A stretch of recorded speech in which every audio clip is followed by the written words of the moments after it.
Chapter 1. Reborn as a barely breathing little peasant girl. The sky was hot like a steamer. In the corner of a broken temple, there were two frail figures, one large and one small, kneeling before a tattered straw mat, anxiously watching over the woman lying on it. The woman's face was flushed red, her lips dark purple, and under her nose there was barely any breath left. The little boy held a giant leaf in his hand and tried hard to fan her. Nearby, the slightly older girl held a broken bowl, which contained just a little water almost gone, carefully leaning towards the woman's lips, wanting her to drink it. "Sister, drink it, your illness will get better." The little boy raised his yellowish face, gently opening his mouth. "Sister, I want water too." The girl smiled at him reassuringly. "Younger brother, be good. You endure a bit more. When sister wakes up, if there is still some water left, I'll give it to you." The little boy nodded obediently, seemingly understanding though not fully. Watching the broken bowl in the sister's hands, his lips were cracked, oozing out a bit of blood. He quickly licked it clean as if he had eaten something delicious and smacked his lips. The warm water was about to slip through the woman's lips when a hand suddenly grabbed the bowl away. "Let me take this. Why should such good water be given to a dead person?" she said as she intended to let her child drink it. "Auntie, sister is not dead. Lei pleads with you. Please return the water to Lei. Sister will get better after drinking the water. Won't you return the water to Lei?" The girl grabbed her sleeve tightly and bumped her head repeatedly. One hand was struggling to hold onto her sleeve, but was thrown off by the woman. The little body hit a nearby stone with great force, helplessly looking at their hard-won water being drunk clean by the woman's son. She could not crawl back up again. The woman rolled her eyes. "You all saw that. I didn't use any strength. She fell herself." The little girl wailed loudly. "Sister, Lei is in so much pain. Lei can't get up. Lei cannot find water for sister." Seeing his elder sister beaten, the little boy rushed forward intending to take revenge for his sister. "You are bad, auntie. You took Lei's water. You are a bad person."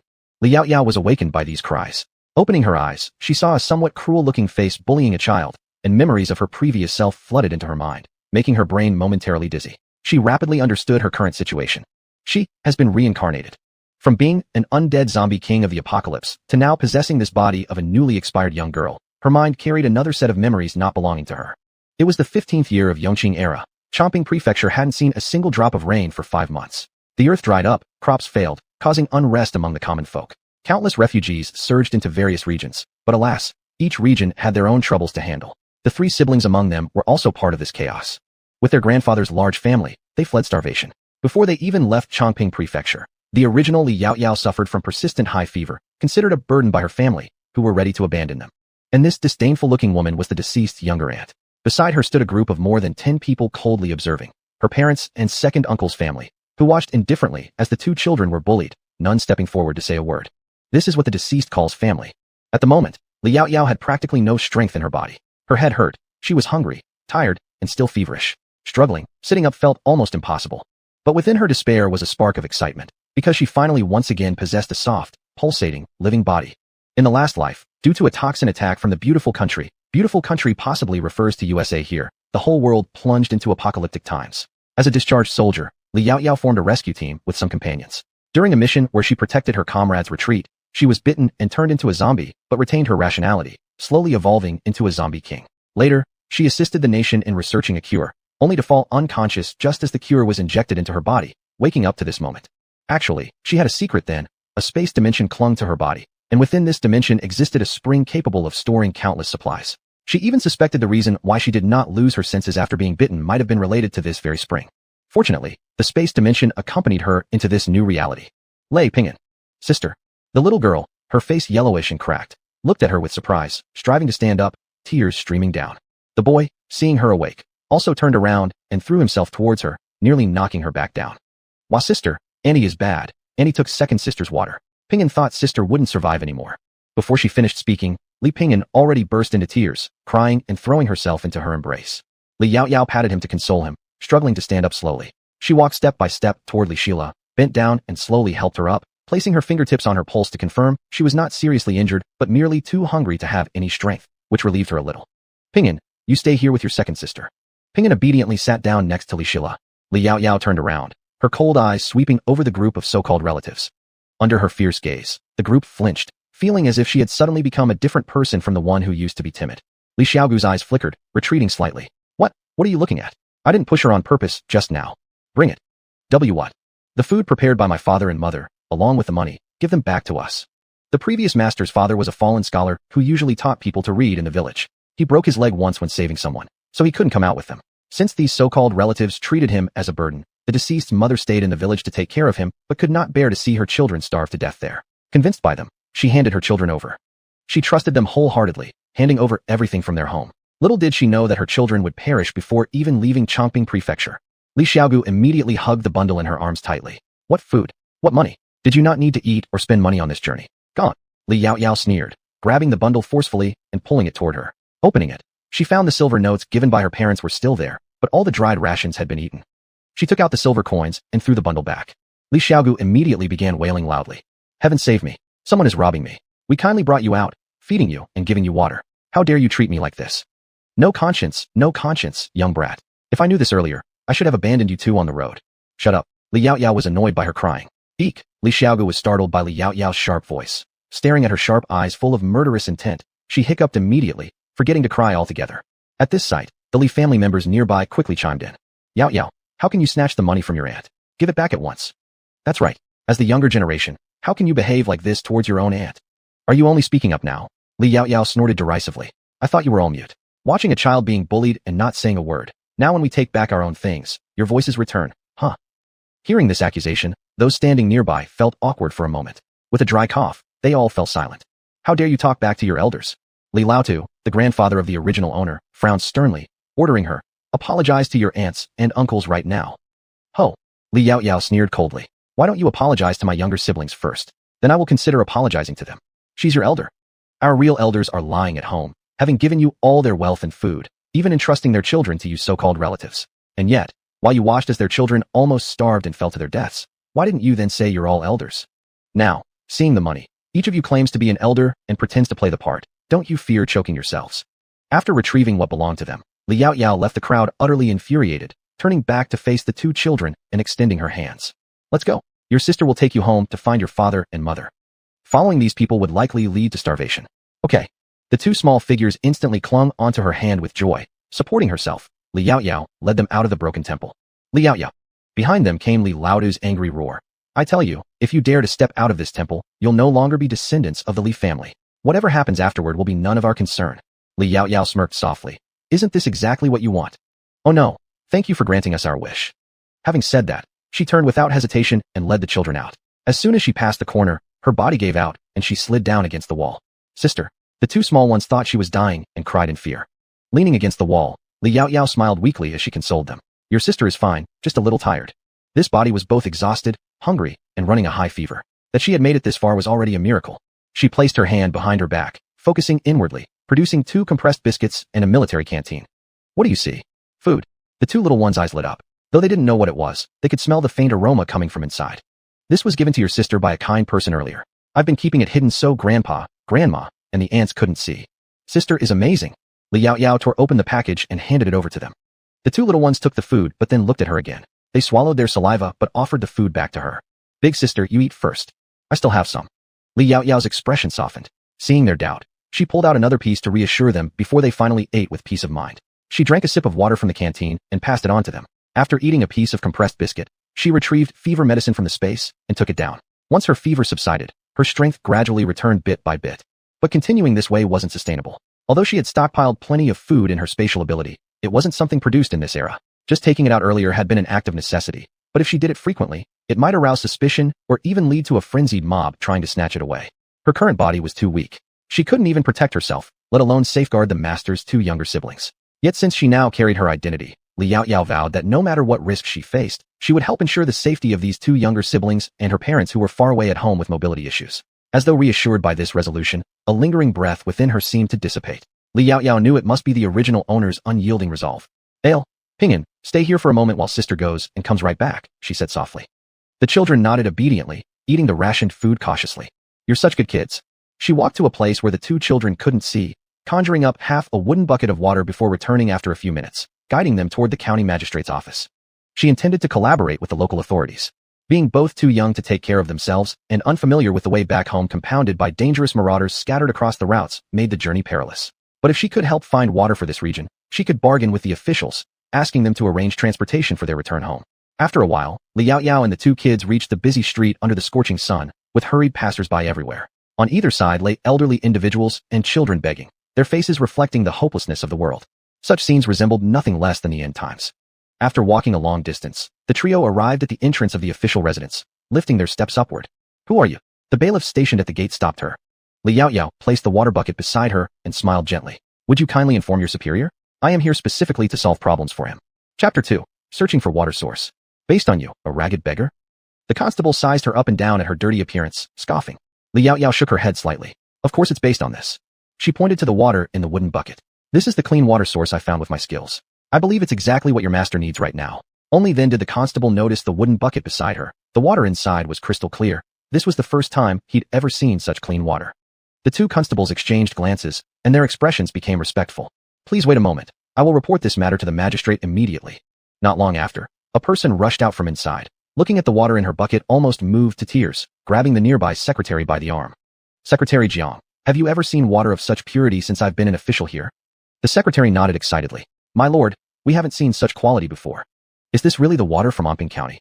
The magistrate obviously didn't believe it, his eyes never leaving Li Yaoyao. This naturally wasn't. The water came from the spring Li Yaoyao extracted from her space. The secretary noticed the two children hiding behind Li Yaoyao and hurriedly reminded, Master, if you keep staring like this, you'll scare the children. Oh, yes, it's impolite of me. After speaking, he bowed respectfully to Li Yaoyao. Young Miss Li, is this water truly found within our county? Of course. Li Yaoyao replied calmly. Unfortunately, only this much water could be obtained from that spot. As soon as she finished, the other party was visibly disappointed. But rest assured, I can find more water sources. However, manpower is needed, which is why I came here to seek your assistance today. Li Yaoyao had already observed from the other party's reaction and attitude that this county official was likely a good man worthy of cooperation. As soon as the words fell, the other side responded seriously. On this point, you can be at ease. If a water source can be found, manpower will not be a problem. Li Yaoyao nodded. If so, then thank you, master. After finishing her sentence, she took out a strange object from her pocket, 1 inch shorter than the other. What is this? This is called a water detection rod. As long as you hold it in your hands, it can detect water deep underground. Despite its simplicity, this device had helped her uncover several water sources during the apocalypse. The county magistrate thought Li Yaoyao was deceiving him, but without evidence. Do you know that misleading our county officials carries a prison sentence? Li Yaoyao gave a bow. Master, please don't worry. A commoner like me has confidence in this matter. However, I would like to ask Master for a favor. Speak. The younger siblings need Master's care, and some soft and easily digestible food should be prepared for them. The earlier dry rations merely filled their stomachs momentarily. The county magistrate waved immediately. People, bring these two children to the county office and let the kitchen prepare some soft food for them. Yes. The two constables saluted and approached Li Yaoyao. She turned around and looked at the two children. Ilu, Pingan, follow this big brother inside and wait for your sister. Sister will return soon, then take you home to find our parents, okay? The two children nodded obediently. Sister, go ahead. Ilu can take care of younger brother. Very well behaved. Li Yaoyao patted their heads and handed them over to the constables to enter the government office. Thank you. Thus, she could focus on finding water without any distractions. The county magistrate looked at her and couldn't figure out why. Perhaps it was because she appeared too sure of herself, even daring to leave her children in the county office, making people irresistibly trust her. Yet, wasn't there a gamble involved? I have yet to inquire about young lady's surname. Li. Miss Li, shall we depart now? Do you need us to prepare anything? After pondering for a moment, Li Yaoyao replied. If you trust me, you may prepare tools required for digging and shoveling soil. Once the water source is found, it will be a massive project. All right. The county magistrate turned and gave instructions, leading a large group of constables off in high spirits. All along, he saw Li Yaoyao walking everywhere with that stick, hesitating whether to inquire further. The secretary pulled him aside gently. Master, let's observe a little longer. Just as those words ended, Li Yaoyao suddenly stopped. It's roughly here. Li Yaoyao held a rock and squatted down, drawing a circle at a certain position. Dig according to this circle, about 6 meters deep, and you should see water. The constables looked towards the county magistrate, who nodded slightly. Everyone began to dig while Li Yaoyao occasionally provided guidance. After quite some time, she walked back over to them. The secretary and the old county official exchanged glances. Miss Li, may I examine the stick in your hand? Sure. Without any hesitation, Li Yaoyao handed it over. The secretary carefully took the rod and observed it closely. This material doesn't look like wood, but exactly what kind of material? I've never seen such a thing before. Li Yaoyao told him. It's a material called fiberglass that I happened to obtain. Glass fiber. It's somewhat similar to crystal. In ancient times, glass was known as crystal, though with more impurities, so whether there existed such a concept in this world remained unclear. Actually, fiberglass is quite similar to glass in material composition, differing only slightly in formulation during production due to differing requirements. Crystal indeed. The county magistrate exclaimed, clearly aware of its value. I know crystal is expensive, yet I didn't expect it could produce such an amazing tool for detecting underground water sources. Miss Li, how does one determine the presence of water with this tool? Li Yaoyao replied. When you hold it and it detects water, it will vibrate. Just give it a try, and you'll understand. This tool may not be 100% accurate, but overall it works fine, at least most of the time. The county magistrate grabbed the detector from the secretary and pointed the probe towards the water source position. He immediately felt a clear vibration in his hand. When he moved it away, nothing happened. The two of them tried it again and again, marveling at its wonders. Truly, the heavens do not abandon us. It's a sign of divine blessing upon our dynasty. Although the water had yet to be excavated, they already believed everything Li Yaoyao said. With the sun rising and setting, the entire afternoon passed by, but they'd managed to dig less than 3 meters deep. The county magistrate sent Li Yaoyao back with the secretary, preparing 2 rooms for her and the children at the county office, while he stayed behind with the bailiffs to continue digging. Li Yaoyao returned to the county office, and far in the distance, she saw the 2 little ones running toward her. They threw themselves into her arms and clung tightly to her side, unwilling to let go. The staff at the office had been meticulous, making sure the 2 children were thoroughly cleaned up. After dinner prepared by the county office, the trio rested in their rooms. Big sister, this house is so beautiful. It looks even better than ours. The 2 little ones wandered around here and there, admiring everything, but being well-behaved, refrained from touching anything. Big sister promises you that we will live in houses much prettier than this one in the future. Do you trust me? They nodded. Good. Now go to sleep. In a few more days, she would be able to take them home, and things would keep getting better. These days spent wandering outside had taken a toll, but now with Big Sister accompanying them, the 2 children fell asleep quickly. Soon after, Li Yaoyao also returned to the adjacent room and promptly drifted off to sleep. When the hour of Chun arrived, a commotion echoed through the corridors. Her door was loudly knocked on. Miss Li, water has come out. Come and see quickly. Chapter 3. Kill 1 in 10 steps. Leave no trace for 1,000 miles. Li Yaoyao opened her eyes and looked out through the gap in the door. The sky was just beginning to brighten. She instinctively reached for her phone to check the time before remembering that she had traveled through time. With a sigh, she got up, dressed, and went outside. As soon as Li Yaoyao opened the door, she saw the county magistrate and the scribe standing there. Upon seeing her, they immediately bowed respectfully. Miss Li, please accept my gratitude. What are you doing? Li Yaoyao took a step back, then saw their faces light up with joy. Miss Li, water has truly appeared. Our Omping County is saved. The scribe even had tears in his eyes. Miss Li, you're now the life-saving benefactor of our entire county. They had actually doubted her before. Li Yaoyao hadn't expected it to succeed on the first try, nor had she anticipated how fast they could act. Let's go take a look. Soon, the group arrived at the destination, where many excited citizens were already gathered. If it weren't for the bailiffs forming a perimeter, they would have rushed forward by now. That's water, so much water. I just saw them dig it out, and it surged up into the sky. I heard a young lady found the water source. Heaven has eyes. Now our Omping County will be saved. Magistrate Liang has arrived. Someone suddenly shouted, and everyone turned toward them, hope shining on their faces. Magistrate Liang. The county magistrate, also known as Liang Jingmao, smiled as he responded to the various questions from the townsfolk, without a trace of impatience. He turned to Li Yaoyao and said, I've already had someone block the water outlet. Next we can start building the well. Liang Jingmao's excitement was evident on his face, almost disbelief. He led Li Yaoyao to the well opening. Though it was blocked, still some water slowly trickled out. Li Yaoyao nodded. I didn't expect you to have dug it up within one night. Liang Jingmao chuckled earnestly. There's no way around it. We are too short of water. The sooner we dig, the sooner the people can use the water. Li Yaoyao also managed a small smile. We need to search other places next. One well won't suffice for the whole county. Moreover, people from neighboring counties would surely come once they hear about it. I thought the same. Subsequently, Li Yaoyao helped them identify several more possible locations for water sources and mark them. The next day, under Li Yaoyao's request, Liang Jingmao arranged a carriage and 2 bailiffs to escort her home. Upon exiting the county office, they saw quite a few commoners outside. In their hands were nearly the only decent items left in their homes, their eyes filled with gratitude. Seeing her emerge, all the people rushed forward. Miss Li, we've heard Magistrate Liang say you're leaving. You've helped us find water. We don't know how to thank you. These food supplies are for you to take along your journey. Saying this, they pushed the food into her arms.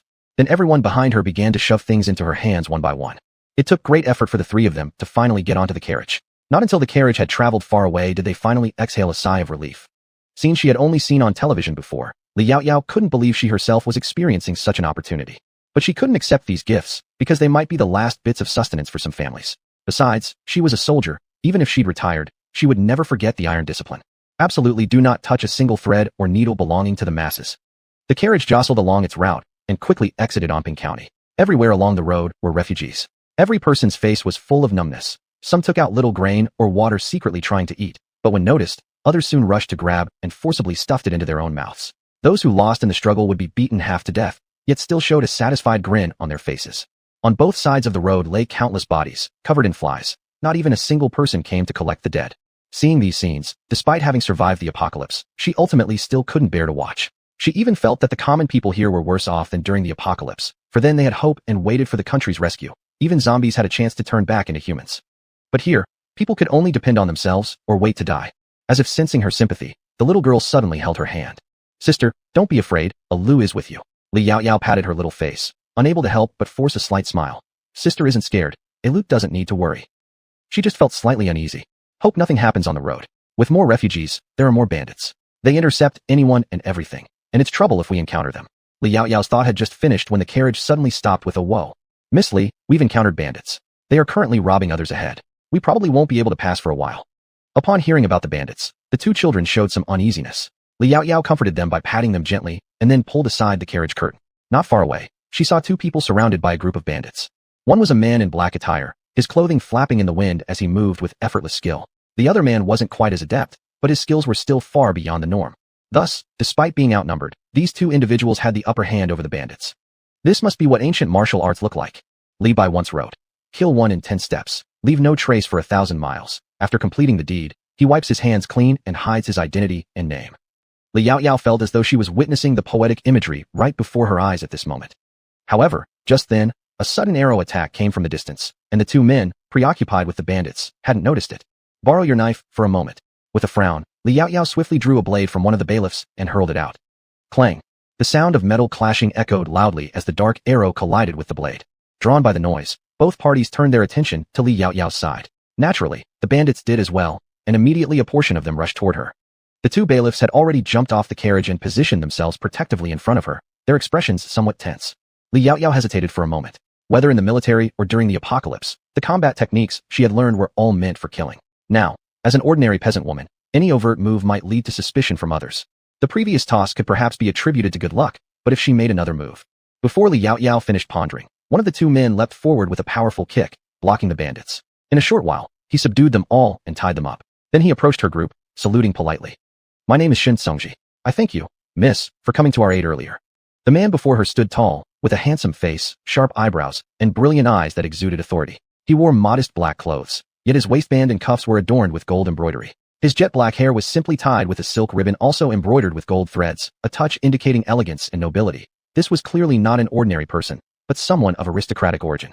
Moreover, there was something about him that made Li Yaoyao subconsciously feel a sense of familiarity and closeness. Chapter 4. Just an ordinary farmer girl. While Li Yaoyao was observing him, the other party was also observing her. Even though she appeared to be nothing more than an ordinary farmer's daughter, the people around her who were guarding her were bailiffs. During their encounter with marauders, she showed no sign of cowardice and even managed to lend a helping hand. If this had been a man, it would have been normal, but she was a woman. This certainly raised some questions. As he pondered, he noticed her give a faint smile. It was just a reflex. I didn't expect myself to be so accurate. She apologized for reacting too quickly and being overly precise. After hearing this, Shun Songji also smiled, which softened his sharp features. "Regardless, I will never forget your life-saving grace." He pulled out an object from his chest pocket and handed it to her. "If you ever encounter any difficulties in the future, you can use this as a signal, and wherever you are, I will rush over." It turned out to be a signaling arrow. Li Yaoyao accepted it, saying, "Thank you." She had not expected that one day she would get to see an ancient signaling arrow, an object where a small bamboo whistle was tied to the shaft of an arrow, creating sound when flying through the air. Li Yaoyao was slightly puzzled. Could it be that this world hadn't yet developed anything like modern firecrackers? Apparently, this world was even less advanced than she had imagined. Nevertheless, she quietly stored the item away without further comment and bid farewell to the two men. Shun Songji stood at a distance watching the carriage leave. Behind him came an associate who had finally managed to tie up all the refugees. "Master, do you find her somewhat suspicious?" "There indeed is something about her, but I don't believe she's a bad person. Moreover, I strangely felt for a moment that we might belong to the same kind of people." "Same kind." The assistant looked bewildered. "But master, she is merely a young girl. How could she have been on the battlefield?" Shun Songji naturally understood, yet when she saved him just now, he saw her face for only a fleeting moment. But her stern and calm expression was something that only someone experienced in battle and whose hands had been stained with blood could display. Still, that woman seemed no more than an ordinary farming daughter. Perhaps I'm being too suspicious. Let's go, take these people to Omping County first. Inside Omping County, after seeing off Li Yaoyao, everyone continued digging wells. When Shun Songji entered the city gate, he couldn't see a single person. "Master, I just asked." The guard said all the townsfolk have gone to dig wells. Initially serious, Shun Songji's expression flickered momentarily. Digging wells? Can wells still be dug successfully in Omping County? They had come all this way and found nearly every river dried up. How could there still be water available? Shinping nodded. "We've heard that a maiden surnamed Li helped them locate a water source. They have already dug one spot and are currently working on another." Upon hearing this, Shun Songjong's expression shifted. "Let's check first." The two sent the bandits to the government office. Then the staff led them to the place where they were digging wells. From afar, Shun Songji could feel the vibrant spirit emanating from the townsfolk, something he had never seen throughout his journey. Before they could take another step, a jet of water shot directly from the well they had been digging, accompanied by cheers from the multitude. Master, they really managed to dig out water. Shun Songji's expression grew solemn, his lips tightly closed, but the joy in his eyes was undeniable. The emperor had tasked him with investigating disaster conditions in various regions to better organize relief efforts. The sight of widespread devastation along their path made his heart tremble, yet here someone had actually managed to locate water in such drought-stricken areas. If he could find this person, surely there would be no worries regarding drought rescue. A clean, calm face suddenly flashed through his mind. He took large steps toward the county official and directly disclosed his identity. I ask you, does the Miss Lee you spoke of have 2 children accompanying her, 1 boy and 1 girl? And are they escorted by 2 bailiffs? Exactly. The county official nodded. Grown-ups, have you met them? We've encountered each other once. Shun Songjong paused for a brief moment in contemplation before continuing. You should recount everything you know about her without omitting a single word. Naturally, the county official complied and detailed the whole story. Who would have thought that there exists a tool capable of detecting underground water sources? Such significant matters indicated that he needed to report this to the emperor immediately. If he could borrow this object from Miss Lee, perhaps the drought situation could be resolved. At this point, Liao Yao herself had no idea that she had drawn attention. Even if she did, it wouldn't matter. Since she decided to show what she knew, she wasn't going to keep secrets. After 2 days of traveling by carriage, Liao Yao and her 2 siblings finally returned to Li Family Village in Anyang County. The entire Li Family Village was now eerily quiet. Almost all the crops in the fields had been scorched, and originally over 60 households had settled there, but now fewer than half remained. Some of those who stayed included those unable to leave or refused to die elsewhere, like Liao Yao's parents. To put it bluntly, most of these people were staying to wait for death. The carriage stopped at the village entrance. Liao Yao and her 2 siblings got out of the carriage. Thank you, both of you, for escorting me. Would you like to rest at my place for a bit and have some water before heading back? The 2 men declined with smiles. Miss Lee, there's no need for you to be so courteous to us brothers. Without you, the people of Anping County wouldn't have water to drink. We should be the ones thanking you. But we won't rest now. We still want to get back early to dig more wells. Naturally, Liao Yao did not force them. She just took out some water flasks and dry food from her bag. I see that your water is almost gone. You can take these supplies. They are for you. These? The 2 were about to decline when Liao Yao directly placed the items on the carriage. You don't need to worry. I still have plenty left. And as for the water, don't forget who found it. Only then did the 2 accept the offer. After they left, the 2 children by her side suddenly ran off in one direction, their clear and excited voices echoing through the village. Dad, Mom, we're back. Yulanhua, who had been about to help support Scholarly, abruptly looked up. Husband, I think I heard the voices of Sheila and Ping'an. It might just be wishful thinking. Those kids could be far beyond Chongping by now, said Scholarly weakly, his complexion pale and voice listless. That's probably true, Yulanhua sighed in disappointment. With how things are at home, even if they did come back, we couldn't feed them anyway. It'd be better if we all leave together with your parents so we can survive. Almost everything from the house had already been taken by the allies, and the couple hadn't eaten anything these days, not to mention such precious water. Their bodies were completely drained of strength. But the next moment, another cry of Dad, Mom, echoed closer and closer. It's not an illusion. Yulanhua rushed toward the entrance, bursting out of the door just in time to see 2 figures rushing at her like the wind. In an instant, they pounced into her arms. If it weren't for the frame of the door behind her, she would have fallen over instantly. Ping'an, Ale, how did you return? Where's your older sister? Chapter 5. Liao Yao didn't understand anyway. I'm here. Liao Yao stood before Yulanhua with 2 large bundles on her back. Looking at the woman in front of her who was sallow and emaciated, she felt a pang in her chest, likely due to the original owner's feelings. Her parents trusted their relatives so much, giving them everything. But those people feasted on what she prepared for them, spent the silver coins they had painstakingly saved, and yet they killed their own daughter. How regretful they must be if they knew. Finally, Scholarly came out limping with his cane. Why have you returned? What about grandfather and grandmother? Liao Yao shook her head. They didn't come back. Scholarly was instantly shocked. They actually allowed you both to return alone. Liao Yao hesitated for a moment and told the entire story from beginning to end, without hiding anything. Li Sheila took this opportunity to report. Father, they even stole the water that Lu had managed to fetch for elder sister. They said elder sister was dead and forbade Lu from saving her. The more she spoke, the more aggrieved she became, and tears rolled down her face in large drops. Yulanhua, heartbroken, hugged her tightly. Upon hearing this, Scholarly was enraged instantly. They promised to take good care of you, and yet could treat you like this. Liao Yao reminded them. Perhaps from the start, all they wanted were your savings. What kind of benevolence could the likes of Elise possess? The 2 immediately cursed those people, and Scholarly, being a scholar, didn't need to use vulgar words. Words like beast like humans and either stupid or slandering abounded, clearly showing how agitated he was. Anyway, Liao Yao didn't understand any of it. Yulanhua held Liao Yao in her arms tenderly and said angrily, since they treat our children like this, we'll just consider ourselves as having no relatives left. Let's make a living on our own. She was now extremely regretful for trusting their nonsense and handing her children over to them. Thinking of how her children almost couldn't return, anger and hatred welled up in her heart. She wished to rush up and tear them apart. Scholarly thought the same. Good, let's make a living on our own from now on. Li Yaoyao nodded, then helped Scholarly back to bed. Father, mother, though I encountered danger during this trip, there was also an unexpected adventure. She mentioned finding water in Anping County and then took out some dry rations and water from her bundle, letting them eat while listening. Although the drought is severe now, as long as we can find the water source, we will survive. Mother, I brought some water and dry rations. Please go gather some strong people from the village. After distributing these items, we'll search for the water source. If we dig out water, perhaps some of the crops in the field can still be saved. She had carefully observed along her way back. Although most of the crops were dead, a few weren't completely gone. With water, they might revive some of them. Oh, okay. Yulanhua agreed and rushed outside. In no time, she was followed by a group of people who stayed in the courtyard without coming inside. Li Yaoyao walked out and saw the hopeful eyes, which reminded her of many similar looks she'd seen during the end times. Yaoyao, can you really help us find water? They actually weren't very convinced, but they had no choice but to believe. As long as there was a glimmer of hope, they couldn't give up, otherwise, they would only wait to die. Yes. Li Yaoyao nodded. At once, everyone's faces showed surprised smiles. Zhou Er from village chief Li's family stepped forward. Well then, wherever Yaoyao says to dig, I will dig, without a second word. Isn't that right, everyone? Right.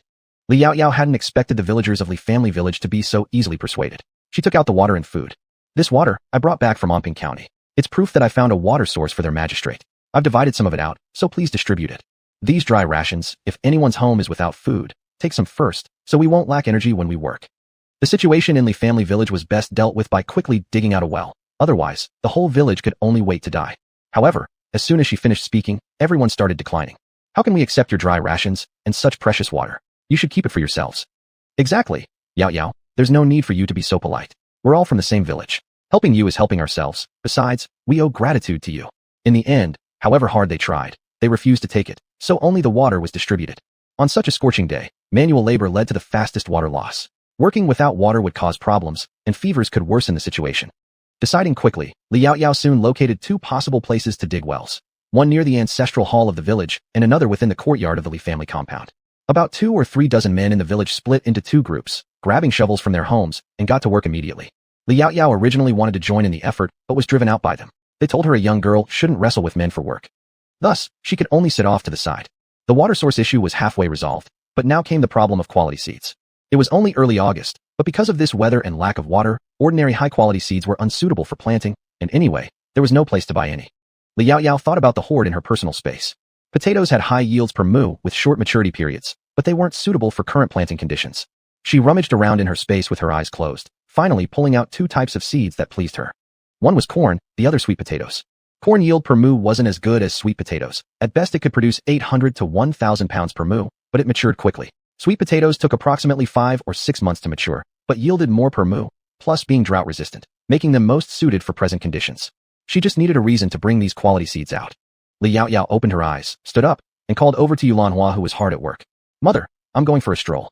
Yulanhua naturally agreed, waving at her before bending back down to work. Most families in Li family village would send at least 1 or 2 people to dig wells regardless of gender, unless all the able-bodied members were elderly. As Li Yaoyao walked toward the village entrance, everyone she passed greeted her with smiles.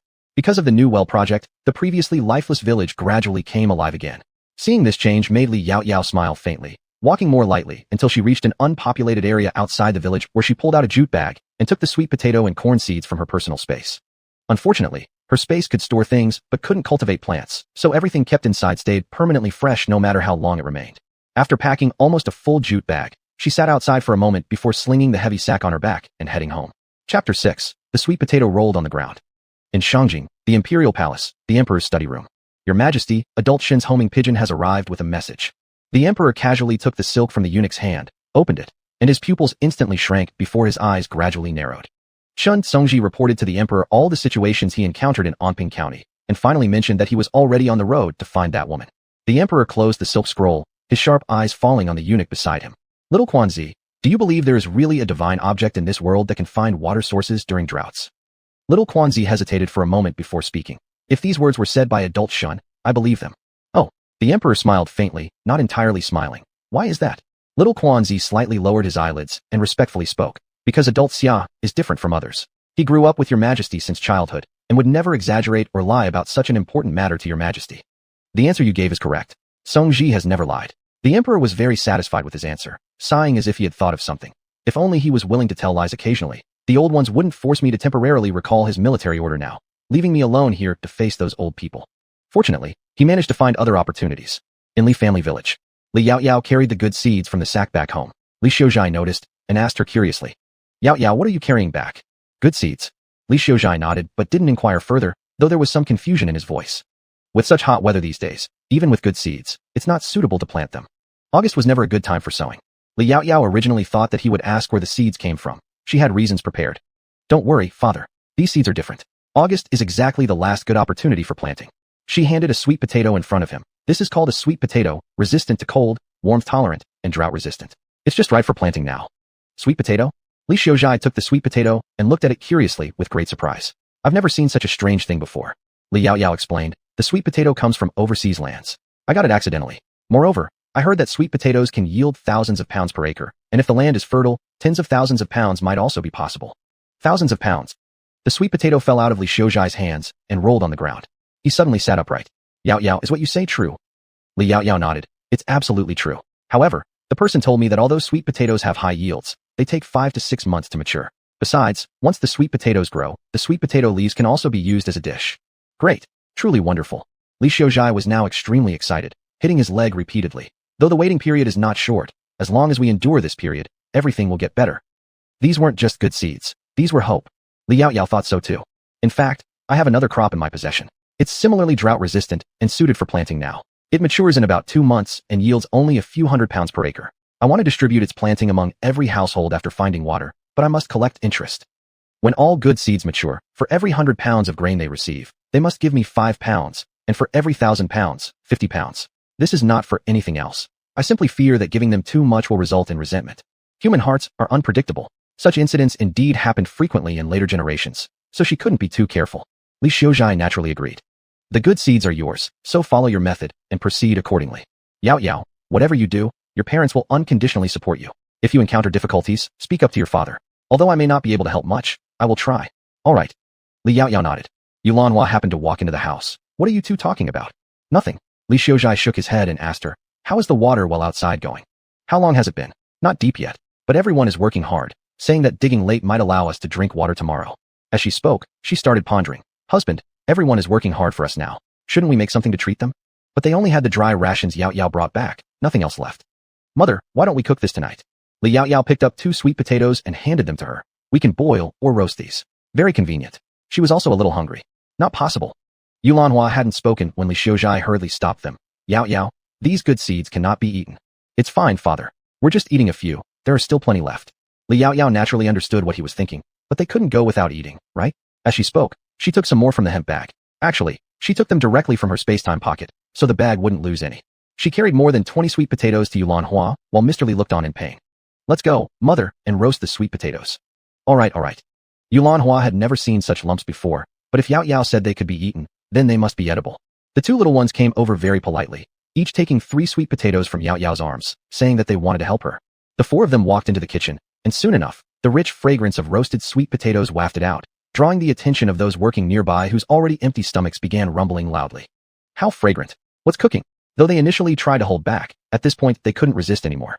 They asked Shilu, who happened to be collecting firewood. Alu, what is your mother cooking? It smells so good. Li Shilu obediently answered. My sister is roasting sweet potatoes. They're incredibly fragrant.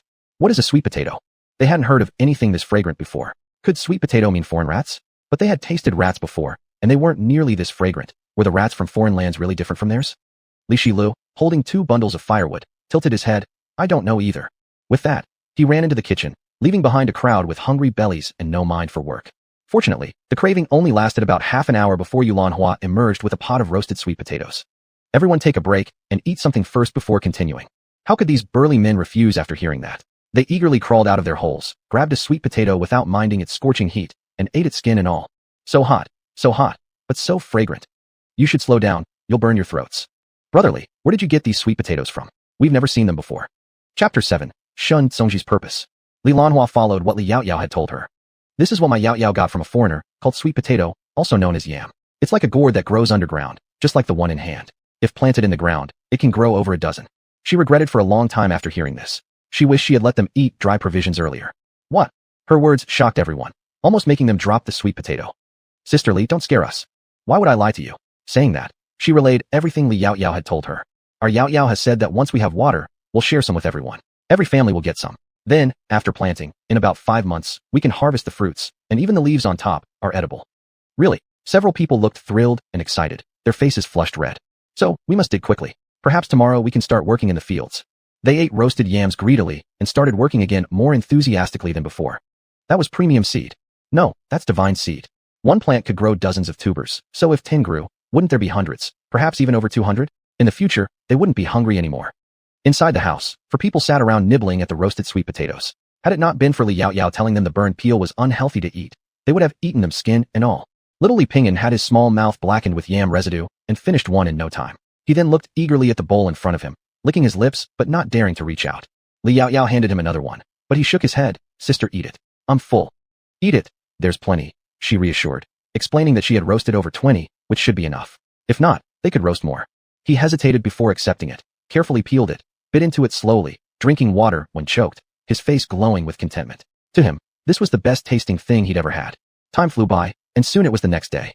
Before dawn, the villagers picked up their hoes and resumed digging furiously. The story about the sweet potatoes spread among them, and everyone was eager to dig up the water, hoping to soon plant the fragrant and sweet tubers, and when life improved, bring back the children. Still keeping military hours, Li Yao Yao woke early, circled the village a few times, returned home drenched in sweat, and sneaked water out from her space ring to wash herself before pouring it onto the nearby vegetable patch. There were cornmeal buns in the kitchen made by Yulanhua. She grabbed 2 and walked out the door. Mom, I'm going to town. There are a few things I want to buy. The well was dug, but equipment to draw water was missing. She wanted to visit an iron shop and make a couple of sets. It would take roughly 2 hours to walk from village Li to the county seat, but that was unavoidable. Yulanhua rushed over. Then mother will go with you. Li Yao Yao immediately shook her head. There's no need, Mom. I'll go alone. As she spoke, she stepped outside the courtyard. With her speed, if she took her mom, it would truly take 2 hours. Yulanhua ran after her and saw her already far away. Thinking she had been to town a few times before, she didn't insist, turning back to move more dirt. Li Yao Yao quickly left the village, following the memory of the previous host, and hadn't gone far when she spotted 2 horses coming towards her. The 2 men riding them looked somewhat familiar. As if sensing her, they spurred their horses toward her. Hold! Shen Songji dismounted swiftly. How did Miss Li end up here? Didn't the 2 of you come especially for me? And how would you not know why I'm here? Li Yao Yao directly exposed him. Shen Songji paused, laughing wryly. Is it really that obvious? Yet she saw through them instantly. Li Yao Yao slightly shook her head. Not entirely obvious, but you were originally heading to Anping County, opposite my direction. Now you suddenly appear in front of me. Could it be that you've seen the wells in Anping County? You are officials of the government, right? Only government personnel would travel such great distances. Their aim must be the water detection device in her possession. Mistress Li is indeed intelligent. He hadn't anticipated being identified so quickly. Since you've realized, I won't hide it from you. We are indeed officials, commissioned to investigate the severity of disasters across prefectures and provinces so we may report to the emperor and organize relief efforts. I see. That explains why no supplies have arrived yet. Li Yao Yao thoughtfully considered. Shen Songji was a little puzzled. What do your words mean? What I mean is, it's so troublesome for you to deal with the disaster relief. By the time you finish your investigation, the disaster victims will be almost dead. However, after all, this was not the modern world, and transportation was far from convenient. But upon hearing her words, Shen Songji couldn't help but chuckle slightly. Miss Li has misunderstood. The disaster relief supplies have actually been dispatched to each state and prefecture as soon as His Majesty learned of the disaster situation. Calculating by the date, they should have already reached the hands of the disaster victims long ago. Li Yao Yao, is that all? Mr. Shan, I know what you want, I can give it to you, but you must do me a favor first. What kind of favor? I need to go to the blacksmith shop in the county to make some things. The journey is far. Wouldn't it be better if you could escort me? Had she not met them, she had planned to run all the way to the city. Shen Songji thought it was something serious and immediately agreed. Of course we can. Can Miss Li ride a horse? Li Yao Yao shook her head quite honestly. I've never learned. In that case, please forgive me. He extended his hand towards her, revealing long and strong fingers with clear joints, yet carrying slight calluses from practicing swordsmanship. Li Yao Yao placed her hand in his palm, and with a bit of force, he pulled her up onto the horse and held her securely against his chest. This way, it'll be safer. This was the first time Shen Songji was so close to a woman, his nose filled with the faint fragrant scent from her, and his earlobes turned red long ago. As for Li Yao Yao, in her previous life, she had at least been a soldier, living, training, and sometimes wrestling in the barracks full of male soldiers. Such proximity meant nothing to her, and she remained composed with an unchanging face. One of the subordinates beside him, however, stared wide-eyed in disbelief, his jaw dropped, unable to believe what he saw. Their master had always kept a distance from women. Whenever one came near, he would jump several feet away. Now he not only invited her on the horse, but also held her in his arms. If their lord and lady saw this, they would certainly cry out of joy. Just as he finished his thoughts, Shun Songjong's shout of "G up" echoed, and the horse galloped off into the distance, leaving him far behind. Hastily, he chased after them. Chapter 8. Li Yaoyao gives away the water source detector. The three soon arrived at the city gate. Aside from them, almost all the common people were running out with their luggage on their backs or pushing carts. Anping County was one of the most severely affected county seats in Chongqing Prefecture. Now there were basically no people left. Li Yaoyao was a little worried. I don't know if the blacksmith is still around. As long as the tools are there, I can also help. Moreover, Shun Songji guessed that what she wanted to make this time might be related to something he wanted to know. His words did surprise Li Yaoyao somewhat. I didn't expect you to know how to work as a blacksmith. That's not something an official's son should know. Shun Songji lightly smiled. Then what should an official's son know? Li Yaoyao thought for a moment. For example, things like Zihuji, or in books lies a mansion filled with gold and treasures, etc. Studying and taking the imperial exams should be their dream future. As for jobs like blacksmiths, they probably wouldn't look up to it. Perhaps other official sons would do those things, but I'm different. Since childhood, he has always loved martial arts, and his parents were military officers, so naturally, the family wasn't as strict with him as others, depending entirely on his own self-discipline. What Li Yaoyao didn't say was that judging by appearance, Shun Songji was indeed a graceful young gentleman. Mr. Shun, could you please let me down first? I want to find out where the blacksmith shop is. Shun Songji readily agreed. After dismounting from his horse, he extended his hand to help her down. However, Li Yaoyao refused. Even though I don't know how to ride a horse, getting off isn't a problem. With that, she nimbly got off the horse and strode into the city, asking around until finally finding the blacksmith shop, only to see that it was closed. Young miss, are you looking to smelt iron? A voice came from beside her, and Li Yaoyao followed the sound. Old sir, do you know where the blacksmith is? He went to find water for the old man. Judging by the time, he should be back soon. If you're willing, you can wait here. Saying this, the elderly man carefully started to get up to fetch chairs for them. Old sir, we can manage ourselves. Li Yaoyao fetched a small wooden stool from nearby and sat in front of the elder. Old sir, may I ask, are you still able to find water sources? As they traveled, they found even the surrounding rivers cracked and dry, making water impossible to locate. The old man shook his head, showing complete pessimism on his thin face. Where can we possibly find water now? But if we don't try, we'll just die of thirst. Haven't you considered leaving here like others? Leaving would mean dying in a different place anyway. Better to stay here than die far from home with no one to bury us. Li Yaoyao clenched her lips, momentarily unsure what to say to comfort him. Old sir, I heard that the court began opening granaries for disaster relief months ago. Haven't you received anything? Shun Songji suddenly spoke, his serious expression never leaving since entering the city. Hearing this, the old man sneered with anger in his eyes. What kind of opening granaries? We haven't received even a grain of rice. Everything went straight into the pockets of corrupt officials. Upon hearing this, Shun Songji became colder, exchanged a glance with his subordinate, who immediately bowed and left. Xiaohan Yu gave him a glance, but said nothing. After about half an hour, they saw the old man's son returning in disarray. Father, your unfilial son failed to find water despite roaming for a long time. It seems you'll have to endure thirst for another day. The old man struggled to stand, gripping his son's hand. It's all right as long as my child comes back safely. By the way, Taizhu, these two guests need you to forge some objects for them. Help them check it out quickly. Taizhu noticed Li Yaoyao and the other person immediately. One of them was dressed similarly to him, but the other gentleman had fine clothing. He directly asked Shun Songji, excuse me, what object does the gentleman need? Do you have a drawing? Shun Songji glanced at Li Yaoyao and chuckled. You misunderstood. It's not me, it's Lady Li. Li Yaoyao took out the drawing she prepared beforehand and handed it over. Can you help me make these objects? Taizhu accepted it hastily and looked it over carefully. Your item looks strange, but I can certainly forge it. It will just take some time.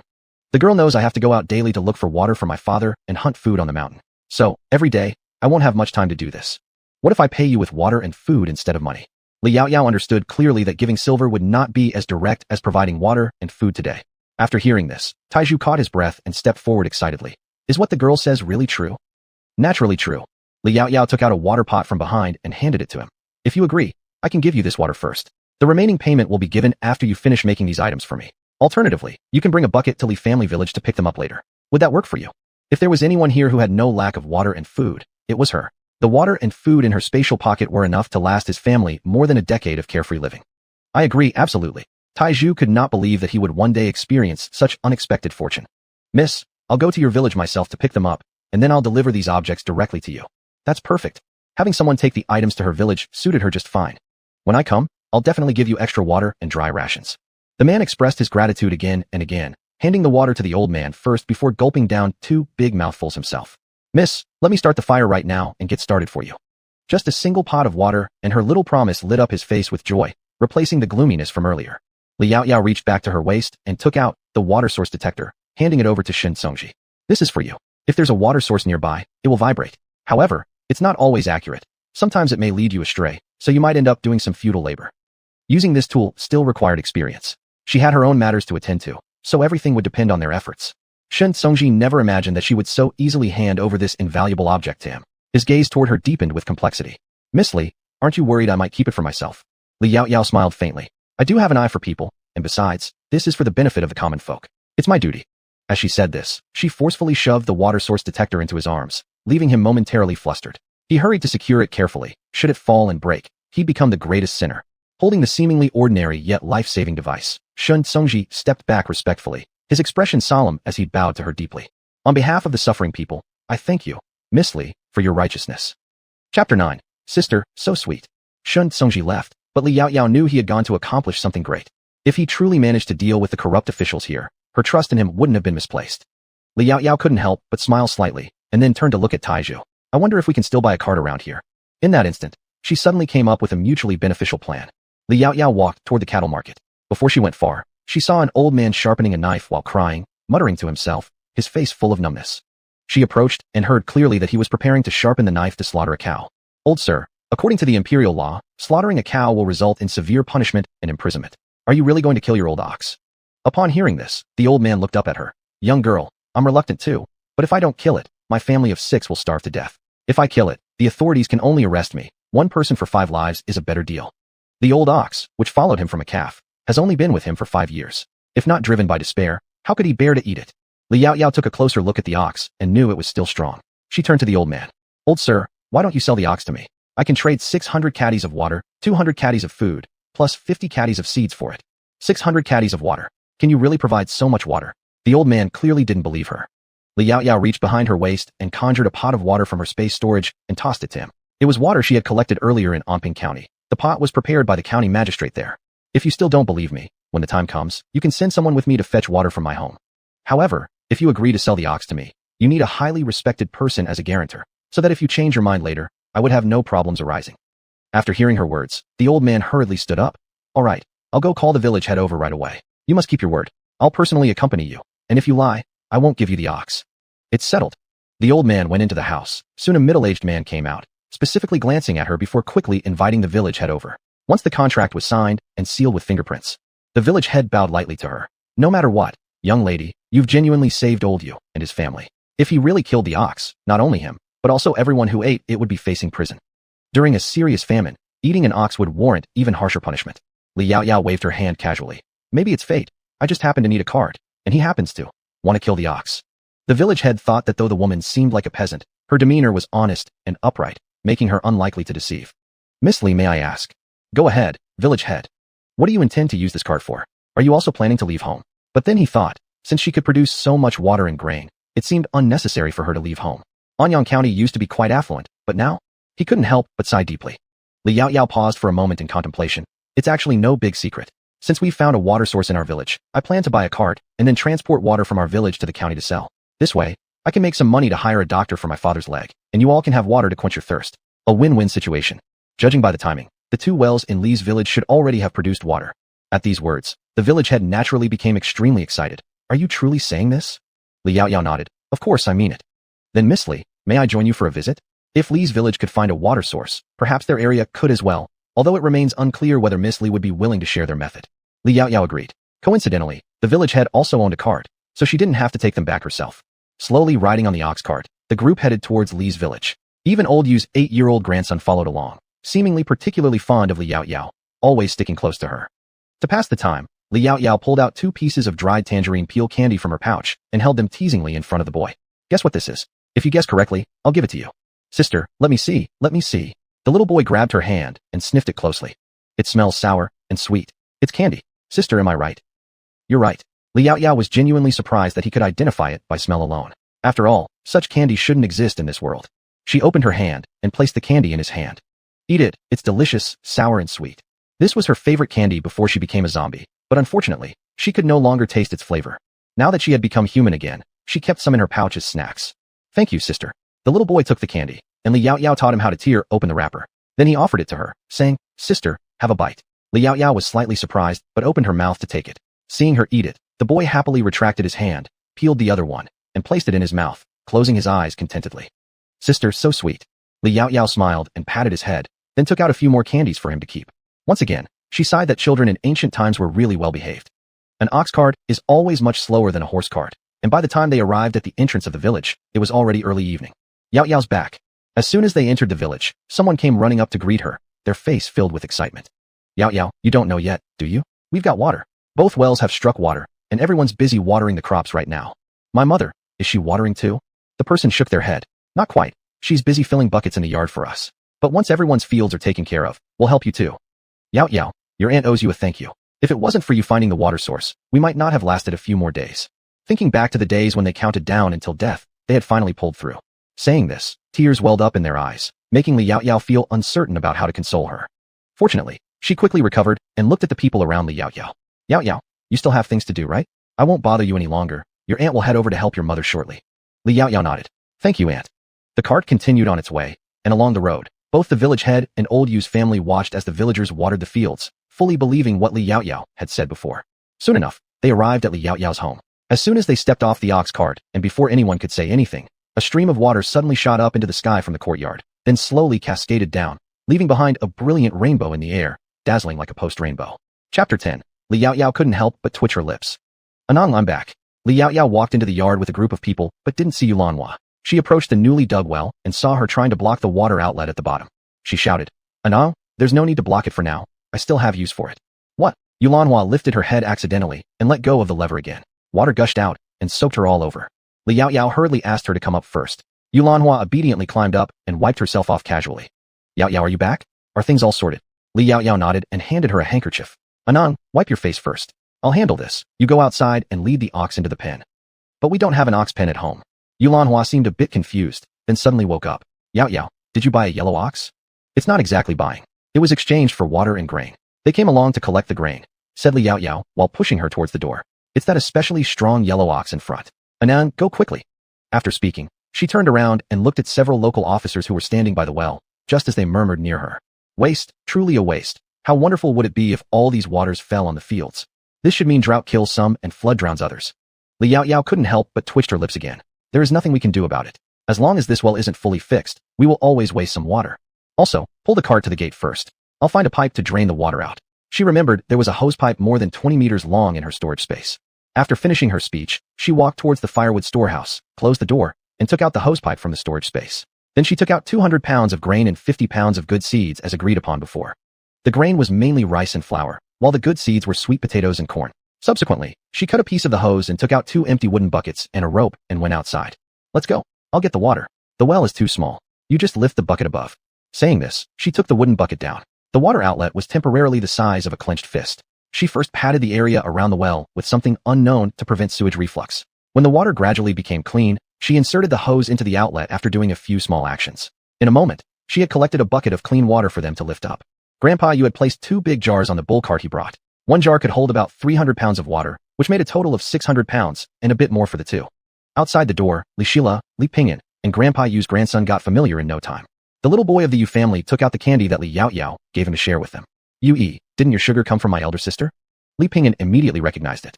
He grabbed a few pieces of sugar from his pocket and smiled widely. Look, this is what my elder sister gave me. My second sister also has some. Li Shila nodded and pushed his hand back. Yu, keep it for yourself. We have a lot more. Saying so, he shared another one with him and carefully put the rest back into his clothing pocket. Li Pingyan added, my elder sister said that sugar shouldn't be eaten too much because it will make teeth hurt. You shouldn't eat too much either. Yu obediently nodded his head. All right. Then he also hid the remaining sugar in his pocket and held it carefully, worried that it might fall. At this time, Yulanhua was happily repairing the old pig pen that once housed baby pigs. After repairing it, she intended to let the yellow ox stay here temporarily for a couple of days until she built a large cowshed later when she had time. Wow, Lanhua, where did you get this yellow ox? It looks so robust and must be able to carry many things, right? Yulanhua laughed proudly, unable to close her mouth. This is our Yao Yao, who exchanged it for food and water in the city. Look, they're still collecting water. The other person couldn't believe it. Water can also exchange for a yellow ox. That's not all. Our Yao Yao used 600 pounds of water, 200 pounds of food, and 50 pounds of high-quality seeds to exchange for this ox and its cart. Though the ox was excellent, thinking about such a large quantity of food and good seeds still made her heart ache. Oh wow, that's really a lot. Anyway, she wouldn't be willing to give up her own food since she doesn't even have enough for herself. Her tone was filled with envy. I say, Lanhua, your Yao Yao has become really powerful since coming back this time and brought back a lot of things. When mentioning this, Yulanhua felt pity. This is all due to my father-in-law and mother-in-law. If it weren't for them, how could my Yao Yao suffer so much hardship? Back then, she was almost dead. Compared with their safety, she would rather give up all these things. When the topic of those two people came up, the woman speaking sighed. Your father and mother-in-law really went too far. They neglected such good sons and grandchildren, but treated them harshly. If it weren't for your husband's filial piety and the fact that he earns a lot, how well could they have lived? Look at how they left with bags full of stuff. I bet they didn't leave you and your husband anything. Who says not? Yulanhua replied bitterly. But now you are indeed blessed to have such an amazing daughter. Tell me, when our life gets better, do you think their whole family will come back to snatch everything from you? The other woman's tone was filled with sympathy as she considered this real possibility. Yulanhua immediately let out a cold snort upon hearing this, her face turning sour. They mistreated my child like that. My husband and I already discussed it. Since we split the family long ago, we won't care about their lives anymore. If they dare act like before, we definitely won't tolerate them again. Yulanhua clenched her fists tightly as she spoke. After years of humiliation serving her in-laws at the Li household, she had almost forgotten how fierce she used to be before marriage. The woman beside her was slightly startled by her ferocious expression and laughed nervously. That's good, that's good. She turned away and couldn't help patting her chest while muttering. Is this still the young daughter-in-law Yulanhua I know? You're scary. It took roughly half an hour to fill the 600 pounds of water. Finally, Li Yao Yao handed over the grains. 200 pounds of food. You can weigh them first if you'd like. There is some rice and flour inside, along with some high-quality foreign seeds, sweet potatoes, and corn. Sweet potatoes can also serve as food, but there's one thing I must clarify. These sweet potatoes can yield up to 5,000 or 6,000 pounds per moo. If you're willing to part with them, feel free to eat them, but once you do, there will be none left. Upon hearing this, the head of the village lit up with excitement. Miss Li, is it really possible for these sweet potatoes to yield so much? Li Yao Yao nodded. When planting sweet potatoes, you can cut each tuber into 2 or 3 pieces to sprout seedlings, or use the whole one for sprouting. In either case, basically each sweet potato can grow 2 or 3 vines. Then, after cutting the vines for further planting, each vine can produce at least 4 or 5 differently sized sweet potatoes. After hearing this, Old You wouldn't even think about eating them and immediately hugged them tightly. No way we'll eat it, even if we starve.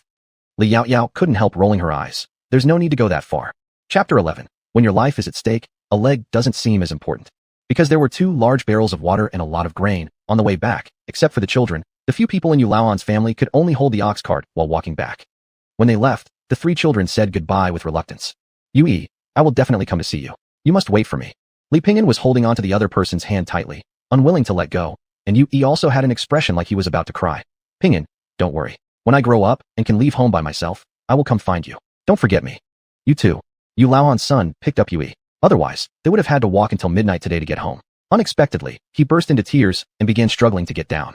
Father, let me go. I haven't properly bid farewell to brother Pingyan yet. Li Pingyan started crying upon hearing his cries and turned around to hug Li Shilu, snot and tears sticking all over her. The elders of both sides couldn't help but feel amused and touched by this scene. Yulanhua took some dry food and handed it to the headman. These are steamed buns that we made ourselves. Take them along to eat on the road. After all, they still had a long way to go. Although the sun sets late now, they would likely reach the county town when it's dark. The headman hesitated for a moment but then accepted it. Then I won't be shy anymore. Their stomachs were indeed all empty, and the address instantly became more familiar. Sister, I heard from Yao Yao earlier that she is preparing to sell water in the county town. My family lives there. If you need any help later, just find me. I will definitely help if I can. Upon hearing this, Yulanhua immediately became delighted. Oh, then I thank you in advance. Be careful on the road and pay attention to safety.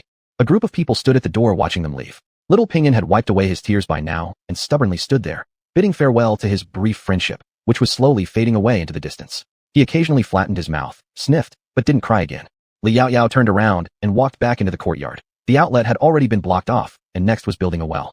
The ancients had their own methods for constructing wells, and the village chief had already gone to invite professionals. It was estimated that within a few days, the 2 wells would be built. Yao Yao, what did he mean earlier when he said you were going to sell water?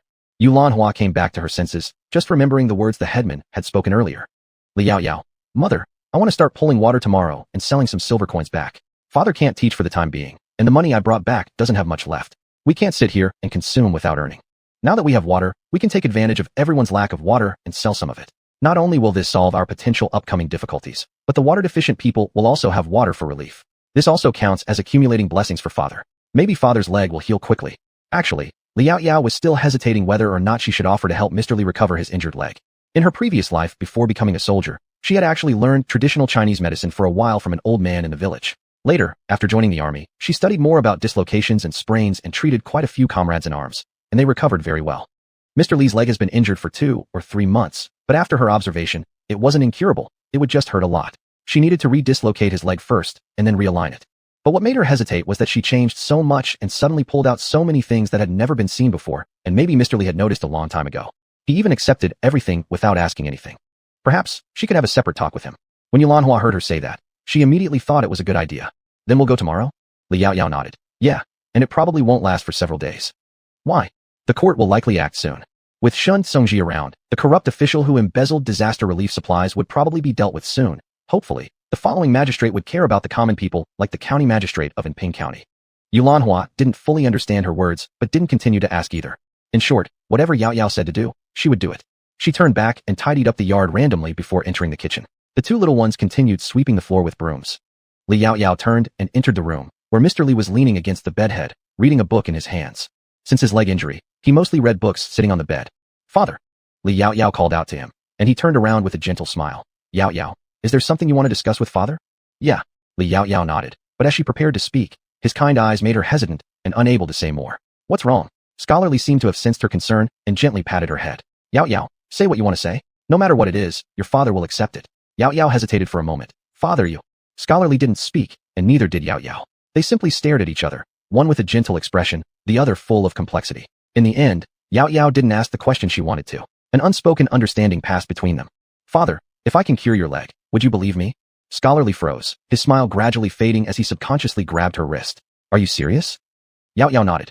Though I can't guarantee 100% recovery, there's still a 70 or 80% chance. But first, I need to take a close look and feel the bone. Yes, Scholarly hesitated briefly before nodding. Examine away. Yao Yao moved to his injured leg and placed her hand where the broken bone was. As soon as she touched it, Scholarly let out a sharp intake of breath in pain. Father, bear with it for a bit. I need to roll up your pants to see the wound more clearly. Scholarly paused for a moment, then nodded. Yao Yao carefully rolled up his pant leg to reveal the swollen knee, which had turned an alarming shade of purplish blue. She frowned deeply at the sight. How could it be this bad? By now, Scholarly's forehead was drenched in sweat, his hands gripping the bedsheet tightly. In fact, we only managed to get some medicine at the beginning. Later, because it was too expensive, we stopped. After all, it was just a leg. Life had become harder day by day, and even their lives were in danger. A single leg seemed less important in comparison. They wanted to save more money so that the 3 children could take it when they left, so they secretly stopped the medication without telling anyone, claiming it was incurable. Since then, they endured the pain every day, which was also the reason why Scholarly had been unable to leave the bed for such a long time. That day when Yao Yao returned, he endured excruciating pain just to walk over to them. Yao Yao felt complicated emotions rise within her, along with a pang of sorrow. They cared so much about the 3 children, yet out of the 3 who went, only 2 returned. Chapter 12. He knows everything. Your leg is too inflamed. We need to reduce the inflammation first, Li Yao Yao said and turned around, shortly after she came back with a bowl of water and handed it to him, also giving him a few pills. These are anti-inflammatory and pain relief medicines. You should take them first. Tomorrow I'll go find some herbs to put on your knee so it won't hurt as much. Without hesitation, Li Xiuzhai took the strange medicine with the water, and after a while, he really did feel less pain. It was his first time taking such painkillers and anti-inflammatory drugs. His body hadn't built any resistance to them yet, so naturally the effect was better than for people in the future. In the end times, her space always had some things in reserve, never expecting that one day they would be useful in ancient times. Truly an indescribable feeling. Thank you. After recovering somewhat, Li Xiuzhai suddenly said. Li Yao Yao didn't say anything. She turned and left, walked a few steps, but then paused. I promised her that I would take good care of all of you, and let you live well. Who she was didn't need to be clarified between the two of them. Not until the door closed did Li Xiuzhai's expression become complicated. Actually, from the moment he first saw this daughter of his, he noticed something was off. He originally thought she had endured too much hardship outside, which changed her personality. However, the more she knew, the more he felt uneasy, even though she looked exactly like his daughter. Thankfully, he could sense that she harbored no ill intentions towards their family. If anything, she showed immense goodwill. And thus, he decided to turn a blind eye to it, never imagining that one day she'd directly admit to it. And his beloved Yao Yao, she was truly gone now. Yet, even as the imposter still thought about letting them lead a good life, Li Xiuzhai recalled the past. When Liao Yao was just 4 or 5 years old, she would confidently say while lying on his back, Father, when I grow up, I will work hard to make money, so that both parents can have a good life and don't have to endure so much hardship. Yao Yao will also take good care of father and mother for you, help father and mother burn the firewood, deliver food. Father, am I very obedient? Do you love Yao Yao a little more? The sound of those innocent words still rang in his ears, yet she was gone. All this was his fault. Why did he believe those people at the time, knowing they had no conscience, yet thinking they were family? As long as he gave them more money, they would take good care of them. But now, a man who didn't shed a single tear even when his leg was broken, cried bitterly at this moment, so sorrowful, so regretful. Li Yao Yao stood by the door, hearing that heart-wrenching cry inside. She lifted her gaze to look at the sky, exhaling a breath with relief. Finally speaking out about occupying someone else's body made her feel much lighter. As for Yulanhua and the two younger siblings, she didn't plan to tell them, nor would her father say anything. The two children at the door had already swept the ground clean. Seeing her, they dropped their brooms and were about to rush over. Li Yaoyao quickly went forward to intercept them, to avoid them hearing Li Xiuzhai's crying. Sister, see how clean we've swept. Two pairs of bright eyes glistened, eagerly awaiting praise. Li Yaoyao ruffled each of their heads gently, smiling, and said, Ah Lu and Ping are the best. Come on, let's help mother prepare dinner. Yes, let's cook. The two little ones ran towards the kitchen, one after the other. Li Yaoyao glanced back at the closed door before heading toward the kitchen. In the kitchen, Yulanhua had just finished lighting the fire and was washing rice. Beside her were vegetables and a dead rabbit, all placed there in advance by Li Yaoyao. She told Yulanhua that she had bought the vegetables and caught the rabbit on her way back along the mountain path. Mother, let me help you. Li Yaoyao walked over and took the small container used for washing rice, only to find there was merely a liter of rice inside. With 4 people in the family, including 2 children still growing, it was definitely not enough. Mother, this is too little. Yulanhua glanced at it. I plan to cook porridge, this amount will suffice. Moreover, these grains of rice were of a quality she'd never seen before, crystal clear and particularly beautiful. She'd never encountered such expensive rice before, and with such limited quantities, she naturally needed to save. Li Yaoyao sighed. Of course it's not enough. Moreover, mother worked so hard digging the well today. We must eat something nutritious to replenish our strength. She added 4 liters of rice into the pot, causing Yulanhua great distress, her throat swallowing hard. That's enough, Yaoyao. That's plenty. After stopping, Li Yaoyao washed the rice, poured it into the large pot, added the right amount of water, covered it, and continued helping to boil water while plucking the rabbit's fur. Soon, the aroma of rabbit meat filled the kitchen. Sister, it smells so good. Li Pingyan leaned closer, sniffing deeply, his mouth nearly watering.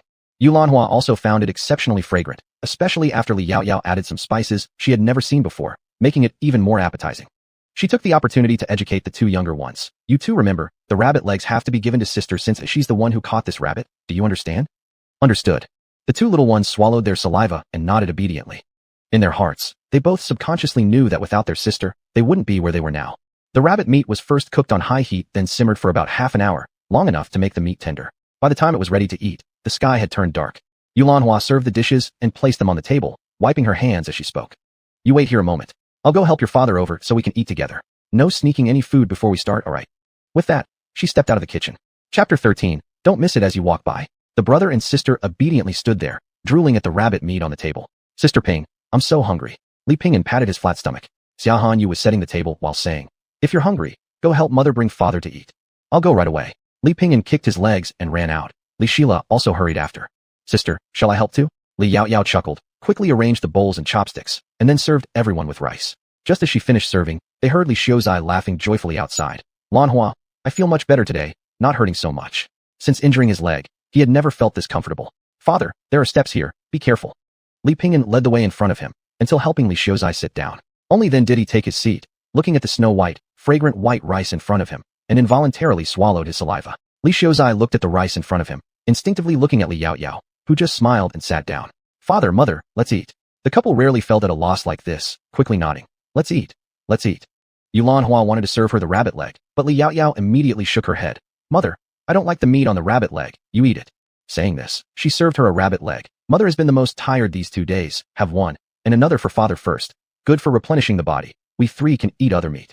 Moreover, the rabbit leg was quite big, cutting some meat off. Li Yaoyao served the 2 younger ones. In the apocalypse, what they ate most were the meats of various mutated animals. Although they no longer ate anything after becoming zombies, Li Yaoyao didn't really fancy the meat. She preferred vegetables with a fresh sweet taste. Thank you, sister. The 2 little ones had their mouths full of oil, but the 2 adults were moved to not know how to pick up their chopsticks. They hesitated before biting into their food. It's so delicious. They had never eaten something so delicious. If it's good, eat more. Our family won't lack food and meat anymore in the future. Dreams Li Yaoyao once had, she would help them realize bit by bit. A meal left all 4 of them fully satisfied. Even sleeping was sweet that night. Because they would never again wake up hungry in the middle of the night, go to the kitchen, and find nothing. Even if they wanted to drink water to fill their stomachs, there was none. The next day, early in the morning, Li Yaoyao and Yulanhua started fetching water. She took out 3 adult-sized plastic buckets from the space, with sealing lids, and spent more than half an hour filling them up. After eating breakfast, they prepared to set out to sell water in the county. Yulanhua packed the water, looking somewhat worried inside the house. Yaoyao, what about your father if we all go to the county? If we leave him alone, he will surely not want to bother others. Then let's all go together. Li Yaoyao originally hadn't planned to leave Li Xiuzhai alone at home. The cart can carry people. If Pingyan doesn't get tired, they can walk themselves. Li Yaoyao used 2 caddies of flour to hire 2 relatively strong young men staying in the village to pull and push the cart, One is the son of a previous aunt, Li Dazhuang, and the other is the son of the village chief, Li Erzhou. Thus, the group set out. On the road, Li Erzhou couldn't help but ask Li Yaoyao, Yaoyao, how much are you going to sell this water for? 2 coins per bucket, the size of those buckets. Li Yaoyao pointed to the wooden buckets on the ox cart that were roughly knee-high. Surprisingly cheap. Li Erzhou didn't expect Li Yaoyao to sell it so cheaply. Why not sell it for more? Everyone lacks water now. This water is valuable.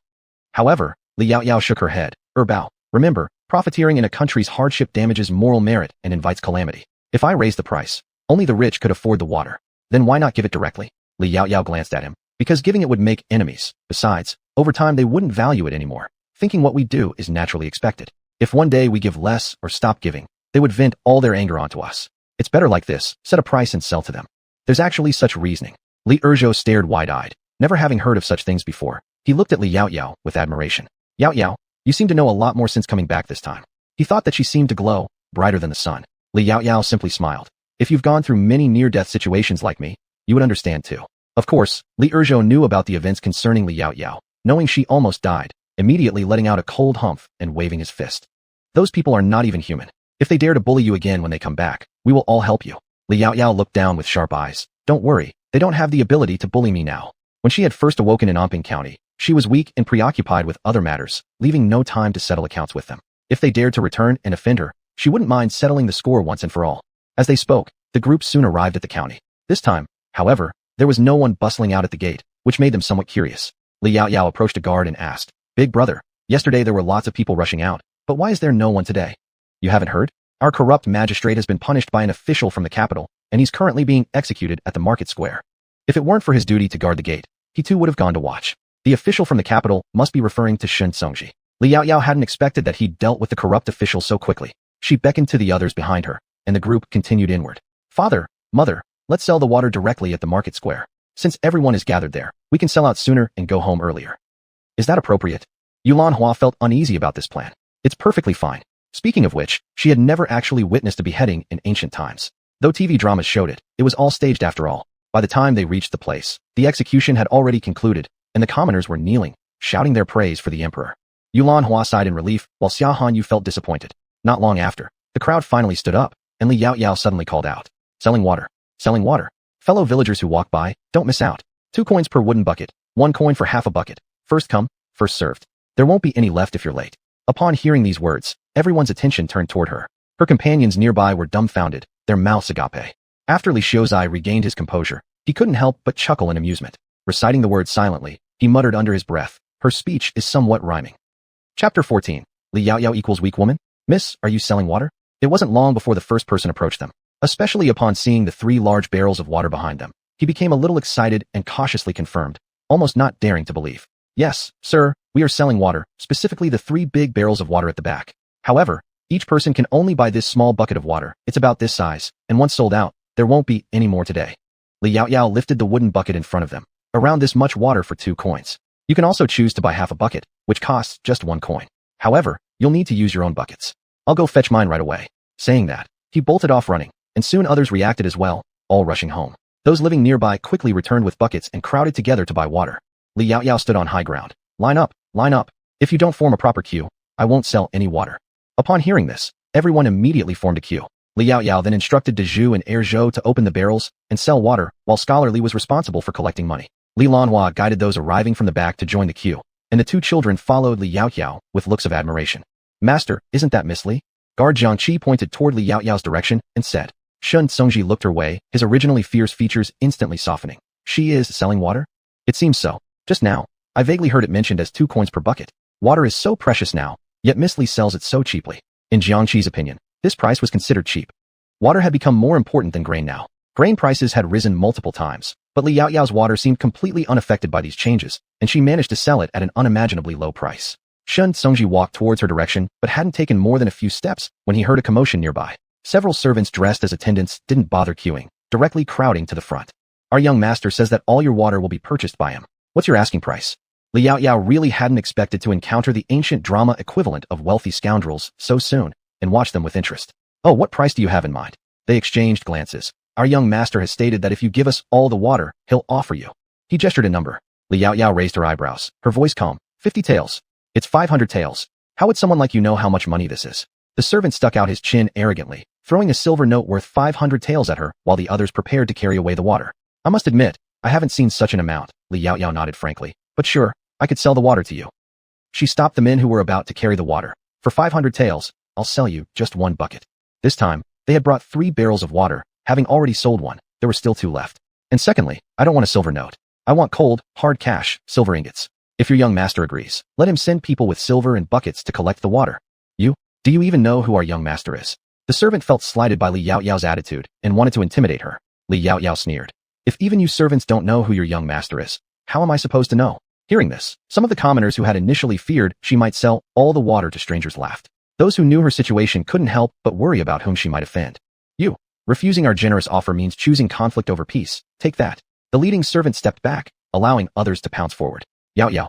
Yulanhua and her group immediately became worried. Li Erzhou and Li Dazhu, the 2 burly men, charged out directly. Before anyone moved, they saw Li Yaoyao effortlessly kick one man far away and easily subdue the rest, forcing them onto the ground unable to move. Wonderful. Someone applauded in astonishment, not expecting Li Yaoyao, a mere girl, to have such impressive strength. Then she lazily clapped her hands. Truly immoral bastards trying to bully a weak woman.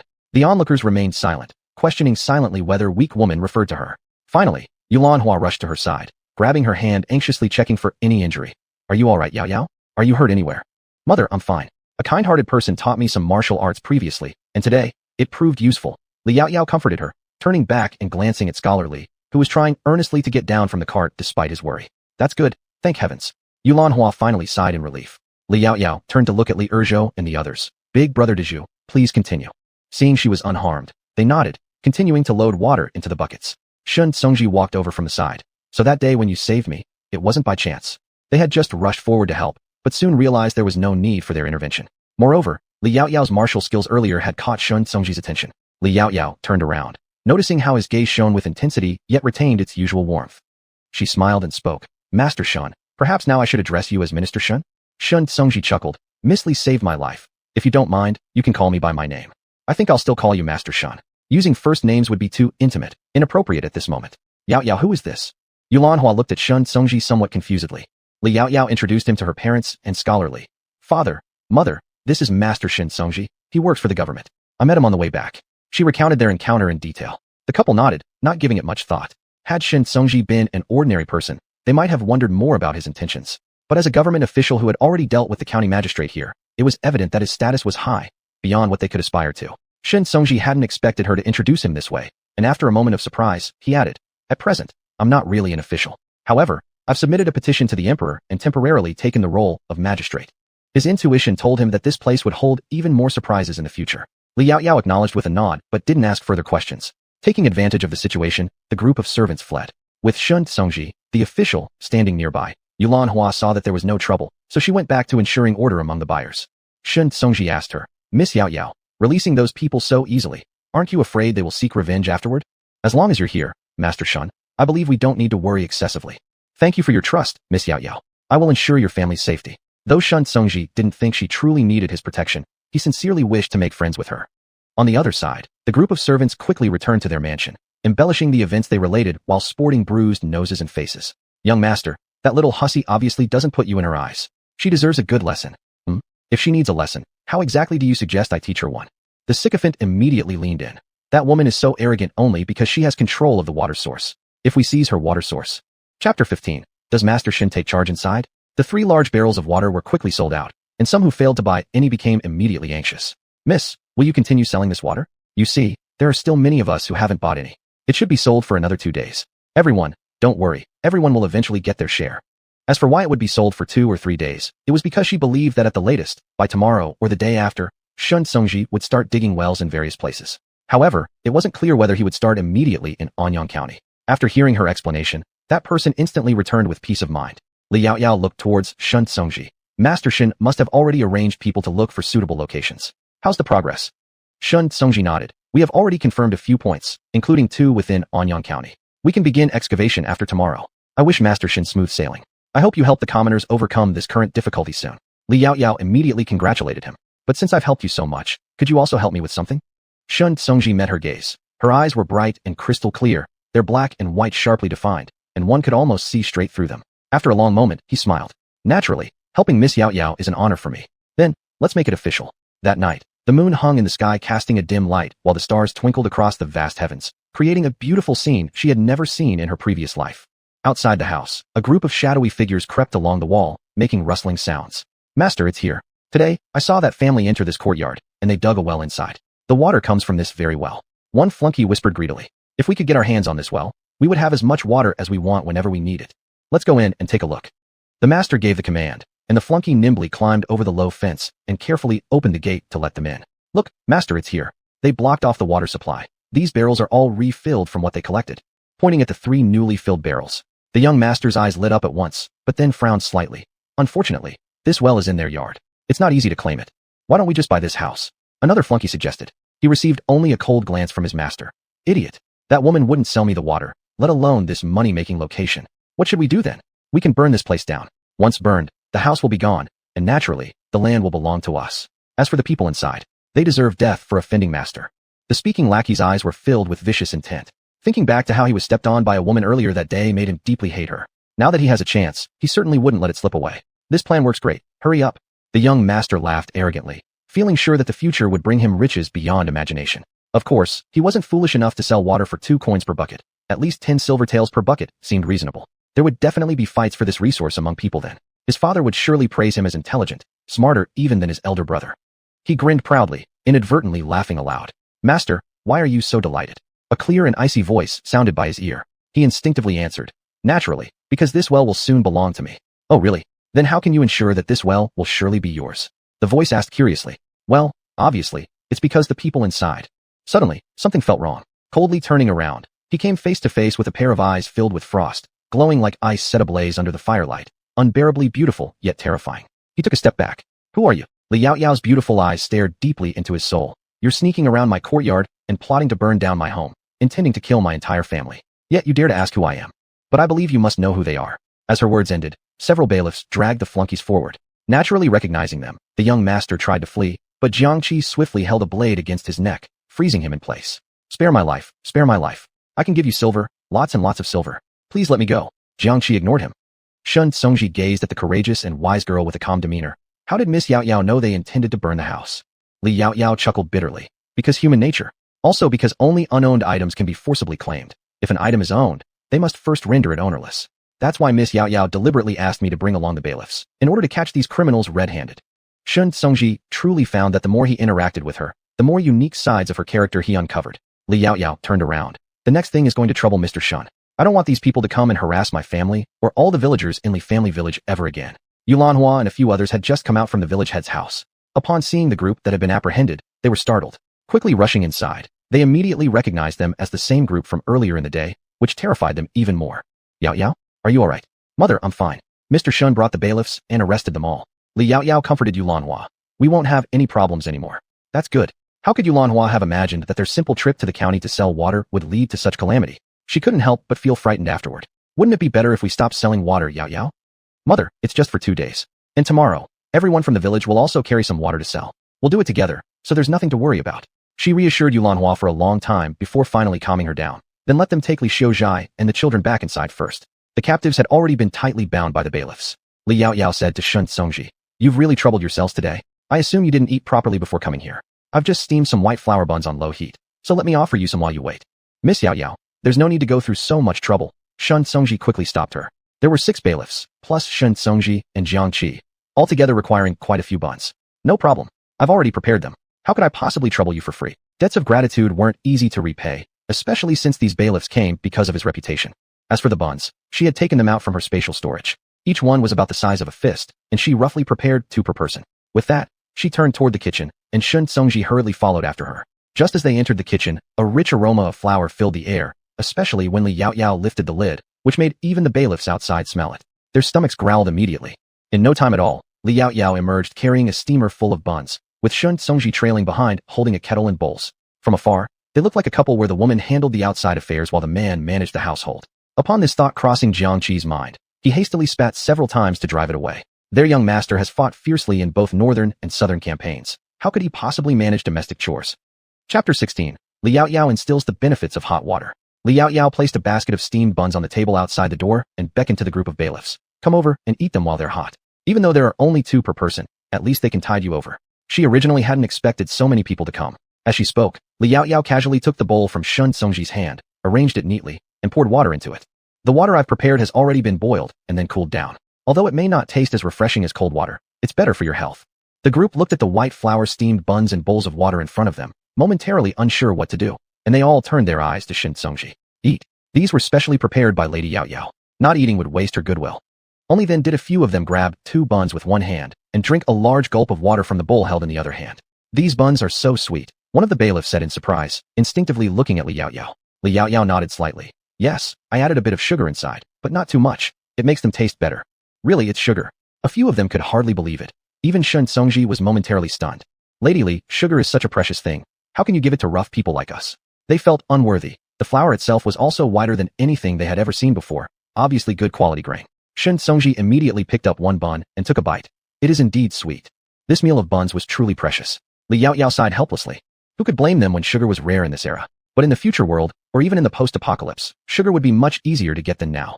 Jiang Qi drank the water but wasn't accustomed to the warm temperature, and he couldn't help asking Li Yaoyao, Lady Li, why must water be boiled before drinking? Can we not drink unboiled water regularly? It's not that unboiled water cannot be drunk at all. However, water contains many bacteria and viruses. People with weaker constitutions might get sick after drinking it, although martial artists tend to have stronger bodies. But if there is ever a flood, epidemics will usually occur afterward, mostly because of contaminated drinking water. You often drink unboiled water habitually, so if you drink water touched by someone carrying an infectious disease, you're likely to fall ill. But if you boil the water until it boils, it won't completely eliminate everything harmful, but it will kill most of the bacteria and viruses inside, reducing the chances of an epidemic. So drinking water actually has these kinds of considerations. This was the first time they had heard of it. Li Yaoyao chuckled lightly. Let me ask you, if a natural disaster occurs and rivers are filled with countless corpses, would you dare to drink that water? Shun Songji, who had been drinking water just moments ago, paused his hand mid-motion, unable to continue drinking. After all, they mostly drank unboiled water on a daily basis. But as soon as the image she described came to mind, the feeling was truly uncomfortable. Seeing their frightened expressions, Li Yaoyao smiled broadly, with lively eyebrows and eyes. Drink up. This water is fine. I've boiled it already. In the past, she used to watch TV shows where people would drink river water directly, and she would wonder how they could really do it. Although during her time doing jungle missions in the army, she had also drunk quite a lot of raw water. She generally drank more boiled water in her daily life. Later, after becoming a zombie, she no longer needed anything. They hesitated for a moment before finishing their drinks. With such a shortage of water now, they couldn't afford to waste it. After eating and drinking, Shun Songji led his men to bid her farewell. If there are any issues with the excavation later, we may need Lady Yaoyao's help again. Li Yaoyao nodded. Feel free to talk to me when the time comes. She stood at the doorway, watching them walk far away before locking the door and turning back inside. After a busy day, everyone in the house had already fallen asleep, except for Scholar Li who was still awake. Seeing her return, he closed his eyes and drifted off.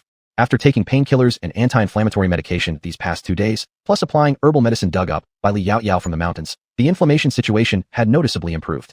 Chapter 17. Shun Songji's unwavering protection. The next day, Li Yaoyao took her people to the county again. Upon arrival, she heard about Shun Songji organizing the constables to dig a well, and many able-bodied people from local families also went to help. After the incident with the corrupt official, Shun Songji's standing in the hearts of the common folk rose sharply. Soon, Li Yaoyao's water sold out in less than half an hour, including that brought by the villagers. Villagers from the Li family village entered the city carrying large wooden buckets to sell water. Their price was a little higher than Li Yaoyao's, earning 5 coins per bucket, but their buckets contained slightly less water than hers. When they set this price, they had consulted her. Li Yaoyao thought it wasn't an issue.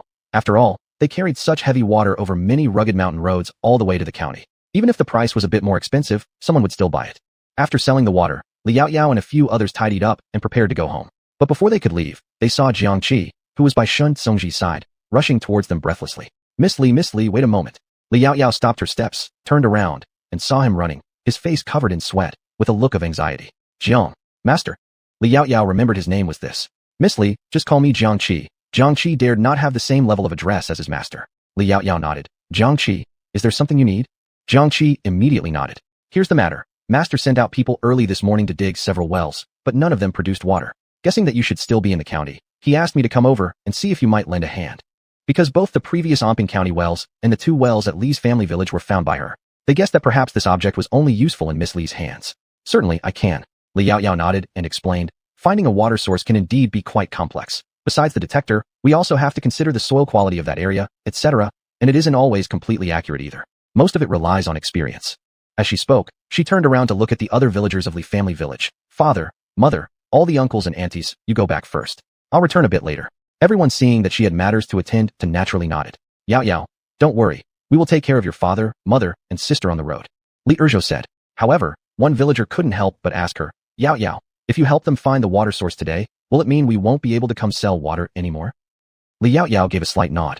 You may also sell to other villages, but this probably won't last for more than these couple of days. The crowd nodded and didn't ask further, just feeling a little regretful. Li Yao Yao then reminded her parents briefly and left with Jiang Qi. The place where Shun Songji dug the well wasn't too far. Due to having many strong laborers, they had already dug about 6 meters deep, but still hadn't seen any water. Seeing her, he quickly approached. Miss Yao Yao, looks like we'll have to bother you. Then he handed the detection rod back to her. Li Yao Yao took it, moved forward to observe the ground quality and felt the response of the detection rod, then stood up. There's no need to keep digging. There will be no water here. Refill it and move to the next spot. The crowd looked at each other, puzzled. How do you know there's no water? Before Li Yao Yao could answer, they heard Shun Songji step forward and say, because this detection rod belongs to Miss Li originally. It was borrowed by myself from her. And yesterday, you all should have bought water from Miss Li's family, which she found. Previously, she also helped the people of Anping County locate 2 sources of water. If she says there's no water here, then it definitely doesn't exist. Li Yao Yao glanced sideways at him, catching his eye, and smiled. Thank you for his protection and unconditional trust in her over the recent period. Shun Songji shook his head. We should be thanking you. Had it not been for you, the court would still be helpless, and there would undoubtedly be even more civilian casualties. Li Yao Yao didn't say much else and just remarked, let's go. I'll teach you how to look. Both of them walked away, one teaching conscientiously, the other learning attentively. The group of common folk behind them looked at each other, some unsure of what to do, some uneasy, fearing that if Li Yao Yao became angry, she wouldn't care about their lives anymore. At this time, the township magistrate stepped forward. In fact, the adult official was right. I once went to Miss Li's house, and in their village, there are 2 wells, one inside the Li family village, usable by all villagers, and another inside Miss Li's yard. Really? Absolutely. The villagers' doubts were quickly dispelled because not long after, Li Yao Yao found a position, the crowd started digging, and water appeared after merely 4 meters. Everyone cheered happily, and Shun Songji let out a sigh of relief. Subsequently, Li Yao Yao helped him find another spot. After teaching him for a long while, she returned to the Li family village. After taking only a few steps, she saw him catch up. Miss Yao Yao, let me see you home. Yao Yao thought for a moment and nodded. Then I shall trouble Master Shun. Seeing her always being overly polite and distant, Shun Songji couldn't help but sigh. I thought that after all the things we've been through, we could consider ourselves friends. With friends, there's no need to be so formal. Besides, today was I who troubled you. Escorting you home is just as it should be. Li Yao Yao fell silent for a moment before nodding. All right. Shun Songji couldn't help but flash a faint smile and led Li Yao Yao toward the direction of the magistrate's office. He fetched his horse only then to take her back. Before long, they arrived not far from the entrance of the Li family village. After dismounting, Shun Songji helped her down. I'll escort you here. Ahead lies the Li family village. To avoid tarnishing her reputation, it wasn't appropriate for them to ride together further into the village. Li Yao Yao nodded, not mentioning thanks again. Actually, there is one more thing I forgot to tell you. Regarding the matter of lending the detection rod to me, I have already reported it to His Majesty. The fact that today you helped me find water sources will also be included in my memorial. When His Majesty bestows a reward, what do you want? I can mention it in the memorial to His Majesty. Shun Songji didn't know what she liked because she seemed somewhat untouched by worldly affairs. Li Yao Yao thought for a moment. Silver or good farmland would be fine. These could serve her plans significantly.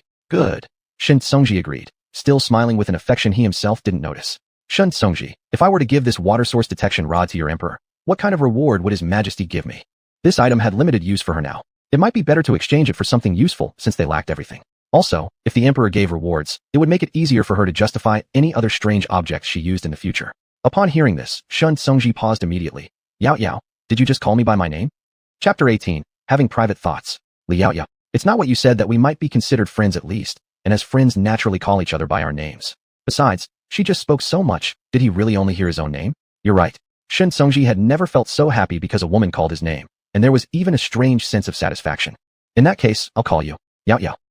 A name is just a title. Li Yao Yao naturally has no objections. Before that she was merely following some of the rules of this world slightly. But you still haven't answered my previous question. Shun Songji immediately regained his senses, puzzled for a moment, then remembered her previous words. You mean that you gave the water source detection rod to the court?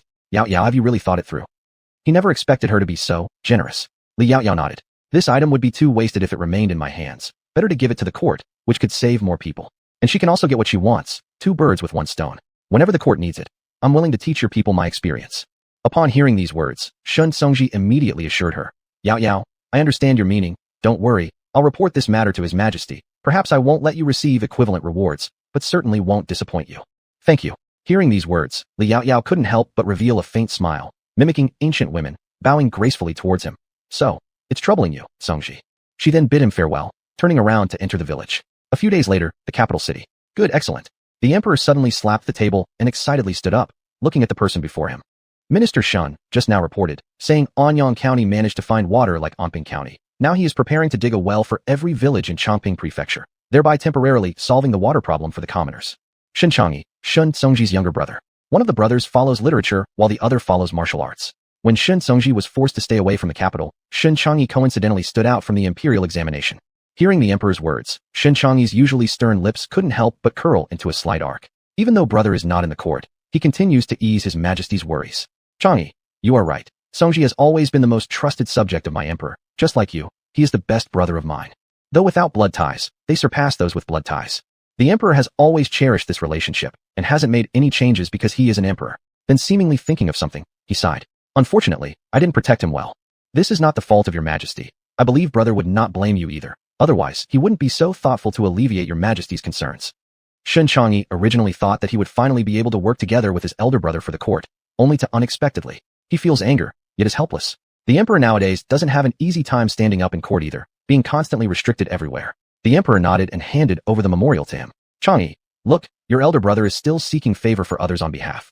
However, this woman has deep intentions. She willingly handed over such a treasure to the court without hesitation, not only helping brother and the magistrate of Anping find the water source, but also teaching them how to use it, asking for absolutely nothing in return. Such sincerity indeed moved me deeply. If it were someone else, surely countless benefits would be demanded.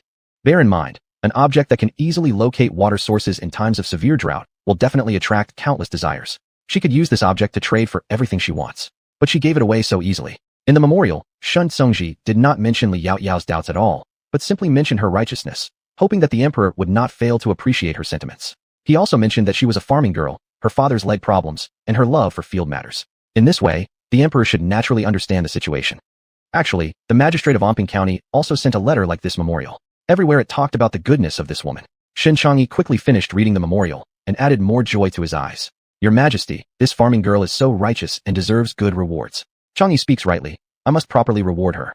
The emperor readily agreed, pondering in his heart. Then I'll grant her 100 taels of gold, 20 mu of fertile land, and 100 bolts of silk.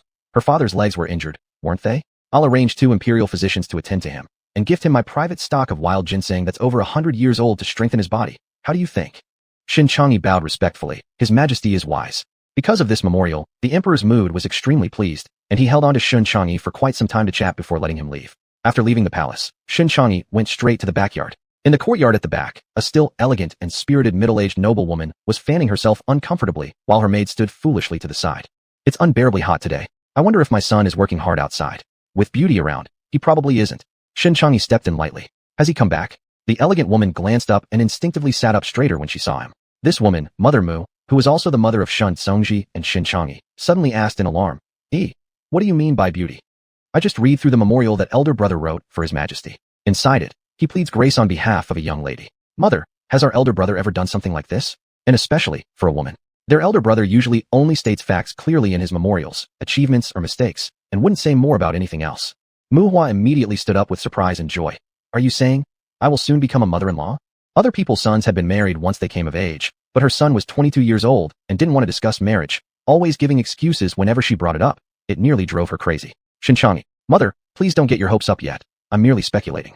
From the tone in elder brother's memorial though, I think he might not even be aware of his own feelings yet, let alone pursuing that woman without scaring her away. Mu Hua glared instantly. Of course I'm worried. If your elder brother marries, I can arrange matches for you. Shin Changyi, let's pretend I never mentioned this then. This was truly a case of lifting a rock only to drop it on one's own foot. At the Li family village, Li Yaoyao hadn't the slightest clue that she had already been considered as someone's future daughter-in-law, and was now meticulously preparing medicinal ointments for Master Li. When all the medications were finally ready, she rose and approached Master Li. Father, I need to reopen your wounds which have partially healed so we can continue treating them properly. It will hurt, but try to endure it. I'll move as quickly as possible.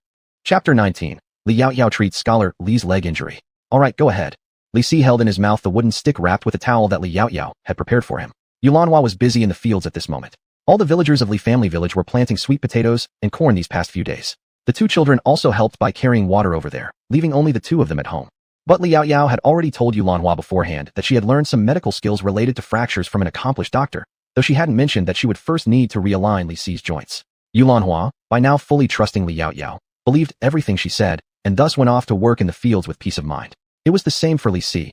Life was getting better day by day, and he wanted to stand up and help ease their burden.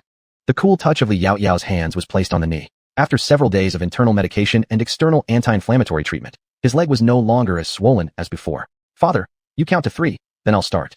Li Si took a deep breath, nodded, and started. 1, 2, Before he could finish counting, there was a snap. He let out a muffled groan, beads of sweat breaking out on his forehead from the pain. Li Yaoyao paused slightly, looking at him. Bear with it a bit more. It shouldn't hurt as much now. As she spoke, her fingertips moved deftly, restoring the bone position in just a few moments. She had always been injured during missions, especially those involving bruises and fractures. She was well practiced at setting bones for herself or her comrades and was extremely familiar with the human skeleton. By this time, Li Si was drenched in cold sweat, his clothes completely soaked through. It's done. Li Yaoyao let go of his leg and picked up the ointment she had prepared, covering the wound with it. Today might be quite painful. The painkiller probably won't have much effect. Try to endure for a while. It will feel better by tomorrow. These ointments were all mixed with spiritual spring water from her spatial ring, which should speed up recovery.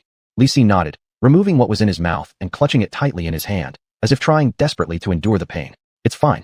I've endured for so long anyway. He had originally had no hope left, but now, with hope restored, enduring a few more days of pain didn't seem like such a big deal. Yaoyao, father thanks you. She didn't really have to do so much for him.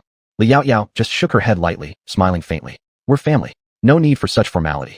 Speaking of which, she casually handed him a set of clean clothes she had prepared and placed them beside the bed. I'll check if the medicine is ready in the kitchen. Also, starting tomorrow, soak your feet in hot water, it'll help. The gateposts had all been repaired these past few days. Li Yaoyao had added plenty of the spiritual spring water inside, so drinking it could also help improve their health. After saying that, she turned and walked out. Not long after, she came back carrying a bowl of dark medicinal soup, placing it on the bedside table with a brief instruction before walking out again. As soon as she stepped out the door, the 2 little ones returned carrying water buckets. Sister. Li Yaoyao looked up, smiling. You're back. Were you tired? Not tired. The 2 children shook their heads wildly, putting down the water bucket before speaking to her. Sister, we need more water. She had explained to them before that they were still too young and it was dangerous for them to fetch water themselves. So once she fixed the tools for drawing water, they could try it themselves. Both children were obedient and waited patiently without acting rashly. Li Yaoyao helped fill up a water bucket nearly half their height with more than half full of water, and the 2 carried it outside again, one in front and one behind. Thinking about whether she should go out and help, she just picked up the wooden bucket when someone appeared outside. Is young Miss Li around? I've completed all the things you asked me to make. Taiju had come here before to take water and food supplies, so he knew the way quite well this time. Upon hearing this, Li Yaoyao lit up with interest and turned to greet him. Are all the items ready? Chapter 20. The villain deserves to be slaughtered. Yes. Taiju placed the jute bag on her side and spread it open. All kinds of items big and small were there, including the ones she drew for him later and asked him to help make. Li Yaoyao squatted down to inspect them, looking very satisfied. Not bad. They are almost identical to what I drew. Your craftsmanship is truly excellent. With this, she wouldn't need to find anyone else to make even more complicated items in the future. Praised by her like this, Taiju couldn't help but laugh foolishly, scratching the back of his head. It's Miss Li who gave me this opportunity and spared us from starving or dying of thirst. Miss Li only smiled upon hearing that. That's because your own skills are good. Please wait a moment while I go inside to get your subsequent payment. There's no need, Miss Li. Taiju quickly stopped her, looking worried and said anxiously. Now there is water in the county, all thanks to your kindness. My father said we shouldn't ask you for any more payment, otherwise I'll be considered as ungrateful. Although they lived hard lives, they knew how to be grateful. This won't do, Li Yaoyao naturally disagreed. These are 2 different things. I just moved my mouth. You did all the work yourselves. The water was dug by you, not related to me at all. You stay here waiting, I'll go get the reward. Don't leave. If you leave, I will definitely not hire you to make objects anymore.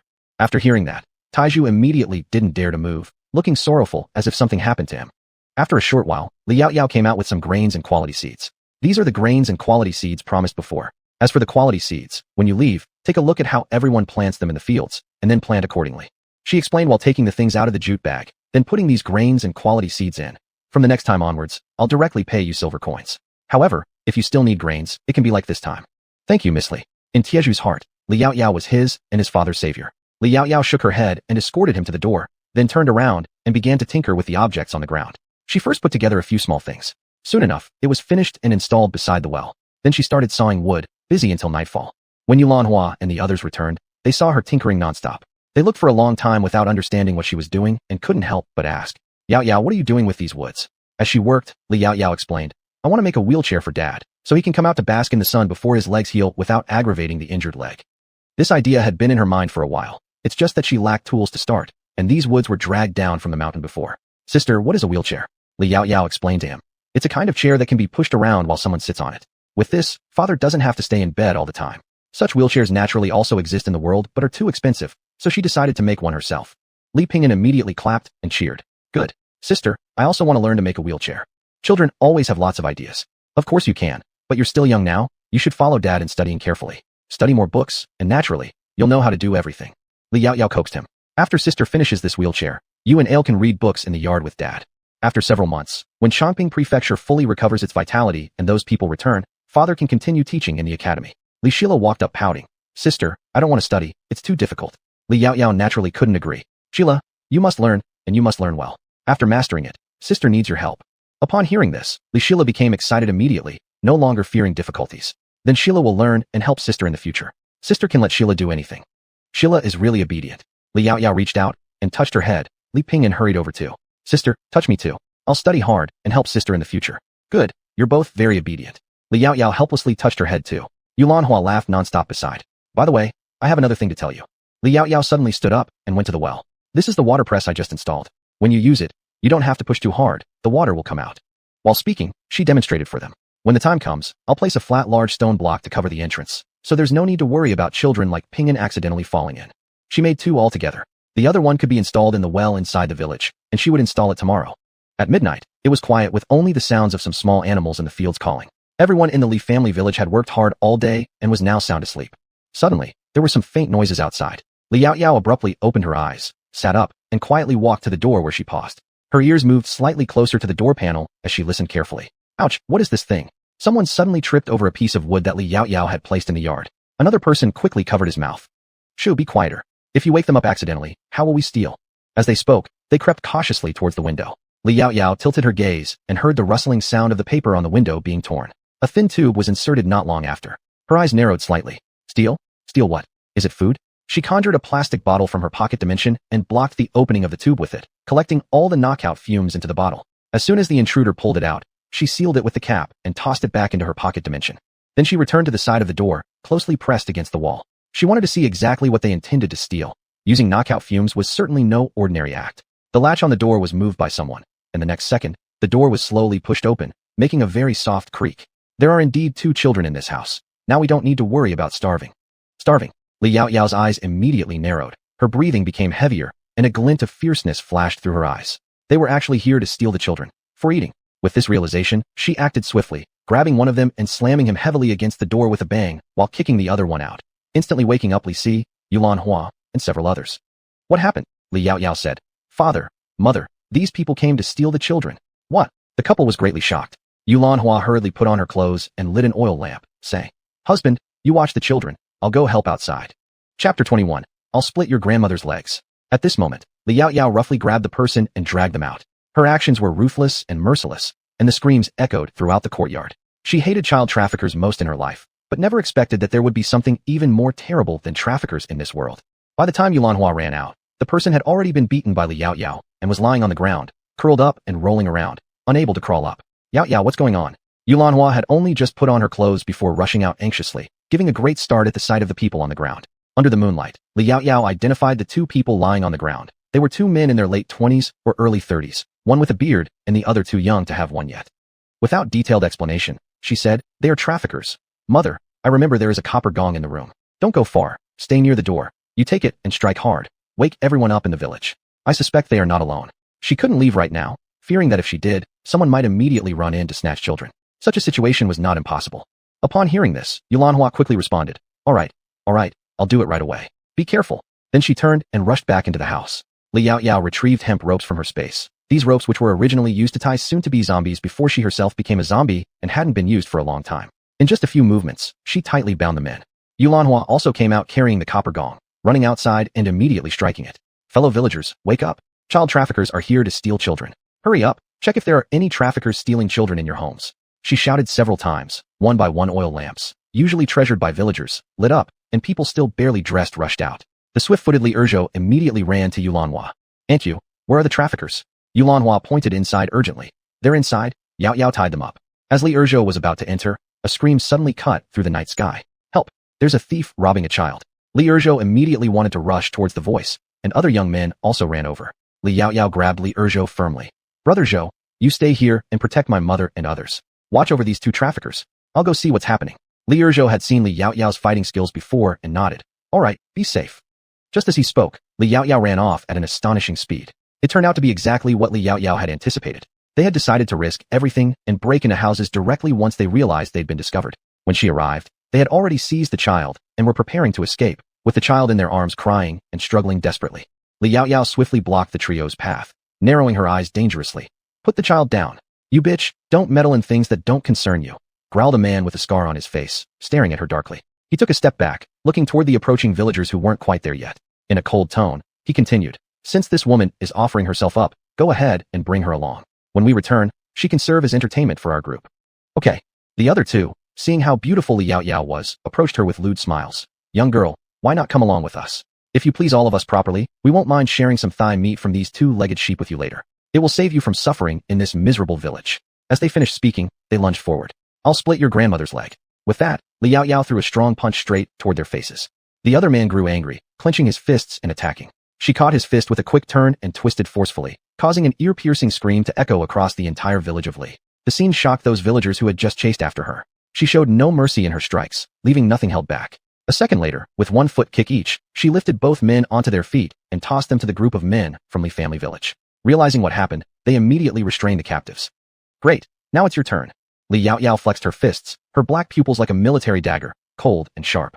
The man clumsily pulled the knife against the neck of the child, threatening her.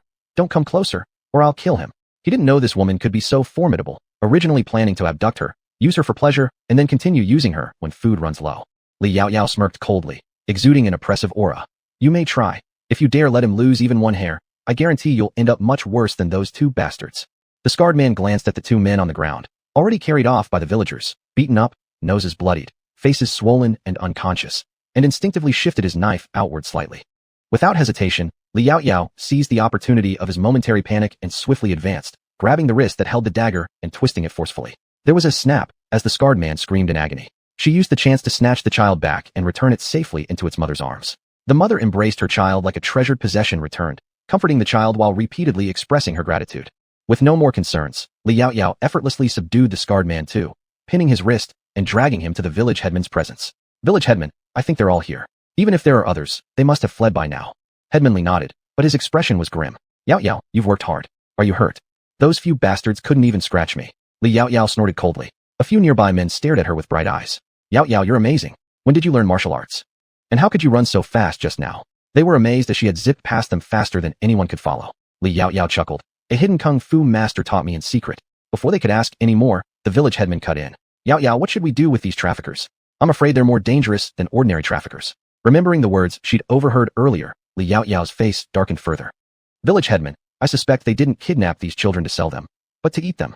She had heard of desperate times where people would exchange children to consume during famine, but never expected such audacity for these people to come directly to their doorsteps and steal children to cook. People without even the most basic moral standards could not be considered human. What are you saying? The old village headman nearly lost his balance hearing this, steadied only by the supporting hand of someone next to him. Li Yaoyao pressed her lips together. I heard them just now. They said having these children meant they wouldn't starve anymore, and they referred to these children as two-legged sheep. Two-legged sheep. This was precisely what people were called when they were eaten as food. Chapter 22, Dire Straits. Everyone froze at Li Yaoyao's words. Yaoyao, are you saying they took the children to eat them? Yes, Li Yaoyao nodded. These people have probably already eaten many. In a year of such calamity, it's the easiest time for them to make their move. Families are fleeing with their children in chaos. Such confusion provides them the best opportunity to do evil.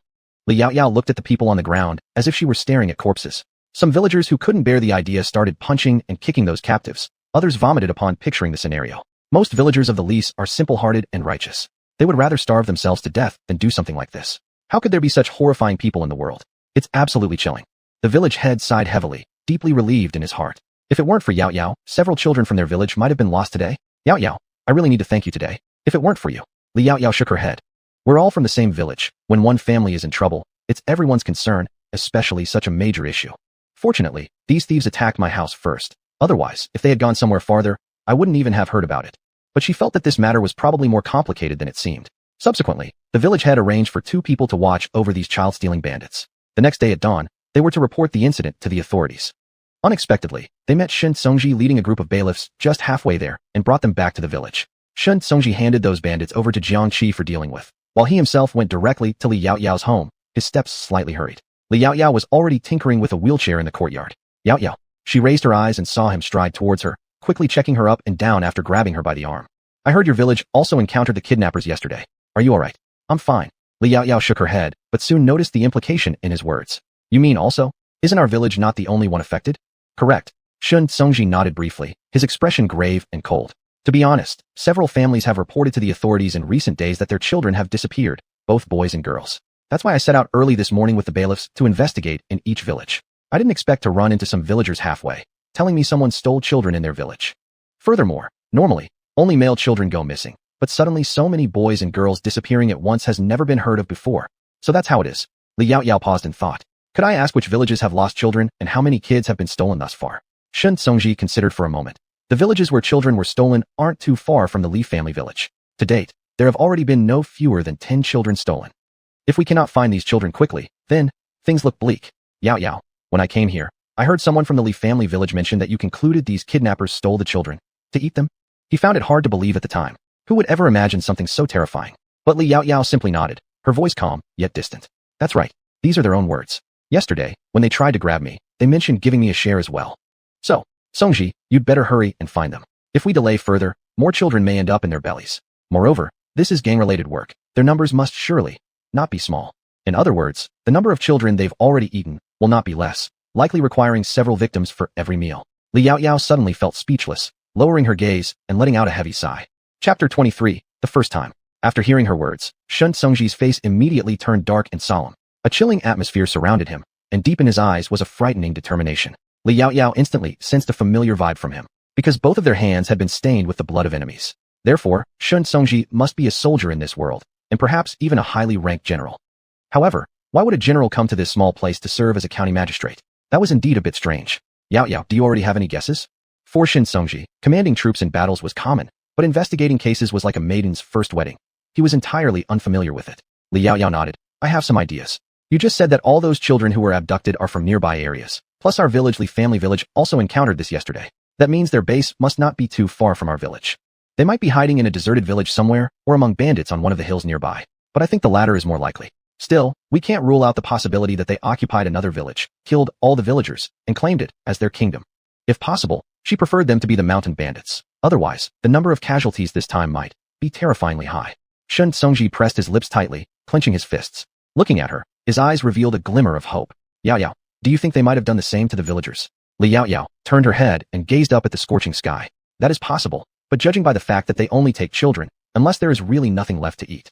Her eyes suddenly lit up, and she instinctively grabbed his wrist. Maybe they haven't killed them after all. If they really did kidnap the entire village, it's possible that they would consider the villagers as emergency provisions. In other words, there was still a glimmer of hope for survival. Shun Tsungji tightened his grip on her hand and stepped closer subconsciously. Do you really believe what you're saying? Li Yaoyao didn't want to dampen his hopes, and simply said, it's all speculation for now. We'll know more when we find them. Still, that's good. Shun Tsungji whispered softly, noticing how firmly he was holding her wrist. Her wrist was delicate and tender, her skin smoother and whiter than the first time he saw her, despite the short period. Her hand wasn't even half as big as his, and being held like that, it seemed like it could easily break under slight pressure. For a moment, this realization made him forget that the woman before him had skills that weren't much worse than his own. In close combat, Shun Tsungji might not even be her match. He quickly loosened his grip and apologized, looking apologetic. Sorry, I got carried away with excitement. Li Yaoyao shook her head casually. No problem. And it was her who initiated grabbing his hand first, though judging from his expression, he hadn't noticed it at all. The man's ears turned slightly red, and he instinctively took a couple of steps back, appearing somewhat flustered, which was rather amusing. Shun Tsungji put his hand behind his back, gently stroking his fingers, as if the warmth from her wrist still lingered, giving him an indescribable feeling. But this was not the time to dwell on these thoughts. Shun Tsungji quickly regained his composure. I'll arrange people right now to investigate in various villages. No need, Li Yaoyao stopped him. The lives of those bastards I spared yesterday were not spared for no reason. First, we interrogate them, but we should choose a quiet place where nobody will interrupt. All right. Shun Tsungji agreed and found an empty room soon after. Coincidentally, it was the house of the family who had bullied them earlier.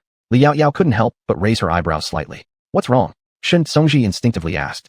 She gave a faint smile. Nothing, just thought it was quite a coincidence. Let's start. Shun Tsungji nodded, slightly raising his hand. Immediately, Jiang Qi brought the bailiffs inside and pushed the kidnappers into the room, locking the courtyard gate. 2 bailiffs guarded the entrance, ensuring no one could approach. Li Yaoyao sat on a chair and watched Shun Tsungji interrogate. Speak. How many accomplices do you have? Where are your people hiding now? The suspect stubbornly twisted his mouth and turned his head to the side. You're either going to die or get dismembered anyway. Do as you please. In 18 years, I'll be a fine man again. Fine man? You don't deserve such a title. Li Yaoyao scoffed derisively, the upward curve of her mouth not reaching her eyes. Scum like you, who aren't even human, are destined to go to hell upon death. Do you know what the 18 layers of hell are? She slowly stood up, walking toward them, her cold voice carrying an unfathomable malice. For instance, the tongue-pulling hell. Little ghosts will forcefully pry open your mouth, clamp your tongue with an iron tongue, and then slowly tear it out bit by bit. Immediately afterward, you'll be thrown into the second layer, the scissors hell, where they will sever your fingers one by one. Oh my, the pain is unbearable. You wouldn't be able to die even if you wanted to. Then there's the boiling oil hell. Little ghosts will strip you naked and throw you into a pot of scorching oil again and again, sizzling, until you're fried so crispy on the outside but still tender on the inside. Even your blackened hearts can be fried till they're crunchy and delicious, just as how you treated those children, devoured piece by wicked ghosts. Li Yaoyao observed them subconsciously huddling together, gulping hard, beads of sweat pouring down their foreheads like a waterfall, their dark pupils filled with nothing but coldness. She tormented his mind bit by bit until he began losing his sanity. The next second, she abruptly drew a dagger and plunged it into the shoulder blade of the man with the scar, almost piercing through it. Bright red blood slowly trickled down from the wound. Tell me, where are the others? If you don't speak up, I'll kill you instantly and let you experience all 18 layers of hell in the underworld. I believe those little ghosts are already eager. The scarred man was so frightened that he collapsed onto the ground right away, curling up as if he couldn't even feel the pain in his shoulder. Don't kill me. I don't want to be deep fried. I don't want to be steamed alive. I don't want to have my body devoured till nothing's left. Spare me, please spare me. I'll tell you everything. As for the rest of them, they had long since trembled so much that they could barely utter a word. Li Yaoyao chuckled coldly, pulling the dagger from his shoulder and letting the blood spurt out freely, then carefully wiping the dagger with a handkerchief. All right, now you can ask. Li Yaoyao turned around and met several pairs of terrified eyes staring at her, just like the scarred man, trying hard to swallow the lump in their throats. What's wrong? Is there blood on my face? Li Yaoyao quickly touched her face, but found no dirt or stains. Shun Songji looked at her, full of complexity in his eyes, taking a long time before finally regaining his voice. Yao you. Chapter 24, A Fruit Knife That Kills. How did you come to know these terrifying things? Listening to her recount of the 18 levels of hell, it was so vivid and clear as if she had truly seen them before. Li Yaoyao paused for a moment, looking at them in confusion. Don't you know about this already? Everyone shook their heads mechanically. Li Yaoyao. The ancients always liked to curse others to descend into the 18 layers of hell. She thought everyone would know. I'll explain this later, go ask them. Otherwise everyone will faint from fright, and waking them up would waste water. They snapped back to reality and quickly went forward to inquire. The scarred man fully cooperated by revealing everything clearly, but once he finished speaking, he fainted straight away. Shun Songji felt utterly useless. Afterward, he arranged for Jiang Qi to stay with the team here, while he took Li Yaoyao, who volunteered herself, and another group of men to the place where Scarface led them. There was a village about 10 kilometers away on a mountain path, where there were originally more than 10 households remaining. Now, they had all become slaves to that group of people. As for the children, they were gone. Li Yaoyao's mood became somewhat heavy. She simply couldn't bear to see or hear such things. Shun Songji's hand rested on her shoulder warmly. Don't overthink it. Things are better now than what we initially guessed. At least most of the people are still alive. Li Yaoyao pursed her lips and nodded. I understand. I'm just feeling uneasy. Uneasy enough to want to kill someone. She hadn't had the urge to slaughter for a very long time. Li Yaoyao's eyes were filled with bone-chilling coldness and killing intent. Even though she suppressed it, Shun Songji could sense it somewhat. His look at her grew complicated. That moment just now revealed a side of her he had never seen before. In front of him, she was cheerful, friendly, warm, reasonable, and willing to throw a knife to help when justice demanded. But the Li Yaoyao from just now was dark, melancholy, ruthless, merciless. Which one was truly her? Such an image of her caused his heart to beat violently. In that instant, he heard his own deep heartbeat, completely out of control. The longer he knew her, the less he seemed to be able to read her clearly. It was as if she was a treasure box, every time taking out something different each time. Was she really just an ordinary farmer's daughter? The next second, his deep thoughts were interrupted by someone. An official clerk looked brightly at Li Yaoyao. Miss Li, you were truly amazing just now, but why did those people confess everything after hearing it? They, while scared, mostly felt curious and listened intently, but those few individuals were directly frightened unconscious. Li Yaoyao, I don't know if you have heard a saying. Those who do not wrong others have nothing to fear when ghosts knock on doors at midnight. That group of people did so many evil deeds that, naturally they were anxious, afraid, fearing they would be dragged down to the 18 layers of hell for eternal torment without release. Are they really fearless towards death? No, it's only bravado. Then, does the 18 layers of hell really exist in this world? The official clerk's words actually startled Li Yaoyao. If it were before, as someone educated under socialism in Huadua country, she would have said without hesitation to believe in science. But now that she has been reborn through borrowing a corpse, she thinks perhaps, possibly, surely, it exists. Li Yaoyao coughed dryly. Anyway, you should just remember not to do bad deeds, be filial to your parents, and do more good deeds. Then you will have nothing to fear. Also, I once heard someone say, if you do good while alive, after death you will have merit bestowed upon you, allowing you to reincarnate well in your next life. If you constantly do evil, you will end up like those scoundrels, needing to endure countless punishments in the 18 levels of hell before being allowed to reincarnate again. But you can no longer be human. You must eternally be pigs or ducks, slaughtered indiscriminately. This is cause and effect. She seemed to get more and more mystical the more she spoke. A few nodded, as if understanding. Miss Li, what you say indeed makes sense. It seems they must behave themselves properly from now on. Li Yaoyao hummed approvingly. I think so too. After all, the future generations benefit from the work of the forebears. These conclusions were made by the ancestors and utilized by her. An hour later, Li Yaoyao and the others hid on a hill not far from the village. At such a distance, how can we see how many people are inside? There were just a dozen of them altogether, and that group of people was extremely violent. They didn't know if their numbers were sufficient. Li Yaoyao pointed in a direction. I'll check that side first. She was skilled in jungle warfare. I'll go with you. Shen Songji pulled her back and instructed. Stay hidden here and wait for my signal. Yes, master. The clerks nodded and crouched low, hiding themselves. The two carefully moved to the side of the village near a mountain pass and hid behind a large rock. Shen Songji, do you smell something? Shen Songji's expression turned grim. They're cooking. Yaoyao, we need to hurry. Li Yaoyao estimated the time and realized it was indeed lunchtime. She took out a pair of binoculars from her bag and got a clearer view of the inside situation. There are roughly 10 or more people inside, all men. They don't seem to have many weapons, but each one probably has a dagger, and there isn't even one woman inside. Shen Songji's lips tightened. Perhaps there were some originally, but later, they disappeared.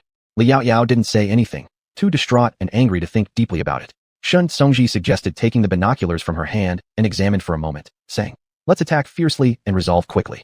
Otherwise, more children might get harmed. Li Yaoyao nodded in agreement. Then let's make a direct assault, but your people should be cautious of their daggers and big knives. Agreed. Shen Songji shared the same thought, signaling immediately to prepare for a direct assault, indicating where the enemies were inside. Go. Since they had decided on an aggressive approach, both of them didn't need to hide anymore. The group rushed down directly, with Shen Songji kicking open the courtyard gate, only to see two men dragging a child, preparing to harm him. Shen Songji instantly became fierce, shouting, no holding back. Before the words had fully left his mouth, he was already rushing forward, instantly rescuing the child while the two assailants never managed to react. Li Yaoyao also rushed inside, her blade slashing rapidly. These bandits fell dead without being able to withstand even a single move from her. It reminded her of the feeling of fighting zombies with her fellow warriors during the apocalypse. Even before the officers had a chance to intervene, Shen Songji and Li Yaoyao had completely wiped out the bandits inside, leaving only the leader alive. Blood covered almost every corner of the yard. Despite Li Yaoyao trying her best to avoid it, she still got splashed, making her feel uneasy. Looking at the blood-stained dagger in her hand, she sighed. I almost forgot that you're just a fruit knife. No wonder it didn't feel right in her hands. Chapter 25. The Emperor's Reward arrives. The people in the room had already huddled together in panic until they dealt with the bandits. Shen Songji handed over the leader of the bandits to the bailiffs for arrest and then walked up to them. We are from the Anyang County government. You are safe now. Only then did those people notice the clothes on the bailiffs. The next moment, however, they suddenly burst into tears, holding their heads. Li Yaoyao walked beside a somewhat at a loss Shen Songji. Let them vent their inner fears first, we'll wait outside. Though they had been rescued, the terror of these past days had numbed them. Even though they were now saved, the wounds in their hearts would likely never heal. This was the conclusion she had reached in her previous life. Shen Songji nodded and turned around to walk out with her. The air in the yard was filled with a nauseating smell, and that huge iron pot was truly disgusting. Li Yaoyao was still wiping the fruit knife in her hand. Though the surface was already clean, she still felt sick. Yaoyao, your dagger looks different from mine. It seemed exceptionally smooth, even reflecting images. The fruit knife, including the handle, was nearly 30 centimeters long, with a stainless steel handle that was clearer than the bronze mirror used nowadays. Li Yaoyao casually handed it to him. I got it from someone else. If you like it, Songji, I'll give it to you. This can't be. A gentleman does not snatch what others cherish, let alone such a precious item. Shen Songji was indeed very curious, but also realized that this object was practically priceless. But Li Yaoyao waved her hand casually. It's fine. That person gave me several of these.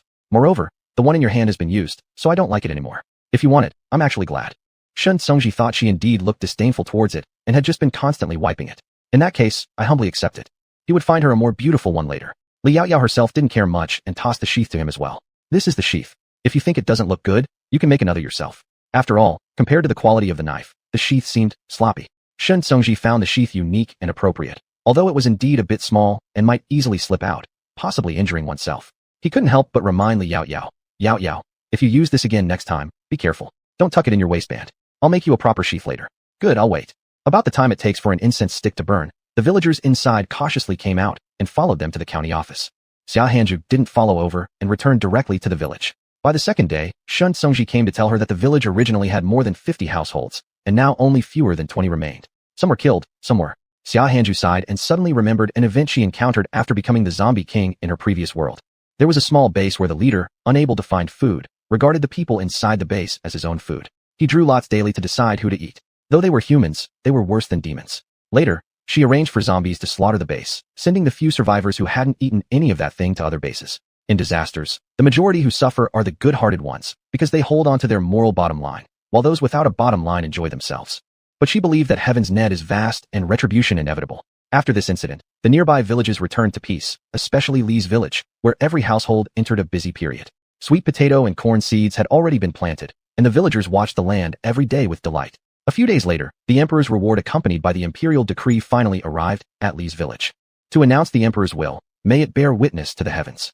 To Li Yaoyao of Li Family Village in Anyang County, whose wisdom and virtue shine bright, who understands great righteousness, and has contributed water detection rods to aid the court in its hour of need, resolving the troubles of the common folk, hereby bestows upon Li Yaoyao 100 taels of gold, 20 acres of good farmland, and 100 bolts of silk brocade. Furthermore, considering her father, Li Si, is mobility impaired, His Majesty has specially sent royal physicians to treat him and grants him a century-old wild ginseng root for health replenishment. So decrees the emperor. Servant Li Yaoyao receives this imperial edict, thanking our lord for his great kindness.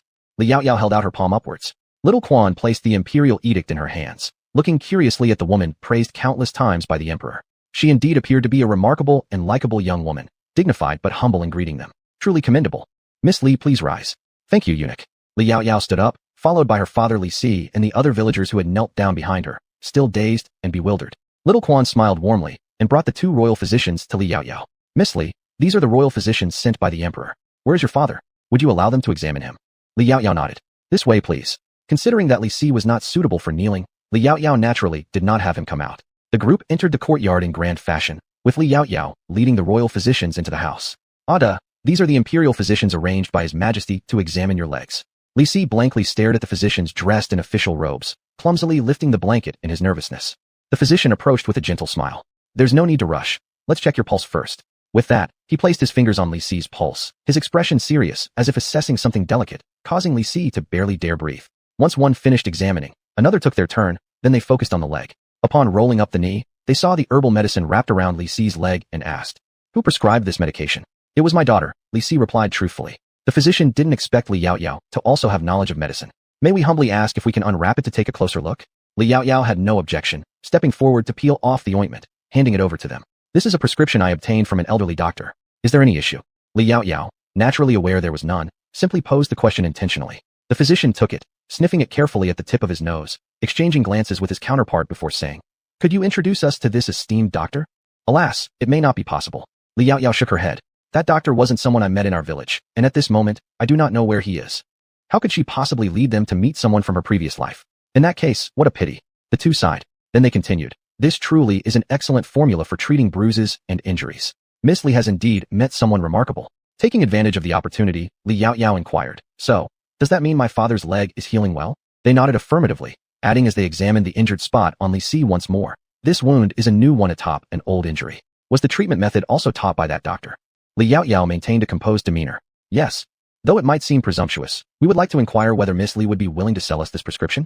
We will offer silver in return." Chapter 26. Discussing a business deal. Li Yaoyao had never thought they would be interested in this prescription. She immediately said, "It's fine. If you want it, I can write it down for you. Moreover, I believe that the doctor would definitely wish for his prescription to help more people. I just hope that if someone else asks in the future, both of you doctors will truthfully tell them."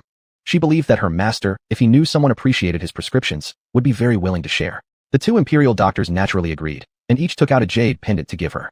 "We cannot take advantage of young Miss. If Miss Li or her family ever encounters difficulties in the future, you can take this jade to Huichun Hall, Nanchon Hall, and they will certainly help."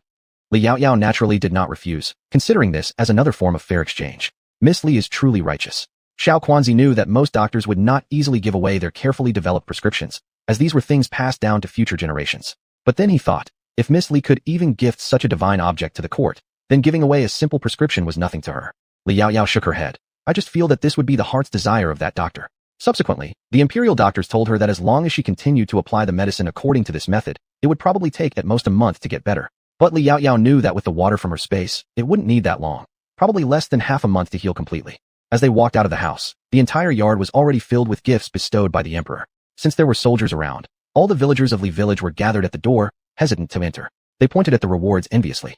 Yulanhua was carrying a bowl to offer water to the soldiers, while Li Shila and Li Pingyan helped carry bowls and water over to the soldiers. Xiao Quanzi couldn't help but laugh at the scene before him. Miss Li's younger siblings are also very obedient. Li Yaoyao naturally nodded slightly in agreement. I think so too. They have always been very sensible. Xiao Quanzi glanced sideways at her, smiling faintly, then shifted his gaze to Shun Tsongji behind her. Master Shun, His Majesty said you're only here temporarily, and he'll soon find a way to bring you back. Shun Tsongji looked down at Li Yaoyao, recalling her delighted expression when she heard about the rewards, making his eyes soften involuntarily. Please convey my thanks to His Majesty, and let him know I plan to stay here longer. When I'm ready to leave, I will write to the Emperor myself. Recalling the Emperor's words before coming, Xiao Quanzi naturally agreed. That's how I'll respond to His Majesty. Excuse me. As he prepared to rise, he hadn't even turned around fully when he heard Li Yaoyao's voice by his ear. Lord Quan, is there anything else, Miss Li? I dare not order you, but I do wish to discuss a business deal with Lord Quan. Li Yaoyao stood straight with a composed smile on her lips, sounding as calm as though she were speaking to an ordinary person. This intrigued Xiao Quanzi slightly. Oh, what kind of business deal do you wish to discuss with me, Miss Li? Excuse me for a moment. Li Yaoyao curtsied briefly before turning and entering the kitchen. Naturally, Shun Tsongji followed, teasing her. Are you hiding something new for me to trade with the Emperor for money? You know me well, brother Tsongji, Li Yaoyao said, lifting the lid off the pot, instantly filling the air with a delightful aroma. This is what you're referring to, brother Tsongji, something you may have seen but haven't tasted yet. She picked up a corn cob and placed it in his hand. Try it. It's very sweet. It was her favorite snack in the past. Turning around, she started packing the corn and sweet potatoes from the big pot one by one without hesitation. Shun Tsongji stared at the corn in front of him and bit into it eagerly. The sweetness of the corn spread across his taste buds, making him devour it mouthful after mouthful until he finished one cob in no time. Delicious, right? Li Yaoyao turned back to look at him after finishing her packing, her lips curling into a warm smile, bright-eyed and beautiful. He momentarily lost himself gazing at her. Quickly, she picked up another sweet potato and handed it to him. Try this one too, I think you'll like it. This food item is perfectly suited for military campaigns. Outside, smelling these aromas, many bellies growled. Not just among the common folk, but among some soldiers too who had never smelled such fragrant food during their journey. At the gate, the villagers couldn't help sniffing the air and sighing appreciatively. How fragrant. Is Miss Yaoyao cooking sweet potatoes again? So aromatic. In a few months, they would be able to eat them whenever they wanted. Beside him, Second Zhou nodded. Yes, I've eaten it twice before. It's so delicious and sweet too. And Yaoyao mentioned that sweet potatoes can yield several thousand pounds per acre. With these crops, their village would no longer worry about food shortages due to natural disasters. You just said, several thousand pounds per acre? Xiao Quanzi's voice sounded in the other person's ear, and Zhou turned around to see the eunuch who had come from the palace standing right before him, looking at him seriously. At once, his legs went weak and he knelt down. Master, I haven't committed any crime. Xiao Quanzi, I didn't say you did anything wrong. I just want to ask you about that sweet potato thing. Answer me while standing. Zhou stood up, sighing with relief as he patted his chest. He was really scared out of his wits. The other villagers were equally frightened. People like them usually only saw an official as big as the county magistrate. How could they possibly see an official from the capital, let alone one sent by His Majesty himself? That was a decree straight from the Son of Heaven. Realizing he might scare the other person again, Xiao Quanzi immediately put on a smile and asked once more. You two don't need to be afraid. I just want to ask, was what you mentioned earlier about the yield per acre, several thousand pounds, true? We're not entirely sure. After hesitating for a moment, Zhou truthfully replied. It was what Yaoyao said. The seeds came from her too. If you want to know more, Master, you can ask Yaoyao. Yaoyao was smarter than them. She wouldn't collapse in front of an important official. Miss Li, Xiao Quanzi hadn't expected this to still tie back to Li Yaoyao. Just as he turned around, he saw Li Yaoyao already striding out with a basket in hand. Xiao Quanzi immediately stepped forward. Miss Li, before he could finish, Li Yaoyao had already thrust a sweet potato into his hand. Elder Master Quan must be hungry. Why not try our family's sweet potatoes? I'm not, sweet potato. Xiao Quanzi had been about to say he wasn't hungry, but upon hearing sweet potato, he snapped back to reality, looking at the fragrant lump in his own hand. Miss Li, are you saying this is the sweet potato? The one capable of yielding thousands of pounds per acre? Oh, so you already know about it. Li Yaoyao feigned surprise even though she had already guessed when she saw him speaking to Zhou at the kitchen door. Xiao Quanzi nodded slightly. I overheard a mention of it from the people of Li village just now. Then suddenly realizing something, he quickly asked her again. Could it be, Miss Li, that the business deal you spoke of earlier refers to these sweet potatoes? If so, it truly was a blessing from heaven for our dynasty. Li Yaoyao nodded. Exactly. But it's not just the sweet potatoes, it includes corn as well. Chapter 27. It's a heartbeat. Mr. Quan, please take a look. This is corn. Although it does not have as high a yield per acre as sweet potatoes, only about 500 pounds per acre, it matures quickly, taking roughly around 2 months, and the taste is quite pleasant. Why don't you try some first? With that, she shoved the corn into his hands. Pausing for a moment, she also handed him a sweet potato and casually gave one to each of the doctors behind them. You all should give it a try. The rest, she let Yulanhua distribute to the soldiers. Li Yaoyao had prepared this time by cooking enough for 2 large pots. After exchanging glances, the group took their first bite of the corn. It's so sweet. Miss Li, did you add sugar? One of the doctors couldn't help but ask. Naturally no. Li Yaoyao smiled, shaking her head. This is sweet corn. It's very sweet on its own. And these sweet potatoes are sweet too. They can even be eaten raw, although eating them cooked makes them more filling. It's an incredibly easy food to store.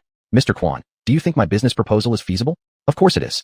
Mr. Quan responded without hesitation. Miss Li, if His Majesty learns about these miraculous seeds, he will surely be greatly pleased, and then other rewards may come your way. Xia Hanju smiled with satisfaction at his answer.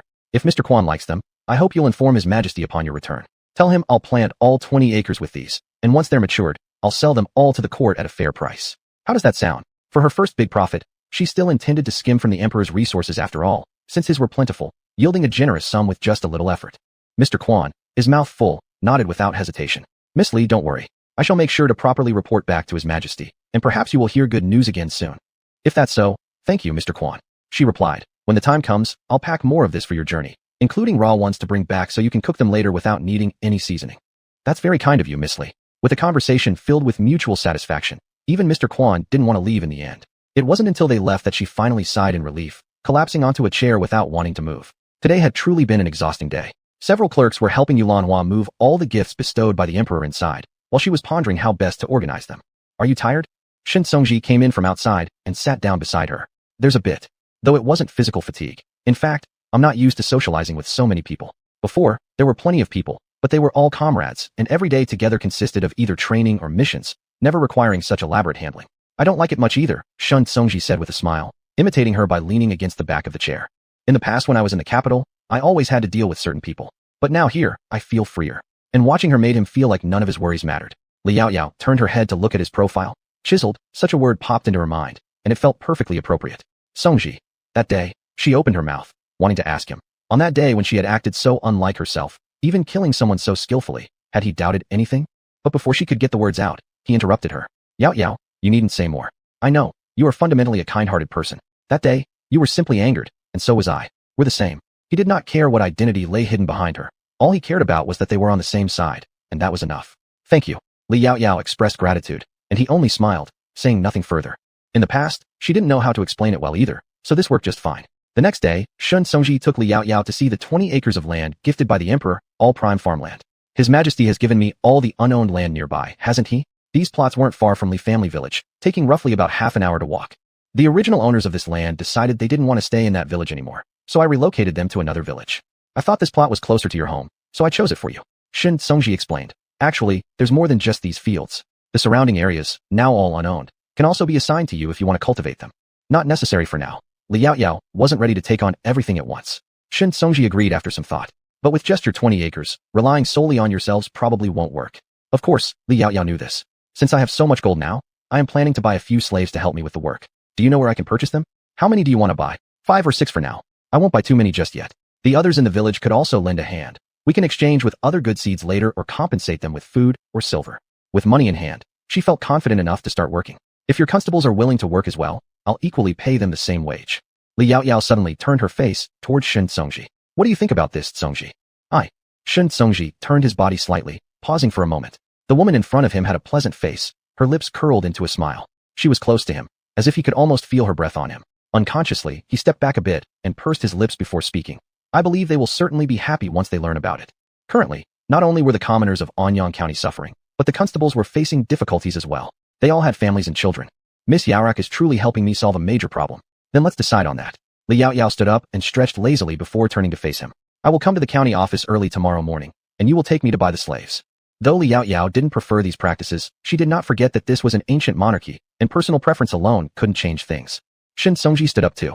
All right, then I'll pick you up tomorrow so we can get there earlier. No need. I will arrange for someone to drive the ox cart to meet me, making it more convenient to return home afterward. As for housing, she had already made plans. Anyway, since those unworthy ones weren't around, all valuables inside had been emptied out, so she planned to let the newly purchased slaves stay there until her new house was built, after which she'd move them out again. Shen Songji didn't press further, though disappointment lingered within him.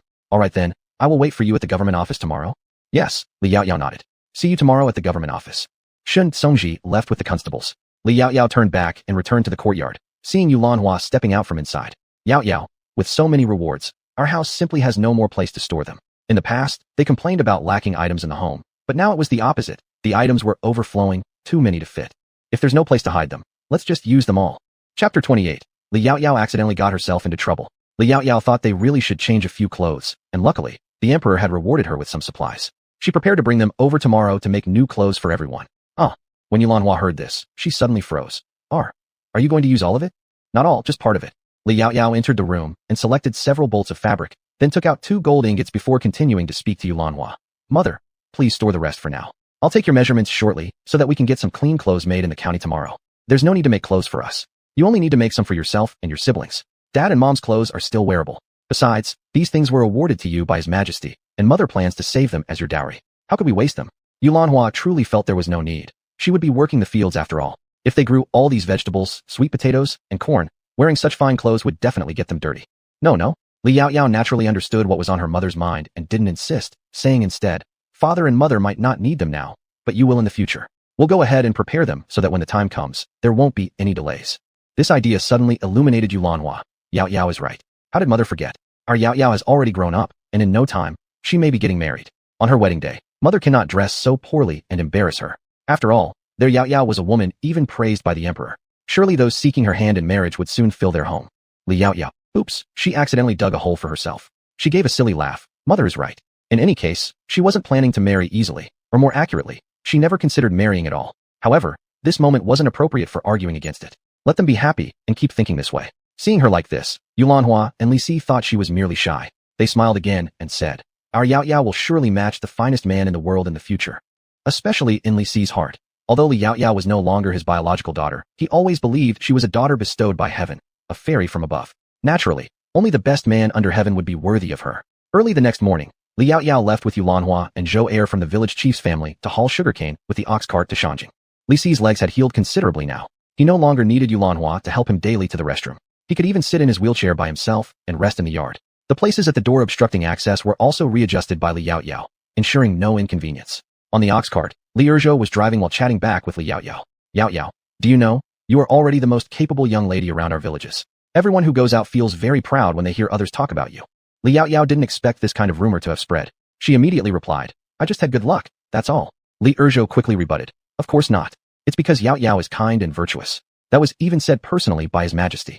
This too was what he had heard from Chief Eunuch Quan, and he found the emperor's words spot on. Erzhou is right. Our Yaoyao is the kindest young lady in the world, and also the prettiest. Yulanhua grabbed Li Yaoyao's hand, and kept praising her with a smile. It was rare for her to feel so uncomfortable under so much praise. Alright, Mother, if you keep complimenting me like this, I'll float away. Li Yaoyao sighed in helplessness. Only then did the two let her off. Li Erzhou asked again, Yaoyao, remember when you said you wanted to buy some slaves? Do you know where to go for them? Shen Songji said he could lead me to a slave broker. If you don't want to go to such places, you can wait for me at the county office. Places like that wouldn't likely be liked by most people. It's not necessarily that we dislike it. It's just that the place seems cruel. But if Yaoyao buys them, it will be their good fortune, Li Erzhou sincerely believed. Li Yaoyao just smiled and remained silent. She never considered herself overly benevolent, just unwilling to become the kind of person she despised the most. The ox cart slowly trudged into the town, which had gradually begun to recover its vitality. No one was fleeing anymore. Some people who recognized Li Yaoyao even came to greet her actively. Yaoyao, are you here to sell things again? An old man sitting at his own doorway waved toward her. Li Yaoyao responded smilingly, not today actually. Today, I'm here to buy things. And thus she answered along the entire route until arriving at the tailor shop, bringing down the fabric she'd brought. Boss, please make us a few sets of clothes, both outerwear and underwear. You can make more innerwear. Ask my mother for the sizes.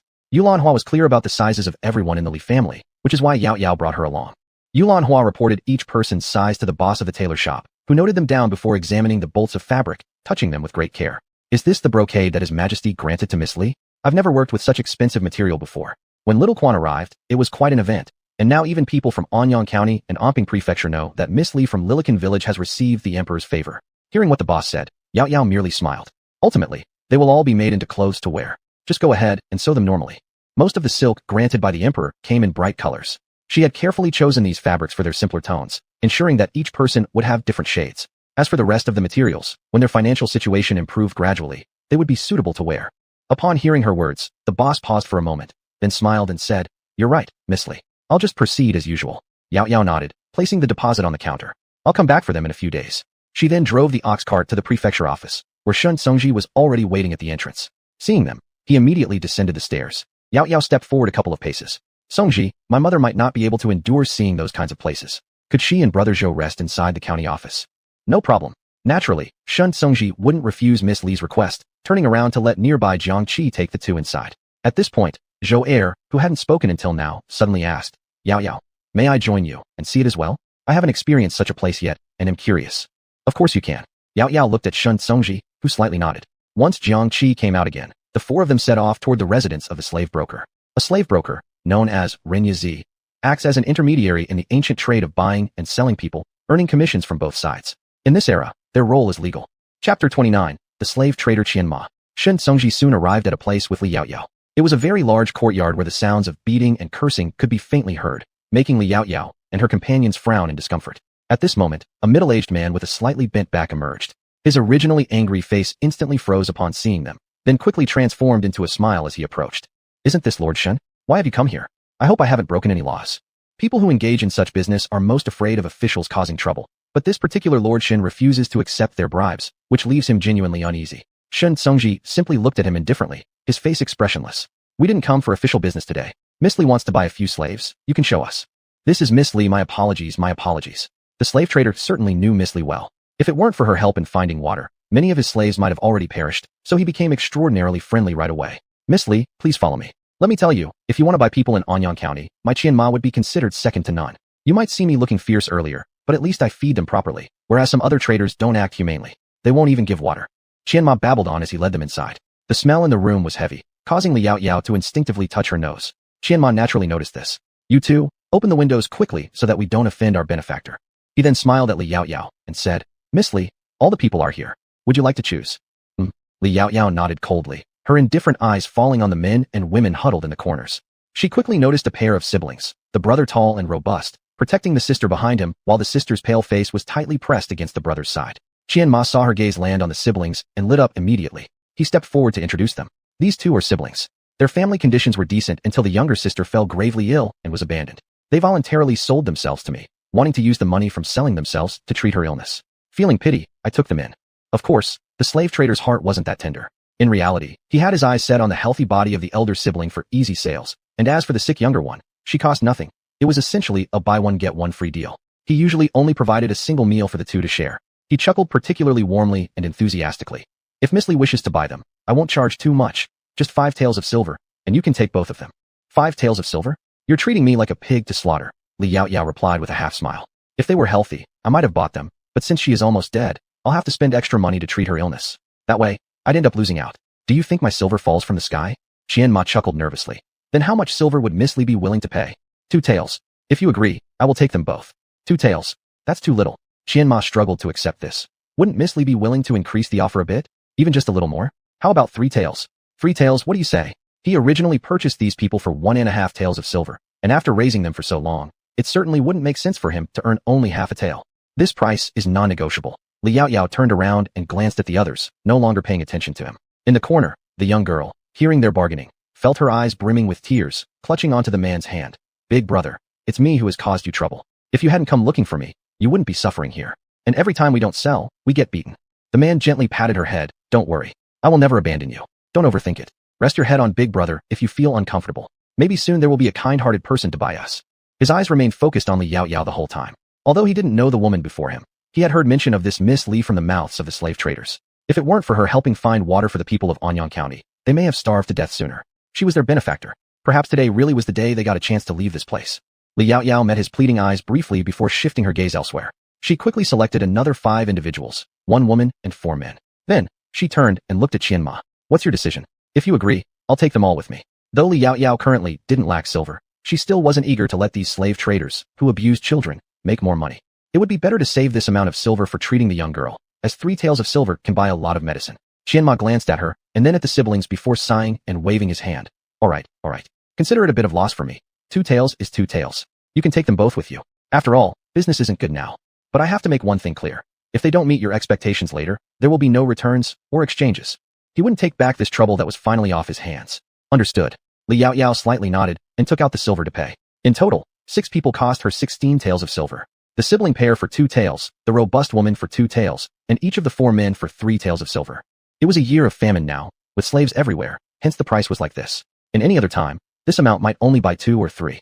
Chapter 30, a tender feeling that makes one unable to let go. Several slaves obediently followed Li Yaoyao as they walked out of the large courtyard of the slave trader. When they reached the gate, they couldn't help but look back. A smile involuntarily appeared on their lips. No matter what the future holds, at least they had left this terrible place where they were beaten every day. And the person who would now control them was the young girl in front of them, who looked younger than they did. They heard the slave trader call her Miss Li, their benefactor. They looked up at the sky, feeling for the first time how shockingly bright it was. Li Yaoyao turned around, her cold gaze landing on the brother-sister pair, her expression becoming gentle. Can you still walk? The girl thought Li Yaoyao regretted her decision and quickly said, Please don't send me back, my lord. I can still walk. Li Yaoyao naturally knew what she was worried about. She was worried that her body would be rejected again and returned. Then she'd be beaten. Every time they were sent back, her older brother always protected her. She could only watch as her brother was beaten, and then they wouldn't get food or water. She was truly terrified. Li Yaoyao explained to her, That's not what I mean. I just wanted to say that my ox cart is parked at the county office. It's still a bit far from here, so I just want to ask if you can hold on. If not, your brother can carry you.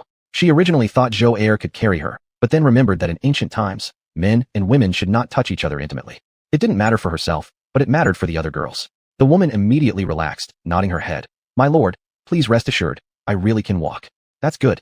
Li Yaoyao nodded, saying nothing more, but stated, My surname is Li, and my name is Yaoyao. Don't call me my lord anymore. You can call me Yaoyao or Miss Li. Yes, Miss Li. They respectfully called out once, following Li Yaoyao back to the county office. At the entrance of the county office, Shun Songji turned around and asked Li Yaoyao gently, It's already noon. Why don't you have lunch at the county office before going back? I'll decline this time. Li Yaoyao shook her head, politely refusing his offer, and explained with an apologetic expression, I have quite a few people with me, and there are also my father and younger siblings waiting at home. My mother must be worried sick by now. How about next time?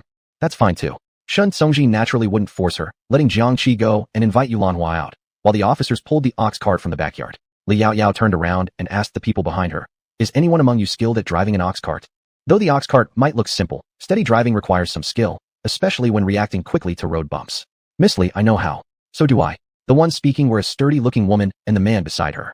The woman said, I often helped drive carts back home, but later there was no rain, and my mother-in-law complained I ate too much. The family simply couldn't make ends meet, so she sold me. Sold by your mother-in-law?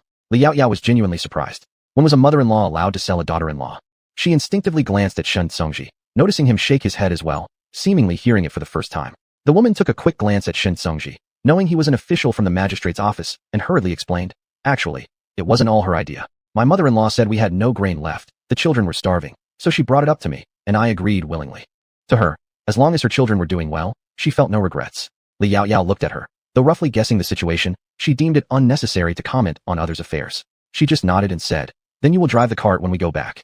As she spoke, she took out a clean cloth bag containing steamed buns and handed her 2 big white steamed buns made by Yulanhua.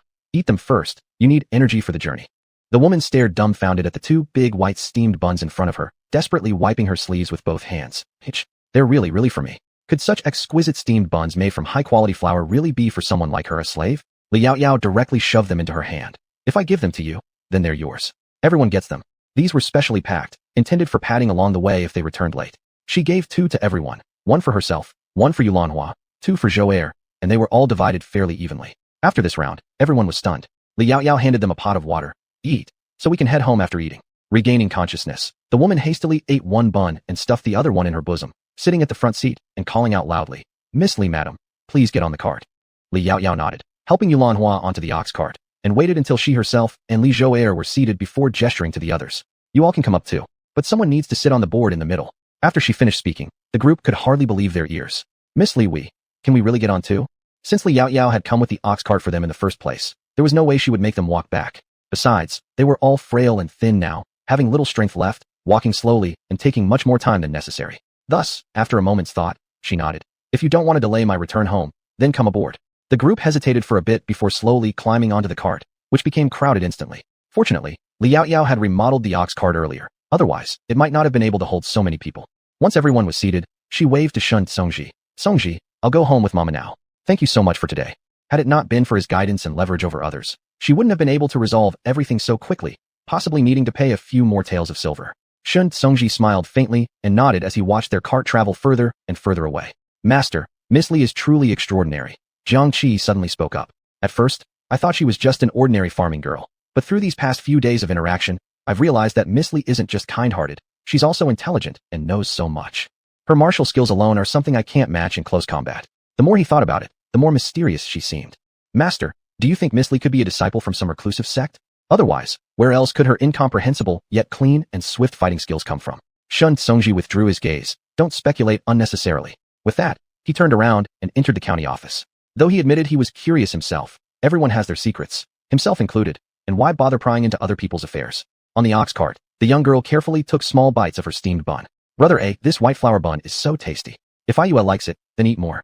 Brother still has plenty here, Miao Yang said while holding 3 buns untouched. Miao Yu nodded then shook her head. Ayue will feel full with one. The rest should go to brother. No worries, brother isn't hungry. But no sooner had the words left his lips when a loud growl betrayed his empty stomach. Li Yaoyao glanced back at them. There's no need to worry. Since I've purchased you, I'll ensure you have enough food. And remember, I bought you to help with work, so if you're not well fed, you won't have the energy to labor. We'll have heavy work ahead of us. Eat quickly, she said as she herself casually bit into a bun, finding it slightly dry and then sipping some water. Buns and man to taste best right out of the oven, soft and fluffy, impossible to put down. Chapter 31, The Heartbreaking Ale. That middle-aged woman, Liang Shui, truly had a knack for driving the ox cart. On the way back, perhaps because of the many passengers, the ride was indeed smoother than on the way there. The ox cart soon returned to Li village and stopped in front of Li Yaoyao's house. Everyone got off the cart, and Li Erzhou said to Li Yaoyao, Yaoyao, I just saw my father still working in the field, so I'll go help him first. Li Yaoyao nodded slightly and replied, all right, thank you, Brother Erzhou, for helping us drive the cart to the county today. Li Erzhou immediately shook his head earnestly. Don't keep thanking me, Yaoyao. All the stability we have now in Li village is thanks to you. If anything, we should be thanking you. Whenever you need help in the future, just come find me. Don't hesitate anymore. Okay. Seeing Li Yaoyao nod, Li Erzhou turned away contentedly. Li Yaoyao thought herself lucky. Though her so-called relatives existed in Li village, most people were kind-hearted and law-abiding. Otherwise, she might have already left with her family. Of course, her current kindness towards the villagers was partly motivated by personal gain. Once that group returned, if they dared to bully them again, it would probably no longer require any action from Li Yaoyao herself. Meanwhile, Yulanhua had already taken Liang Shui and led the ox cart to the cowshed. Upon hearing the noise outside, Li Shila and Li Pingon rushed out and threw themselves into her arms. Sister, you're finally back. Li Yaoyao reached out and patted their heads. Sister and mother came back late. Did you eat something with father? There were steamed buns left in the kitchen. She'd instructed them before leaving. Sister, we've already eaten until we're full. Both little ones immediately puffed up their bellies for her to see clearly. Li Yaoyao lightly touched them. Good, nice and round bellies, fully fed. As for father, did he eat? Yes, father ate too, and I ate too. Li Pingon held up 2 fingers at her. Pingon is really well behaved. Li Yaoyao patted his head, but noticed Li Shila had been staring at the few people behind her all along. Sister, are they guests? They aren't guests. Li Yaoyao turned around, leading them to the few people. From today onward, they will live here and become part of our family. Will they treat father, mother, sister, and Ale and Pingon kindly? Li Shila suddenly looked up and asked her, her eyes filled with anticipation. Li Yaoyao paused momentarily upon being asked this, recalling the scene when she first arrived in this body, feeling a sudden pang of pain. She hugged her close. Of course, they will treat all of you very kindly. If Auntie and her group return and attempt to bully Ale and Pingon, they will protect you and ensure you're never bullied again. Li Yaoyao couldn't help but sigh inwardly. It would take a long time for the children's wounds to heal. As for those people, they were no longer their kin. Good oh. The 2 little ones didn't understand much, but hearing Li Yaoyao say they would protect them, they became instantly happy. Li Shila suddenly took Miao Yu's hand, looking up at her with clear eyes. Sister, your face is so pale, just like my sister used to be. Aren't you feeling well? Miao Yu hadn't yet recovered from Li Yaoyao, calling her family member when the child took her hand, meeting her eyes full of worry, making her nose suddenly ache as tears rolled down her cheeks. Sister is fine, Elle shouldn't worry. She had just learned that the young lady referred to her younger sister as Ale, but Li Shila didn't believe her. Suddenly letting go of her hand, she ran inside and came back holding a bowl of water, handing it to her. Sister, drink some water. You'll feel better after drinking water. My sister felt better after drinking water. Miao Yu stared at the bowl of clear water, subconsciously glancing at Li Yaoyao, who simply smiled gently at them. Unable to resist, she trembled as she accepted the bowl and drank it all. Do you feel better now, sister? Much better. Though Miao Yu's voice was still choked with emotion, she knew this was happiness. Li Shila took the bowl back and opened the door wider, guiding them inside. Li Si had originally been inside and only sat on his wheelchair when he heard the sound, pushing himself out of the room. Yaoyao, you're back. How did things go? As soon as the words were spoken, several somewhat awkward individuals followed her into the room. Li Yaoyao introduced them to Li Si. This is my father. Master. 6 people immediately shouted in unison, startling Li Si. New paragraph starts here. Yaoyao this. He had only ever called others master in his life, and never thought one day he would be addressed as such. Li Yaoyao merely smiled. Father, it's fine. You'll get used to it. Li Si laughed helplessly. By the way, father, I plan to have them temporarily stay at grandfather's house until our house is almost repaired. Then I'll move them back to our home. What do you think? Though she could decide on her own, she felt it was still better to ask first. After hesitating for a moment, Li Si nodded. Fine, just arrange it as you see fit. Chapter 32. Li Yaoyao thought she had decent luck. Li Yaoyao nodded. then led the group to a courtyard slightly further inside. Starting from today, you will temporarily stay here. Rest for half a day today, and starting tomorrow, you'll need to work hard. As for meals, you will still eat where I live. Whenever my family eats, you eat at the same time. Whatever we eat, you will naturally eat the same. There won't be much difference. Liao Yao continued while pushing the door open. Oh, by the way, is there anyone among you who knows how to cook? It would not be reasonable to expect her mother to always cook for so many people. I can. The one who spoke was still Liang Shui. When I was with my husband, I always cooked the meals. These things are no problem. Liao Yao nodded. Good. From now on, you will be responsible for cooking. My mother should work alongside you. Whatever she does, you just help her do it as well. Liang Shui agreed happily with an exclamation of AI, because she felt valued. Liao Yao continued. There's one more thing I must tell you all. My parents, apart from their original farmland, also have 20 acres of good land granted by His Majesty. This is partly why I bought you back today. The 6 people nodded. Having something to do gave them more peace of mind. Moreover, they were originally accustomed to cultivating and planting vegetables, so though 20 acres wasn't little, it was still manageable. Just as they thought this, they saw Liao Yao suddenly clap her hands, as if she remembered something.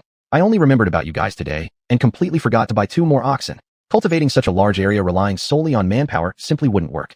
Besides, bull calves needed to be purchased, 2 or 3 of them, at least some piglets and chickens and ducks. It seems like I'll have to go to the county in a few days. Liao Yao planned to wait until the clothes were all done before going again. A few days didn't matter. Anyway, these are pretty much all the tasks, and for the other things, you probably know more than me. Though she had planted vegetables for a period when she was in the army, those fields were already cultivated by her comrades, and she hadn't done much herself. Currently, what Liao Yao found most troubling was Miao Yu's health. She walked over and sat down, waving at Miao Yu, who seemed restless all the time. Sit across from me. Miao Yu approached hesitantly, taking a seat after pausing uncertainly. Hold out your hand, Liao Yao said. Miao Yu slowly extended her hand. Liao Yao grabbed her hand and placed it on the nearby stone table, pressing her fingertips against her pulse. This is a condition that has been with you since birth, isn't it? She withdrew her hand and looked up, addressing her directly. Yes, it is from being in my mother's womb. Miss Li, do you actually know how to diagnose illness? Before Miao Yu could reply, Miao Yang burst out impatiently. Liao Yao merely gave a light nod. I learned a bit from an experienced doctor, enough to deal with minor problems. The main issue with your sister's condition requires nourishing. I'll go up the mountain shortly to dig up some herbs for her to take for a while.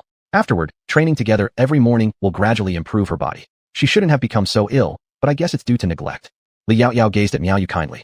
In the meantime, you really shouldn't do any heavy work. Help me look after Ale and Pinyin, and also my father.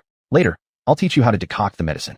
No sooner had she finished speaking when the brother and sister knelt down before her with a thud. We thank our master for your kindness. Master, if you save my sister, I vow this life, the next life, the life after that, to serve as a slave to you. Tell me what to do, and I will do it regardless. Saying this, they knocked their heads on the ground repeatedly, frightening Liao Yao into quickly pulling them up.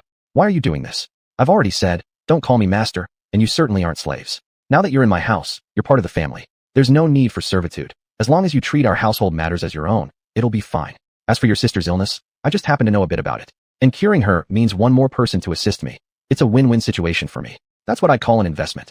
Moreover, because she was extending kindness now, people in ancient times knew gratitude. Liao Yao intended to eventually let Miao Yu care for her younger siblings while she handled increasingly busy affairs. Liao Yao had been calculating this from the beginning. Weakness doesn't matter as long as someone can provide care. Both of them stood up again, expressing their gratitude deeply and vowing to work earnestly for their mistress in their hearts.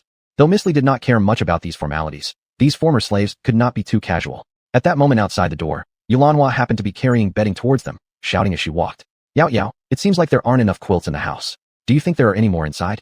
With more people, it seemed like nothing was sufficient anymore. All right. Liao Yao nodded and hurried into the house, while the others took the small items from Liao Yao and the 2 little children behind her. Not long after, Liao Yao came out again. Mother, there's nothing left inside except for 2 worn-out mats I found. It's still so hot, so there's no need for quilts or bedding yet. They can make do with these for a few days. Liao Yao remembered when she was little, back then there were no air conditioners in the house either. In summer, she slept on those mats without any coverings. It was the simplest way. Yulanhua had 3 quilts. They were 6 people now, staying in 3 rooms, meaning exactly 2 per room. Although it felt odd for the 2 adult men to share a bed, they could temporarily make do until Liao Yao made some bunk beds. Those would be more convenient and save space. Things were basically decided that way. At this point, one man who hadn't spoken a single word all along stepped forward slightly. Miss Li, I know how to weave mats. All I need are the tools, and I can also repair those 2 old mats. Back then, to survive, he secretly learned many skills. Weaving mats was one of them. That's really great. Liao Yao didn't expect that her random choice turned out to be someone with such versatile skills. She smiled at him. Then I'll leave this task to you. You can even weave a couple more mats if you want. I think we could use some new ones ourselves too. The matter of accommodation was pretty much settled like that. Liao Yao then took Miao Yang and the mat-weaving man, whose name was Zhang Qi. Originally his surname meant beggar, but an old beggar said that wasn't a good name, so it was changed to the qi from the 4-character sequence: beginning, transition, counterpoint, resolution. The 3 of them went up the mountain to dig up herbs and cut bamboo. By the afternoon, Zhang Qi, with his tools in hand, had already started working diligently. The other few men helped nearby as well. As for Liang Shui and Miao Yu, one followed Yulanhua to start preparing dinner, while the other stayed by Li Yaoyao to learn how to decoct medicine. For a time, the entire Li household became extraordinarily lively. Chapter 33, Mama, Food, Hunger, Wanna Eat. In the kitchen, Liang Shui watched as Yulanhua put the grains of rice into the pot, each grain plump and translucent like gemstones. One sheng after another went in, and Liang Shui's heart ached at the sight. Madam, won't this be too much? Such fine rice, and with such hot weather, it's very likely to spoil if not all eaten. How could it be too much with so many people eating? Yulanhua said with a smile as she added yet another sheng of rice. Liang Shui stood there stunned, staring at her. Madam, do you mean we can eat it too? It's impossible. Such excellent rice. How could lowly slaves like us have the qualification to eat it? That would be a waste. This kind of rice was something she had never seen before. Probably only high-ranking officials and nobles deserved to eat it. Lady Li must have gone through great trouble to obtain it. And how could they dare to eat it? Yulanhua paused upon hearing these words. What do you mean, slaves? Yao Yao has already said that since you've come here, we are one family. This rice is specifically instructed by Yao Yao. She says that since everyone's meeting for the first time today, we should all have a satisfying meal. But don't expect it to happen often. Even they themselves hadn't eaten much of it. Yulanhua cherished these beautiful and full grains of rice. Madam, tears choked Liang Shui's voice as she bit her lip. She had never imagined that one day she would be so fortunate to be treated as a slave yet eat better than when she lived with her husband's family. Tisk, stop crying. This isn't the time for tears. There are many mouths to feed, so we need to hurry. Yulanhua thrust a rabbit into her hands. Do you know how to clean a rabbit? Boil some water, then remove its fur. We're eating rabbit tonight. This rabbit was caught personally by Yao Yao herself. Usually, we wouldn't dare to eat them. We've been raising them in the backyard. Without hesitation, Liang Shui accepted the rabbit, whose body was still slightly warm despite being dead, and immediately began working efficiently, as if endowed with boundless energy. Outside the house, Miao Yu was learning how to make fire and boil medicine under Lady Li Yao Yao's guidance. Hearing the conversation inside, she couldn't help but feel joyful. Miss, you're truly a good person. She felt calling her Lady Li sounded distant. Yet, Lady Li didn't like being addressed as master. So she settled on simply calling her Mississippi. Is that so? Li Yao Yao herself didn't think so. They just haven't seen her cruel side. That's why they thought this way. When she noticed the fire was burning appropriately, she stopped Miao Yu from adding more firewood. That's enough. Wait half an hour, then lower the heat and concentrate the medicinal broth until only one bowl remains. Also, it's best to keep an eye on it while boiling medicine so the fire doesn't fluctuate too much. Once you're familiar with it, you won't have to watch it constantly. Yes. Miao Yu obediently nodded, her bright eyes fixated on the flames. When the fire got too small, she adjusted the firewood. Time passed without her noticing. The scent of roasted rabbit mixed with the aroma of herbs wafted out, reaching the noses of several neighboring households. Someone passing by couldn't resist peeking inside. Yao Yao, your family's food smells amazing today. The speaker was an auntie from next door, gazing at their kitchen enviously. Nowadays, in this Li family village, only Yao Yao's household managed to live so well. It was truly enviable. Li Yao Yao smiled. Would Annie like to join us? That wouldn't be appropriate. I shouldn't take advantage of your kindness. The woman smiled humbly. She'd already seen Yao Yao bring several people back home. She wouldn't want to intrude uninvited. Continue. I'll go prepare dinner myself. There were only the 3 of them in her household, as they'd chosen to stay home. Little did they know, those who stayed ended up being the luckiest. And all this came from Yao Yao. The woman waved goodbye to Li Yao Yao and returned home happily to cook dinner. Though their meals weren't as good as Li Yao Yao's, they smelled delicious too.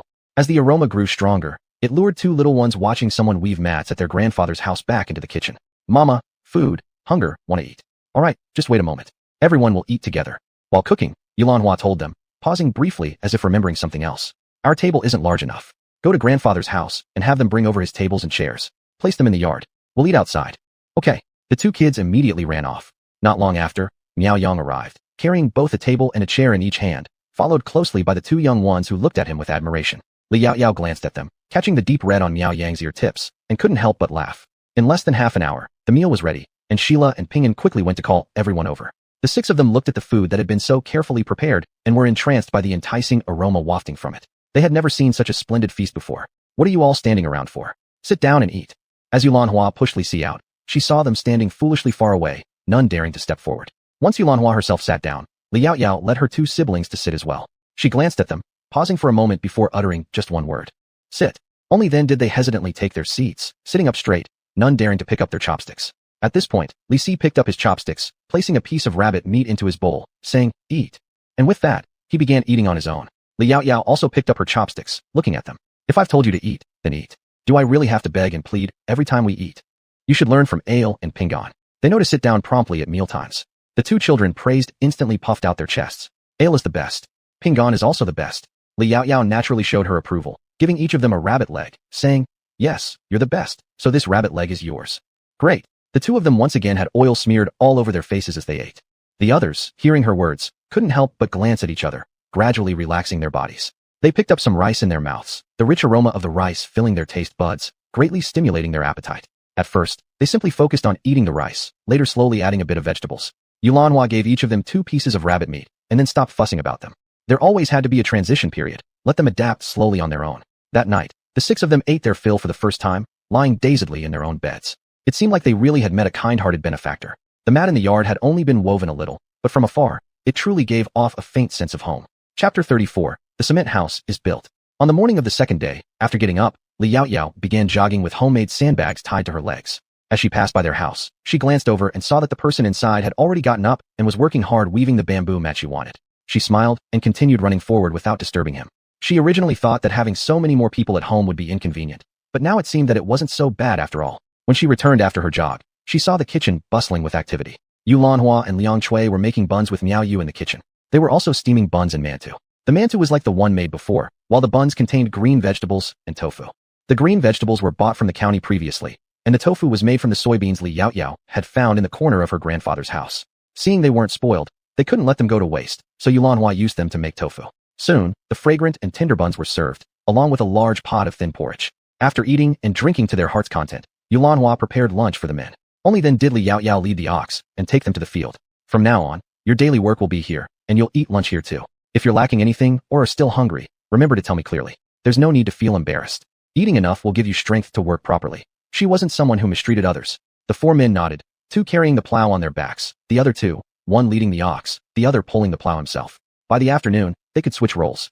Seeing that they quickly entered their roles, Li Yaoyao turned around and went back to Li's village. Because everyone knew Li Yaoyao was preparing to build a house, quite a few villagers had already come to her home, waiting for her to assign tasks. At this time, houses were typically built this way. If any family needed to build a house, most families would send someone to help out.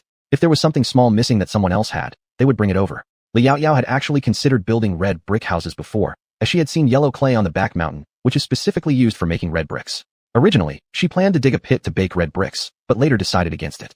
There's no air conditioning anyway, so naturally a red brick house would not be as cool as a mud house. So she just drew a sketch for Li Si and left the rest to them. The house construction thus commenced with great enthusiasm. Not knowing much about this, Li Yaoyao ran off to the side to start tinkering with cement herself. Although mud houses are cooler, adding cement would certainly make them appear cleaner. As for the formula for the cement, she believed her second business deal would soon be coming. Days went by one after another. The 20 acres of land had been fully cultivated, sweet potatoes and corn planted. The Li family's house was also completed, with not only 5 extra rooms added, but both the cattle shed and pig pen rebuilt. The whole courtyard had instantly doubled in size or more. Looking at the house before her, Li Yaoyao was relatively satisfied. Only when the house had thoroughly dried did she call over Miao Yang and others to use the items freshly crafted by Iron Pillar to evenly coat the house inside and out with cement. By the end of the day, the outer layer of the house was just coated. Good. Li Yaoyao nodded contentedly. Yaoyao, what is this? It looks so nice, asked a villager of the Li family village who had just finished working. In his eyes, he showed some envy. Especially in contrast with other houses, Li Yaoyao's house was undoubtedly the best in the village. Naturally, Li Yaoyao had no intention of hiding this. This is a type of cement I created not long ago, useful for both outside and inside of the house. After using it, the house looks especially clean. Moreover, it can be used on roads, because once the cement dries, even if it rains, the road won't get muddy. Village Chief Li had somehow appeared here, and upon hearing Li Yaoyao's words, looked somewhat incredulous. Yaoyao, is what you're saying true? This water, cement, truly has such magic. Yes, Li Yaoyao nodded. But you mustn't touch it now, otherwise there might be marks left on it. Once it dries tomorrow, it will become very hard. Because these days haven't been too hot, she had started to experiment with this process. However, during this time, it still needed to be wet with water to avoid cracking. The village chief thoughtfully nodded and then turned to leave. Li Erzhou gave Li Yaoyao a thumbs up. Yaoyao, you're really amazing. You can make everything. As for what kind of mud cement was, he had never heard of it. Li Yaoyao grinned, accepting his compliment. The curious villagers stayed for a little while longer before reluctantly leaving. Still, many villagers wandered nearby from time to time, but none reached out to touch the newly cemented walls. That night, quite a few villagers couldn't sleep. Especially the aunt next door. Every time she thought about the difference between her house and Li Yaoyao's house, she was filled with envy. Dear, don't you think we should also ask Yaoyao to help us mix that water cement? This cement was truly amazing. Her husband actually had the same idea. Then we'll ask Yaoyao tomorrow to see if she agrees. But remember, if she refuses, don't pressure her. The village was getting better and better all because of Yaoyao. In the eyes of many in Lee's village, she was their little good luck charm. The aunt immediately gave him a pat on the chest and huffed. Do I need to be told this? Such conversations took place in many homes in Lee's village that night. The next morning, just as Li Yaoyao had arranged for people to rinse the house with water, she saw quite a number of them gathering around again, circling the house, unable to resist asking her. Yaoyao, can we touch it now? Li Yaoyao nodded. Yes, but don't press too hard. After all, this cement wasn't as good as the ones from future times, but the difference wasn't much. The other person quickly nodded and then extended his finger cautiously to touch the wall, which was basically already hardened. This wall is truly smooth. Cement is truly an excellent material. Once those words were spoken, everyone instantly agreed. For a moment, no one dared to bring up their own thoughts to Li Yaoyao, appearing rather uneasy. Previously, Li Yaoyao had made quite a bit of cement, now all piled up in the yard. Miao Yang and others had already begun mixing the cement with sand, continuing their work. The outside of the house had been painted the day before. They wanted to quickly finish painting the inside as well. Just thinking about how they could live in such a clean house in the future, they worked even more enthusiastically. However, the first person to finally speak to Li Yaoyao was the village chief of Li's village, Li Erzhou's father. Yaoyao, your cement, are you selling it? If you agree, I'd like to buy it with silver. Chapter 35. To get rich, build roads first. Village chief, do you also want to use cement for the house coating? Li Yaoyao actually knew they would ask, but didn't expect it so soon. The village chief, however, slightly shook his head. I suddenly had an idea. Since this cement can harden when applied on walls, it must be the same on the ground. The roads in our village are always bumpy and difficult to walk on, so I thought. Yaoyao, if it's inconvenient, it's fine if you don't sell it, said the village chief. Li Yaoyao was somewhat surprised that the village chief's first thought was about the road in the village. When she was a child, she often heard this saying, to get rich, build roads first. She never expected that the awareness of the village chief of Li family village would be so high. She immediately agreed. Village chief, if it's about building roads, I can provide free cement for you, but it won't be so fast. It was, after all, a big project. Then she looked at others. Of course, if you want it, you will have to pay for it with silver coins. It's not expensive, 3 coins for 1 hemp sack of cement. Li Yaoyao did not intend to make money off the villagers. Her main goal was the court. But she couldn't afford not to charge, lest greed become habitual. Human hearts are easily changeable. However, she was indeed curious. What would the court offer this time to exchange for cement? Or perhaps, let the court gift her a mountain? Once the entire village has cement houses and cement roads, she wouldn't believe Shin Songji would remain unmoved upon seeing them. After hearing this, the other villagers instantly showed signs of joy. Yaoyao, are you being serious? 3 coins could buy an entire sack. It was a great deal. They did not think there was anything wrong with Li Yaoyao charging silver coins since the village chief had just mentioned buying it with money too. Naturally, they too decided to give silver coins. Li Yaoyao nodded. Of course I'm serious. If you really want it or several bags, you can bring your silver coins to my father to register. Once I've finished producing the cement, we'll follow the registration order and come to pick it up. However, the sacks are something you need to prepare yourselves. We understand. Who doesn't have a few hemp sacks for storage at home? There is no need to go out and buy more. Subsequently, those who needed to register went ahead and registered, while others returned home to retrieve their silver coins. Fortunately, there weren't many people now, so everything was done quickly. As Li Si observed the increasingly prosperous life before his eyes, he couldn't help rubbing his slightly red eyes as he continued registering the orders. Miao Yu stood obediently by his side collecting silver coins and learning. Every day, while teaching the 2 children, even she would sit seriously and learn alongside them. Seeing how smart and diligent she was, Li Si was happy to teach her. In the following period, the entire Li family village entered another busy phase. Of course, the busiest person was still Li Yaoyao. Though the cement used by the villagers wasn't hard to manage, a significant amount was required for the roads throughout the entire village.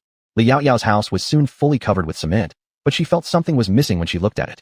Then she came up with lime plaster for wall whitewashing, spending about half a month perfecting it until she was satisfied looking at this little bungalow resembling those from the future. Yes, this was the courtyard she wanted. Because the walls were brushed with lime, it would be best to leave the rooms empty for some time before moving in. She then turned her attention to the roads within the village. Li Yaoyao always believed that the current width of the village roads, allowing only 1 carriage's worth of space, was too small. So, she went to negotiate with the village chief and decided to widen it by half. After hearing her proposal, the village chief found it reasonable too. He ran off to discuss it with the villagers. Coincidentally, the owners of the vegetable fields adjacent to the road lived in the village, so they readily agreed. Hence, Li family village started the grand construction project. Yaoyao, we're almost out of cement, please produce some more. Suddenly appearing, Li Erzhou shouted at Li's house. Li Yaoyao looked up, responding expressionlessly. Understood. She hadn't foreseen a day where she would end up sick and tired from burning too much cement. Shen Songji, why hasn't he visited the village yet?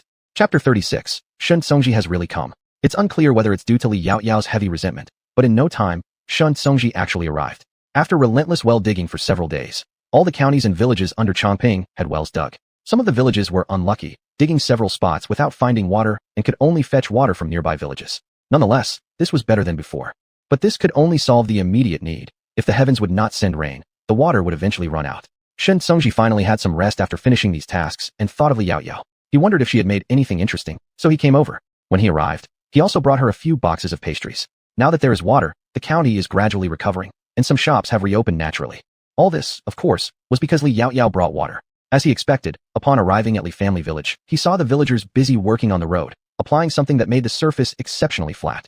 The villagers of Li family village are already familiar with Shun Songji's identity. Seeing him, they greeted him immediately and then reminded him, "Master Shun, the cement on the ground isn't dry yet. Do not step on it, or we will have to brush another layer."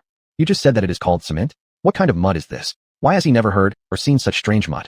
Cement is, well, we don't understand it either. Perhaps Master Shun should ask Yao. This cement is her invention, and she is likely still working on it now. Look at those houses, their exteriors are all covered in cement. Doesn't Master Shun feel how expensive and classy they look from afar? This is an exclusive product of our Li family village." Shun Songji noticed naturally that the houses brushed with cement were far more eye-catching from a distance. Thinking about it, he couldn't help but head towards Li Yao's house urgently. As soon as he arrived, he found the house much wider than the last time he visited. Its exterior was coated with what the villager mentioned as cement, but the interior seemed somewhat different. The gate was open. Shun Songji didn't see Li Yao, so he knocked on the door. "Yao, are you here?" At this moment, two chubby little kids ran over from behind. "Brother Shun, sister is not here. She is mixing cement in the cow sheet." Turning around, Shun Songji saw the two little kids who still looked well-nourished. They each grabbed one of his hands from both sides. "Brother Shun, let us take you to find sister." "All right." Shun Songji was pulled by them to the newly built cow sheet, which was also made with cement. The cows inside were tied outside, and Li Yao was busying herself somewhere within. One of the slaves she bought the other day was helping burn fire nearby. "Yao." Shun Songji called her name. Li Yao raised her eyes when she heard the familiar voice. For some unknown reason, Shun Songji felt her gaze at him was slightly strange, as if looking at some delicious food. He was puzzled for a moment, then looked again, and Li Yao had walked over. "Brother Songji, why did you suddenly come here?" "Shun Songji, official duties are mostly done, and I am visiting during my rest days. Here, these are the pastries I brought for you." He held up the pastries. "However, judging by your appearance, it might be inconvenient for you to eat the pastries." He noticed her hands were completely covered with ash, making it impossible to recognize the original skin tone. After he finished speaking, the two little kids beside him excitedly spoke out. "Me, Brother Shun, we can help sister hold the pastries first. Oh, we'll get pastries to eat soon." Shun Songji laughed and handed over the pastries to them. Only then did he look at the peculiar stove before him and ask, "Yao, have you invented something new? Is it convenient for me to take a look?" Chapter 37. Asking for rewards. Li Yao was naturally quite willing. "Ji can come in, but the smell isn't very pleasant."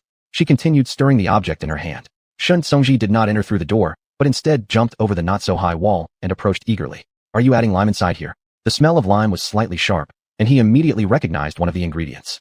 Li Yao nodded. "It's actually about placing several different items into it according to a certain ratio, and then burning them. The main challenge lies in controlling the fire and the proportions. Would you like to try it yourself?" She handed him the stirring stick. Shun Songji took it and began moving it as she had just done. Li Yao used this opportunity to check the heat and rest a bit. If only the formula for cement hadn't been kept secret, she would have long asked others to handle this tough task. But watching Shun Songji happily work without feeling tired even after half a day was impressive. He truly lives up to being a tiger cub from a general's family. Leaning against the wall, Li Yao easily leapt onto it, crossing her arms and watching him stir. After a long while, when the roasting was nearly complete, she took it back and continued until the entire batch was finished, extracting the material and continuing the process. Shun Songji stood nearby, marveling. Amazingly, it becomes something completely different. Yes, once mixed with water and sand, it can be used to pave the ground, hardening into solid lumps after drying. You must have seen this as you came in, right? After all, their village roads were still under construction, and many houses already utilized it. Shun Songji nodded, full of admiration for the woman before him. "Yao, sometimes I really wonder if your brain contains things different from ours. You always create strange yet beneficial things for the nation." It was as if heaven specially gifted them with this method. If all houses across the country could adopt this kind of cement, they would certainly become impeccably clean and organized. And with this, city gates could be built higher, scaring off enemy troops who might hesitate to attack upon seeing it. When Shun Songji touched the hardened cement wall at the entrance of the Li family residence, he noticed it was much sturdier than the original mud walls that crumbled easily with just a pinch. Seeing his thoughtful expression, Li Yao knew exactly what he was thinking, her lips curling into a smile as she gazed at him joyfully. "Brother Ji, do you think if I present the method for making cement to the court, what would His Majesty reward me this time?" She was truly looking forward to it. Shun Songji snapped out of his thoughts, startled at first, and then smiled unintentionally, a spoiling gaze towards her unbeknownst to himself. "So, you're planning this all along. Tell me, have you decided on what specific thing you want?" Li Yao said, "I think a few mountains in Anyang County are perfect for growing fruit." Her dimensional space still held many fruit seeds that she craved but refused to eat. After hearing her words, Shun Songji laughed loudly. I understand now. Don't worry, when I write the petition, I'll casually mention what you lack to His Majesty. But I can't guarantee that His Majesty will definitely follow my line of thought in rewarding you. Li Yaoyao naturally understood, imitating the curtsy style of local girls here. Then I thank Lord Shen beforehand. I'll write down the recipe and proportions for you soon. Shen Songji couldn't help but laugh more joyfully. He truly enjoyed spending time with her and found her straightforward nature endearing. Of course, except when she was angry. What he appreciated most about her was that she spoke directly about what she wanted rather than hesitantly probing him. He was delighted that she treated him so openly, viewing him as a friend. Behind them, Miao Yang, who had been helping to tend the fire, felt that the relationship between his master and the magistrate seemed closer than they originally assumed, to the point of even asking the emperor for rewards on behalf of this young lady. This was absolutely unimaginable to him. Countless times, he thanked his stars that the young mistress brought them siblings back that day. Chapter 38. So short of money. Now Yu's body has been improving under the care of the young lady. She couldn't run or jump in the past, for fear of overexerting herself. But now, there was no longer so much worry. With that thought, she worked harder, huffing and puffing as she carried the lime at her feet into the big iron bucket. Shen Songji never expected before coming that Li Yaoyao would once again give such a great gift to the court, and he didn't think he would be working hard all day long. Rarely had he experienced the soreness of muscles like when he first practiced martial arts. The two of them found a random corner to rest against. The cement that needed to be used up was now all burned. She was finally relieved. Li Yaoyao patted Shen Songji's shoulder, tilted her head, and smiled. I truly thank you for your help today. Otherwise, I alone would have been exhausted. Shen Songji chuckled and leaned closer to her. Are the others you bought all out in the fields? Li Yaoyao nodded. Although sweet potatoes and corn are drought resistant, they're still small now, so we have to pay attention, water more, and turn the soil to make them grow faster. Once some time passes, they will grow on their own. She had nothing now, and the objects from the space could not be taken out all at once. So, she could only wait. When she got more benefits from the emperor, she could start her next plan. Actually, Li Yaoyao had always had a dream before becoming a soldier, opening her own little shop, doing a bit of business, and living a peaceful life. Unfortunately, just after she retired from the army not long ago, without even having time to do anything, the end times came. Now, finding herself in this unknown world called Dia, she suddenly wanted to achieve something great. She didn't want to open a small shop anymore. She wanted to open a mall, and she wanted to open malls in every corner of Dia, but it wouldn't be an easy road ahead. That said, it didn't matter. She had plenty of time and experiences. After hearing that, Shen Songji laughed. Actually, I received a letter from His Majesty some time ago. He said he was looking forward to the sweet potatoes from your field that yield several thousand, or even 10,000 caddies. Once the sweet potatoes mature and are sent to the capital, there will definitely be other rewards. Grains were far more important than water in the eyes of the court officials. At that time, the rewards would probably be better than the previous ones, especially with the addition of the cement. His Majesty's mood was likely to be quite good. Li Yaoyao naturally felt satisfied after hearing this. Then I'll just wait. After all, she was so short of money at the moment. In the next moment, Li Yaoyao suddenly jumped up and brushed the dust off her clothes casually. Let's go. I'll write the prescription for you. Shen Songji nodded and also stood up. Before he moved, he saw a pair of hands, with slight calluses, stretching out in front of him, the result of stirring that stick for many days. For some reason, Shen Songji felt a slight swelling in his chest, which made him uncomfortable. Let's go. What are you spacing out for? When Li Yaoyao saw that he didn't move, she bent down and pulled him up. Shen Songji snapped back to reality, stood up, and followed her example by brushing his clothes. Then, they walked out of the cattle shed. Li Yaoyao led him back to the Li family courtyard, took out paper and a piece of fine charcoal that she always used as a pen, and carefully wrote down the process. This charcoal was wrapped with layers of paper, somewhat similar to pencils in the later generations. Shen Songji looked curiously at the charcoal pen in her hand. Using charcoal as a pen is actually convenient. But why does Yaoyao wrap it this way? Isn't it more convenient this way? Li Yaoyao spoke while continuing to write swiftly with her charcoal pen without looking up. The main reason was because she didn't know how to write with a brush pen, but the pen from the space wasn't suitable to bring out, so she made this one. It is indeed more convenient. Shen Songji nodded in agreement. What he didn't say was that although it was convenient, the writing wasn't exactly pleasant to look at. It was hard to imagine that someone who knew so much about various things wouldn't know how to write with a brush pen, but here she was. Chapter 39. Yao Qiao's mouth is blessed. Alright, Li Yaoyao wrote the cement production process in detail with proportional notes, along with all precautions and potential issues during the process, and handed it over to Shen Songji. If you have further questions, feel free to ask me anytime. Although she believed she had covered everything, the experimenters might encounter some situations that she hadn't faced before. Shen Songji took the paper and glanced at her somewhat messy handwriting, but was deeply moved. With a solemn expression, he thanked her. Yaoyao, thank you very much. Though he knew mere words couldn't express his gratitude fully, he still wanted to say them. Yaoyao, rest assured, I will certainly help you secure some rewards. Thank you so much. Li Yaoyao didn't intend to be shy. Besides mountains and land, I also really like gold and jewels. With these, she would have enough money to build her own shopping mall. Shen Songji chuckled, feeling as if the warmth he felt was completely undone by her practical response. Miss Master. At this moment, a few people who had been working outside returned, their faces showing fatigue yet contentment. Miss, the sweet potatoes in the field are growing better than ever. Lush green leaves, looking truly splendid. The speaker was named Gao Shan, the one who used to make mats. Initially, he rarely spoke, and Li Yaoyao thought he might be somewhat introverted. Unbeknownst to her, After staying for a period of time, he became quite chatty. That's good. When the small sweet potatoes sprout, we can pick their leaves and cook them as vegetables. At present, there wasn't much fresh produce at home. Most of the wild mountain greens had already been picked clean by others. Besides the first meal, everyone usually ate plain boiled water noodles or steamed buns and dumplings or porridge accompanied by 2 dishes. Thinking about this made Li Yaoyao reminisce about the days before she turned into a zombie in the apocalypse. Some of the crops in the fields had begun to survive a bit, but it was still not entirely satisfactory. The toughest times were finally over though. Upon hearing this, everyone immediately rejoiced. They originally thought only the sweet potatoes could be eaten. Later, the girl told them that once the sweet potatoes grew, the vegetable leaves on top were edible too and tasted good. Even though they hadn't tried them yet, the girl wouldn't lie. Nowadays, they admired and trusted Li Yaoyao even more, especially seeing how much better Li's village was becoming. In just a few more days, once the road was fixed, even if it rained, they wouldn't have to worry about dirtying their pants hems while walking around the village. At the thought of this, they couldn't help sighing. I wonder when the rain will come. Nowadays, every household is watering their crops, though everyone is conserving as much as possible. I'm afraid the well water may run out soon. The weather is getting cooler. I think the rain should be coming soon. Li Yaoyao genuinely felt the air seemed cooler than before. Unfortunately, in this world, there were no weather forecasts. Though modern ones aren't always accurate either. There was a period when it said it would thunder and rain every day, yet half a month passed without a single drop or even a tiny thunderstorm. Eventually, they had to resort to artificial rainfall several times. Still, on many occasions, they are relatively accurate. Hopefully, it will come soon. Shen Songji agreed immediately. Only a heavy downpour would relieve this drought. Neither of them expected that on the very same night, the second half of the night saw the beginning of a rainstorm. The sound of heavy raindrops splashing against the roof filled the air.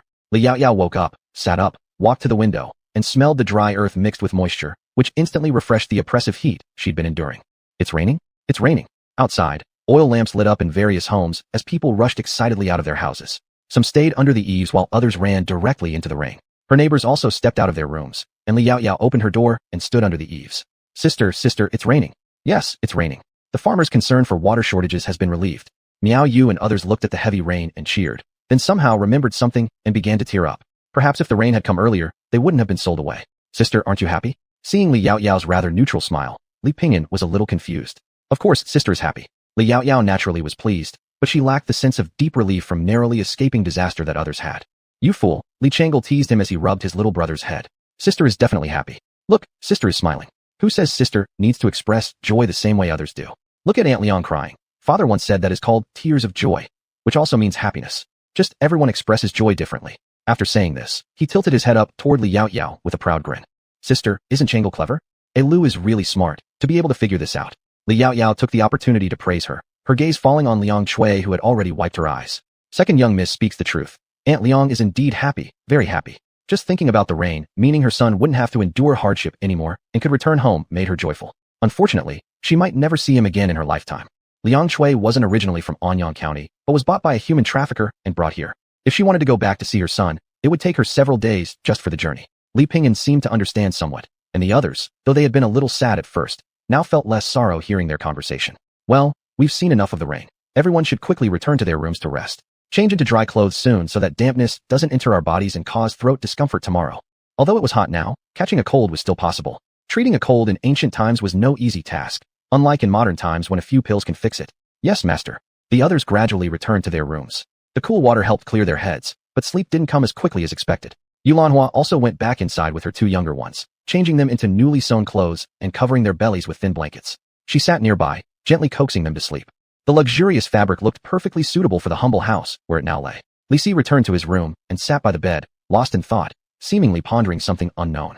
Li Yaoyao smiled watching the joyful villagers outside, and then entered her own house. Not only Li's village, but Chomping Prefecture would surely not sleep tonight either.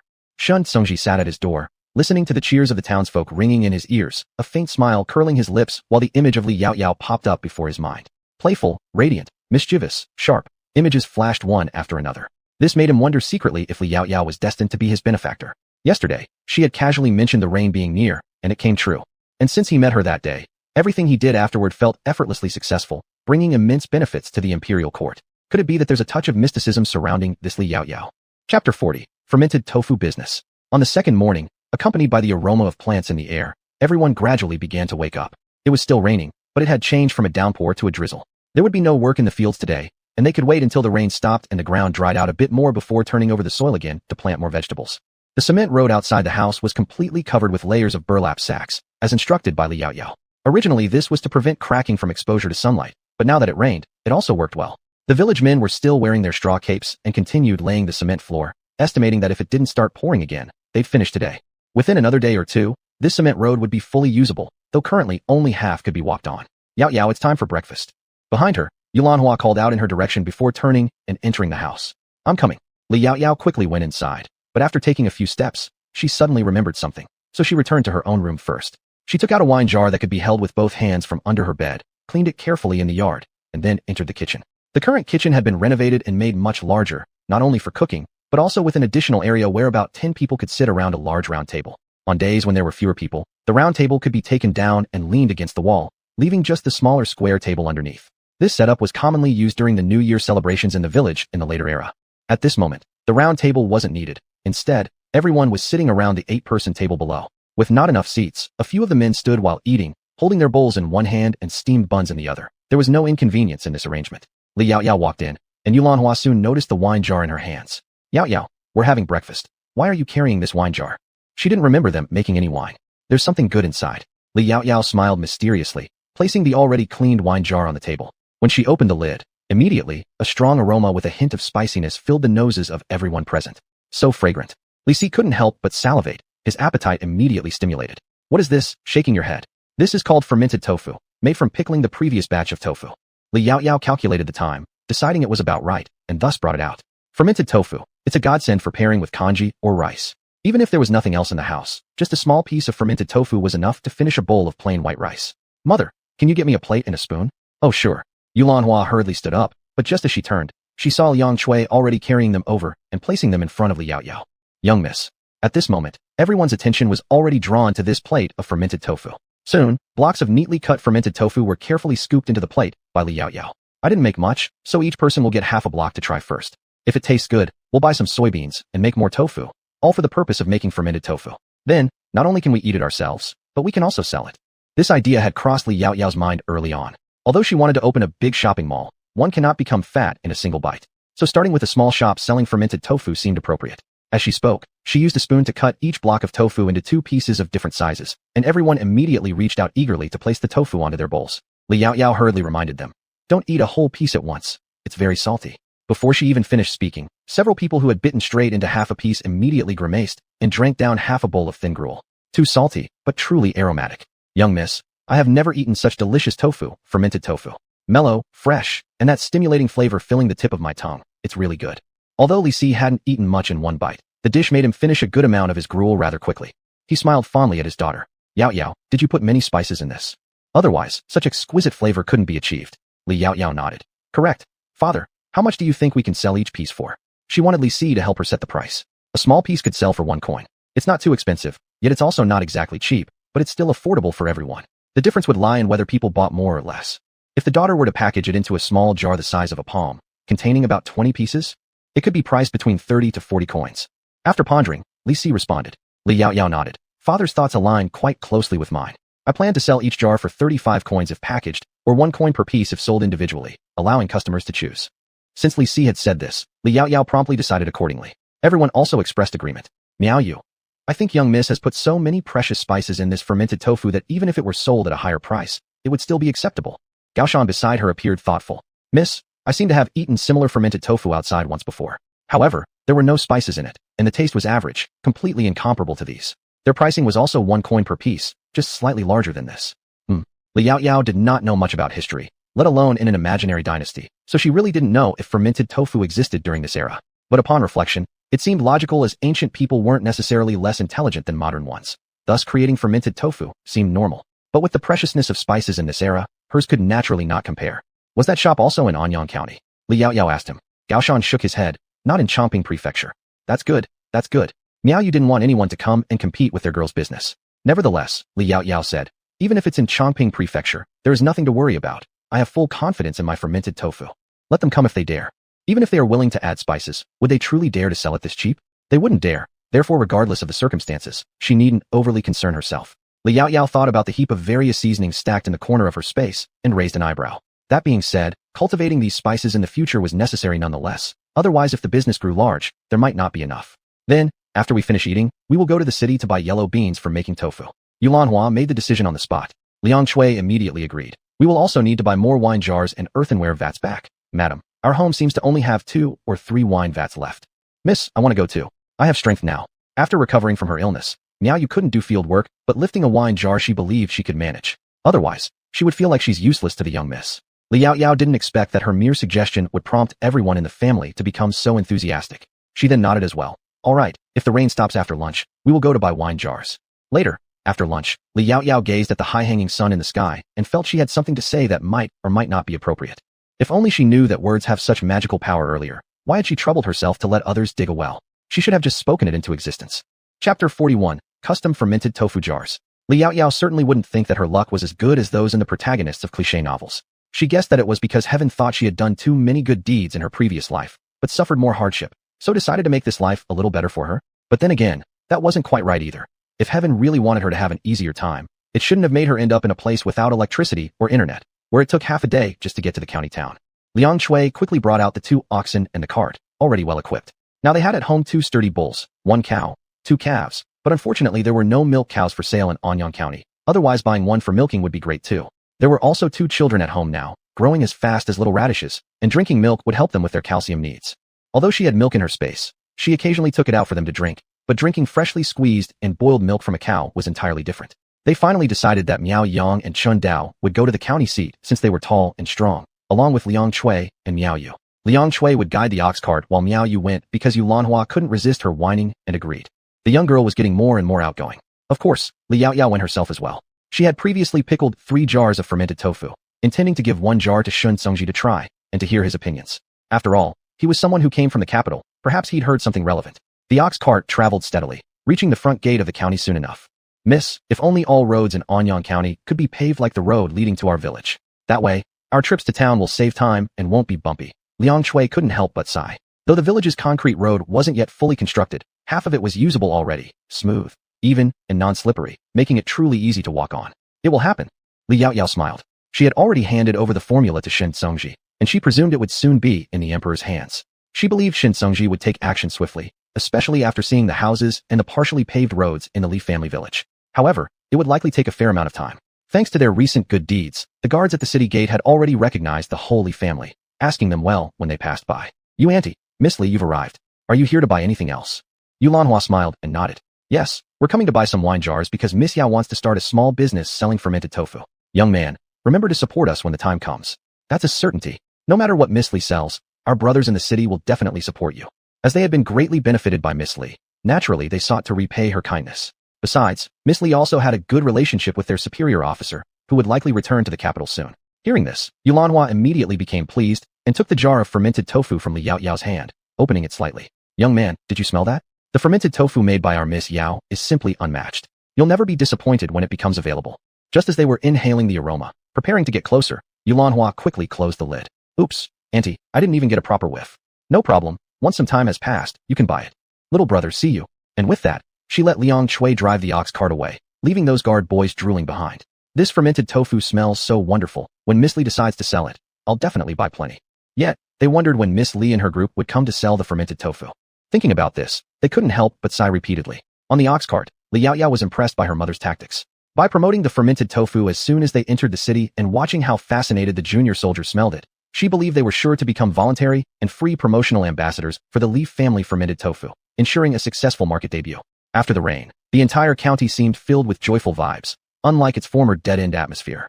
The ox cart stopped in front of a specialized shop selling wine vats. The owner immediately recognized Li Yao, his eyes brimming with joy. Miss Li, what wind has blown you here?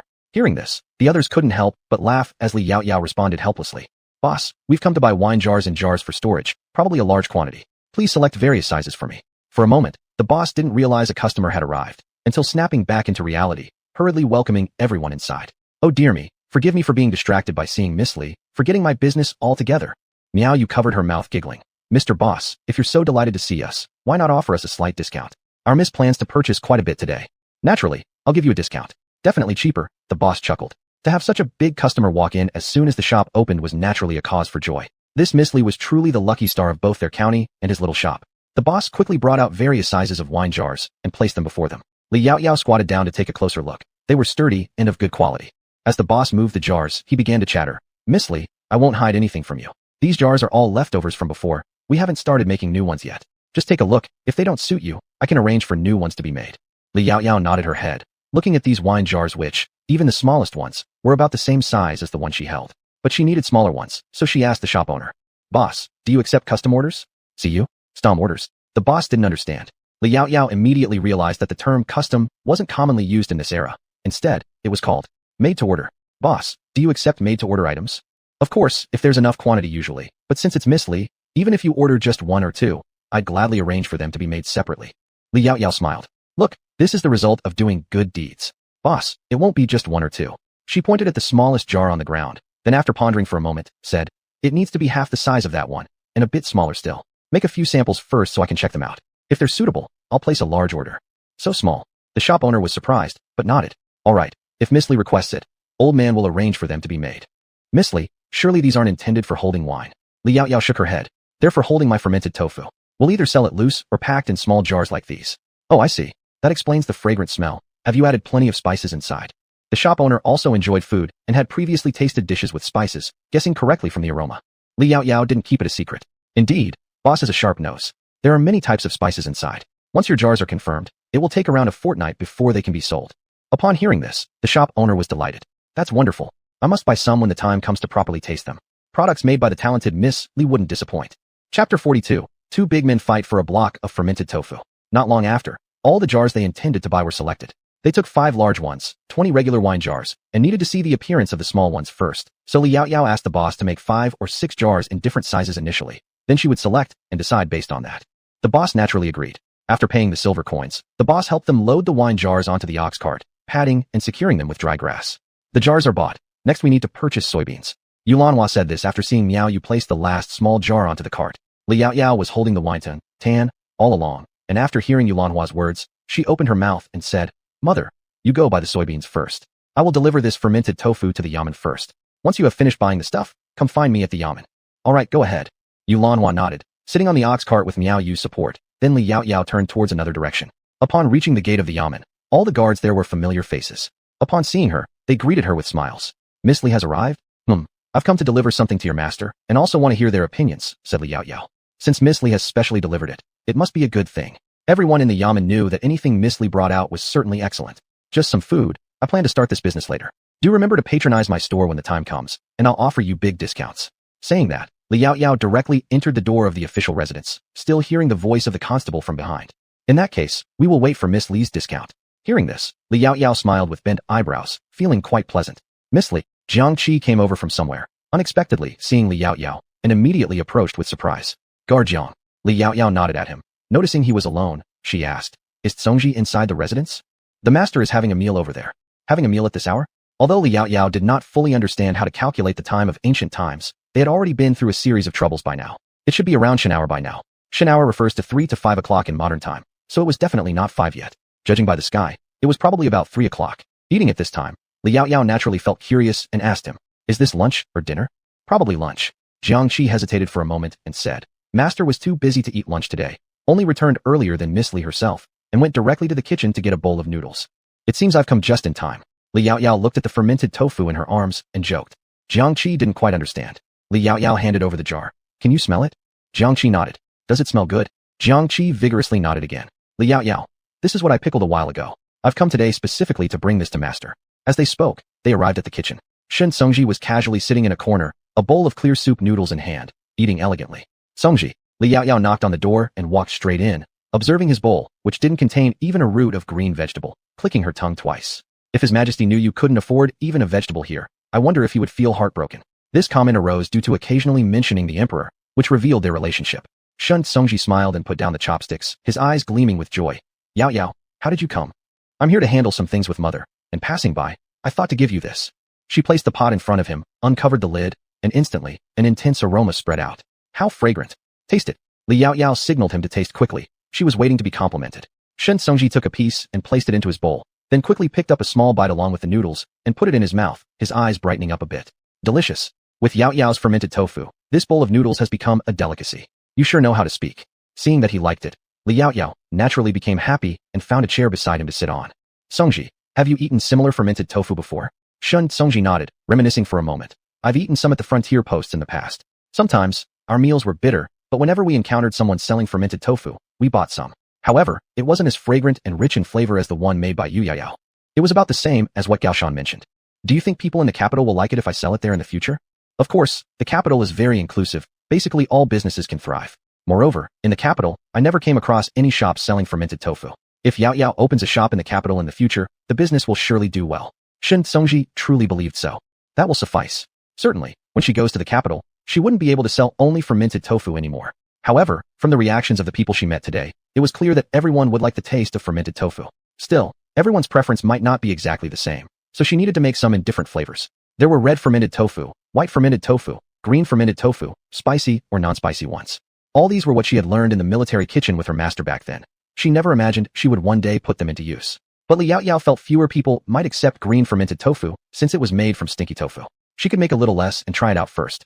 With the fermented tofu, Shen Songji, who had originally intended to eat just one bowl of noodles, immediately ate 2 large bowls, estimating that dinner could be skipped as well. Jiang Qi on the side drooled watching him. Master, I'm hungry too, he said truthfully. He was starving both from watching and smelling the food, nearly drooling. This fermented tofu was truly too fragrant. Shen Songji pointed at the remaining small bowl of noodles on the side. If you want to eat, help yourself, but after you finish, the pot washing is all yours. Yes, thank you, master. Jiang Qi eagerly helped himself to a small bowl of noodles, putting a piece of fermented tofu in his bowl. SSS, it's so spicy. He forgot to mention, Jiang Qi couldn't handle spicy foods at all. Shen Songji glanced at the fermented tofu in his bowl. If you can't eat it, give it back to me. Don't waste it. Saying this, he prepared to reach for the chopsticks. Jiang Qi quickly moved the bowl away slightly, acting stingy. Who says I'm not eating? I am eating. Spiciness aside, for the sake of being able to continue enjoying such delicious fermented tofu in the future, he'd have to learn to endure it. After finishing the noodles, Shen Songji moved the jar of fermented tofu to his room. He came out shortly afterward, bringing Li Yao to sit by the stone table in the courtyard while Jiang Qi served some tea and pastries. Shen Songji poured her a cup of tea casually. Regarding the formula for cement, I've already drafted the petition last night and sent someone out with it today. Li Yao nodded briefly, picked up the teacup, and drank it all in one gulp, her expression changing slightly. She indeed had always disliked drinking this kind of bitter tea, thus ruining the fine quality of Shen Songji's tea. Naturally, Shen Songji noticed this as well. Does Yao dislike tea? Li Yao shook her head and didn't plan to deceive him. It's too bitter. I really don't like it much. I prefer sweet things instead. For example, milk teas or fruit teas. Shen Songji said nothing but pushed the plate of pastries closer to her. Since Yao likes sweetness, why not try this? These pastries are made by Jiang Qi. The flavor is pretty good. They go quite well with this tea. Chapter 43. Has Jiang's servant found his partner? Who would have thought that Jiang Qi could make so many kinds of pastries? It was truly rare in ancient times. Unless one was a cook, a man who knew how to cook or make pastries must be 1 in 10,000. Jiang Qi, rarely bashful, scratched the back of his head. My mother is the cook at the general's mansion. I'm a houseborn child and sometimes help her with some tasks. That's how I learned a bit. Sometimes I can even make pastries for master. That's pretty good, Li Yao sincerely praised him. If you know how to make pastries, you can make them for your future wife. Naturally, your relationship will improve. Jiang Qi's ears turned red as he blushed rarely. Li Yao looked puzzled, and then saw Shen Songji smiling mischievously. Has Jiang's servant found his partner? Jiang Qi replied. She's a distant cousin from my family, and she also works at the general's residence now. That's great, Li Yao sincerely blessed them. In ancient times, it was quite common for cousins to get married, though she personally couldn't fully accept it. After all, marrying first cousins could lead to a higher rate of malformed offspring. But for distant relatives, this should not matter. The three chatted, and before they knew it, time had passed. Shortly after, someone came to look for Li Yao, saying her family was waiting outside. After drinking some water from her teacup, Li Yao took the pastries that Jiang Qi had packed for her and left the government office. Upon getting into the ox-drawn carriage, she waved toward the entrance of the office and handed the pastries to Yulanhua. These are the pastries that Officer Jiang specially packed. He said to bring them back for a Lu and Ping and to try. Yulanhua gladly accepted. Oh my, you went out and brought something back too? Thank Officer Jiang. Among all people, perhaps only their young Miss Yao could come out of the office carrying such treats. If it weren't for Li Yao having once hinted that Shen Songji was the son of a high-ranking official from the capital, and that there was an insurmountable gap in their social statuses, Yulanhua might have truly wished to matchmake between the two of them. Now, she could only let nature take its course. She didn't force Li Yao to distance herself from Shen Songji either, since she could tell that Yao enjoyed being friends with him. Whenever they sat together, they could chat about anything from heaven to earth. Occasionally, Yulanhua felt a bit worried and wanted to talk to her daughter, but she ultimately decided against it. Their Miss Yao was so intelligent. She had been personally praised by the emperor and was destined for greatness. If she could not assist her, she certainly did not want to hinder her. Yao was still young. These matters could be discussed later. When the ox cart returned to the village, it was already late afternoon. After entering the village, Yulanhua and Miao Chui immediately took the vegetables they bought and entered the kitchen. Miao Yang and the others carried the jars from the village entrance back to the yard, sent the ox back to the pen, and finally, The group carried the ox cart inside together. This ox cart was wider than others, and part of the road could easily collapse if they weren't careful, which was why they took extra precautions. After setting down the cart, they began washing the wine jars. Afterward, Liao Yao feared that it might rain again tonight, so she asked them to dry the jars outside and move them into the woodshed after dinner. The woodshed had been expanded and no longer stored firewood. Instead, it housed the spices and seeds that Liao Yao had transported from her spatial dimension. The firewood was moved to another location. Others merely thought she had bought everything, gradually bringing them out piece by piece when she pretended to visit the county. Miao Yu ran over and held onto her arm, her sweet face looking obedient. Young miss, don't worry. They can handle this. You've been traveling far. Please sit and rest a while. If we can't even handle this small task well, how will we be able to accomplish bigger things for you in the future? Miao Yu knew that her health wasn't good, and she lacked strength compared to Miao Chui. Many things she wanted to do, she just couldn't perform well. But she wasn't discouraged. Their young miss clearly seemed destined for great achievements. If she wanted to help her later on, she would need to work hard and learn. Every time she stayed home taking care of the little masters and misses, she followed their father, learning calligraphy, studying books, and mathematics along with them. She had already mastered counting from 1 to 10. She hoped that during busy times when Miss Li operated her business, she could offer some assistance.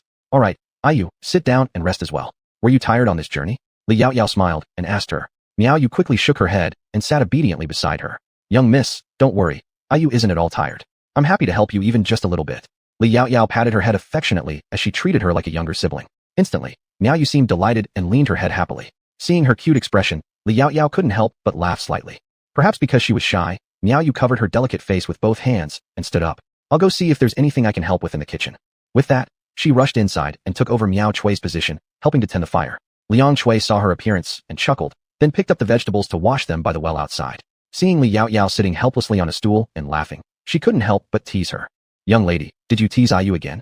The girl would be shy to no one except for the young miss. Li Yao Yao shrugged, indicating that she hadn't done anything, with an expression of complete innocence. Liang Chui chuckled in response.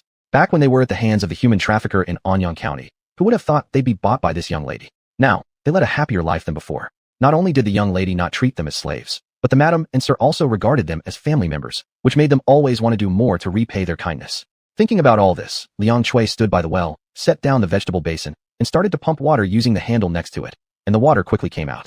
In the vast Chongping mansion, only the courtyard of their young lady had such a well. It was truly convenient, and she felt that the water quality here was particularly good, whether or not it was just her impression. After staying here for some time, her old problems of sore waist and painful legs didn't bother her anymore. Actually, it wasn't just her. The same was true for others. Miao Yu's rapid recovery was also due to this. Every month, Li Yao Yao poured some spiritual spring water from her spatial dimension into the well, diluting it with the original water, naturally making it different from other places' water. After a while, the group finished eating dinner and moved all the jars washed outside into the woodshed, though they weren't completely dry yet, but they were almost ready. The next day, after waking up and stepping out of the yard, they looked at the wet ground and the fine rain outside and realized that their young lady had predicted correctly again. The whole family ate breakfast and began washing soybeans to make tofu. By afternoon, the rain stopped and the sun came out again. They laid out the bamboo baskets and placed the cut tofu on them to dry, needing about 1.5 hours. Moldy tofu must be made from aged tofu because aged tofu contains less water inside, making it easier to shape and better tasting. Next, they padded boxes with corn leaves or dry straw, packed them for fermentation. If the weather is good and the sun is strong, fermentation will be sufficient in about 10 days. Before long, another 10 days passed. Chapter 44, Adult Mansion. Li Yao Yao looked at the storefront in front of her. It was 2 stories tall, with a back courtyard containing 4 rooms of similar size. Although its location was slightly off-center, it was still quite acceptable. The broker beside her, noticing Li Yao Yao's satisfied expression, quickly interjected. Miss Li, this building was previously an inn, but due to a natural disaster, there wasn't enough water, and the business eventually couldn't continue. That's why the original owner didn't renew the lease. If you're interested, I can talk to the owner for a possible discount. Miss Li is a great benefactor of Anyang County. For anything you want, we will not let you down. In ancient times, brokers were called tooth men. Only through them could rental agreements be made official, and they generally charge commissions like modern intermediaries do upon closing a deal. Li Yao Yao nodded slightly after hearing his offer. Then it's a bother for you. If the rent is reasonable, I'll settle on it immediately. Her fermented tofu had nearly completed its preparation, needing just a few more days before processing. Li Yao Yao had been looking around recently for a suitable storefront, but so far hadn't found one that suited her well until this one came up today. The broker was delighted when he heard her words and immediately nodded enthusiastically. All right then, miss, wait here a bit while I go ask the owner. He lives nearby, I'll bring the news soon. Fine, go ahead. I'll take a look around. The broker glanced at her and quickly ran off. He needed to close this potential deal as soon as possible. After the previous events in Anyang County, these kinds of houses became increasingly difficult to rent or sell.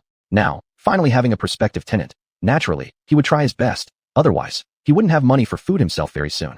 Once the broker left, Li Yaoyao began walking around the place. All the furniture and decoration inside had been removed, leaving it completely empty. In the future, she could fill it with wooden racks she had prepared beforehand. These could store goods upstairs and display items below, somewhat similar to modern fruit stands, but not exactly the same.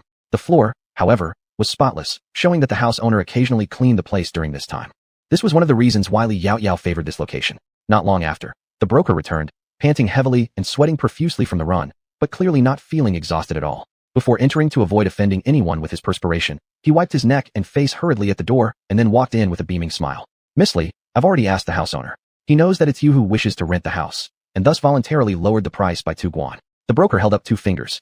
1 guan equaled 1 tael of silver, so 2 guan equated to 2 taels. That was quite a significant cut, even enough to cover some basic housing needs. Then the broker continued, "If Miss truly intends to rent, 9 guan would suffice." 9 guan was indeed cheaper than some of the places she'd seen earlier. Still, Li Yaoyao felt that given the current situation, the market being yet to fully recover, it was still too expensive. Does the girl have any doubts? Seeing her prolonged silence, the broker couldn't help but ask. Li Yaoyao nodded. Your original price probably referred to past rates. However, Anyang County is still recovering, and most people haven't returned yet. Although the owner has reduced the rent by 2 guan out of goodwill, it's still a bit steep for me. So what does Miss think? 8 guan. Those in business always prefer numbers with good implications. 8 represents prosperity. This price seems just about right. If the owner agrees, I can sign the contract immediately. The agreement may last 1 year. After that, if the owner wishes to return to the original price, I won't have any complaints. Of course, if he tried to randomly increase the price without reason, she'd consider other options. Li Yaoyao believed that maybe a year later, she might contemplate constructing her own building of 4 or 5 floors, making it a famous landmark of Anyang County where every visitor would inevitably pass by. And if someone failed to visit, they might feel they've never truly been to Anyang County. The broker thought Li Yaoyao's argument had merit, and the price was fair enough. So he made another trip and returned to inform Li Yaoyao that the house owner agreed. Subsequently, Li Yaoyao rented the house for 8 guan per month for 1 year and generously paid the entire year's rent up front. The broker immediately smiled broadly. After signing the lease, Li Yaoyao decided to head over to the government offices to buy 2 horses and a carriage. Although carts drawn by oxen were also convenient, she felt horse carriages would be faster if she had to travel between locations frequently. However, just as she arrived at the county office, she learned from the guards that Shun Songji was elsewhere and not within the compound. How inconvenient. After contemplating for a moment, Li Yaoyao decided to leave a message via the bailiff for him. If your master returns, please help me deliver a message to him. Tell him that I want to buy 2 horses, but Anyang County does not have a horse market. If your master knows where to buy horses, please ask him to pick 3 gentle horses for me, and it would be best if he could also find a matching carriage. The carriage doesn't need to be too large, just of decent quality. She thought he would know more and naturally wouldn't get taken advantage of easily. And since she wasn't short on money now, it was only natural to buy something better. Upon hearing this, the bailiff immediately clasped his hands together. Miss Li, rest assured, once the master returns, we will relay your exact words to him. Thank you. Li Yaoyao didn't care for feminine courtesies, so she mimicked the gestures of a man as she clasped her hands in acknowledgement before turning around and leaving. But just as she left, Shun Songji and Jiang Qi returned from their errands outside. The bailiff hurried forward to hold the reins of the horse. Master, Miss Li came looking for you earlier to ask for help, but since both you and Sir Jiang were absent, she left. Yaoyao? When did she come? Since the last time Yaoyao visited him with the fermented tofu, he hadn't seen her for quite some time. Today, when she finally came asking for his help, they ended up missing each other. The bailiff calculated the time. About 15 minutes ago. Miss Li originally wanted the master to help her buy several horses and a carriage. When she realized you weren't here, she asked me to relay her message. Did she come alone? Did she drive an ox cart? The bailiff shook his head. Miss Li came alone, with no one else or any ox cart by her side. Hearing this, Shun Songji quickly pulled back the reins and mounted the horse. Jiang Qi, go back home first. I'll look for Yaoyao. He had already ridden off after saying those words, leaving Jiang Qi and the bailiff staring at each other awkwardly. Jiang Qi couldn't help but sigh, handing over the horse's rope to the bailiff before turning into the courtyard. Anyway, ever since Master fell for Miss Li, his entire mind and heart revolved around her. How different from what he used to be, constantly speaking about himself in third person all the time. Alas, a grown man can't always stay home. After leaving the government office, Li Yaoyao bought some pork and then strolled leisurely back to the Li family village. She hadn't walked far when suddenly she heard the sound of galloping hoofs coming from behind her. Turning around, through the dust rising up in the sky, there stood the youthful general in bright clothes riding proudly and free. Bathed in the sunlight from behind, his chiseled features softened, leaving only his joyful laughter and delight at seeing her. Chapter 45. Li Yaoyao learns horseback riding from Shun Songji. Whoa! Shun Songji pulled on the reins just before reaching Li Yaoyao, and nimbly dismounted from his horse. Yaoyao, how did you come here? Li Yaoyao asked in surprise as she snapped out of her daze. She had been mesmerized watching him ride fiercely toward her. Shun Songji stood before her, still with some traces of worry lingering in his eyes. I just returned to my official office and heard that you came by, but left shortly after, so I hurried over. I'll escort you home. There's no need for such trouble. I can walk, it won't take long. From Li Yaoyao's perspective, walking along the way could serve as a form of physical exercise. The road is too far. Let me take you, he said, leading the horse to her side. Besides, aren't you looking to buy a horse? You should learn at least the basics first, right? I can teach you along the way. Though this route wasn't the easiest to traverse, it was broad enough. Hearing this, Li Yaoyao felt inclined to agree and politely accepted without further ado. She bowed slightly and said, in that case, thank you, brother Tsongji. Shen Tsongji then smiled lightly and slightly shifted aside. Miss Yaoyao, please get on the horse. Li Yaoyao walked to the side of the horse and copied the agile manner she had seen Shen Tsongji use when mounting, graceful and confident. Not at all like someone just beginning to learn horseback riding. Good, praised Shen Tsongji approvingly as he handed her the reins. Horses are very intelligent animals. If you're afraid or nervous, they will feel it and become anxious and restless. So, you need to control it rather than being controlled by fear or letting it dominate you. After saying this, Shen Tsongji leaped gracefully onto the horse behind her, not reclaiming the reins from her. Instead, he fully entrusted the control to Li Yaoyao, his warm breath close to her ear. First, let's go slow, try it out. Her ears twitched momentarily, but soon relaxed as she adjusted herself. Her feet gave a slight squeeze, and she tugged gently on the reins. Giddy up. The horse slowly began moving forward under her. It's not as hard as I imagined. As Li Yaoyao spoke, she gradually picked up speed until finally, the horse was galloping. Shen Tsongji placed his hand lightly on her shoulder as her joyful laughter echoed nearby, his lips curling into an uncontrollable smile. When I first learned how to ride a horse, I thought similarly. Once you've mastered it, it does indeed become easier. Soon, the two arrived at the Li family village. Shen Tsongji dismounted near the entrance to the village. Try riding home from here by yourself now. Li Yaoyao nodded, glancing back at him once before setting off, her spirit flying high. Giddy up. She found herself enjoying the sensation of riding incredibly much, feeling as if the whole world were beneath her. Well, quickly, the horse reached her home's front gate. Li Yaoyao pulled lightly on the reins to slow it down, and then gracefully dismounted, tying the horse to the handle near the entrance. Turning around, she saw Shen Tsongji approaching from a distance. Hearing the neigh of the horse, someone inside stepped out, surprised to see Li Yaoyao returning on horseback. Yaoyao, have you bought a horse? Li Si looked at the horse in front of the door, finding it strangely familiar.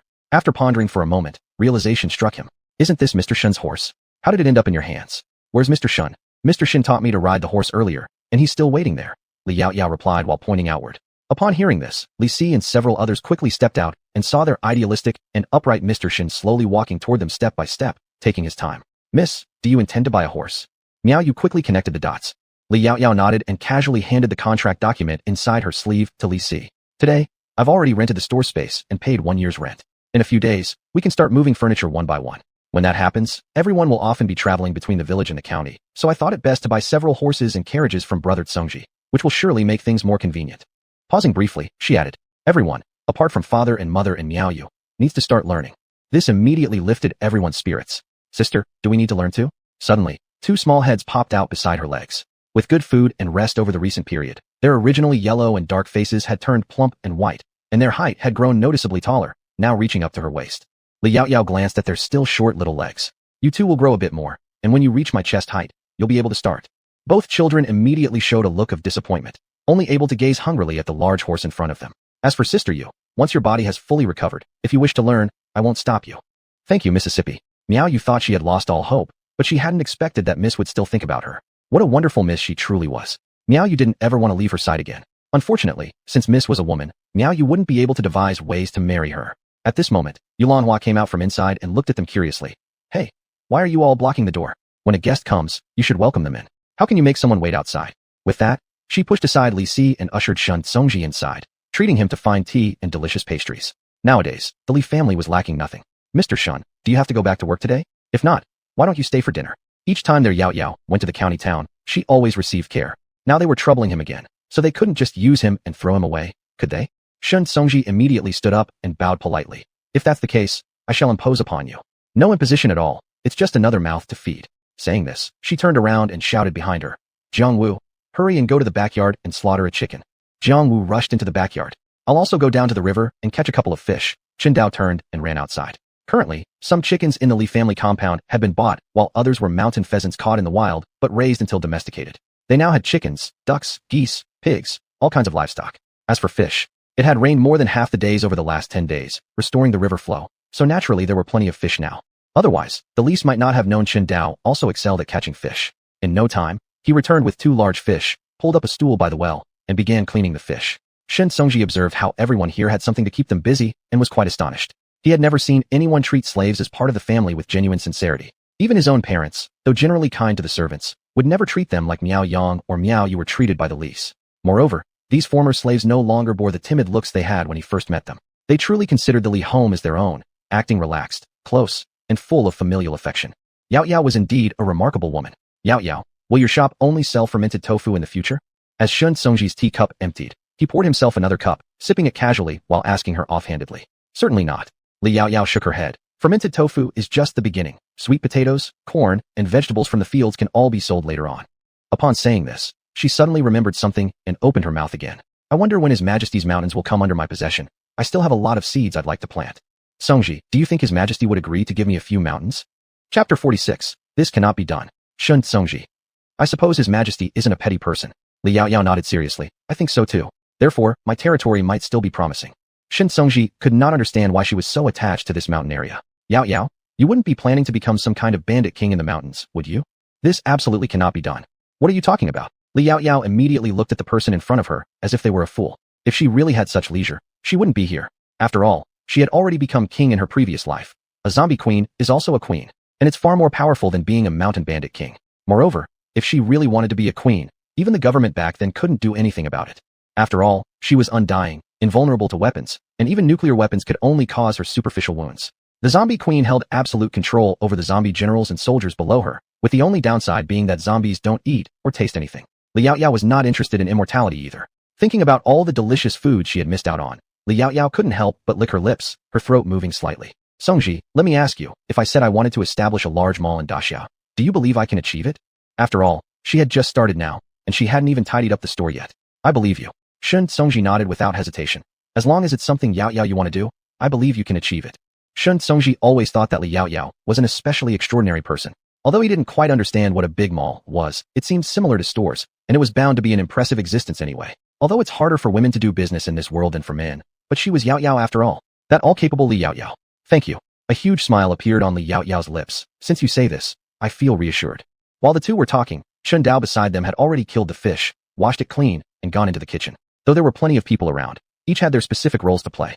Every mealtime, the most idle person was Li Yao Yao. Eat. Yao Yao, stop talking with Minister Shun, and quickly invite him inside for dinner. After more than half an hour, Yulanhua called out loudly from the kitchen doorway. Coming. Li Yao Yao stood up, casually patting her clothes. Let's go taste the culinary skills of my mother. The aroma of today's meal was abundant.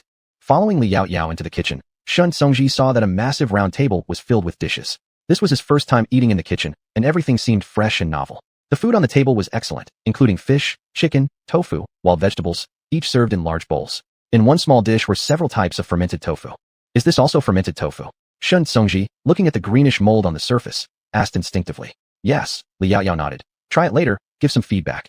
All right. Shun Songji naturally agreed. At this moment, Li Si walked in with two children. He came up to Shun Songji, slowly bowing his hands in respect. Minister Shun, please take the head seat. Shun Songji was an official, and here naturally should sit at the main position.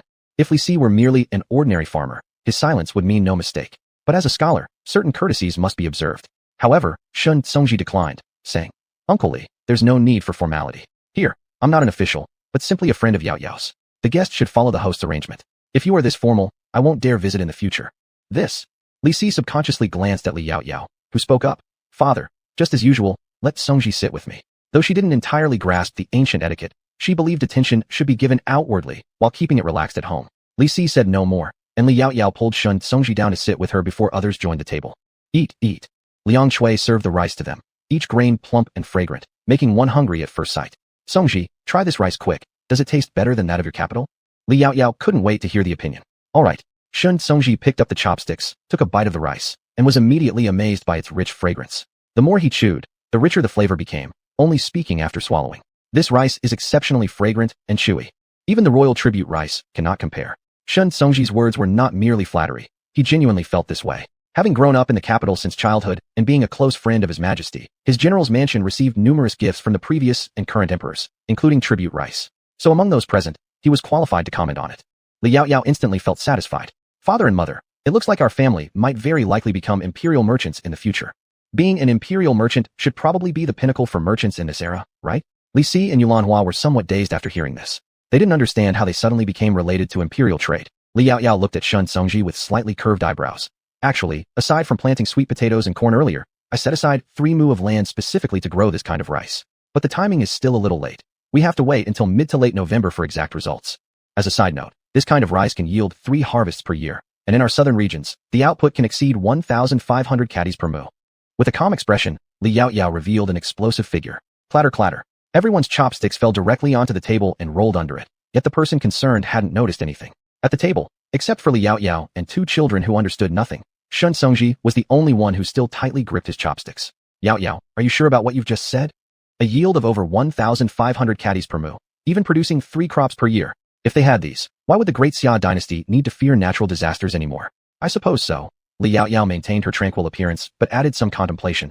The main factor will depend on the fertility of the land and such, but a minimum yield of 7 or 800 caddies per moo shouldn't be low. These grains would naturally also be sold in her own mall in the future. By now, Li Si had finally found his voice again. Yaoyao, you never mentioned that this rice could produce such a high yield before. Today truly scared him. But Li Yaoyao had an innocent look. Did father and mother ever ask me about it though? Besides, wasn't she still testing? Who knew they'd be so easily startled? Chapter 47. Miao Yu's increasing eloquence. Shun Songji's pupils contracted slightly, and he looked at Li Yaoyao with disbelief in his eyes. Yaoyao, if you have any scarier items, go ahead and bring them out. He can withstand the scare. Nothing else for now. Li Yaoyao shook her head, then picked up a piece of tofu and put it into her mouth. Smooth and tender, the taste was truly good. Compared to when she first came back, life now is much better than just a little bit. Eat, eat. If we don't start soon, everything will get cold. Realizing this, everyone picked up their chopsticks, rinsed them off, and began eating. Li Yaoyao ate calmly, while the others looked at the delicious dishes on the table before them like chewing wax, their eyes unintentionally staring at her.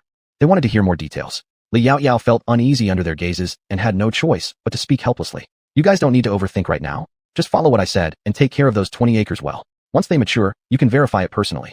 After hearing this, Shun Songji also set aside his thoughts. He originally planned to write a memorial upon returning home today to inform the emperor of this great joyous news. However, considering Yaoyao's words that it was still in testing phase, if he spoke too early and the results ended up not meeting the emperor's expectations, that would surely affect Yaoyao. It might be better to wait until everything is settled, then inform the emperor and give him a pleasant surprise. Thinking so, Shun Songji's expression relaxed as well, and he slowly enjoyed this white rice. If he could later return to the frontier and let all the soldiers eat such delicious rice, that would be perfect. Beside him, Li Yaoyao noticed that he only ate rice without any dishes, and looked at him curiously. She used the communal chopsticks to place 2 pieces of chicken into his bowl. Although the rice is tasty, the chicken my mother stewed is very nice too. Have some more. Shun Songji placed the meat into his mouth, and after finishing it, he spoke again. I was just thinking about something. If the emperor knew about this matter, he would definitely be greatly pleased. At that time, whatever number of mountains you want, they'll all become yours. He didn't forget about the mountains she had been longing for. Li Yaoyao naturally felt satisfied after hearing this. Then Shun Songji tried the several fermented tofu blocks. When he tasted the green fermented tofu, his face turned unpleasant due to his unfamiliarity with its taste, causing everyone around to burst into laughter. It seems ordinary people cannot accept stinky fermented tofu. Even before they laughed fully, he couldn't endure the smell anymore. However, by the side, Li Pingyan was happily munching on a chicken leg, mixing the same green fermented tofu in his meal, which smelled really good. Sister, this chicken is so tasty. Can we have it tomorrow as well? Upon hearing this, everyone laughed instantly. Yulanhua placed some fish meat with the bones carefully removed into the bowls of the siblings and joked teasingly. Eat what's in your bowl while imagining what's in the pot. You should get rid of this habit and finish today's food before thinking about tomorrow's. Oh, Li Pingyan continued eating without paying attention to what he said earlier. Next to him, Li Shila suddenly opened his mouth. Mom, I want to eat the eyes of the fish. Sister said fish eyes are bright, so eating them will make my eyes brighter. Everyone. Li Yaoyao couldn't help but touch her nose and cough lightly. Eat, eat. She wondered why she couldn't recall herself saying such things. Everyone immediately laughed and did not expose her lie. After dinner, although the day was still quite bright, Shun Songji rested for a while and then mounted his horse. Yaoyao, in at most 2 or 3 days, I will send over the horse and carriage. Please be patient and wait. All right. Li Yaoyao nodded. I understand. Be careful when riding back. Watch your safety. Shun Songji's warm face was filled with smiles. As if sensing his joy, the pitch-black steed kicked its 4 hooves in delight. In the next moment, as soon as he pulled the reins, the horse lifted its head joyfully and neighed, galloping towards the village entrance at lightning speed. Only after he disappeared from sight did Li Yaoyao turn around and walk back into the courtyard. The next day, Li Yaoyao took Miao Yang and several other men to transport the cabinets they made beforehand onto the ox cart and delivered them to the store, placing them properly. Liang Shui and Miao Yu followed to thoroughly clean the entire house, spending 2 days to completely finish. The original and instantly looked brand new. It only needed to wait for some time. Once the fermented tofu was ready, everything could be moved over. Neighboring residents who saw their busy activities came out to see what was going on. What strange items do you display here? What are you planning to sell? Asked one auntie while wiping the table to Miao Yu. Miao Yu turned around with a smile on her pretty face. Hello auntie. We plan to sell everything here eventually, but for now, we're selling only fermented tofu. As she spoke, she went inside to take out a small plate of fermented tofu and brought it out. All uncles, aunts, older brothers, and sisters, please come over and take a look. Our fermented tofu is different from what you've had before. We've added several spices to it, making it very fragrant. Hearing this, the surrounding crowd moved closer, eyeing the red and white fermented tofu in her dish with curiosity. This tofu looks different from the ones I've seen before. It even has a hint of spiciness. An older brother approached, unable to resist swallowing his saliva at the aroma. Miao Yu quickly handed him a pair of chopsticks. Older brother, why don't you try some?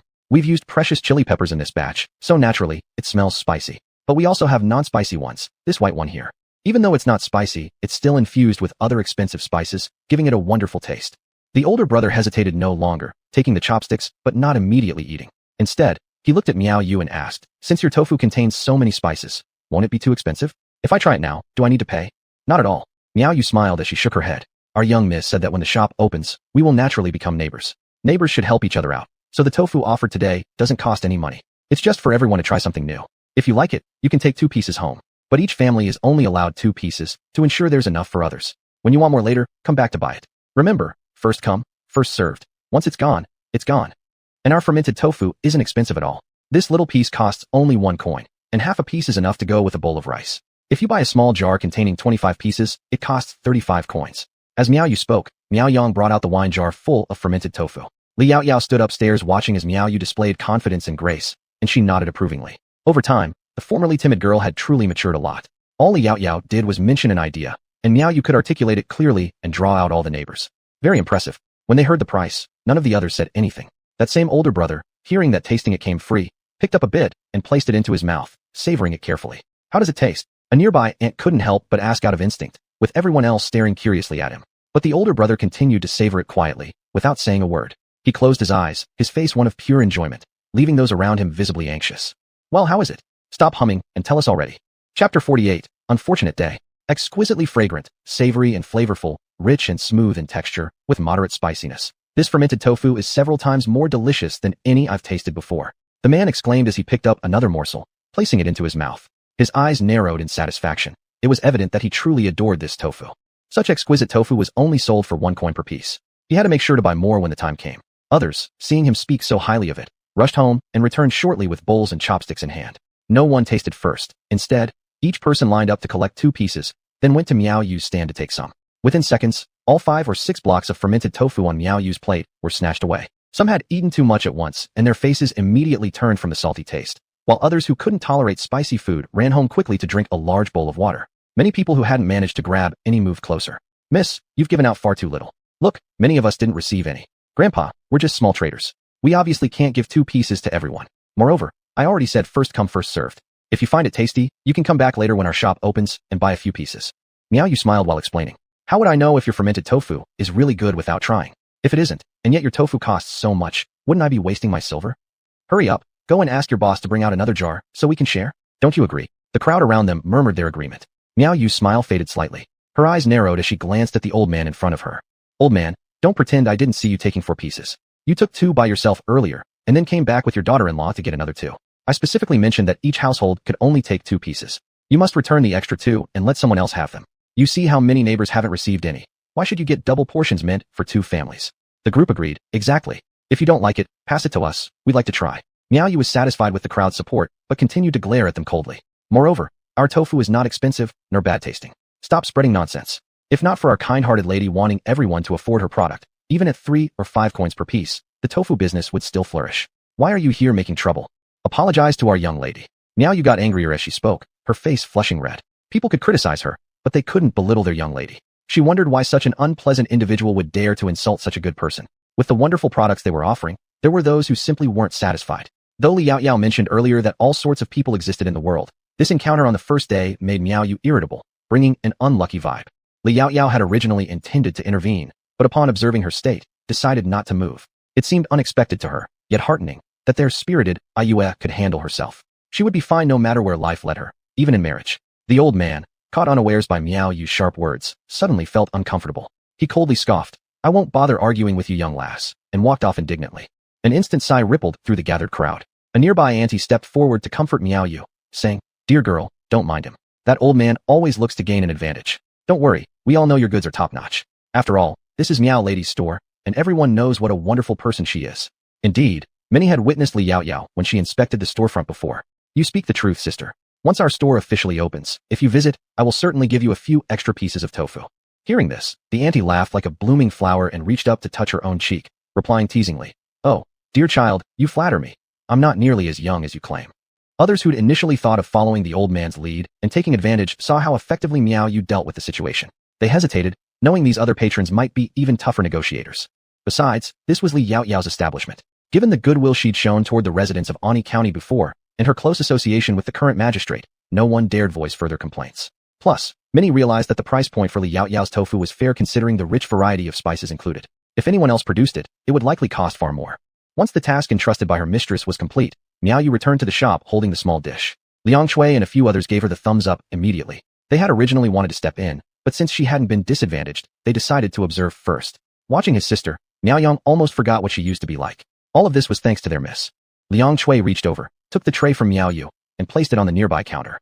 Ayua has done well. For those shameless people, we mustn't be too polite, or they'll think we're easy to bully and keep coming back for more, one of them said. At the praise, Miao Yu's cheeks reddened. Li Yaoyao descended from the second floor just then and praised as well. Indeed, Ayua did a fine job. Since everything is almost done, why don't we go buy some pastries on the way back? As she spoke, she took out 2 silver ingots from her bosom and handed them to Miao Yu. One is for buying pastries, the other is to reward Ayua for her good work today. Li Yaoyao knew that Miao Yu had always wanted to help her, fearing she was a burden, so she worked hard, and today she had seen the result of her efforts, thus naturally deserving a reward. Each silver ingot weighed an ounce, enough to buy several types of common pastries. Miao Yu stared blankly at Li Yaoyao, as if disbelieving. "Miss, this really belongs to me." She wasn't moved by the silver, but by the fact that her efforts were finally recognized by the miss, and that she could now help the miss. She was happy. Of course. Li Yaoyao reached out to pat her head and turned to speak to the others. In the future, anyone who does well will be rewarded. Every month, there will be salaries. When you marry or find a spouse, I will go to the county office to have your bondservant contract nullified. Thank you, Mississippi. Everyone immediately expressed their delight, never expecting they would one day return to being commoners. Li Yaoyao placed the silver into the hands of Miao Yu, whose eyes had already moistened and nose reddened. All right, stop sniffling. I've praised you and rewarded you, so you should be glad. How exactly should I express my happiness? You need to smile. Miao Yu's face showed a mixed expression between crying and smiling, which made Li Yaoyao burst into laughter. That's enough. Stop trying to laugh. Hurry up and get the things so we can go home earlier to prepare the fermented tofu, in order to open our business sooner. Yes. Liang Shui accompanied Miao Yu out to buy the pastries, while the rest stayed behind to wrap up the remaining chores. Once all tasks were done and every nook and cranny cleaned inside and out, the group drove the ox cart back to Li Family Village. However, not long after exiting the city gates, they encountered something truly unsettling. Chapter 49. The life they gave you. Yao Yao has already helped you repay long ago. Li Yaoyao looked coldly at the disheveled family not far away. Calculating the days, they should indeed have returned by now, but Li Yaoyao didn't expect them to return exactly at this moment.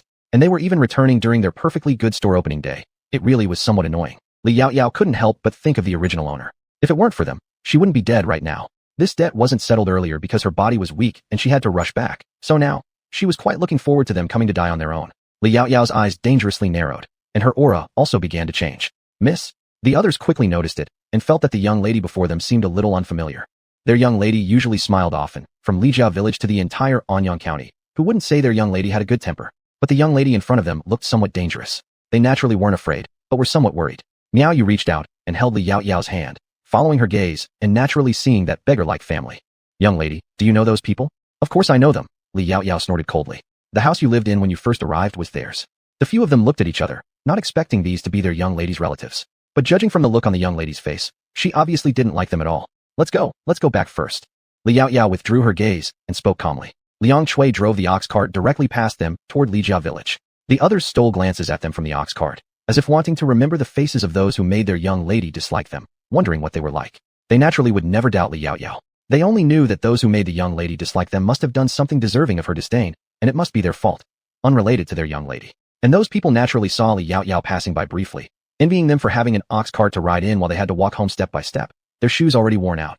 Yet deep inside they thought this girl looked so familiar, but couldn't recall who she was.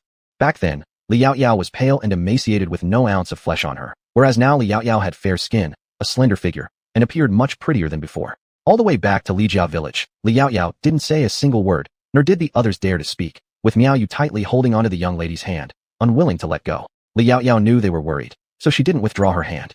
When they returned to Lijia village, Li Yaoyao got off the ox cart and entered the study directly. In the study, Li Si was teaching 2 children to read. In his mind, both boys and girls could read books.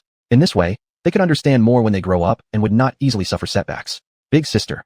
The two little ones, upon seeing Li Yao Yao come back, put down their books and looked at her with longing eyes. Li Yao Yao smiled, stepped forward, patted their heads, and then looked at Li Si. Father, they are back. They?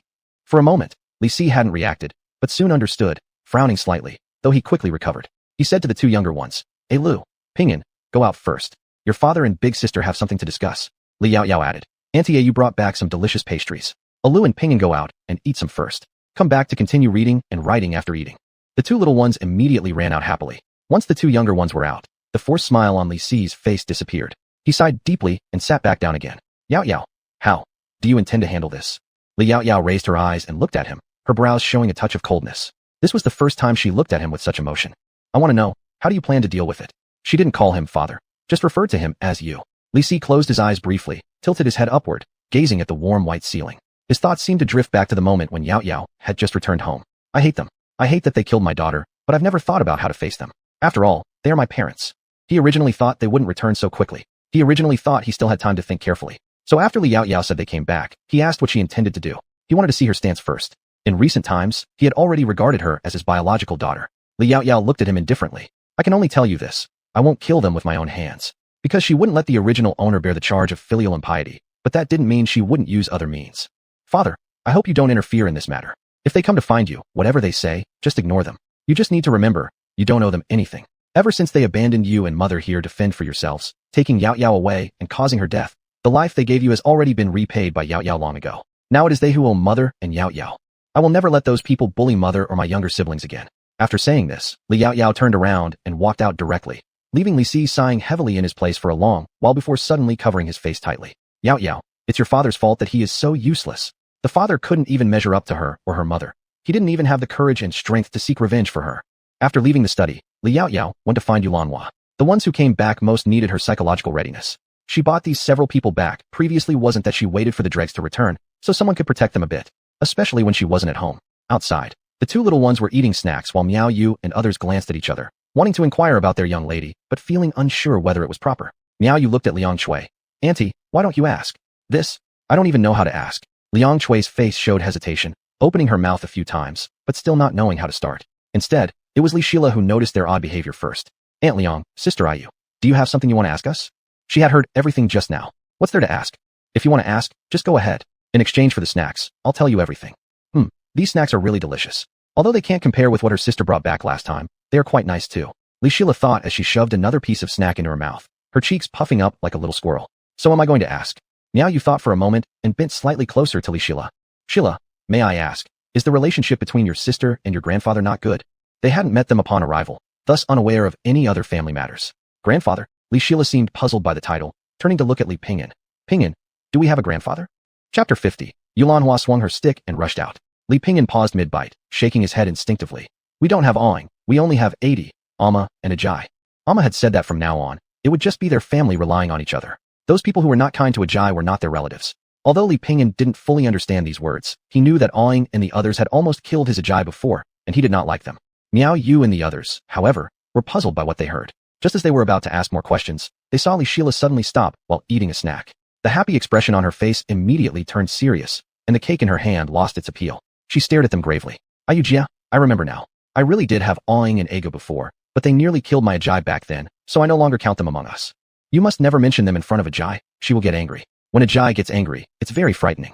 Because that day, she had seen Ajai unleash an enormous fury, so much so that even Egu was too scared to speak and had returned all the silver given by Adi and Amma to Ajai. Of course, she wasn't afraid of Ajai, because she knew Ajai became fierce only to protect her and her younger brother. Li Shila hesitated for a moment, and then recounted how Li Yao Yao fell ill with a fever and how she struggled to fetch water, which was then taken away by Egu, nearly costing Ajai her life. Upon hearing this, their expressions instantly changed.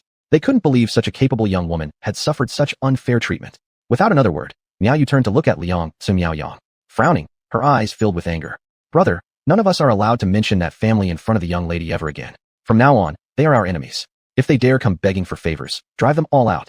How dare they bully their young lady? Do they think there's no one to protect her? Yeah, Miao Yang agreed without hesitation, and the others concurred as well. In their hearts, Li Yao Yao was both their benefactor and family. Now, the Li's household was also their home, and they would never allow anyone to mistreat their young lady or their kin. About half an hour later, the people they mentioned finally arrived at the village of Li family. Had it not been for the large stone beside the road engraved with Li Family Village, they might not have recognized it as their own village. Dad, is this really the Li Family Village? Did we come to the wrong place? The Li Family Village had always been broken down and dilapidated, but it now looked completely transformed.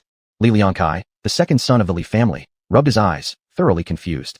Li Hua, the third son, shook his head. It should be. We've traveled this road so many times, we can't possibly have gone wrong. Still, they could not understand why the village appeared so different compared to when they left. Oh, just go inside and see. Li Xiao impatiently walked ahead, stepping onto the concrete ground and looking astonished.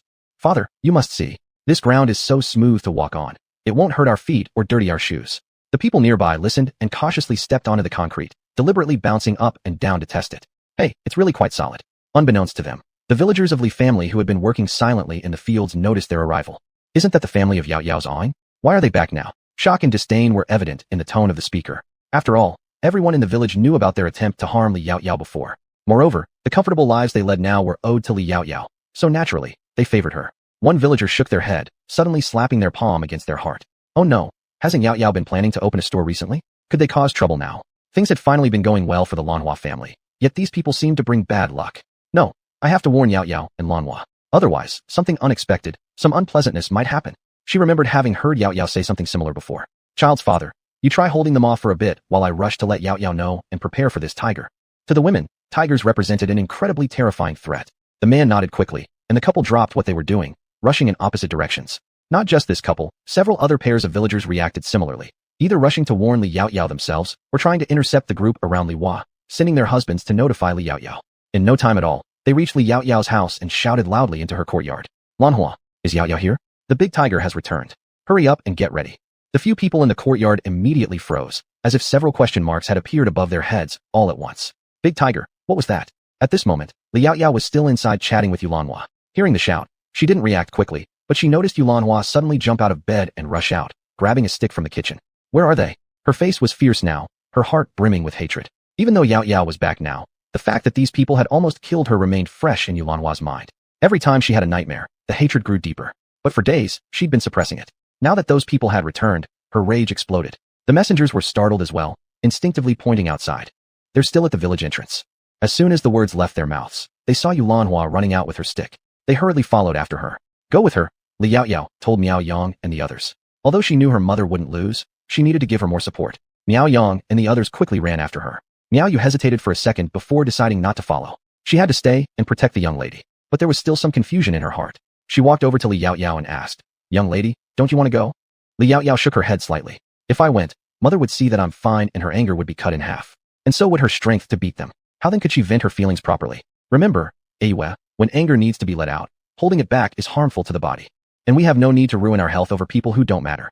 Miao Yu nodded thoughtfully, realizing how insightful their young lady was. Her words always made perfect sense. Li Yao Yao noticed Miao Yu glancing curiously at the window from time to time, understanding she wanted to go as well. She smiled and said, You can go too.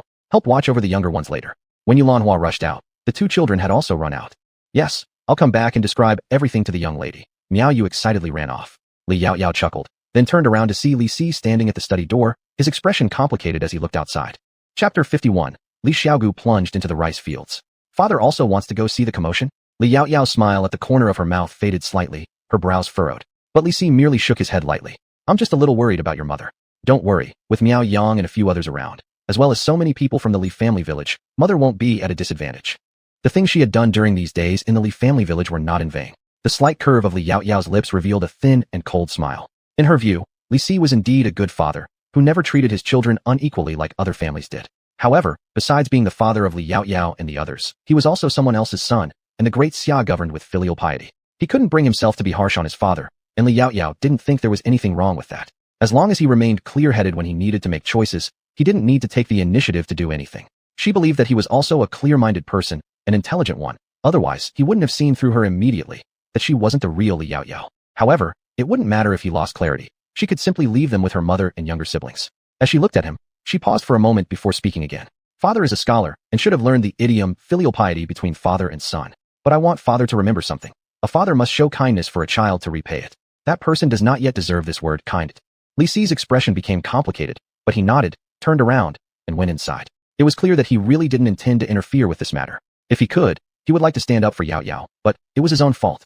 At the village entrance, Li Hua and his group were stopped by some villagers who were extraordinarily enthusiastic in pulling them aside for a chat. "Oh my, isn't this Uncle Li? How did you suddenly come back? Isn't this an official document issued by the court instructing us to return home?" Though Li Hua was puzzled, he still responded. Because Chongping Prefecture already had water, the court didn't want to see so many displaced civilians, hence they issued documents allowing them to return home. Speaking of which, their ability to return alive was actually an indirect, good deed done by Li Yaoyao. "I see." The other party smiled, but internally grumbled. Why return so quickly? Their Yaoyao had just barely begun to lead a good life, and they were already back. Moreover, many people from the village hadn't returned yet this family had become the first to come back. Their disdain in everyone's hearts was quite evident. However, contrary to their thoughts, Li Hua and his people relaxed upon seeing familiar faces. "Li Qiu, let me ask you, how did our village turn out like this? We thought we'd mistakenly entered another village just now and almost walked away." "Oh, are you talking about these cement roads and cement houses? Don't they look particularly beautiful?" The other person avoided directly answering his question, instead casually changing the subject with small talk. Li Hua instinctively nodded but felt quite perplexed. Indeed, they look beautiful, but why are some parts still like they used to be? Looking around, only about a third of the village houses seem to have cement walls built. Well, naturally, these all require spending money to build ourselves. Let me tell you, when we bought the cement, each bag cost quite a lot of silver.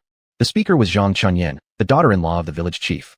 She eyed their disheveled appearance, thinking inwardly that it was just what they deserved. Yao Yao, such a fine person, had nearly been killed by these people. Now, here they were coming back whole and sound, expecting them to build cement walls for them too? Daydreaming. If it weren't for the benefit of the entire village, they wouldn't even have paved the road outside their house. Zhang Chunyan intentionally exaggerated the price of the cement, hoping that if they dared to force Yao Tiao later, they'd get a proper scolding. Li Xiao naturally got upset upon hearing this. "What rubbish! How could it be so expensive? And you fixed it for us beforehand. We'll just pay you once we're back. Can't that work?" "Ah, no way. Who knows what kind of characters your family is? All day long oppressing our Lanhua girl, eating her food, using her things, and even almost killing her daughter. If it weren't for Yao Tiao herself, none of you would ever come back." "What? Are you saying Li Yao Yao is still alive, and she has returned to the Li family village?"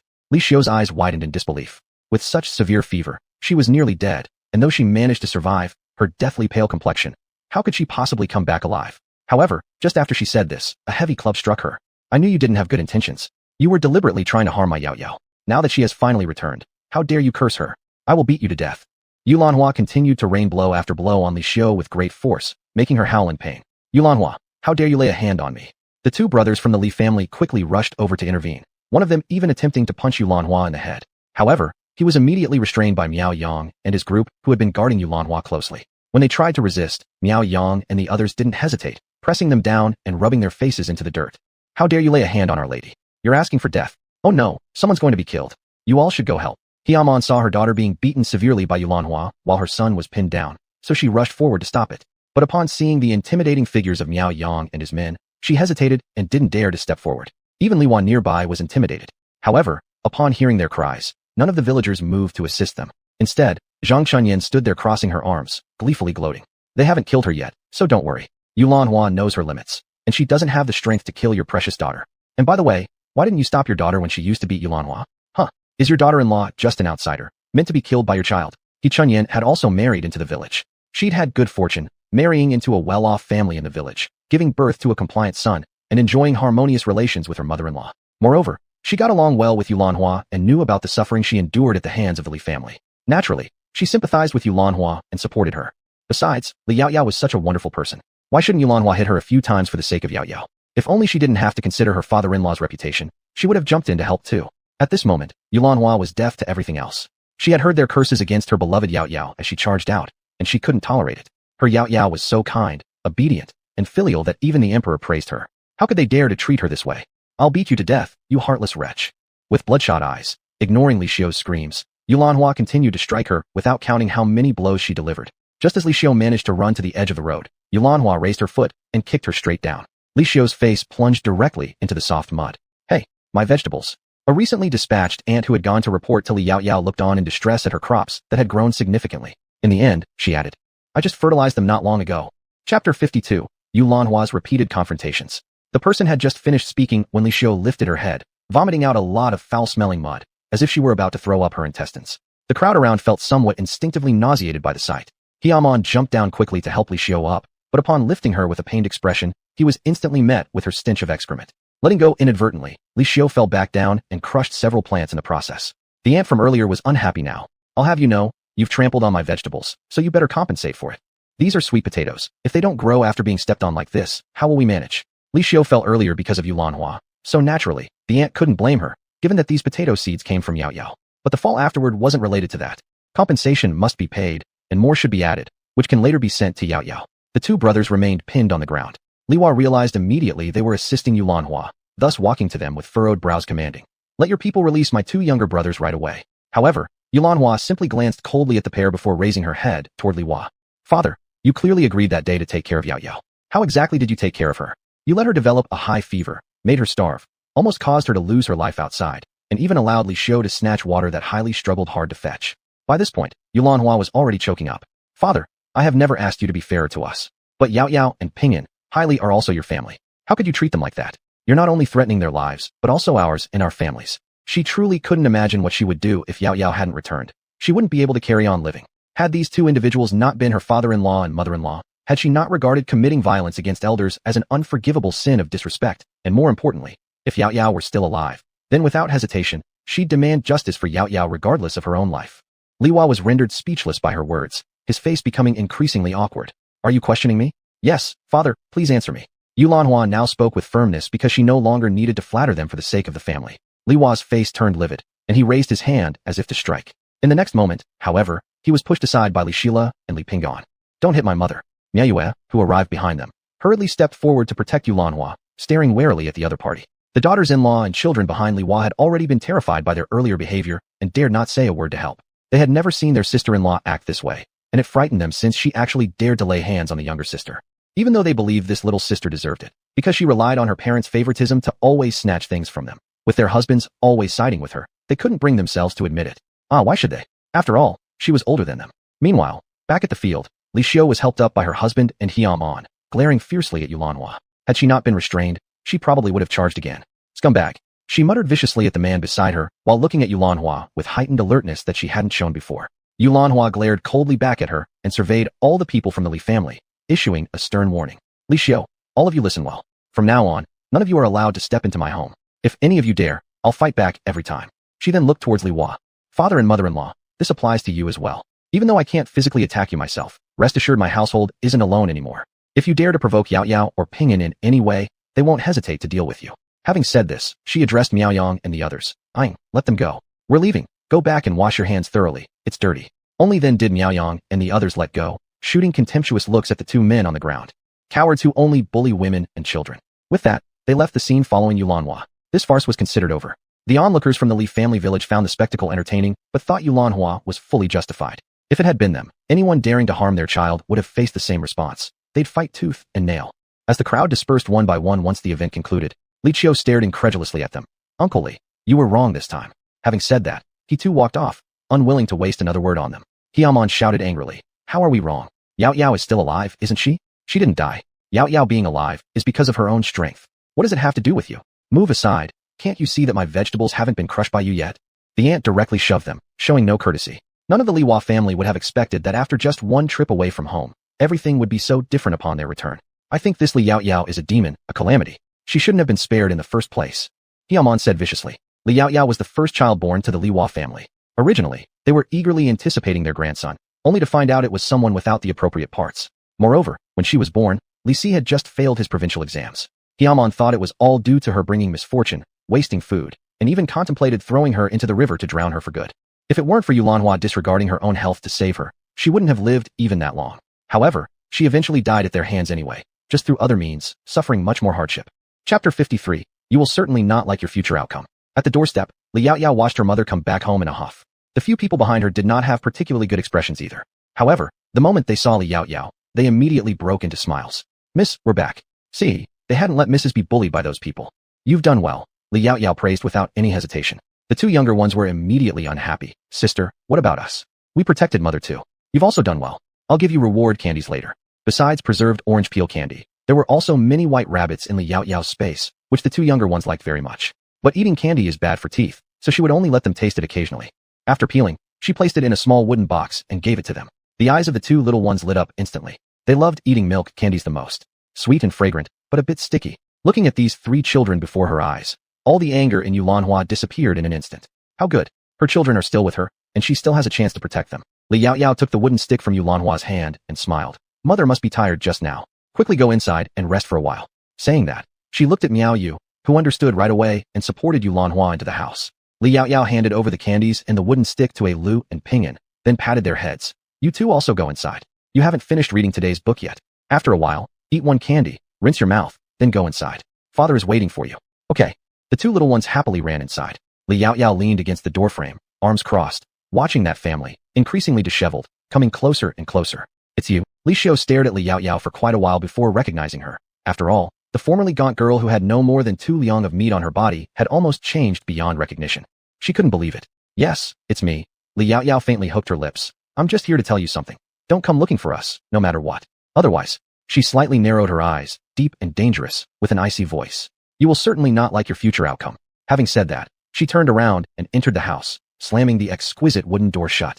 Hiaman was angered by these words, rushing forward to tear her mouth apart, only to smash his head directly into the heavy door and fall back in pain, wailing in agony. Oh, it hurts so much. Li Si, this is how you teach your daughter? Why don't you come out and help your mother rest? While helping Hiaman get up, Li Hua roared angrily towards the inside, his temper growing larger. Unfortunately, they waited outside for half a day, and not even one person came to open the door. They even heard someone walk out, bang the door, and lock it from the inside. Li Hua was incredulous. Inside the house, the two young ones looked at their calm father Li Si, somewhat confused. Father, they're calling for you outside. No one called grandpa or grandma because in their hearts, those people already had no relationship with them anymore. That's what sister said, and everything sister says is correct. But when Li Si heard these words, he could only sigh faintly. Let them call. Just get used to it. He figured it out. He had already lost one daughter and didn't want to disappoint another daughter and his wife along with everyone else. All right. The two young ones nodded and stopped asking questions. Li Shila took out a milk candy from the wooden box and suddenly handed it to Li Si. Father, have some. Sister said having sugar will make unhappiness disappear. Li Si looked at the two worried little faces in front of him, pulled his lips up faintly, put the milk candy into his mouth, and said after a while, it really is sweet.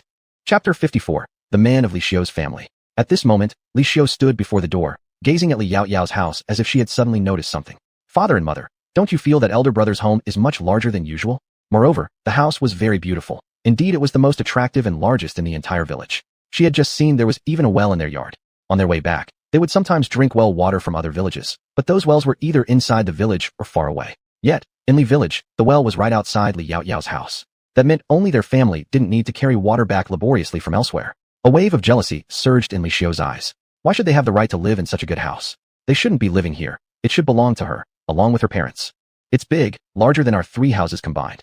Hiaman immediately paid attention upon hearing these words and couldn't help but have some ulterior thoughts. However, there was no rush now. They had returned after such a long journey and needed time to rest first before coming to settle accounts with Li Yaoyao. This little wretch who owed money. We'll see how we deal with her later. Come on, let's go change clothes first.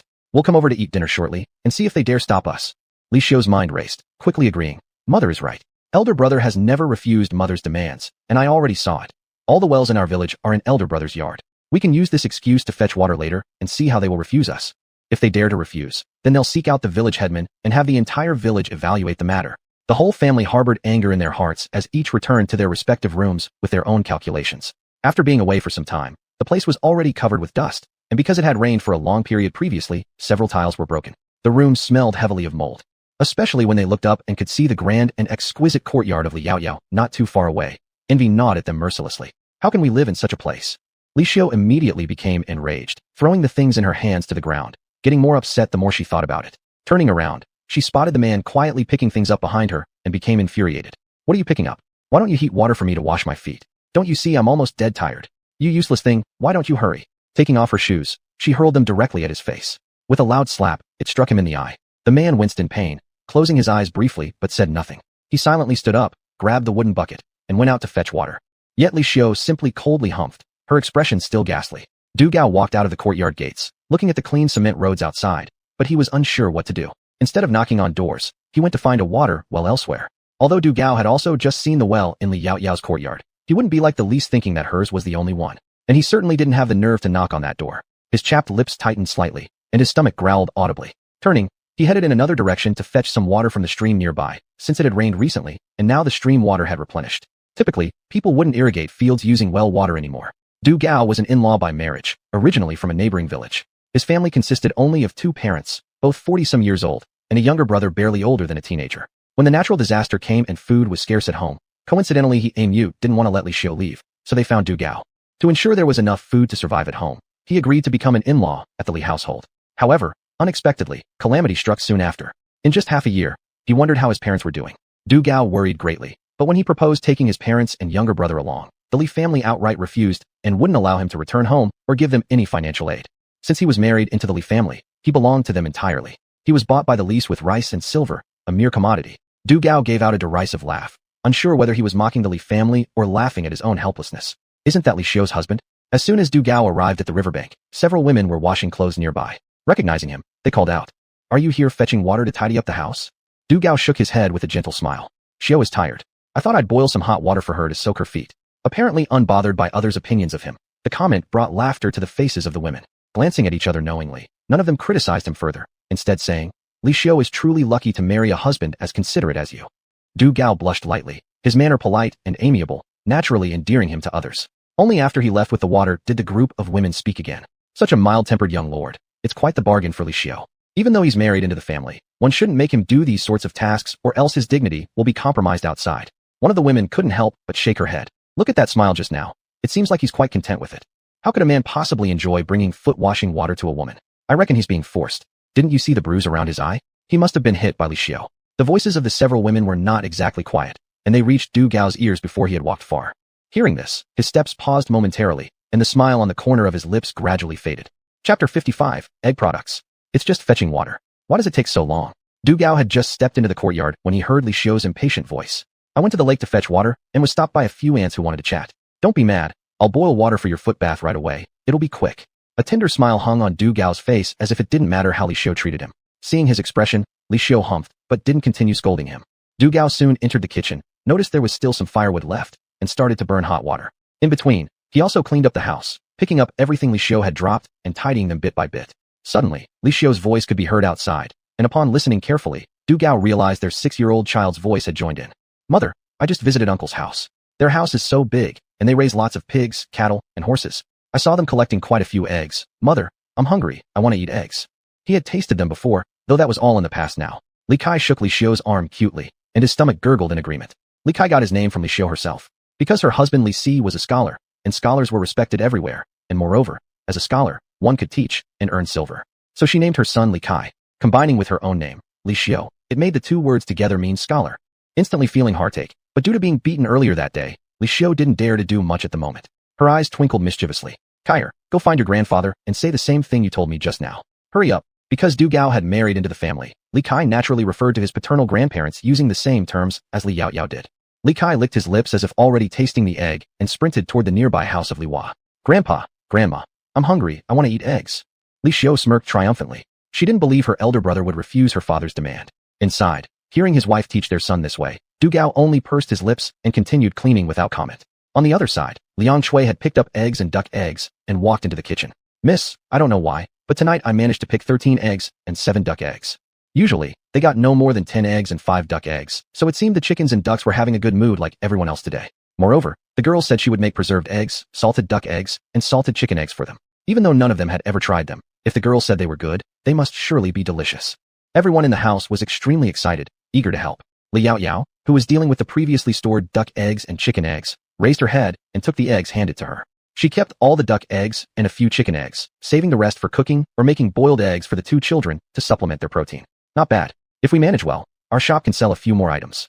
Li Yaoyao thought it through. Although fermented tofu was tasty, the shop wasn't too small to only sell one thing. It would be too monotonous. She planned to use this time to quickly get the production of other items underway. Unfortunately, the corn hadn't ripened yet. Otherwise, she could have experimented with corn oil and corn sugar. In this era, oil and sugar were luxuries. Hearing her speak this way, others immediately worked harder. "Miss, can we try first after it's done?" Miao Yu had almost been unable to hold back since hearing the girl describe the taste. Li Yaoyao laughed after hearing this. "Don't worry, I won't forget you, little glutton." Chapter 56, Li Yaoyao's careful planning.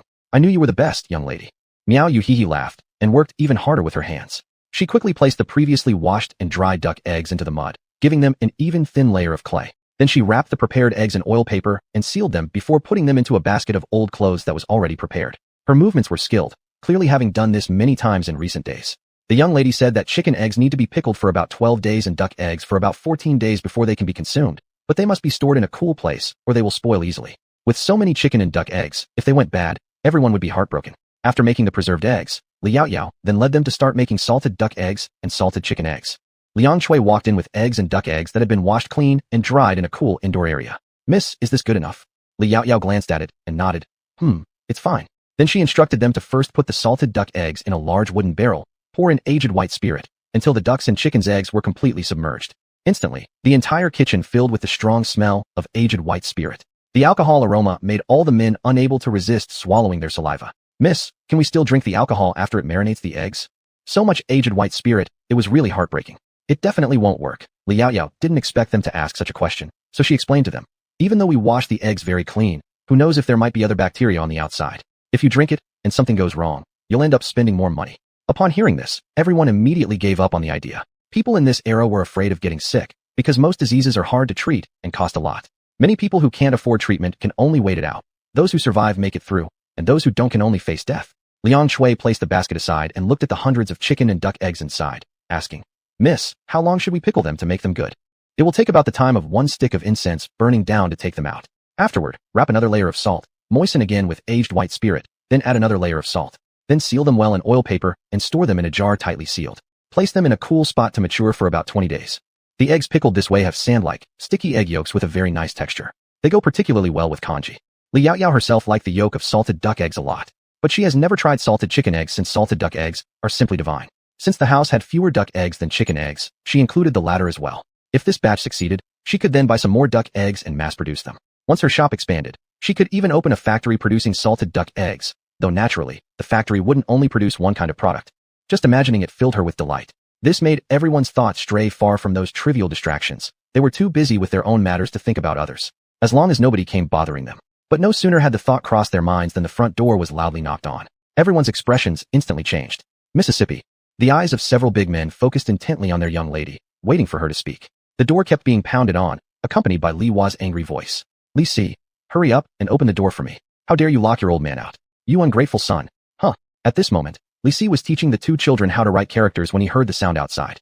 Unable to help himself, he pursed his lips, turned around, and walked over to the entrance, shutting the study door behind him. Although the soundproofing wasn't great, it would somewhat muffle the noise. Lan Hua and Yao Yao had both already made their positions clear, so he needed to take a stand as well. He'd rather be called unfilial than hurt Lan Hua again, and their daughter who he had lost. Yao Yao was right. She had repaid him with her life, so now his life belonged to this family and his own daughter. In the kitchen, all eyes were fixed on Li Yao Yao, ready to follow her lead. Li Yao Yao estimated the timing. The eggs should be pretty close to done with pickling. "All right, let's start wrapping the eggs with salt as I said before." Saying that, she grabbed a duck egg and began wrapping it with salt. "It should be something like this. First give it a light coating of salt." The others immediately paid close attention, grabbing a duck egg each and carefully copying her actions, gently adding salt, while making sure not to exceed what she did. If someone accidentally used more salt than necessary, they meticulously adjusted it to avoid ruining the taste. Seeing this, Li Yao Yao just smiled and didn't say much. People usually imitate at first since they're not familiar yet, but once they get experienced, after doing it multiple times, they'll know exactly how without even opening their eyes. In the kitchen, everyone focused on following her instructions, attentively wrapping their eggs in salt. When she saw this, Li Yao Yao only smiled and didn't comment further. The knocking sound outside the door continued intermittently. "Young lady, shall we just ignore them?" Upon hearing this, Li Yao Yao responded indifferently. Since they like to lose face so much, let them knock. The incident at the village entrance today was such a big deal that she needed to let people take a good look at these individuals, lest they forget. Only after that could they deal with them freely. She wasn't in a hurry. A few of them nodded and said no more. Anyway, the young lady always had her own plans. They just had to listen. Miao Yu quickly wrapped one up and immediately excitedly presented the duck egg to Li Yao Yao. "Young lady, how about mine?" "Good," Li Yao Yao praised. "Afterwards, just wrap it in oil paper and seal it well, but be careful. The egg is still raw and can break easily." Miao Yu nodded vigorously. The salt used for wrapping was refined by Li Yao Yao herself. She bought the poisonous salt of this era, purified it, and turned it into the current snow-white fine salt. Because poisonous salt was cheap, and the everyday salt was too expensive, if truly used, the price of these salted duck eggs wouldn't come down. Li Yao Yao didn't intend to make these things priced as luxury items. Before long, everyone worked together and quickly finished all the chicken and duck eggs in the basket, then put them in several sealed jars, which were carried to the firewood room. The knocking outside had stopped, but Li Yao Yao did not hear the sound of footsteps walking away. She stepped closer slightly and overheard someone speaking outside. The person who came was the village chief of Li's village. The reason was that since Li Wai had been continuously harassing Li Yao Yao's family at the door, someone felt uneasy and told the village chief about the matter, hoping the chief would intervene. Otherwise, if Li Yao Yao left the Li's village out of anger, it would surely be their village's greatest loss. After all, without Li Yao Yao, how could their Li's village be what it is today? The surrounding villages were now envious of their village roads, and when the villagers went out, They all walked with their heads high and chests out. Li's village was no longer the poorest village in Anyang County. Chapter 57. TSK, you really are in a sorry state. Li Hua, what are you doing? The village chief of the Li family was much older than Li Hua, so he could naturally call his name directly. Besides, as the most respected person in the village, even Li Hua didn't dare to disrespect him. Li Hua looked at the village chief and slightly reined in his sour expression, but his tone remained defiant. Village chief, this is my family matter. You don't usually meddle in other people's affairs either, so why start with ours today? If it were anyone else, I would indeed ignore them, but things concerning Yao Yao cannot be ignored. The village chief spoke firmly. Li Hua, you might not know since you just came back to the village. The reason you have a chance to return is all thanks to Yao Yao. If it wasn't for her finding the water detection divine object and handing it over to the county lord, and then teaching him how to use it, how many more people would have died? How can you not cherish such a good granddaughter? If she were from his family, he would have definitely treated her as a treasure, ensuring no one could bully her. The village chief had personally witnessed the power of the water detection stick and thus knew well how miraculous that object was. You mean these wells were found by Li Yao Yao? That's absolutely impossible. A little girl like her could find a water source? If she could, why didn't we see even a drop of water along the way? No matter how Li Hua argued, he wouldn't believe it, but when he thought about what Li Xiu said about the well in Li Yao Yao's courtyard, he started to feel half convicted. Still, words needed to be spoken. Village chief, if you're going to help them, at least give a better reason. Do you actually think I'm lying to you? The village chief's face darkened, his voice growing colder. I don't care whether you believe it or not. Anyway, neither you nor your few children are allowed to bother the Yao Yao family. Otherwise, don't blame me for kicking you out of the village. He had that right. Li Hua's face immediately changed, feeling somewhat incredulous. Village chief, would you actually cause me trouble for just a little girl? It's not me causing you trouble, it's clearly your whole family who has been troubling us. Seeing the village gradually getting better, it was all thanks to Yao Yao. They naturally had to repay kindness. Today, while he wasn't outside, his daughter-in-law came back and told him everything that happened at the village entrance. He felt very uneasy after hearing it. Just now, someone informed him that Li Hua went to disturb Yao Yao, and he couldn't sit still anymore, rushing over here. However, at that moment, Li Kai suddenly burst into tears with a loud cry. "Ahong, I want eggs. Hurry up and get me some eggs to eat." Li Hua instantly began comforting him anxiously. All right, don't be in such a rush. Ahong will go find you some eggs to eat soon." Then he turned back to look at the village chief. "You see, I'm not trying to bother them. It's just that my grandson wants to eat eggs, so I just came over to ask them for a few. And even if I take a few eggs from my son's house, so what? Even if I took their chickens, they'd have nothing to say." Li Hua was simply insufferable with his self-righteous attitude. The village chief couldn't help but remind him with a grimace. "If I'm not mistaken, your families have already separated." At that time, Li Si had just gotten married, but hadn't yet passed the scholar exams. Li Xiu complained that they only spent money, so he suggested splitting the household. Alas, just after separating, Li Si unexpectedly passed the scholar exam and went on to teach at an academy, earning money monthly that allowed the family to live comfortably despite several failures later in higher exams. Afterward, this entire family started envying them again and demanded their filial piety, insisting that half of the money they earned should be handed over to their parents, otherwise they would come every day to make trouble. In the end, Li Si had no choice but to agree. Such incidents. How could ordinary people do such things? Previously, whenever villagers saw such conflicts, they would mutter a few words. They all said that judges struggled to settle family disputes, and indeed, outsiders couldn't offer any real help. But this time was different. Yao Yao did so much and gave them divine seeds. In less than half a month, sweet potato leaves could be eaten, and they could also be taken to the county for sale. Selling 2 coins worth per bundle would still have buyers. Then everyone could use the money from selling these items to buy meat and satisfy their cravings. Yao Yao also mentioned that if they thought it was too far to take to the county themselves, she could buy them for the same price. Such a great young girl. Why was her fate so bad, being born into the Li Hua family? However, hearing the mention of family separation made Li Hua sneer coldly. So what if we've separated? Even after separating, they must remain filial. All they need to do is show filial respect. Now it's just about asking for a few eggs. Saying that, he began banging loudly on the door again. "Li Si, you unfilial son, hurry up and open the door. If you don't." Before he could finish his sentence, the door truly opened. With a splash, a large basin of water was poured out, drenching the old man and the child instantly like drowned chickens. "Oh dear, I'm so sorry, I didn't know there was someone outside." Liang Shui looked utterly innocent, but her lips couldn't help but curve slightly as she turned her face aside. She simply couldn't suppress her laughter, especially seeing their disbelieving faces, which made her want to laugh even more. Humph. As soon as they returned, they wanted to freeload off them? Did they really think they were pushovers? Outside, Li Kai, soaked with water, froze for a second before letting out an even louder wail.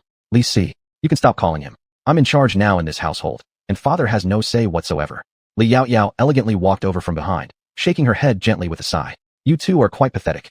Chapter 58. Preserved egg and minced meat porridge. "You ungrateful child. How dare you splash water on us?" Li Hua was so angry that he suddenly sneezed violently. It seemed the water had accidentally entered his nose, choking him. His whole face turned bright red, whether from anger or choking, it wasn't clear. "Using water on you is already me showing mercy. Next time if you dare come back to bother us, I won't use water but feces. I'm sure you don't want to make yourselves look this bad. Li Yaoyao crossed her arms over her chest lazily, leaning against the door frame with a cool gaze as she looked at them. You dare? Li Hua opened his eyes wide in fury, puffing like an inflated balloon. Do you think I dare? If she wasn't worried about dirtying the entrance, she would have done it already. You? Li Hua couldn't believe what he saw and wanted to barge in to finally see, but was blocked by a few men led by Miao Yang. In the end, he could only drag the still sobbing Li Kai back home, fuming. Li Yaoyao retracted her glance and turned towards village chief Li with a polite smile on her lips. Village chief, forgive my impoliteness. It's nothing, they're the ones making fools of themselves. The village chief himself had been quite upset just now, and naturally wouldn't say anything good for them. He simply looked at Li Yaoyao with some worry. Yaoyao, they probably won't leave it at this. They'll continue to cause trouble later, perhaps even directly steal from your place. You must be careful, especially with those chickens, ducks, cattle, and horses. Take extra precautions. After all, that family, except for their son-in-law, are no good people. They'd do anything. As for the Li Yaoyao's family, the village chief probably hadn't even realized that. In fact, he'd excluded them from that group. In his heart, Li Yaoyao and Li Hua's family were not part of the same household anyway. This suited Li Yaoyao just fine. Village chief, please rest assured, we will take notice. If they dare to act this way, don't blame me for being unfriendly. If something inappropriate happens, I'll need the village chief to explain our position to others. After all, I myself am indifferent to what people may say, but my mother and father have done more than enough over these years. They shouldn't be talked ill about behind their backs. Frankly speaking, Li Yaoyao always thought that their lives had been unbearably constrained and unfair. As for outrageous actions, the boldest thing they might dare to do was likely when her mother beat Li Xiao. But Li Yaoyao would show no such courtesy. Don't worry, we can see it clearly. The village chief nodded quickly. I will also speak up for you then. Then thank you, village chief. Please wait a moment. I made something new and will give it to you to try. Without waiting for the village chief to refuse, she turned around and returned after a short while with 4 preserved eggs, which she placed in the village chief's hands. These are preserved eggs I've made recently. I succeeded today, so you can take them back to try.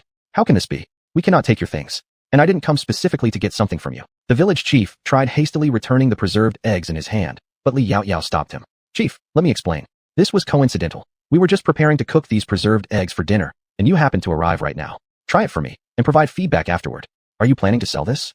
Though the village chief hadn't heard of what preserved eggs were, in his mind, Li Yaoyao was so capable and smart. Coming up with strange yet delicious food items was nothing unusual for her. Yes, it's something I just came up with today, Li Yaoyao smiled and said. Let me tell you, preserved eggs aren't eaten directly. They should be used in dishes, like a cold mixed dish where you slice the preserved egg, add condiments and coriander, and mix them together. Coriander was known as the ancient version of cilantro. You can also stir-fry it with tofu or make preserved egg and minced meat porridge, which is the best way to eat it. Peel the preserved eggs, chop them finely, and simmer them in porridge, adding a little pork fat and green onions while stirring together. It's indescribably fresh and tasty. Li Yaoyao herself adored eating preserved egg and minced meat porridge. Even someone who disliked preserved eggs would generally fall in love with this dish. Listening to her words, the village chief couldn't help swallowing his saliva. That sounds wonderful, so I won't decline. After we try it, I'll certainly let you know how it tastes. Of course, since Yaoyao put it like that, it must taste good. Alright, chief, take care walking home. Li Yaoyao and a few others watched as the village chief quickly walked home. Judging by his hurried pace, he was likely eager to try it immediately. Thinking about it, she couldn't help but chuckle softly. She turned around and noticed several children eyeing her hungrily. Miss, will we have it tonight? Li Yaoyao paused briefly before smiling. Yes, let's go back and make it now. The entire family rushed towards the kitchen, which startled Yulanhua. That evening, the Li family made a large pot of preserved egg and minced meat porridge, cold mixed preserved eggs, and tofu with preserved eggs, served alongside white steamed buns. Although the taste was a little strange at first, upon careful reflection, everyone found it delicious. After returning home, Li Hua flew into a towering rage, leaving the others too scared to speak. But deep down, they harbored resentment against Li Yaoyao, and all sorts of malicious thoughts began to arise. Meanwhile, village chief Li returned home happily with the preserved eggs. His wife saw them and immediately asked curiously, "What's up with you? Why so happy? Didn't I just go talk with Li Hua? Yaoyao gave me 4 preserved eggs as thanks for helping her. Look," he handed the preserved eggs over to her. "Aren't these just duck eggs?" His wife couldn't see what made them different. "They're probably different on the inside." Village chief Li thought for a moment before speaking. "Let's break them open later and check, then we'll know." "That makes sense. Let's do it now. It's perfect for dinner." The village chief's wife immediately said, "But how do we cook these things?" "Yaoyao already taught me. I'll tell you how to do it after. We're eating porridge tonight anyway, so let's make that preserved egg, minced meat porridge. Let's crack one open first." The two carefully tapped on the eggshell, and with a crack, it broke apart. They quickly peeled the shell off, revealing a dark brown, somewhat translucent preserved egg. "Old man, is this really not spoiled?" The village chief's wife sniffed it close to her nose and immediately found the smell peculiar. "It definitely isn't spoiled. How could Yaoyao give us something spoiled?" The village chief wouldn't believe it was spoiled. It must be because Yaoyao deliberately processed it this way. That's why it's called a preserved egg. True, it's quite possible. So let's start making that. preserved egg, and minced meat porridge immediately. They carefully cracked the egg. Chapter 59. Want to propose to Li Yao Yao? The two elders first peeled all the preserved eggs, then chopped them up finely, as Li Yao Yao had said, and because there were many people in the family, they prepared 2 bowls of it, leaving the other 2 for next time when they try making a cold mixed preserved egg dish. There was still a little bit of pork left from what they bought earlier, though not lean meat. It would do. It would add more flavor with some extra oil anyway. Next time, they would buy lean meat to try. After all, lean meat was cheaper. People in this era didn't like eating lean meat. Bones were the cheapest parts, while fatty meat was more expensive because it contained more oil and could stave off hunger longer. However, because the pigs in this era hadn't been castrated, their meat wasn't very palatable. Prices weren't too high either, so common folk could occasionally afford it. After a long while, the porridge bubbled away until it was almost ready. Li village chief immediately gave instructions. Then we just need to put the meat and preserved eggs in, right? Yao Yao had only mentioned that these should be added when the porridge was nearly cooked, which seemed about right. Grandma Li, should we put in the preserved egg or the meat first? Yao Yao didn't specify, but since the meat is raw and the preserved egg is already cooked, let's put in the meat first. We'll wait for it to boil a couple of times before adding the preserved egg, along with salt.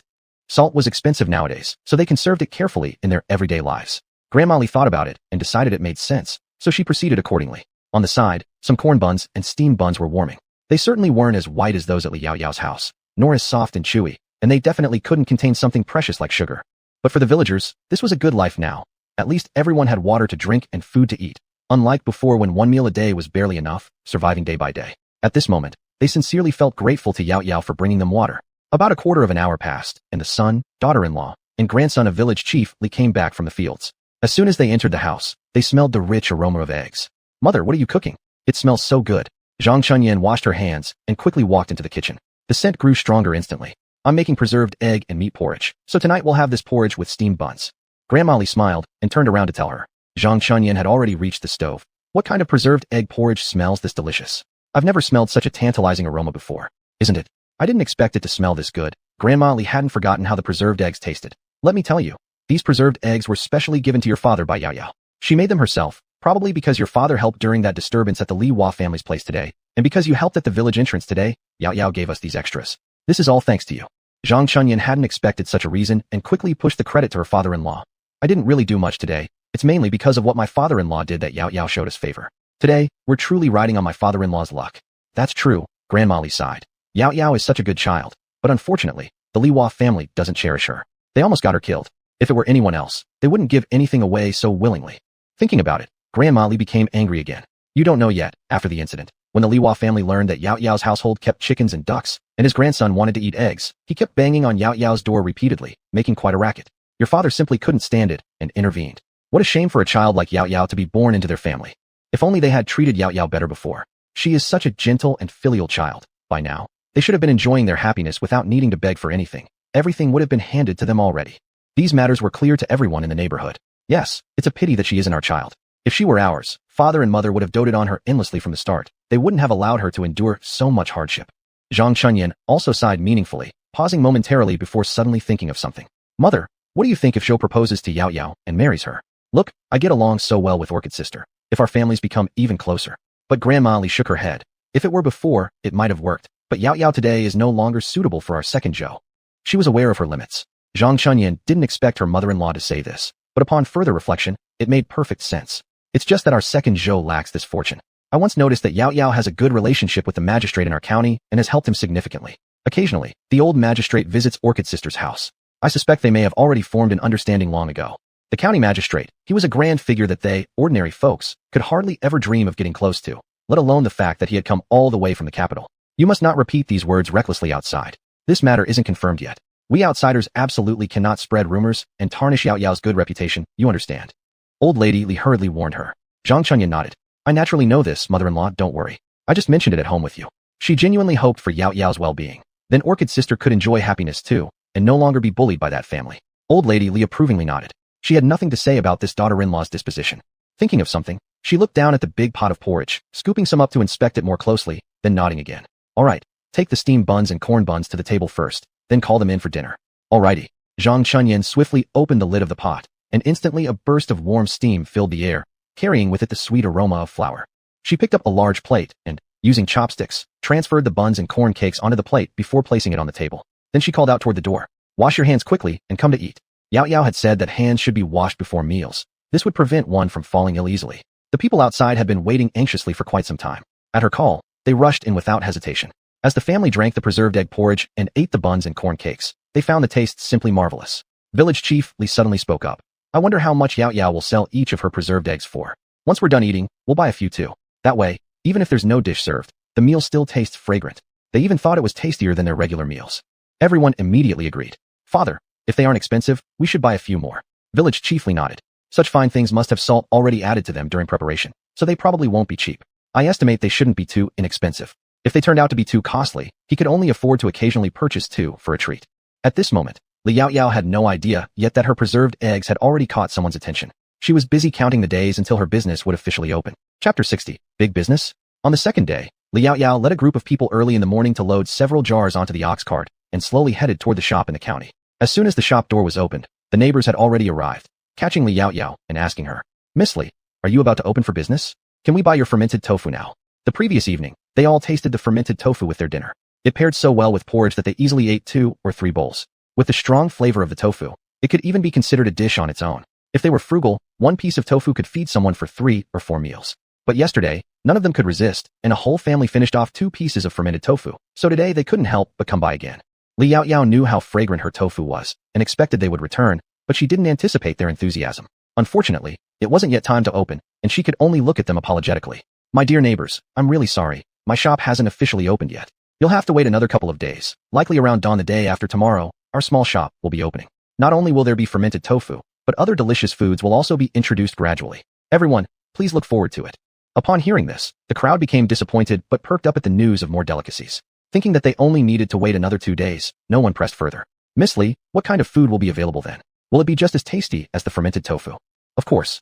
Li Yao Yao nodded. And these foods will also be marinated with various spices. The taste will surely not disappoint you, and the price will be reasonable. Good, we'll wait then. Because she had given out free samples the previous day and thanks to the earlier well incident, all the townspeople naturally held a favorable impression of Li Yao Yao. Absolutely, absolutely. After speaking, Li Yao Yao entered the shop smilingly. Not far away, a middle-aged man stood watching them. His interest piqued upon hearing their conversation. He pulled one of the neighbors and asked, Annie, is this shop going to sell some delicacy? It seems quite promising. Do you know that young woman? Of course I do. The aunt who often spoke highly of Li Yao Yao glanced up and down at the stranger before narrowing her eyes. You're not trying to cause her trouble, are you? Let me tell you, if you dare bother Miss Li, none of the townsfolk in Anyang County will just sit idly by while she's being bullied. She spread her arms wide as if ready to scold. The man hurriedly waved his hands in denial. Misunderstanding. I am merely a merchant and have a keen interest in unique items. Understood. Hearing this, the aunt resumed her smile. You want to inquire about what Miss Li sells, right? Unfortunately, I only know that one item is fermented tofu, which tastes so good you'd want more once you've tried it. You'll understand when you try it. Merchants had eaten fermented tofu before and immediately doubted. Is it just regular fermented tofu? Can it really be that delicious? That's exactly right. Our Miss Li's tofu isn't like others outside. She uses a lot of spices, even chili peppers. Chili peppers, a precious ingredient that ordinary people usually can't afford. What? The merchant, upon hearing this, couldn't believe it. If so many spices are used, the price must not be cheap? The aunt shook her head again. For others, it might be expensive, but our Miss Li wants everyone to afford it, so the price is very reasonable. One small piece costs only 2 coins. If you buy a small jar, it's 35 coins. How unbelievably cheap. After hearing this, the businessman couldn't help but become contemplative but decided to wait a few more days to see. At this moment, Li Yao Yao had no idea that even before her shop officially opened, through merely letting the neighbors taste her goods, she had already attracted someone interested in placing a large order. This aunt was undoubtedly an avid supporter. After Li Yao Yao and the rest placed the jars properly, they left the store. They first went to a silk shop to get some red cloth for cutting ribbons later on, and then returned to Li family village. However, as soon as they reached the village entrance, they saw Li Shila waiting there anxiously, looking worried. "Ale, what are you doing here?" Li Yao Yao jumped down from the ox cart and asked her. Li Shila grabbed Li Yao Yao and ran inside hastily. "Sister, hurry. Dad, Mom, and Grandpa have gotten into an argument with their family. They stole several chickens and ducks from us, took our eggs, and are trying to snatch our horse and calf. They're extremely aggressive." Hearing this, Li Yao Yao quickly picked her up and rushed inside, her eyes narrowing dangerously. "Return them. Bring back what belongs to our family." Yulan Hua held a stick in her hand, her eyes bloodshot, and her chest heaving up and down violently with anger. Tiaman, naturally, had no intention of returning those chickens, ducks, or the calf. They were things she had taken with great difficulty. "I am your mother-in-law. It is only natural for a filial daughter-in-law to serve her mother-in-law. I've already been very considerate by not taking everything you own. You have no right to call yourself my mother-in-law. The day you nearly killed Yao Yao and abandoned her was the day you ceased being my mother-in-law. Besides, we've already split the household. When we did, you gave us nothing. Now you want to take what's ours? What kind of logic is this? That's right. You're way out of line. Quickly return the things to Sister Lanhua. A few onlookers tried to intervene, but Hiamon glared at them. Return them? Things I obtained through skill. I dare you to take them back if you can. Well, you said it. Li Yaoyao walked into the crowd, holding Li Sheila. She gave Hiamon a cold look that made her heart skip a beat. She couldn't figure out why. Every time she met Li Yaoyao's eyes since her resurrection, she felt an unexplainable fear, as if some monstrous presence lurked behind those eyes. Miao Yu ran over from beside Yu Lanhua, also with red-rimmed eyes. She looked tearfully at Li Yaoyao. Thank goodness you're back, girl. They are utterly unreasonable. With both brother and you away, there was no way we could stand up against them. She and Aunt Liang had originally planned to fight for their stuff back, but with several men on their side, they failed miserably. Li Yaoyao set Li Sheila down and patted her shoulder gently, offering reassurance. Don't worry, I'm here now. And so are we, came a voice from behind. Miao Yang and the others had seen Li Yaoyao suddenly running off earlier and decided to leave one person to watch the cart while they hurried back. By now, all of them could drive carts, both horse-drawn and ox carts. Taking 2 steps forward, Li Yaoyao shielded Yu Lanhua behind her. Her gaze darkened ominously as her tone turned ice-cold, each word dripping with menace. You seem fond of stealing others' property. Judging by how little you've stolen so far, perhaps I should teach you properly how to rob others. Chapter 61. Li Yaoyao's coercion. Miao Yang, you go inside and look through their things. Take out everything valuable or not. Oh right. Also check the pit under the bed. It's probably where they've hidden some silver coins. Bring them all out. I want everything. Upon hearing this, Miao Yang and others got excited. Yes. The reply came out especially loud as one of them rushed toward the house. Hey, you're not allowed to take our stuff. Don't. Ha'amon immediately became frantic upon hearing Li Yaoyao reveal where she'd hidden her silver, quickly chasing after them. Others also chased after them, and Miao Yue along with Liang Cui hurried to help. Li Yaoyao let out a cold snort and turned around. Ingyang, don't worry, we're here for you. As she spoke, her gaze fell on Li Si standing nearby. Noticing the injury on his forehead, she asked with concern. Hey Dai, are you alright? Do you feel dizzy? I'm fine, don't worry about me. His forehead was bloody and sticky, making him instinctively want to touch it. Your Adai got injured trying to help me, Yu Lanhua said, anger mixed with apology in her eyes. Just now, Nyang wanted to hit me, but your Adai stepped in and ended up colliding with the wall corner, causing him to bleed quite a bit. Ajia, they're so bad, they're hitting Baba and Ma. Li Pingyan beside her had been frightened out of his wits, but he dared not cry because Jia wasn't there. Now seeing Li Yaoyao, his little lips quivered, and tear bubbles welled up in his eyes. It's okay, Ajia is back now. I'll get revenge for you soon. Li Yaoyao squatted down and hugged him, wiping away his tears before speaking to Li Sheila nearby. Sheila, take care of your brother first. Let Ajia see to Baba's wounds. Li Sheila obediently nodded but didn't cry, because she trusted Li Yaoyao more than anyone else. In the eyes of the two younger ones, the person they relied on most wasn't Adai or Anyang, but Ajia Li Yaoyao. As long as Ajia was present, there was nothing, neither demons nor ghosts, they would fear.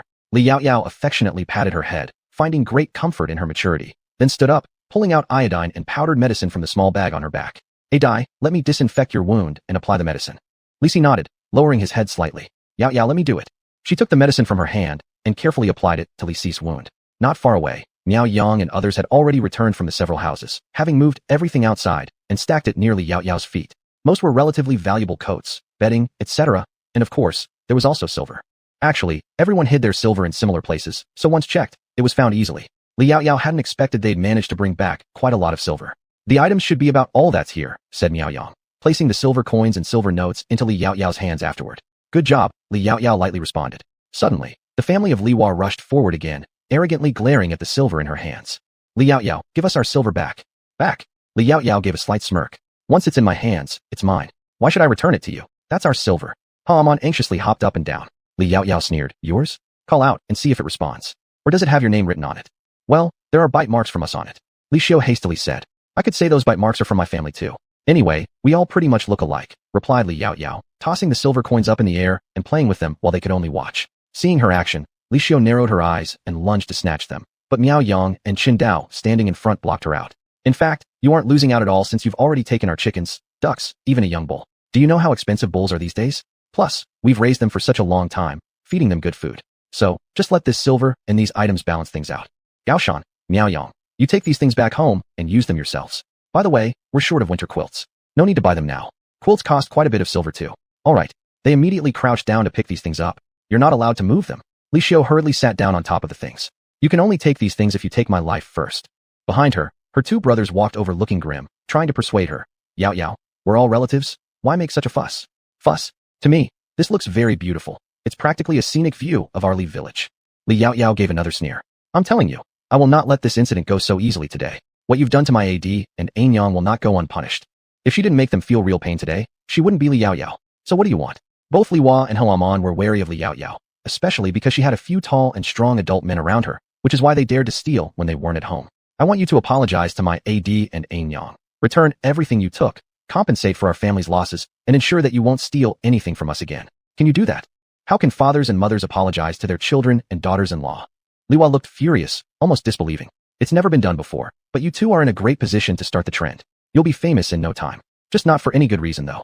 Li Hua was so angry he couldn't speak. Other villagers nearby also gloated. Yaoyao's right. Just apologize, it's not the end of the world. Exactly. Since your side started the trouble anyway, and look at Li Si, he got injured. He's a scholar. If his brain gets affected and he can't study anymore, how will that turn out? After hearing this, Li Yaoyao exchanged glances with the others and smiled mischievously, urging them again. Hurry up, we're busy. Or do you not want these things back? The scene fell into silence. In the end, the two brothers returned what they had taken. We already ate 1 chicken and 1 duck each, along with all the eggs. This is all that remains. They led over a young bull, plus 2 chickens and 1 duck, placing them back where they belonged. Then, they walked up to Li Si and Yulanhua, lowering their heads. We're sorry. We won't do this again. This shocked both Yulanhua and Li Si. In the past, those two had always been arrogant and condescending before them. Who would have thought they'd actually bow their heads today? Neither said anything after apologizing, simply returning to their spots and watching Li Yaoyao. Li Yaoyao ignored them, focusing instead on Li Hua, Helaman, and the stubborn Mi Xiao still lying on the ground. And you? My patience has its limits, you know. Chapter 62. Li Xiao staring with mouth agape at his dogs.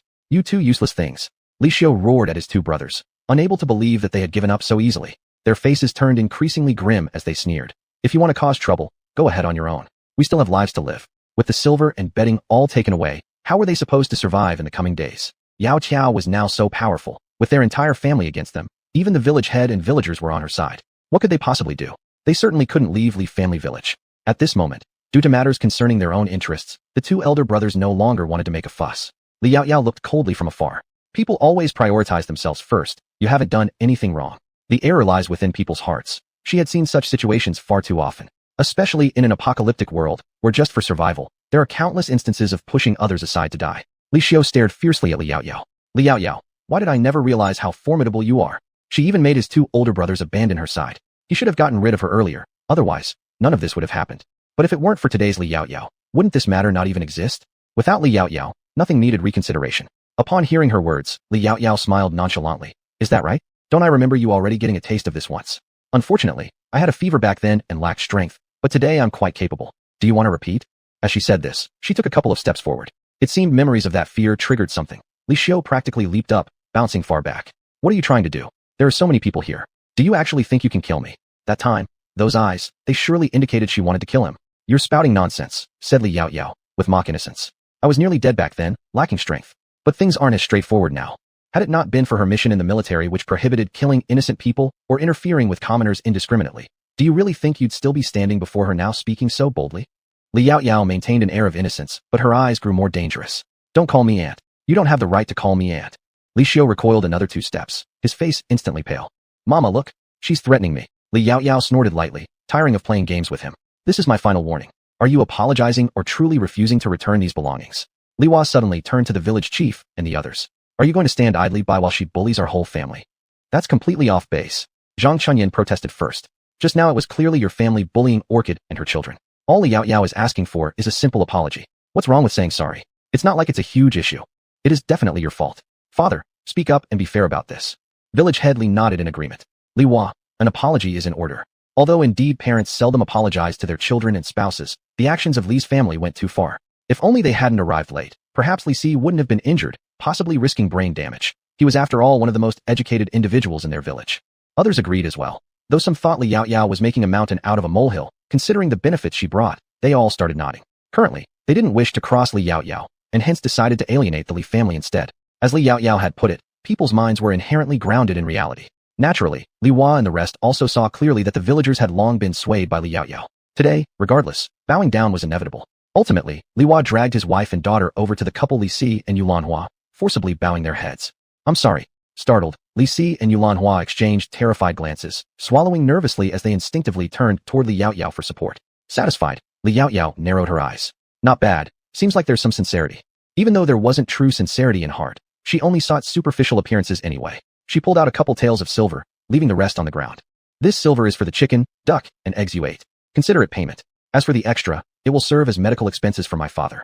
Also, I will warn you again. Should I ever see you touch anything belonging to our household, next time it won't be as simple as today. I heard that the laws of the court clearly state that those who commit theft will be punished by the authorities with the tattoo punishment, which means they'll tattoo the crime committed on your face. For you, at the very least, a character thief should be tattooed onto your faces. The strokes for this character are quite intricate. It'll surely look amazing on your faces. Li Yaoyao grinned as she threatened them, but what she said was true. Moreover, if someone is caught stealing 3 times, they will be executed by hanging. She couldn't take action herself, but if they dared to do such things, she wouldn't mind letting the law deal with them. You're talking nonsense. The group seemed afraid but also unwilling to believe her, thinking Li Yaoyao was crafty and was simply scaring them. Li Yaoyao shrugged, not caring whether they believed her or not. In any case, I've said what I needed to say. Whether you believe me or not, it's up to you. After saying that, she turned to the bystanders, thanked them, and returned to the courtyard with others. The farce had ended, and the rest went back to their homes, leaving the Li family standing there, unsure of what to think. The 2 brothers exchanged a glance. Father, mother, if you plan on causing more trouble for Brother Shio's family in the future, don't count on us. We have our own families to support. We can't risk death. Although they didn't entirely believe Li Yaoyao's words, for such matters, it was better to err on the side of caution. Life is more important than anything. Big brother, second brother, does this mean you're abandoning us? Li Shio never imagined that the 2 people who always cherished her would now back down. But the 2 glanced at her and couldn't help but give some advice. Shio, you need to change your temper. Take care of yourself from now on.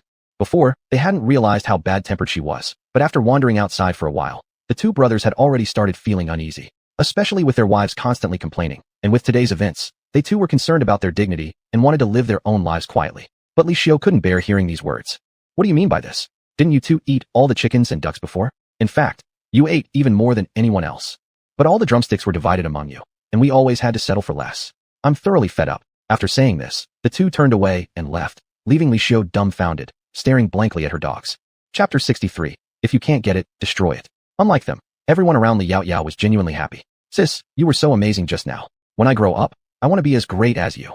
Li Shila's face was full of admiration. Those people were so fierce, but they didn't dare to be rude in front of her sis at all. After hearing this, Li Yaoyao patted her head. Sheila, you were amazing today too. You knew to wait for me at the village entrance.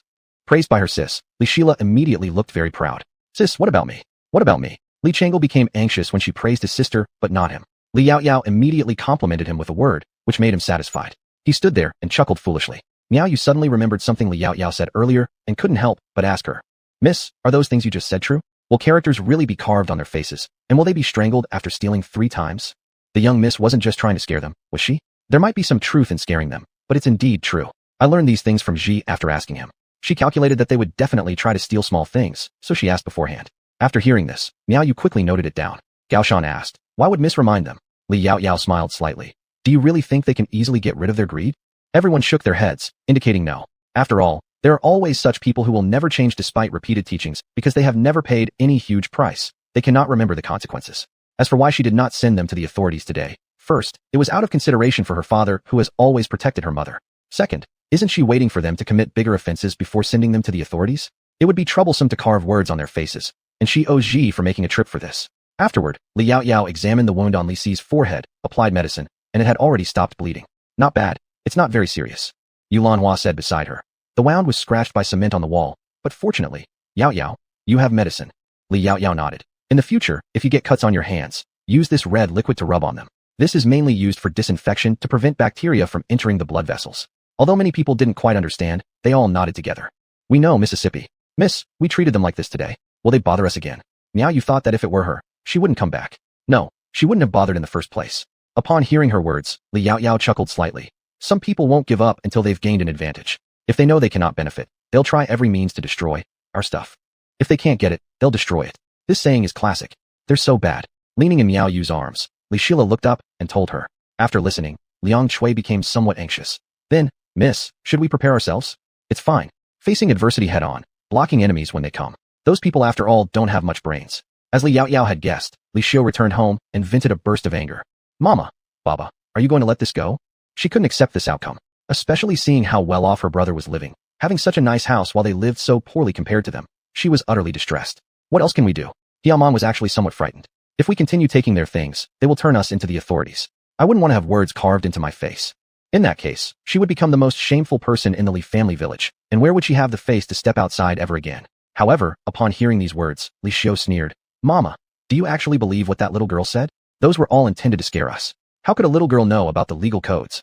Is that true? But Hiaomon felt that what Li Yaoyao said sounded very truthful. It's absolutely true. Li Xiu walked to Hiaomon's side, holding her arm coquettishly, and said, I'm your daughter. Am I deceiving you? And mama, don't worry. This time I won't touch their things. We'll try another way, one that will surely make them miserable. Just imagining the misfortunes that would fall on Li Yaoyao's household, Li Xiu's smile grew even more self-satisfied. Seeing her, Li Hua asked, what exactly do you plan to do? Li Xiu replied, Baba, I heard from someone that Li Yaoyao rented a shop in the county town to sell tofu cheese, and they are about to open soon. We'll deal with them then. She leaned close to their ears and whispered a few sentences. After hearing, the two elderly people glanced at each other and saw malice in each other's eyes. When everything was ready, soon it was also the opening day. Many villagers dropped their chores to come over for the spectacle. They had all heard from the people at the village head's house that the black thing made by Yao Yao, the preserved egg, was especially fragrant when cooked in porridge. They had almost drooled hearing about it, and today they would definitely buy a couple no matter what. It was just not clear if Yao Yao would sell them at a high price or not. If not, they'd buy a few more to really taste. By this time, the store was already surrounded by people, villagers, neighbors from the county town, and some others who couldn't resist joining the lively scene when they saw the commotion. From afar, it even looked like there were masses of people. The front entrance was packed early on. The shop's name was still covered with a red cloth. Everyone in the Li family had changed into new clothes, particularly Li Si, whose face was solemn but occasionally awkwardly adjusted his attire because he wasn't used to wearing it. These were the outfits that Yao Yao had previously made for them, and today was the first time they wore them. Miao Yu and Liang Chui each held one end of the red cloth, from which Yao Yao created two flower-like shapes in the middle. It resembled the ribbon-cutting ceremony of later times, but slightly uglier, yet still acceptable. She stood in the center, Shun Songji to her left, and her parents to the right. Some of their neighbors didn't understand the meaning behind this and couldn't help but ask them, Miss Li, why does your store opening feel somewhat like a wedding? Why is there a wedding silk ribbon? Miss Li, are you planning to marry Lord Shun? Upon hearing this, Shun Songji paused momentarily holding the red ribbon and instinctively turned his gaze toward Li Yaoyao. Li Yaoyao, don't be silly. This is called ribbon cutting. Store ribbon cutting, firecrackers, they're all symbols of good luck. However, this indeed bore resemblance to the ceremonial silk ribbons used by newlyweds during traditional weddings in the folk culture, which she hadn't fully thought through, leading to such an inadvertent mix-up. Realizing this, Li Yaoyao gave Shun Songji a slightly apologetic smile before proceeding to cut the ribbon and set off the fireworks. The crackling sounds of fireworks resonated around, and some children happily ran back and forth around them, adding even more liveliness to the storefront. Actually, while purchasing the fireworks, Li Yaoyao felt a bit curious. If the current dynasty could produce fireworks, why was it still using the ancient signal arrows? Could it be that they managed to make fireworks, but hadn't progressed to creating firearms or cannons yet? Chapter 64. A Traveling Merchant. After the ribbon-cutting ceremony, the business officially opened. Neighbors who had already tasted the products almost swarmed inside. Li Yaoyao and Shun Songji were standing aside, talking. By the way, this is for you. Li Yaoyao took a delicate and small object from her bag and handed it to him. What is this? Shun Songji instinctively accepted it and curiously examined it. A whistle arrow. She pointed to the fine string on it. You just need to point the head upwards, then pull this small string, and it will go whoosh. Do you want to try? This is an improvement I made based on the small firecrackers, because the whistle arrow you gave me before was really inconvenient to carry. And there's always the risk of accidentally hurting yourself. Is this little thing truly that amazing? Shun Songji was somewhat skeptical. Xiaohan Yu directly grabbed the alternative whistle arrow from his hand and pulled both hands towards the sky. With a whoosh, a beam of light shot up into the sky. There was only sound, nothing else. The others just instinctively looked up when they heard it, but didn't see anything, so they didn't pay much attention. Shun Songji's eyes lit up. This item seems indeed more practical than the one I gave you before. Is this the only one? Naturally not. She had made quite a few. It's unfortunate I didn't bring them. Fromsy will have to wait another day. Tomorrow, I'll have someone deliver these things to your official residence. While speaking, Li Yaoyao deliberately tilted her head to observe his expression. Seeing his obvious disappointment, she laughed happily. Well, I won't tease you anymore. They are all here, in the backyard. You can take them when you leave later. Moreover, I've written down the manufacturing method. The people here know how to make firecrackers, so they will definitely be able to make this kind of whistle arrow. Perhaps you've already made it in the past, but haven't paid attention. After all, this kind of whistle arrow is the result of failed attempts at making firecrackers. Thank you, Yao Yao. Shun Songji was genuinely curious as to what kind of person could teach Li Yao Yao such remarkable skills. Her master must be an extremely powerful person. If used by the court, one person would be worth 1,000 soldiers. Of course, not just her master, but Yao Yao herself. Unfortunately, he could tell she preferred farming and doing business. Although it's a pity, it's not something to force. Are you the owner of this Yunlai supermarket? At this moment, a middle-aged man suddenly approached Li Yao Yao and bowed slightly. He was no other than the merchant who had been inquiring earlier. Yes, may I ask what matters do you wish to inquire about, sir? As the man scrutinized her, Li Yao Yao was also observing him. Seeing his perpetual smile, she guessed he was indeed a merchant. Judging from his appearance, it seemed he was very satisfied with their store's products. He was probably coming to discuss business. No sooner had this thought crossed her mind than the man began to speak. This is how it is. I am a traveling merchant surnamed Zhou. I usually like to find good items to transport and sell in Shanjing. That day, I fortuitously saw some neighbors asking manager Li for fermented tofu and stayed out of curiosity. At first, I thought it was just talk, but after tasting it, I was astounded. Therefore, I'd like to discuss a business deal with Manager Li. The traveling merchant was confident that if this fermented tofu was brought to Shangjing, it would surely be snatched up in an instant. This business was bound to be a profitable venture for him, without doubt. Thus, the traveling merchant had formed a plan. He wanted to become the sole supplier of this fermented tofu in Shangjing. I see. Li Yaoyao understood clearly and gently turned to one side. Boss Zhou, why don't we move to the back for our discussion? Chapter 65. Exclusive Distribution Rights. Li Yaoyao led the visitor to the backyard, which was specifically designated for entertaining guests. Mr. Zhou, please have a seat. Mr. Zhou glanced casually around the backyard, looking at the lush plants and flowers in the yard, as well as the wooden seats and decorations. He thought to himself, Boss Li's courtyard is truly comfortable, and this chair is pleasant to sit on. The chair was made by Li Yaoyao according to the design of modern sofas, with cushions and backrests added, naturally making it more comfortable than those hard chairs. But she still maintained a neutral expression and just smiled, saying, Mr. Zhou flatters me. I wonder what kind of business Mr. Zhou plans to discuss with me. As she spoke, she served him and shunned Songji fruit tea, then poured herself a cup. Thank you.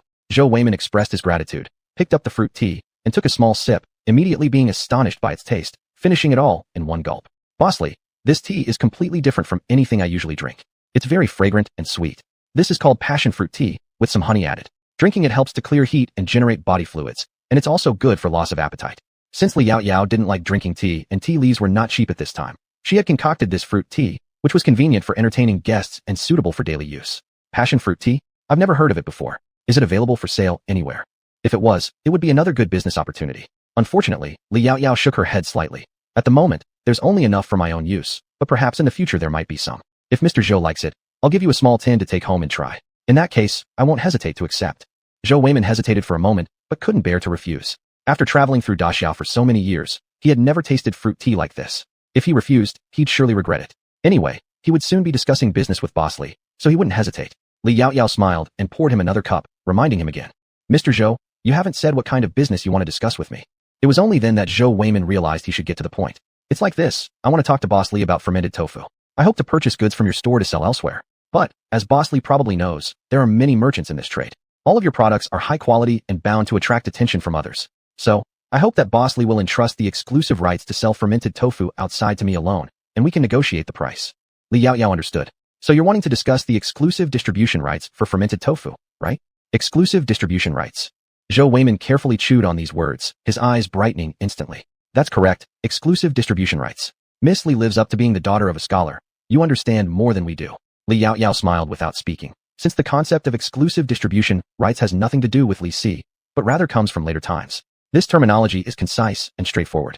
Boss Li, what do you think about it? To be honest, I haven't thought about such things before, but hearing you say this, it doesn't seem entirely unreasonable. What I don't know is how Mr. Zhou plans to cooperate with me. I also hope Mr. Zhou could tell me frankly, how much can my fermented tofu sell for on the market outside? After all, she hadn't been away from here, and while the prices of fermented tofu outside might be similar to hers, the ingredients used are ultimately different. And if he could first open up the market for fermented tofu, it would greatly benefit her, and Li Yaoyao didn't want to refuse. But she wanted to hear a price first. Zhou Weiman hesitated for a moment, pausing before speaking. I won't hide it from you, Mississippi. If I bring your fermented tofu to the upper capital, at least 100 coins per jar, possibly even more. If sold in other places, the price may be somewhat lower. He only wanted the smaller jar, so he mentioned only the price for this one kind. Chapter 66. The first big deal is sealed. Indeed, it is quite high. This price was almost 3 times the original she had set. Zhou Weiman said, Boss Li's goods are worth this price. If it wasn't just fermented tofu, I would have priced it even higher.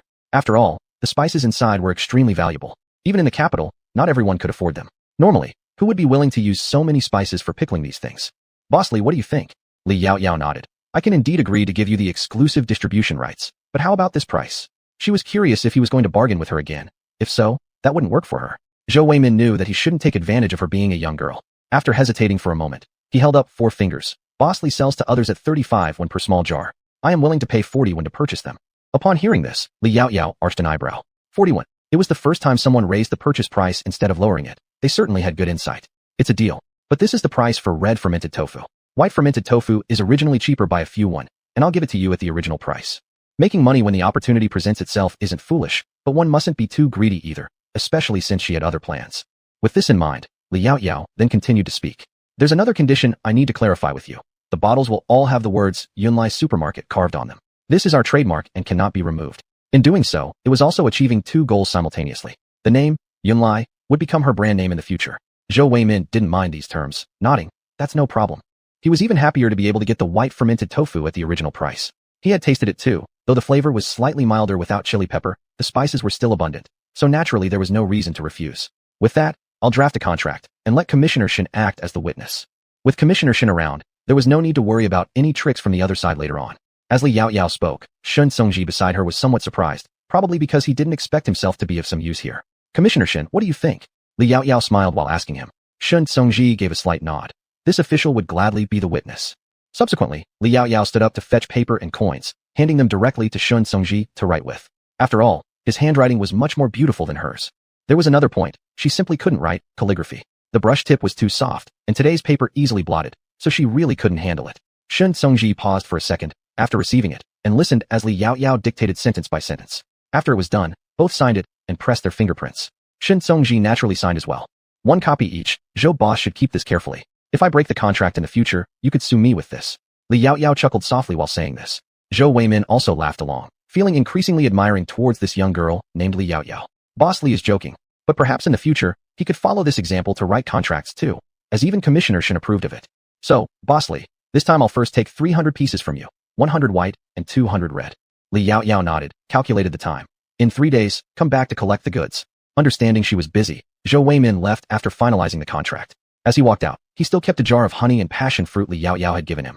Li Yaoyao slowly poured herself another glass, tasting it slowly. Her mood was quite pleasant. Shun Songji couldn't help but laugh wryly on the side. Small person, big schemes. These 4 random words popped into his head, and he felt they suited the person in front of him quite well.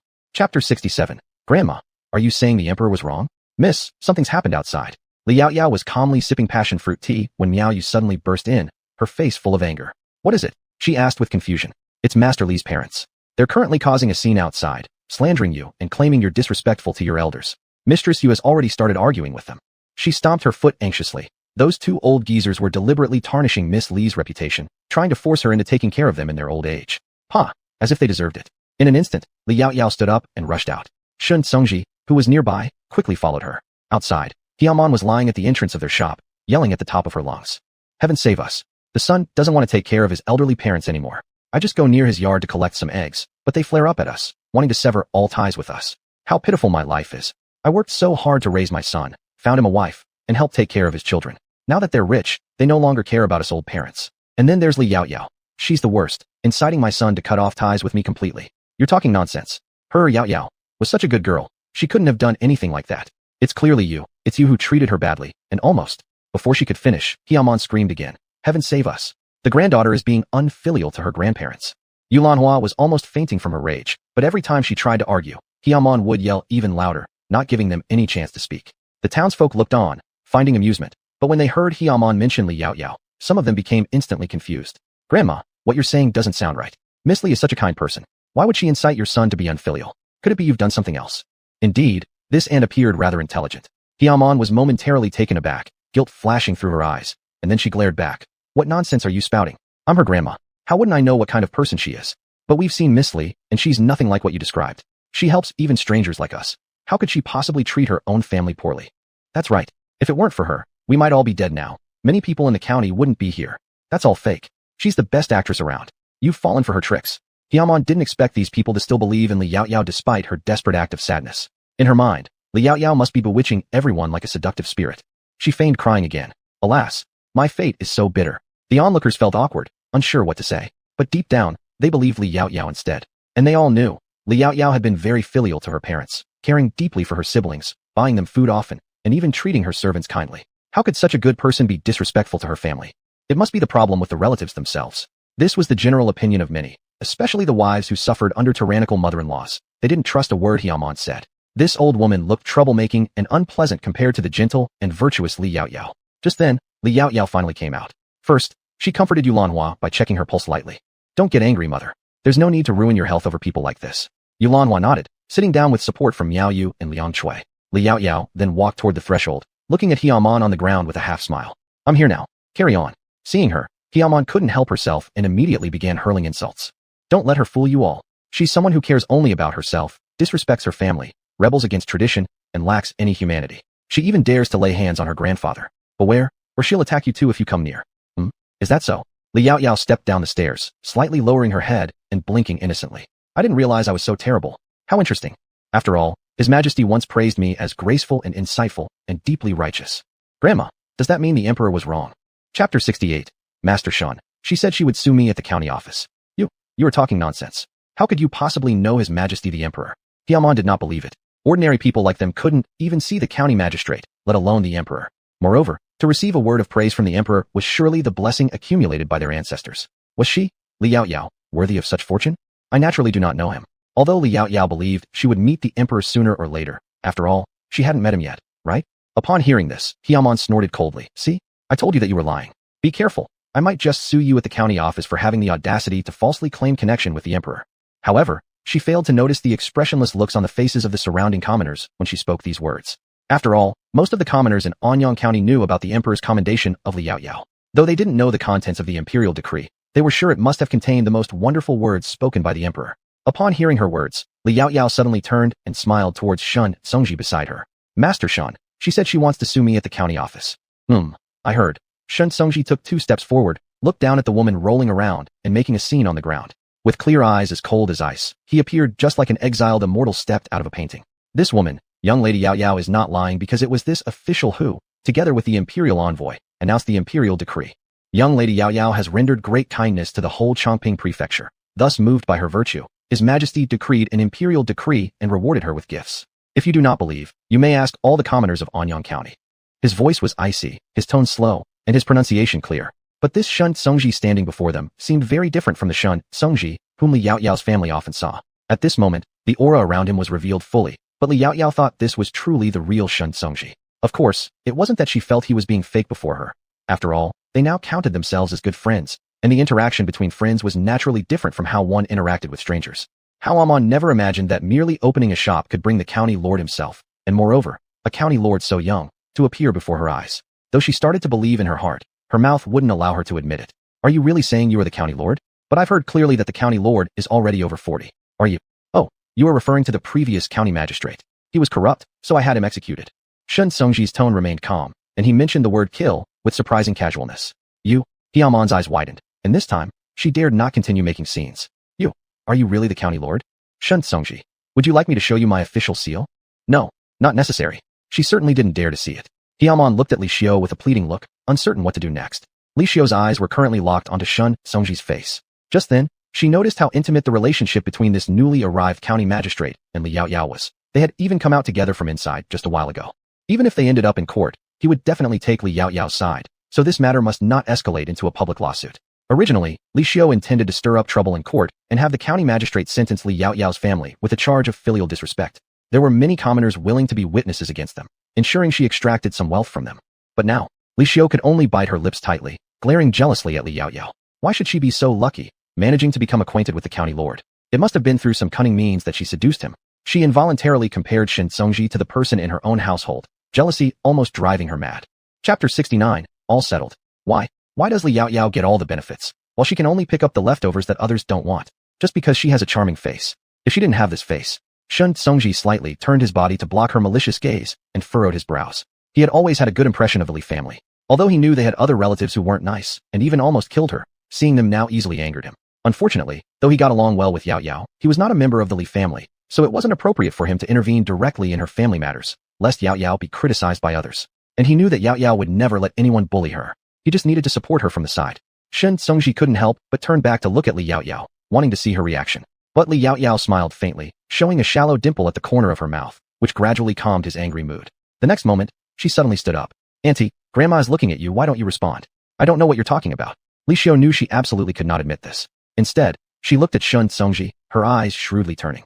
County Lord, can you really stand by and watch as Li Yaoyao bullies your elder without saying a word? You are the righteous official of our Anyang County. Even if you have a good relationship with Li Yaoyao, you shouldn't be so biased towards her, right? How can we commoners believe you'll be fair and just? Everyone, isn't that correct? She tried to incite the surrounding villagers to agree with her. However, the scene remained silent, as if everyone were looking at her like a fool. The next second, Shun Songji spoke. Whether this official is impartial has nothing to do with my relationship with Yaoyao. Besides, I think the people of Anyang County mostly understand my nature, and there's no need to prove myself here unnecessarily.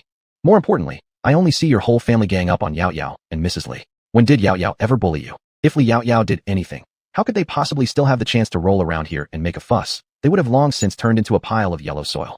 The villagers immediately echoed his sentiment. That's right. We know the kind of person Director Shun is better than you. Even if he gets along well with Miss Lee, so what? Isn't Miss Lee such a wonderful person that everyone cherishes and wants to claim her as their own daughter? They all knew why Shun and Miss Lee were so close. It was for them. If not for Miss Lee contributing the water divining rod and teaching Shin the methods to find water sources, everything they have today wouldn't be possible. Now, these two good people being bullied, do they really think they are standing here idly? Immediately, Li Xiao and He Amian were berated heavily by the surrounding villagers. The ant who particularly liked Li Yaoyao's items stepped forward. Why are you so bad? Don't think everyone doesn't know what you're thinking. Aren't you just envious because Miss Lee has opened a store? Why don't you open one yourself instead of coming here to bully this young girl? There's not a single member of your household who is younger than Miss Lee, yet you shamelessly treat her this way. Aunt, you may not know, but our young miss almost died at their hands before. If not for her luck returning home, we would have lost her help in finding well water. Meow, you couldn't bear the injustice done to her young miss and blurted out the truth. She wanted everyone to see these people's true colors. From now on, none of their schemes against her young miss will work again. What? They actually tried to kill Miss Lee, and they have the nerve to come here. Let's drive them away. No one is allowed to continue bullying Miss Lee.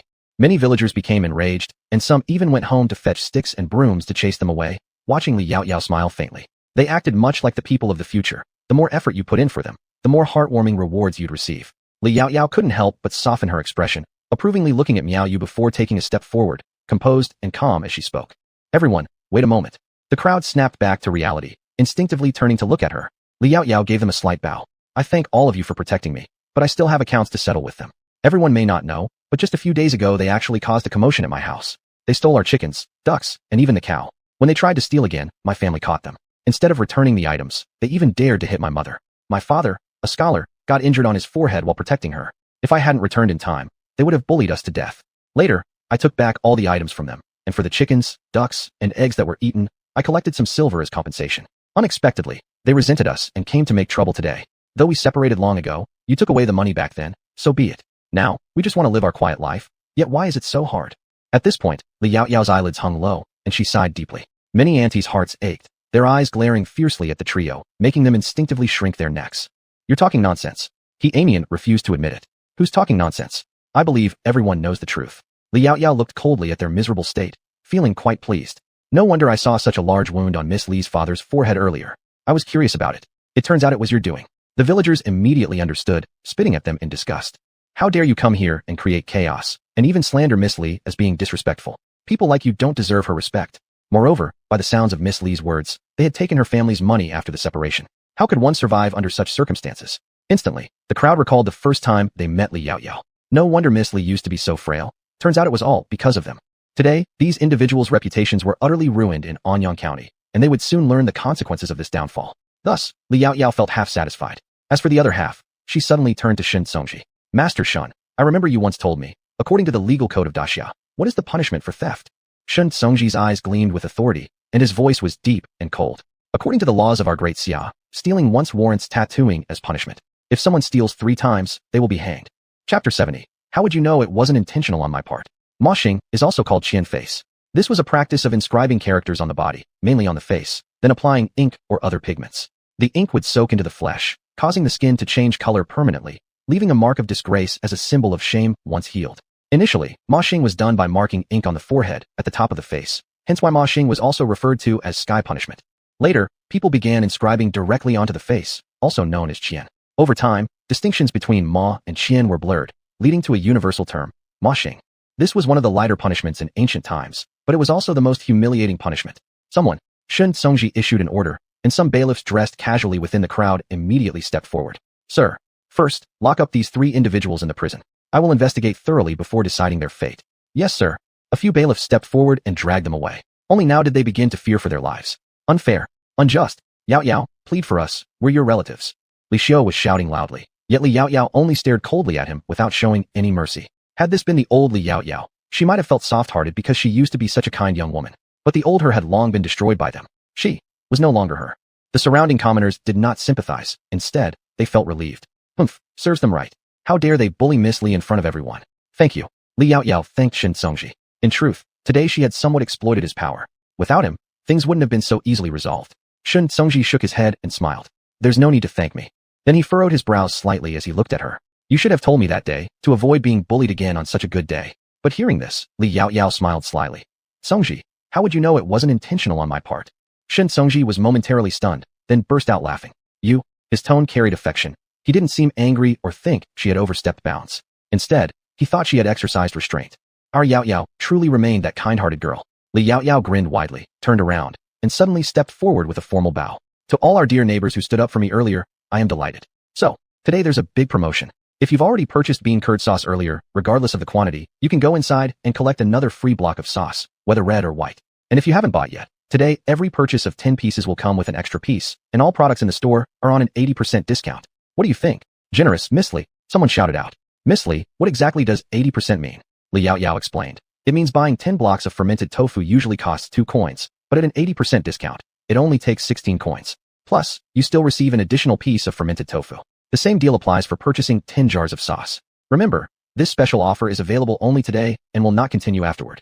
At first, nobody seemed very excited, but after hearing Li Yao Yao's explanation, they quickly realized the bargain they were getting. An 80% discount. So buying 11 blocks of tofu only costs 16 coins? Those who had already purchased earlier rushed to buy 10 more. Fools don't pass up bargains. Before anyone knew it, everyone had forgotten about the previous events, and their hearts and eyes were completely filled with visions of bean curd sauce. Yulanhua forgot about her sorrow. The business was too important. After a bustling morning where the customers dwindled a little, there was still some movement in the afternoon, though it was mostly people coming for bean curd sauce. When the day's sales ended, they locked the door and headed to the backyard to count their earnings. 1 coin, 2 coins, 3 coins, 30 coins, 300 coins, 3,000 coins, 15,760 coins. Miss, we actually earned over 15,000 coins today. With a bit more, we'll almost reach 16 taels of silver. Now you could hardly believe it. They sold only these 2 items, and in just one day, they made so much. The main reason is due to those people who bought 10 jars at a time, increasing our income significantly, but we also need to deduct some costs, considering the buy 10, get 1 free deal along with the discount. Li Yao Yao continued while pulling out 3 strings of coins from behind, placing them on the table. I have another 3,000 coins here. It's an advance payment from a boss who plans to order more in 3 days. And if his business goes well, he will definitely place larger orders when he returns next time. Li Yao Yao was confident that he would come back. Meow, you calculated. That makes 18,760 coins. But unfortunately, a lot of bean curd sauce was sold today, but except for the group from the Lixiang village who bought a few, most other people showed little interest in preserved duck eggs. Yulanhua couldn't help expressing her concern. Yao Yao, maybe we should come up with some ideas? Such a delicious thing, but they thought it was a bad egg. Don't worry, mother. I know what to do. Li Yao Yao had already thought of this long ago. It's just that today there were many people around, and she knew someone would come to cause trouble, so she put it aside for the moment.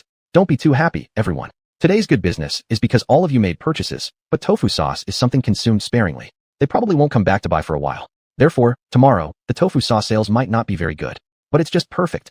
Tomorrow, we will stop selling tofu sauce and focus on selling preserved duck eggs instead.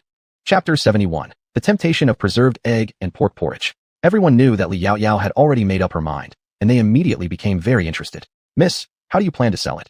Li Yao Yao smiled mysteriously. You'll know tomorrow morning. The next morning, just as the sky began to brighten, the gates of Yunlai supermarket were opened, and a large pot and a portable stove were moved outside. Then, they started a fire, added water, and placed rice into the pot. Before long, the rich aroma of porridge spread throughout the street and even wafted into other people's homes. 2 little ones squatted nearby with anticipation, waiting for their tasty meal. Since the preserved eggs were meant to be sold, Mother always hesitated to make them for the children to eat unless Sister wanted some. In total, they had only tasted it 4 times. Mother was best to Sister, but Sister was best to them. When the smell drifted through the air, some neighbors who had already eaten breakfast and were preparing to go to work came out and saw a large pot at her doorstep. Out of curiosity, they gathered around. Miss Li, what are you doing? Why did you move the pot to the front door to cook breakfast? Not to mention, the aroma was really enticing, much more fragrant than the porridge they cooked themselves. Not breakfast, Uncle and Auntie. We're making preserved egg and pork porridge, Li Shilo explained, though she and her brother deliberately left room in their stomachs since Sister said she'd give them each a bowl as breakfast soon. Others who had already eaten breakfast made by Yulanhua and Liang Chui had gone off to do their respective tasks. Preserved egg and pork porridge? Someone asked, confused, then suddenly remembered something. Are you referring to those blackened eggs that looked rotten from yesterday's sale? Uncle, they aren't bad. They're specially pickled with good wine, spices, and salt by Sister, and when used in porridge, they're so fragrant. Li Shilo wouldn't allow anyone to say bad things about her favorite preserved egg and pork porridge. However, the person obviously didn't believe her. How could a blackened egg taste good? Don't let it ruin the whole pot of porridge. Just as the thought finished, everyone watched as Li Yao Yao cut several preserved eggs into pieces and dropped them into the pot. Then, she added some minced meat, followed by salt, and kept stirring continuously. Before long, a unique fragrance filled everyone's nostrils. It's true, it smells wonderful. The preserved eggs actually weren't spoiled. Miss Li, your porridge smells amazing. It was the same middle-aged uncle who had expressed disbelief earlier. Seeing him take a deep breath, his mouth watered immediately. Li Yao Yao smiled. In fact, Making preserved egg and pork porridge is rather simple. You add it after the porridge is almost done, stir it, and wait a bit longer, and that's it. As she spoke, she threw in a handful of green onions, stirred a few more times, and set down the thick spatula. So now we can eat. The surrounding people, originally ready to head out for work, now found themselves unable to leave. They all swallowed their saliva and wanted to try it. Without further talking to them, Li Yao Yao instead waved at Miao Yu. Ayu, go fetch the food box I prepared earlier. All right. Miao Yu ran to the backyard and soon returned carrying a food box. After opening it, she said, Miss, here you go. Inside the box, apart from 2 big empty bowls, were steamed buns made by Yulan Hua in the morning, freshly taken out of the pot by Miao Yu when she went inside, still warm and emitting steam. This was previously instructed by Li Yao Yao. Li Yao Yao took one of the large bowls from inside the box and filled it up to 8 or 9/10 full. She repeated with another one, covered the box afterward, and then served small bowls for the 2 children, who sat on the steps savoring the porridge bit by bit. While eating, they first blew twice on their bowls, then cautiously took a sip, blew again, and finally waited until it wasn't too hot before eating it, displaying immense satisfaction. Watching this, the onlookers felt envious. Someone noticed the food box and couldn't help asking, Miss Li, are you planning to deliver breakfast to someone? Yes. Master Shin helped me immensely yesterday, and I can't let him help without reward. Hearing this, the crowd showed an understanding smile. Li Yao Yao paid no attention to what they thought and continued, would any of you like to taste it too? Instinctively, everyone nodded, not curious anymore about what she intended to do next. Then they heard Li Yao Yao slowly speak up. Then, it shall be the same as before. If anyone wants some, please return home and bring your own bowls. 1 spoonful per person because this isn't an inn, and we don't have that many utensils available. It's first come, first served. 1 spoon referred to the large ladle in the pot, which would generally fill a small bowl. Actually, Li Yao Yao had quite a lot of disposable bowls and chopsticks in her space, but these items clearly wouldn't fit the setting of this time period.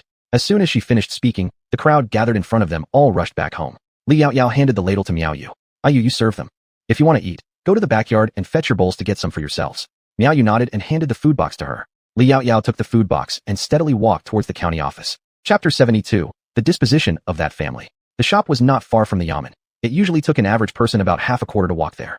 With her long strides, Li Yao Yao would take even less time. She arrived at the yamen as if she were on familiar territory and was already acquainted with the bailiffs at the gate. Upon seeing her, they immediately greeted her with a smile. Miss Li, are you here to deliver some delicious food to our master? Li Yao Yao replied with a smile. Wasn't I helped by your master yesterday? A person should repay kindness when received. This morning, I made a preserved egg and lean meat porridge and thought I would bring it over for him to taste and hear his opinion. If you'd also like to try it, running there now might still let you have some. She had made a large pot, and if only the neighbors around were concerned, it shouldn't be finished too quickly. As she spoke, Li Yao Yao walked inside. The 2 bailiffs at the gate looked at each other helplessly and sighed in their hearts. Miss Li, it's not that we don't want to go, it's just that we're on duty. Although they did not know what preserved egg and lean meat porridge was, anything Miss Li took out was bound to be delicious.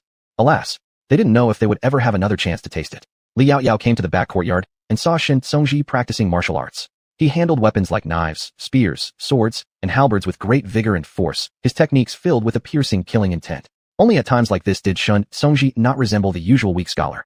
Jiang Qi soon spotted Li Yao Yao not far away and hurried over. Miss Li, Li Yao Yao placed a finger to her lips to shush him and handed him the lunchbox.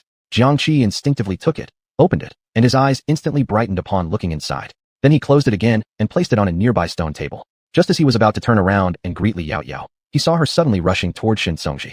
She seemed to have produced a delicate dagger out of nowhere and lunged fiercely at him while he was focused on practicing. In the next moment, as Jiang Qi gasped inwardly, the man who had been facing her turned around abruptly, and the sword in his hand, clang, blocked the dagger.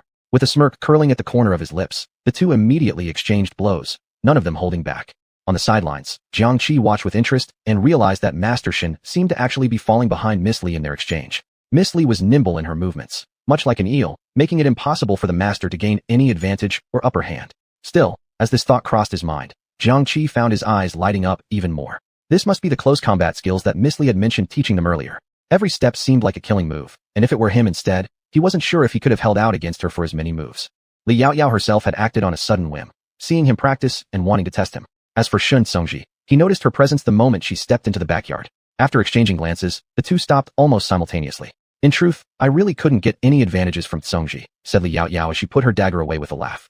Yao Tiao is being humble. These words should be coming from me. Shun Songji responded. Indeed, he had barely managed to parry all of her attacks, thanks partly to her restraint. In terms of close quarters combat, he was simply no match for her. Shun Songji accepted the towel passed by Jiang Qi, wiped his face and neck, then his hands, and returned it. Li Yao Yao didn't seem to mind. What I've learned is a method of killing, and it has quite a different essence compared to your martial arts practice. If she were serious, she could indeed end lives. In such a scenario, her every move would target vital points, changing both her strength and speed. During their training in killing techniques, they had indeed studied how much force was needed on certain acupoints to kill or render someone unconscious. Is your visit today related to those 3 people? Shun Tsungji asked casually without prying further into her secrets. Even though she may not care, he knew he shouldn't delve deeply. Everyone deserves their own secrets, and Li Yaoyao had already revealed a lot to him in confidence. Therefore, he shouldn't continue asking unnecessary questions. Li Yaoyao smoothly changed the subject. Not entirely, but I'm here today specifically to bring you all breakfast. As she spoke, she sat down beside the stone table, opened the lunchbox, and a fragrant aroma immediately wafted out. How does it smell? Is this made from the preserved egg you talked about yesterday? Shin Tsungji had heard her say that preserved eggs could be used to make porridge, yet this was his first time seeing it. It smelled surprisingly inviting. Yes, Li Yaoyao nodded with a smile, leaning her head on her small hand as she watched them. I guess you probably haven't had breakfast yet. Hurry up and eat while it's hot. Indeed, they hadn't eaten. Shun Tsungji and Jiang Qi quickly sat down, each picked up a bowl, and began eating the porridge with buns. So delicious. Jiang Qi's face showed full satisfaction while Shun Tsungji ate more elegantly. Li Yaoyao smiled gently, her eyebrows curving like crescent moons. If it tastes good, you can buy some from our shop later. It's very easy to make. Just stir it around a bit, and it'll be ready. So your purpose for bringing breakfast was actually mainly to come do business with us. Shun Tsungji teased her, his voice low and rich, carrying laughter. Oops, already been discovered by you guys. Li Yaoyao pretended to look surprised, and the 3 exchanged a smile. Shun Tsungji. Actually, yesterday when I went to the kitchen to buy fermented tofu, I also bought a few preserved eggs. Originally, I didn't know what to do with them, but now I do.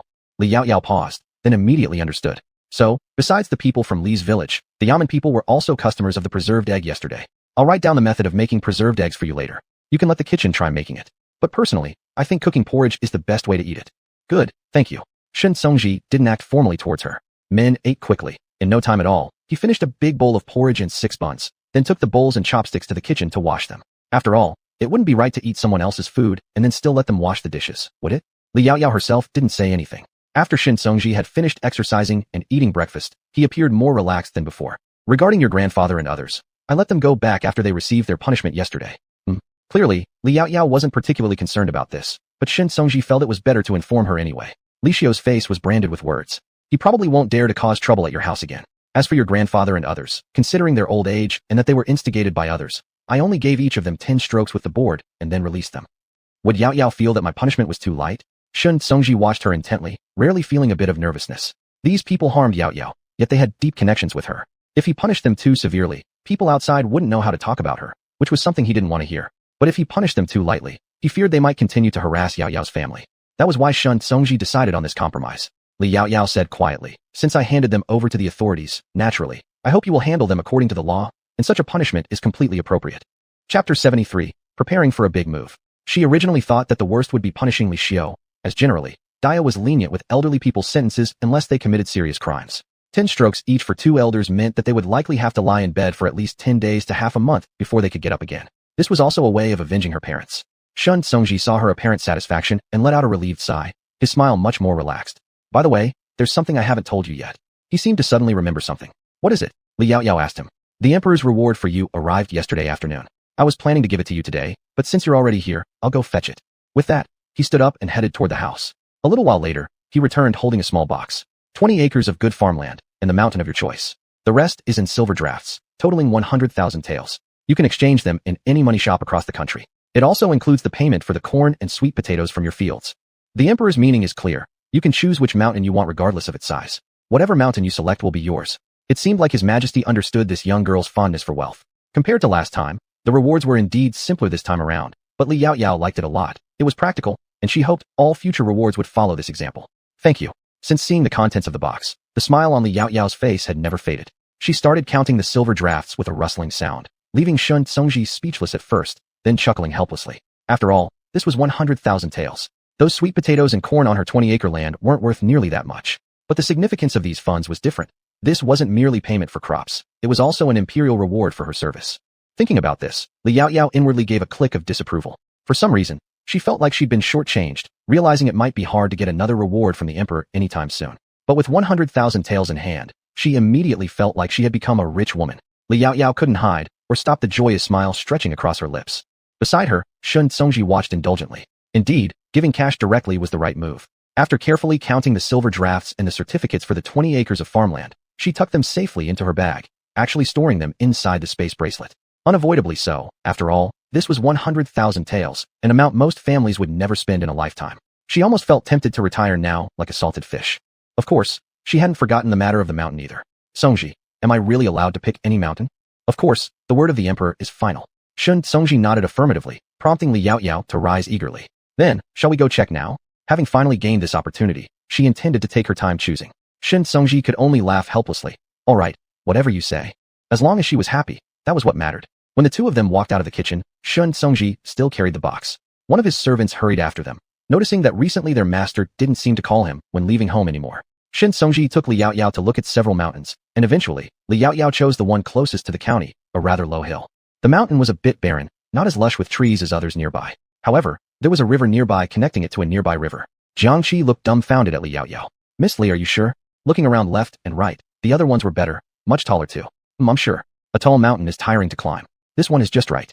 Besides, as for trees, she intended to cut them all down anyway for planting something else. Also, a critical factor was that this mountain was easier to cultivate. Not only that, the 20 acres gifted by the emperor were also near here. Shun Songji knew that Li Yaoyao always had her reasons for decisions, so with a gentle smile, he said, I'll prepare the documents back at the office, get them stamped, and send them to your store. All right, Li Yaoyao agreed, then remembered something and added, there's one more thing. I also want to buy this plot of land right here. She pointed to the spot under her feet. I plan to build a factory here to produce all sorts of things.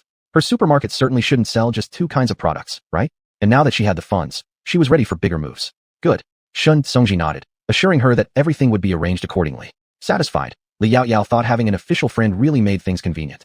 Of course, it only applied if your relationship was strong enough. After sending Li Yaoyao back to her shop, Shun Songji returned to the yamen and quickly approved the items Li Yaoyao needed, then resumed his busy schedule. Ever since cement was produced, Shun Songji had been fully devoted to covering the entire county with it, building bridges, paving roads, and promoting cement to the common people. He'd been busy nonstop. Upon returning, Li Yaoyao informed Yulanhu and Li Si of the official's verdict, leaving them speechless for quite a while. They probably hadn't anticipated such an outcome. Finally, after a long pause, Li Si said faintly, perhaps this is for the best. This way, they would never trouble his family again. Li Si, in essence, had always been a filial son. If he didn't feel worried or disturbed by what happened to his parents, that wouldn't be normal.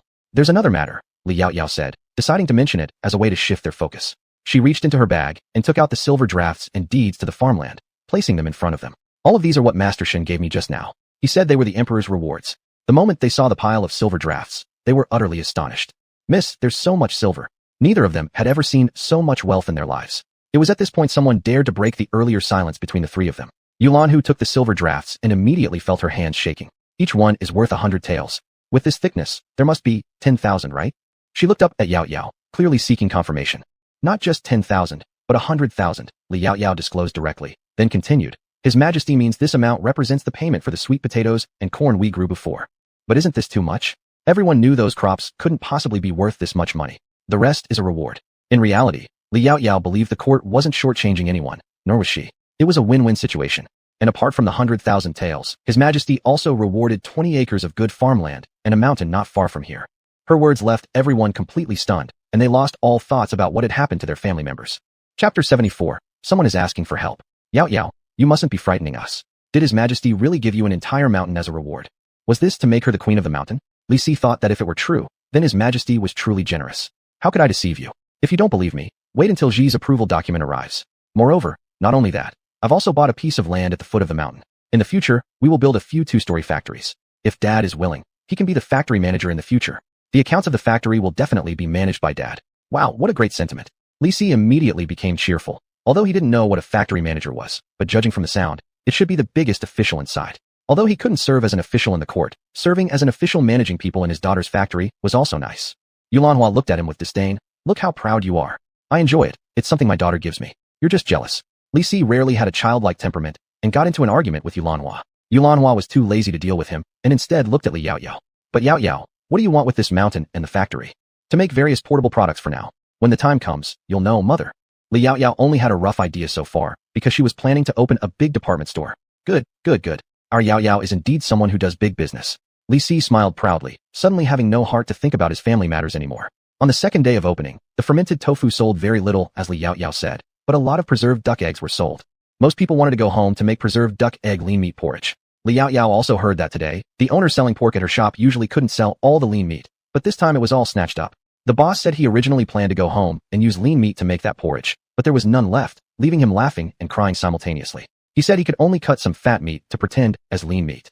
When I went to buy fatty pork, the boss specifically gave us more, saying thanks. After all, without the girl's preserved duck eggs, his business would definitely not be so good. Who used to like eating lean meat anyway? It's naturally fatty meat that is oily and delicious. Li Yao smiled after hearing it. Isn't that great? Business sometimes works this way, bringing goods together and making profits together. That's what it means to have a booming business. Thinking about it, Li Yao clapped her hands. All right, it's about time. Let's tidy up a bit, and then we can return to the Li family village. Although there were rooms here, they weren't as comfortable as living in Li family village. The group started tidying up immediately, cleaned up, locked the door, and drove away. When they returned to Li family village, Miao Chui and Yulanhua took the fatty pork into the kitchen to wash their hands, prepare vegetables, and start cooking dinner. Yulanhua was handling those two thick pieces of fatty pork. Yao said she wanted to eat braised pork with potatoes, and Yulanhua naturally intended to fulfill her wish. She first lit the fire and put the 2 strips of fatty pork into boil. In less than 15 minutes, she took them out and placed them aside, waiting for them to cool down before cutting them into chunks. This was still the method taught by Yao. Beside her, Miao Chui handed her the potato chunks that she had peeled. Madam, these little lumps may not look fancy, but they taste quite good. Miao Chui still remembered when she saw these lumps for the first time. She wasn't impressed at all. But after trying them as per the instructions given by the young miss, she found them extraordinarily delicious. It was their miss who was so capable, able to find everything. Miao Chui never doubted the appearance of the sudden items in her house, items that weren't available outside. Yulanhua agreed upon hearing this. Yes, it does taste good. Whether stir-fried potato slices or stewed pot roast, even the sour spicy potato threads were all heavenly delicacies. Yao also said this potato, like the sweet potato before, can yield several thousand kilograms per acre, just unsuitable for planting now, only possible after spring begins. If it weren't for Yao wanting to eat them, Yulanhua actually wouldn't bear to eat these at all. Wow, then shouldn't we eat less? Liang Chui had seen that these kinds of potato lumps weren't in much quantity. No worries. Since Yao brought it out for us to eat, we shall eat it. Yulanhua reacted similarly to Miao Chui in the past, but now she was accustomed to it. While chatting, neither of them paused in their work, moving swiftly. When the oil in the pot reached 7 to 8 tenths heat, Yulanhua poured the fatty pork in immediately, resulting in a sizzling sound. She kept stirring the meat chunks over high heat until they were slightly brown before pouring in soy sauce, wine, ginger and garlic, bay leaves, and rock sugar. After adding clear water and dark soy sauce, she bent down to make the fire bigger. In the Li family's kitchen, spices of all sorts filled the air, and now Yulanhua didn't hesitate to add them generously. Both talked while working quickly with deft hands. By the time the oil in the pot was heated to about 7 or 8 tenths hot, Yulanhua added the diced fatty pork, producing a sizzling sound instantly. As the meat cubes were fried over high heat until slightly golden brown, they began to pour soy sauce, wine, ginger and garlic, laurel leaves, as well as rock sugar, then added water and dark soy sauce. Bending down, she made the fire larger. In the past, when she made it for the first time, she was reluctant to use spices, but the taste turned out to be rather average. Later, when she used more spices, the flavor immediately improved. After finishing those tasks, the two of them started cooking other dishes while keeping an eye on the braised pork nearby. The kitchen was soon filled with various aromas that even wafted outside, drawing hungry growls from the crowd. Villagers passing by the Li family home sniffed the scent of the meat and looked enviously inside. Ever since Miss Yao came back, life in the Li household has gotten much better. Who wouldn't want such a capable girl like her now? But as they thought this, Li Yao herself was actually sitting in a swing chair with 2 little ones, swaying gently and nearly falling asleep. Suddenly at that moment, someone rushed in with panic written all over their face. Yao, something's wrong. Little Li Qiu swallowed something, and now his face is turning blue. They were utterly helpless, and knowing that Li Yao had many clever ideas, hurriedly sought her assistance. Hearing this, Li Yao opened her eyes abruptly, jumping down from the swing chair and rushing toward the door so fast that the messenger couldn't keep up. The rest of the Li family exchanged glances, and Miao Yu pushed Miao Yang lightly. Brother, hurry and go see if you can help. Miao Yang quickly went out. Li Yao arrived at the front door of Li Qiu's house and heard loud crying coming from inside. As she entered swiftly, someone grabbed her before she could walk further and fell to their knees with a thud.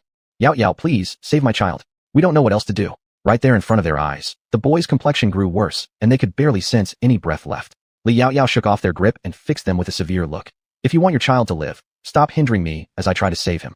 Although she understood their worry-driven chaos, this kind of urgent pulling during a crisis was unacceptable. It reminded her of modern hospitals where doctors were about to enter rooms to save lives, but were stopped right outside by frantic family members who only added to the confusion. That wasn't asking for help. It was creating disorder. Chapter 75. Heimlich Maneuver. The woman was so frightened that she loosened her grip. Li Yao quickly walked to the bedside and checked the neck pulse and nose tip of the child. Still, it's not too late. After speaking, she immediately picked up the child, turned around, and sat by the bed, placing the face of the child who was just over 2 years old downward on her knees. She then used the base of her palm to forcefully hit the back between the shoulders of the child 5 times. Subsequently, she flipped the child over, holding him with one hand while using the index and middle fingers of the other hand to press down on the lower part of the child's sternum 5 times. The others could only watch anxiously as she performed these strange actions. The woman wanted to rush over, fearing that Li Yaoyao would harm her child this way, but was stopped by Li Daju nearby. Trust Yaoyao. Apart from her, no one can save our child. In this era, it's not uncommon for children to die from having a foreign object lodged in their throat. By the time they manage to find a doctor, the person has already passed away. Li Yaoyao was very special in Lijia village, so they naturally thought of seeking her help first, thinking that with her cleverness, perhaps there was a way out. All they could do now was not disturb Yaoyao and pray. Li Daju's wife could only bury her head in his chest, covering her mouth, silently crying. It was all her fault. She had failed to keep an eye on the child properly, and if it wasn't for her, the child wouldn't have been choked. It was all her fault. Li Yaoyao continued to repeat the same action as if no one else was around. About the 5th time, the child gagged and spit out a piece of century egg about half the size of a little fingernail. Li Yaoyao. The people nearby were also startled when they saw this, carefully looking at the child. Li Yaoyao slowly flipped him over and gently placed him back on the bed.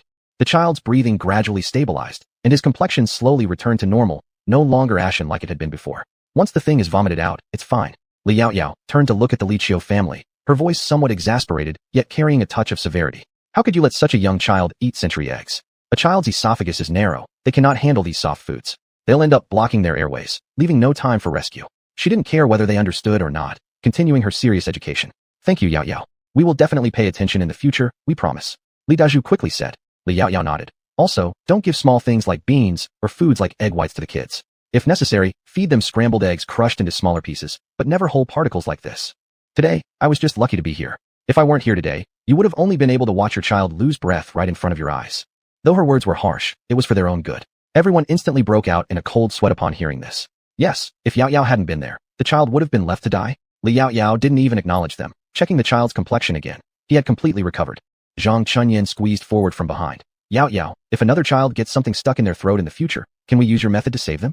It can work, but the gestures and position must be correct. Li Yaoyao nodded. However, my method is only suitable for children around 3 years old. If they're older, similar to your children, other methods will be needed.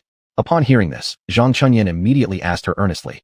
Can you teach me, Yaoyao? My son loves to eat recklessly, and I'm worried. Don't worry, I can pay you. Today's incident was far too dangerous. They were all scared.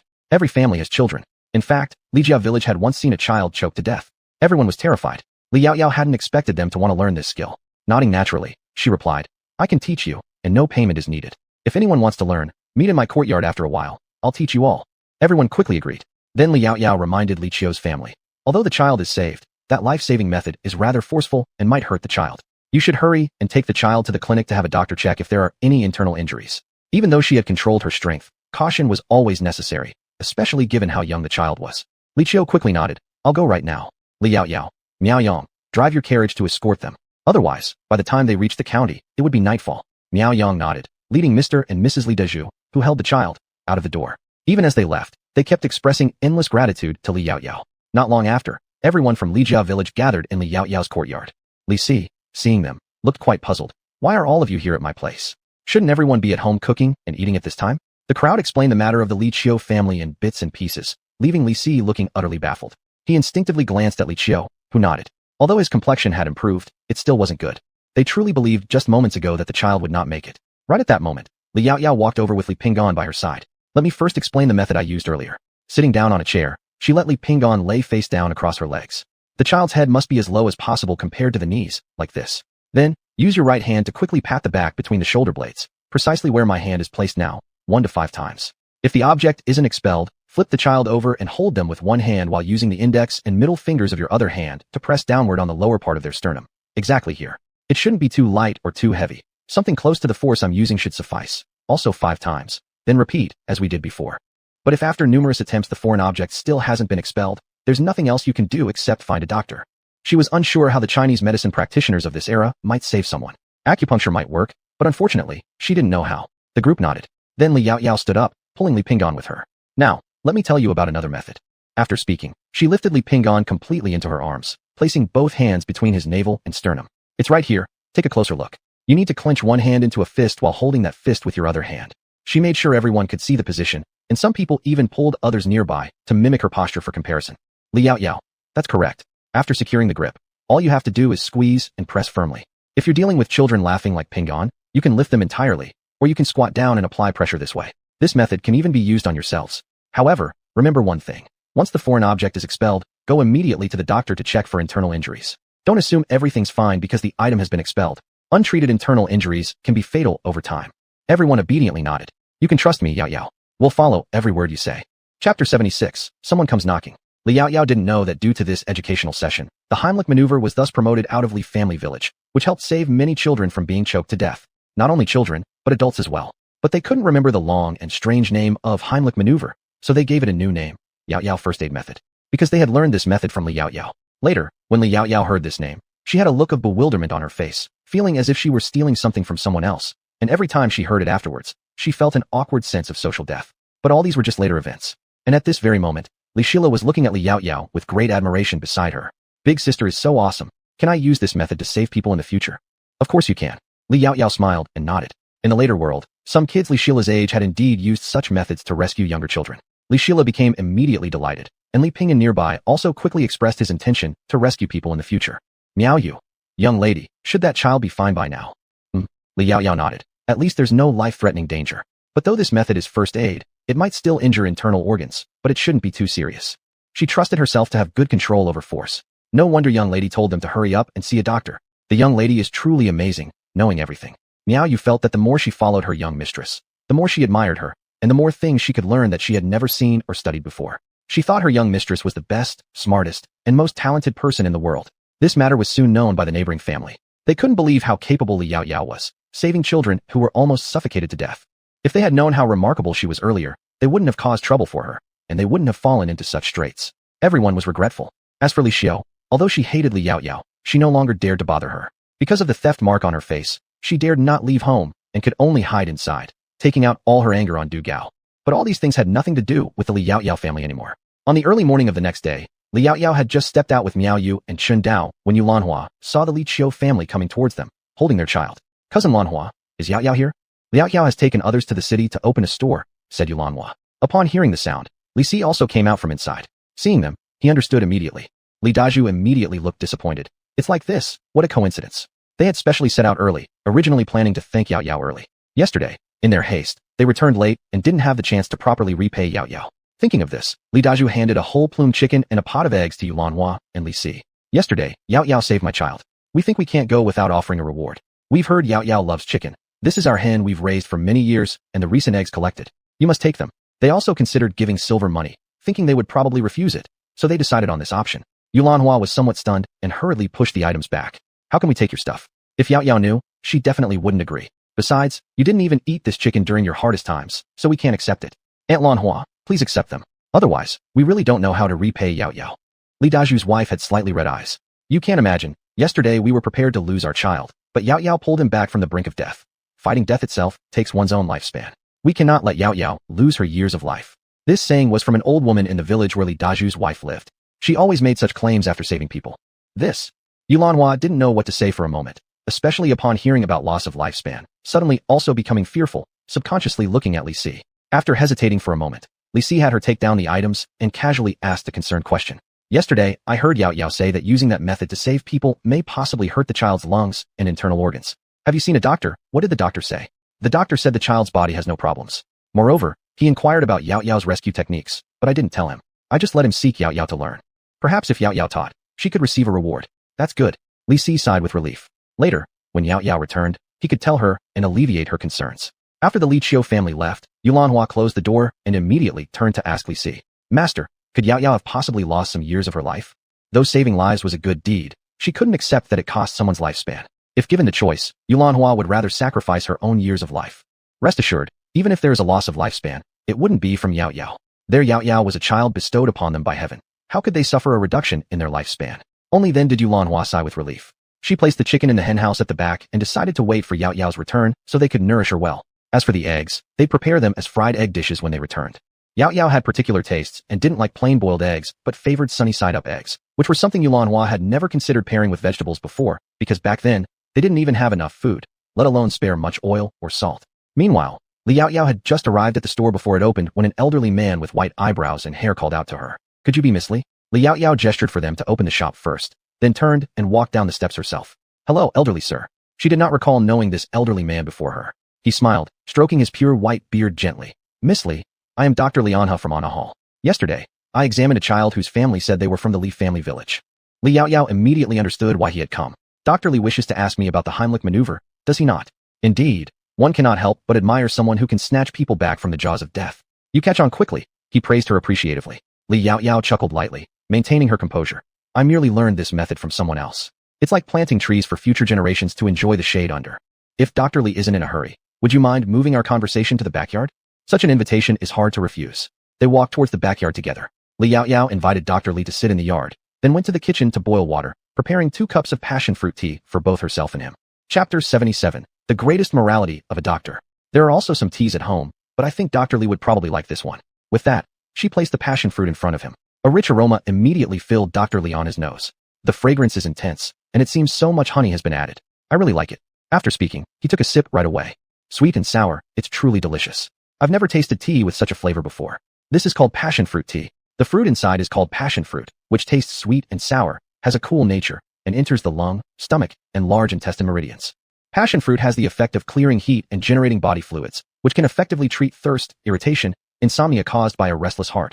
Additionally, it can also be used to treat constipation due to intestinal heat, lack of appetite, and indigestion. Moreover, eating passion fruit regularly can prevent colds, purulent infections, and improve physical function for those who aren't in great health. However, these are all things I've heard about before. Dr. Li might just casually listen to them. How could something so good just be taken lightly? It's only that I've never seen this kind of fruit before. In traditional Chinese medicine, almost everything can be used as medicine, and it's not unusual for fruits to be used medicinally. Still, this was truly the first time Dr. Li Anha had seen such an amazing fruit. After all, wind-cold conditions were life-threatening back in ancient times. I don't have any more right now, but I do have some left, which I will let Dr. Li take back later for research.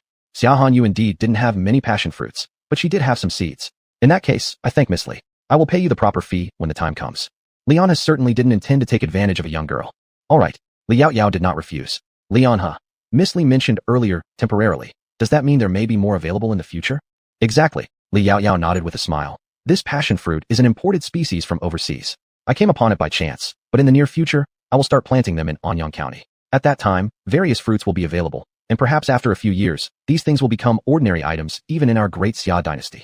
Fruits in this era were luxuries as well. Ordinary people simply couldn't afford them. But Li Yao believed she could eventually change this reality. In Li Yao's eyes, Li Anha saw ambition and felt moved. In that case, I look forward to your success. If this truly happened, then surely those who benefited would be people like themselves. Thinking this, he raised his teacup. I'll use the passion fruit tea in place of wine, toasting to Miss Li's greatness. Li Yao picked up her cup and gently touched his. It should be me saluting Dr. Li's benevolent heart in medicine. Then she drank a sip and added, and besides, I grow fruit mainly because I'm greedy for food. I enjoy the taste, which my family knows. Li Anha smiled appreciatively. Indeed, Miss Li is truly an honest person. Miss Li, I actually came here today wanting to ask if you could teach me that what's its name? That emergency method. Whatever compensation I need to pay, I am willing to give. I know this request of mine may seem overbearing, but if you don't agree, that's fine too. His visit here was just a try. Because last night, the couple had spoken of Miss Li as someone full of righteousness, especially after he realized that the person who saved lives and found the water source that saved countless commoners was Li Yao. His thoughts turned in that direction. Dr. Li, may I ask, what do you plan to do after learning this technique? Since, based on my understanding, acupuncture in traditional Chinese medicine can force foreign objects out of the throat and is safer. The ancestors' medical skills cannot be underestimated. Not hiding anything from you. I wish to learn this method in order to promote it. Perhaps Miss Li doesn't know, but in the Great Xia dynasty each year countless children die from being choked before they can be saved. Not everyone can learn acupuncture, yet Miss Li's method is different. According to their descriptions, anyone can learn it. If everyone knows how, fewer children may die every year. Li Yao truly hadn't expected this kind of reason, or that his thoughts stretched so far ahead. Worthy indeed was he, a doctor with skillful hands and a heart to heal all. I'm willing to teach you this method for free. This method had already been freely shared in the future world. How could she possibly exploit it for money? Li Yao could not commit such an act. How can this be? Li Anha was shocked that Li Yao was willing to share it for free, yet he couldn't accept this bargain. Li Yao, you haven't taken advantage of me, and you've already paid the tuition. When did I ever pay the tuition? How could he not remember? Li Yao smiled faintly. Because Ning wants everyone in the Great Xia dynasty to learn this first aid method, so do I. Therefore, I should thank you for being willing to help promote it. That is the tuition fee I expect. Other than that, I won't accept anything else. Upon hearing these words, Li Anha's eyes trembled, and he slowly stood up, bowing deeply to her. The old man expresses gratitude on behalf of those children who may be saved in the future and their parents for your great righteousness. Li Yao was startled and jumped up, hurriedly returning the bow. Subsequently, she called Puling in and demonstrated both methods again for Li Anha, explaining the precautions. Only then did he leave contentedly. As he left, he took away a bag of passion fruits. Li Yao merely Sheng charged him a dozen coins, but he refused, forcefully giving her 1 liang of silver. Feeling helpless, Li Yaoyao handed him 2 jars of fermented tofu and some preserved duck eggs, sharing the preparation steps with him as well. Watching his departing figure, Li Yaoyao couldn't help but smile. Miss, this old man is really interesting. He doesn't even like taking advantage. If it were someone else, they would probably want to take as much as possible. Li Yaoyao nodded. I think Dr. Li is an interesting person too. He learns eagerly and beams like a child when he sees things he likes. And he's easy to satisfy, his heart full of capital to save lives. This is what the morality of doctors truly means. The supermarket continued to operate for a few more days. The daily income wasn't much, but it was still acceptable. Nevertheless, there wasn't the same level of enthusiasm as before, causing Miao Yue to feel a bit discouraged. Li Yaoyao didn't think much of it. After all, Qingshan County was just a small county with only tens of thousands of residents, so there could only be so many people coming to shop here. However, despite this, recently people from neighboring counties or villages below Qingshan County started to visit her store. They must have heard about the situation elsewhere. 3 days later, Li Yaoyao delivered the fermented tofu she had made for Zhou Weiman. By chance, she also took 100 preserved duck eggs and several recipes for making them, placing them alongside other items for sale, and then set off towards the capital after a dusty journey. A few days hadn't passed before Li Yaoyao's shop soon welcomed its second deal. Chapter 78, Private Weaponry? Sun Lu is the owner of an inn in Anyang County. Recently, he has heard people asking if there's preserved duck egg and minced pork porridge at his inn. At first, he just told them they didn't have it, but as more people asked, he decided to inquire about it. He learned that a Yunlai supermarket opened up in their county, selling a kind of peculiar-tasting egg called the preserved duck egg. The color of this egg is very dark, yet slightly translucent, making it very appetizing at a glance. However, eating it alone might not be ideal as many find its taste hard to accept, but cooked together with plain congee and minced pork, it becomes delicious. Sun Lu first tasted it at his elder brother's home and was amazed by it, which led him here. As the innkeeper who provides both food and lodging, he naturally understands various aspects of the business better. Knowing that these preserved eggs are only available here, he thought perhaps he could make dishes made from these eggs into a special local brand. In this way, every time people come to Anyang County, they would instinctively order this dish. After hearing what the other person said, Li Yaoyao also found it quite reasonable. This method can indeed be given a try. For her, it is also a form of promotion for ingredients, which only brings benefits without any drawbacks. The other person didn't expect Li Yaoyao to agree with him. Managerly, do you think this idea is feasible? Li Yaoyao nodded. If you take the lead in making it a local specialty, later on, even when this news spreads, people will remember that Anyang County is where preserved duck eggs originated. And then, become known as the hometown of preserved duck eggs? Li Yaoyao couldn't help but chuckle a little, but she quickly hid it so the other person didn't notice. Sun Lu looked at Li Yaoyao, hesitating whether or not to ask. Managerly, may I ask if you have any other ways to prepare it besides preserved duck egg and minced pork porridge? I can pay to buy the recipe. Yes, and you don't need to pay for it. I've already written down the steps and posted them by the entrance. You can copy them yourself. After finishing, she saw the other person quickly running over to take a look, as if discovering a treasure. In fact, stir-fried dishes in this era aren't as varied as in the future, and naturally, some dishes don't exist yet either. Like lobsters or mantis shrimp. These things currently look like insects that cannot be eaten to them. Thinking about this, Li Yaoyao really started to crave some. Unfortunately, most of the items in her spatial realm had everything except for these few things. Had she known she'd end up transmigrating, she would have stored a little more beforehand. Lobsters in the future were mutated varieties, absolutely enough to satisfy hunger. Li Yaoyao sighed inwardly. The other person soon finished copying the method, then bought 50 preserved duck eggs from her, indicating that if they sold well, he would come back to place a long-term order. After seeing off this guest, the store became quieter. Only occasionally did a few guests come by, some being regulars, others brought by regulars. Seeing there was nothing going on at the front, Li Yaoyao returned to the backyard. She poured herself a fruit tea and took out paper money, starting to sketch and doodle. She already had the concept of a mountain but needed to clear it for farming, so she wanted to create some practical and convenient agricultural tools. Additionally, the curved blade plow needed modification because they weren't as effective as those from the future. After finishing her sketches, Li Yaoyao stood up and went outside. Ayu, watch the shop while I'm gone. I'm heading to the blacksmith shop. Okay. Miao Yu glanced up, replied, and continued packing preserved duck eggs for a customer from the neighboring village who was curious upon seeing Li Yaoyao. Young lady, is that your boss? They heard that their boss was an especially kind person, someone who previously solved their drinking water problems with a mysterious device that found water sources. This object originally belonged to her, and even the emperor praised her for it. Yet, she appeared so young, it was uncertain if she had reached the age of adulthood or not. Miao Yu nodded. The customer then asked, how old is your boss? Has her marriage been arranged yet? Hearing this, Miao Yu finally looked up at the customer. Our young miss hasn't reached the coming-of-age ceremony yet, but her engagement should be settled soon. She believed that only Lord Shun of Anyang County would match their young miss. Anyone else wouldn't do. Over these days, many people came for matches, but all were rejected by the family. The wife stated clearly, the young miss's marriage should be decided by herself. Although some people thought the couple spoiled their daughter too much, there was nothing they could do. Anyway, Miao Yu thought those people were frogs wanting to eat our Mrs. Swan meat. They should consider whether they deserve it. After hearing her words, the customer stopped asking, paid the copper coins, and took the preserved duck eggs away. Although now, Households that could afford preserved duck eggs were relatively well off since each costs 8 copper coins, which could buy 4 tofu fermented pastes and last a long time. A chicken in this era costs 40 copper coins. 1 egg costs 4 copper coins. Manager Lee set the price of a preserved duck egg at 8 copper coins, which might seem expensive, but in reality, it wasn't very profitable. Meanwhile, Li Yaoyao took the sketches she had drawn to the blacksmith shop. Miss Li has arrived. Taiju was busy forging iron at that moment. Seeing Li Yaoyao, he smiled sincerely without stopping his work. Li Yaoyao nodded slightly. I have drawn a few designs. Please make 15 of each type for me first. All right, Miss Li, you can sit down for a bit. I'll finish this soon. As Taiju spoke, he immediately quickened his movements. Li Yaoyao walked over and sat on a stool nearby. Where is Master Tai today? Haven't seen him around. My father is resting inside. Lately, I've been so busy that I haven't had time to take care of him. Master Tai's eyesight wasn't good, so Taiju let him rest indoors while he worked. Li Yaoyao nodded, asking just out of courtesy. Not long after, Taiju finished the item for the previous customer and came over. Miss Li, what do you need me to forge this time? Just these ones. Li Yaoyao handed him the sketches. Each one must be very sharp, so try to strike them as evenly as possible. The rest I can sharpen myself back home. Both the curved blade plow and sickles needed to be razor sharp to be useful. This would especially help in clearing the mountainous land later and save a lot of effort weeding. However, upon seeing the image of the sickle on the design, Taiju was greatly shocked. Young miss, are you making some sort of weapon? There was a kind of scythe here which combined a spear and a scythe, similar to what Li Yaoyao had sketched, but Taiju thought hers looked even more menacing than their usual weapons. He couldn't help but warn Li Yaoyao. Miss Li, forging or privately keeping weapons is a capital offense. According to the Great Xia's clear laws, items such as armor, crossbows, spears, scythes, pikes, and horse armor were all forbidden.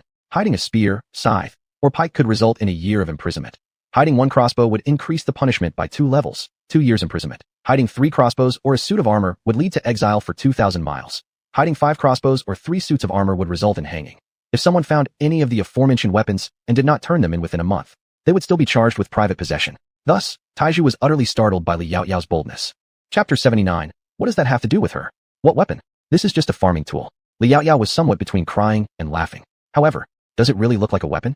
Taiju nodded. It looks very similar, but your handle is longer, and it bends inward. A sickle just curves, so there are still some differences, but indeed it looks a lot like a weapon.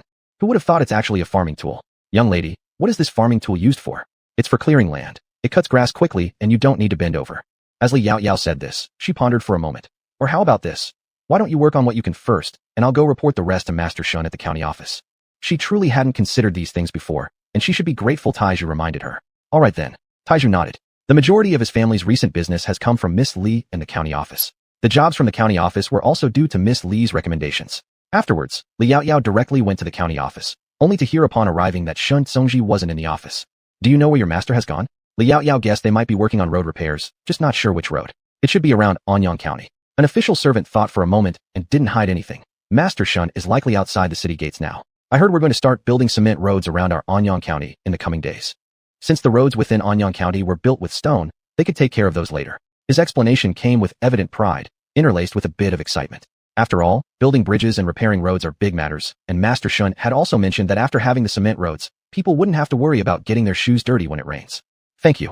Li Yaoyao gave a slight nod and turned to walk towards the city gate. Unexpectedly, she really spotted him outside the city walls. Shun Tsungji was indeed arranging for people to repair an entire road at the city entrance. By now, a long stretch had already been repaired. Not too far away, there were piles of cement. All these materials were procured by the imperial court itself. Li Yaoyao also heard that the emperor had already issued an edict to reinforce various city walls using cement. Thinking about this, she walked towards Shun Tsungji. Tsungji. Shun Tsungji turned around and was slightly surprised to see Li Yaoyao. Why have you come? Are you going back to Lijing village? He looked behind her, but didn't see anyone else. Li Yaoyao shook her head. Not to return. I've specifically come to find you. There are a few farming tools I'd like you to help me check. However, the blueprints she had drawn previously were lost. Li Yaoyao took out currency from her bag. Wait a moment while I redraw them. Showing will make more sense than describing. Shun Tsungji was momentarily stunned but chuckled. All right, I'll wait. Then he continued helping out. A little while later, Li Yaoyao finished drawing the blueprints and handed them over. Shun Tsungji, are you sure this is a farming tool? It looks less like a farming tool and more like a weapon.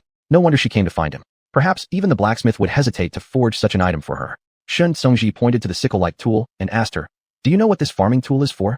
Though it resembles a sickle, it isn't entirely like one. In Daxia, there's a type of sickle attached to a spear and another quite similar to the drawing. Both have crescent-shaped blades, but the crescent on the drawing had a hook and the handle wasn't as long. It looked nearly half a person's height and depicted a blade so sharp that Shun Tsungji had never seen anything like it. This world must have someone who can draw something almost exactly like the real thing.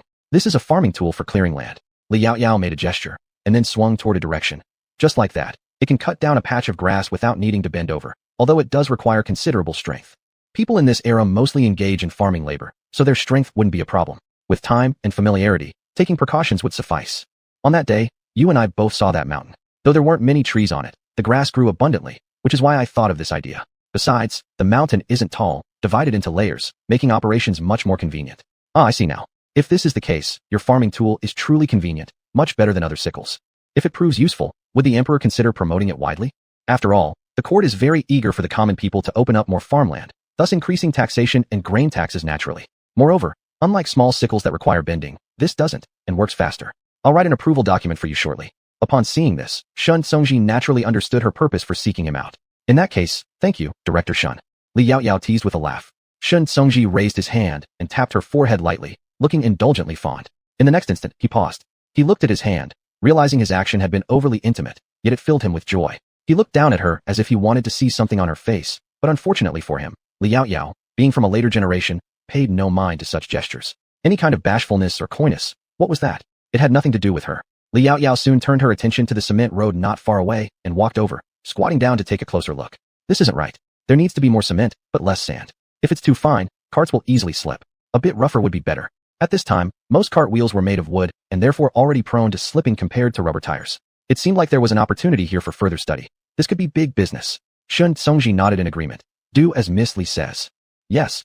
A group of bailiffs nodded along with some local residents from Anyang County and surrounding towns who had volunteered to help. Building roads was a large-scale project that couldn't possibly rely only on the people from the county office. Plus, everyone had recognized the advantages of cement roads and was naturally willing to help. Most importantly, because of the wells, they trusted Shun Songji's decisions. And since the cement itself was created by Li Yaoyao, they trusted it even more. After hearing that all the homes in Li family village had been fitted with cement, many people personally went to check it out, hoping Shin Songji would hurry up and bring the roads to their areas. Some villages even directly approached Shin Songji, volunteering to organize their own villagers to construct the cement roads. Although the method for producing cement could not be disclosed, the imperial court could still produce and transport it for them. If they wished to plaster their houses with cement, the court was also willing to sell it to them at the same price Li Yaoyao previously offered to the Li family village residents. Standing beside Shin Songji, Li Yaoyao listened to his explanations and felt quite satisfied. In this way, you'll save yourself a lot of trouble. It couldn't be denied that these villagers were smart and highly aware. Songji, actually, I think your roads could be made wider. In the future, we can paint dividing lines on both sides, so carts travel in the middle and pedestrians walk on the sides. This way, people won't walk aimlessly across the road and risk getting hit by a cart. Li Yaoyao gestured towards both sides. Or you could avoid painting lines altogether, leaving just a small gap in the middle as a boundary, though that may cause more complications. Just like modern roads where pedestrian paths and motor vehicle lanes are clearly separated. Though there will always be those who don't follow traffic rules, it still makes management easier. Shun Songji, naturally, expressed his approval. This idea of yours is excellent, Yaoyao. Chapter 80. Preparing to hire people. Shun Songji had indeed considered this issue before, but he hadn't yet figured out how to proceed. It wasn't because of anything else, but in the past when he was in the capital, there were countless instances of wealthy young men galloping wildly through the streets, resulting in the deaths of many civilians.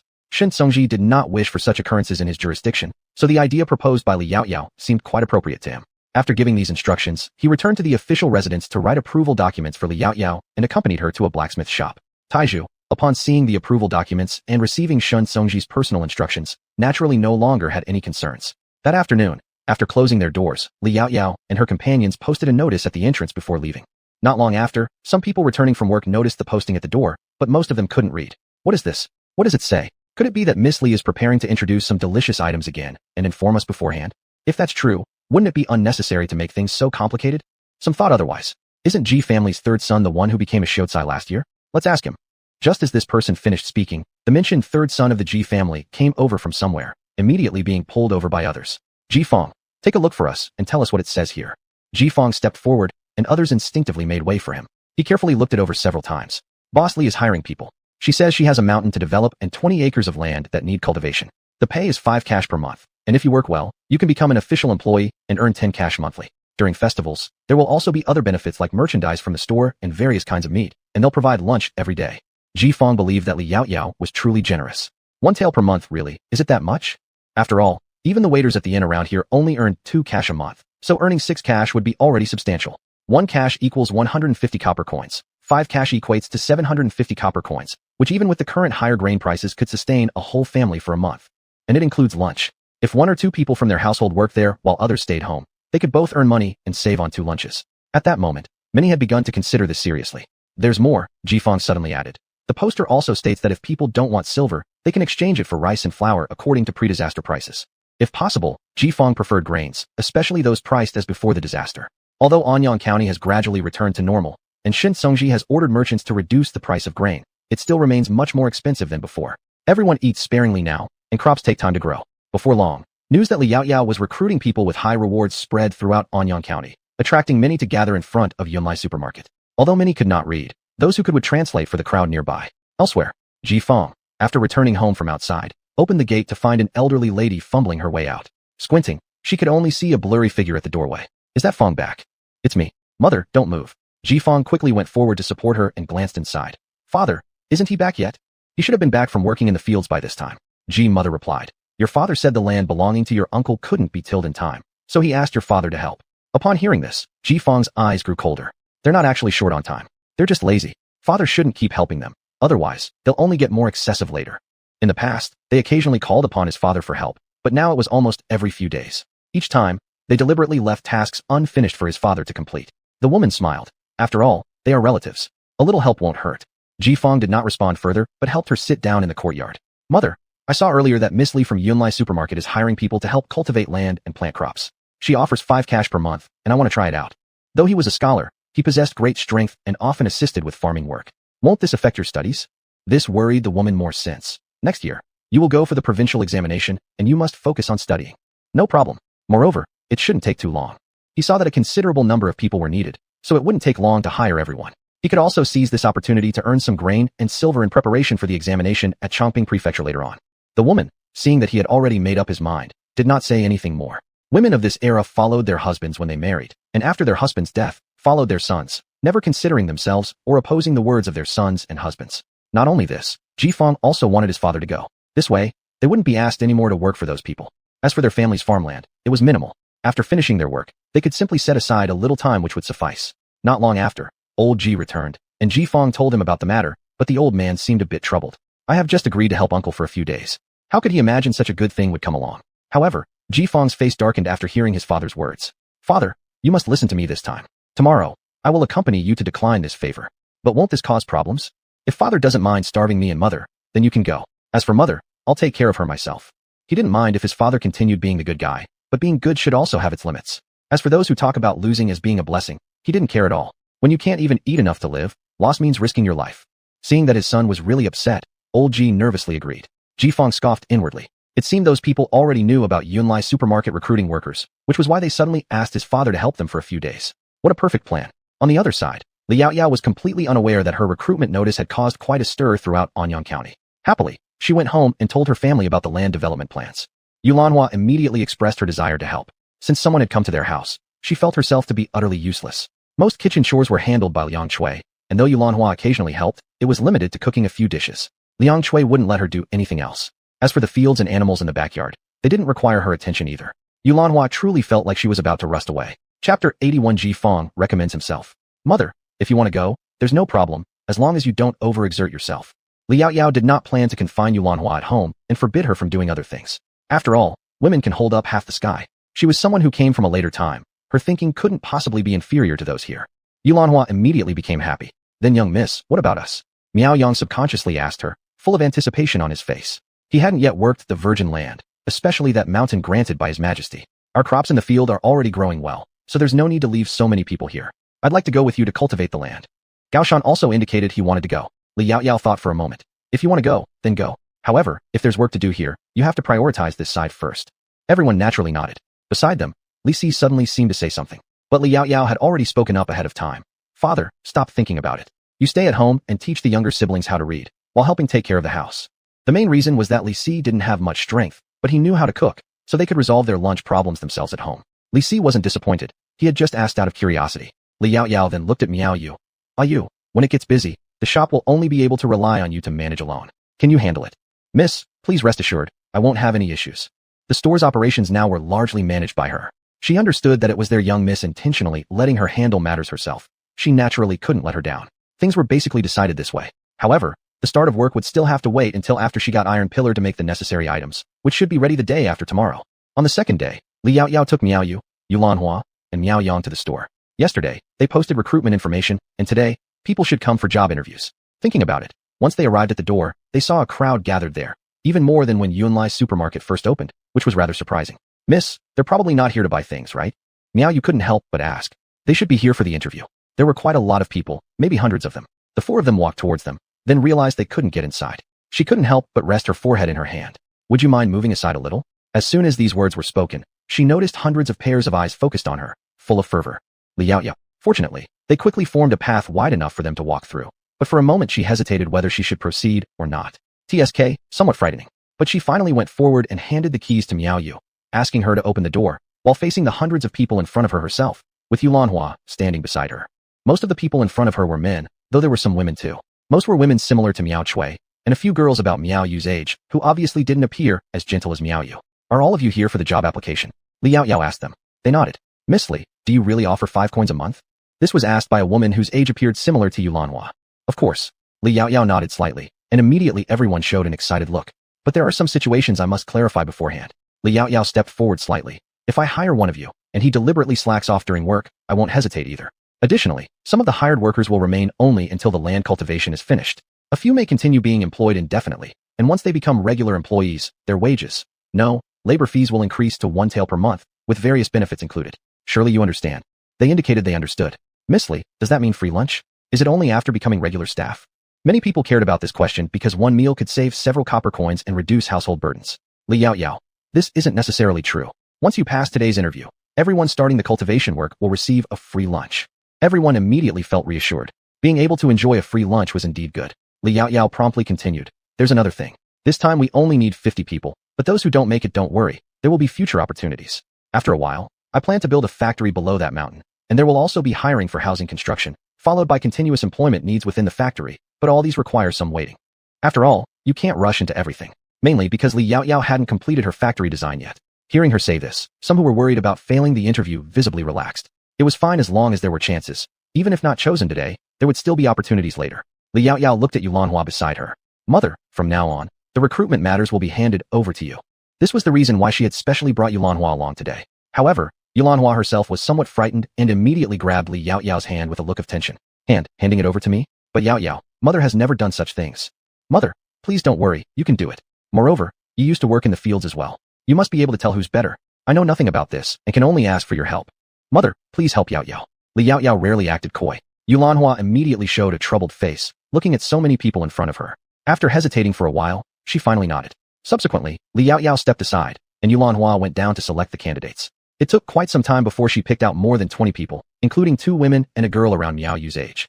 The girl was visibly overwhelmed when selected, nearly bursting into tears from joy. Liao smiled slightly without saying anything.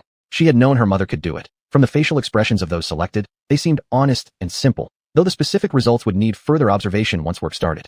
At this moment, a shadow suddenly blocked her.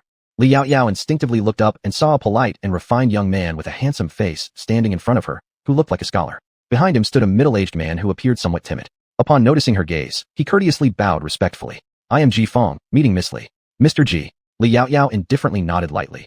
Is Mr. Ji also here to apply for work? He indeed did not seem like someone skilled at farming, but one shouldn't judge a person by their appearance. Liao wouldn't belittle him for that. Yes, he nodded. I wonder if Miss Li could give me an opportunity? His words were spoken openly and without hesitation. But Liao didn't readily agree. Instead, she counter-questioned him. Since Mr. Ji is already standing here, why should I necessarily give you this chance? Chapter 82. Liao's expression immediately turned grave.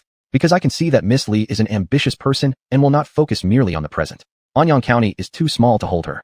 Though Jifeng cannot yet discern what exactly Liao plans to do, it must be something significant and definitely not malicious. It could even be something beneficial for ordinary people like them. Even though he has never met Liao before, only heard about her reputation, Jifeng has always believed her to be a straightforward and noble person. Despite being a young woman, she possesses awareness surpassing that of these big men.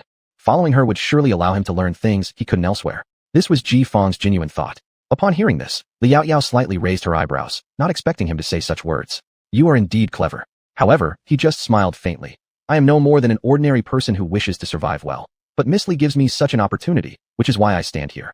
With this, I have no reason not to stay with you. Liao likes confident people, and the person in front of her doesn't appear to be someone devious or cunning. Hearing this, the man immediately bowed. Thank you, Miss Li. Jifeng's face showed surprise, looking less steady than before. But in Liao's view, this is better. It indicates that his mind isn't so deeply calculative. Li Yaoyao doesn't dislike deep thinkers as long as their scheming doesn't involve her. But there is one thing I must make clear beforehand.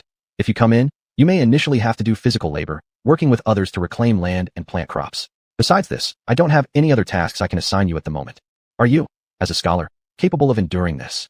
After all, the word scholar is often associated with weakness. Ordinary scholars differ from those of powerful families. Scholars from powerful families usually excel in the 6 arts: ritual, music, archery, charioteering, calligraphy, and mathematics. Whereas impoverished students lack the time and money to study all these skills, they barely have enough resources to train one scholar. And since they study hard, scholars often do little work, resulting in weaker physical strength. Naturally, Ji Fong knew about Li Yaoyao's concern and promptly replied, "Miss Li, rest assured. Though I study daily, I have not left all household chores to my father alone. I am familiar with farm work as well." Moreover, his aging mother had poor eyesight, making many household tasks fall on his shoulders. But he did not mention this to Li Yaoyao because Ji Fong never intended for her to keep him out of sympathy. Besides, among the common folk, suffering isn't limited to just him. Now, he has land, a home, and food to eat, already far more fortunate than most people in this world. After hearing this, Li Yaoyao nodded approvingly. That is good. Her gaze fell on the old man standing behind him. In this era, people appeared older compared to modern times. Men in their 40s or 50s looked even older than those 60 or 70 years old in the future, bent backs due to years of labor. Seeing Li Yaoyao's gaze on him, the old man named Ji became restless and glanced toward his son. Li Yaoyao suddenly remembered the first time Yulanhua saw her when she returned to Lijia village, and she couldn't help but smile. You both may stay. For now, you'll receive temporary workers' wages. Whether you can become permanent employees will depend on your own efforts. After saying this, Li Yaoyao called out to Yulanhua. Auntie, I've chosen 2 here. You can select 2 fewer people over there. Yulanhua immediately agreed. They had already selected 40 people on the other side. Removing 2 left only 8 spots remaining. However, just after she confirmed this, 2 angry men suddenly burst forth. No way. You can't accept them. They clearly promised to work for us yesterday.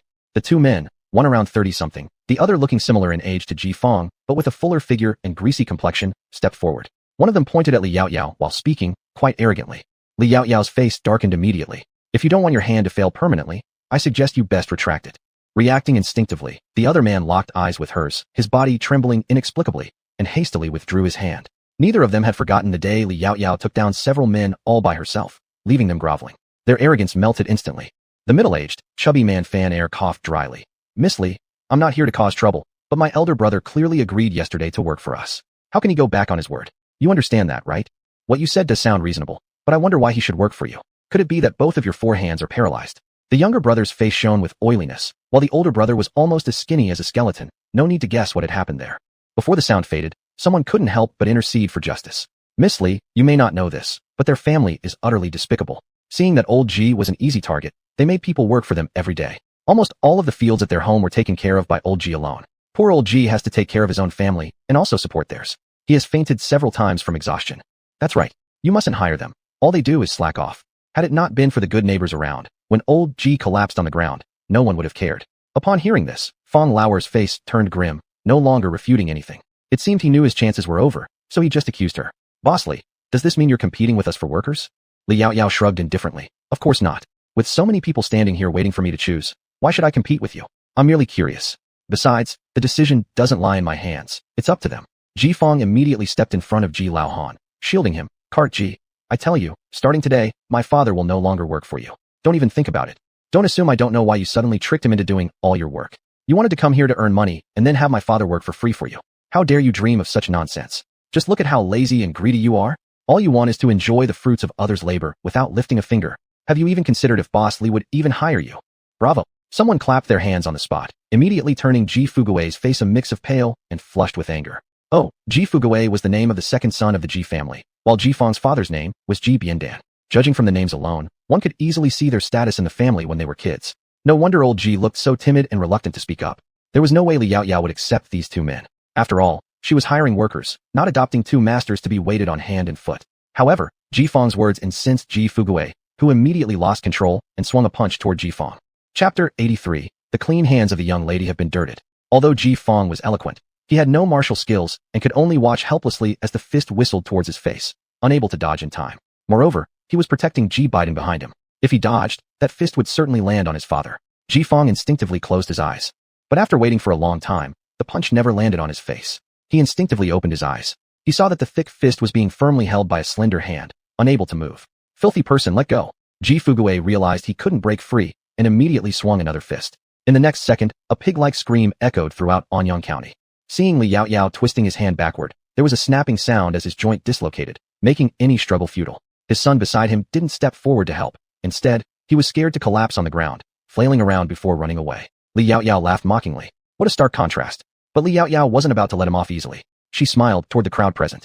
I wonder if any of the big brothers or aunts here could report this to the authorities. These two were causing trouble outside my shop and used violence, so they can't be easily forgiven. The young miss is right. I will report them. Saying this, the speaker turned and ran toward the official residence, along with several others. Behind them, Miao Yang took out a rope and bound them in. Miao Yu brought over a wash towel for her to clean her hands while muttering, Young miss, you shouldn't have handled it yourself. Such things should be left to my brother. Otherwise, these months of learning from the young miss would have been wasted. Besides, how dirty. The young miss's clean hands have been dirted. Li Yaoyao was half laughing and half crying. Next time I'll definitely let your brother handle it. Just now, you weren't quite fast enough, and I was standing closest. After all, she couldn't just stand by and watch as someone got beaten up. Ji Fong came over and bowed to Li Yaoyao. Thank you, young Miss Li, for coming to my rescue earlier. Otherwise, he would surely have been injured today. No problem. Li Yaoyao casually waved her hand. It was nothing more than an easy effort. Not long after, the officers arrived, led by Jiang Qi, who ran straight over. When he heard at the yamen that there was trouble at Yunlai supermarket and a fight broke out, he quickly brought people over. Miss Li, are you hurt? Li Yaoyao shook her head. Just a minor ruffian. He couldn't possibly hurt me. He's the one who's injured. Jiang Qi immediately relaxed. That's good. The pain-ridden Ji Fugui rolled on the ground shouting, Official sir, arrest her, she broke my hand. But upon hearing this, Jiang Qi coldly snorted. Daring to cause trouble at Yunlai Inn, breaking your hand is what you deserve. Jiang Qi then asked about the events that unfolded. His gaze toward the other side grew even less favorable. Li Yaoyao didn't really care about these things, but she casually asked him, Now that you're here, isn't your superior still outside working on the cement road? Yes, Jiang Qi nodded. The master fears there's no one inside the office to handle matters, so he kept me here. Since he wouldn't be able to help much anyway, he might as well stay in the office and take care of some manageable tasks for the master. By the way, the master also said he plans to build the first cement road leading to the Li family village. After all, this cement was produced by young Miss Li. Is that so? That's not bad. Although Li Yaoyao wasn't overly concerned about these matters, it was certainly good to make the road easier to travel. Actually, Shen Songji had hired workers to build the road and paid them, though not as much as she did. Fortunately, the awareness of the people around Anyang County was quite high. After all, to become wealthy, roads must be built first. Even if they didn't know this saying, their minds probably held a similar thought. After speaking, Jiang Qi took the captives away, bringing them back to the official residence. As for how they would be punished, Li Yaoyao no longer cared. With 50 people already determined, the others naturally left as they all had work to do at home. Li Yaoyao had someone bring out a table and chair from inside, and place paper and pens on the table. Prince Ji, you come and record their details. She recognized characters, but she couldn't write traditional Chinese characters, which is why previous notices and recruitment information were written by Li Si according to what she said. Ji Fong nodded and sat down. Li Yaoyao handed him a brush and inkstone instead of her usual pen. Ji Fong ground the ink carefully and dipped his brush a few times. Eastmaster, do we need only the names registered? Li Yaoyao thought for a moment. Then register names, ages, gender, home addresses, and the number of family members. About these things should be enough. All right. Ji Fong nodded and began to inquire about and register the details. With his help, Li Yaoyao found herself with nothing to do. She walked inside to start boiling water for tea, which was essentially her first thing to do every day after arriving here. After brewing the tea, she carried both the teacup and tea outside, placing them on the counter. She casually poured a cup for Ji Fong and set it a bit farther away on his right side. Ji Fong subconsciously paused, then said, Thank you, master. Li Yaoyao just smiled as she looked at the writing in front of him. It was strong and forceful, very neat, completely different from how her father would write. However, she didn't quite understand much about this. After glancing for a while, she turned and went back inside. In less than half an hour, Ji Fong finally finished registering all these people's information. Li Yaoyao walked over and said to them, Go home today. Come back around the morning of the day after tomorrow. Yes, master. Everyone nodded and then turned to leave. Their steps were light as they left, with almost every one of them smiling slightly at the corners of their mouths. That was anticipation for the future.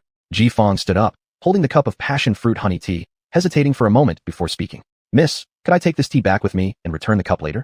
Why? Li Yaoyao was somewhat confused since he hadn't even taken a sip. Ji Fong smiled rather bashfully. My mother has poor eyesight, and your tea clearly looks like something valuable, so. Li Yaoyao understood. Wait a moment.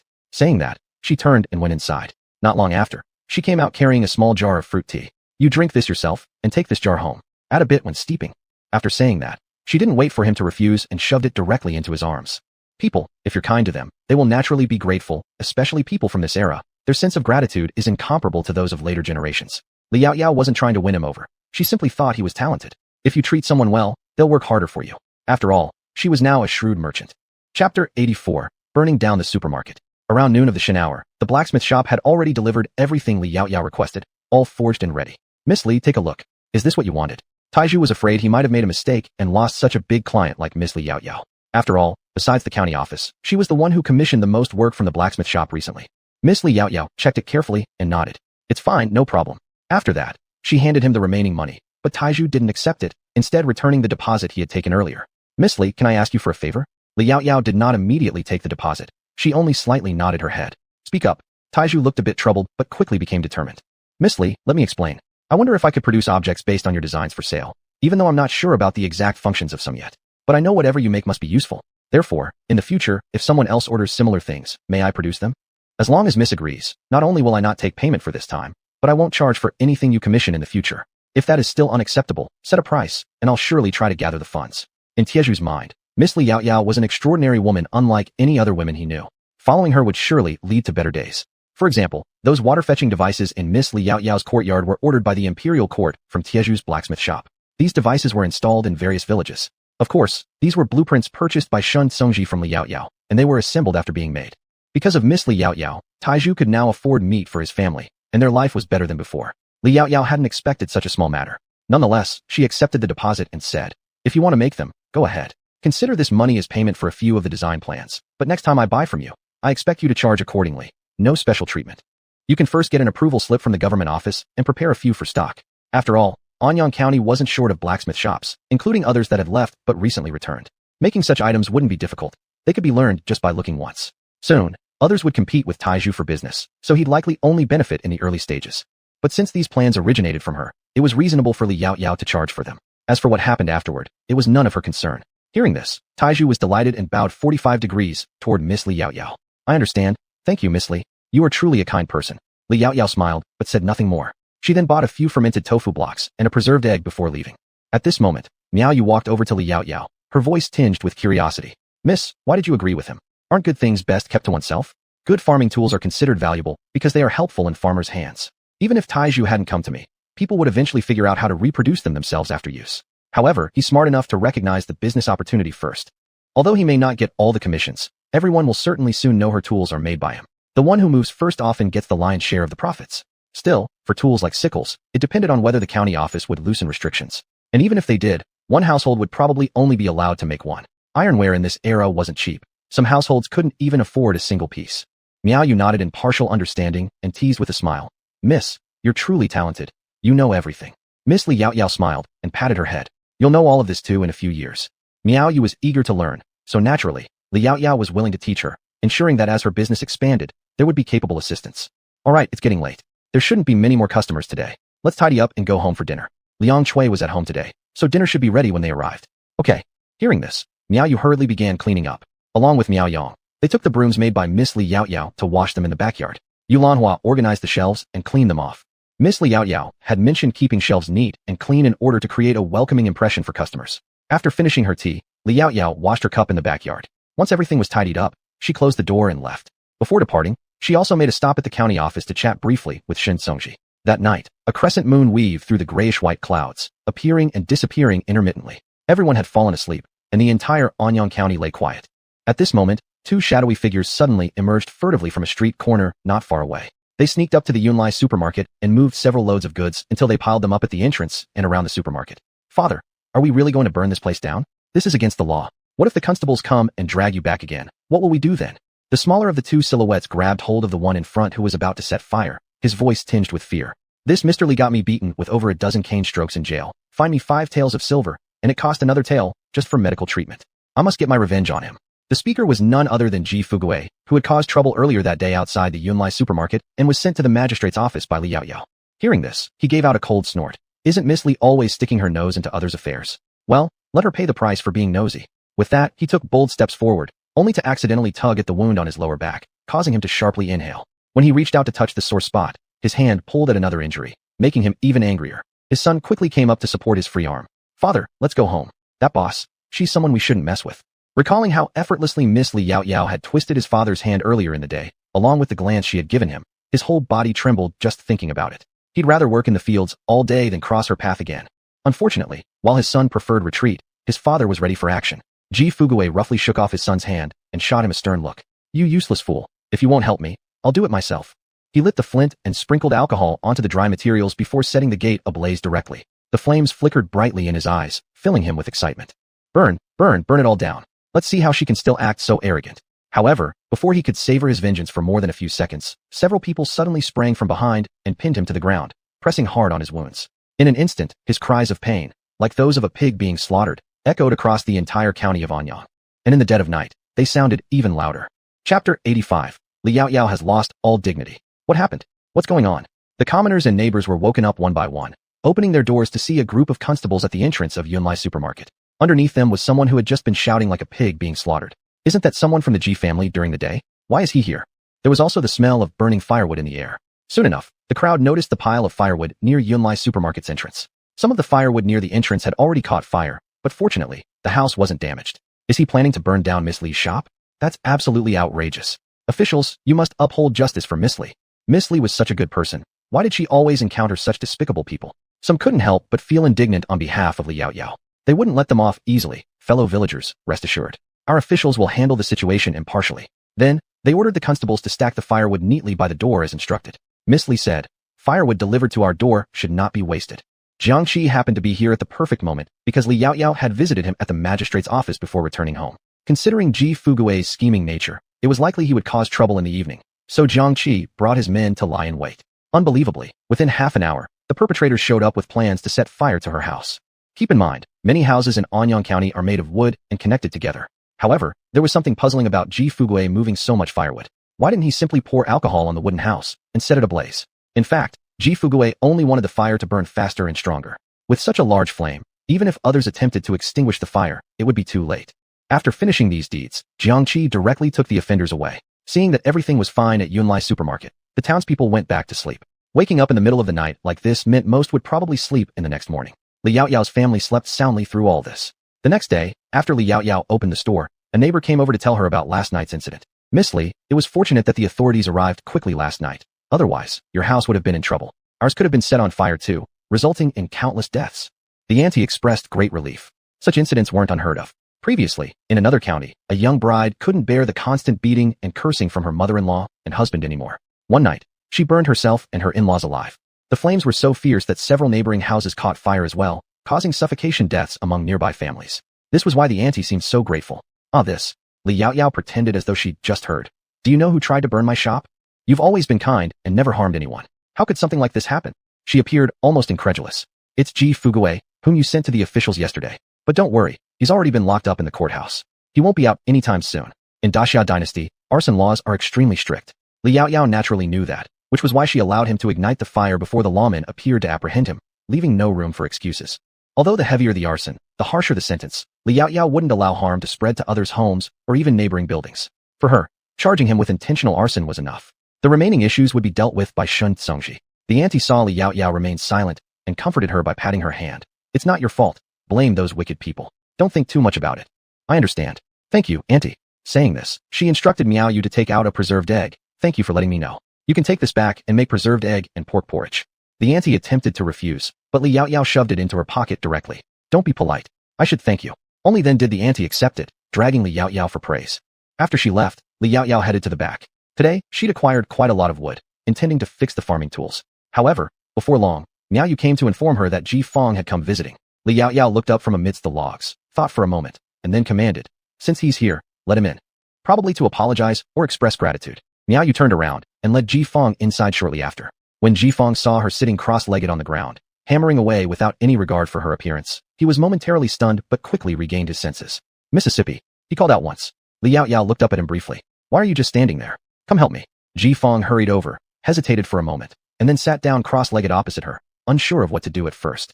You install this. Just put this thing into this piece of wood. This one's the sample. Liao Yao handed him one of her already assembled sickles. Ji Fong nodded and began fumbling with it, looking somewhat clumsy. Liao Yao chuckled when she noticed. Never done work like this before? He nodded.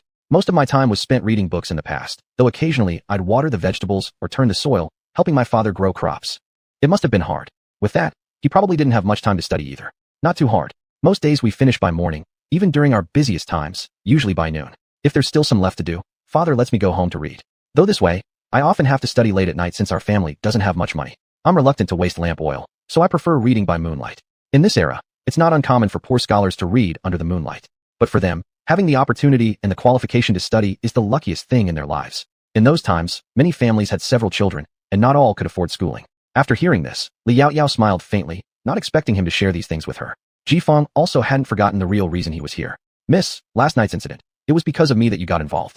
He was cut off mid-sentence by Li Yaoyao. If you truly feel guilty about it, don't say such things. Just work hard for me until you take the imperial examination, and that will be repayment enough, alright? Yes. Jifeng nodded and managed a small smile. Miss, rest assured, I'll definitely work well. Only her favor to him was something he might never repay in his lifetime. Chapter 86. Mr. Shun was compared. Jifeng thought for a moment, then quickly took out 5 taels of silver from his bosom and placed it in front of Li Yaoyao. Madam, this was sent by the government office early this morning.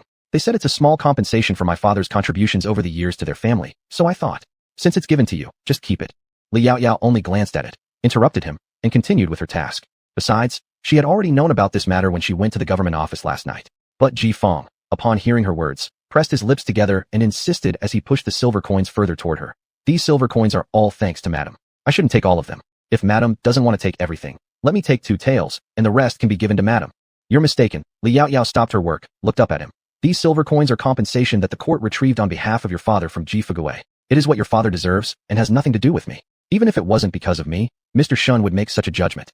Shin Songji is not someone who forgets public duty due to personal gain. Mr. Shun is an excellent official. Since Mr. Shun came to Anyang County, our lives have become increasingly better, and the taxes have been reduced significantly. And all these were applied for by Shun Songji from the Emperor for Chongping Prefecture. Jifeng's eyes were filled with admiration and longing for Shun Songji. If he succeeded in the future, he also wished to become an upright official like Mr. Shun who wholeheartedly served the people and would never be idle like the previous magistrate. You are correct. Thinking of Shin Songji, Li Yaoyao couldn't help but add a bit of a smile to her eyes. Well, you should keep the silver yourself. I don't need it. With this money, you can hire someone to examine your mother's eyes, can't you?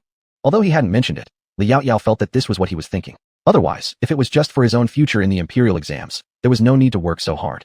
Thinking about this, she recommended someone to him. Mrs. Lianhe of Anhatang is quite competent. Although I haven't seen her myself, her medical skills must be good. A person of her age who is still humble and eager to learn, her medical skills must be outstanding. Dr. Li of Anhatang, I know him. I originally wanted to find him to check my mother's eyes. Lianhe has a great reputation in Anyang County. Many commoners love to see him not only because of his superb medical skills, but also because he understands the patient's difficulties and does not prescribe expensive medicines arbitrarily. Li Yaoyao immediately approved. That's very good.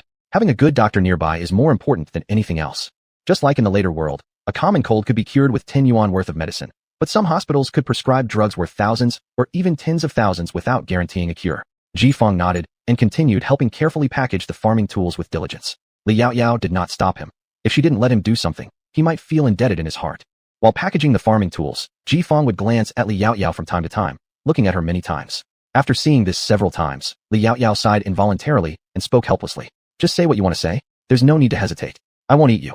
Jifeng's ear roots turned slightly red, feeling somewhat bashful. Then he took out an object wrapped neatly in cloth from his bosom and handed it to her. My mother said that there was a lot of honey in the 100 fragrance tea Madam gave us yesterday. Generally, honey can only be afforded by high-ranking officials. Knowing that Madam wouldn't accept it back, she asked me to give this to you. It's a little ornament embroidered by my mother when she was young. I hope Madam likes it. Li Yaoyao's gaze fell on the fabric-wrapped package in his hand. The cloth covering it was a bit old, washed until almost white, but it was spotless. She reached out to take the cloth bundle, opened it carefully, and saw an exquisite embroidery lying there. Li Yaoyao couldn't help but open it to check. This is double-sided embroidery. One side depicts peonies, while the other shows a kitten playing with a butterfly.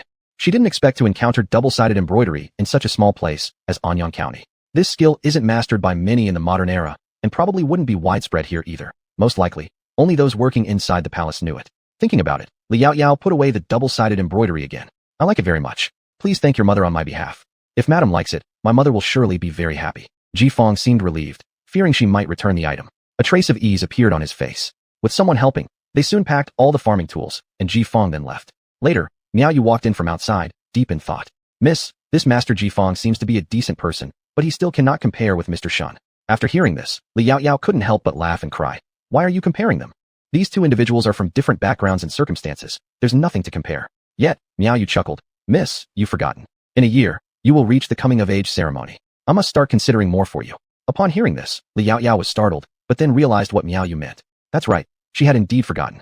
In ancient times, a girl at 15 would have her hairpin ceremony and be eligible for marriage. But in modern times, 15 only means finishing junior high school, hardly adulthood. No wonder Li Yaoyao hadn't even considered it. She guessed there were probably others who had similar thoughts besides you, like her parents as well. Thinking about this, Li Yaoyao couldn't help but press her forehead with her hand.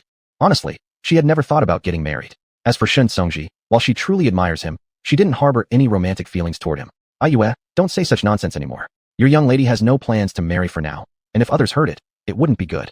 Alright, Ayue nodded, cutting off any such thoughts. It was when she unintentionally overheard the conversation between Madam and Master mentioning Lord Shun that she figured, if Miss really wanted to choose someone in Anyang County to marry, apart from Mr. Shun, there would be no one else. However, after observing Jifeng closely these past few days, he seemed decent enough, and the way the Miss interacted with him seemed different from how she treated others. That was why she couldn't help comparing the two of them. But if the Miss doesn't want to get married, that's perfectly fine too. If necessary, she could just accompany the Miss and remain unmarried as well. Ayue thought this through and felt increasingly content with this idea, even giving a foolish chuckle. Li Yaoyao looked at her with confusion. You. Ayue snapped back to reality and quickly shook her head. Miss, I'm fine. Auntie Liang is busy up front. Let me go boil some water in the kitchen first. Saying this, she dashed away as though something was chasing her. Helplessly, Li Yaoyao shook her head, picked up the farming tools on the ground, and put them aside, then took out a sharpening stone to begin sharpening. Even though Taiju had already sharpened it before delivering it, she still felt it wasn't sharp enough. Chapter 87. There are always arrogant people in this world. Li Yaoyao was busy until the afternoon. It was not what she expected, as originally she planned to grind down first before fitting the handle, which was always a bother. After dealing with those matters last night, the shop closed, and after tidying up, they went to the backyard, let out the horses, and returned to Li family village. After some time of private training, everyone apart from Li Si, Yulan Hua, and the two children at home, could now ride horses. Even Liang Shui and Miao Yu learned how to ride, though not excellently. Riding back to Li family village from the county town was no longer an issue for them. Li Yaoyao swiftly climbed onto her horse, maintaining a straight posture. She pulled the reins with her hand. Giddy up. The horse then galloped off, and the others hurried to catch up. Outside the city gate, there were already people sitting along a long stretch of the cement road. Half of it even had people walking on it already. She couldn't help but smile. It seemed like it wouldn't take long before she wouldn't have to endure the dust storms when commuting back and forth. Although this cement road wasn't made as well as in future times, by current standards, it was quite decent. It would normally take about half a day to walk to the county town, but going back only took slightly more than the burning of an incense stick, about half an hour or so. However, what Li Yaoyao hadn't expected was that there were quite a few visitors at her house today.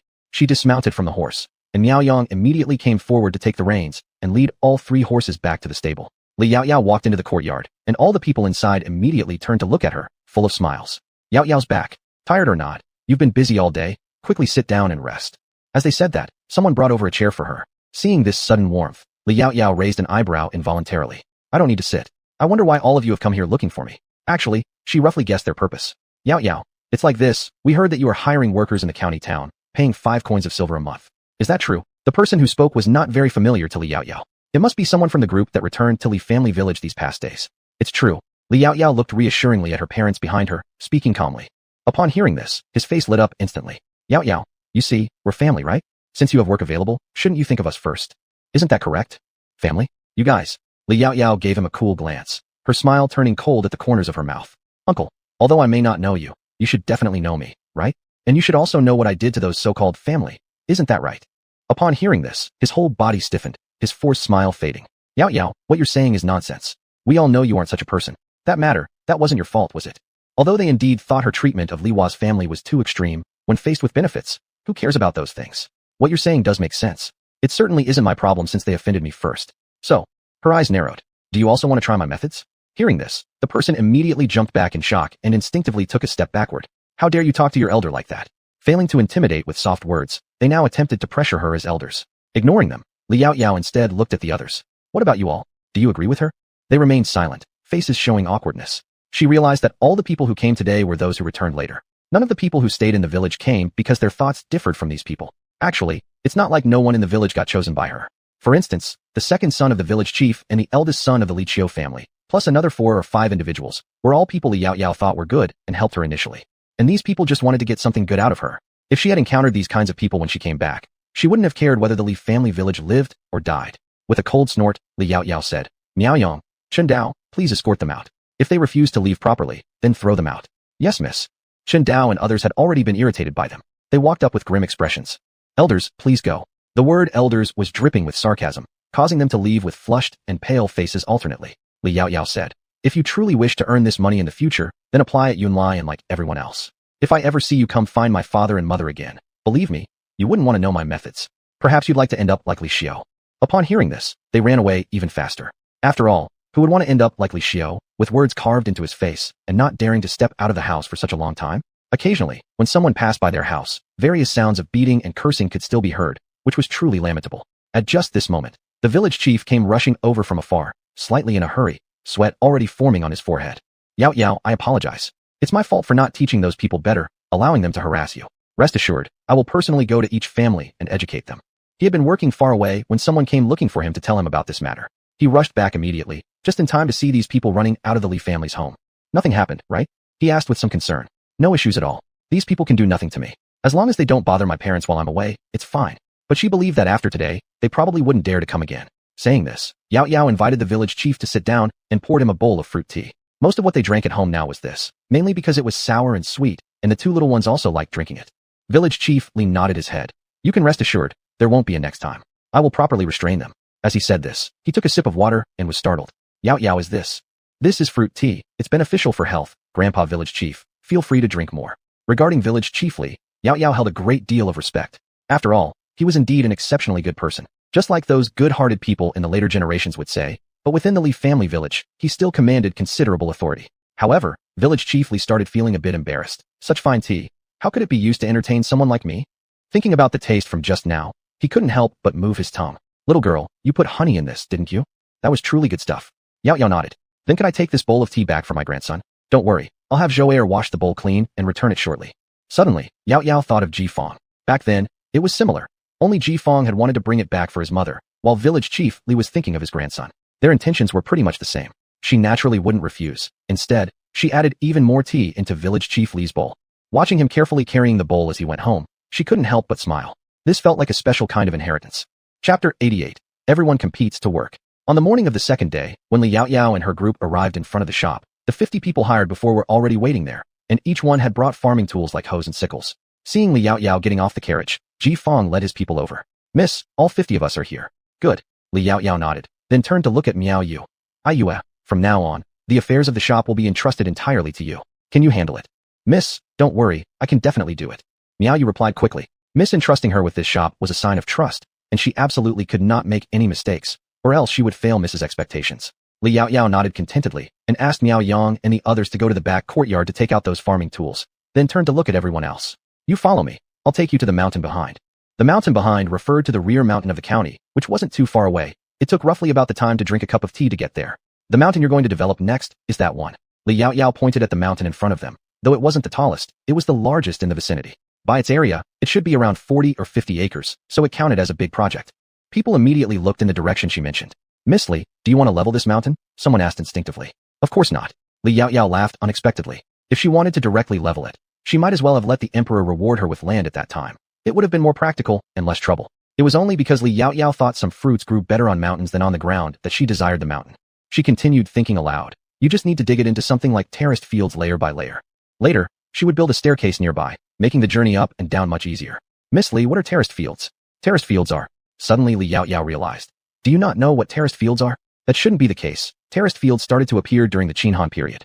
Because rice planting back then required large areas of waterlogged fields, but the southeastern provinces had many hills and fewer plains suitable for growing rice. To solve food problems, the locals constructed terraced fields and built embankments to conserve water, enabling the cultivation of rice on hilly terrains and solving local food shortages. Considering their current location, the climate should resemble that of Jiangnan in later generations. How could they not know?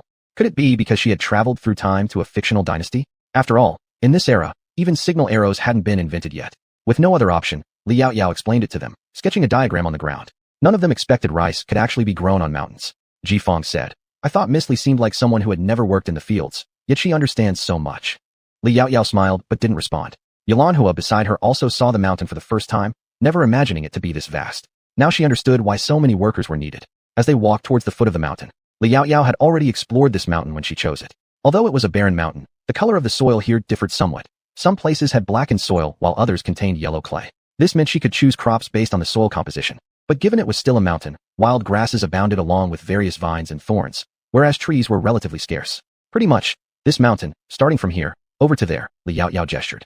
All this needs reclamation. You can start developing layers according to the way I sketched earlier. However, we won't start today. First, everyone should clear away the weeds and trees on the mountain. Trees cut down should be taken down, and dried weeds can be piled aside. I will need them eventually.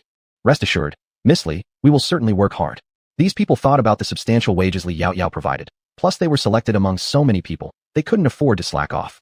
After all, no one wanted to lose such a good job. Li Yaoyao nodded slightly, and then took the sun sickle from Miao Yang's hand. This is called a sun sickle, similar to your handheld sickles, except this has a longer rod, and the blade section is longer too. I specially ordered it from the blacksmith shop ahead of time. Given that you are so many, you can take turns using it. I will demonstrate it for you first.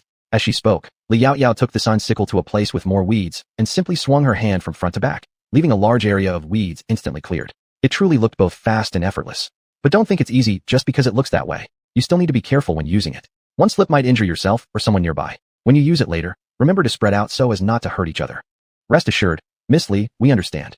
These folks were all accustomed to farm work and often use sickles in daily life, so naturally, they learn quickly. Miss, may I give it a try? Ji Fong stepped forward and approached Li Yaoyao. Li Yaoyao handed the sun sickle over to him. All right, give it a try. Be careful. Miss Li, rest assured, I'll be cautious. After speaking, Ji Fong took the sun sickle and headed toward another patch of grass, imitating the forceful manner he had seen Li Yaoyao demonstrate earlier. The first two swings were somewhat awkward, but soon his movements became increasingly swift. In no time, a large area was clear, leaving everyone around envious. Miss Li, let me try too. Another voice called out from behind. I want to try as well. Me too. Everyone started vying for a turn enthusiastically. Li Yaoyao then instructed Miao Yang to bring out the remaining sun sickles. They kept 2 for themselves and handed out the rest, which were immediately snatched up. At once, cries of surprise echoed through the air. Miss Li, this sun sickle is truly amazing. Not only can you stand while cutting grass without worrying about pricking your hands, but even some thick brambles can be cut down with one swing. Why have I never seen such a good tool before? Exactly, and it cuts grass much faster than an ordinary sickle. I feel like with this, I could clear at least 2 acres of grass in a day. This wasn't entirely exaggerated either. A person could usually clear about 1 acre of grass in 8 hours of work. But using this efficient sun sickle would naturally allow them to exceed 1 acre per day. And so these people refused to let go of their sun sickles, but others wouldn't let them monopolize them either. With no other choice, after discussing it briefly, they agreed to take turns, with each person using it for an hour before passing it on to the next. Only then did everyone agree. Chapter 89, Carrot and Pork Stew. After seeing that they were handling their tasks well, Li Yaoyao turned and walked back to the foot of the mountain. There, Chen Dao and several others were taking 2 large pots out from the cart. They also took out spices, vegetables, and some pork, and then brought out a big wooden barrel to prepare the rice for steaming first. After all, it was quite a bit of food for more than 50 people, so it would take a long time to cook. Yaoyao had already said that for the first meal on the first day of work, she wanted everyone to have a good feast. Naturally, it wouldn't be possible to eat like this every meal, but the food certainly wouldn't be bad either. Just not meat at every meal.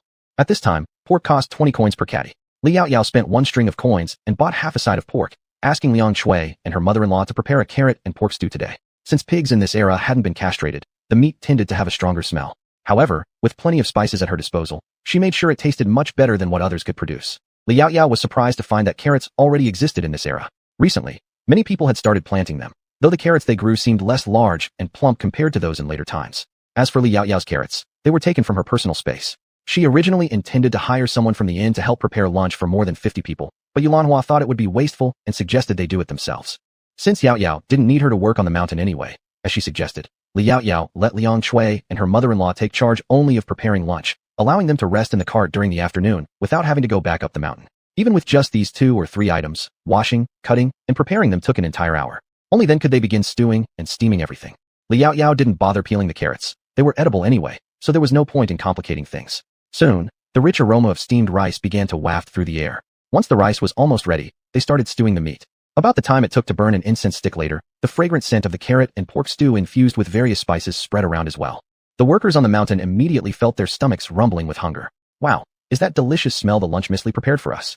I've never smelled such fragrant food before. The speaker sniffed deeply, as if trying to savor its aroma fully. I wonder if Miss Li will agree to save half the food so we can bring it home for our children?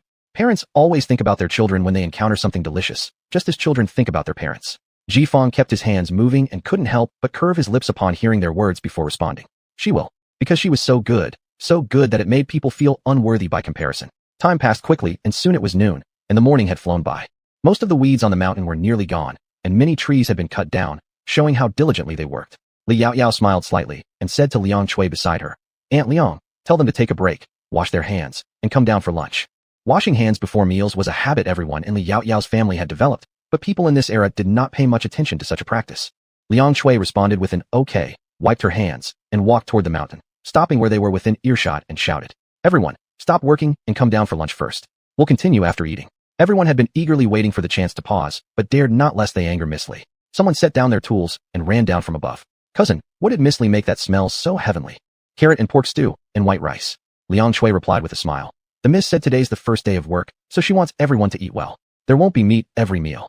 This still needed clarification. And I'll tell you, our miss used lots and lots of spices in the pork to enhance the aroma and reduce the gamey taste. You guys truly are fortunate today. Listening to her, they found their mouths watering uncontrollably as they swallowed repeatedly. They had expected Miss Lee to give them fermented tofu or preserved egg, which was also delicious and something they looked forward to all night. But instead, she offered even better fare. With Miss Lee treating them so well, they should work harder in the afternoon as a way to repay her. Coming down the mountain, each one listened obediently to Aunt Liang's instructions, washed their hands first, then lined up. After receiving their food, they walked over to another spot, sat down, and began eating. Those who hadn't yet reached the front of the line couldn't help but crane their necks to look, swallowing saliva. The colors alone appeared appetizing, making their stomachs grumble even louder. People in this era got up early. According to the time of later generations, they would start working around 6 o'clock. Naturally, after working until now, they were hungry. Since Li Yaoyao's family didn't have that many bowls, and buying 50 seemed wasteful, she had them bring their own utensils. Wow, it smells so good. I've never eaten rice this fragrant, and the pork is unlike anything we've had before. As he spoke, he couldn't help but shovel a mouthful of rice, his face one of pure enjoyment. The people beside him immediately agreed upon hearing his words. Didn't you hear the Annie say earlier? Miss Lee used a lot of spices inside. Naturally, it tastes better than what we make at home. I reckon the cost of these spices alone must be more than our month's wages. After all, spices were precious items, something ordinary people like them could rarely afford. Only Miss Lee was capable enough to obtain so many spices. Before long, most people stopped eating when they were halfway through their meals, likely saving some for later. Li Yaoyao saw this. Though feeling helpless, she understood it was human nature. This is the first meal, so my mother and Aunt Liang made quite a bit. There should be enough for everyone to have at least 2 bowls. So, you don't need to be so frugal. Of course, I won't interfere whether you eat the food or take it back home as long as you won't let hunger affect your work this afternoon. Upon hearing this, they hesitated for a moment before starting to eat again. However, no one dared to be the first to go for a second bowl of rice. In the end, Ji Fong became the leader. If Miss Lee said each person could have at least 2 bowls of white rice, then he would grab 2, taking one back home for his mother to taste. Miss Lee cooked the carrot stewed pork until it was very tender, which even his mother with bad teeth could eat.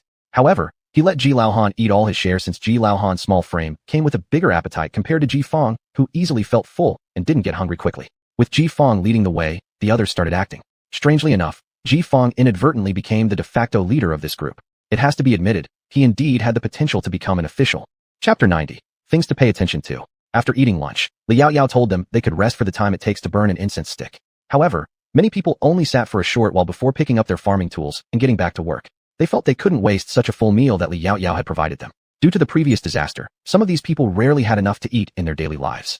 Although the government had previously distributed some rice as relief, with several family members to feed, they could only live frugally, content just not to starve. But today, Li Yaoyao let them eat a satisfying meal, even having a few pieces of meat, so they felt they mustn't be lazy. Li Yaoyao didn't insist on more rest. As long as she did her part and they theirs, there was no need for excessive interference.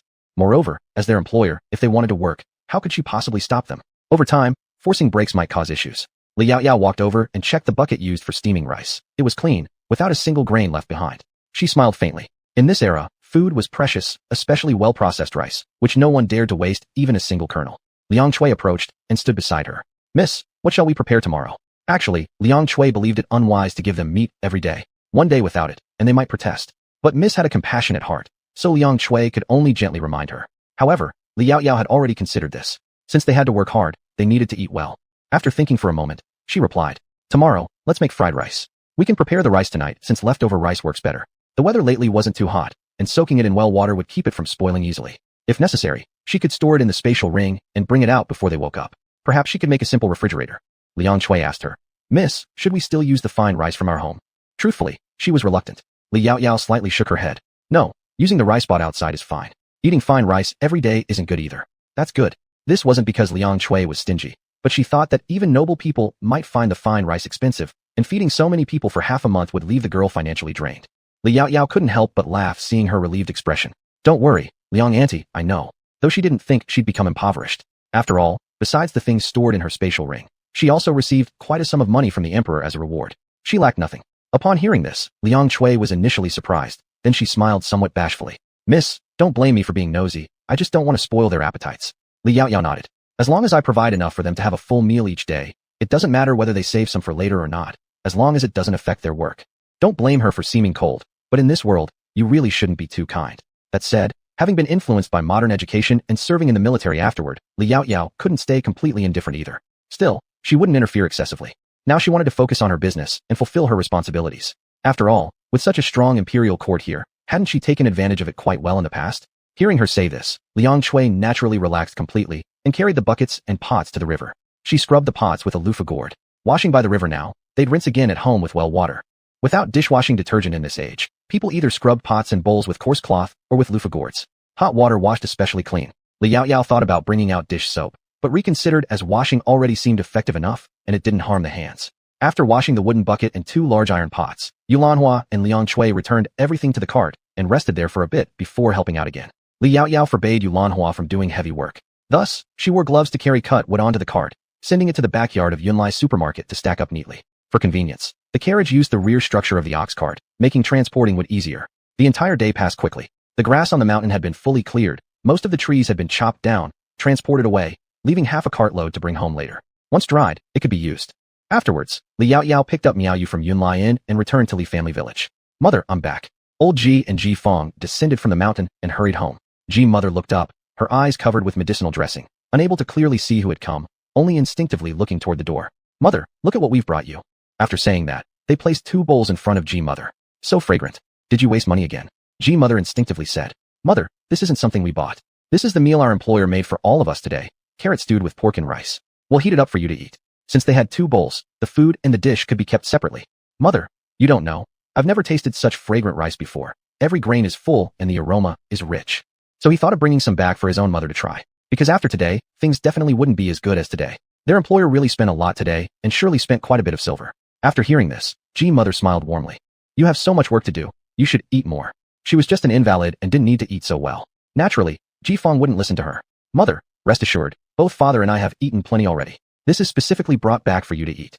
Rest assured, the pork has been boiled soft and a lot of spices were added, so there's no fishy smell at all. There being no fishy smell at all was naturally impossible, but compared to what they usually ate, there basically wasn't much of a fishy smell, or it was just a little bit, which didn't matter much. As he spoke, he carried the 2 bowls into the kitchen and started cooking. Although it's said that a gentleman stays away from the kitchen, given their family situation, he naturally learned how to cook. Previously, Ji Laohan often helped the Ji Fugui family work, and since Ji mother's eyesight wasn't good, most of the time, it was Ji Fong who took care of things. Actually, it wasn't just their family. Similar situations happened in over 40 other households that night. Some brought the food for their parents, others for their grandchildren. Most left the second bowl of rice to bring home to their families, filling their homes with laughter not heard for a long time. People in this era are actually very easy to satisfy. Chapter 91. Another bout of fighting breaks out. The weather on the second day was overcast, as if it were about to tear open a small gap. The wind was strong, but the rain seemed hesitant to fall. When Li Yaoyao arrived at the foot of the mountain, she saw that they were already hard at work higher up the slope, having dug up several plots of land already. Li Erzhou and others, upon seeing her, quickly grabbed their hoes and ran up the mountain. Maio Yang, take these farming tools with you, said Li Yaoyao, pointing to a set of about a dozen tools on the cart. Maio Yang and his group nodded, each grabbing some before carrying them off. Li Yaoyao followed by jumping down from the cart and heading upwards. Seeing them approach, everyone paused and greeted her. Miss Li, Li Yaoyao nodded lightly, walking over to the group. Are you digging out tree roots? They nodded in agreement. These roots are buried deep, making them hard to remove. The trees had all been cut down yesterday, but the roots proved difficult to handle, so they left it for today. How about trying this? Li Yaoyao took one of the farming tools from Maio Yang and handed it to him. Upon inspection, he found the tool rather peculiar. One end was sharp while the other was flat. He held it in his hands and instinctively began using it without instruction. The tree stump, which had taken half the morning to barely budge, came out effortlessly with just a few swings. Moreover, he realized that this tool could even crush stones and easily excavate from the ground. Miss Li, this is incredible. It's far better than our hoes. I hardly used any strength to pull out the root. And it looked sharp, truly a fine farming tool. Li Yaoyao explained. This is called a he-beak pickaxe, specifically designed for digging up stones and tree roots. Of course, the flat end can also function as a hoe. I had it made specially for today. There aren't many, just over 10. You'll have to figure out how to share them. The he-beak pickaxe, a tool used for soil and rock excavation, is named after its resemblance to a crane's beak. Both ends of the head are pointed, or one end pointed and the other flat, with a wooden handle in the middle. It's commonly known as a YNG pickaxe. Many people watching immediately felt an urge to acquire one themselves, more so than they did with the Sanland from before. After all, this was perfect for breaking new ground. Miss Li, about this he-something pickaxe. Can we find a way to purchase them? No one was stupid. They'd never seen such tools before, and naturally assumed Miss Li herself had invented them. If Miss Li didn't agree, no matter how much they liked it, they couldn't go behind her back and get them forged. It would be different if it were anyone else, but not Miss Li. She had done them too many favors, and these favors only deepened with time. There was no way they could repay her, so they naturally didn't want to take advantage of her. Li Yaoyao, however, hadn't thought much about it. She simply nodded. Of course, I had Iron Pillar forge them. If you need them, you can contact him directly. Farm tools were meant to be used, weren't they? Hearing this, everyone cheered. Thank you, Miss Li. Before long, the Hebik pickaxes were all snatched up, leading to another round of disputes even fiercer than the day before. One man grabbed a handle and told another who had hold of the middle section, "Yesterday, you used the Sunland first. Today, it's my turn to use the Hebik pickaxe. This won't do. I got to it first, so it should be mine. Go use your own hoe." "No, it has to be me. It should be me. Seems like this were everywhere." Li Yaoyao dryly coughed twice. "Please resolve this quickly. We don't want to waste time." Everyone then stopped arguing, beginning to discuss things reasonably. Letting out a sigh of relief, Li Yaoyao glanced at Yulanhua beside her. In truth, Yulanhua also found the item very useful and took the last Hebik pickaxe from Miao Yang to start working nearby. Miao Yang, whose tool was snatched away, could only look on wistfully without attempting to retrieve it. Chen Dao consoled him by patting his shoulder and picking up a hoe from the ground, offering it to him. Miao Yang didn't accept, instead eyeing the other hoe in Chen Dao's hand. "I want that one." Chen Dao shoved the hoe into his chest, letting out a humph. "Dream on." With that, he carried his Hebik pickaxe to a distant spot to begin working. Watching this from the side, Li Yaoyao couldn't help but smile, thinking how lively everyone had become compared to the beginning. Yes, it was quite pleasant. But around mid-afternoon, around 3 p.m., light drizzles started falling, gradually intensifying.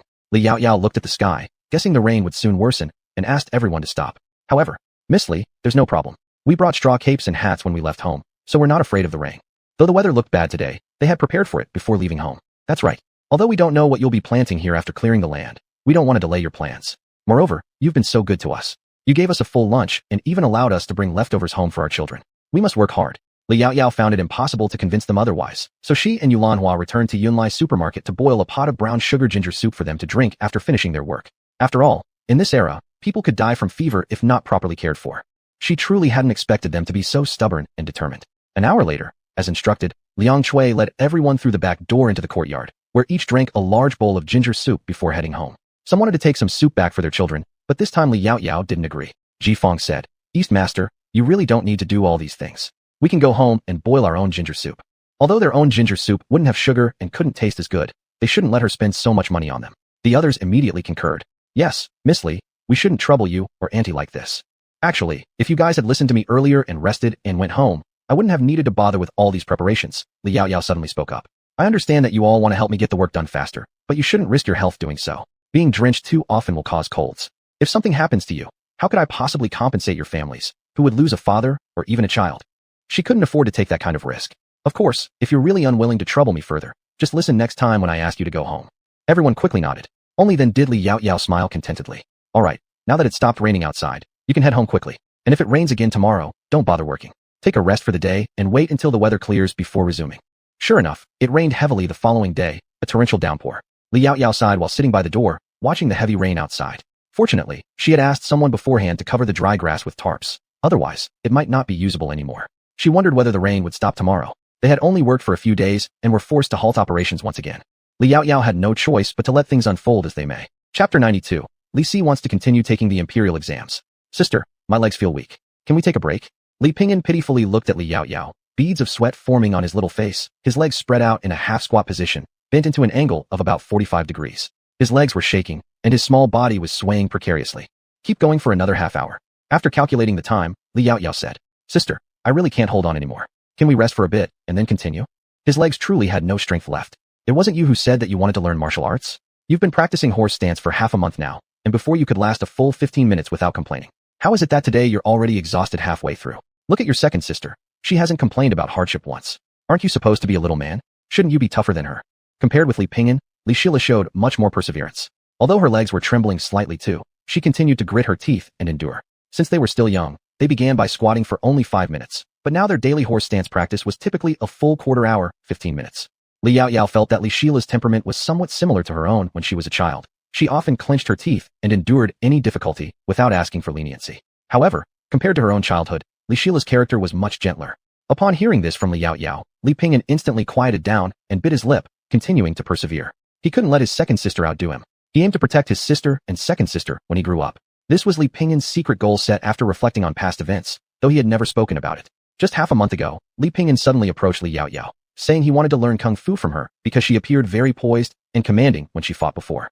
Li Yaoyao hesitated briefly but did not refuse. She then had them practice horse stance for a full quarter-hour each day during the morning and evening, so as to avoid being unsteady later when sparring, which might lead to them falling easily if pushed.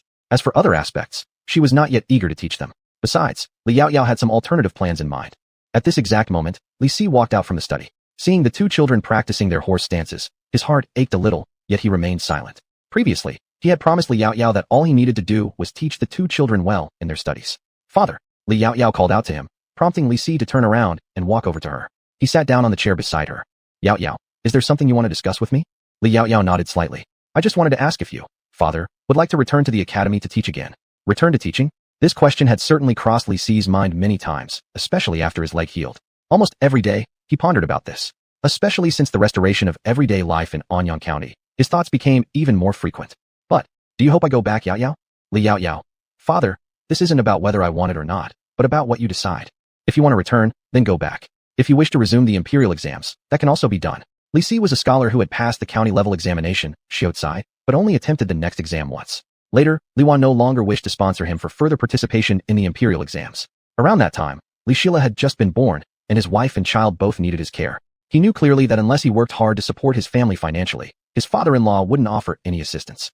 After much hesitation, he gave up on continuing, instead becoming a tutor at the academy where he once studied. When Li Yaoyao mentioned this, Li Si stood up in shock, staring at her in disbelief. "Yaoyao, do you really think I could participate in the imperial exams? You haven't abandoned your studies, have you, father?" Li Yaoyao smiled. "Even when your mobility was limited, you never stopped reading books. After your recovery, you frequently stayed up late reading and writing in the study." All these things were observed not only by her, but also by mother. Actually, Li Yaoyao had planned to bring this up earlier, but she figured that since the imperial exams were still far off, discussing it later wouldn't make a difference. However, recently, she had started considering something else. Li Si hadn't expected that everything he did had been followed so closely by his daughter, who also gave her full support. He felt inexplicably moved. "Yaoyao, thank you, father thanks you." Because of her, not only had his legs recovered, but his life had gradually improved as well. Furthermore, he now had a proper study room dedicated to reading and studying books, which Li Yaoyao had insisted was built for the benefit of her younger siblings, though Li Si understood that it must have something to do with him too. Li Yaoyao smiled and shook her head slightly, understanding what her father wished to thank her for. "Since father has decided, I also have something important to tell you. Now that our store is up and running, even though this road will eventually be repaired, the daily back and forth is quite troublesome. It would be better if the whole family moved to the county. Anyway, Yunlai Supermarket has enough rooms in the backyard. Though there isn't a study, father can read books in the courtyard and continue teaching the younger siblings. If possible, I would like father to take the younger ones to the academy for schooling. Just one thing." She wasn't sure if the academy admitted girls, given how women in ancient times were not often allowed to study. However, it didn't matter. If they couldn't go there, she could always teach Alu at home afterward. Li Si agreed that this was feasible. "Then what about the land here? The farmland in the village can be entrusted to the village chief to watch over so no one takes it. If we ever decide not to return, we can sell both the house and the land. If we want to come back, just leave them for now and pay someone to help clean every once in a while." In fact, Li Yaoyao liked the village of Li family very much since she had put a lot of effort into reviving it, thus developing some attachment, though not excessive. Moreover, most villagers were very decent people. What about the 20 acres of land outside the village? Li Si did not forget that there were still 20 acres of land outside the Li family village. As for that land, Li Yaoyao pursed her lips after a moment's thought. "I'll discuss with Shun Songji to see if these fields can be swapped for land closer to the county area. But this can only happen after the crops are matured. After all, her field grew grains for the court. Naturally, the government would have to buy them from her. Isn't this troubling Lord Shin too much? Officials generally don't like being troubled." "No, it won't." Li Yaoyao shook her head. After all, she hadn't asked for rewards when she provided them with cement before, which technically made her suffer losses. Seeing her confidence, Li Si didn't argue further. "So let's do it your way." Although Li Si was already in his 30s nearing 40, some people continued to take the imperial exams well into old age, some even with white beards. He, naturally, was capable as well. There were nearly 2 years until the preliminary exam, Yuan sure, and as long as he studied hard during this time, he was sure to pass. In ancient times, passing the examination to become a Jurin was called Fa or Fa, abbreviated as Fa. By custom, those who became Jurin were informally referred to as Lord. Chapter 93. Who is Zhou Bapi? Li Yaoyao was not the type of person to procrastinate. By the afternoon, when the rain had lessened, she immediately went to the head of Li village's house, holding an oiled paper umbrella. She casually knocked on the door of the village chief's house. "Who is it?" A voice came from inside, and a moment later, the door was opened. Li Erzhou did not expect to see Li Yaoyao standing outside the door and quickly welcomed her inside. "Yaoyao, now that the rain isn't too heavy in the afternoon, are you heading to the mountain for work?" Li Erzhou assumed Li Yaoyao was looking for him and instinctively asked. "I'm not quite as greedy as Zhou Bapi yet." Li Yaoyao gave a helpless smile and then said, "I'm looking for Chief Li. Is he here?" "Yes, father is inside. However, who is Zhou Bapi?" Li Erzhou wondered as he led Li Yaoyao inside. "Father, Yaoyao has arrived." Chief Li came out from the inner rooms. Seeing Li Yaoyao, he quickly approached her. It's you, Yaoyao. What brings you here? Could it be that Li Xiao and those people have been bullying you again? As he spoke, his eyebrows furrowed. Hearing this, Li Yaoyao couldn't help but pause, shaking her head immediately. They dare not bother me anymore. Whenever she returned home, these people would hide in their homes, afraid to go out, lest they be reported to the authorities again and branded with marks. Thinking about it, she hadn't actually seen Li Xiao in quite some time. Mentioning Li Xiao reminded Li Yaoyao of someone else, her husband Du Gao. Though she had only met him twice, this person gave off a strange impression. But what did it matter? Even if he killed Li Xiao, it would still be her own fault. Li Yaoyao had once considered simply killing them all to avenge the previous owner, putting everything behind her forever. However, she hesitated afterward. Sometimes living in misery is far worse than death. Li Hua cherished reputation above all, and now, everyone in this vastly family village knows they've been to prison. Even though it was only half a day, it was embarrassing enough that he doesn't even dare to speak harshly to anyone anymore. As for Li Xiao, having words branded onto her face must be much harder to bear than being killed. If the previous owner could witness her end like this, she might be more pleased by seeing her suffer rather than simply dying. Li Yaoyao used to be a soldier. Even though she lived in ancient times, she wouldn't choose to break the law easily. But this didn't mean she allowed herself to be bullied either. Indeed, Li Xiao's eventual violation of imperial law was partially due to her influence. One day in the village, she let Li Xiao go, and later made sure the villagers intentionally informed her about the impending opening of a shop she owned in the county. This led to the disturbance at the store entrance and everything after that. As for those two brothers, while they hadn't directly done anything wrong, they watched silently as the previous owner was bullied and felt nothing but schadenfreude. Now, they can only live timidly in the village, filled with fear and relief. The people who benefited from Li Yaoyao's kindness will make sure they remember their past actions, isolating and disliking them. This would happen just like what the Li Si family endured before, and their situation will become even more miserable. And Li Yaoyao believed that sooner or later, everyone in Li family village and even Anyang County would remember everything she had done for them. Village Chief Li took Li Yaoyao to the area where he usually worked. It resembled a small study, although not nearly as large as hers. Yaoyao, speak up. What do you need from me? After all, one does not visit without reason. Of course, the village chief didn't mind Li Yaoyao coming to him for help frequently. After all, it was their side that had always been benefiting from her kindness. Whether it was food or water supply, it was Yaoyao who saved their village and most of the people in Chongping, which they would never forget. Well, my father and I discussed this. We may move to the county in a few days. Once this batch of crops matures, we won't plant anymore, so I'd like you to keep an eye on things for us. You know there are relatives on our land. Li Yaoyao thought for a moment and cut straight to the point, making no detours. You've already made the decision? Village Chief Li did not expect that this would be why Li Yaoyao visited him. He couldn't help but feel somewhat reluctant. Li Yaoyao nodded. Yes, and my father also plans to continue preparing for the imperial exams. Living in the county will make it easier to attend the academy. It's good that you've decided. Upon hearing this, Village Chief Li felt truly delighted, sincerely happy for Li Si. In fact, I've always thought it's a pity that your father stopped taking the exams. He's still young, his legs are better now, and if he really continued, that would be fantastic. Rest assured, I will surely look after your family's fields. No one will touch them. I trust you, Chief. Li Yaoyao nodded slightly. Perhaps when other places improve and there are fruit trees with surplus, she could plant some here and entrust others to manage them. Also, once all the crops here have matured and there's no one left in my family, we might need to find someone to keep an eye on our house. Ideally, they would clean it every few days, and when there's sun, open the windows for ventilation and let the things inside air out. Village Chief, do you think Brother Zhou's wife would be willing to help me manage the house? I could give her 2 qian of silver as payment.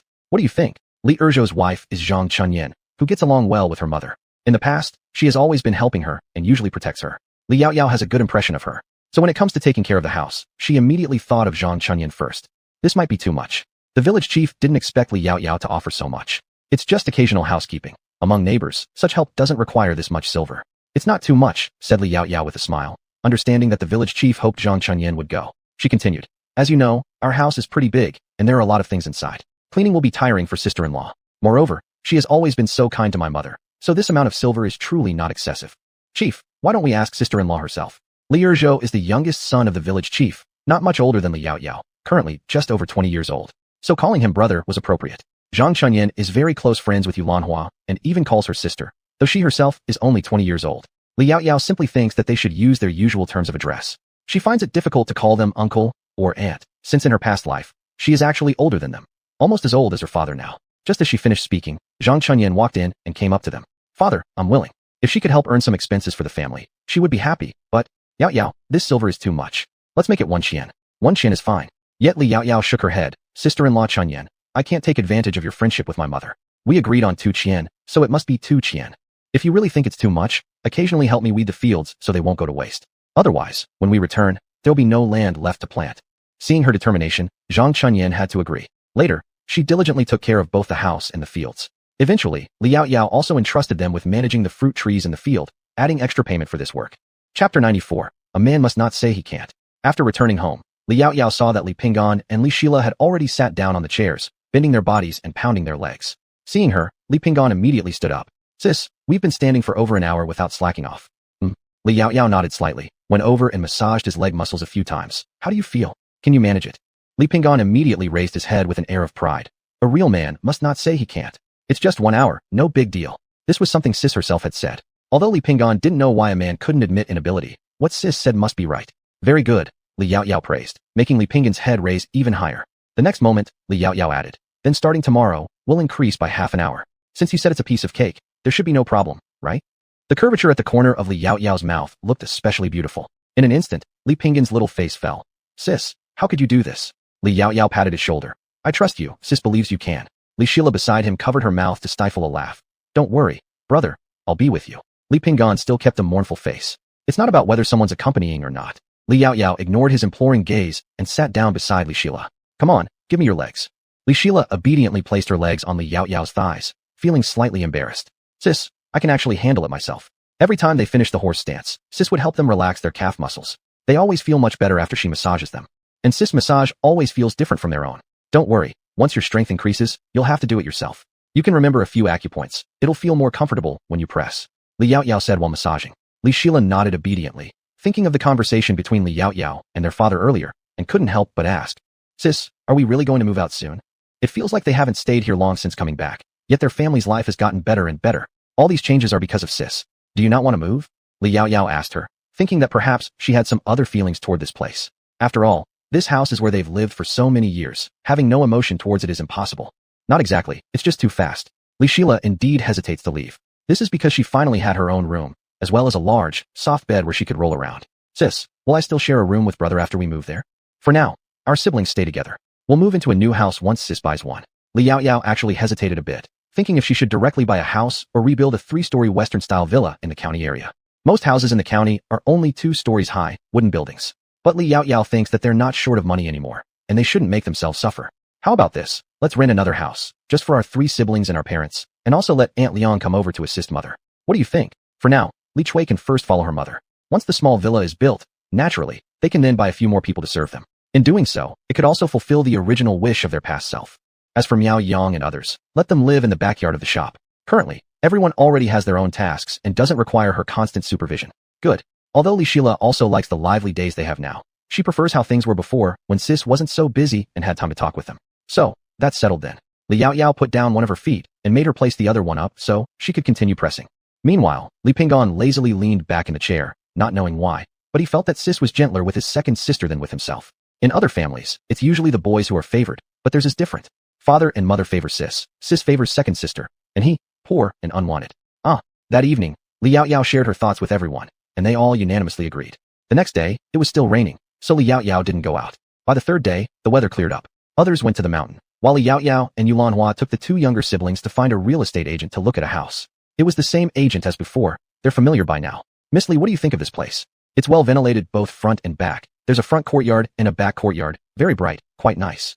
The house that the real estate agent showed Liao Yao was near the market, and just a left turn from the entrance was where farmers set up their stalls. This was quite convenient. Yao Yao, what do you think?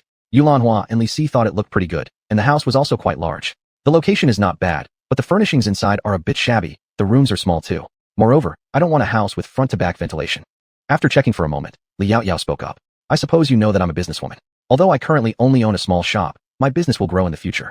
Houses with front-to-back ventilation imply in feng shui terms that wealth comes and goes. It doesn't accumulate wealth. It would be better if you could show us another place without front-to-back ventilation, no backyard needed, just a front courtyard. We're a small family. Liao Yao used to not believe in these things, but since she was already here, it wouldn't hurt to take heed of them. The real estate agent didn't expect that Liao Yao knew about feng shui layouts, and immediately nodded. In that case, let me take you to look at another place.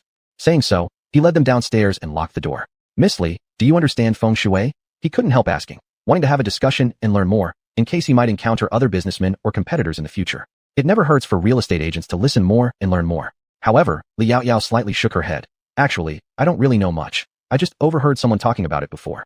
At that time, one of the zombies under her control who had regained consciousness was once a feng shui expert.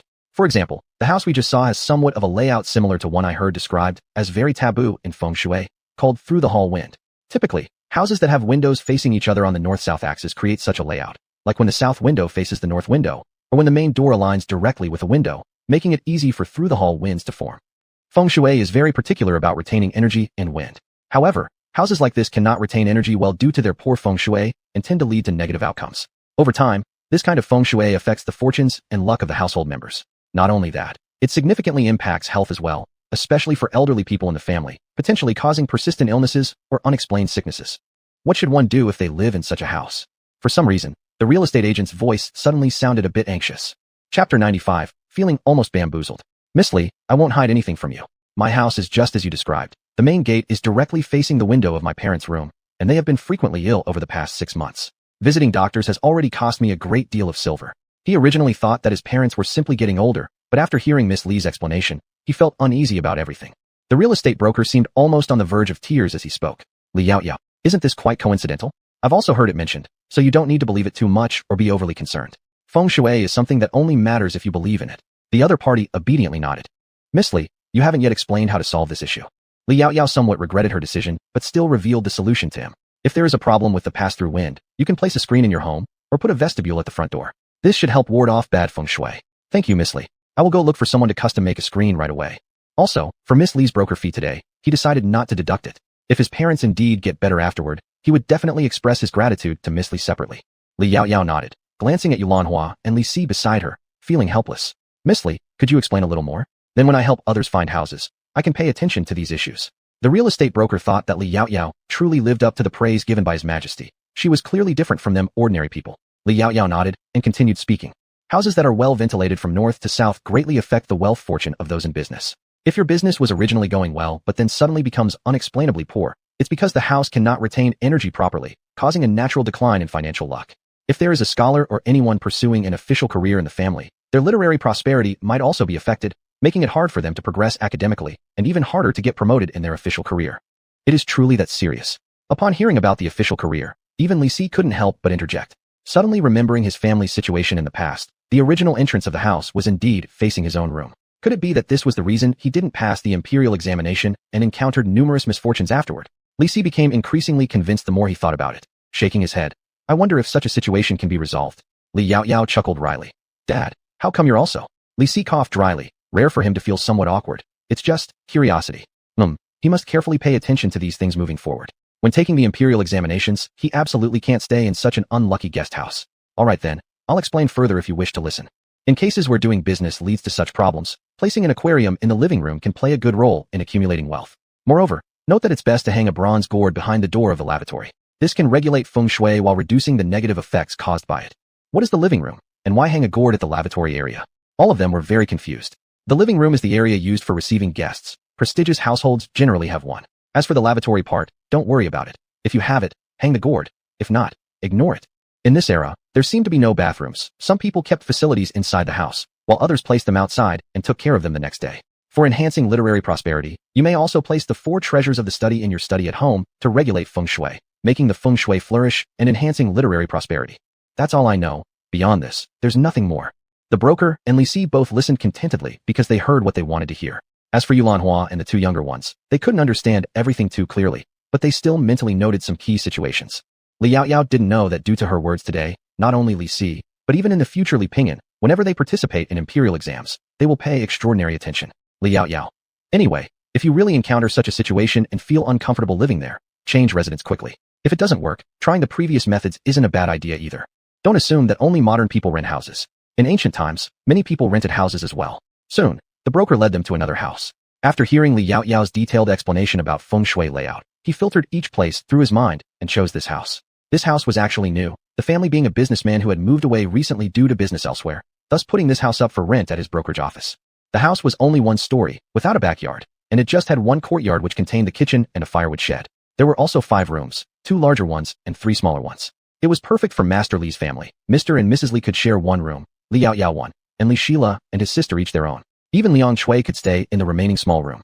Moreover, the entrance of the courtyard didn't directly face the house. Everything felt perfectly suitable. Every corner of the house was mostly clean, showing that its previous owner had taken great care of it. At this point, the real estate broker also chimed in, When the former owner handed the house over to me, they required us to rent it out to families who are relatively neat. I think there's no one more suited than Miss Li. The broker now placed unconditional trust in Li Yaoyao. Li Yaoyao nodded, then turned to ask the others, what do you all think? Master Li nodded as well, with no objections. Yulanhua had gone through every room carefully. Yaoyao, let's go with this one. Plus, this place isn't far from your shop, and it's close to the government office, very safe. The location was right between the government office and Yunlai grocery store. It was slightly closer to Yunlai though. This detail had been somewhat unexpected. In that case, we'll settle on this one. Li Yaoyao immediately decided, then said to the broker, help us sort out the paperwork. I'll first rent it for half a year. Renting a house here cost 13 coins per month, so 6 months would be 78 coins. Given the position and size of this house, the price was slightly lower than expected. Perhaps it was set intentionally by the previous owner. 6 months should be about enough time. Afterward, hiring some people to refurbish the house would speed things up, and ventilating for around 3 months should suffice. Seeing she liked the house, the broker quickly went to the government office, completed all the formalities, handed the key to Li Yaoyao, and left. As he went, he rarely seemed reluctant to leave, almost as if he still wanted to hear Li Yaoyao discuss feng shui. She could do nothing but feel helpless. Afterwards, the family roughly tidied up the house, then went shopping on the street, purchasing plenty of items like pots and pans. Li Yaoyao planned not to bring anything from her old village home, but buy brand new items instead, since they weren't lacking money anyway. After doing this, when it came time, they'd move some essential items in from home, and the place would be livable. Chapter 96. This life can't go on. In the next 2 days, Li Yaoyao's family began to tidy up the things at home. What should be thrown away was discarded, what needed to be taken along was packed up, and what required storage was put away. The entire village now knew that they were about to move out. People came over to offer condolences from time to time. Many were somewhat reluctant to see them leave, feeling they would not get used to a village without Li Yaoyao. By the river, a group of aunties were washing clothes and talking about this matter. Have you all heard? Orchid's whole family is moving away. They are still packing their things. I've heard they're renting a house temporarily in the city. When their new house is ready, they'll then rent their own place. Yes, Orchid really is amazing, able to give birth to a daughter like Yaoyao. I wonder when it will be our turn. Her voice was filled with envy. An auntie nearby glanced at her and said, don't even think about it. Look at how your 2 daughters live. Can they compare to Yaoyao? If you don't start treating your first and second daughters better, once they become successful later on, they won't acknowledge you anymore, just like that family, constantly looking down on Orchid as a daughter-in-law. And now look, since she has become successful, she no longer acknowledges them. What are you talking about? I treat them very well now. My father-in-law and mother-in-law no longer reject them either. Whenever there's something good at home, we don't exclude them anymore. In her heart, this was already an ideal life. It cannot be denied that because of Li Yaoyao's presence, combined with the lessons learned from the Li family, their attitudes toward the girls in the household have indeed improved significantly. As I see it, they deserve it. If only they hadn't caused such a fuss when they returned, Orchid and her husband wouldn't have treated them like this. Moreover, Yaoyao is such a filial girl, kind-hearted and unwilling to let others take advantage. Why would she begrudge letting them benefit? Nowadays, who in the village doesn't despise those people? People usually avoid socializing with them in everyday life. For those with better temperaments, they might greet these individuals with nods or simply ignore them when they meet. But for those with bad tempers, acid remarks are inevitably hurled at them from time to time. They like Li Yaoyao, or rather, the benefits she brings, as much as they dislike Li Hua and the other 2 families, especially that Li Xiao. Right now, her face is marked with words, which is entirely her own fault. Deserved. Hey, do you think Orchid's family is moving to the county seat just to get away from that bunch? Otherwise, their house was just renovated recently. They also helped build a cement road for the village. It's rumored that the magistrate plans to bring the road to our village next, making future trips to the county so much more convenient. Why would they move away? It's uncomfortable living somewhere where you don't have your own house yet. They had seen how the interior of Li Yaoyao's home was done, walls all snow white and looked clean. And they even had a water well, a unique feature of the Li family village. They could only envy but couldn't match it. Of course, they merely envied it. After all, this was Yaoyao's achievement. If she were cold-hearted, she wouldn't even need to care about their survival. But she didn't act that way, which was why most of the villagers felt wronged for her sake. Who says otherwise? Originally, when that bunch hadn't returned, wasn't Orchid living peacefully in the village? She would come out to wash clothes with us and chat. But ever since they came back, she has rarely appeared. She wanted to say more, but an auntie beside her suddenly pulled her arm. Don't talk, that family is coming. However, the auntie coldly snorted and spoke louder instead. So what if they're here? Aren't they supposed to allow others to speak of their misdeeds? I'm not going to tolerate them. The 2 daughters-in-law from the Li Hua household acted as if they hadn't heard, walking further away to crouch down and start washing clothes. After being jailed, their father-in-law and mother-in-law never left the house, stopped doing field work, neglected cleaning, and even had meals delivered by their daughters-in-law. The second daughter-in-law was fine, as the elderly always favored the third son, and after dividing the properties, she continued living with the third son's family. But recently, the third daughter-in-law thought she was about to lose her mind. Every day, the elders would stay locked inside their room yelling insults, while the daughters-in-law suffered ridicule and criticism outside. Even when working in the fields or washing clothes, they faced constant judgment and had no right to argue back. The best they could do was blush and quickly finish their chores. Second sister-in-law, I can't take it anymore. Third brother Li Liangyo's wife, Jiahua, said with red eyes, tears streaming down her face. Zhang lady, Li Liangsai's wife, kept a serious expression but still patted her shoulder to comfort her, her voice filled with helplessness. Even if we can't bear it, what can we do? We have married into the Li family, so this is just how our lives will be from now on. Before Zhang lady got married, her life was not good either. She had rarely eaten her fill. Her mother bore 5 daughters, but no son, hence naming them all as Lady, Zhaodi, and Qiudia. In her eyes, her current life is actually much better, at least she has enough to eat. As for being criticized by others, although she feels aggrieved, she has never thought of anything else. Moreover, after marrying in, she gave birth to a son, which naturally made her more satisfied. Although she doesn't like how her father-in-law and husband are always blaming Li Xiu, she only grumbles behind their backs and doesn't make any fuss otherwise. But Jia Hua is different. Although she is a girl, she was the only daughter in her family and was pampered by her parents since childhood. She has never endured such grievances before. Second sister-in-law, you don't know. Now almost every day and night, my father-in-law is at home scolding brother and sister-in-law, as well as Yao Yao. They truly don't think they've done anything wrong. And it's not just that. Since they cannot scold sister-in-law and the others directly, nor do they dare to scold their precious son or grandson, they take out their anger on me and my daughter. What right do they have to do this? She came here to enjoy happiness, not to become their punching bag. No way, this kind of life can't go on. After saying this, Jia Hua directly hugged the washing tub and walked toward the house. Zhang lady hurriedly chased after her, but seeing her expression, she didn't dare to say anything. Not long after, loud arguing sounds started coming out of Jia Hua's room, the voices quite loud. Not too long later, everyone outside heard Jia Hua's angry shout. This life can't go on. After saying that, she immediately packed her luggage and some cash, grabbed her daughter's hand, and left the Li family. Many people saw her leave, noticing the huge slap mark on her face and her swollen red eyes. Chapter 97, Moving. In the house, Li Liangyu sat dejectedly on the stool, his hands covering his face. A boy was sitting on the ground crying beside him, while Li Hua and He Amian were still yelling curses. Just go, it's better if they're gone. These disrespectful children should leave as soon as possible. As for taking a girl away, he didn't care at all. Just as long as his grandson wasn't taken, everything would be fine, because the girl being gone would save him the cost of one more meal. And her leaving might even be good, so that he could find a better match for his son later. With this in mind, Li Hua immediately said, "Son, you should write a divorce letter right now and expel her from our family. Let's see if she'll dare to be so arrogant in front of me. How dare she lose her temper in front of him?" That was because she'd been spoiled. Before the drought, Li Hua was always the ultimate authority in the household, with no one daring to oppose his words. But now, it seemed like everyone was stepping over his head. Li Hua believed that all these problems stemmed from Li Yao Yao, that wretched girl. If only he had known things would come to this, he should have killed her off then and there. He regretted it during all these days, hating himself for not killing Li Yao Yao the moment she was born. Enough. Li Liangyu suddenly stood up abruptly, looking quite upset. His shout left both Li Hua and He Amian stunned. "Father, why did you hit Hua? If you hadn't hit her, she wouldn't have run away." Saying this, Li Liangyu got up and rushed toward the door, but was stopped by He Amian. "Saner, what are you going to do?" "I'm going out for a walk," replied Li Liangyu gloomily. "You can continue scolding each other. Don't worry about me." After finishing, he shrugged off He Amian's hand and walked out of the door. Li Liangyu still held deep feelings for Jia Hua. Now that she had left, naturally he was heartbroken. Moreover, Jia Hua was pretty to look at. If she divorced him, who else would marry a man like him, already a second-time groom? With such a family, Li Liangyu couldn't let her go. However, as soon as he reached the door, he saw a group of people gathered outside, their expressions strange. Someone couldn't help asking him, "Liangyu, we just saw your wife take some things and run off with a child, crying terribly. Did you beat her?" "Let me tell you something," another person interjected.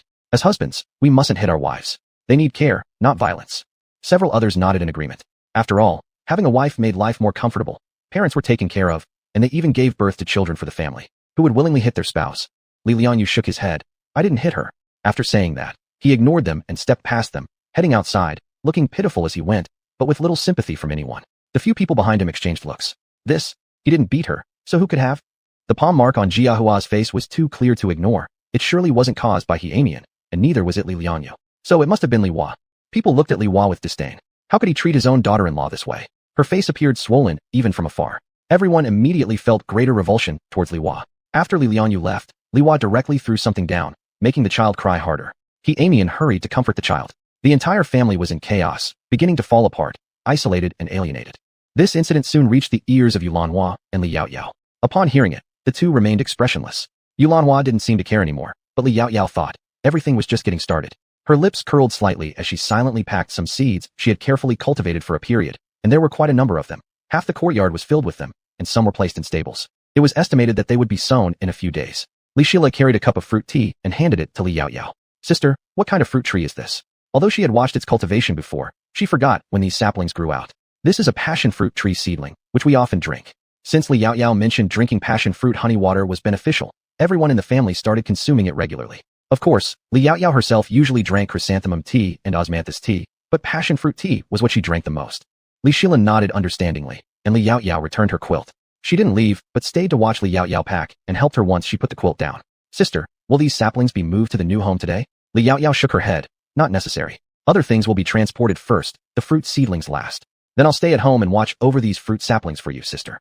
Sister said that once these fruit seedlings were planted, some of them would be ready for harvest by next year. In fact, after coming to this place, Li Yaoyao rarely used the spiritual water from her space. However, she planned to use it when watering the fruit trees so they would grow faster, bigger, and denser, producing sweeter and crunchier fruits. When Li Yaoyao heard her words, she wanted to pat her head, but realized her hands were probably dirty, so she helplessly retracted them. The next moment, however, Li Shila's head instinctively moved closer. Surprised for a second, Li Yaoyao could only touch her forehead with her clean elbow. Ale is such a good girl, but you don't need to keep an eye on these saplings. Chen Dao and his men will leave someone here to watch over them. You just go with mother to our new home and help her tidy up the house. Li Shila nodded obediently. Then she picked up the cup Li Yaoyao had used and drank the remaining fruit tea inside. Honey was really sweet. Just then, the first horse-drawn carriage returned, and Miao Yang and Gao Shan stepped down. Miss, which items should we move first? Li Yaoyao pointed at the rooms belonging to Yulanhua and Li Si. Let's start with the things in my mother's room. Yulanhua and Li Si weren't there now. They were already waiting on the other side to sort out the delivered goods. Li Pingyan had gone ahead earlier too, while Li Shila stayed behind, unwilling to let Li Yaoyao stay alone. They both nodded and started carrying the already packed items from the rooms to the carriage piece by piece. After finishing moving the items from Li Si's room and adding some belongings of Li Pingyan's, they left again. It took about an hour for each trip since they also needed to unpack and organize things. Horse carriages were slower than riding horses alone. After nearly 4 or 5 trips back and forth, all the necessary items were finally moved. At this point, Chen Dao walked in from outside. Miss, let's first move the stuff from the cattle shed and then return to take care of the rest. Not many tree saplings could fit into the carts, so ox carts also needed to be utilized. And after delivering everything, another trip back might still be required for the chickens, ducks, geese, and pigs, all of which also needed transportation. All right, Li Yaoyao responded, observing their efforts.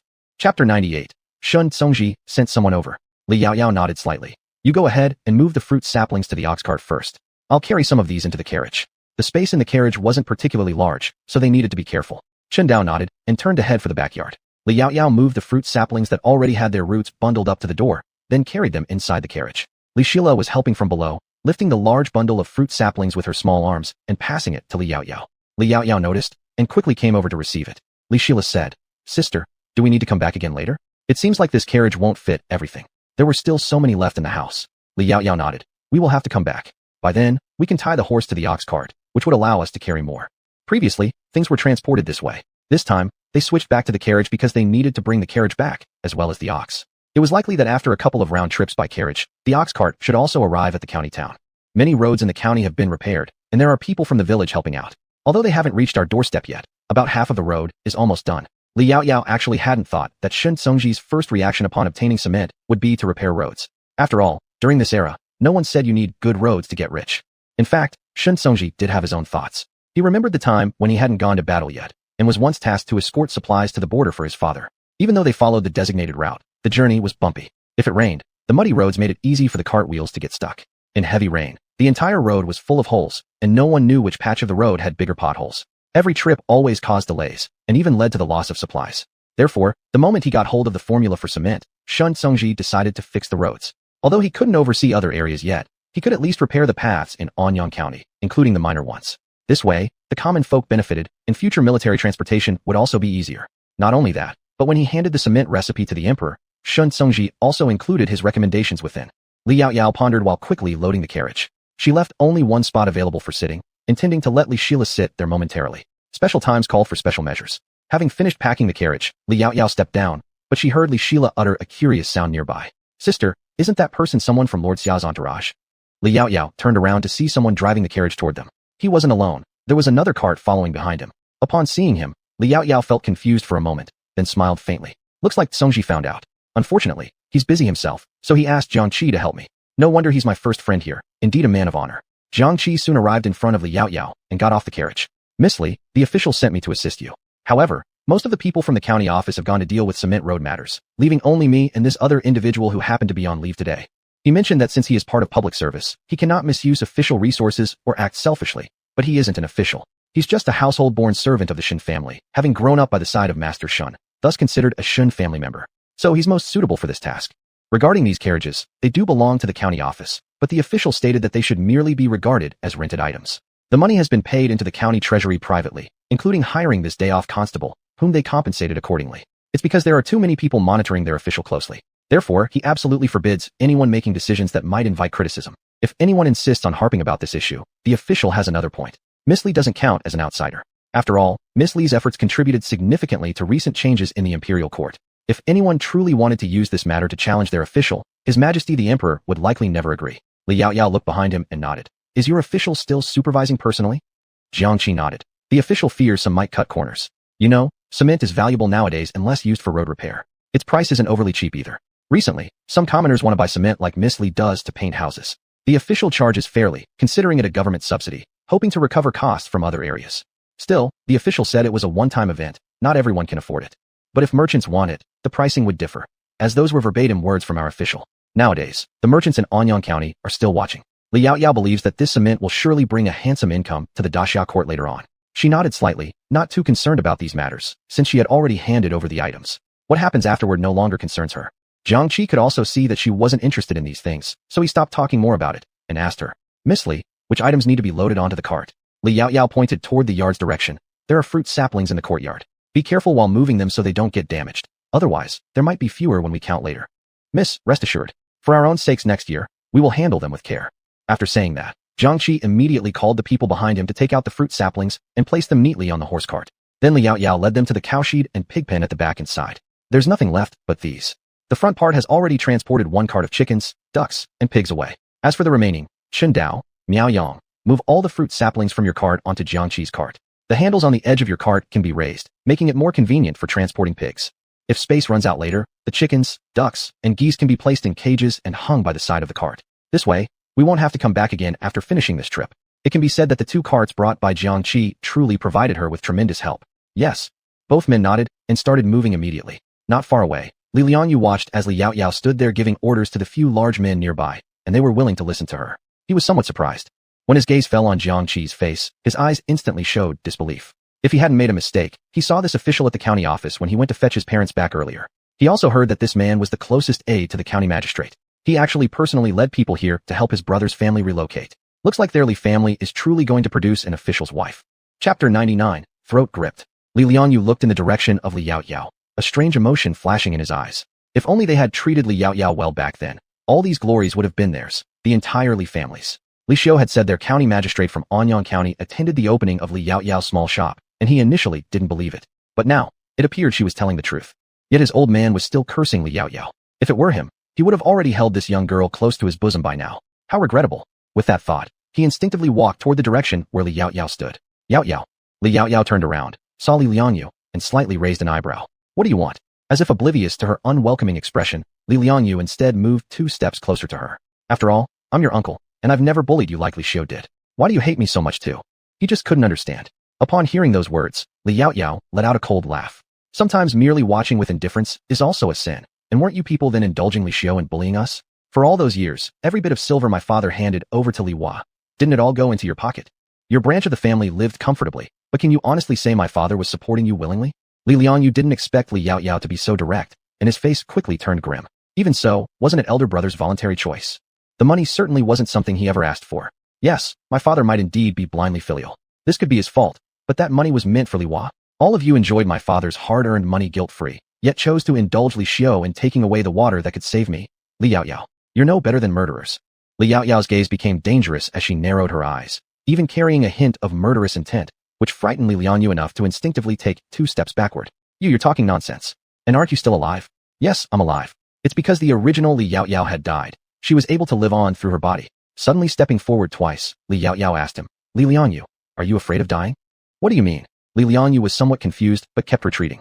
The next moment, his neck was gripped tightly and suddenly shoved against the wall, his toes gradually rising onto tiptoe. Li Yaoyao's height approached 160 centimeters, and with some recent nourishment, she was almost about 165 centimeters. Though weak, Li Si was not short either, standing at approximately 187 centimeters. With Yulanhua's tall frame too, Li Yaoyao naturally grew faster in stature. Still, she was shorter compared to her previous life. In her last life, Li Yaoyao had a height close to 175. However, this height was enough for her to lift up the 170-centimeter Li Lianyu despite his incomplete growth. Li Liangyo's feet slowly lifted entirely off the ground. Struggling desperately, he tried to stomp on the floor, but found himself helplessly dangling in the air. Let go, save. He wanted to call for help, but his throat was choked, making any sound impossible.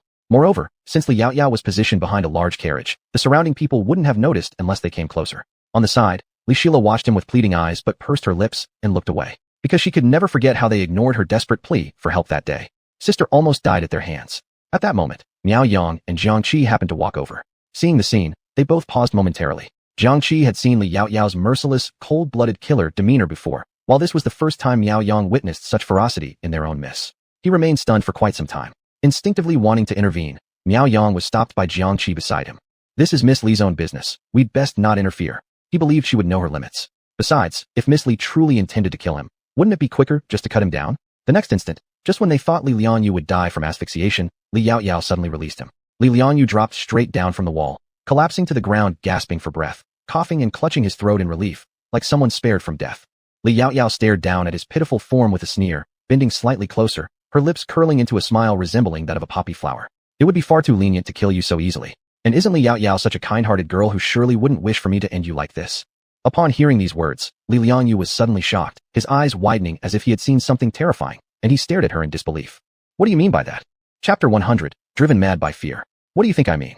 The curve on Li Yaoyao's lips gradually turned malicious and terrible, her eyes even exuding a touch of demonic danger. Do you know that on that day, I was in the old temple, just watching as you bullied some children? If not for your cold-hearted indifference, that water could have saved her back, but you took it away. How could you take the water away? Don't you know how much she wanted to survive then? You all knew, yet you still cruelly deprived her of any chance to live. So, I can only live for her now. Surprise or shock, isn't it? As they listened to her words, Li Liangyo's pupils gradually dilated, his lips started trembling, and he instinctively began retreating. You're not her, you're a ghost, a malevolent ghost. You're not her, you're not Li Yaoyao. That explained why everyone thought Li Yaoyao had changed upon their return. She no longer meekly accepted bullying as she used to. She seemed to have instantly become someone else, knowledgeable and powerful, persuading everyone in the village to help and protect her. Apparently, she had already died in that ruined temple long ago, and the current Li Yaoyao was merely an evil spirit occupying her body. And now this entity intended to claim retribution for the original Li Yaoyao against them. Li Liangyu scrambled to his feet from the ground. Ghost! There's a ghost! Somebody! Help! A malevolent ghost is here to take our lives! He screamed while stumbling toward his home. It was only then that Li Yaoyao slowly straightened up, looking on with disdain as he retreated. Sister! Li Shila worriedly ran over, anxiously holding her hand. Don't worry, sister was just scaring him. How could they treat us like that back then? Li Shila nodded obediently, burying her head in Li Yaoyao's chest. Her sister today looked very different from before. It was as if she might vanish suddenly. It frightened her. Thankfully, her sister had said this was just to scare the bad people. Li Shila hugged Li Yaoyao tightly around the waist, refusing to let go. Li Yaoyao patted her head reassuringly. She had impulsively decided when Li Liangyu dared approach. She didn't mind letting him remember a lesson once more. But what she had said earlier wasn't entirely a lie. For one, she truly wasn't the real Li Yaoyao, and secondly, even though the original host had died, until her last breath, she had still thought, if she died, there would be one less mouth to feed, allowing her younger brother and sister to eat more and no longer suffer from hunger. Without her being a burden, perhaps grandfather would treat them better too. She was a sensitive little girl who always knew that her grandfather and grandmother despised her, although she couldn't comprehend why. Li Yaoyao felt sorrow for the kind-hearted version of herself, hence her fury at seeing Li Liangyo's nonchalant expression. If it weren't for her restraint, she might have already twisted Li Liangyo's neck as easily as she had broken the undead's necks in the past. Still, death was far too merciful for them. Especially after today's incident, Li Liangyu would likely spend the rest of his life consumed by terror. Speaking of which, his wife, the woman who had once secretly given food to their family, leaving the Li household might indeed be best for her. This could also be inferred from her reactions earlier today. This woman possessed rare qualities for women of this era. She didn't consider her husband as everything, and she cherished herself. Such strength was indeed rare. Thinking about it, Li Yaoyao smiled, lifting her gaze towards Miao Yang and Jiang Qi. Are we ready? They both nodded. Everything has been prepared. Then let's go. Li Yaoyao locked the door, and the group boarded the carriage to leave. One key to the house had been entrusted temporarily to Zhang Chunyin, so they wouldn't be returning for the time being. On the other side, Li Liangyu tumbled back home in disarray, shouting about ghosts and claiming that Li Yaoyao was possessed by a malevolent spirit, asserting that Li Yaoyao was already dead and that the current person wasn't the real Li Yaoyao. The villagers of Li family village absolutely refused to believe these statements, instead cursing him behind his back. As for Li Liangyu, after arriving home, he went completely mad. Since then, he avoided leaving his house every day, especially during the night, when neighbors could hear heart-wrenching screams coming from within his dwelling. The couple from the third room, one returned to her parents' home, and the other suddenly went mad. They didn't dare to seek out Li Yaoyao, so there was nothing for it but for Mr. Li and his wife to go out and work themselves. Day by day, they heard whispers concerning them spread among others. their faces growing increasingly grim. Gradually, they distanced themselves further and further from the villagers, ceasing all conversation. And all this was exactly what Li Yaoyao wished to see.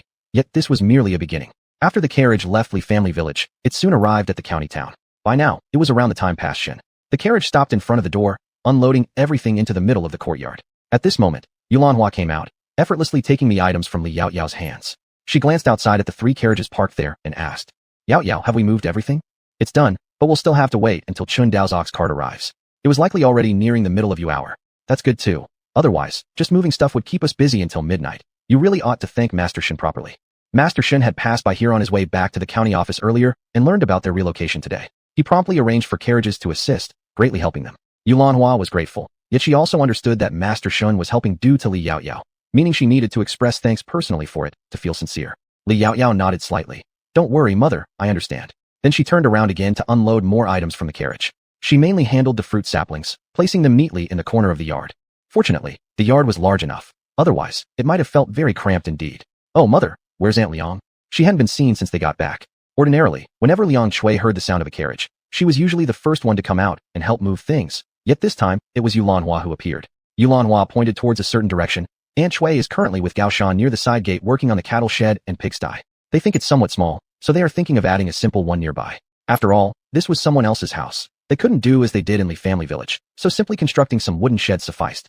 Chapter 101. Reciprocity is what makes an interaction. Li Yaoyao nodded after hearing the words. In fact, she had thought about these matters a little bit before, and then decided that it was no problem to squeeze a bit, since it was only a matter of a few months anyway. Moreover, during the year-end festivals, they would slaughter a few animals, so she didn't want to go through the trouble. However, it turned out that they had gone ahead and handled it themselves. But now that it has been done, it's quite good. It's always more convenient somehow. Due to the moving arrangements, no one from the family went up the mountain. The lunch for those who were working was steamed buns and bread, made by Liang Shui in the kitchen here. Everyone got 2 large steamed white breads and a vegetable bun each. Also, there was salted and sugared water provided daily. There was no glucose at this time, but they had to work under the blazing sun. Drinking some salt-sugar water could replenish their body's water and sugar levels, providing energy. Soon, everything on the cart had been unloaded. She casually wiped the sweat off her forehead with her sleeve. "Miss Li, all the things have been moved down. Then we'll go back first." After all, the house was not suitable for them to enter yet. "Wait a moment." Li Yaoyao turned into a room. Not long after, she came out holding several strings of fruit. She handed the fruits over to them. "This is called apple banana. It tastes pretty nice. Take it home and try it." Li Yaoyao didn't give too much, just half a string per person. She gave another full string to Jiang Qi, asking him to take it back for Shin Songji. After all, she couldn't accept his kindness without giving anything in return. Reciprocity is what makes an interaction between people, instead of one side feeling entitled. Jiang Qi had never seen such things in Li Yaoyao's hand before. Both of them felt a bit awkward. "Miss Li, our master has already paid us wages. We cannot take such valuable things away." Saying that, he tried to return the apple bananas to Li Yaoyao. They thought that this apple banana must be far more expensive than what the master had paid them as wages. However, Li Yaoyao took a step backward. "It is because your master helped me pay my wages that I am giving you this. They are just some fruits, not something very precious. By next year, you should be able to buy these in our supermarket. Take it. Otherwise, I would feel bad." With pure spirit water available, the maturation speed could naturally be greatly accelerated. Moreover, the money was given by your master. What I'm giving is my own gesture. If you don't take it, I won't dare to ask for your help again in the future. Take it, and please pass this bunch to your master for me. Give my thanks to him." After hearing this, the two glanced at each other, hesitated for a moment, and finally accepted it. "Miss Li, does this apple banana also belong among those fruit seedlings?" Jiang Qi knew that Li Yaoyao planned to plant all these fruit seedlings behind that mountain land. He was initially confused why she asked the master to seek such a mountain from the emperor. Now he understood, this was originally for planting fruits. And these fruits were things he had never heard of or seen before. Li Yaoyao slightly nodded and pointed to a few bundles of fruit seedlings somewhere behind. "It's those ones. If you like what you eat today, remember to visit the shop when it opens." Of course. Subsequently, the two walked away carrying the items. Li Yaoyao smiled, turned around, and found 2 pairs of eyes looking at her intently. "Why are you looking at me like this?" "Big sister, we want to eat apple bananas too." Li Yaoyao occasionally brought out some fruits for them to eat before. They had tasted the apple bananas once or twice and missed them. "Did you do the horse stance squatting today?" Both of them pouted cutely while acting cute. "Big sister, can we not squat today?" Li Yaoyao shook her head. "Of course not. I already let you slack off yesterday. No way today. So squat in the horse stance for 15 minutes first. If you do well, big sister will give you apple bananas." Seeing their flattery wasn't working, they had no choice but to start squatting in a spot where it wouldn't obstruct others, with their pitiful little faces instantly making others laugh. They didn't know that Li Yaoyao had indeed taken out a whole string of apple bananas, placing them on the table inside her room. Had they entered earlier and taken a look, they might have slacked off for another day. Afterward, Li Yaoyao corrected their postures a bit and continued tidying up the things in the courtyard.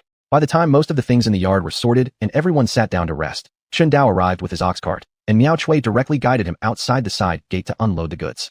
Yulanhua was already busy cooking dinner in the kitchen, with others helping out beside her. Some washed vegetables, others tended the fire. The kitchen was busier than outside, where there was only Chen Dao chopping wood with his axe. Li Yaoyao walked in and saw Yulanhua stir-frying vegetables, with 2 lumps of already proofed dough placed nearby. "Mom, are we having knife-cut noodles tonight?" Knife-cut noodles were another type of noodle that Li Yaoyao had taught Yulanhua to make. While flipping the vegetables in the large wok, Yulanhua smiled and said, "Yes, a Chui made quite a lot of buns and steamed bread for lunch today. So, I thought about making noodles and reheating the buns and steamed bread." Buns and steamed bread was what Li Yaoyao called them. The more they used these names, the more natural it became for Yulanhua and the rest to refer to them as such. Not long after, Liang Chui entered from the side door. First, she washed her hands outside, then rinsed the bowls and chopsticks once again. When the water in the big pot started to boil, she picked up the dough and began skillfully slicing the noodles into the pot. Though she is good at it now, she had spent a considerable amount of time learning from Yulanhua before this, producing many failed attempts along the way. Of course, those failures eventually got eaten by them all. Food here is so precious, wasting it is simply not an option. That night, everyone fell asleep soon after lying down on their beds, exhausted from the full day of moving. They all felt like they had worked harder than usual laboring outdoors. The next morning, Li Yaoyao hadn't yet risen when everyone else had already finished breakfast and begun their daily tasks. It was around the beginning of sea hour when Li Yaoyao finally opened her eyes, only to find her entire body aching slightly. Yesterday was probably the first day since coming here that she'd done this kind of physical work. Most days, all she really did was give orders. Li Yaoyao took a deep breath, twisted her sore body and neck a little, and slowly stood up to put on her shoes. At just that moment, 2 small heads poked inside through the door with bright eyes fixed on Li Yaoyao's direction. "Sister, you're awake?" They had intended to come earlier, but mother stopped them, saying sister must have been tired yesterday and needed more rest. The 2 little ones ate breakfast and waited outside Li Yaoyao's room practicing horse stance until they heard some movement and peeked inside. Li Yaoyao nodded, tidied up the bed briefly, and then turned toward the doorway and walked out. Chapter 102, The Habit of Brushing Teeth. "Sister, here." Upon stepping outside the house, Li Pingyan quickly handed the toothbrush with toothpaste to Li Yaoyao, while Li Shila nearby quickly took a cup to fill it with water. "Thank you, Pingyan. And thank you, Ale." Li Yaoyao extended her hand to take the cup and toothbrush, then proceeded to brush at the corner. The toothbrush and toothpaste were both taken out by Li Yaoyao from her special space. Toothpaste was squeezed into a porcelain box, and everyone used a small scoop to place some on the toothbrush before washing it off and setting it aside afterward. The toothbrushes were similar to those from later times since Li Yaoyao simply couldn't adapt to the traditional method of brushing teeth in this era. In reality, most citizens of the Great Xia dynasty had already developed the habit of brushing their teeth. This was done by soaking willow branches in water. When it was time to use them, they were placed in the mouth and chewed, causing the fibers inside the willow branches to become like small wooden combs akin to toothbrushes. Coupled with salt, they formed an early version of a toothbrush and toothpaste. However, most commoners were reluctant to use salt, so they opted for powdered herbs instead of toothpaste. Although tooth powder was cheaper than salt, it still wasn't affordable for everyone. Rumors had it that some nobles or merchants had already begun using pig hair toothbrushes, which Li Yaoyao hadn't seen but assumed would be too hard for her liking. After brushing her teeth, the 2 children immediately brought her water. Li Yaoyao casually wiped her face, then dried it with a towel. "You 2 seem unusually attentive today. Is there something you want to tell me? Or are you craving candy?" As the saying goes, when someone offers unexpected favors without reason, it's usually either devious or scheming. Every time these 2 little ones had an ulterior motive, they always appeared particularly obedient. After exchanging glances and sharing a grin, they spoke up. "Sister, we've already finished our morning lessons and squatted in horse stance for the duration of an incense stick burning. Mother and Aunt Liang went up the mountain. Father also went to school today, so, sister, could you take us with you when you go out soon? We haven't had the chance to explore the county properly yet." Li Shila continued to sweet-talk her as she held onto Li Yaoyao's arm. When they still lived in the village of Li, they'd only visited the county 3 or 4 times, and none of those visits allowed for a thorough exploration. Indeed, Li Yaoyao was preparing to go out. She had an appointment with a land broker earlier to look at a plot of land. He should arrive shortly. With no one else at home now, she did not feel comfortable leaving the 2 children alone at home. After all, human traffickers were just as active in ancient times as they were in the modern world. After thinking about it, she nodded. "All right, but you must stay close to me and behave well. You cannot run around or touch things without permission, otherwise, I won't bring you along next time." "Yes." The 2 instantly became excited. Li Yaoyao smiled slightly. "Once we finish checking the land, sister will take you to the mountain to check our family's future orchard site. Once all the fruit saplings are planted, next year when the fruits grow, if you wish to eat anything, you can pick them yourself." Though she planned to start a business, managing her own household would come first. Wasn't the purpose of making money to ensure that the family could live comfortably? Of course, the Li family now didn't lack money, but the elderly still remained frugal, reluctant to buy themselves luxuries, but much more willing than before. They felt joy even when more oil and salt were added or potatoes and yams were eaten frequently. Upon hearing this, the 2 kids began jumping up and down, circling around her happily. After washing up, Li Yaoyao walked into the kitchen where her breakfast was still warming on black charcoal. She retrieved the steamed eggs, took 2 buns, and sat down slowly to eat. While eating, she suddenly realized something was missing. It seemed like either soy sauce or light soy sauce. How could one enjoy steamed eggs without light soy sauce? Liao Yao had actually considered making it, but she had been preoccupied lately, so she decided to make it after coming back this evening. Once the factory was constructed, various seasonings would gradually come into play. Items like monosodium glutamate, MSG, dark soy sauce, and light soy sauce, among others. All that was available right now were salt and fermented tofu. That's right. Liao Yao now added fermented tofu to her tofu pudding besides salt because it lacked the taste of soy sauce. Even though the flavor wasn't bad, it still couldn't compare to soy sauce. Lost in thought, Liao Yao unknowingly finished her breakfast. Then she washed the dishes, returned to her room to change clothes, and upon emerging wearing fresh attire and shoes, found the land broker waiting at the gate. Seeing her, the man enthusiastically greeted her.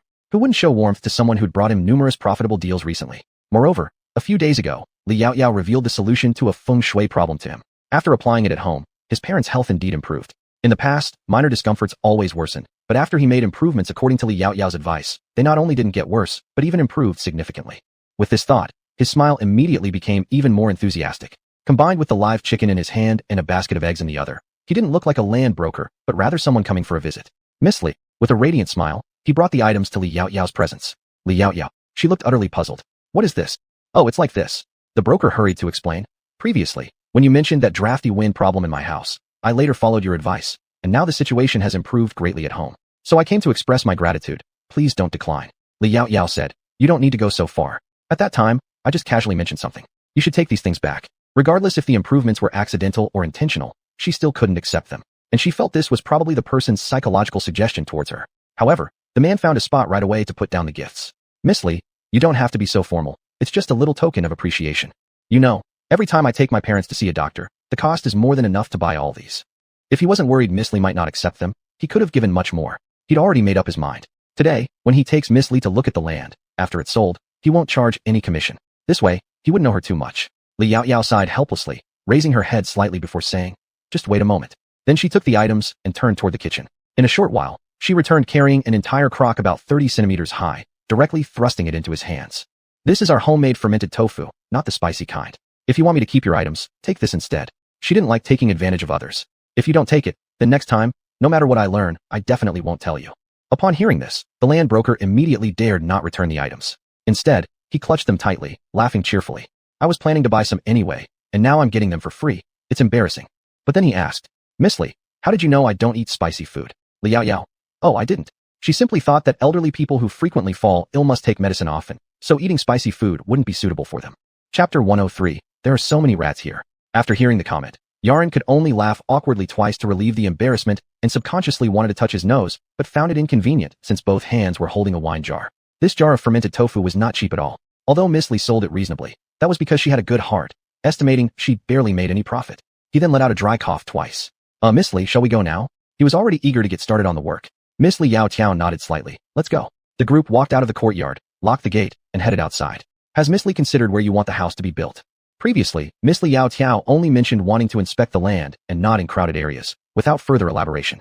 Miss Li Yao Tiao said, it would be best if the distance from where I plan to build the factory isn't too far, yet not too close either. About 15 minutes walk is ideal. After all, work and life should still be separated to some extent, and with many people in the factory area, it gets noisy. All right. The other party nodded, seemingly pondering over specific locations. A moment later, they arrived at a house, and Yaron turned around and said, Miss Li, kindly bear with me for a moment while I put this tofu back inside. After all, holding it like this wasn't practical. Miss Li Yao Tiao nodded and didn't expect their places to be so close, which explained why he could come so punctually. Yaron smiled and took a few steps forward before suddenly turning around again. Miss Li, if you don't mind, why don't you come in for a little while? You can also help me check whether my items are arranged properly. Miss Li Yao Tiao hesitated for a moment and then followed him inside, glanced around quickly, and stepped back out, waiting in the yard afterward. At that moment, an elderly voice came from inside. On, is that you returning?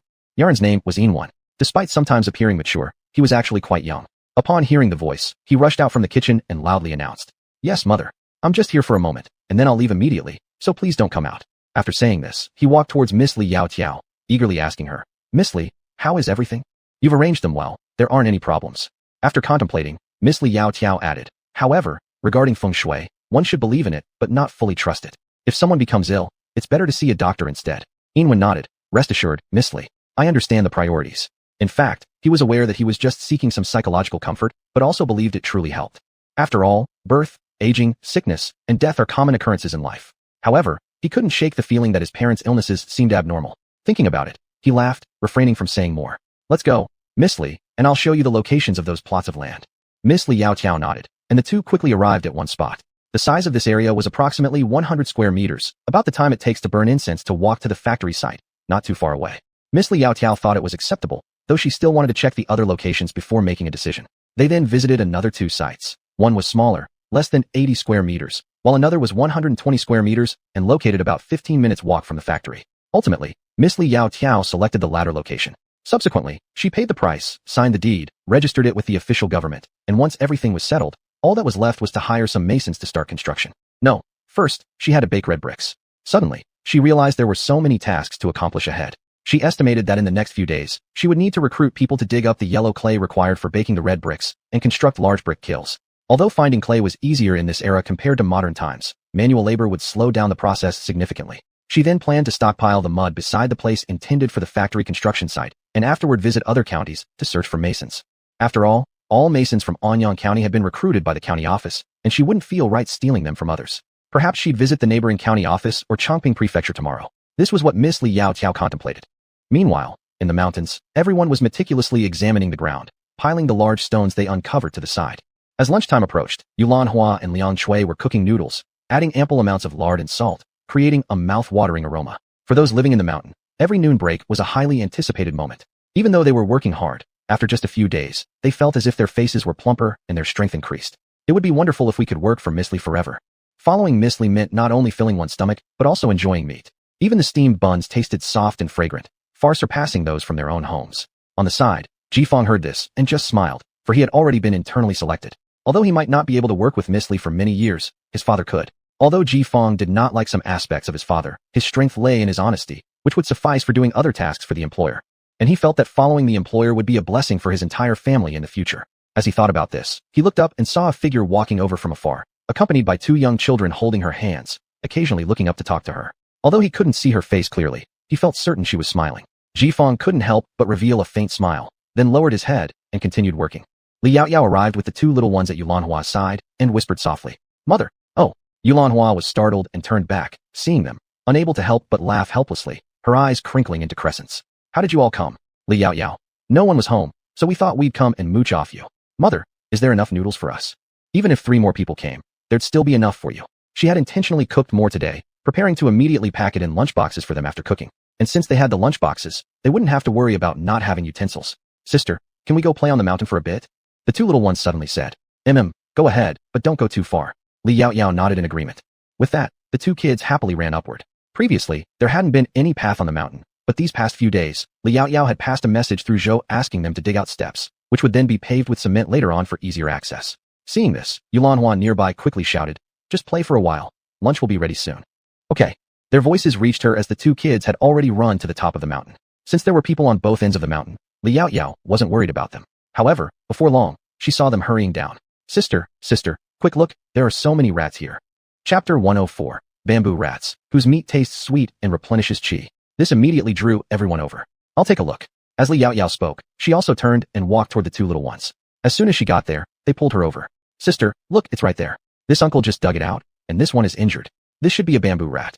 Li Yaotiao had encountered bamboo rats while on a mission in the mountains before the apocalypse. Back then, although bamboo rats weren't nationally protected species, they were classified as protected wildlife of ecological, scientific, and social value.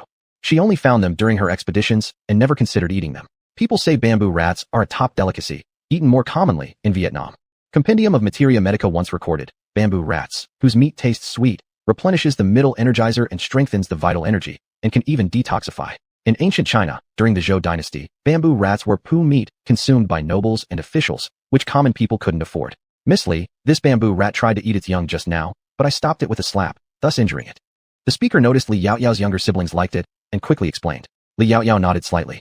"That's normal. Female bamboo rats will try to eat their young when they feel invaded or frightened. They think since their children came from their own bellies, eating them would prevent them from being taken away. When you dug up the soil earlier, you reached their nest. Naturally, it frightened them. However, bamboo rats are generally quite gentle." The people present nodded. "So that's why we often see them eating their young before. I thought they were hungry." Everyone had assumed bamboo rats were cruel enough to eat their own offspring, but hadn't realized the real reason. In fact, there are cases here where people capture and eat bamboo rats. as meat is expensive. Moreover, some hunters specifically kill various animals to sell for money. There are 2 baby bamboo rats in this burrow, indicating it's probably their first time having babies. Big sister, can we take them home? Children always like all sorts of small animals, so this idea is pretty normal. After hesitating for a moment, Li Yao finally nodded. You can, but don't touch the big one to avoid getting bitten. Even though wild bamboo rats have a relatively low risk, no one can guarantee they're not carrying bacteria. If bitten, it could be very troublesome. However, the smaller ones can be touched. Raising them personally means they won't bite. Li Shila listened attentively and immediately nodded. Sister, rest assured, we won't mess around with them. We'll just raise them and watch. Li Yao wasn't convinced by this. If they really like small animals so much, maybe someday she'll get them a cat. Though rabbits are an option, they poop too much, so that might not work. As Li Yao thought about this, she looked around and took tools from someone else to make 2 simple small cages for confinement. Later at home, they'd make a larger one. Mainly, there are too many people around now, and bamboo rats easily get startled. If they are confined together, something bad might happen soon. People around didn't expect Li Yao to be so handy, so they couldn't help but marvel. Miss Li, you're truly amazing, knowing everything. Unlike them, who can only do rough work. Li Yao just smiled without saying anything. Actually, most of her skills were learned from her fellow soldiers in the army. Learn a bit from one person, a bit from another, and naturally, she knows more. And thinking about now, sometimes she feels like everything she learned before was preparation for the present situation. Alright, the noodles should be ready. Everyone, go eat first and take a break before continuing, she said as she carried the 2 small cages downward. You 2 walk slowly to avoid falling. If you fall here, you'll likely tumble straight into the river. Understood, big sister. They carefully followed behind her, their eyes frequently falling on the small creatures in the cage. Even while eating noodles, they squatted in front of them. At this moment, Li Pingyan suddenly came holding a bowl of noodles and asked Li Yao, Sister, do bamboo rats eat noodles? They can, but mostly they feed on bamboo, mangroves, plant stems, etc. Cornstalks are also fine, and human food is acceptable too. But don't give too much. The baby bamboo rats are still too young, they can't eat it yet. Just as she finished speaking, they already placed a piece of noodle into the mother bamboo rat's cage. Eat it, it's very tasty. Li Shila and Li Pingyan squatted in front of the cage, eating while talking. Unfortunately, the mother bamboo rat was scared out of her wits and also injured, so naturally, she wouldn't eat. The 2 little ones could only look on disappointedly. After having lunch and resting for a while, Li Yao followed the others to the upper area. Ji Fong, come over here. She walked to a spot and then beckoned Ji Fong over. Ji Fong hurried over. Master, is there anything you need me to do? Li Yao nodded. I've observed that the digging should be almost done, probably within a day or so. In that case, we can free up half of our people to do other tasks. Go and gather about 20 people here. I'll explain in detail. Ji Fong nodded and soon brought over more than 20 people, while the rest worked on while glancing curiously toward their direction, curious what Li Yao had planned. It's like this. Before, didn't I ask you to pile all the weeds and branches aside? Now it's time to use them. You take those piles and stack them on the soil here, then cover them with the dirt we dug up earlier. As Li Yao spoke, she directed them into action, and it didn't take long for several men to finish preparing the lower layers. Miss Li, what's the next step? Without saying a word, Li Yao took out a lighter from her bag, ignited the dry grass, which quickly caught fire as dry grass burns easily. The group of men looked somewhat puzzled. Is the young miss planning to burn these weeds? What's the purpose? They couldn't figure out why they should burn them here rather than taking them home for firewood. Because I intend to use the ashes as fertilizer, Li Yao explained. You might not know, but the ash left after burning, along with burnt earth, makes excellent fertilizer and doesn't easily attract pests. However, this method isn't suitable everywhere, and we must ensure the fire doesn't spread elsewhere. Keep an eye on the surrounding areas. If the fire spreads, extinguish it immediately using the soil around. Li Yao had already sent someone earlier to cut lush, green branches from the neighboring hilltops. These were specially prepared for this task. Even though a firebreak had been dug beforehand, precautions still needed to be taken. Chapter 105, Ashes and Soy Sauce. Everyone nodded and then went to guard the surrounding areas. Li Yao lit all the fire pits, instantly sending flames soaring into the sky. Miss Li, can this grass ash really be used as fertilizer? And it can prevent pests too. They were most afraid of these insects, as sometimes most of the vegetables they planted ended up in the bellies of the bugs. Of course, Li Yao confidently nodded. In the past, when they were in the army, that's how they grew things. Of course, there were other fertilizers too, like human waste, which is a kind of fertilizer as well. If you trust me, next time you plant vegetables, you can try it out. The vegetables will grow more lushly, and it will also increase grain production. Although she wasn't sure how much improvement it would bring here, any bit more would make her happy. For the common people, even if there were just a few more pounds of grain in a year, it would make them very happy. The group listened carefully and immediately remembered what Li Yao said, planning to try it out in their field soon. After a long while, the fire gradually diminished, leaving only some embers in the middle, and everything else was turned into layers of ashes. You should do the same thing tomorrow. Just be careful and make sure the fire doesn't spread beyond our area. Here, people still use wood for cooking, and putting out fires relies solely on manpower. If a big fire broke out and burned the mountain, the loss would be catastrophic. Li Yao instructed Ji Fong. Ji Fong, you need to keep an eye on it. The fire must be completely extinguished, not a single ember left. It had been sunny days lately, and one small spark could ignite a vast wildfire. Don't worry, Mr. Dong, I understand. Jifeng solemnly assured her. With some work tomorrow, the day after tomorrow, they would basically be able to start planting fruit trees. Honestly, she couldn't wait.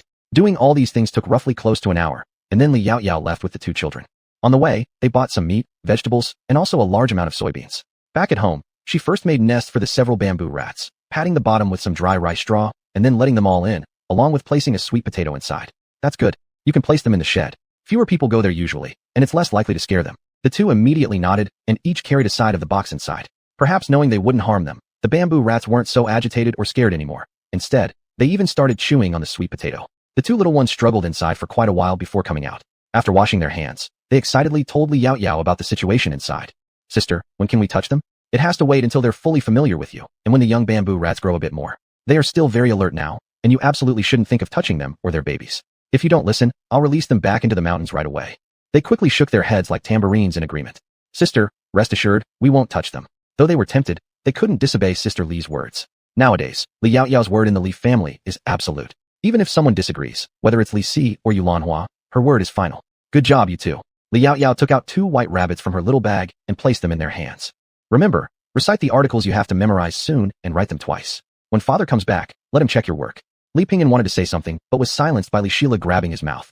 Sister, don't worry, we'll get right on it. After saying that, he directly dragged his younger brother into Li Si's room, grabbed the books, and sat outside on the stone table reading and memorizing. Subsequently, Li Yao turned around and entered the kitchen. She washed the 5 gene, about 2.5 kilograms, of soybeans she bought earlier with clear water, then soaked them in water for 2 hours, and prepared other seasonings. She blamed herself. Most of the seasoning were already in her space, including the yellow wine available in this region, but strangely, there was no soy sauce, and that was truly frustrating. Li Yao first prepared 500 grams of flour aside. After rummaging through her space, she didn't find oatmeal, so she abandoned that idea. Then she prepared star anise, cinnamon, cloves, Sichuan pepper, and cardamom, and subsequently moved on to other tasks. After nearly 2 hours, she noticed the soybeans had become plump. She then put them in a small pot to cook. In later times, using a pressure cooker, it would take about 25 minutes, but with such a big iron pot, it would take longer to simmer. Once the beans were cooked soft enough to break apart easily, that would be enough. She then poured the beans into a bamboo basket to cool down. Not long after, Yulanhua returned and saw Li Yao busy in the kitchen, feeling somewhat puzzled. Yao, what are you doing? I'm making a seasoning called soy sauce. Li Yao casually replied, turning to look at Yulanhua and Liang Chui as they set the iron pot aside. Mom, why did you come back so late today? Normally, they would always return after finishing lunch. Oh, didn't you make that? Ash on the mountain today? That's its name, right? Li Yao nodded. Then she heard Yulanhua continue. Since you burned so much of that ash and said it could increase grain production, everyone got excited and started discussing it together. Liang Chui and I couldn't help ourselves and joined in the conversation for a bit. Yao, if ash is so useful, why didn't you mention it earlier? Yulanhua asked with some curiosity. Li Yao replied, well, I guess I forgot. She had just arrived here with a head full of things to think about, and forgetting something was quite normal. If she hadn't seen that barren hillside, she might not have thought of it. Yulanhua chuckled, playfully tapped her head, and glanced at the already soaked soybeans. Is this seasoning also made from beans? Soybeans were the cheapest thing around here. Almost every household grew them. But it was the first time Yulanhua learned that soybeans could be used for so many things. Previously, she had only thought they could be used for frying oil or making tofu. Of course, although soybeans were cheap, extracting oil from them wasn't an easy task either. Li Yao nodded. Absolutely, there are so many things soybeans can be used for. Like tofu, soy milk, bean curd sticks, dried tofu, marinated tofu, meatball tofu, and even bean sprouts. If mom wants to learn, I can teach you. Actually, products like bean curd sticks or dried tofu can even be made and sold in our supermarket. There were too many things that could be sold in the supermarket, but they still needed to build a factory first. Otherwise, if everything was done by hand, wouldn't they all die of exhaustion?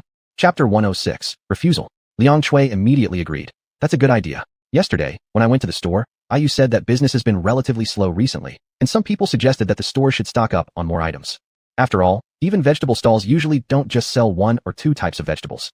Then let's add some dried bean curd sticks first, and this soy sauce. Once these pickles are ready, we can also package some of them for sale in the store. As she spoke, she turned around and probed the soybeans in the bamboo basket. Seeing that they had cooled down, she poured 500 grams of flour from the side into the basket, mixed it evenly, then spread it out, and carried it to the 2 chairs placed in the yard in advance. She covered it with a blanket. Nowadays, the weather was gradually entering autumn. At this time, the temperature wasn't as hot as at noon. It was about 30 degrees Celsius, which would drop to around 20 degrees later. Beside her, Liang Chui couldn't help but ask, Young miss, how long will it take for these soybeans to be ready? Li Yao thought for a moment before responding. In general, there won't be much change on the first day when the beans are placed in such a ventilated area. It's only after several days when the temperature begins to rise that white mold will appear on the soybeans, but fermentation isn't yet complete.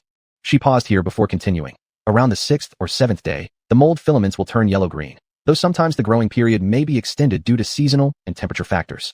Afterward, we'll dry them under the sun for 3 days. Next, place them in bottles, add high-temperature salt water, seal them, expose them to direct sunlight so that the koji ferments, and stir them once a day with a wooden stick. Liang Chui listened very carefully beside her, remembering what she could. This way, in the future, the young miss wouldn't have to do such chores herself. In Liang Chui's view, her young miss was beautiful and smart. Simply standing there giving instructions was enough. These trivial tasks naturally would be done by their servants. Liao Yao didn't know what was going through Liang Chui's mind at this moment, so she continued talking gracefully. 7 days later, add 5 kilograms of lukewarm brine, the water temperature being around 50 degrees Celsius. However, here it would likely depend on instinct since she didn't know whether a thermometer could measure body temperature. Thinking about it, Liao Yao continued. A few days later, stir again. After half a month, seal them and expose them to sunlight for natural fermentation without further stirring. Open them roughly 4 months later, strain with gauze to remove residue. Filter out the soy sauce. The soybean dregs can be filtered again with salt water and cooked repeatedly 3 times. Place them in a pot, heat for disinfection, boil for about 15 minutes, skim off the foam, then put the boiled soy sauce into bottles. Cover the bottle opening with gauze and sunbathe it for 20 days, making it usable. Upon reflection, it really did take quite a long time. Moreover, every family had its own steps for making soy sauce, and some took 6 months to 2 years to ferment. That seemed too long for Liao Yao. There was one more point almost forgotten. The 5 spices prepared earlier were used to make light soy sauce, and they weren't needed temporarily. Dark soy sauce is processed further based on light soy sauce. Yu Lanhua listened dumbfoundedly on the side. Yao Yao, what exactly is the use of the soy sauce you're making? It's naturally for enhancing flavor. Mother, you don't know, soy sauce is an excellent item. No matter whether we fry, pan fry, steam, boil, or cold mix dishes, as long as we add an appropriate amount of soy sauce according to our needs, the dish will become visually appealing and taste more delicious. Just like the steamed egg you made me in the morning. If a layer of soy sauce were placed on top, the taste would be entirely different. Once the soy sauce is ready, I'll also make some light soy sauce. If you try it, you'll definitely like it. Yu Lanhua nodded blankly. Since Yao Yao said it was delicious, it must be good. Their Yao Yao was indeed remarkable. She knew so many things, but who taught her? At this moment, Liao Yao looked back at Liang Chui. Sister Chui, if I make soy sauce or other things next time, I'll call you. This way, it'll be easier to remember. Liang Chui was immediately delighted. Yes, thank you, young miss. Actually, Liao Yao had another arrangement for all of them later. For instance, Miao Yu was good at mathematics and arithmetic, so there were no problems with addition and subtraction, hence arranging her to manage the store's revenue. Liang Chui wasn't suitable for working in the store. Liao Yao planned to have her supervise in the factory instead, so these procedures would need to be learned. Liang Chui was a very practical person. With her overseeing the factory, Liao Yao could feel reassured while handling other matters. As for Miao Yang and the others, arrangements would be made later depending on the positions available. For example, someone needs to oversee the crops in the fields and the fruit seedlings on the mountain. She needed trustworthy individuals. Once the factory was built and everything stabilized, perhaps she could buy a few more people or hire workers accordingly. Actually, from the very beginning, Liao Yao never intended for them to stay home and take care of their parents. She only treated them as close companions. In the future, they wouldn't live at her house either, but would be arranged other accommodations instead. For instance, a 3-story dormitory could be built next to the factory where they could have an apartment with 2 bedrooms, a living room, a kitchen, and a bathroom. They could continue living there even after getting married. Upon calculating, the upcoming period would certainly involve spending a lot of money. If it weren't for the emperor's rewards, she wouldn't dare start everything all at once. Almost another 15 minutes passed, and Li Si also returned from outside. It seemed that the academy had agreed to re-enroll him. From being a teacher back to being a student, one could only imagine what that felt like. Liao Yao walked out of the house. Father, how did it go? Are they willing to accept younger brother and younger sister? Li Si shook his head and sighed. The academy said they couldn't set a precedent by admitting women, but Ping'an can attend. Li Ping'an and Li Shila were also in the yard at this moment. Hearing his words, Li Zilil didn't feel too disappointed because elder sister had already told her the chances were slim. Even if the academy didn't accept her, she could still study at home, and elder sister had promised to teach her other things. Compared to going to the academy, she preferred to learn from her elder sister. In her eyes, her elder sister was the smartest woman in the world, surpassing many men. However, before she could say anything, Li Ping'an beside her wasn't happy. Father, I want to enter school with second sister. If second sister can't go, neither will I. After saying this, he ran over to Li Shila and grabbed her sleeve, pouting unhappily. But when Li Si heard these words, his eyebrows furrowed. No, you must go. I've already made arrangements with the academy, and tomorrow I will take you to pay respects to your teacher. Originally, while at home, Li Si himself could teach him, but now that he had gone to the academy, it would naturally no longer be possible for him to remain at home. Moreover, during the time he taught them, Li Si had discovered that in their studies, both his brother and sister showed more talent than him. Though not blessed with perfect memory, their ability to memorize passages generally took just 2 or 3 readings, so in the future imperial examinations, they would undoubtedly go further than him. Chapter 107. Liang Chui's evil mother-in-law? Little brother, listen to me. Study hard, and you can become as strong as big sister.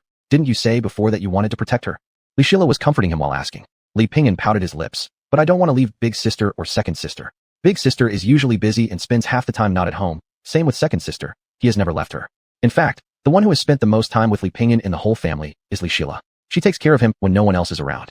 Naturally, their feelings for each other are different from others. If Li Pingyan admires Li Yaoyao, then he feels real sibling affection towards Li Shila, something even Li Yaoyao can't compare to. Li Shila laughed and patted his little head. Little brother, what are you thinking? You will just go to the academy during the day and come back in the evening. Li Si once mentioned that the county academy isn't large, and the income isn't much. It certainly can't compare with the academies in the state, or even the capital city where students could stay inside the academy. The academy doesn't even have uniforms. After school, the students return home and come back early the next morning. It's like this every day. Li Pingyan gradually lowered his pouting mouth. Sister, is what second sister said true? Yes, Li Yaoyao smiled and nodded. In that case, I will go. Only then did Li Pingyan step out from behind Li Shila, walking to Li Si. Seeing this, Li Si was somewhat between laughing and crying. It's too late today, I'll take you tomorrow. Li Pingyan immediately cheered up again, which made Li Yaoyao and others feel somewhat helpless. Yu Lanhua and Liang Chui were busy cooking in the kitchen. Although they don't live together, Miaoyang and the others still eat here. They just haven't come over today for some unknown reason. At this time, they should already be helping here, fetching water, washing vegetables, setting tables and chairs. Just then, a group of people from the county office ran past the door. Not long after, Shun Songji also approached from that direction. He didn't walk past, but came directly towards Li Yaoyao. Songji. Seeing him, Li Yaoyao was very surprised. Since the last time she sought his help, she probably hasn't seen him for a while. Although recently there have been some issues involving the people from the Yamen because he had been busy with other things.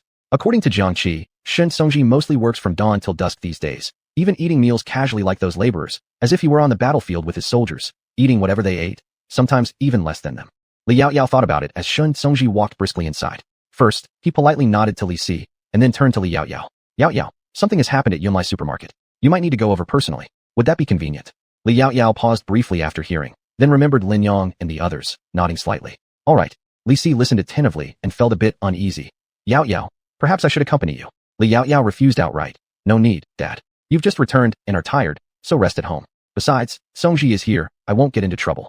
Of course, even without Shun Songji by her side, she wouldn't be at a disadvantage. Li Si glanced at Shun Songji and stopped speaking. Let's go. With that, Li Yaoyao turned and headed outside, followed closely by Shun Songji. The two younger ones looked at each other in confusion, unsure of what to do. At the entrance of Yunlai supermarket, an old woman was rolling on the ground and cursing loudly. Oh my poor grandson. These people are heartless. They wouldn't even return your mother. You'll never have your mother back. Heaven have mercy. Miaoyang and the others blocked the entrance, frowning at the scene, unsure how to handle her since she must be a relative of Aunt Liang. Yet, listening to her insult their young mistress, they were angry. Liang Sui pushed through them, furious. You're talking nonsense. Our miss is nothing like what you said. Clearly it's because. Before she could finish, her mouth was covered by Miaoyang. Miyu glared at him, but Miaoyang slightly shook his head, making her pause instantly. Thus, she stayed silent. Her brother's meaning was to wait for Miss Li to come before speaking. He feared they would say the wrong thing and ruin the situation for the young mistress. However, their silence couldn't hold the neighborhood folks nearby anymore. I think you're mistaken. Lady Li could not possibly do what you're accusing her of. That's right. If you accuse Lady Li of refusing to let go of your daughter-in-law, where's your evidence? Upon hearing this, the woman cried louder immediately. How could there even be a need for evidence? My daughter-in-law is named Liang Chui, and I watched her enter the back door of this shop. But when we went inside, she was nowhere to be seen. They must have hidden her. The old woman sobbed as she simultaneously pinched the waist of the boy beside her with great force, causing him to cry out. The onlookers whispered among themselves. It seems that Miss Li's household indeed has someone named Liang Chui. Could she really be the old woman's daughter-in-law? Even if that's true, so what? It was bought by Miss Li with silver coins. They shouldn't have sold their daughter-in-law in the first place. If anything, the blame should fall solely on them. This old woman certainly looks sour and spiteful. Let's just wait for Miss Li to arrive before making any conclusions. The child, though, is truly pitiable. It's heartbreaking to look at him. After hearing this, everyone nodded immediately, naturally taking the side of Li Yaoyao. And who said these words was none other than the aunt, who frequently spoke up for Li Yaoyao. She was one of the most loyal patrons of Yunlai supermarket and Miss Li. That old woman had not expected such reactions from the crowd. Not only were they not criticizing the boss surnamed Li on her behalf, but they were defending Miss Li. In the past, whenever she acted like this, people around would always stand with her. When Li Yaoyao arrived and saw this scene, she couldn't help but smile, finding comfort in her heart. No matter whether it was the last time when Li Xiu caused trouble or this current incident, the townsfolk always chose to stand by her side, filling her heart with warmth. Miss Li has arrived. At this moment, an observant person spotted Li Yaoyao. Upon hearing this, the old woman immediately stopped crying and turned to see where the speaker was pointing. She then noticed a young girl walking towards her direction, looking as if she were a fairy descending from the heavens. Her features were cold and distant, devoid of any warmth in her eyes, yet the old woman was momentarily mesmerized. If this girl were to become her daughter-in-law, wouldn't their child be even cuter than those New Year painting babies? But soon after, the old woman's attention shifted to Shun Tsungji nearby, narrowing her eyes slightly. Chapter 108. Li Yaoyao. What a hypocrite. Walking around together with a man when she's still unmarried. How could such behavior match his son? Since Li Yaoyao's hairstyle was not that of a married woman, it was clear she had not yet wed. Moreover, her round and youthful face indicated she was either under the age of coming of age or had just reached it and was waiting to be introduced for marriage. Li Yaoyao, at this moment, naturally did not know what the woman was thinking, nor did she care. Her gaze swept over the woman and then landed on a little boy standing beside her, who seemed to be about 8 or 9 years old but weighed no more than 2 taels. She noticed the position of the elderly woman's hand and instinctively frowned, quickly regaining her composure. Are you looking for Liang Shui? You say you're her mother-in-law. Do you have any proof? The old woman sitting there made no move to stand up. Upon hearing the question, she let out a cold snort. I am her mother-in-law, and this is her husband and son. What other proof do you need? So it really is you. Li Yaoyao couldn't help but curve her lips slightly, her voice devoid of emotion. But how could I forget? Didn't you willingly sell your daughter-in-law to the human traffickers yourself? Now why are you coming here demanding her back? If you're demanding her back, do you have the silver to redeem her? Redeem? What redeem? I don't understand. That's my daughter-in-law. You abducted her, so you must return her to us. I can't bear without her. There's been no one to work along the way. The old woman didn't think there was anything wrong with what she said. After a second thought, fearing she might be scolded for such a statement, she hastily added, Don't talk nonsense. She sold herself willingly, so her child could eat. It has nothing to do with me. It indeed has nothing to do with me. Li Yaoyao raised an eyebrow slightly. But how do I feel as though the ones getting full meals are you and your son? Your grandson doesn't look like he's had a proper meal. Instead, he looks as if he's starved for a long time. As Li Yaoyao spoke, she leaned closer to Shun Tsungji and whispered something in his ear. He nodded, his finger flicking, and instantly, Jiang Qi slipped away from the crowd. It was indeed true, as Li Yaoyao said. Even though they were all displaced people, she herself was well fed, but the food she gave her grandson was spoiled dry rations. How could a growing child gain weight eating these things? Of course, he would end up skin and bones. Upon hearing this, the surrounding commoners began whispering among themselves. Some of them had also been refugees. Whether themselves or others they met on the road, none were plump. Only landlords could afford such luxury. If that was the case, why was her grandson so thin? Who doesn't have several children at home? During tough times, most households would prioritize feeding their children over adults. Why wouldn't she feed her own grandchild? Miss Li, are they really the child's relatives? They don't seem like it. Yes, the child is so skinny while they are so fat. How could they be a family? But hearing these words, the old woman didn't seem afraid at all. Instead, she sat down again confidently. Heaven pity me, whenever I get some good food, I always give it to my grandson first. I care about him deeply, but it's not my fault he won't gain weight. How could you blame me for it? Lords, you must stand up for us. You cannot favor them just because we are outsiders. If you dare show favoritism, we will definitely report you to the prefect's office. The nearby bailiffs were actually amused by her antics. What? So you mean if we don't support you, we're being partial?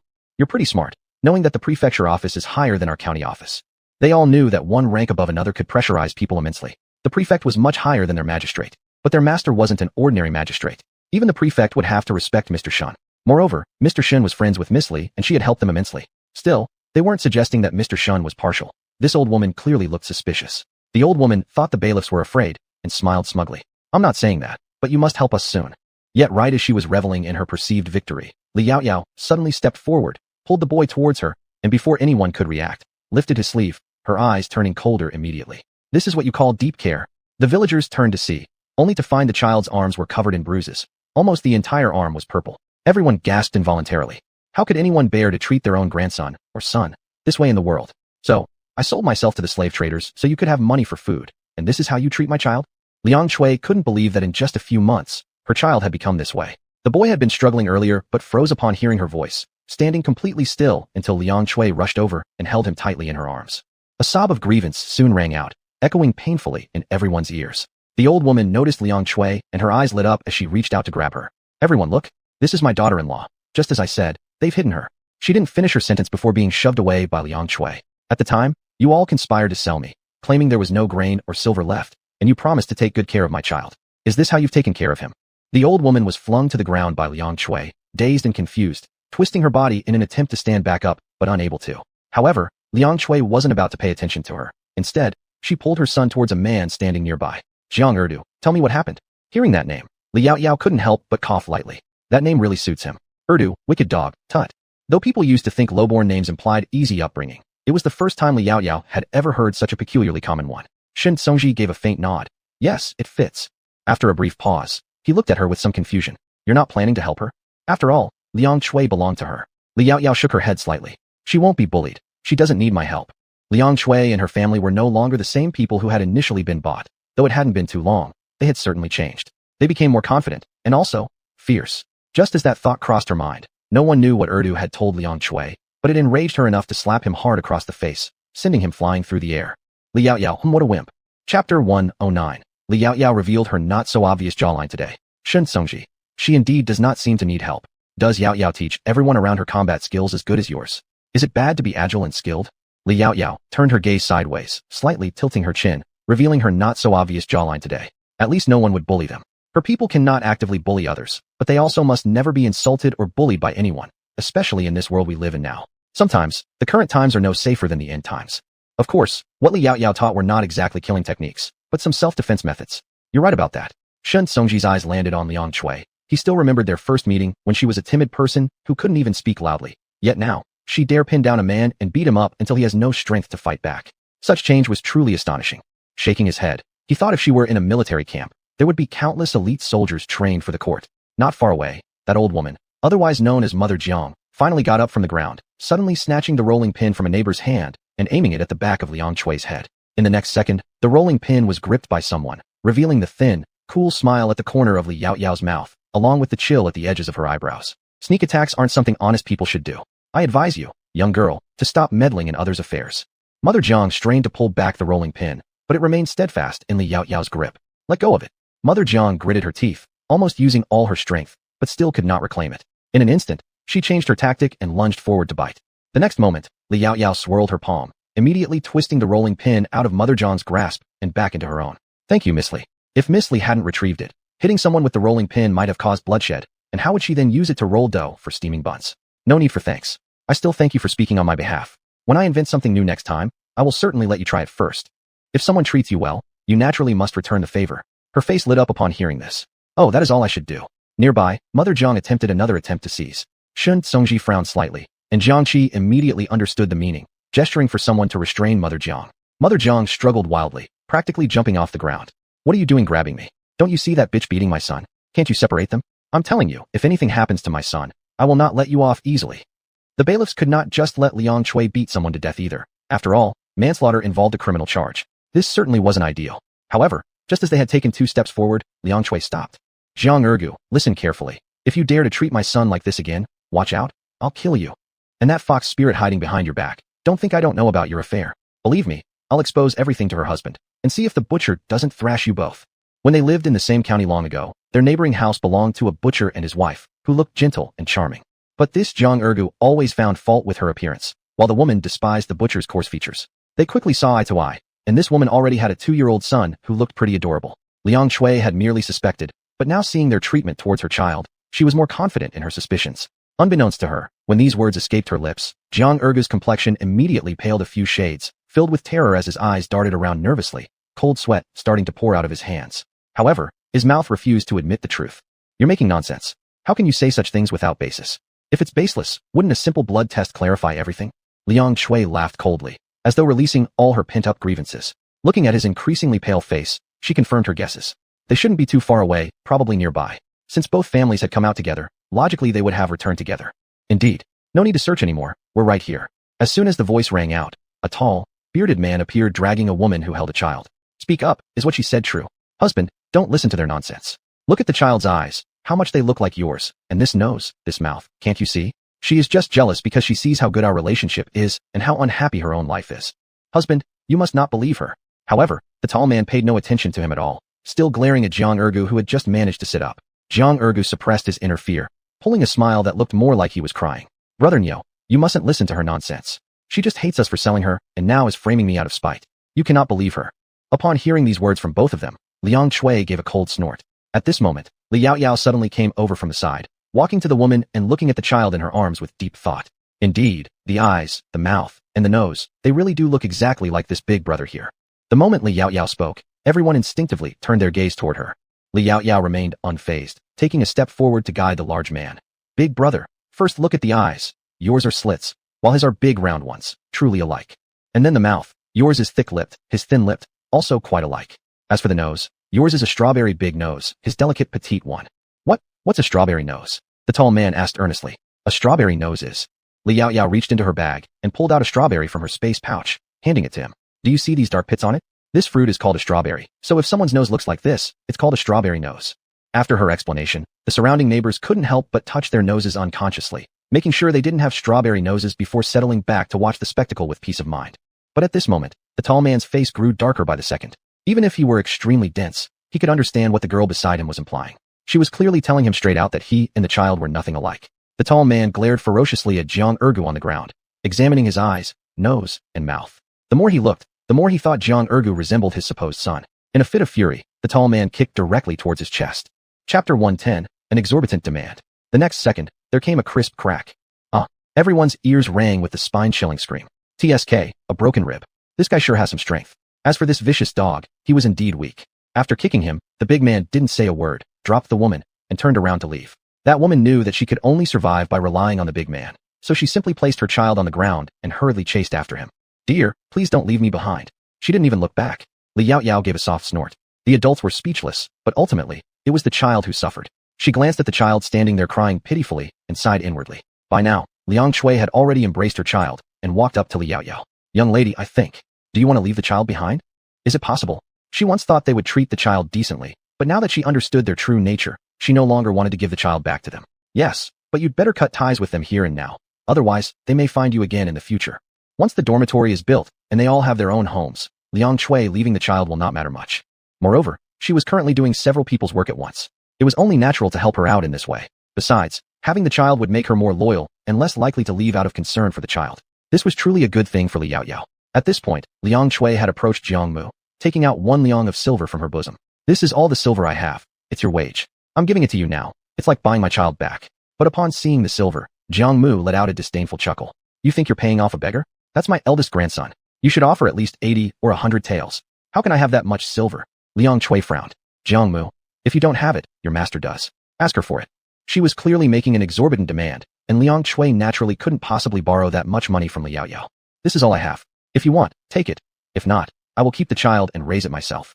She had already vowed in her heart that under no circumstances would she give the child back to them. At this moment, Li Yaoyao suddenly walked over. I've heard that privately selling a daughter-in-law results in 1 year of penal servitude. Aunt Liang, I think you shouldn't give them the silver. Go straight to the county office and report them, letting Magistrate Shun handle the judgment. Liang Shui looked at Li Yaoyao with confusion, instinctively glancing toward her, but then saw her winking mischievously and immediately understood. What Miss says makes sense. I'll file the complaint right away. Saying this, she started walking in the direction of Jiangqi. Li Yaoyao stared at Jiang Mu with a half-smile curving at the corner of her lips. If I were you, I'd already have accepted the silver and avoid raising the grandson altogether. Moreover, don't you have another handsome eldest grandson? Why not stop trying to meddle in things and save yourself some trouble? Would you really prefer going to jail? In those days, people who had been in jail lost face and were disrespected by the entire village. Looking at Li Hua and Li Xiu was proof enough. It would be a lifelong stain for them, even affecting their descendants' chances of marriage. As for Jiang Mu, of course, she didn't want to go to jail, but she didn't quite trust what Li Yaoyao said either.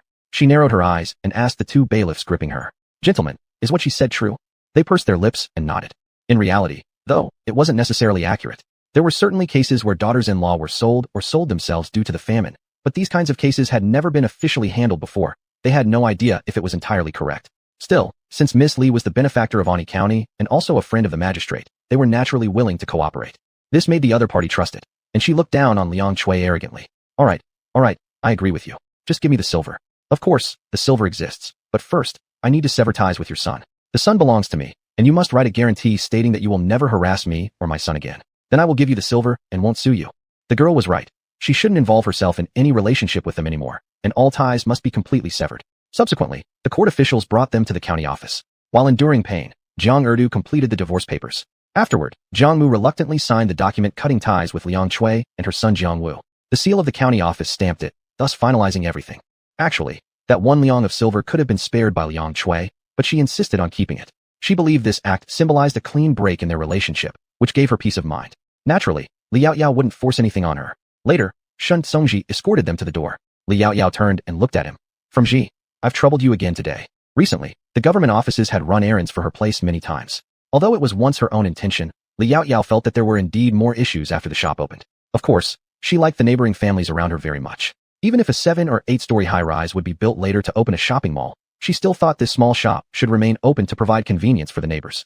Shun Songji slightly shook his head with a faint smile. It's all right. He actually hoped she would come and disturb him more often. At this moment, Li Yaoyao suddenly suggested, Songji probably hasn't had dinner yet.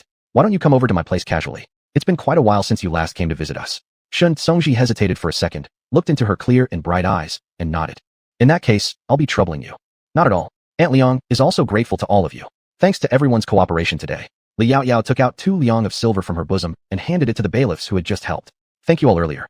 This silver can cover some drinks for you. In the future, please help keep an eye on things for us so that no one will cause trouble again. The bailiffs needed to patrol the county daily, and it did no harm to have good relations with them. She herself didn't mind, but mainly she wanted them to assist her people around her a bit more and walk around the shop more often. The group looked at Songji, only accepting the silver after he nodded and bowed respectfully. Thank you, Miss Li. Then they finished their shift with light steps, although it was somewhat late, but receiving the silver made them happy. With 4 of them, each could get half a string of coins from the 2 liang of silver.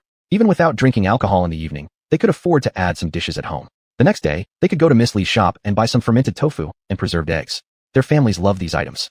Li Yaoyao might not even know that a lot of the money she gave out would eventually flow back to her store. After closing the main gate of the county office, the group headed toward Li Yaoyao's house. Upon returning to the Li residence, Liang Chui quickly took over the remaining chores from Yulanhua, unable to suppress the smile at the corner of her mouth. If the young miss didn't mind, she would stay in the Li family for the rest of her life, serving the young miss for a lifetime. Chapter 111. He eats better than me. Li Yaoyao was talking with Songji at the stone table outside the door. Songji was slightly puzzled about what had just happened. Why did you give those bailiffs silver today, Yaoyao? It is their duty to work for the common people. Li Yaoyao smiled, clearly understanding his doubts. Have you ever heard the saying, convenience for oneself, convenience for others? Songji shook his head. Li Yaoyao continued, what I'm doing is merely for my own convenience. Look, they were almost off duty today, but still came to help deal with the trouble in the shop. Of course, it's mainly because of you, but what if you're no longer in Anyang County later? My business will continue in Anyang County. Even if I expand elsewhere in the future, Anyang will always be my starting point. They are still young and bound to serve in the office for another 10 or 20 years, or even more. Building a good relationship with them has no downside. Although such actions might not be ideal, it's an indispensable process in this world. She needs them to maintain this attitude after he leaves so that things will be smoother. Songji wanted to say that he would never leave, but hesitated. After a long pause, he finally spoke with a dry throat. Don't worry, when I leave, I'll make sure to arrange everything well for you. He may not leave now, but what about 1 or 2 years from now? If His Majesty needs him to fight again, how could he refuse? Upon hearing his words, Li Yaoyao smiled. She naturally understood these things. I can't always depend on you, can I? Actually, in Li Yaoyao's mind, their relationship could also be seen as a kind of mutual benefit. She uses her resources through him to exchange with the emperor for what she wants. To put it another way, Songji is also her spokesman.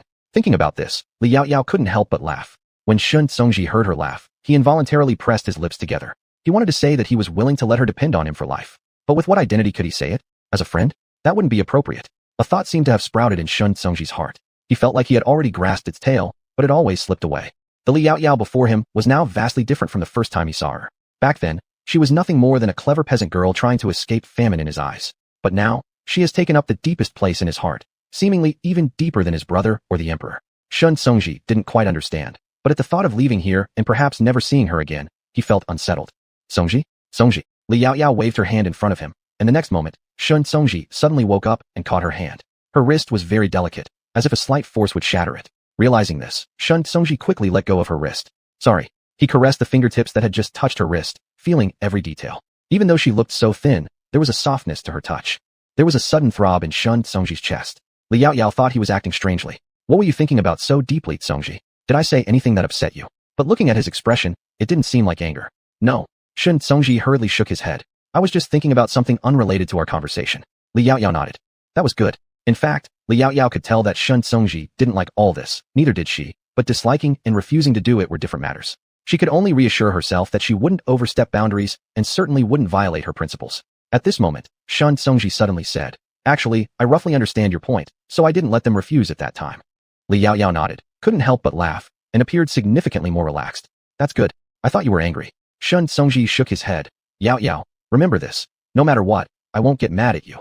Because she is a kind-hearted person, whatever she does, must have a significant reason behind it. Li Yaoyao's gaze flickered as she met his focused eyes. For some inexplicable reason, she felt a pang of guilt and cleared her throat awkwardly. Her earlobes also turned a bit red without notice. Well, the noodles should be ready soon. Let's go inside. Really, why did he stare at her like that? Was there something on her face? Li Yaoyao touched her face, but found nothing unusual. Songji had already stood up obediently and followed Li Yaoyao toward the kitchen. As soon as they entered, the smell of noodles filled the air. At this moment, Liang Chui had just opened the lid of the large pot and added some salt and a few spoons of monosodium glutamate. She scooped a little soup into a bowl and handed it to Yulanhua to taste, asking, "How is it? Is the flavor just right?" Yulanhua nodded. "It's still a bit bland. I remember that Master Shun likes his food more flavorful, so adding just a little more salt would be enough." After hearing this, Liang Chui added a bit more salt, first serving Shen Songji and Li Yaoyao, preparing to carry the bowls over. Shen Songji hurriedly walked over. "No trouble, I can do it myself. Aunt Liang doesn't need to go out of her way for me." In the Li family, Shen Songji had never considered himself an official, but simply a friend of Li Yaoyao. Liang Chui understood Shen Songji's nature and naturally didn't insist further. Next, she served Jiang Qi, then the two children, followed by Yulanhua and Li Si, and finally herself. As for the others, they could help themselves. Whoever worked should eat well. Shen Songji held one bowl in each hand, carrying Li Yaoyao's as well. There might not be enough room inside. Let's eat outside instead. Li Yaoyao went to get chopsticks, saying while she prepared a small plate of fermented tofu with various flavors, taking a piece of each kind. Shen Songji, naturally following her lead, headed outside together. Those who stayed behind could still hear them chatting inside the house. Li Yaoyao, let me tell you, these smelly pieces of fermented tofu have a great taste. You've probably never tried it. Shen Songji, indeed, I haven't. If Miss Yao describes it this way, I must give it a try. Crowd behind. Master Shun, you will definitely not like it. Because such stinky fermented tofu was only enjoyed by Li Yaoyao and the whole family, and also the least sold item in the store. Everyone was initially puzzled why such a refined girl liked such smelly food. After dinner, Shen Songji chatted for a while with Li Si before leaving with Jiang Qi, and the entire plate of fermented tofu was finished clean. Later, someone even came over to ask Li Yaoyao, "Miss, did Master Shen like it?" Li Yaoyao, "He ate it better than I did." Chapter 112, Tracking vs Companionship. The moonlight was like water, and the night was tranquil. Time passed quickly, and very early on the second day, Li Yaoyao was already crouching in a corner brushing her teeth. Not long after, two little ones also squatted next to her with their toothbrushes and cups. Yulanhua and the others could see the silhouettes of one adult and two children squatting there in perfect unison, a harmonious sight. At that moment, Miao Yu walked out. "Miss, today the kitchen made your favorite fried dough sticks and soy milk. It smells so delicious." Gurgle, gurgle, gurgle. Before Li Yaoyao could react, the two little ones nearby had already grown impatient, rinsing their mouths hastily without even finishing brushing their teeth. "Ayu sister, I want to eat too." The soy milk was sweet and fragrant. The fried dough sticks were crispy and absolutely delectable. Because they didn't have soy sauce, they naturally could only drink sweet soy milk at home. Li Yaoyao herself wasn't either a sweet or savory faction devotee. She loved soy milk and fried dough sticks, regardless of flavor, and enjoyed switching it up. In her previous life, every morning began with a cup of soy milk and 2 fried dough sticks. It was sheer joy. Of course, if they could add a sesame ball, it would be even better. Unfortunately, oil was expensive, and Yulanhua wouldn't splurge by frying dough sticks daily. She must later devise a tool to extract her own oil. After finishing her quick brush, Li Yaoyao casually washed her face and headed towards the kitchen. Fried dough sticks and soy milk tasted best when hot. As soon as the trio entered the kitchen, someone promptly placed their soy milk and fried dough sticks on the table. The young ladies and the master should eat first. Li Si would take Li Pingyan to the academy, while Li Yaoyao planned to visit Chongping Prefecture for a bit. An earlier departure meant arriving sooner, so staying out just one night would suffice. "Thank you, Aunt Liang." Li Yaoyao spoke cheerfully, and the two children imitated her, saying thank you as well. Aunt Liang happily handed them boiled eggs. "Didn't Miss mention before? 1 egg daily helps supplement protein and enhance immunity." Yes, that's exactly what she meant. Though she didn't fully understand what protein or immunity entailed, Miss had spoken about it, so it had to be beneficial. Having done all this, Liang Chui carried 2 servings of breakfast back to her room. Jiang Wu had been continuously abused by his mother over these past few days, often beaten and scolded. His naturally introverted personality had now become timid, making him too afraid to step out of the house, especially when everyone was present. Seeing no other option, Liang Chui let him stay inside his room alone, hoping he would eventually recover over time. And besides, weren't they such good people? Yulanhua noticed her and placed 2 more eggs on her plate. "The child hasn't been eating well lately. Let him have a couple more eggs to nourish himself." "Thank you, lady." Liang Chui bowed gratefully before turning to leave. Yulanhua also sat beside Li Si with her breakfast, but sighed suddenly. "I used to think our family's past was tragic enough, yet who would have thought a grandmother could abuse her own grandson like that? Look how frightened that child was yesterday when entering. His face was paler than the white powder on the walls of our village. And his body is probably thinner than 2 liang of flesh." At that moment, if not for our clever Yaoyao knowing how to return. Just thinking about it caused Yulanhua's heart to ache. She opened her mouth to say more, but was interrupted by Li Yaoyao. "Mother, I want more eggs. I'm still hungry." Yulanhua looked at the 2 completely devoured fried dough sticks and eggs on her plate, feeling puzzled. "Still hungry? You usually only eat this much." "Perhaps I'm just particularly hungry today." Li Yaoyao smiled faintly. Yulanhua, hearing this, immediately stood up. "Then I'll fetch some for you." Actually, Li Yaoyao was already full, but she simply didn't want Yulanhua dwelling on the painful past, thus adding sorrow unnecessarily. "Here." Yulanhua fetched her 2 more eggs, fearing she truly hadn't eaten enough. Li Yaoyao accepted the eggs, and then stood up directly. "Father, mother, I've finished eating. I'll be leaving now." Saying that, she left the kitchen with the eggs, returned to her room to change clothes, picked up her small bag, and walked out. finding her special horse waiting for her already. Li Yaoyao approached it and gently touched its nose. Tracking, we're going on a long journey today, and it will be hard on you. Tracking lowered its head, nudging her affectionately to indicate it could handle it. Li Yaoyao couldn't help but smile slightly. Originally, she wanted to name her horse Pursuit of Life, but since she'd seen a TV show protagonist called Pursuit of Life in her previous life, she ended up changing it to Tracking. She was just that common. Miss, let me accompany you, alright? Beside her, Gaoshan couldn't help but feel uneasy about Li Yaoyao traveling alone, especially given their beautiful daughter. What if they encountered troublemakers? No need, Gaoshan. I can go by myself. There are still things to be done on the mountain that you all need to watch closely. Make sure there is no forest fire. This is the most important thing. Do you understand? If something really happens, her offense would be great. Gaoshan nodded. Don't worry, miss. We'll keep an eye on it. Then please take care on your journey. If you meet with villains, run quickly. He hesitated for a moment, but couldn't help but give a reminder. Don't worry, the bad guys should be the ones running when they see me. And it was just perfect timing to practice and build some muscle. There hadn't been many chances to use force since she came here.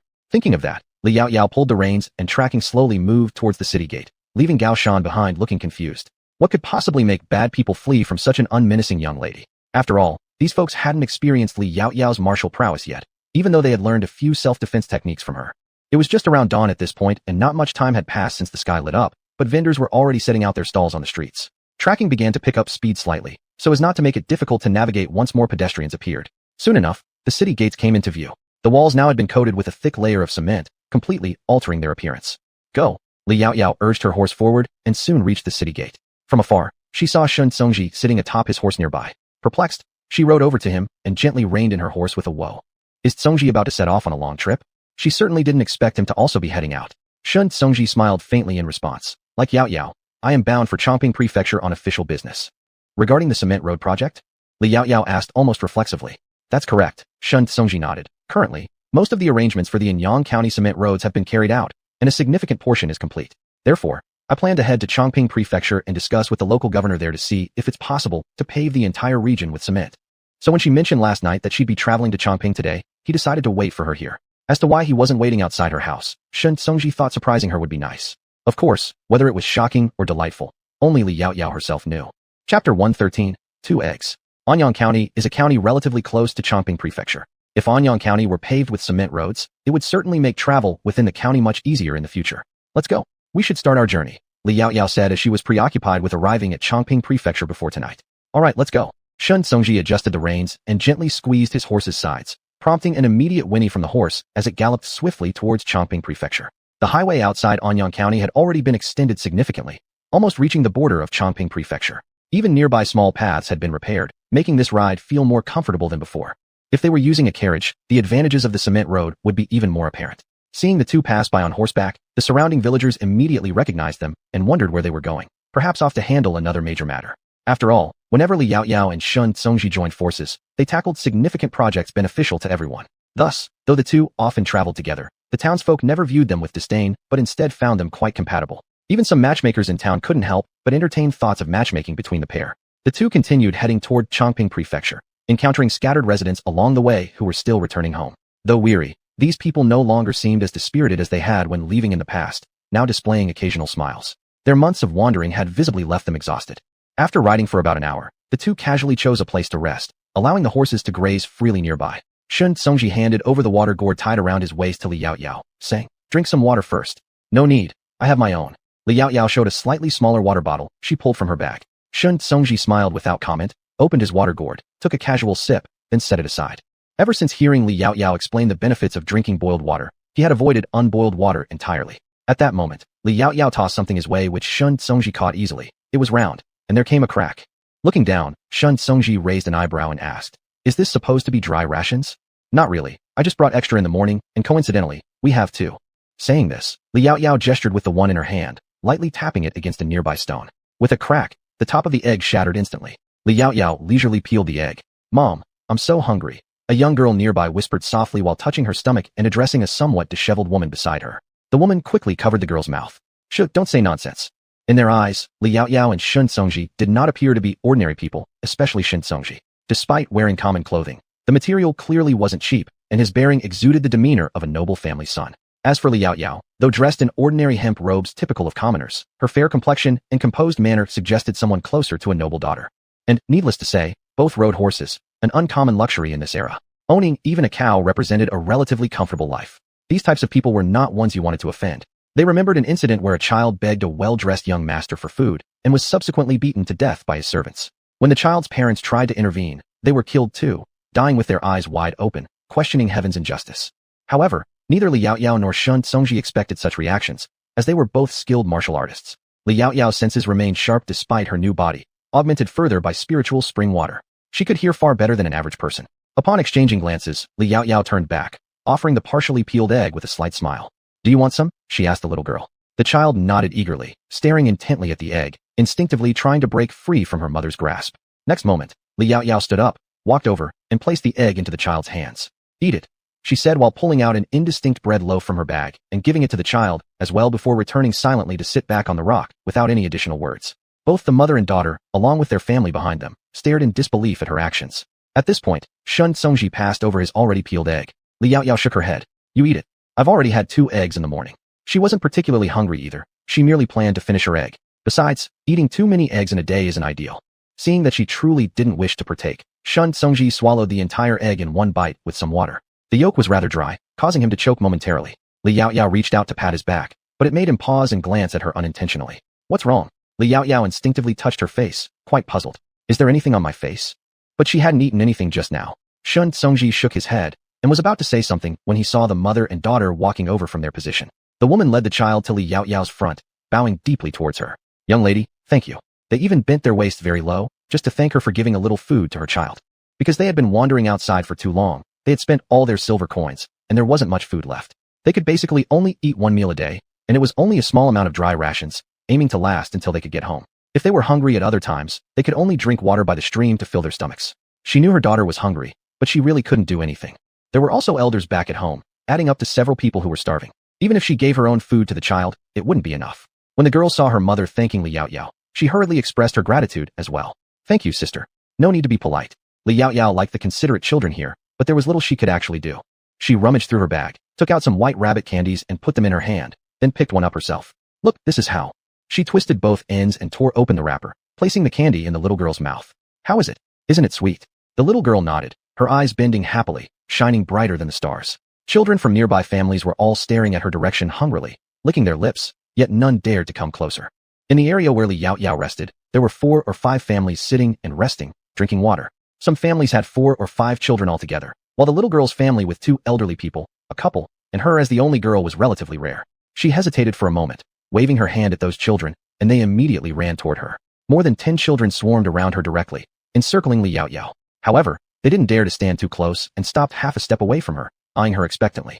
Chapter 114. The one with 3 eyes isn't human. Li Yaoyao took out some candies for each person from her bag, about 4 or 5 pieces. After the children received them, they hastily ate one, and a look of complete satisfaction appeared on their faces. Such smiles reminded Li Yaoyao of something she had witnessed when she first arrived in this world.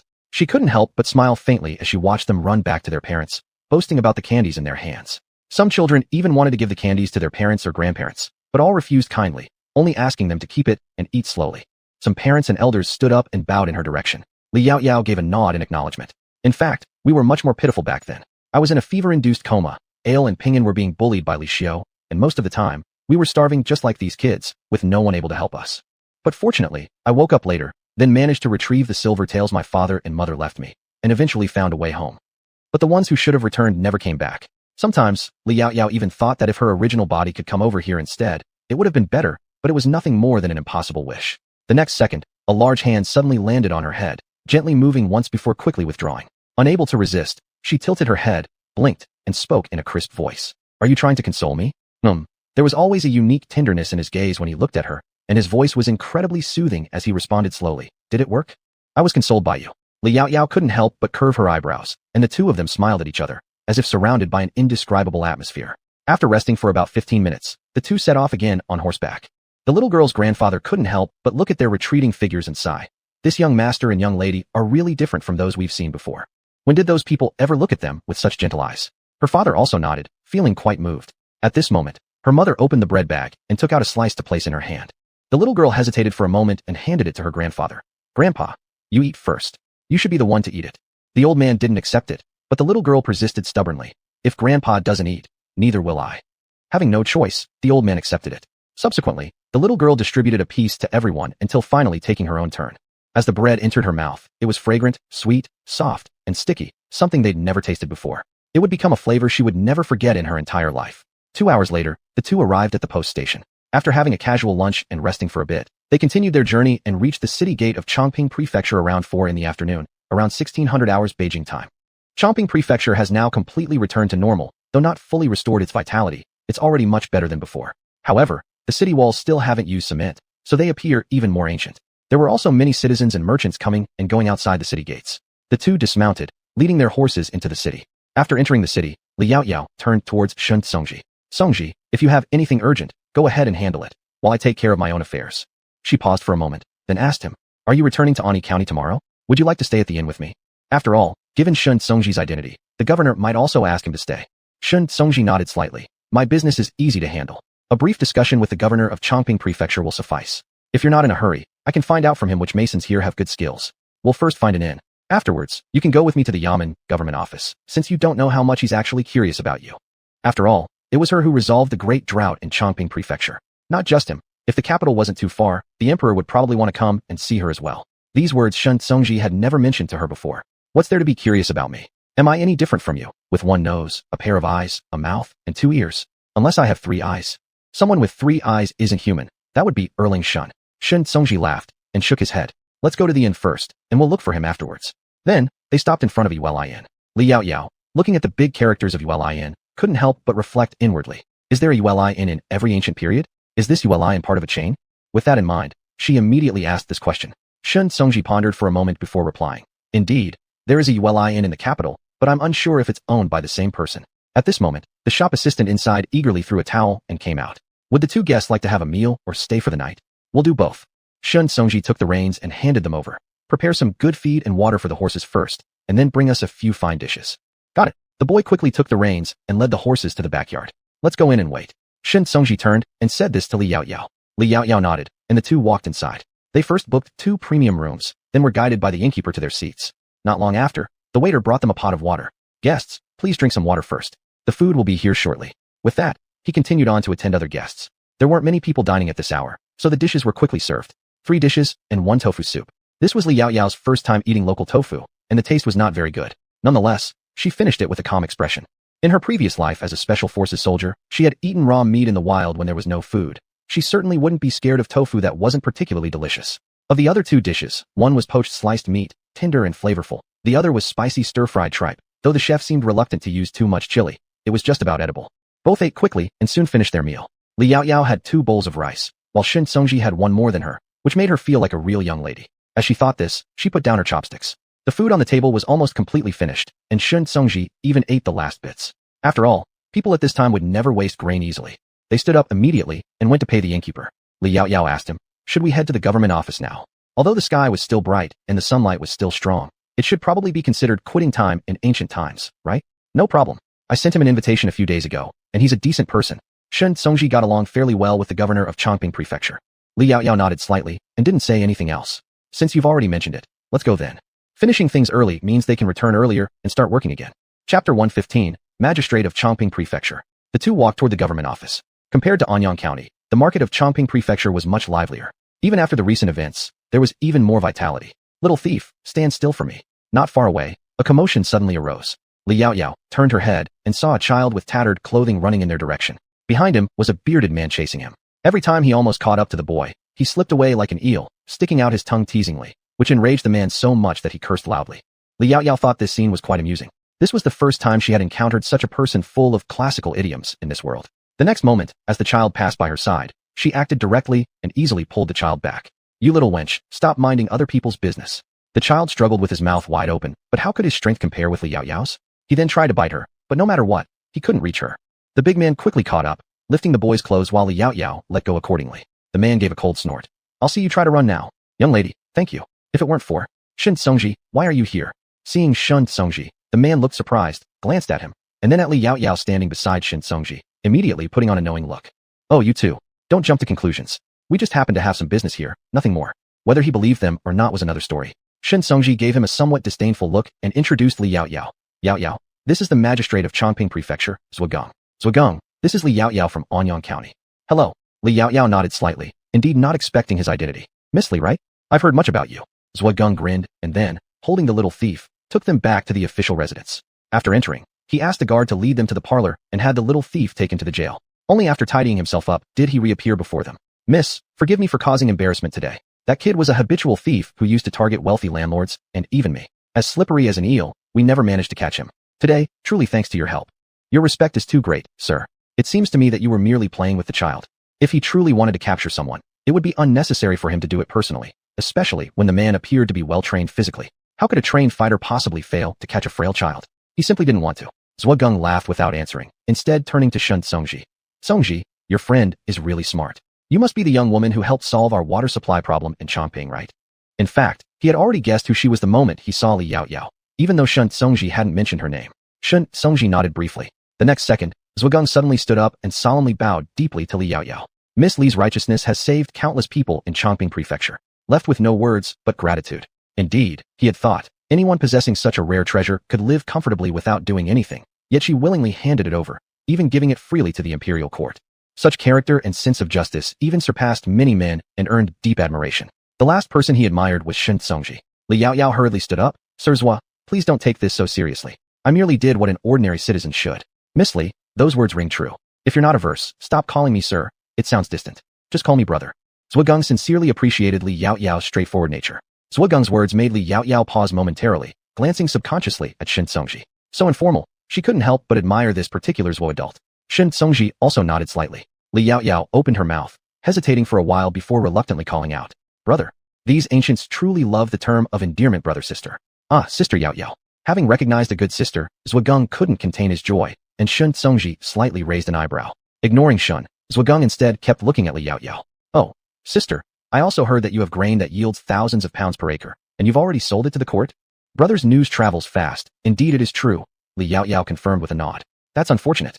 To be honest, he was tempted as well. Although His Majesty might regret not distributing it among all counties, across the whole nation, surely not much would reach them.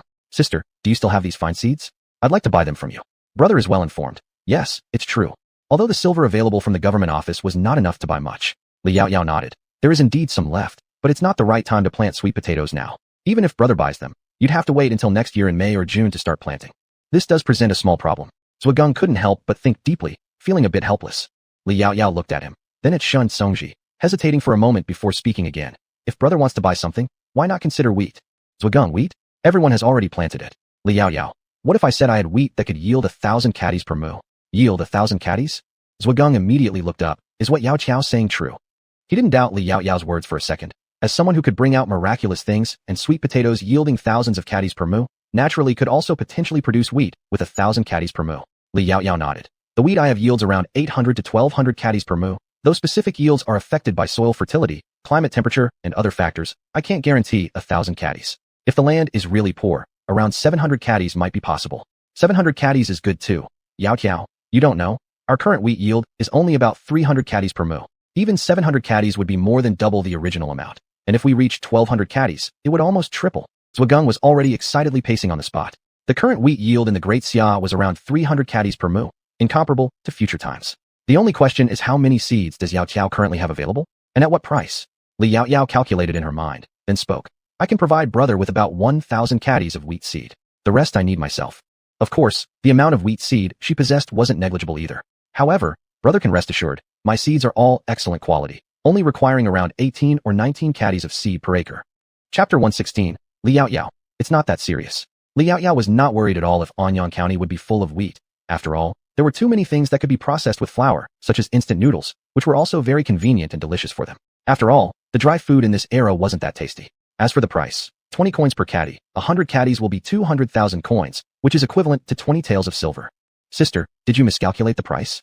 Zhugang immediately got stuck, because even the wheat seed they sell outside costs 40 coins per caddy, yet the price given by Li Yaoyao was directly reduced by half. "I haven't miscalculated, it's this price." In fact, according to the pre-apocalypse price, this was already on the higher side. Of course, the main reason was she didn't plan to make money from him. Big profits would be earned from the emperor later. Besides, Chongping Prefecture had just recovered from the disaster, so it was quite poor now. Zhugang felt moved, but also didn't want Li Yaoyao to suffer any losses. "Sister, let me buy it at the market price. Don't refuse. I don't like taking advantage of my sister. Moreover, these wheat seeds could bring him more value than those outside in the future. Actually, he should give her a higher price, but he knew that she wouldn't agree, so he could only pay according to the market price outside." Li Yaoyao looked at him, paused for a moment, then nodded slightly. Then let's follow brother's suggestion. Great, great, great. Zhugang was immediately satisfied. When are you guys going back? I'll go with you. To get the wheat seeds back sooner means they can start planting earlier. He was impatient. Li Yaoyao nodded. The two were talking happily. Shun Songji couldn't find an opportunity to insert a word all along. He kept listening quietly, his features gentle. If one observed carefully, most of his gaze was resting on Li Yaoyao. Over here, Zhugang finally noticed him. By the way, did you bring sister specifically to introduce me today? Shin Songji. I came to discuss cement matters with you. Alright. Zhugang remembered just now. You did mention this in your letter before, and I agreed back then. Just follow your arrangement then. Shun Songji. Isn't that why I came to discuss this matter with you? Li Yaoyao couldn't help but laugh. Zhugang felt like his friend seemed strange. Alright, let's discuss it then. Shun Songji suddenly didn't feel like speaking with him anymore, but still restrained himself. I'm here to tell you that half the road in my Anyang County has been repaired. Do you continue the work with my people or arrange someone else yourself? Of course, you still need to bear the cost yourself. Just let your people continue over there. They're already familiar. I will have someone deliver the money to your county office, Zhugang said confidently. However, we also need to arrange some people here to learn, and then teach others counties. Although he hadn't seen the cement, anything that could excite Shin Songji must be something good. After saying that, he paused for a while. Actually, you could send someone down to inform me about such minor matters. Why do you personally have to come? Shin Songji.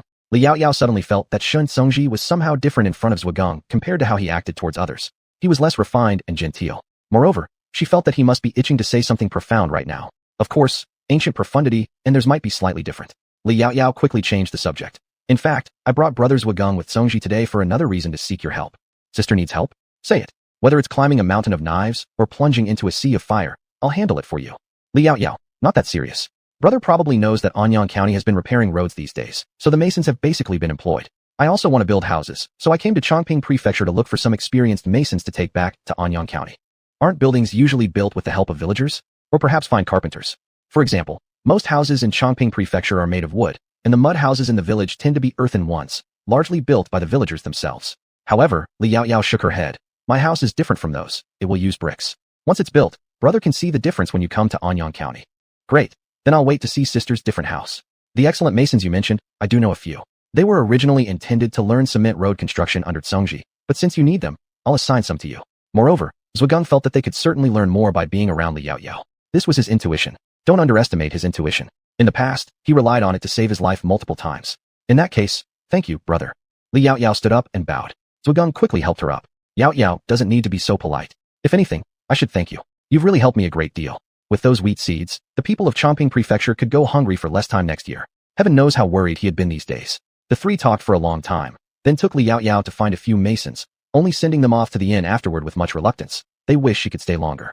As for who she was staying with, it was naturally Shin Songji. Li Yaoyao didn't expect that she would finish her errand here so quickly. The next day, Li Yaoyao got up very early, and when she went downstairs, Shin Songji was already waiting there. Songji woke up quite early. Indeed, even earlier than her. It's a habit, Shin Songji smiled modestly. I heard that the street breakfast in Chongping Prefecture tastes quite good. Would Yaoyao like to try? Certainly. How could one pass up delicious food? The two walked together toward the outside. In no time, they reached a breakfast stall. The entire counter was brimming with steam, and many seats were already occupied. They found a place to sit. Is there anything in particular that Yaoyao wants to eat? Why don't Songji decide? After all, Li Yaoyao was not familiar with their breakfast offerings. Shun Songji nodded, then called out to the owner. Boss, 2 bowls of dumpling soup and 2 sesame cakes. Good. Sir, please wait a moment. Dumpling soup is actually just noodle soup made by tearing pieces of dough into thumb-sized shapes, boiling them with water and seasonings. Sesame cakes are sesame seed buns, freshly made. Before long, the boss brought over steaming bowls of dumpling soup and crispy sesame buns. Please enjoy your meal, sir. Having said that, the shopkeeper left and immediately started preparing breakfast for another customer. However, as soon as the two lowered their heads to prepare to eat, someone sat down beside them. You two are being too mean, enjoying breakfast without calling me. Chapter 117, Ears Can Get Pregnant. Good morning, brother, Li Yaoyao greeted with a smile. Zhugang responded cheerfully and then turned to the boss, shouting, Boss, I want the same as them, but I need 2 sesame cakes. His appetite was big, so one wasn't enough. All right, sir, please wait a moment. Most of the people in Chongping Prefecture knew Zhugang, and he truly loved eating breakfast outside. It was no surprise that the boss recognized him. Zhugang took a pair of chopsticks and wiped them a couple of times with his palm before holding them in his hand. I must say, you all wake up too early. I thought I woke up pretty early already. If it weren't for his growling stomach this morning, he would have stayed in bed a little longer. On normal days when not busy, Zhugang liked lying around doing nothing. Shun Songji ignored him, and Li Yaoyao quietly ate her breakfast, at most nodding in response when he spoke. All she could hear were Zhuagang's words. But Li Yaoyao thought Zhuagang's voice sounded pleasant. Unlike Shun Songji's clear and smooth tone, Zhuogeng's voice had a hint of roughness and hoarseness. To describe it in modern terms, it would be said, ears can get pregnant. Their voices were two extremes, yet both very pleasant to listen to. And Shun Songji's voice was the kind that made people willing to listen to what he had to say. Even if he only spoke calmly, it made others subconsciously calm down and focus on his speech. Even while eating, the two were completely different. One was elegant, the other unrestrained, but they both ate quickly. Of course, Li Yaoyao wasn't far behind either, which surprised Zhuogeng. Yaoyao sister, you're the first person who almost keeps pace with me in eating. And she was a woman, truly rare. I'm just used to it, Li Yaoyao smiled and said. What surprises me, brother, is how fast Songji eats. It's because he has been to battlefields before, right? Wasn't brother also a border soldier? Because his appearance really suited the phrase, unsuitable for fighting. That you noticed? Zhuogeng laughed loudly. Let me tell you, Songji and I became friends unexpectedly in the borderlands after an initial conflict. Could you tell me about it? Li Yaoyao couldn't imagine Shen Songji getting into a fight with anyone.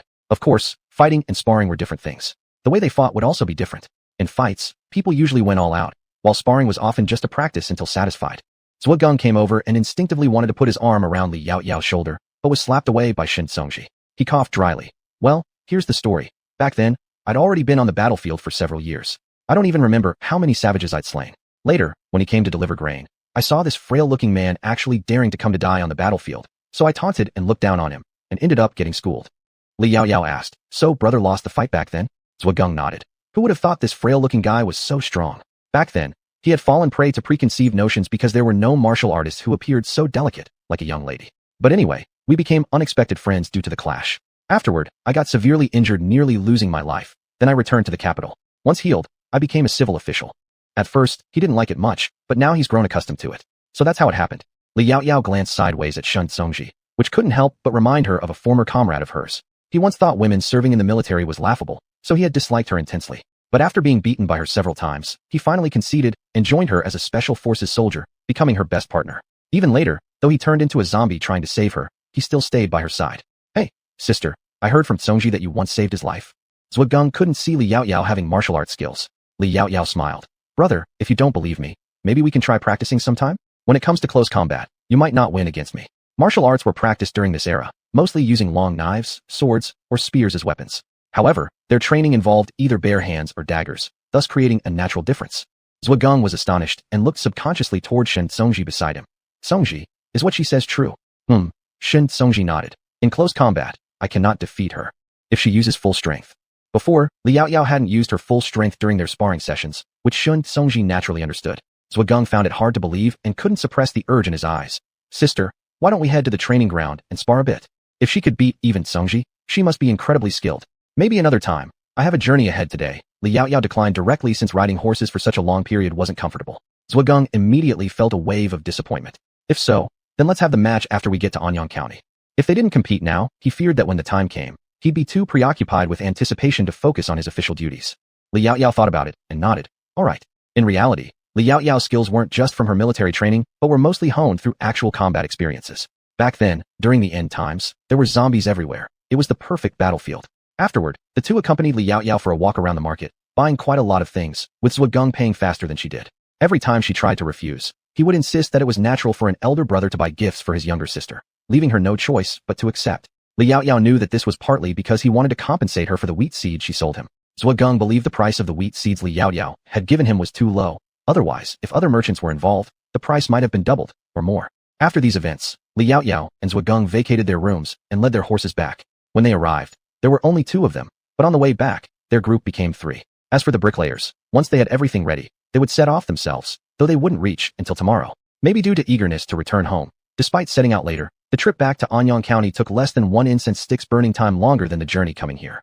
Upon entering Anyang County territory, upon seeing the cement road, Zhuogeng finally fully understood why Shen Songji could adapt to martial arts practice and why he cherished it like a treasure. Not only would he, but even the emperor, would marvel at the sight of cement.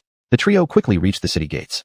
Zhuogeng dismounted swiftly, walking rapidly to the edge of the city wall and touching the cement surface. In the next moment, he turned abruptly. Songji, if all our walls in the Great Xia dynasty were built with cement, I wonder how those barbarians would still be able to scale the walls. Moreover, with cement, the walls could grow taller, making them naturally more defensible and harder to attack. Little sister, you've truly done a great deed this time. This time, perhaps even the emperor wouldn't know how to reward her properly. Chapter 118. How wonderful it would be if all the roads in our daxia were paved with cement. Inside the Taihe Palace, the emperor was indeed a bit troubled as he looked at the large slab of cement in front of him. Beneath, officials from the Ministry of Works had moved a particularly thick and solid piece of cement to the place where the court assembly was held. The deputy minister of the Ministry of Works stepped forward 2 paces. Your Majesty, I have already tested it. If we use the ordinary swords used by our soldiers, a blow to these edges can make a small cut. To chop through it entirely on the side will require dozens of strikes. And what if we cut from the middle? The emperor asked him. Minister of Works, Your Majesty, please see. The middle is slightly more challenging. Random slashes will only leave some marks. If used on city walls, it would definitely make them stronger and also allow us to build the walls higher. By then, enemies surely couldn't easily climb or cross over their walls. Good. After hearing this, the emperor excitedly got up from his dragon chair, slowly crouched down, and touched those little cracks with his fingertips. Very well, this has established great merit once again. It seems sending him out this time was indeed a good thing, for he has discovered such a treasure. Unsurprisingly, the treasure the emperor referred to should be Li Yaoyao. Of course, there was no flirtatious thought here. It was purely because the things that Li Yaoyao brought were truly of immense help to Daxia. Some of the ministers around, upon hearing the emperor's words, could not help but exchange glances, and their expressions were far from pleasant. At this moment, the minister of the Ministry of Works suddenly stepped forward. Your Majesty, there is more than just this. A few days ago, we also repaired a small section of cement road outside the city. It is now completely dry. When I walked on it, my steps felt light, and I walked faster. If a carriage moves on it, there won't be even a trace of bumping. Of course, compared to before. Oh, the emperor was obviously interested. He smiled and looked at other officials. How about all of you coming with me to take a look? Your subject obeys your decree. Immediately, a group of people set off majestically from the palace gates and arrived outside the city gates. The road started from the city gate, and only one section in the middle was built, and it was only constructed for about a few hundred meters. Now, no commoners dared to walk on it, and many were looking curiously at the cement road and whispering among themselves. What is this? I've never seen it before. I don't know either. Is it used for road repair? Only, this rock isn't like rock, and mud doesn't feel like mud. However, it looks very flat, so walking on it should be quite convenient. This was someone else's thoughts. However, at this moment, a person carrying a baggage pack and looking dusty approached, looking at this cement road without any surprise. He explained to them. This thing is called a cement road. It's something that Miss Lee from Anyang County came up with. When I left Anyang County, there were already a lot of these roads laid out there, and their city gates are all made of this material. It turned out that the capital, Shangjing, had begun using this technology. Before long, visiting relatives and friends must be easier. Cement road. Miss Lee. The citizens of the capital had not heard of these things. Miss Lee is the one who made it possible for all the people in Chongping Prefecture to drink water. He wanted to say more, but suddenly, noise erupted from inside the city gates, followed by an elegant palanquin emerging. Everyone immediately knelt down. The palanquin stopped gracefully in front of the cement road, surrounded by countless officials and guards. Soon, the emperor descended from the palanquin and stepped right onto the cement road. Looking at the road gleaming under the sunlight, he was filled with curiosity. The surrounding officials also approached, though without the emperor's command, none dared to step on it. They merely touched it curiously. Its appearance was different. It did not seem alike anything they knew. Emperor, what are you standing below for? All of you should walk on it. Look and see how it compares differently inside. The roads within the city were all made of stone, typically with lots of grooves, and were laid out block by block. This one was different. It was continuous. Your Highness, this cement road really is easy to walk on, and it won't slip. This was the ratio given by Li Yaoyao for Shun Tsungji, as too much cement with fewer sand grains could easily make it slippery. Although it might look flatter, rainy weather wouldn't be as safe. Shun Tsungji naturally gave the ratio to the capital, Shangjing. Not understanding these things, they simply replicated the formula provided by Shun Tsungji. The emperor nodded. Indeed. Lifting his gaze, he looked toward the distant official road. If all the roads in our Daxiao were paved with cement, how wonderful it would be. In that case, perhaps an express delivery over 800 miles might be faster. With this thought, he turned his head and looked at the ministers behind him. What do you think? All the officials immediately agreed. Your Majesty is wise. Though most of them were indeed not happy about Shun Tsungji's achievements, this cement was undeniably a good thing, and they could not find any fault with it. The emperor was pleased. Ministry of Works, Comrade Tsungji has said that apart from the middle, roads on both sides must also be built specifically for the common people to walk on. Do you remember that? The minister of the Ministry of Works stepped forward and bowed. Replying to Your Majesty, we have not forgotten. We will definitely follow Shun's methods strictly when constructing it. Excellent. The emperor smiled as he glanced at Shin Changyi, who was curiously studying the ground nearby. He then turned around and went back to his sedan chair. The group returned to the palace. The surrounding commoners couldn't help but look at each other. So it's really meant for us to walk on. They had assumed it was just for show. Inside the hall, the emperor did not immediately return to the dragon throne. Instead, he directly turned to face all the ministers. You all surely understand the uses of this cement. Then regarding the person who contributed the cement, what should your emperor bestow as a reward? Your Majesty, more gold, silver, or fine lands and properties can be given to demonstrate the emperor's grace. After all, this person was just an ordinary citizen, and gold and land would already be a great honor. The official who suggested this was the deputy minister of the Ministry of Revenue. They did not know that the emperor had already rewarded Li Yaoyao twice. Sure enough, after hearing this, the emperor shook his head. You don't know, the object previously used to find water was also contributed by this same Li Yao, and later, there was that sweet potato variety, which they say can produce thousands or even tens of thousands of pounds per acre. I've already rewarded her with good land and gold. This time, it may not be appropriate. If she thought they were too superficial, she might stop contributing valuable things in the future. And besides, the emperor believed Li Yao wasn't someone obsessed with money like a merchant. Otherwise, she wouldn't have unconditionally provided those innovations. Moreover, she probably lacked nothing now. The emperor's words left all the officials shocked, and some began whispering. At this moment, Premier Su Qing suddenly stepped forward. Your Majesty, may I humbly ask, what exactly is this sweet potato? Can it truly produce 10,000 pounds per acre? If this were true, the Deputy Minister of Revenue's suggestion was indeed inappropriate. Chapter 119, still quite surprising. Jinji, do you really think someone who can produce these items would deceive the emperor? Besides, Song Ji is still there. He doesn't make mistakes when evaluating people. Su Qing, whose courtesy name is Jinji, symbolizes prudence in speech and action. The emperor usually refers to him this way. Su Qing was silent for a moment, and then did not say anything more. The emperor smiled. Little Quan Zi, bring that object up. Yes. Little Quan Zi took a tray from a young eunuch and placed it in front of them. This is the sweet potato. I had the honor of tasting it before. Biting into it, it's sweet and soft, with a warm and steaming cloud of white smoke. He spoke fondly of the memory. Moreover, Miss Li said that one sweet potato can be cut into 3 or 4 pieces, each sprouting seedlings. Afterward, under each small piece, there will grow sweet potatoes of varying sizes again, typically 5 or 6 per piece. If the soil is fertile, there may even be more, with an annual output per acre of 5,000 to 10,000. Basically, you just need to boil them in water or roast them in fire. It can also be eaten raw. It makes an excellent dry ration. All the minister's eyes were on the sweet potato. The emperor smiled knowingly. After all, he had tasted it as well and had eaten several pieces. To be honest with all of you, the emperor has already purchased all the sweet potatoes grown by Miss Li Yao. Also, corn will likely be available soon. Each item contributed by Miss Li Yao could greatly benefit the common people. This caused the emperor some trouble deciding what he should offer in return. Furthermore, this time, Songji didn't even remind her about what she might like. The emperor naturally knew that the mountains and good land mentioned in previous letters must have been because Miss Li Yao wanted to buy them. So Shen Songji casually mentioned them in his letter. This time, however, he said nothing, which meant Miss Li Yao presently lacked nothing. The emperor was also at a loss. The ministers remained skeptical, and the emperor instructed little Quan Zi to slice the sweet potatoes and send pieces to the ministers in front. Little Quan Zi, half of them are raw here, the other half are cooked, but have cooled down. It will affect the taste slightly. Everyone instinctively looked toward the chief ministers first. Su Qing was the first to reach out and take a piece of cooked sweet potato, taking a small bite. Immediately, the sweet and soft texture surprised him. He hastily picked up another raw piece and bit into it.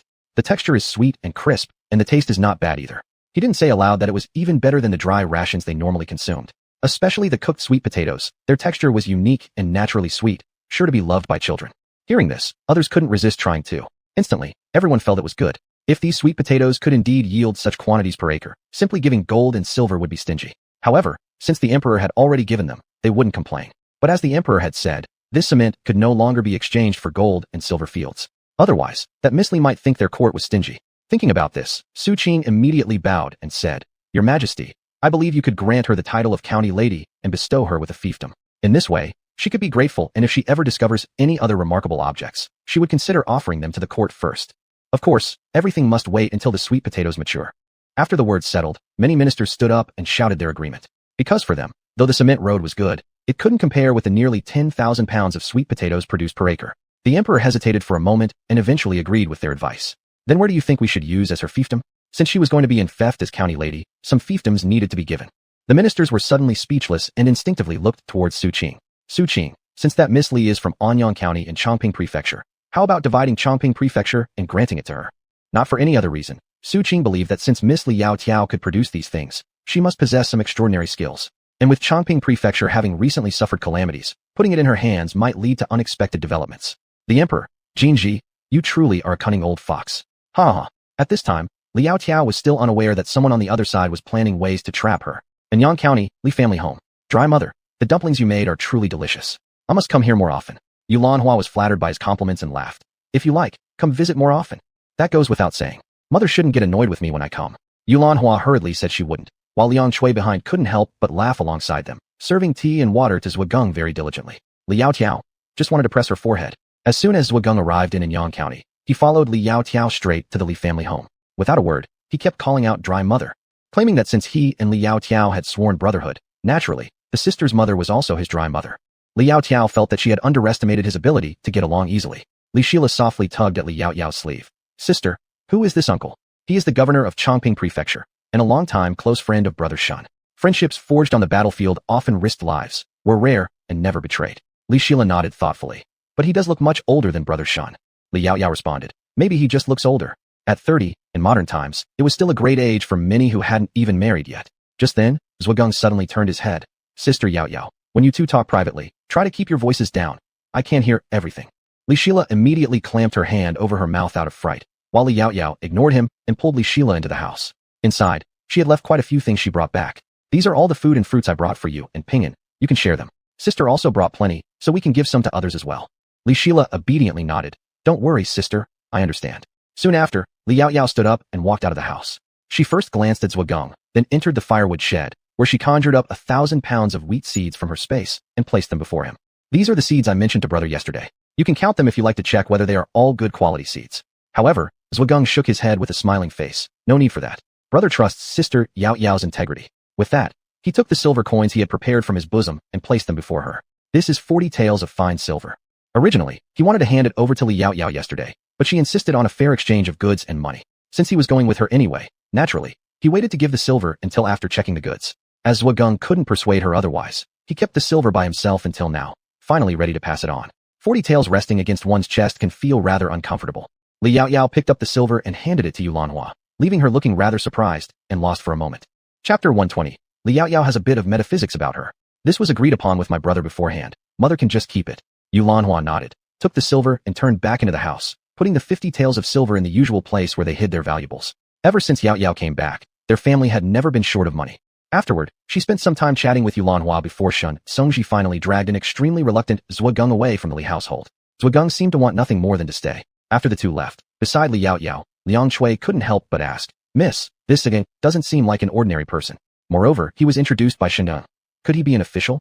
But she also felt he didn't quite fit the mold of an official and seemed more like a soldier. Yulanhua instinctively looked at Li Yaoyao. Li Yaoyao nodded. Aunt Liang's guess is right. He's the governor of Chongping Prefecture. Governor? Then, he kept calling me dry mother earlier. Should I have not responded? Moreover, the highest-ranking official she'd ever seen was County Magistrate Shen Songji. However, Yulanhua truly liked this sudden arrival of a foster son. He was very enthusiastic and almost overwhelmed her, yet she was genuinely pleased. It's fine. If he wants to call you that, let him call. Anyway, he calls me sister, and he probably wouldn't mind if you don't call him adult. Like Shun Songji, who usually tells people secretly or subtly not to call him adult because it sounds estranged. Though they hadn't sworn an oath as siblings and only called each other by those titles casually, she could sense his sincerity in treating her as a friend, likely due to his high regard for Shin Songji. Yulanhua nodded. Since Yaoyao said it was okay, there was surely no problem with it. Li Yaoyao.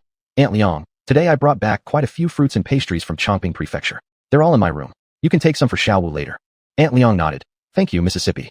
I'm sorry for the trouble. Although she had been at the Li residence for 2 or 3 days, she still stayed inside and didn't dare to come out. Even when Ping'an and others personally sought her out for conversation, she didn't dare to speak.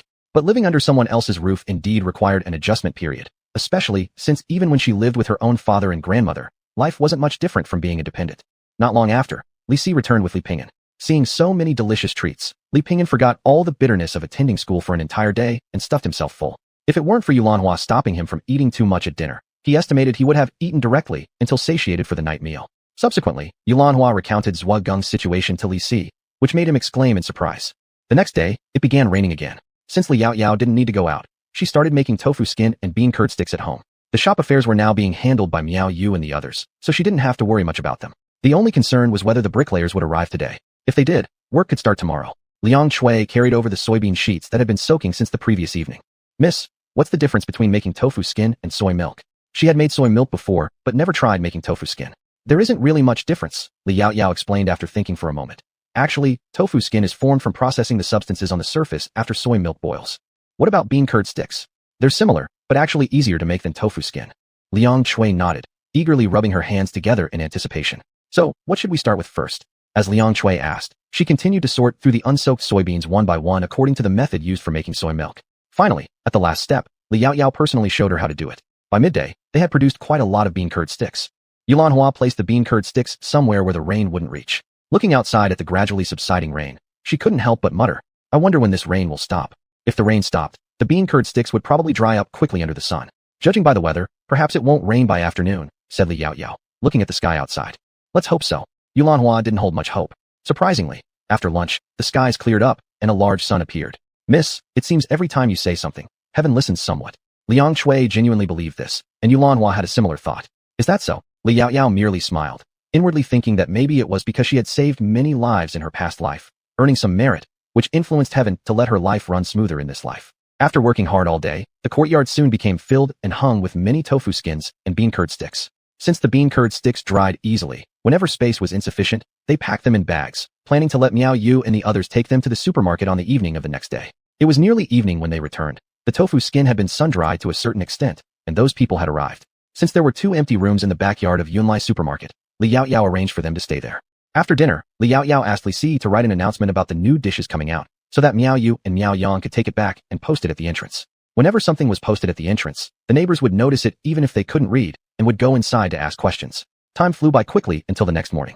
As soon as the neighbors went outside, they saw the announcement and thought it was another recruitment notice. Hurriedly entering, they found out that Yunlai supermarket had new dishes on the menu. Miss Yu, what are these Thuju and OP? Miss Yu is now everyone's familiar name for Miao Yu. Miao Yu immediately explained. Both the Fuju and OP are made from yellow soybeans, and because the cost is low, the lady set the price not high. Due to the limited production of Fuju, it costs 12 coins per gene, while Gopi costs 8. By early, the lady only prepared so much because she's busy. These can be stir-fried with other vegetables like cabbage for a good taste, and a dried pound stored properly at home can last 2 to 3 months. Last night, they made those 2 dishes at home, and Miao Yu liked them very much. Moreover, she thought they filled one up better than eating plain soybeans directly, and the lady said eating more could provide nutrients. Hearing this, the crowd immediately started grabbing them, each person buying a gene or half a gene until there was nothing left within no time. Some who didn't get any asked Miao Yu when Li Yaoyao would make these again. Miao Yu thought for a moment.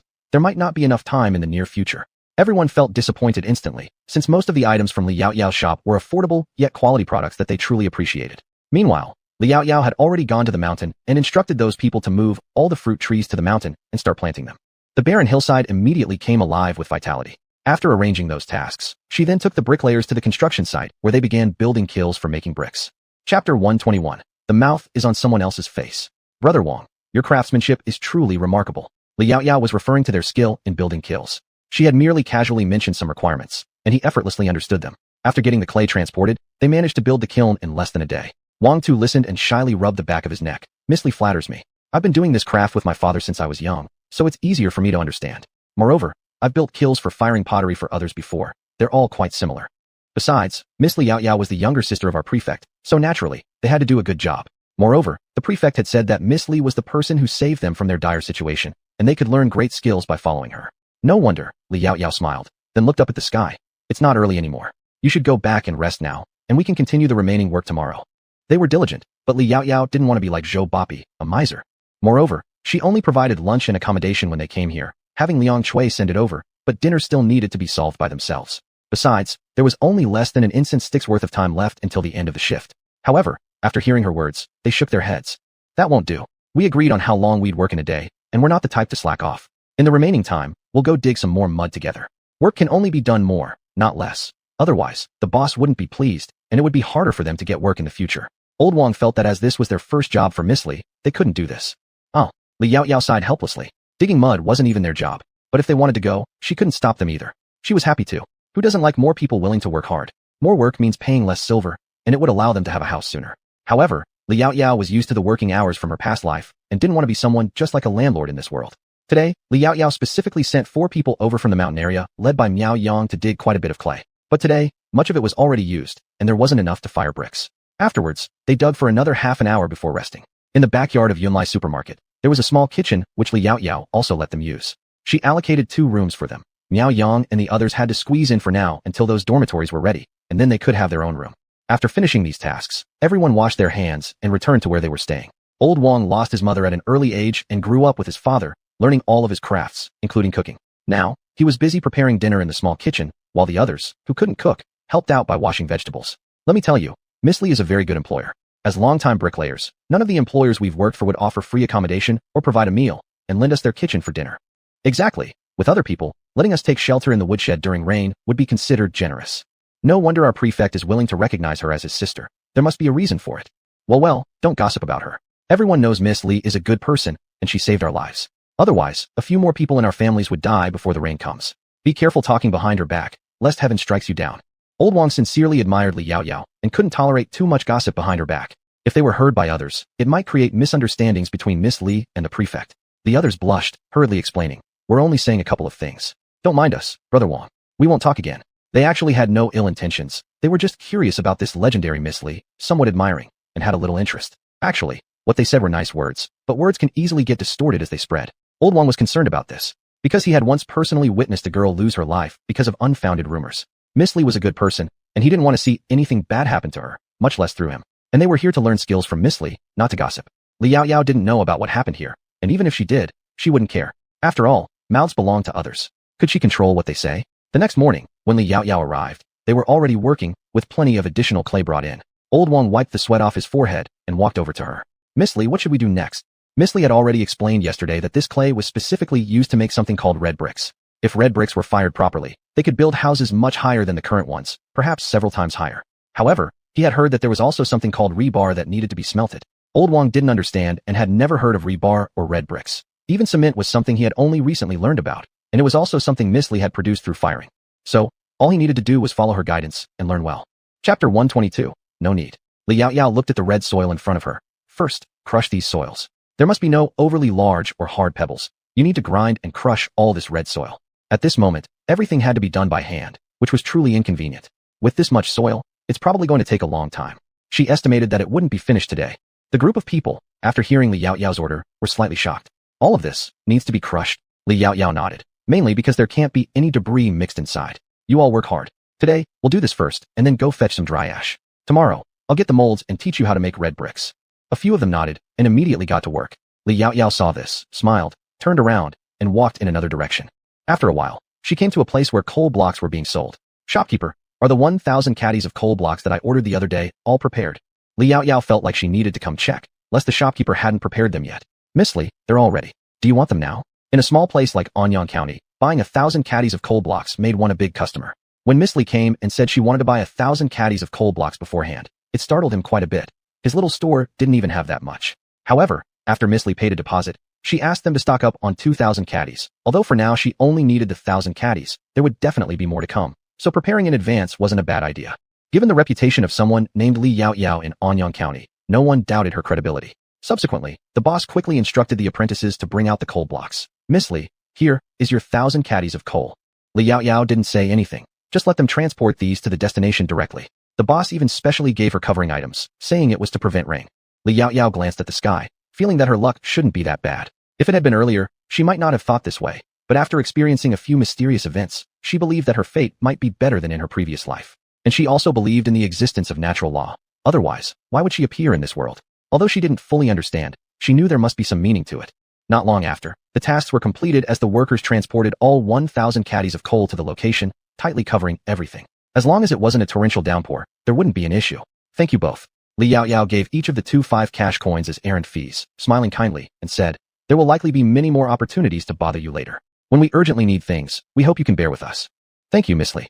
Though 5 cash coins weren't much, it certainly wasn't negligible either. For most common families, they wouldn't necessarily spend 5 cash coins a day. After the two left, Miao Yang couldn't help but walk up to Li Yao, looking curiously at those coal blocks. "Miss, what are you planning to use all these coal blocks for?" He had heard clearly. This was 1,000 caddies. Wouldn't their entire family need more than this amount of coal blocks? Naturally, it's for firing bricks. Unfired red bricks were no different from ordinary dirt houses. "You don't need to ask for now. You'll understand when the time comes." Miao Yang nodded. "Then if Miss needs anything else, please call us instead of running yourself." In reality, they always thought the young lady didn't need to personally do anything and tire herself like this. Chapter 123, just a bit too hot for the bottom. Li Yao nodded slightly. "Naturally, it's something you'll have to run with, but since this is the first time, I should be the one to negotiate. This way she herself would have an idea." Miao Yang nodded and turned to continue his work. The next day, Li Yao took along several dozen brick molds that had been previously prepared, leading them to begin mixing mud. About to this extent will suffice. The red clay was gradually taking shape. Pressing on it wouldn't make it overly sticky, almost like the shangfei of the later times. Subsequently, Li Yao picked up a saw beside her, cutting a piece from the mixed soil, then slapped the mud onto a large flat template several times, flattening it into roughly the same shape as the mold. The others all gathered around Li Yao, watching her work, and subsequently followed by mimicking her actions to reinforce their memory. "Next, we can sprinkle some ash underneath these molds. If the mold sticks to the mud, we can also smear ash around the mold, then throw the needed mud block into the mold. Roughly speaking, that's about it." As Li Yao spoke, she quickly flipped the mold over with her left hand, inserting the board with her right. Therefore, the brick embryo appears. If you encounter difficulties getting the brick embryo out at other times, you can press the edges of the mud brick with your thumbs, which makes it come out easier. Li Yaoyao taught in great detail, and everyone else studied just as seriously. If Miss Li's house could be built beautifully, it might become a good business venture in the future. Not only the masons, but Miao Yang and the others also stood nearby learning, playing with the soil in their hands. They were thinking that if they learned well, they wouldn't need to trouble the young lady to work so hard and teach others manually anymore. Miss Li, can these bricks be used to build houses? A disciple among the masons asked unintentionally. Of course not yet, they still need to be fired. Li Yaoyao answered with a smile. She made approximately 5 pieces, stacked them into a tower, and placed them aside. You must not think that this is carelessly placed here, there are rules to it. The bricks should not be placed too close together, nor should too much pressure be exerted on the lower layer, and they must not easily fall down. Generally, they should be arranged alternately, leaving about the thickness of one brick apart. Afterward, once exposed to the sun until dry, the kiln can be ignited to bake them. The finished bricks fear rain as much as direct sunlight, hence those ready bricks must also be covered with rice straw or similar materials to protect against rain and excessive exposure. Next comes placing the brick embryos and coal briquettes into the brick kiln according to a certain ratio, sealing the kiln, igniting and firing until all fires extinguish, after which the red bricks can be used for building construction. Some kilns fire for as long as a month, sometimes even longer, but Li Yaoyao's kiln did not need such treatment because it wasn't firing as many red bricks simultaneously as before. Alright, now give it a try yourselves. Li Yaoyao clapped her hands. Having barely spoken before the others eagerly began imitating her method. Whenever any areas weren't correct, Li Yaoyao went up to help adjust. She observed their pace getting faster. Despite appearances suggesting simple steps, it actually required substantial effort. When the fruit trees on the mountain were all planted, more people could then be reallocated to help. Both sides were proceeding in an orderly manner. Time flew quickly, reaching noon. Miao Yang went to collect the boxed lunches and returned. The boxed lunch was made with a tightly sealable plastic container, loaded directly into baskets. Among those who came along was Yulanhua. Yaoyao tired already? Let's eat first. Li Yaoyao's meal was separately prepared with its own bowl and chopsticks carried by Yulanhua. Ama, how did you come? Li Yaoyao looked up, smiling and walking toward her, receiving the basket from her, and sitting on a clean big rock. It was just a little hot under the bottom. I'm here because I feared you didn't have anything to eat.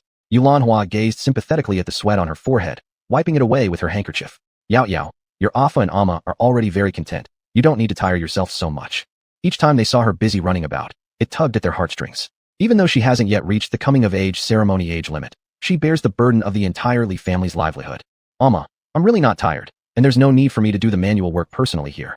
As long as I teach them, I mainly observe on the side. Li Yaoyao told nothing but the truth without exaggeration. The masons nearby heard her and cheerfully added, That's right, sister-in-law. Miss Li stands behind us teaching. Don't worry, we'll help keep an eye on her, making sure she doesn't get her hands dirty. After all, the employer should be resting on the side. Unlike other employers who sent them to work, Miss Li not only appeared in person, but also turned out to be the most approachable and gentle one among all. Come to think of it, Miss Li's strength was really remarkable, greater than all of them. When she threw down a lump of mud, the whole block flattened at once. If that were thrown onto someone's face, well, their mouth might get twisted for sure. After hearing this, Yulanhua couldn't help but chuckle. Oh my, I must sincerely thank you all. You cannot imagine how worry-free my daughter is. She's good with everything except that she insists on doing things herself. I've told her many times, but she just won't listen. That's because you're so blessed to have such an outstanding daughter like Ms. Li. So many people are envious. Indeed, many considered Yulanhua fortunate for having given birth to such a capable daughter. Yes, it's all due to her efforts. Yulanhua said with a smile that never faded from her lips, not even pretending to be humble. Listening to their conversation, Li Yaoyao had already opened the bamboo basket. Yulanhua said, Today we're having rice with radish stewed pork. Knowing you love tender ginger flavor, I added a bit more. It was odd though. Their daughter usually disliked ginger, whether young or old, yet when it was in chicken soup or bone broth, she particularly favored those with strong ginger flavors. Upon hearing this, Li Yaoyao immediately sipped some soup. Delicious. Then she quickly shoveled a large bite of rice into her mouth, her cheeks puffing up, looking utterly content. Seeing her enjoy the meal so much, other stomachs started growling too. They immediately took a scoop of rice, and then put a piece of big meat in their mouths. Delicious. Is this pork? Why doesn't it taste fishy at all? At home, they would buy some meat occasionally, but it never tasted as good as this. Moreover, everyone's bowl was filled with plenty of meat. Clearly, Miss Li's family was generous indeed.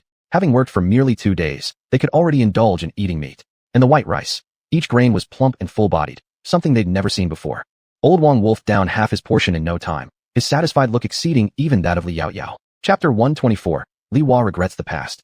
Yulanhua was delighted to see them enjoying their meal. Especially seeing her own daughter eating with relish made her even happier. She smiled warmly as she said to everyone, Of course there's a secret here. We've added quite a bit of spices. This was just for letting Li Yaoyao have a good meal. If it wasn't for her also eating, Yulanhua and Liang Chui would have put fewer seasonings in it. After all, spices are precious, much more expensive than this pork. Such a little spice could even buy an entire leg of pork. No wonder it tastes so good. The bricklayers hadn't expected this to be the reason. They suddenly thought of their children or mothers at home. If they were present, they too could have tasted it. Moreover, such delicious pork isn't something one gets to eat often. But they indeed did not expect the Lee family to be willing to share such valuable things with them, and thus resolved to work harder afterwards. The world is not full of people who like to take advantage of others. Most actually dislike owing favors, because everything else is easy to repay, but favors are the hardest to repay. After lunch, Yulanhua collected the bowls and chopsticks. By the way, Yao Yao, this morning Gaoshan and the others went to Lee family village. They said those sweet potato vines have grown even bigger. Since they're big, we can cut some tender ones and sell them at the shop. Just sell them for 1 coin per 2 jin, though we shouldn't go every day. Let's go every 7 to 8 days for now, and when they grow a bit more, we can cut them more frequently. She has over 10 mu of land planted with sweet potatoes, and the sweet potatoes have already been sold, so selling these sweet potato vines will do. Yulanwan naturally had no objections. Then I'll tell them tomorrow morning to cut the sweet potato vines. Of course, she didn't feel that 1 coin per 2 jin was too cheap. After all, the Li family really doesn't lack silver right now. The next morning, Li Yaoyao and a group set off in a horse-drawn carriage to the 20 mu near the Li family village. Originally, Li Yaoyao didn't plan to go, but she felt like taking a look anyway. Upon arriving at the fields, Li Yaoyao first told them which ones to cut, then went to check on the cornfields. Corn was planted across several mu. Unfortunately, at this point only small ears had grown, and it will be quite a while before they're edible. Of course, all of these have already been bought by the court, and the ones they eat themselves come from the fields in the Li family village. Yao Yao, these sweet potato leaves are growing so well, densely packed. Yulanhua hasn't farmed in a long time. Frankly speaking, she's getting a bit itchy to get back to it. Yao Yao always said she could hire someone to help cook, but she wouldn't agree. 1. She didn't want to waste money. Secondly, she couldn't stay still at home. Who knows what might happen if her body rusts up? Li Yao Yao nodded. There's plenty anyway, so it's fine to give some pounds to those working for us. Actually, sweet potato leaves aren't very tasty. The stems taste relatively better. But for those who like it, it should be decent, and since everyone's vegetables in the fields haven't fully grown yet, being able to add a dish for changing the taste is great. Yulanhua found it reasonable. Busy for almost half a morning, they visited Li family village again. The vegetables and sweet potato and corn in the field grew nicely because they were planted earlier. The ears of corn are notably larger than others. The same goes for sweet potato leaves, and under the ground, the sweet potatoes must have sprouted out many, though they're probably still small at this point and need to grow longer. When Li Yaoyao and the group entered the village, many villagers came out. Lanhu, Yaoyao, you've returned. Want to come over for dinner? At this moment, everyone was still cooking. We won't. We'll just check the fields and trim the sweet potato leaves, then go home. Our children are waiting to eat at home. Behind the cart was already loaded with produce. They originally rode on the same horse with Li Yaoyao back, fearing crowding, so they didn't bring Li Shilo along. Are these sweet potato leaves ready to pick? Li Chio immediately asked after hearing. Though the villagers knew sweet potato leaves were edible, none of them knew when exactly they could start picking. Before, shaking heads, although saying one should wait till sweet potatoes grew slightly larger, yet with sweet potatoes hidden underground, they couldn't tell how large they were now. So it had been delayed, just waiting for Li Yaoyao and her team's return to follow suit. Li Yaoyao nodded. They can be picked. You can then cut the tender parts to eat. As they spoke, they stopped at their vegetable patch where Gao Shan and Chun Dao started cutting with scissors. People from the Li family village who saw also came closer to watch. Though there weren't many sweet potato leaves in the field, naturally, they got done quickly. It wasn't until last night that they finally mounted their horses and left the Li family village. Behind them, the villagers of Li family village looked on enviously at their retreating figures. How wonderful! Lanhu and her family are really starting to enjoy a life of ease.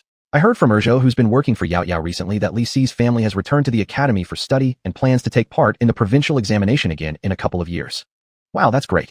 Perhaps before long, Lanhua will become an official's wife. This was truly something they could scarcely imagine. Speaking of Li Si and Lanhua, naturally someone thought of the Li Hua family. Did you hear? The situation of that family. Nowadays, it's really sad. When Li Si still took care of them, those people lived lives that were even enviable by others. Now, the children in the village all look down on them. I heard his younger son got divorced too. Both kids have been taken away by his daughter-in-law. Now he has to do his own laundry and cooking. In the past, the second son wouldn't care for them either. As for Li Xiao, she still hides at home, unwilling to go out. Fortunately, this son-in-law still gives them some help. They had originally been able to live comfortably. Now in old age, they still have to personally labor in the fields to support their mentally disturbed son. Well, don't talk about it anymore. Look, a neighbor nudged the villager speaking, glancing back with a cold snort, and raised his voice further. Oh my, I envy Sister Lanhua so much. She has such an excellent daughter, while some people push them away. If this were my family, I would cherish them so dearly. Li Hua pursed his lips, blushing with embarrassment, quickly leaving the spot. Inside the house, the youngest son started having another fit. Things were being smashed once again, accompanied by the wife's shrieks. At this moment, Li Hua deeply regretted his decisions. If only he had treated Yao Yao and Lanhua better at that time. Wouldn't he be enjoying comfort now as well? After all, these many years, the eldest son and daughter-in-law actually treated them quite well. Chapter 125. Boss Li can talk now. After returning at noon, Yulanhua left some to be handed out, and the rest was put in the store for sale. The people around saw how cheap it was, so they couldn't help spending a coin to buy 2 caddies and try it. A few days passed, and all the fruit trees on the mountain were planted. Li Yaoyao kept some of them working on the 20 mu land, and the rest were directly sent to the red brick kiln. After more than half a month, stacks of red bricks were fired, and finally, it was time to start building houses. On the other side, Shun Songji had already started constructing the cement roads within the county town. The stones had to be dug up and cleared away first, and the road was really difficult to walk on these days. There was no need for her to go to the construction site today, so Li Yaoyao stayed home to make soy sauce. "Sister, what are you doing?" At this moment, Li Shila suddenly came over from another room and saw Li Yaoyao making something she didn't understand. Li Yaoyao smiled and said, "Sister is making something with a great taste. Once it's done, adding it to dishes will make them especially delicious, and putting it in egg custard will make it especially savory." "So amazing, then I also want to help." Li Shila nowadays spends her days writing inside or learning math from Li Yaoyao. Seeing her say this, Li Yaoyao naturally didn't plan to refuse.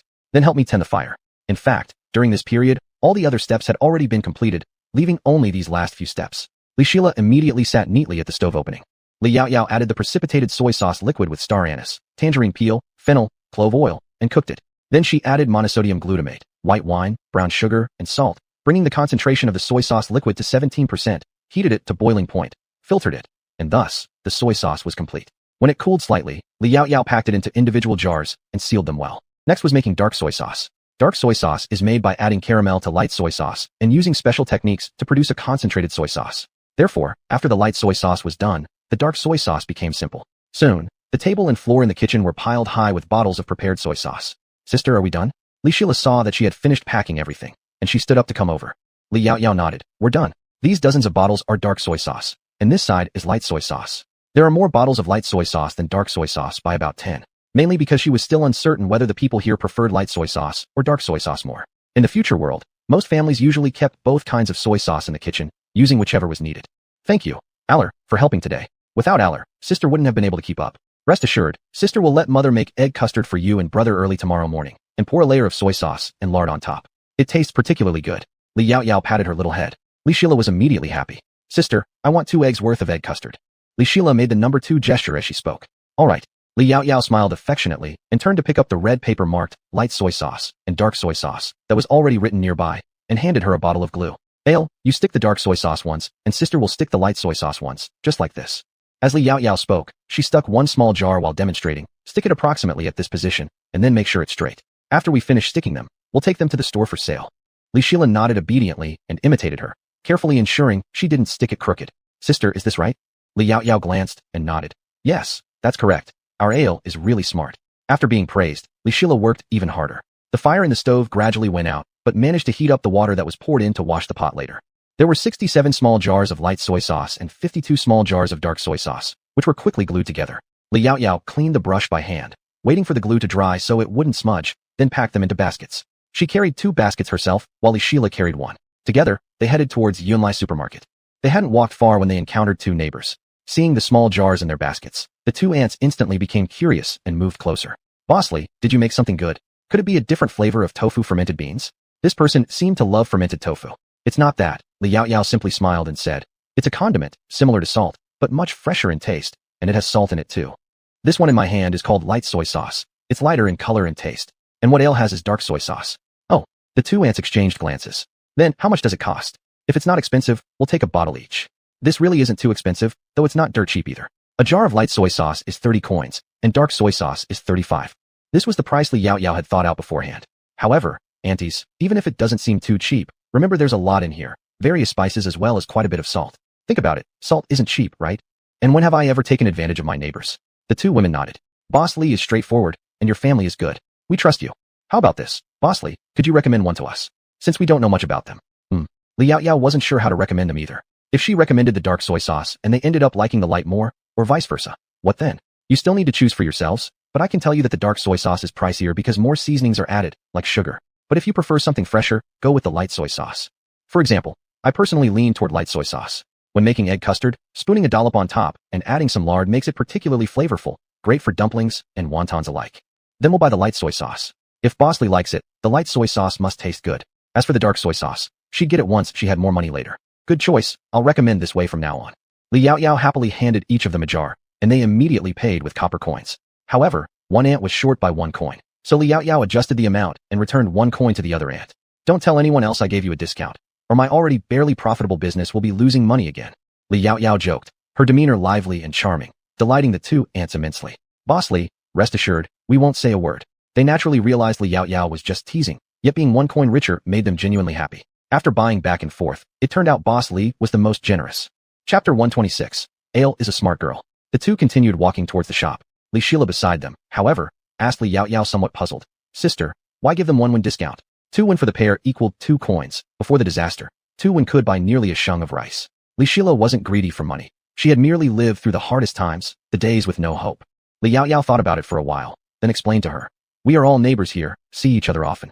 If she happens not to bring enough money, losing 1 win isn't crucial, and letting her be happy can also make her care more about our business in the future. Sometimes, apparent loss or gain can be recovered elsewhere. Li Sheila seemed to understand partially. What about the other auntie? She has already paid 31. Why did sister give her back a copper coin? After pondering for a moment, Li Yaoyao added. Ale, let me ask you this. For instance, if you went to buy vegetables, and the same pound of vegetable cost you 1 extra copper, wouldn't you feel uncomfortable? Yes, Li Sheila nodded, naturally frowning under her clear eyebrows. He shouldn't dare do that right before my eyes. If I didn't notice it, it would be fine. In the next moment, suddenly an idea came to her. Sister, I understand now. If we had let that aunt go home to fetch the money, she might have thought sister was stingy and probably wouldn't come to our shop anymore. But if we only gave her the discount, the other aunt might have gotten upset. So, sister's method is best, not only keeping the 2 customers, but also making them grateful. So naturally when they need things, they will think of sister's shop first. Sister, am I right? Li Sheila felt like what she said made a lot of sense. Right, it's exactly this logic. Li Yaoyao thought Li Sheila was a very smart girl. After she grew up, her business would surely thrive as well. At that point, some part of her trade could be handed over to her. Li Sheila would surely be a great assistant. Therefore, she didn't mind teaching her slowly now, bringing her along. Otherwise, she would just be bored at home. It would be better to learn more. Be it martial skills, or mathematics, multiplication tables, or even some business philosophy and others. Having learned something again, Li Sheila immediately smiled with joy. If it weren't for the basket of soy sauce in her hands, she would have been jumping around happily. Fortunately, soon after, they arrived at the shop. Upon entering, there were still a few customers inside. Li Yaoyao looked around and placed both types of soy sauces at a suitable spot. Miao Yu only approached them after finishing settling accounts with the last customer. Miss, you've come. Li Yaoyao rarely came to the shop these days, so Miao Yu naturally felt pleased to see her. Although they ate together in the evening, she accompanied her own daughter less frequently now, and their daughter was getting busier. Li Yaoyao smiled and gently touched the little girl's face. Today I'm free anyway, so I made the soy sauce we pickled earlier with ale at home. One is light soy sauce, shengqiu, and the other is dark soy sauce, laqiu. I've already put labels on them. While saying this, she explained the taste and difference between the 2 kinds of soy sauce. This light soy sauce is priced at 31. Dark soy sauce requires more ingredients, thus it's 35 won. Don't forget. Miao Yu nodded, memorizing it. Li Yaoyao continued. There's more at home, but I won't go back to get it. Just bring it over after your meal. I'll go take a look at the field shortly. Leave the basket here. You guys can bring it back later. All right. Miao Yu responded. Then, Li Yaoyao took out a jar of light soy sauce and walked out, knocking on a door nearby. Who's there? Come in. Came a friendly female voice from within, followed by quick footsteps. Soon, the creaking sound of the gate opening was heard, revealing a warm face. When she saw her, she couldn't help but exclaim in surprise. Miss Li? Li Yaoyao handed the jar of light soy sauce over. What's this? The other person instinctively accepted it, also slightly confused. This is a new seasoning I made recently, useful for stir-frying and soup making. Li Yaoyao explained. Previously, Auntie, you helped our family several times. I said I would definitely give you the new product first. Previous ones were pretty common, but today when this light soy sauce was made, I quickly brought it over for you to try. This is too much. The auntie was delighted, yet hesitant since she wasn't the type to easily take advantage of situations, especially seeing that Li Yaoyao used a small jar, which likely costed plenty.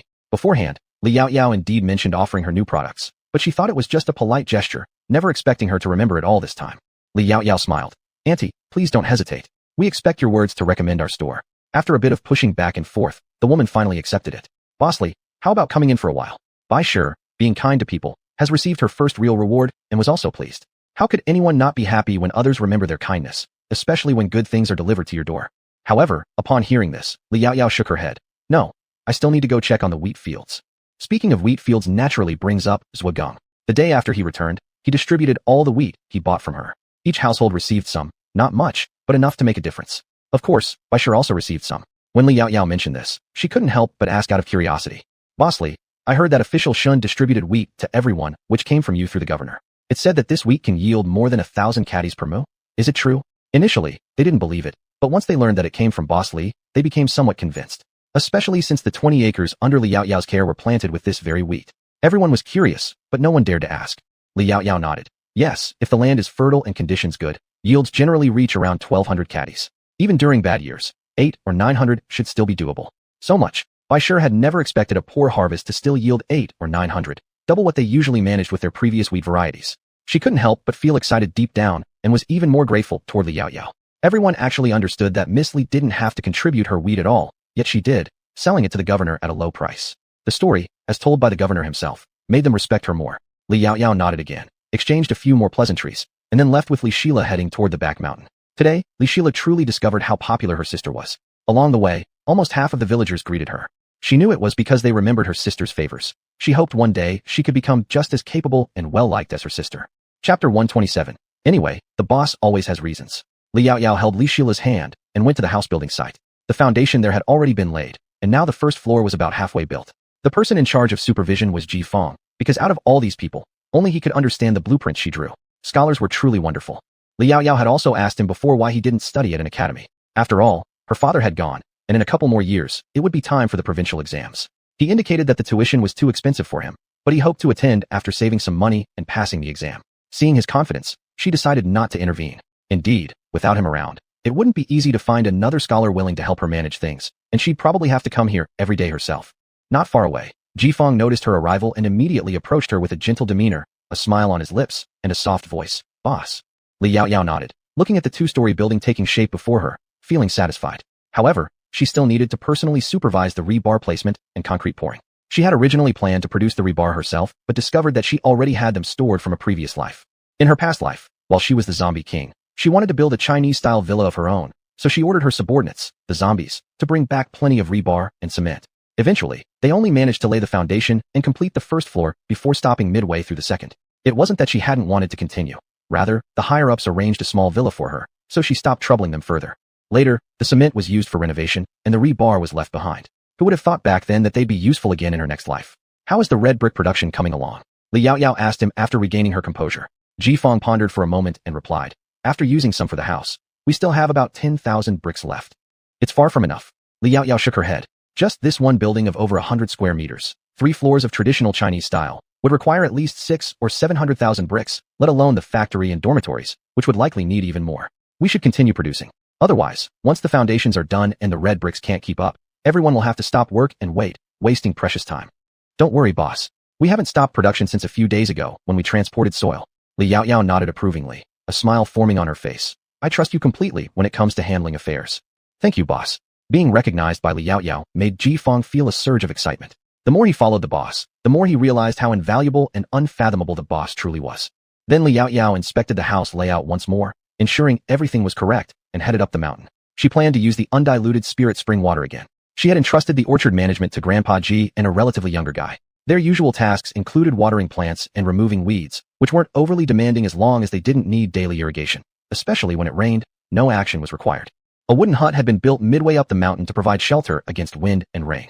Inside were a small bed, a table, and chairs, all requirements stipulated by Li Yaoyao. Even though she didn't need to stay overnight yet, having it prepared ahead of time was beneficial, allowing her to rest whenever necessary. As soon as Li Yaoyao climbed up, Grandpa G greeted her warmly. Boss. Now he addressed Li Yaoyao in the same way as his son, especially since Ji Fong was highly valued by Li Yaoyao, deepening his sense of gratitude. Their family life had significantly improved. Both his and his son's earnings combined allowed them to save some after paying monthly expenses for his wife's eye treatment, who could now see again, although still somewhat blurry. The doctor said that within half a month, medication would likely no longer be necessary. All of this was thanks to the boss. Li Yaoyao gave him a warm nod and responded, I'll just wander around myself. Though utilizing the spirit spring water required merely her intent, she preferred to avoid being followed. After hearing her words, Grandpa G nodded and stepped aside. The fruit trees on the mountain had grown taller than her due to the influence of the spirit spring water. Having used it once previously, applying it again now meant that in half a month, the trees would at least double in size compared to their current state. After finishing her task, Li Yaoyao turned toward Grandpa G and said, There's no need to water the plants for the next few days.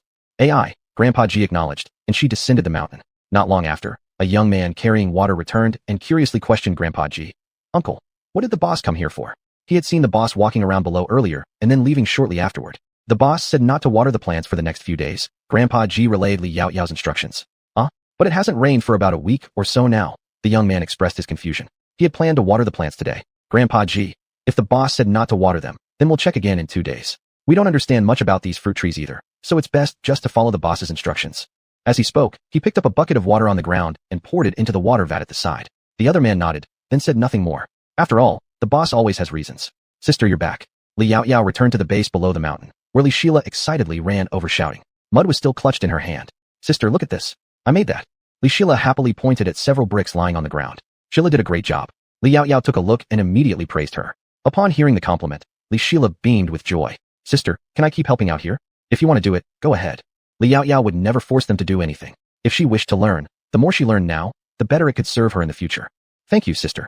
Li Shila was instantly happy, then got back to shaping mud.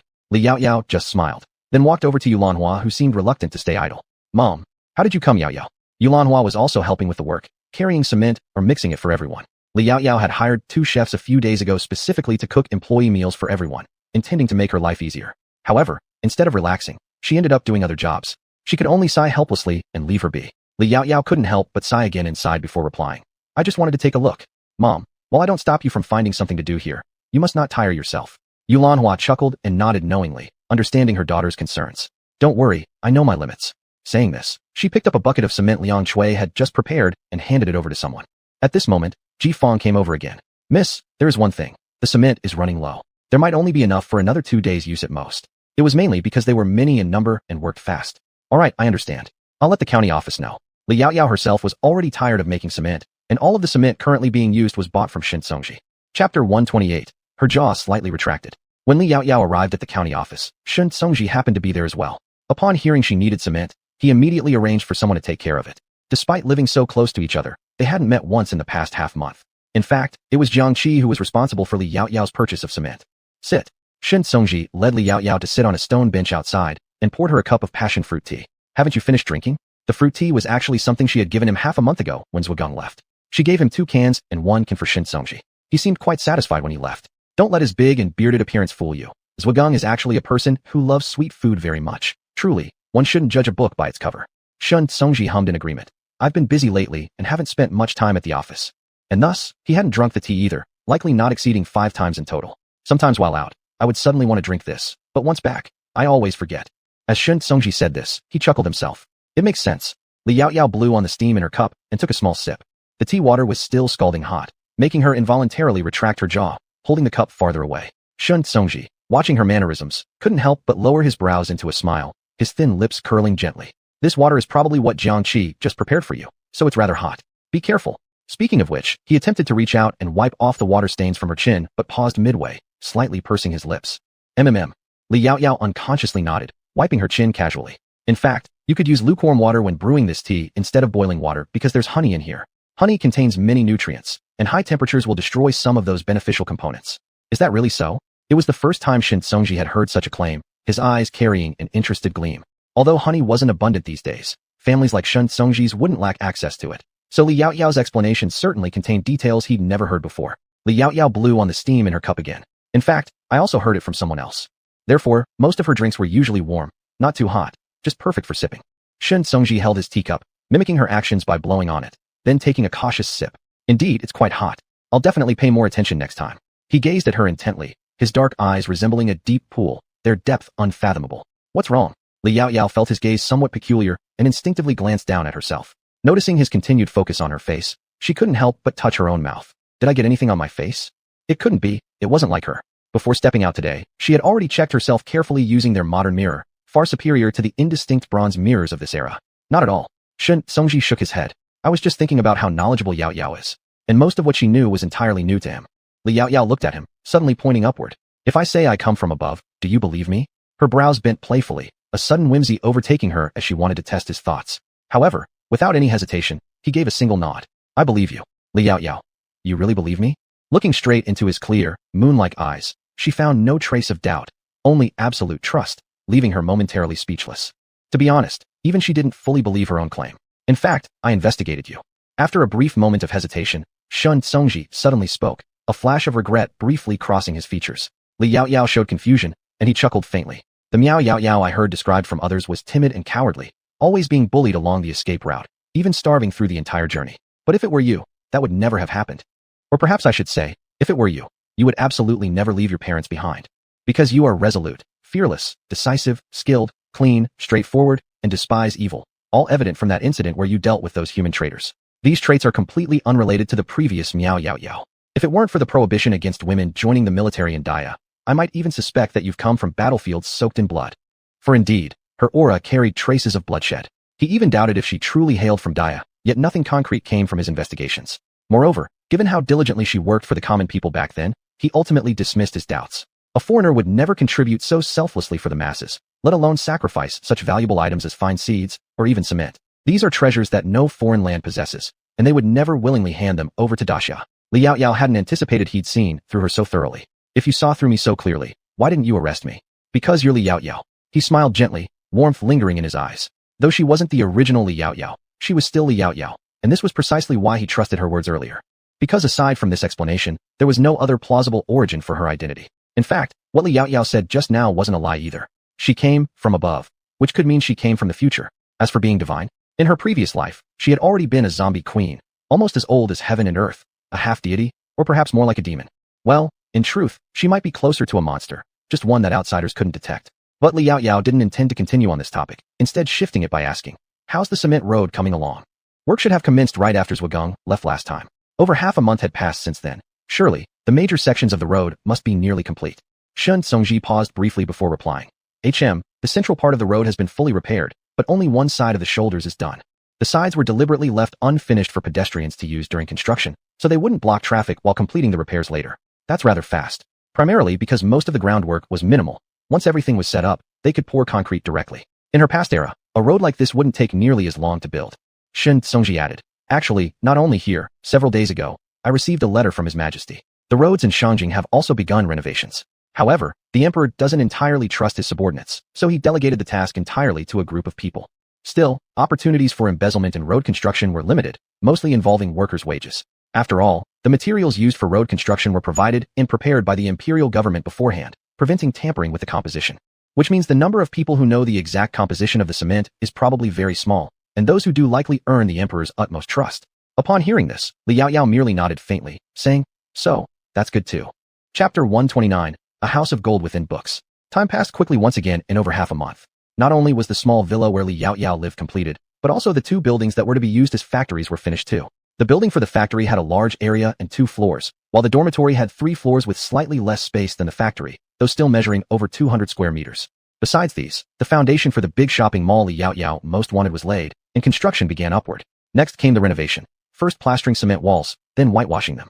However, there was another very important matter recently for Li Yaoyao, which was her preparation to build a power station. She had chosen locations by the river for both the factory and the shopping mall so as to facilitate the construction of a hydroelectric power station. During the following period, Li Yaoyao spent nearly every day tinkering inside her room with various modifications.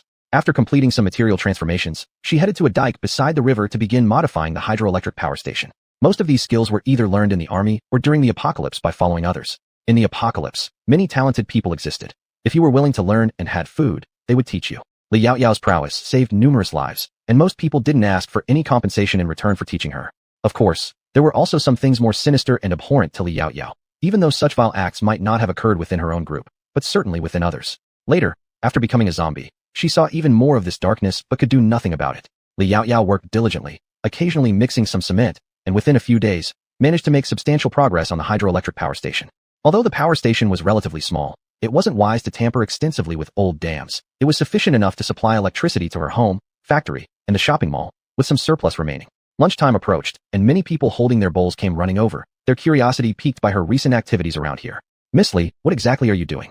They looked around for quite some time without understanding, yet it didn't seem like mere repairs on the embankment. But they believed that whatever Miss Li was doing must surely have its significance. Just like the houses they were currently constructing. How could anyone imagine building houses in such ways? And who could have thought about red bricks and cement? These ideas were all brought forth by Miss Li. The title, East Master, was something everyone adopted from Ji Fong, finding it more formal to address her this way. Although none of them knew how long they could stay under Miss Li's care, perhaps by addressing her as East Master frequently, she might eventually become their real boss someday. East Master was so competent that following her assured a better life ahead. I am setting up a power station. Once it is done, we will no longer need oil lamps at home. Li Yaoyao preferred brighter nights. She wasn't fond of the dim light provided by oil lamps. Without oil lamps, what kind of lamps will there be? Everyone felt somewhat confused. Li Yaoyao, naturally, electric lights. This water will generate electricity. When everything is ready, just by pressing a switch, the room at night can be as bright as daytime. Truly that marvelous? Even water can generate electricity? Though spoken, they were still rather confused. Li Yaoyao paused for a moment, continuing to explain. This concept is quite advanced. Since you haven't seen it before, it's hard for you to understand now. Once I've set everything up, you'll comprehend. The listeners nodded somewhat vaguely. East Master, You are truly remarkable, knowing so much. Absolutely. Eastmaster, is there anything you don't know? They had long forgotten that Miss Li was actually female. Their respect for her went beyond gender. Li Yaoyao smiled faintly. Of course, there are still many things I don't understand. Like eloquent speech full of ancient expressions, she did not grasp the nuances of such terms. And her knowledge in certain areas was purely out of necessity, acquired through practice since having multiple skills never hurt. But if you wish to gain more knowledge, you can start learning characters. Once you recognize the words, you can read books. There's an old saying, treasures of gold lie within books, beauty comparable to jade lies within books. The more you read, the more you understand, and ultimately, these insights will turn into your most precious wealth, especially when you need to apply them, bringing great joy. Eastmaster speaks wisely. We should indeed start learning. Let Jifeng teach us one character every day, so we can study after finishing our work. By accumulating bit by bit, eventually, we'll recognize a lot of characters. After all, Jifeng was indeed a scholar. Everyone fully trusted Miss Li's words, thinking that it was Li Si who taught her reading and writing, and all this came from her studying books. Unfortunately, they were unaware that the books indeed existed, but not in their present era. It would take thousands of years later before these would come into existence. Seeing their enthusiastic expressions, Li Yaoyao thought that as long as it didn't interfere with their work, she naturally had no objections. Soon, after everything was ready and the current tested, she connected the factory first, followed by the villa. By the time all these were done, the mall on the opposite side had already been built to the 4th floor. Li Yaoyao wasn't planning to build it too high. 6 floors would be sufficient. The location of the mall was large and relatively open, not much different from future ones. It would later be divided into many spaces for goods and then rented out. As long as she could drive traffic here, merchants would surely come knocking on her door. Li Yaoyao was in no rush. Time passed again over several days, leading to a harvest day. In the fields of Li family village, the corn was ripe. Their family had planted about half an acre of corn. Some of it could be sold in the store, while some would be kept for personal use. Alu and Ping'an were probably going to be very happy. She could also let her father take some to the academy to share. They could bring them cooked, and give some to their teacher as well. In this way, they might run out pretty soon. On this day, Yulanhua went to harvest the corn with Miao Yang, Chen Dao, and Gao Shan. Although it was only half an acre, there were close to 700 pounds of corn. The average yield per acre was between 800 to 1,200 pounds. For half an acre, having over 700 pounds was mainly due to the spiritual spring water, resulting in basically 2 ears of corn on each stalk, and sometimes even 3. Looking at this, Yulanhua couldn't help but smile widely. That afternoon, they brought both the corn and the corn stalks back home. In the evening, they boiled a large pot of corn. The kernels were full and plump, with dozens of cobs in the big pot. It didn't take long before the sweet aroma of the corn wafted out. Sisterly, it smells so good. Li Shila sniffed, covering his stomach and moving closer to the kitchen, unwilling to leave after peeping from the doorway. It does smell great. This was sweet corn which was originally sweet to begin with, plus her diluted spiritual spring water had made it even sweeter. Yulanhua decided on the spot to make noodles for dinner, to pair with the corn. What they didn't expect, however, was that even before they started eating, the scent lured their neighbors over. Chapter 130, Creepy Smile. Mr. Li, what are you doing that smells so good? The speaker was a family living opposite them, a businessman who was rarely at home. In total, they had only met twice and hadn't even exchanged words. Yet, the smell of cooking corn drew him over. We're boiling corn, it's very delicious. Uncle, if you want some, you can buy it from our shop. Little Shi Li's head popped out. And if you don't go buy soon, you might not get any later. Anything her elder sister took out, unless it was supplied continuously, was quickly snatched up by people. When she visited Sister Ayu, she even heard neighbors complaining that her sister prepared too little corn. He had never heard of this thing before. A few more people came out nearby to ask them, is this corn really tasty? Tasty, and very sweet. Shilu said happily with a wide smile. If you don't believe, go buy some and try. It's not expensive, just 20 coins per caddy. As she said this, she intentionally gestured with 2 fingers, showing how truly happy she was. Although she thought these corns could have been sold a bit more expensively without issue, her sister said their place was small, so they priced accordingly. If it were in a larger location, the price would naturally differ. The families around them all had good conditions. Their stomachs tempted by cravings and hearing the price, they decided instantly to buy some to try. Shortly thereafter, servants left for Yunlai supermarket. However, they didn't expect that there was already a queue in the supermarket because Liao Tiaoyao had let Ayu post an announcement early in the morning informing everyone that new items would be available in the afternoon with great taste. And since these regular customers trusted Liao Tiaoyao unconditionally, it naturally led to this phenomenon. Liao Tiaoyao took Shilu into the house. Wow, Ale is really capable. You've learned how to do business. It was the first time she saw Shilu being so proactive. Because Ale also wants to help my elder sister. I need to learn well, Shilu said seriously. Sister Ayu said, we can't hesitate when doing business. We need to take the initiative, but not too much, or the customers will be unhappy. We need to learn how to read between the lines. In fact, these were things that Liao Tiaoyao had once taught Ayu, and unexpectedly, she had taught Ale so quickly. Liao Tiaoyao thought and smiled. Ale is right. No matter what you do, reading people's expressions and body language is important, and attention must be paid to micro-expressions. Sister, what are micro-expressions? Shilu asked with interest. Micro-expressions are some details on the face. For example, if someone is very sad, his upper and lower eyelids will droop slightly. There is no luster in his eyes, and his mouth corners will drop, like this. Liao Tiaoyao immediately made a face for her to see. Such expressions generally won't be too severe, nor last long. What about if the person is happy? Isn't it when the mouth corner turns up and the eyes squint? Shilu also made the same expression, which made Liao Tiaoyao chuckle. Ale, your laugh is so fake, it's easy to spot. There is no joy in your eyes. The difference between genuine and fake laughter is quite significant. Sheila let out a sigh. Sister, how about this?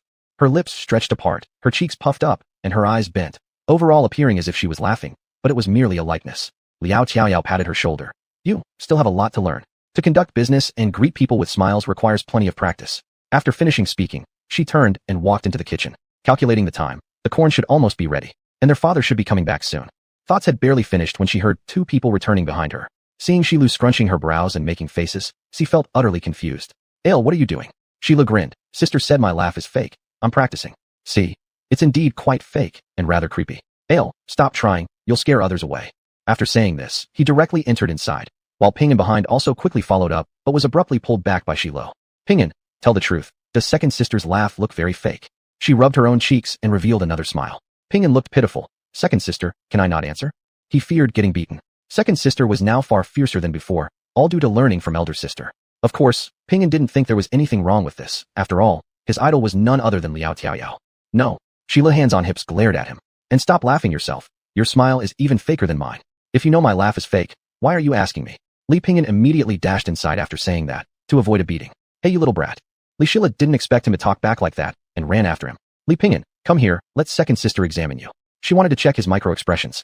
Yulanhua looked at the squabbling siblings with amusement and helplessness, then opened the large pot of corn, releasing an even richer aroma. It should be ready. Yulanhua glanced into the pot, then turned to look at Li Yaoyao.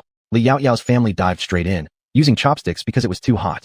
Mom, I want to do the same as my elder sister. Li Pingan quickly spoke up. Seeing this, Li Sheila stopped her hand on his shoulder and moved to the front of the big pot. Nothing was more important now than eating. Yulanhua immediately speared one for each of them with the chopsticks. Eat slowly, don't burn your mouths. Before she had finished speaking, the two younger ones had already run outside, chasing their elder sister. Helpless, Yulanhua also gave one to Li Si and Liang Chui before helping herself. The others hadn't returned yet, so she covered the pot again. There were about 20 more ears of corn inside, enough for everyone to eat 2 or more. As for noodles, the vegetables had been washed and chopped. Yao Yao said they would likely return later in the day, so they'd wait until then to prepare dinner, to prevent things from burning. After the two children ran out, Li Yao Yao had already taken several bites of her corn, creating 3 neat rows. Seeing this, the two kids mimicked her, carefully blowing off the steam before taking a bite. Instantly, it was as if water droplets exploded in their mouths, filling their cheeks with the sweetness of the corn. Although their tongues got scorched, they couldn't bear to spit it out, and could only take careful bites, swallowing before continuing to nibble. Sister, this corn tastes so good. It was fragrant, sweet, and much better than what they had tasted before. Each bite brought forth bursts of juice in their mouths. Though it burned their tongues, they continued to savor the taste, chewing delicately, then swallowing bit by bit. Chapter 131, A Race to Buy. Since it tastes good, eat more. Once this season is over, there won't be as much available later. Li Yaoyao planned to store dozens of them in her space so that she could take them out whenever she craved and even roast them on the road. The two children immediately nodded their heads while eating, their eyes twinkling cutely. After about the time it takes for a joss stick to burn, Miao Yu and a few others finally returned. Young lady. Seeing Li Yaoyao, Miao Yu happily ran up to report. A lot of corn was sold just now. After they taste it, I believe they will definitely come back for more. Although they haven't tried corn, it looks appetizing after peeling. It's fine anyway, we can sell them eventually. If not, it doesn't matter, we can always keep them for ourselves. They aren't short of money and don't need this bit of income. The reason they're selling them is partly because there are plenty, and partly because the shop should occasionally offer something different, otherwise it gets too monotonous with only a few items. She wanted to keep them craving, making them unable to leave Yunlai in. Miao Yu obediently nodded. Li Yaoyao, dinner hasn't been cooked yet. Go to the kitchen first, and take a cob of corn to tide your stomach over. We'll have noodles tonight. AI. Indeed, they were truly tempted by the corn while selling it in the shop, but new mistress would let them try today. They quickly went into the kitchen. The two kids beside them had almost finished their corn and were looking at Li Yaoyao eagerly. Sister, I want to eat more. The corn tasted really sweet. Eat some noodles first before having more, Li Yaoyao thoughtfully replied. They both agreed sweetly, finishing the remaining corn, then putting the cobs inside to store them. Aunt Liang said they could chop them up and mix with feed for the pigs. Their pigs are already very fat now, ready to eat by New Year's Eve. That evening, everyone who bought corn from the Li family was very pleased, even feeling refreshed after eating it. The next morning, as soon as Miao Yu and a few others opened the door, there were already many people waiting outside, all of whom had bought corn the previous night, with the rest deciding to stay upon learning about the excitement. Seeing them made Miao Yu jump slightly, and she quickly opened the gate. Fellow neighbors, what brings you here? Miss you, we've all come to buy corn. Hurry up, we still have work to do after buying. Miss you, you wouldn't believe it. I've had insomnia for years, couldn't fall asleep no matter what. But last night after eating your corn, I slept like a baby. Even my husband's snoring didn't wake me. Yeah, I'm the same. Usually, if I work one day, I feel extremely tired the next. But yesterday after eating corn, I woke up today not only without any tiredness, but also feeling invigorated. My lower back isn't hurting anymore. My foot wound has improved a lot too. Listening to them, it seemed as if they viewed the corn as a miracle food. As for Miao Yu, she had expected them to return, but not in such great numbers. In reality, those items earlier were soaked in diluted spiritual spring water. However, because people ate less or washed them, naturally the effect wasn't as pronounced as this corn. And since corn was eaten whole, with all the spiritual water absorbed into the kernels, its effects were significantly stronger. As for Miao Yu and her team, due to their regular exposure, eating these things caused them little reaction. Almost the entire morning passed, and the remaining hundreds of pounds of corn were completely sold out. By the afternoon, when people arrived hearing the news, they were disappointed to find none left, pounding their chests in frustration as if missing out on a gold mine. Especially those wealthy households from Anyang County, who ate it the previous night and forgot to send someone early the next day. By the time they remembered and dispatched servants, they were told the corn was gone, causing them deep dissatisfaction. They originally intended to ask the Lee family, but recalling Li Sheila's reminder from the previous night, they felt embarrassed and decided to wait for another opportunity. However, they had no idea they wouldn't get any this year, unless the emperor was willing to put his corn out for sale, but she guessed he would probably use it as seeds. Corn yields 800 to 1,000 per mu, which is already high for Daxia, but the focus remains on sweet potatoes. Moreover, Li Yaoyao had an intuition that once sweet potatoes become available, producing thousands per mu combined with cement production, rewards might be waiting for the emperor. It's uncertain if it will still be silver. Li Yaoyao thought receiving silver would be pretty good. Who wouldn't love more silver, right? When going back for dinner that evening, Miao Yu told Li Yaoyao about the morning's lively scene, expressing her amazement. Miss, could it be that this corn can really cure insomnia? Of course not. Li Yaoyao smiled and shook her head. Because it wasn't the corn that cured insomnia, but rather the water used to water the corn. But these were things she had no intention of mentioning to anyone. On the second evening, after returning home, Li Si also conveyed his teacher's words. He said that eating the corn made one sleep much better at night. Even Shun Song mentioned it, saying that after eating the corn, doing anything in the next few days didn't feel too exhausting. Since then, the corn from Yunlai supermarket has become famous. And all of this was just the beginning. Time passed quickly, another half-month flew by. The entire factory and dormitory were coated with cement and lime. Colors were applied on the outside, and everything suddenly became upscale. At least that was how others saw it. I've heard that our landlord will hire people afterward, and those coming from outside are able to live here. If we could move in, that'd be great. They thought these houses were better than their own homes. Much brighter and cleaner. You're daydreaming. Surely such good houses won't let just anyone in. Of course, if he could move in, he'd definitely have to go burn incense and pray. The crowd was discussing the new houses while Li Yaoyao went to order several dozen portable stoves since they would need fire for both soy sauce and other uses. Once the stoves were confirmed, she went to a carpenter's shop and handed over several sketches she had drawn. Just follow the dimensions shown here, no painting needed. Zhang Mujiang said. Boss Li, the tables and chairs depicted in these drawings look very unique, but they somehow caught my eye immediately. Where will these be placed? This is a sofa, placed in the living room for guests to sit on during visits. Solid wood sofas in later times were not cheap, but here, an entire set including materials only cost a few taels of silver. There's also this dining table. The bottom part is retractable. I've detailed everything here. When making them, please carefully review these instructions.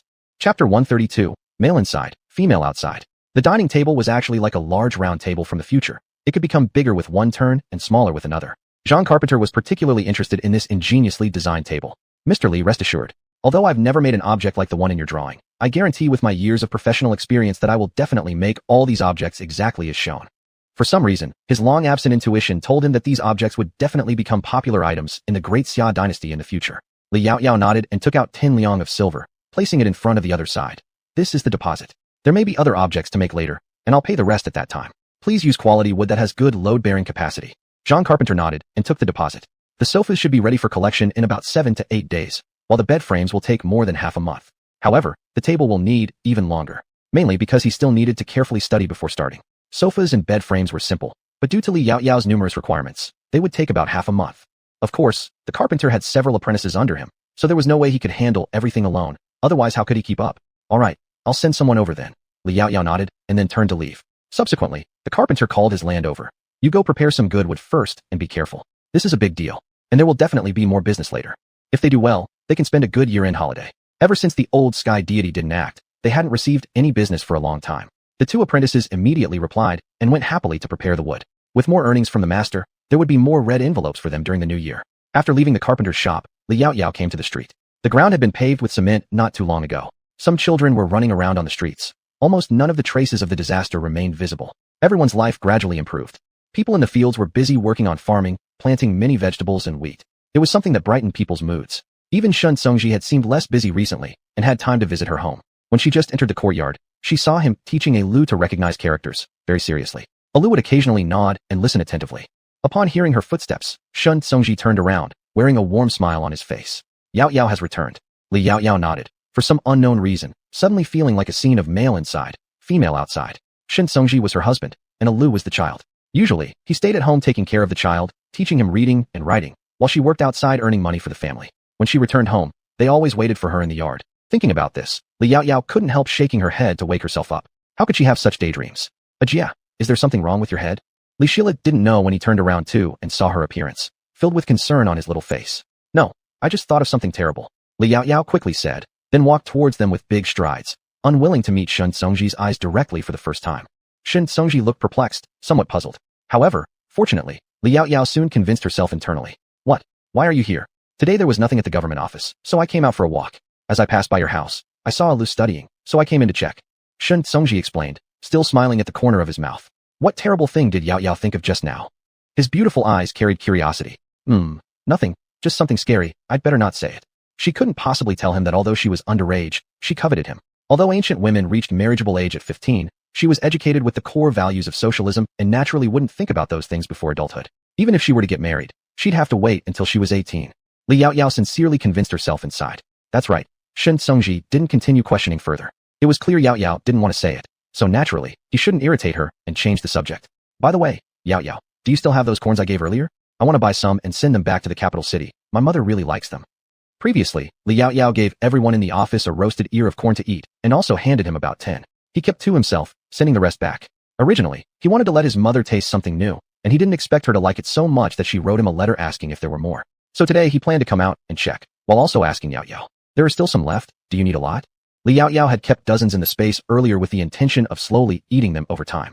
4 or 5 would suffice. Shun Songji knew that the corn in Yunlai supermarket had been snapped up long ago because they were rumored to be highly effective. Naturally, he was also a beneficiary. Li Yao Yao nodded. Then naturally there is. Wait for me while I get them for you. Saying this, she went directly into the kitchen and soon came out holding about a dozen ears of corn. Since your mother likes it so much, how can 4 or 5 be enough? There are 15 here. That way, your father, mother, and younger brother will all have a taste. It was only later that Li Yao Yao learned that Shun Songji had a younger brother who was currently serving in the capital city. Shun Songji looked at the corn on the stone table and raised his eyes. If you give them all to me, will you still have any left for yourself? I still have 40 or 50, which is more than enough.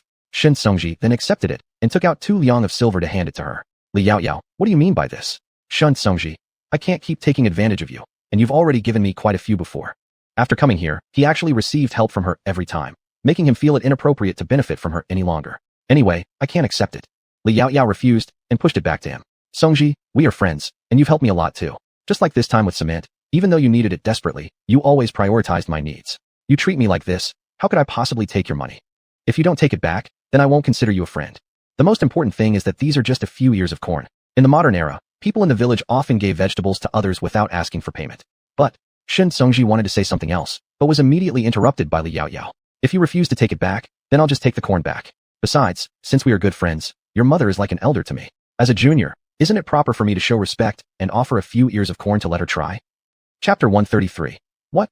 Are you thinking of seeing your daughter-in-law? If you don't take them, I will be upset. TSK, I almost called her mother just now. Could it be that she has developed some inappropriate feelings for Shun Songji? Shun Songji paused for a moment and could only reluctantly accept. In that case, I have no choice but to humbly follow your wishes. When the time comes, I'll let mother prepare some fashionable items from the capital city to send over, which can offset these corns. Li Yao Yao saw him agree and immediately helped him pack it into a basket. In fact, corn tastes best when eaten right after being picked. If left for too long, it will inevitably become old and not as delicious. Of course, some people do prefer older corn. Anyway, all these corns were taken out from my space and are still as fresh as when they were first picked. Shun Songji nodded slightly. Soon, I'll have someone deliver them. With express delivery, it should take about 6 or 7 days to arrive. Li Yao Yao smiled approvingly and nodded. This must already be the fastest possible speed. Ancient logistics indeed is quite troublesome. The capital city, the Marquis's residence. Madam, the eldest master has sent someone again with corn for you. The wet nurse quickly took the corn from the servant and rushed to the back courtyard where Yanjin, also known as Shun Songji's mother, lived. Not long after, a beautiful woman came out of the house, her face full of surprise. Hurry up, bring it over for me to look at. She had been craving this taste for almost half a month. It always takes so long for the letters to go back and forth. If only Miss Yao Yao could grow corn in the capital. The wet nurse carried the bag of corn over. There were more than 10 corns, pretty heavy. Yanjin looked at them happily. Quick, cook 2. No, 5 right away, so master and the second son can enjoy them as soon as they finish court duties. Put the rest in the ice cellar. As Shun Songji mentioned before when sending these, Miss Yao Yao said that storing them in the ice cellar prevents them from aging easily and keeps them tasting better. Alright. The wet nurse immediately went to cook the corns cheerfully. She had tasted one of these corns last time. Its flavor was crisp and sweet, truly delicious, and also filling. Such a tasty item turned out not to be a pastry, but a grain. Not long after, the kitchen emitted a rich aroma of corn, making those inside drool, wishing they could have a bite. However, the corn water inside could still be sampled, which also had a distinctive flavor. Not long after, the wet nurse took out 2 corns and served them in front of Yanjin. Yanjin quickly finished one, and when she was eating the second one, Shan Guangfeng and his son returned home. As soon as they walked in, they smelled the fragrance of corn. Jin, didn't you say that all the corn was gone? Why is there more today? Of course, it's because our son thought of me, specially got them from Yao Yao, and sent them over. While speaking, Yanjin broke the corn in half, giving herself one half and handing the other to the nearby wet nurse. At once, Shun Guangfeng's extended hand returned empty-handed. Jin, these were specially sent by our son. You shouldn't be eating alone. He hadn't had any yet. Yanjin promptly leaned aside. I'm not saying you can't eat it either. I've kept some for you. Just go get it from the kitchen yourself. Hearing this, Shen Changyi immediately turned around and headed towards the kitchen. Shun Guangfeng hurriedly shouted behind him, remember to bring one for me. Then he looked greedily at the corn in his wife's hands, but unfortunately, his wife showed no sentimentality now. Within moments, she had finished another one. Madam, please wipe your hands. The wet nurse placed a damp towel on the ground, and Yanjin wiped her hands before starting to read the letter next to her. Shun Guangfeng leaned in. What did Songji write?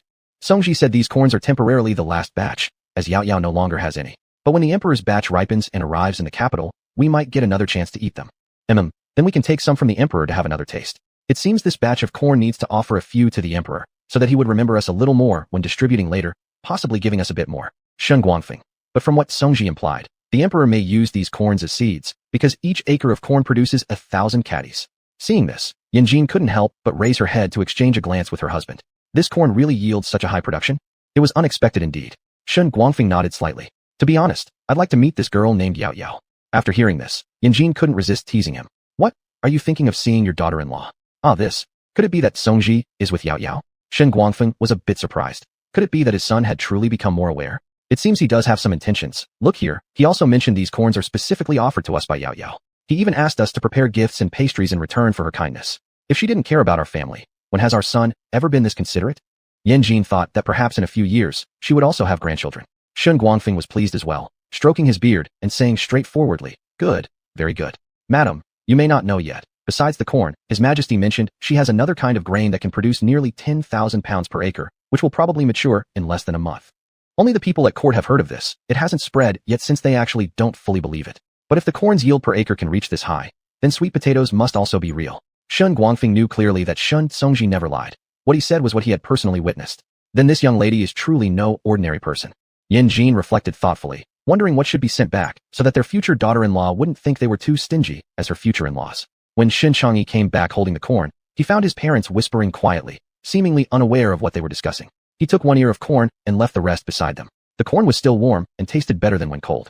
That afternoon, Yanjin brought her maidservants around shopping extravagantly, buying quite a lot of things. Those who didn't know the situation might think she was preparing a betrothal gift. It showed that they were really satisfied with Li Yao Yao, their future daughter-in-law. The next morning, before dawn, Yanjin cooked all the remaining 10 ears of corn, giving 2 each to her husband and son for breakfast. She then packed 3 more for her emperor nephew as breakfast, and the last 3, 2 for herself, 1 for the wet nurse, leaving none left. Chapter 134, Shameless. In the court, ministers sat in their respective places eating breakfast.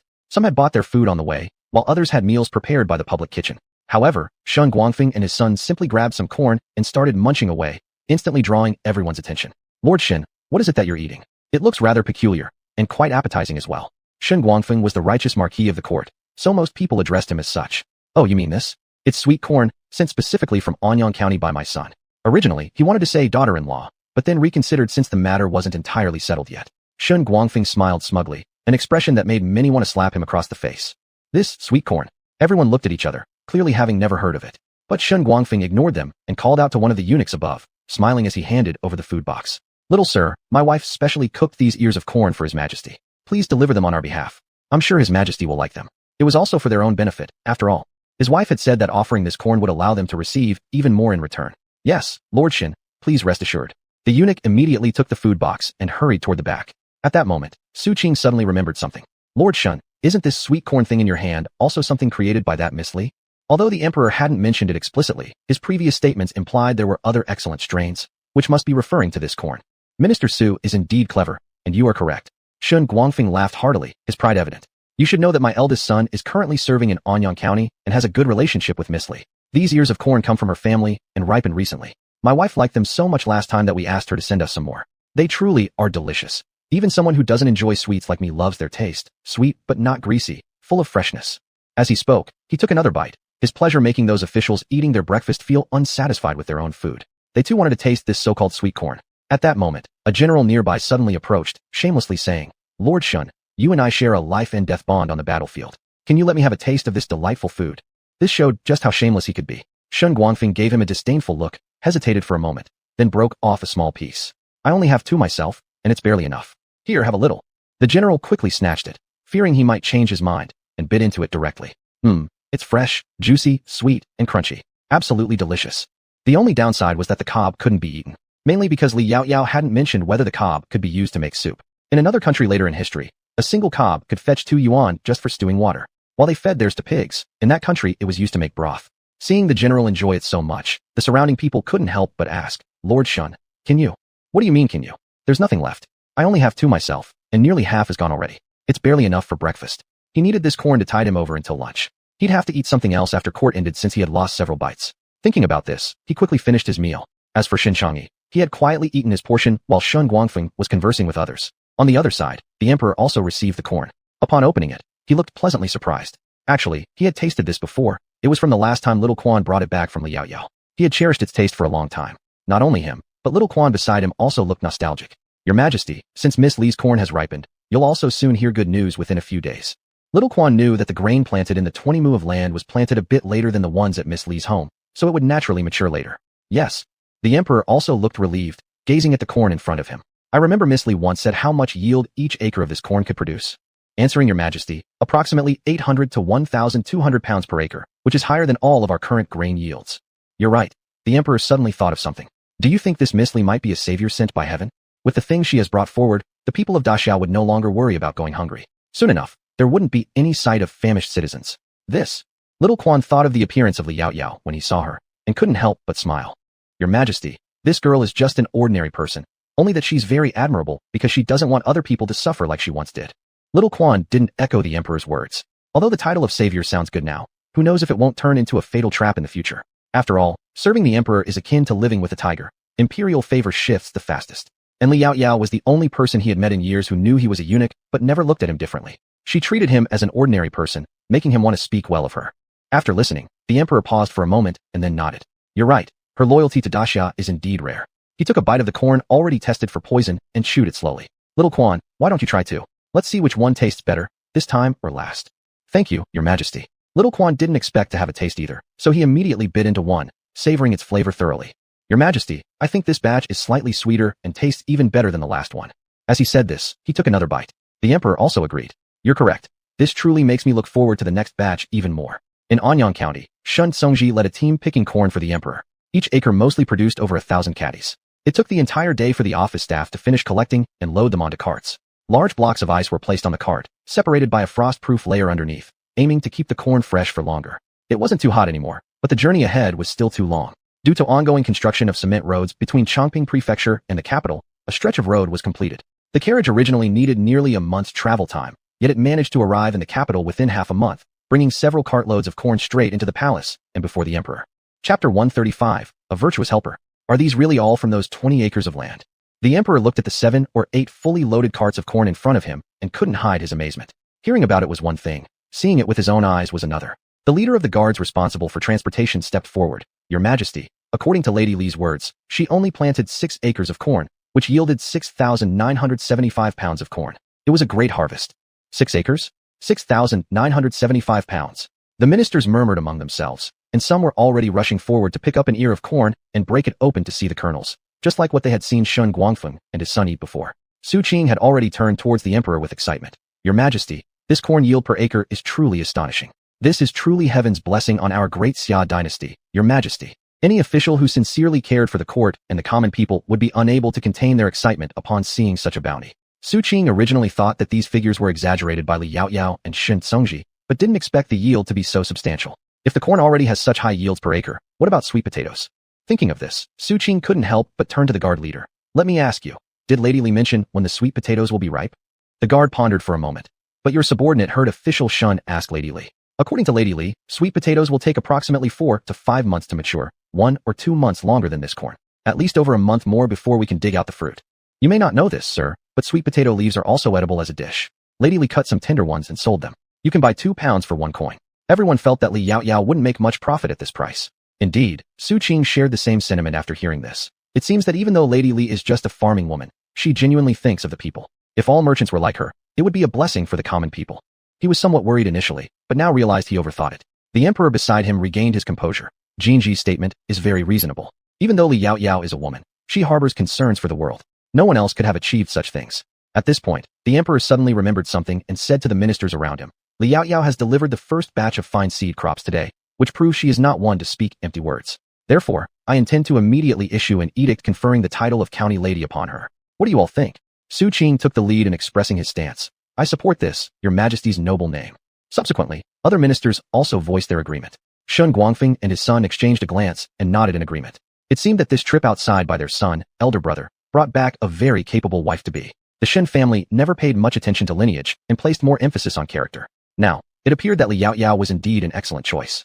A few days later, when Little Quan arrived with the imperial decree at Anyang County, Li Yaoyao was busy with something important, arranging for street lamps to be set up throughout Anyang County. Shen Congji himself stayed by Li Yaoyao's side, while arranging for Jiang Qi to wait at the city gate. After waiting for about the time it takes to burn an incense stick, Little Quan's group finally appeared before Jiang Qi. Jiang Qi stepped forward. I am Jiang Qi, waiting here on behalf of my lord for Public Quan. I hope Public Quan will forgive me. Ah, it's General Mingwei. This old servant greets the general. Little Quan descended from his carriage and bowed respectfully to Jiang Qi. Still, he flashed a faint smile. Public Quan, please don't humble me so much. I am no longer a general. I'm just a common servant to our young master. He followed his master to study literature and martial arts. Wherever his master went, he followed closely. Although Little Quan didn't take it seriously. General, there is no need to say that. It's all temporary. His Majesty will surely reuse both official Shun and you. Jiang Qi remained silent with a smile. Some things are better understood without being said. In fact, if not for the ministers thinking His Majesty relied too heavily on the Shin family, official Shin wouldn't have resigned automatically, replacing the emperor in his undercover inspections, now relegated to just a 7th-rank county magistrate. And yet, he had even discovered someone of talent like Miss Yaoyao for the emperor. Thinking of Li Yaoyao, Little Quan's smile deepened. Speaking of which, where's Miss Yaoyao? I came specially to announce His Majesty's favor toward her. He searched around, but couldn't find Li Yaoyao, nor Shun Congji, which made him rather puzzled.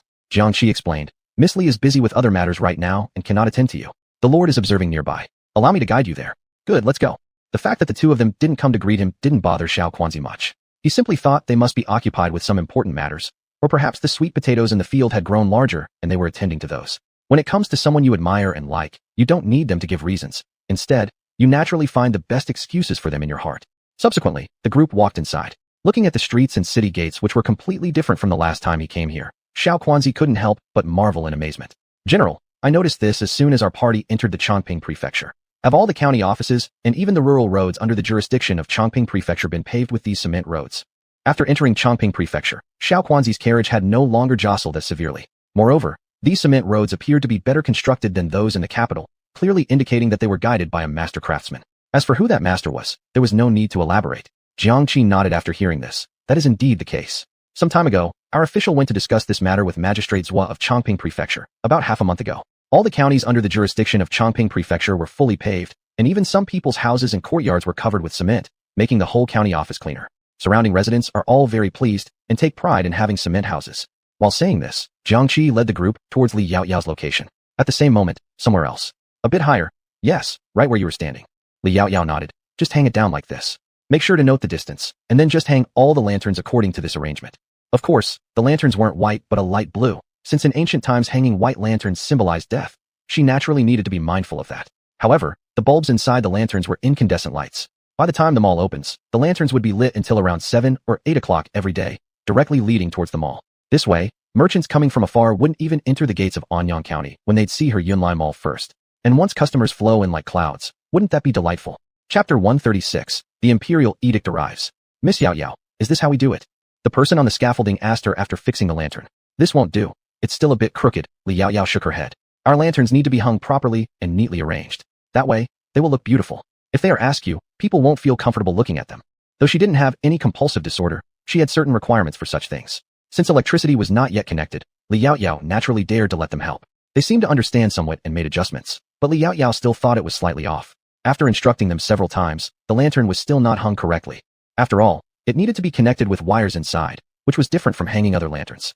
Miss Yaoyao, is it like this? The person up there fiddled with it and asked again. It's still a bit crooked. Li Yaoyao sighed. How about you come down and let me fix it myself? I'll go instead. The ladder has been raised high. It's dangerous. Shun Songji quickly said beside them. It's fine. I've done this kind of thing before. All you need to do is help hold the ladder steady. In another life, she had done many dangerous things. She even lived in the dangerous rainforest, which made her much more experienced than them. As for such tall ladders, she had personally made one during her spare time earlier. In a moment, the person above climbed down, looking apologetically at Li Yaoyao. Miss Yaoyao, I'm sorry. It's my fault that I can't do it well. It's okay, you're just not familiar yet. Hang more lanterns, and you'll get used to it. Saying that, Li Yaoyao quickly climbed the ladder. In no time, she reached the top and sat astride on it. Oh my goodness. Miss Yaoyao, why climb so high? It's too dangerous. Get her down quick. Xiao Quan arrived here and saw this scene, almost losing half of his soul out of fright. Shin Songji looked up at him. Quan Gong. Miss Yaoyao is connecting the lanterns. Once these are done, the street will be particularly bright when the electricity is connected at night. That's what Li Yaoyao said. Shin Songji hadn't seen it himself, but he was eagerly awaiting it. What is this electricity you speak of? Was it opening a shop? Xiao Quan understood nothing. I guess we'll have to wait until Miss Yaoyao comes down to explain it to you. Gong. Shin Songji could only say helplessly. Fortunately, Li Yaoyao quickly climbed down from the scaffold and handed over the work to others. As soon as she came down, she saw Xiao Quan, whom she hadn't seen for a long time. Gong, why have you come? Is it because His Majesty is dissatisfied with the corn yield?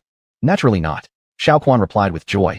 His Majesty is very satisfied with the corn you sent, Miss Yaoyao. And also the cement you provided. A long stretch of road outside the capital has already been paved, so I arrived much faster this time, without feeling bumpy as before.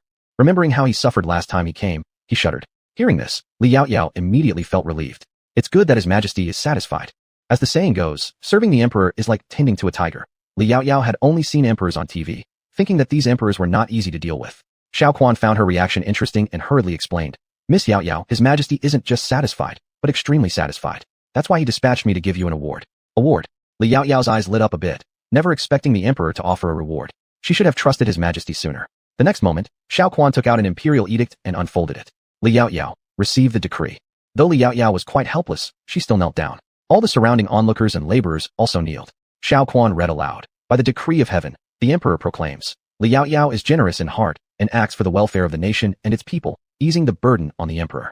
We specially grant her the title of Countess of Chongping, and the estate of Chongping becomes your fiefdom. Thus declared, thanks be given. Chapter 137, Li Yaoyao's fief and fiefment. Miss Yaoyao, receive the imperial edict. Xiao Quan smiled as he approached her. Citizeness Li Yaoyao receives the imperial edict. Thanks for your kindness. May your majesty live 10,000 years. Li Yaoyao stretched out both hands, palms upward. Xiao Quan closed the imperial decree and placed it in her hands, saying joyfully, Miss Yaoyao, you can no longer call yourself citizeness from now on. You should call yourself noblewoman. Yes. Li Yaoyao nodded, indeed never having imagined that the emperor's reward this time would be in feffing her as a county lady, even giving her a fief. She remembered that in ancient times, county ladies were usually members of the royal family. Although some noblewomen had received the title of county lady, they had never been granted land. The meaning of granting land was completely different from just being enfeffed as a county lady, which showed the emperor's attitude. Li Yaoyao stood up and smiled at Xiao Quan as if she were facing an old friend she hadn't seen for a long time. Lord Quan, it has been a while. It indeed has been quite a while. I missed Miss Yaoyao very much, so I specially asked His Majesty to assign me this task. Xiao Quan looked really happy. Actually, one of the young eunuchs under him could have been sent over, but he came himself because he wanted to meet Li Yaoyao and take a look at what other interesting items might have come around her. However, just looking at her today's appearance, there must be something. Miss Yaoyao, I heard in the palace that these sweet potatoes are almost ripe. Li Yaoyao nodded. In about half a month, Lord Quan, are you eager? There is a bit of eagerness. Miss Yaoyao, you might not know, not only me, His Majesty, but also the court ministers are all extremely anxious. After knowing they would soon ripen, their anticipation increased. Well, we still have to wait a bit. But I have another piece of good news to tell you. Li Yaoyao smiled, thinking that her 20 acres of wheat were going to have buyers. Of course, this time she didn't plan to sell all to the court, she would sell most of it. Oh, Lord Quan immediately became interested. Could it be a new good seed variety? Not exactly, let's go check out. Li Yaoyao pointed towards a direction. Shall I show you? Yes. Lord Quan naturally agreed and followed her 2 steps forward but then turned back. I almost forgot. Miss Yaoyao, These are additional rewards from His Majesty, some gold and silver headpieces, etc., and those several large wooden boxes contain things Mrs. Shun asked me to bring on her behalf. It seems that Mrs. Shun originally intended to send someone earlier herself, but waited until the corn reached the capital after preparing for several days, thus sending them along with His Majesty's rewards. Upon hearing it was Mrs. Shun, Li Yaoyao naturally glanced at Shen Songji, somewhat understanding, but feeling this was too much. Looking at the several big wooden boxes pointed out by Lord Quan, she couldn't believe it. Shen Songji unconsciously touched his nose. He hadn't expected his mother to be so crazy. Li Yaoyao immediately expressed gratitude and naturally asked Shen Songji to help her pass on her thanks when the time comes, and let Jiang Qi take the people to deliver the goods to her house, before leading Lord Quan to the place where wheat was planted. As for the wires and lanterns, she naturally left them to Shen Songji. As the county magistrate of Anyang, handing such beneficial to the county matters to him was perfect. Moreover, she had already discussed the related situations with him. Shen Songji watched the two figures walking together, showing a helpless face. This Xiao Quan had always been beside the emperor since childhood, growing up alongside the emperor. Even when they were little, he saved the emperor's life once. After the emperor ascended the throne, he wielded power within the palace, even making some top-ranking officials give him face sometimes because he could intercede on their behalf with the emperor. He generally ignored all sorts of matters, devoted solely to the emperor, and never showed such a kind smile to anyone like this. Even to them, his warmth towards others was just slightly more pronounced than normal, yet towards Miss Yaoyao, it seemed heartfelt. Shen Songji shook his head. The surrounding villagers were whispering about Li Yaoyao. Wow, our Yaoyao is truly talented. The emperor rewarded her with several places. That's true. Isn't Miss Yaoyao considered an official now? But what rank does the title county lady have? Is it similar to Mr. Shun? They did not understand, only hearing how impressive it sounded. Some dared to directly ask Shen Songji, Mr. Shun, do you know what a county lady is? Shen Songji came back to reality and nodded. Most county ladies are identities of royal women, but if a woman makes contributions to the court or for other special reasons, they could be conferred by the emperor.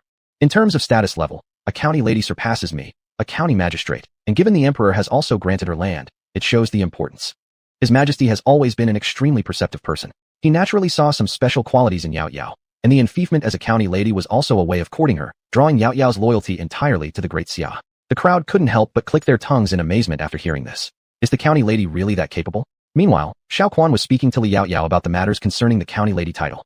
Miss Yaoyao, you are now a county lady, with His Majesty granting you Chongping Prefecture as your fief, which contains 600 households. Originally, the number of households granted to a county lady upon enfeoffment would range from 300 to 600. However, His Majesty greatly approves of all that you've done. After discussing with the ministers, they have settled on the highest standard for a county lady, 600 households. Currently, Chongping Prefecture has just recovered from a disaster, so this year's output might not be abundant. But I believe, given Miss Yaoyao's abilities, there will be no issue. The meaning of being granted 600 households implies receiving 600 plots of land, each including tenant farmers and managers, requiring basically no personal oversight from the county lady. In ancient times, these were like the money pouches for certain county ladies and princesses.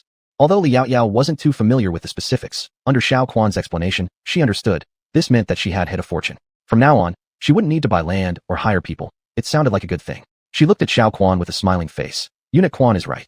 I trust myself to handle this without issues. Please convey my gratitude to His Majesty when you return. If I discover any new fine seeds in the future, I will certainly let the court know first. I will certainly inform His Majesty when I return to the palace.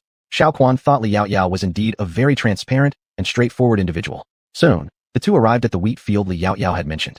This was the wheat sowing season, and most commoners in the Great Xia had already planted wheat. For the moment, he still didn't understand why Li Yaoyao brought him here to see the wheat seedlings. Li Yaoyao gazed at the wheat seedlings in front of her, which had already sprouted and grown significantly taller, her eyes twinkling with mischief. Eunuch Quan, if I told you that this wheat can yield over 1,000 pounds per mu, and when it matures, will His Majesty accept it? Chapter 138, Repaying Kindness? With a plop, the Fu Chun, whisk, in little Quan's hand fell straight to the ground. Miss Yaoyao, what did you say? The wind was too strong just now, and I seem to have heard it unclearly. What did Miss Yaoyao just say about the yield per mu? 8,000 caddies per mu. Li Yaoyao smiled with her mouth wide open and narrated again in a very obedient manner. Or to put it another way, as long as the land is fertile and planted properly, it can generally produce around 1,200 caddies per mu. Oh my, this. Miss Yaoyao, you're not scaring me, are you? In our Great Xia, there isn't any wheat variety that yields over 1,000 caddies per mu. Little Quan stared with wide eyes. Although he hoped it was true, how could this be possible? It's not that I don't believe you, Miss Yaoyao, but it simply sounds unbelievable. Sweet potatoes, corn, and all these are ultimately new varieties, but they've been planting wheat for generations. It took tremendous effort to increase the yield from over 200 caddies per mu to the current 300 plus caddies, and that's not guaranteed every time. Yet Li Yaoyao claimed that the yield could reach more than 1,000 caddies. He couldn't even imagine such a scene. Li Yaoyao naturally understood his doubts. Don't worry, they're not the same variety as the original ones. Moreover, I've already sold some of the quality seeds to Lord Zhugang from Chongping Prefecture. Really, Little Quan certainly knew Zhugang. He had come down from the battlefield with formidable skills and wasn't an easy person to fool. Li Yaoyao nodded seriously. In that case, I believe Miss Li. I will report this matter to His Majesty upon returning. Of course, Little Quan thought that Li Yaoyao wasn't the kind of person who would lie. Li Yaoyao. There's one more thing. Please convey to His Majesty that these 20 acres of wheat are not intended for trading with the court. Instead, 10 acres of wheat will be gifted to the court, and the remaining wheat has its own use for me. Originally, Li Yaoyao had indeed planned to trade it, but this time the emperor gave her too much, so much that she felt a bit awkward. She thought it would be better to give it away, thus letting the emperor remember her favor. In the future, if she made a mistake, the emperor might consider this favor and wouldn't treat her harshly. Moreover, calculating 10 acres at 1,200 caddies per acre, it would amount to 12,000 caddies, roughly 180 shur according to the Great Xia's measurement of a shur being over 100 caddies. Of course, the greatest significance is that these aren't just grains, but rather a batch of 12,000 caddies of high-quality seeds capable of yielding over 1,000 caddies per acre. Speaking of which, this could also be considered a form of repaying kindness in a different way. Little Quan was once again shocked by Li Yaoyao. Miss Yaoyao, are you sure you didn't make a mistake? That's 10 acres of wheat. Could Miss Yaoyao have said something wrong? Li Yaoyao nodded. Yeah, I've already made up my mind. The emperor has treated me with mountains of grace, and I naturally must reciprocate accordingly. Miss Yaoyao is truly righteous. I will immediately write a letter to His Majesty at the official residence, informing him of your righteousness beforehand. If His Majesty finds out, he will surely be moved. Little Quan felt that he had truly judged the person correctly. Li Yaoyao smiled faintly, not particularly concerned. She didn't even know that Little Quan had previously spoken on her behalf before the emperor. At this moment, Little Quan was brimming with excitement. He squatted down and lightly touched the wheat seedlings growing several leaves in the field, regarding them as the most precious treasures. Good, they're growing really well. If His Majesty could see them in person, he would surely be delighted. And with the contribution from Miss Li, perhaps the common people won't go hungry next year. Li Yaoyao noticed the emotion flowing out of Little Quan, smiled, and suddenly spoke again. In fact, this batch is only winter wheat. Come next spring, there will be spring wheat. Although the yield of spring wheat will be slightly less, around 5 to 800 caddies per mu, reaching over 1,000 caddies is extremely rare. The Great Xia currently only grows wheat once a year, all winter wheat, and there's no wheat planted in the spring. Upon hearing this, Little Quan slipped immediately and almost fell into the field. Fortunately, Li Yaoyao was quick-eyed and agile, catching him back instantly. Master Quan, be careful. Little Quan steadied himself and sighed with relief. Fortunately, I haven't pressed on these wheat plants. If some were crushed, it would have been his sin. Li Yaoyao's voice rang clear. Master Quan, no need to worry. As long as they're not broken, they can still survive. But it was evident that Master Quan truly cared about the world, possibly influenced by the emperor's disposition due to their long-term companionship. After listening, Little Quan nodded and turned around. Miss Yaoyao, what do you mean by spring wheat? Just as you heard, Master Quan. The same batch applies. Once the spring wheat matures, I can also donate half of it to the court as quality seeds. Within at most 2 years, we may not ensure that every commoner eats enough. But if the court manages well, a large portion of the people will have no worry about going hungry. If all commoners had some reserve grain in their hands, even if there were disasters later on, the situation would still be better than before. Of course, when disaster strikes, it's uncontrollable and indeed one of the main factors. For example, in case of floods, if the floodwater breaks through houses and sweeps away everything, it would truly be helpless. Little Quan immediately nodded. Miss Yaoyao, please rest assured. I will surely convey your words to His Majesty. The emperor loves his people like children. He is sure to handle your proposal appropriately. Li Yaoyao nodded and said nothing more. Let's go, Master Quan. Would you like to have dinner at my place shortly? You can taste my mother's cooking. Indeed, Li Yaoyao genuinely liked Little Quan. Hearing this, Little Quan was happy too. He felt that Li Yaoyao didn't treat him as an outsider, and promptly replied, in that case, I won't hesitate. Subsequently, Li Yaoyao led him toward the new house. The decoration was finished, and recently Yulanhua had been bringing Liang Chui to clean the house and supervise workers moving furniture in. Li Yaoyao had also drawn up plans for the arrangement, so it was just a matter of following the diagrams for proper placement. Since ancient times had no television, and even with TV there wouldn't be channels, the general layout would be similar to a local-style guest room. Then, Little Quan saw this special house and was amazed once again. Li Yaoyao was pulled into explaining various features, and this time the two interacted as though they were close friends. Yulanhua and the others had met Little Quan before. They initially felt awkward but relaxed after noticing he had no heirs. Learning that Li Yaoyao had been recently ennobled as a county lady, they gradually felt more comfortable. Interestingly, except for those present at the time of her conferment, none in Li Yaoyao's household knew she'd been bestowed the title of county lady by the emperor. At this moment, Little Quan suddenly stood beside the window and carefully touched the transparent material on it, feeling a sense of familiarity. Miss Yaoyao, what is this? How could it be so translucent? Such a treasure, yet it was only used to make windows. Chapter 139. You truly have no fear. Oh, this is glass. According to your explanation, it should be impurity-free crystal. Li Yaoyao walked over to a cabinet and took out some ornaments she had made. Cows, sheep, horses, dragons, even phoenixes and peacocks, as well as vases and other trinkets where one could place fresh flowers for decoration. Some were transparent, others colorful, some pure in hue, while others multicolored. They seemed to cover everything imaginable. All of these creations were produced during her work on the glass windows. If Lord Quan likes them, take a few when you leave. Also this one too. She handed him a dragon that required 2 hands to hold. This is a dragon. Please kindly present it to His Majesty, saying that it's a gift from your subject. Xiao Quan subconsciously accepted it, only to be stunned by its exquisite craftsmanship. Before his eyes, a mighty dragon coiled above snow-white clouds, soaring with majestic grandeur. This. He couldn't believe Li Yaoyao had dared to craft a dragon. Before he could continue his sentence, he saw her take out 2 more phoenix figurines, almost making Xiao Quan's legs wobble. Miss Yaoyao, you're really tempting fate. No ordinary person would dare to make something like this.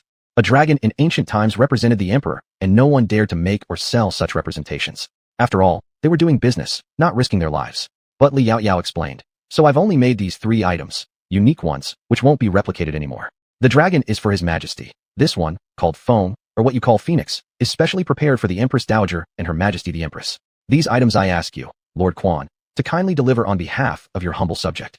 Li Yaoyao thought that seeing these things, His Majesty might not be angered. Hearing there was only one set of these, Xiao Quan let out a sigh of relief. You truly have no fear.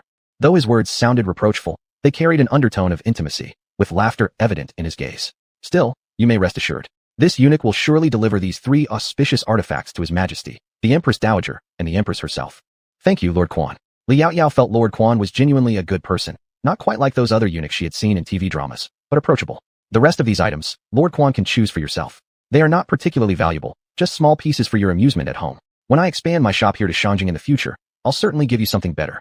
In the future, Li Yaoyao's supermarket would also sell these trinkets, though they wouldn't be inexpensive. They were designed specifically for wealthy people's purchases. Of course, ordinary people would buy simpler versions. However, Lord Xiao refused. How could this eunuch accept such a thing? Even though he refused, Li Yaoyao could tell he truly loved these pieces, so she picked out a few for him herself. Lord Quan, please keep them. By accepting them, it makes it easier for me to entrust you with taking back some gifts for Lady Shen. After all, she has given me so many presents, and I must prepare appropriate returns. Li Yaoyao planned to give them tofu, fermented milk, sweet potatoes they could dig up in a few days, and these trinkets. All were modest, simple items, with the only special aspect being their relative scarcity in contemporary Shanjing. These pieces of colored crystal were mostly toys for aristocrats now, and Li Yaoyao's craftsmanship far exceeded anyone else's. Just transparent glass alone could bring her overflowing profits, truly a prospect that filled her with delight. Li Yaoyao usually treated commoners quite well, so basic necessities like food wouldn't be priced exorbitantly, but these trinkets would be different. Hearing this, Lord Xiao hesitated briefly before cheerfully accepting. Thank you very much, Miss Yaoyao. But Miss Yaoyao, what exactly is this mall you mentioned? Why have I never heard of it? A mall is somewhat like a store, but isn't completely similar. It contains all the goods you can buy outside, and I'm still striving to build it. As Li Yaoyao said this, she opened the window and pointed toward a building already under construction to the 4th floor. There, that will be my mall in the future, where everything I create will be sold. When Lord Quan comes next time, you'll definitely be able to enjoy a thorough browse. In that case, this old eunuch is very much looking forward to it, and will surely find the opportunity to come again. Lord Xiao believed Miss Yaoyao was both intelligent and skillful, and in the mall later, he would likely find all sorts of unique and rare treasures unseen even by the upper crust in Shanjing. Besides, that building across the way seemed taller day by day, and those red blocks could also be used to construct houses. This Yaoyao girl was truly a remarkable individual. The new house was tidied rather simply. After sorting through everything, Yulanhua and the two locked the door before returning to their rented accommodations together. On the way, Li Yaoyao asked Lord Xiao questions.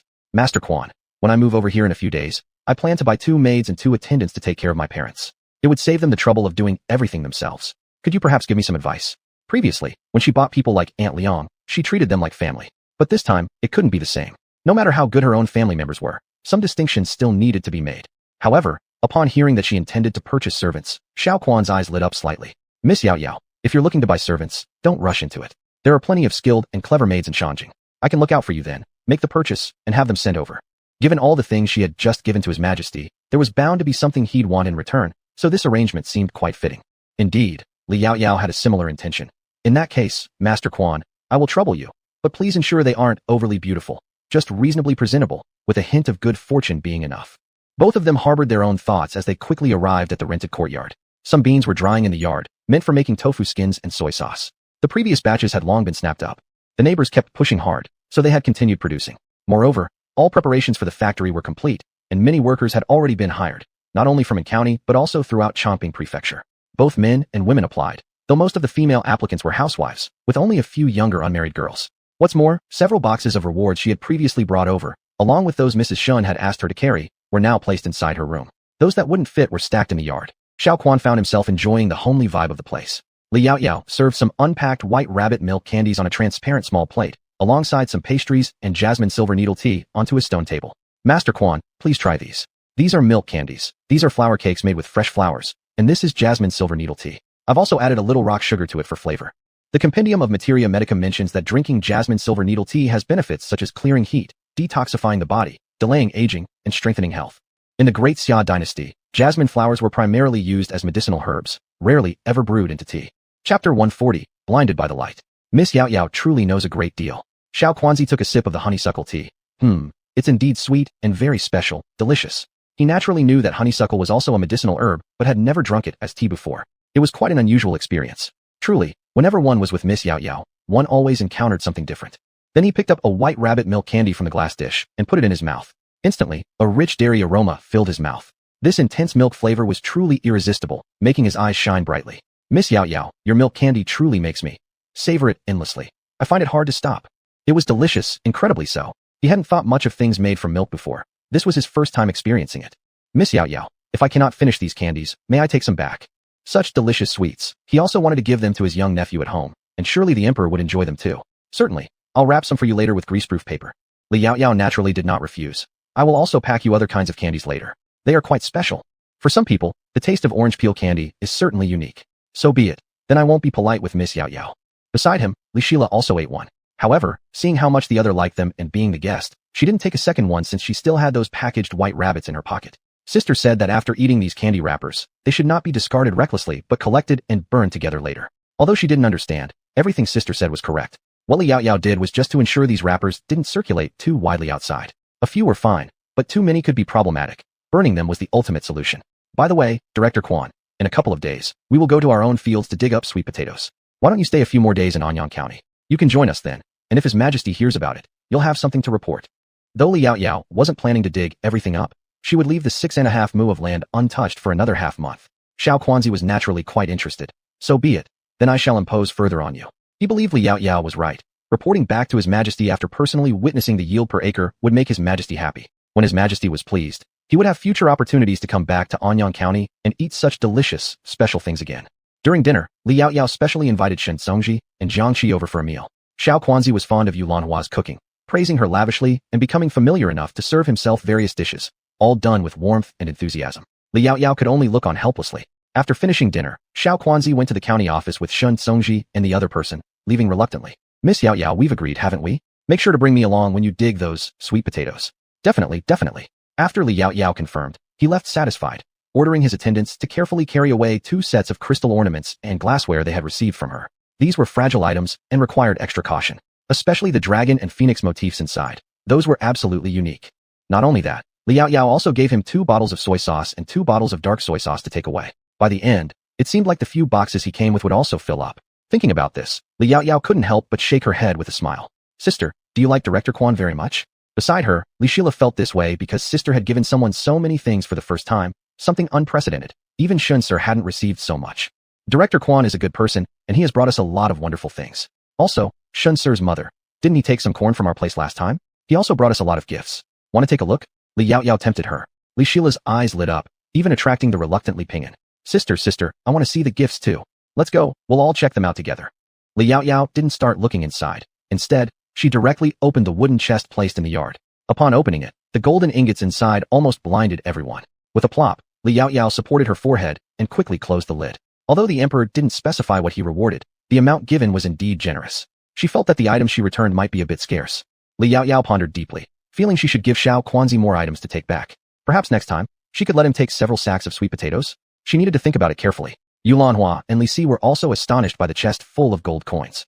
Yaoyao, these wouldn't happen to be rewards from His Majesty, would they? She had never seen so much gold in her entire life. What on earth did Yaoyao do to make the emperor not only bestow her with the title of county lady, but also shower her with so much silver and gold? Yulan Hua just couldn't figure it out. Unable to figure it out, she stopped thinking about it. Anyway, the emperor had already rewarded them. Mother, His Majesty is truly a good person. Li Yaoyao smiled as Yulan Hua nodded in agreement. Mother, let's move all these to your room first. If there's no more space, we'll move them to our new house later. The door for the new house was already made using steel, though very basic and produced with primitive methods that compromised its quality somewhat compared to refined steel. Nevertheless, it was better than wooden doors. They even painted over it, making everything appear more elegant. The window frames were made of the same material. Originally, iron would have been sufficient, but smelting it prevented it from rusting too easily. To achieve complete rust-proofing was still beyond her capability for now, perhaps in the future. Yulanhua quickly nodded and called on the young ones in the family to bring everything into her room. Then Li Yaoyao opened the second crate, revealing rolls of top-quality fabric inside. Interestingly enough, they hadn't used much of the previous fabrics anyway. Most current outfits weren't suitable anymore, so those fabrics mostly ended up being utilized for inner layers of clothing. Again, they started moving things down. Next, several chests arrived, one filled with gold ingots, another couple containing jewelry, all moved into Yulanhua's room, where they were piled up. Everyone was dazzled by all these treasures, feeling how generous the emperor was this time around. Even though the previous reward of 100,000 taels was already quite generous, it didn't feel as awe-inspiring as these boxes of solid gold and silver treasure before their eyes now. Fortunately, after opening multiple crates, they finally came upon the gifts sent by Yanjin. Li Yaoyao opened the first box, finding it neatly arranged with various boxes of pastries, dried fruits, and other sweets available in the capital, such as candied fruits. The next chest was also filled with food, while the third contained fashionable attire. However, unlike the extremely ornate robes gifted by the emperor, Yanjin's selection was simply suitable. Chapter 141, Deliberate Provocation. All the jewelry Yanjin gave were popular among young girls. They were very delicate and elegant, suitable for Li Yaoyao's age and status to wear. But don't let the elegance of these things fool you. They are very expensive, mostly made of jade and emerald. An ordinary person might spend years earning enough money to buy just one piece. Li Yaoyao reached out, picked up a warm white jade hairpin, and wore it on her head. She then turned around to look at everyone. How about it? Does it look good? She couldn't see herself but assumed it must not be ugly. It looks good. Big sister really looks good. Li Shila's eyes were full of envy, yet she said nothing.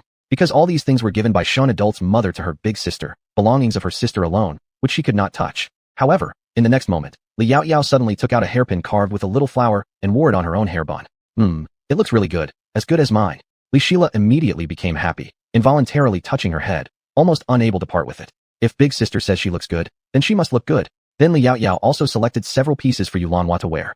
Yanjin thoughtfully chose styles suitable for everyone from Li Shila to Yulanhua, buying quite a few varieties. There were also jade bracelets, earrings, and more, all in the latest fashions from the capital city, each kind neatly sorted into different boxes. Distribution would be straightforward based on the boxes. In the following box were some bolts of fabric, though these were fabrics suitable for their use, mostly hemp material, with some silk, and also fine hemp. Li Yaoyao did not know much about these, but she had once heard Shin Songji say that although fine hemp was similar to hemp, the cost difference was enormous. It took more than 100 female workers several days to produce a single bolt of fine hemp, and such material was scarce, loved by many scholars. But only a few could afford it. Li Yaoyao liked it too because it didn't irritate the skin when touched. Mother, tomorrow we'll take these fabrics to make clothes, giving each person a set. We'll consider this as our New Year's clothing. It was now almost December, and within less than 2 months, the new year would arrive. As for the fine hemp, they could make several long robes for father, 2 sets for mother, and the rest could be stored away for future use. Everyone listening felt happy. Only their young lady would do so. If it were other masters, how would they even think about making new clothes for servants? Though the Li family had always treated them nicely, eating together every day, they still knew better than to treat themselves as the masters here, as it wouldn't show deference, and avoiding overstepping bounds was important. The last 2 boxes contained toys for children, filling an entire box. It seemed Yanjin spent quite some time collecting them. Otherwise, they would have been sent earlier instead of waiting for Xiao Quanzi to bring them along. Indeed, upon seeing the toys inside, Li Pingyan quickly dove towards them, more excited than he had ever been. Another box was full of books, probably prepared after hearing Shin Songji mention that Li Si would soon take the imperial exams. Most were books previously read by Shun Songji and Shin Changyi, newly bought for the occasion. Looking at these items, Li Yaoyao could feel the deep sincerity behind them, moved by it. What were just a few corns worth, to deserve so many valuable items? Sighing in her heart, Li Yaoyao suddenly felt as if she owed something. She said to Yulanhua, Mother, please help divide these preserved fruits and pastries. Keep the remainder for gradual consumption. These should all be items that can be stored for a long time. Yulanhua responded with a sound of agreement, and Liang Chui and Miao Yu helped alongside. Once the boxes were emptied, Li Yaoyao began putting things back inside. She first placed soft items at the bottom, followed by an entire set of glass bowls and chopsticks wrapped in weeds to prevent breakage, then some transparent vases of various shapes, along with some decorative pieces. In no time, the box was filled. Miao Yang beside her brought another box, and she continued placing items. 2 packages of large white rabbits wrapped in oil paper, 2 packages of plum candy, several bunches of bananas and small bananas, boxed grapes, a few bottles of fermented tofu, some corn, and before long, the second box was also filled. In a couple of days, she would ask someone to take them 2 bags of sweet potatoes. For now, that seemed to be everything. Compared to what they had given, hers were insignificant in value, merely tokens of gratitude.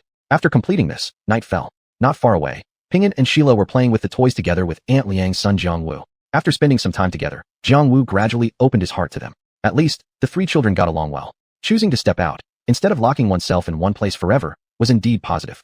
Meanwhile, news of Li Yaoyao being in theft as a county lady had been brought back to the Li family village by someone from Li's village who happened to be in the county. By dinner time, almost everyone in the village already knew about it. Even Zhang Chunyan, the daughter-in-law of the village chief, deliberately pulled some ants to walk past the front door of the Li family, and then loudly announced, "Hey, you all know already, right?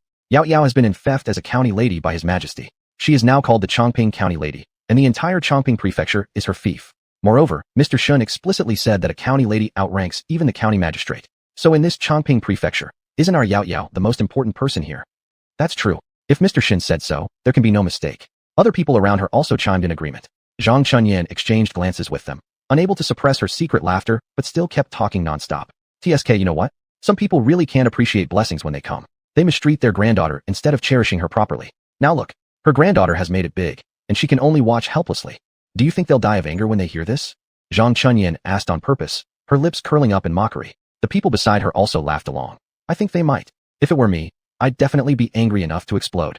Chapter 142. Emian couldn't help but feel resentment towards Li Xiao. That's right. After all, our Yaoyao is quite impressive now, and the emperor has bestowed a lot of things. It's truly enviable. And every time outsiders hear about our Li village, they are more willing to give 1 or 2 coins extra when buying things. Of course, they were just envious, not jealous. Because many men from Li village have been working with Li Yaoyao recently. Yaoyao is generous with money, provides lunch, and occasionally serves meat. Which boss could be so generous?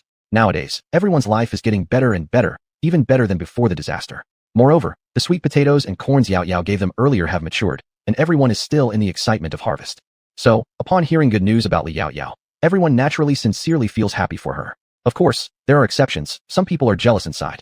After all, they didn't receive any crops from Li Yaoyao. Seeing that those who stayed in the village had them all, they are very regretful about leaving before, suffering not only hunger, but also being driven away.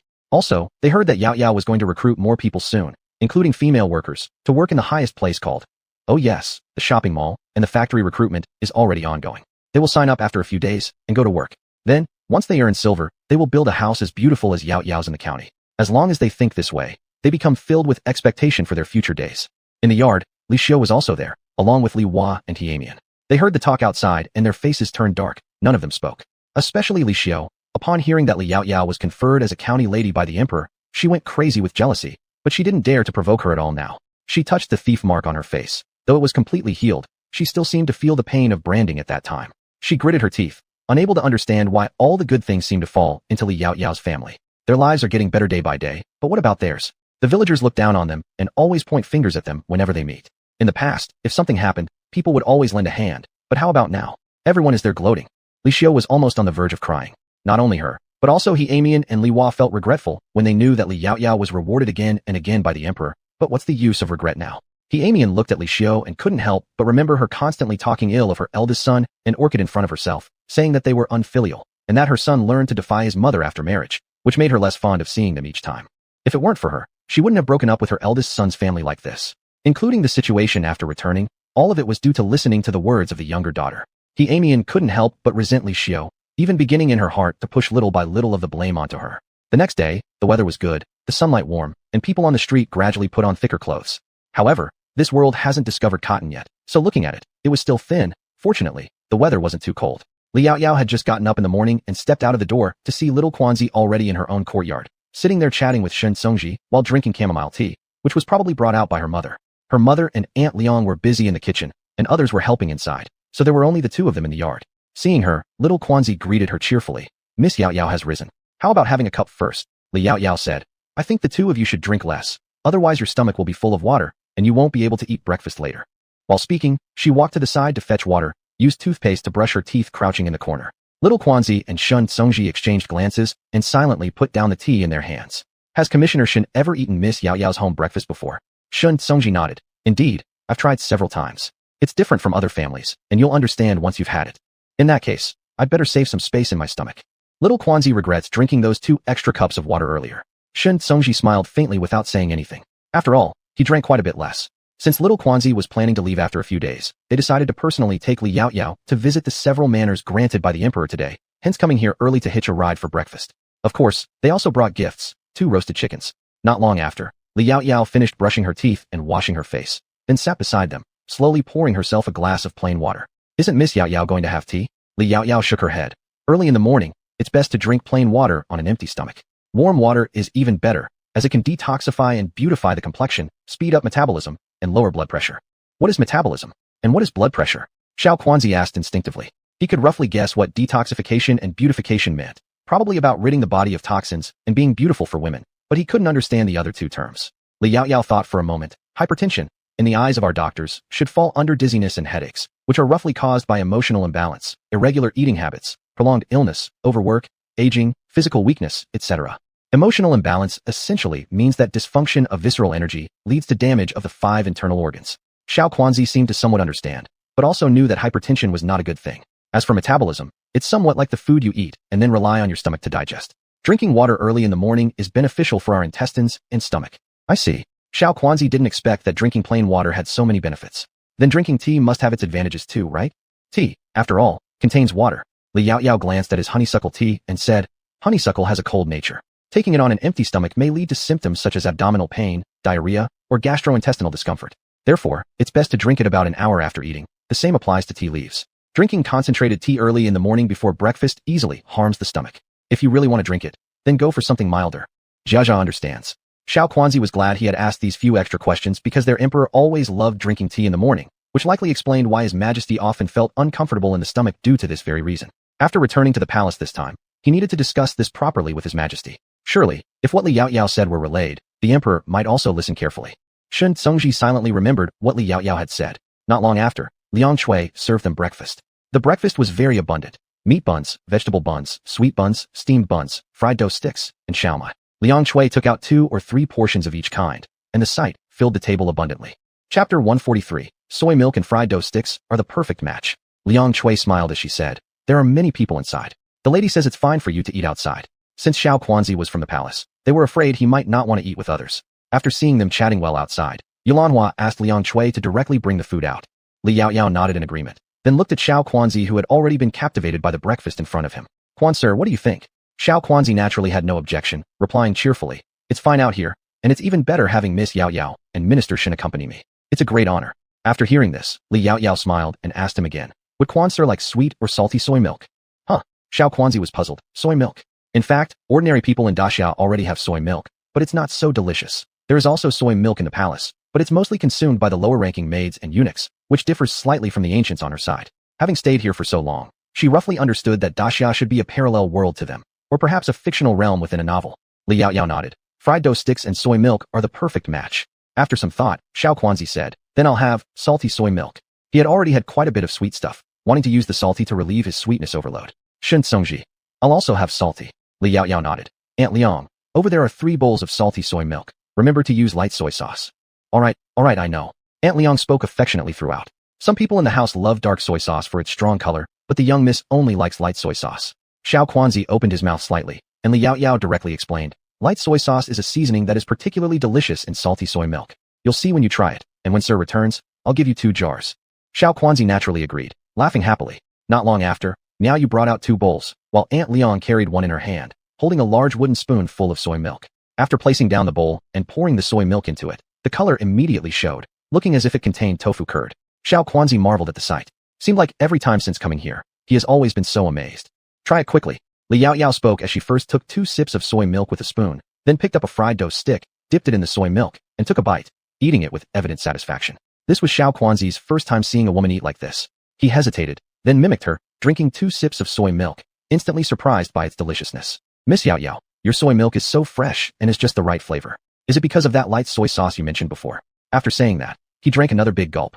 Exactly, light soy sauce enhances freshness. Even without salt, adding light soy sauce makes the dish salty, because salt is added in the soy sauce. So does Miss Yaoyao plan to sell this light soy sauce in the market later?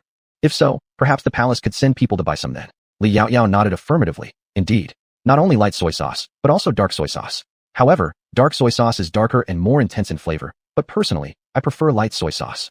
Looking at Xiao Quanzi, Li Yaoyao suddenly had another idea. She believed she could make an excellent deal with the emperor, which would also greatly benefit herself. But this matter can be discussed a little later, lest the breakfast gets cold. While listening to Li Yaoyao speak, Xiao Quanzi already dipped the fried dough stick in the soy milk and put it in his mouth, instantly understanding why Li Yaoyao said soy milk and fried dough sticks were the perfect match. Because it was incredibly delicious. Meanwhile, Shun Songji tore the fried dough sticks into small pieces and placed them into the soy milk, eating both the soy milk fried dough combination and buns, especially the small steamed buns, one after another, eating at a very fast pace. People who have been in the army indeed tend to eat faster than average, making their meal look appetizing. Xiao Quanzi followed suit, and in the next moment, the three of them actually ate all the buns and fried dough sticks on the table clean. After finishing the meal, they felt extremely content. The three greatest pleasures in life, being full, drinking tea, and basking in the sun, pure happiness. Xiao Quanzi said, Miss Yao Yao, if it weren't for my obligation to serve His Majesty, I would almost not want to go back. Being with Miss Yao Yao truly lets one enjoy unique cuisines. Li Yao Yao smiled. If you don't mind, you and brother Tsongji can come to my place for meals today and tomorrow. Since my family is large anyway, it doesn't matter adding your 2 or 3 mouths. In that case, I shall inconvenience you. Xiao Quanzi was truly unable to refuse. Hearing this, Li Yao Yao slightly moved her brows and revealed a faint smile. After breakfast, the three of them boarded Xiao Quanzi's carriage and headed for the estate. There were several estates located in different places, and this time they went to the 2 closest to Anyang County. Setting off in the morning, they arrived outside the estate around lunchtime. Since Xiao Quanzi had sent someone ahead to notify them before their departure, by the time they got there, all the estate managers were already waiting. I heard that our host this time is a little girl. That's right. She seems to be named Li Yao Yao, and the emperor has already enfeoffed her as a county lady, granting her the entire Chongping prefecture as her fief with 600 households, making her one of the highest-ranking county ladies in terms of household entitlements in Daxia. The number of households assigned to county ladies typically ranges from 300 to 600. Most have 300 or 400 households, and 500 is the most anyone else gets. But Li Yao Yao was immediately granted 600 households. Many people in the capital are quite curious about this ordinary peasant girl they've never met. After all, not everyone knows what she brought forth. I wonder if this county lady will be easy to get along with. This particular estate used to belong to a high official, but later, upon hearing of his serious bribery and corruption, the emperor executed him and reclaimed the estate. It has only now been assigned a new owner. No one spoke because the carriage had stopped right in front of them. First out was a man who looked like a scholar, followed by Director Xiao, dressed in imperial palace robes. The sight of him made the manager's knees go weak instantly. No one had expected Xiao Quanzi to come in person. They'd heard he was the most trusted eunuch by the emperor's side, having grown up together since childhood. This time, he had come specially to deliver the imperial decree. The managers exchanged glances nervously, their attitudes much better than before. Soon after, Li Yao Yao emerged from the carriage, and Shun Songji walked over, extending his hand toward her. But Li Yao Yao didn't even bother with the steps. She simply jumped down. No need. This height is no big deal. Shun Songji couldn't help but smile without saying anything. Meanwhile, Xiao Quanzi said a few words to Li Yao Yao, mostly compliments. Indeed, in Xiao Quanzi's eyes now, Li Yao Yao is nothing but excellent. Chapter 144, Yao Tiao establishes authority. Little one has seen Quan Lord, Chongping County Lady, Several managers had never seen Shin Songji, so for a moment they didn't know how to address him. Xiao Quan gave them a faint glance. Remember well, this is the official Shun from Anyang County. Yes, it's our poor eyes that failed to recognize Lord Shun. We hope the eunuch forgives us and Lord Shun forgives us as well. Though he was merely a county magistrate, clearly these few people were not very concerned. Shin Songji noticed the attitude of the group. Li Yao Yao noticed it too, and naturally, Xiao Quan who came from the palace did as well. Just then, they heard him scoff with disdain. Even though today you have all been blind, if later you again fail to recognize your master due to blindness, even if you are dealt with, it will be your deserved fate. And more, this estate has already been bestowed by His Majesty to Lady Chongping. Now she is the mistress here. Should there be any big or small matters, even His Majesty would certainly stand on the side of the county lady. Do you understand? We understand. Cold sweat poured down the faces of several managers. It was obvious that Xiao Quan was warning them not to dare underestimate Lady Chongping. Originally, they thought Lady Chongping was merely a farmer girl, lucky enough to be granted the title of county lady. Now it seemed things might not be so simple. At once, their gaze towards Li Yao Yao became a fraction more respectful. For someone to establish authority for her, Li Yao Yao found it quite pleasing. This probably meant having connections in court made things easier, didn't it? Master Quan truly was an excellent person.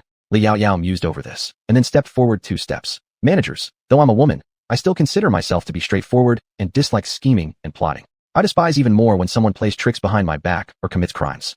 As long as you sincerely work for me, diligently cultivate the land, and properly handle all tasks that I delegate, I won't make it difficult for meritorious officials, and I'll treat such individuals properly. Reward shall be given when deserved, and punishment administered where necessary. But if any of you dares to do something behind my back that I disapprove of, then don't blame me for being harsh. I may be quite approachable on most days, but believe me, you wouldn't enjoy witnessing my methods. Not knowing how these people might act, Li Yao Yao nonetheless felt she must deliver these words up front. In doing so, should anything go wrong in the future, she could deal with the situation without much explanation needed. Yes.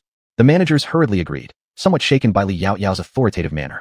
Xiao Quan beside her gave her a thumbs up, face filled with admiration. Truly, Miss Yao Yao deserves her name. The aura she carries is indeed formidable, and when strict, quite reminiscent of official Shun. Perhaps because they've spent time together for so long? Seeing they were quite understanding, Li Yao Yao's eyes weren't as fierce as before. Now first take us inside to look at the situation. Yes. The head manager among the caretakers stepped forward 2 paces, respectfully saying, "My lady, both officials, please follow." Li Yao Yao followed along, and the 2 behind her exchanged glances, also moving forward. Behind them trailed a string of soldiers, plus 6 or 7 managers and others, a large group altogether. All the tenant farmers in the estate had signed indenture deeds. Their whole families were destined to labor for the estate owners in exchange for scraps of food handed out by the owner. As Li Yao Yao walked further in, those tenant farmers simply kept their heads low, continuing to work without daring to even glance up. To them, the entourage of Li Yao Yao represented nobility far above their reach. It was forbidden to directly look at them, and violating this might even lead to being beaten to death. In the past, under the previous owner of the estate, a child of a tenant family met his end after merely looking at the master, an unfortunate kid thrown into the well and drowned, with no one daring to rescue him. If anyone dared to help, they'd be thrown in together. Later, the boy's mother jumped in after him. What once was a good-sized family was now just the father and grandparents left. Even if they harbored hatred and resentment within their hearts, what could they do but struggle to survive in hardship? In them, Li Yao Yao saw not even a shred of hope. It was as if they had become mere puppets only for labor. This, perhaps, was the reality of their world. The overseers brought them to a meeting hall, promptly delivering several account books from the years. "County lady, these are the accounts for the past years. Please review them." Li Yao Yao instructed them to place the books aside, casually picking up one from the recent half-year. It showed basically no returns, with heavy losses, something she could empathize with. She flipped through another 2, and most showed losses as well, except for a few years that had marginal gains which were negligible. Li Yao Yao set the book down, losing interest in continuing. "In other words, 3 years ago, you've had virtually no profit at all, haven't you?" Upon hearing this, the estate head sighed. Lady County is also a person from Chongping. Surely you understand how difficult things have been for Chongping in recent years. Heaven has not been merciful. We never wished for such conditions either. But now, people in the village barely have food to eat. A while ago, due to the drought, dozens of villagers starved to death. If Lady County doesn't believe me, feel free to ask any tenant about what I just said. It's all true. I haven't doubted your words, and I don't care about these things. She truly didn't care much about the past. All she cared about was whether anyone would work diligently for her henceforth, or else her grand business venture might fall short of supplies. Li Yao Yao's voice carried a faint coolness. Her words were calm, but they exerted significant pressure on others. The estate head naturally didn't believe her indifference, but couldn't protest, since he was merely an estate head, essentially just someone managing the place for others. Just now Eunuch Quan had made it clear that even if Lady County were to punish them or take back their lands as royal property, His Majesty would only side with Lady County. Li Yao Yao said, "Bring everyone over here. I have something to tell them." The estate head paused momentarily, then nodded his agreement. Yes.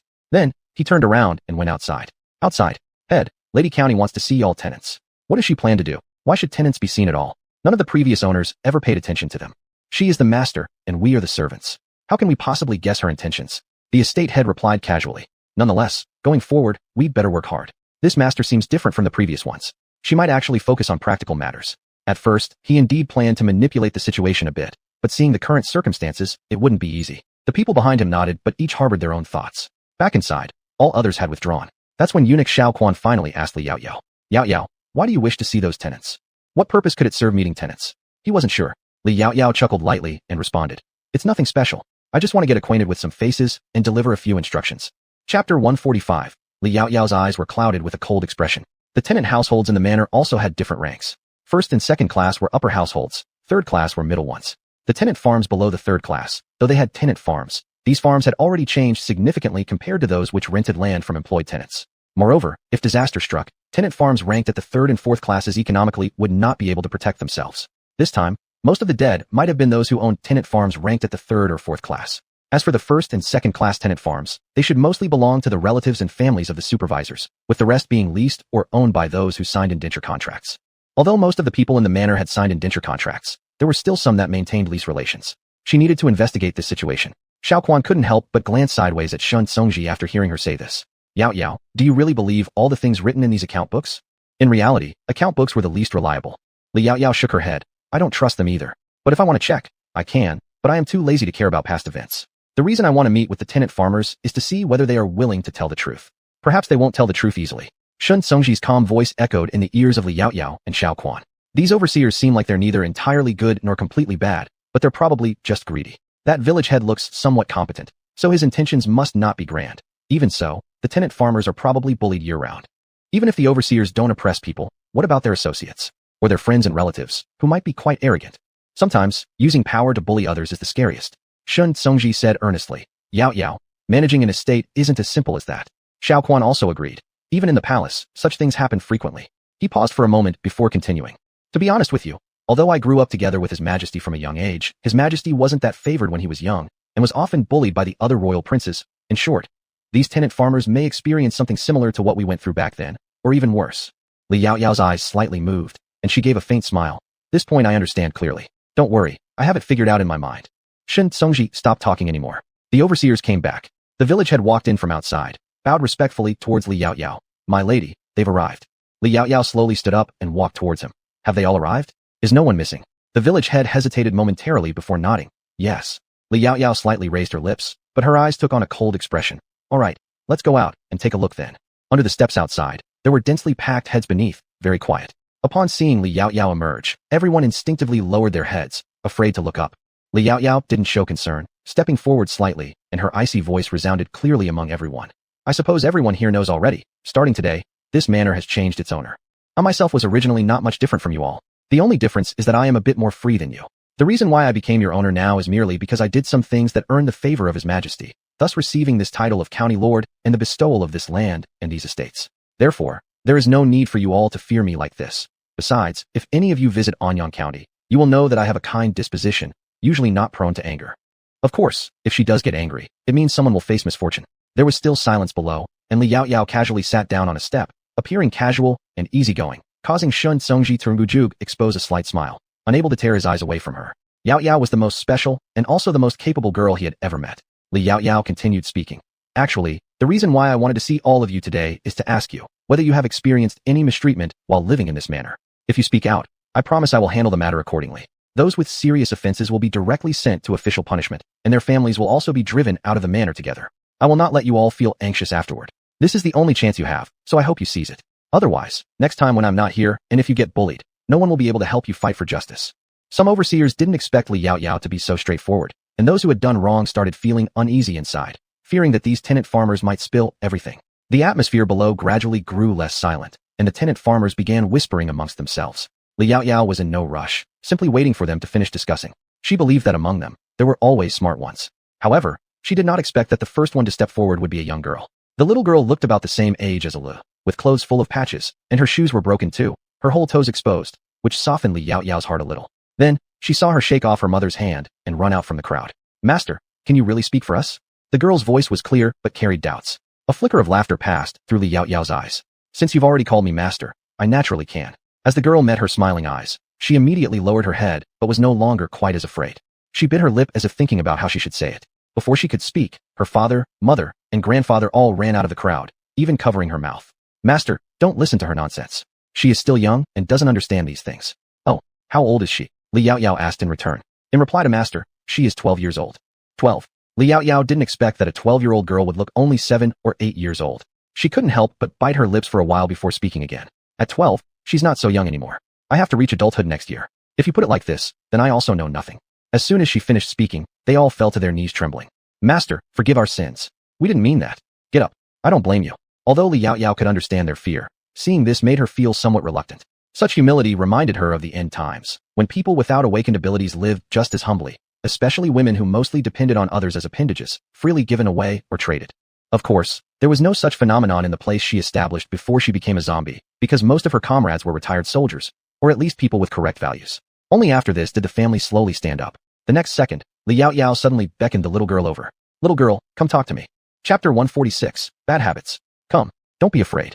Li Yao Yao saw that the little girl did not move, so she waved again. The little girl hesitated for a moment, then stepped onto one of the steps. Her mother behind her instinctively wanted to pull her back, but was restrained by her husband beside her. He shook his head at her. It's all right. At least this mistress is a woman. Zhuer should be fine, and the mistress seems to have a good temper. Let's watch first. If she wants to do something to Zhuer, they would rush forward. No one wanted to offend the mistress at this time. The little girl slowly approached Li Yao Yao. Halfway through, she paused for a rest before reaching Shuzhou. Li Yao Yao wasn't in a hurry. She waited patiently, with an indifferent expression, leaving the managers puzzled on the side. The head of the village pondered deeply, looking unconsciously at the two people behind her, but finding no impatience on their faces. Xiao Quanzi's attitude largely represented His Majesty's attitude, and from the perspective of the village head, their current master was likely quite important in His Majesty's eyes. After a long while, the little girl finally reached the step below Li Yao Yao and stood in front of her. Up close, It could be seen that there was some mud on the little girl's shoes, clothes, and even on her face. She must have come directly from the fields. Li Yaoyao took out a silk handkerchief from her bag and wiped her face. The little girl was a bit timid and retreated involuntarily, almost stepping into thin air, but was pulled back by Li Yaoyao. Would you like to do it yourself?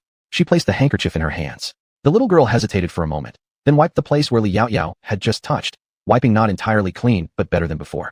Then the little girl hesitantly wanted to return the handkerchief, but upon seeing the dirt on it, subconsciously held the handkerchief tightly. You keep it. These handkerchiefs were mixed among the things granted by the emperor, with dozens of them around. Although Li Yaoyao didn't usually need these, she had taken one and put it in her bag, which turned out to be just right. The little girl pressed her lips together, her voice clear and crisp. Mother said, "We can't accept things from others without reason." Li Yaoyao smiled. "It's fine. I am your mistress, not others." The little girl seemed to understand, hesitated for a moment, and carefully folded the handkerchief and tucked it into her chest. "Thank you, mistress." Mother said, "If someone gives something, one should say thank you." Li Yaoyao smiled. "No need to thank. What's your name?" "My name is Zhu. Mother says this means as precious as a pearl or a treasure. I am mother's treasure." When Zhu said this, her face was filled with satisfaction and smiles. Your name sounds nice." But hearing her words, it implied that her mother might have been educated. This could be checked later. What Li Yaoyao was more concerned about was Zhu's first question. "Did you just ask if I could take care of your family issues?" Zhu nodded innocently. "But do you have any grievances, or does your father or mother have anything that needs me to resolve?"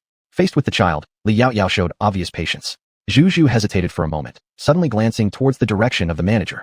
Li Yaoyao followed her gaze instinctively and saw a middle-aged man standing behind the head of the village. "Was he the one who bullied you?" Li Yaoyao's voice deepened slightly. Zhu first shook her head, then nodded. "Grandpa said he cut our food supply.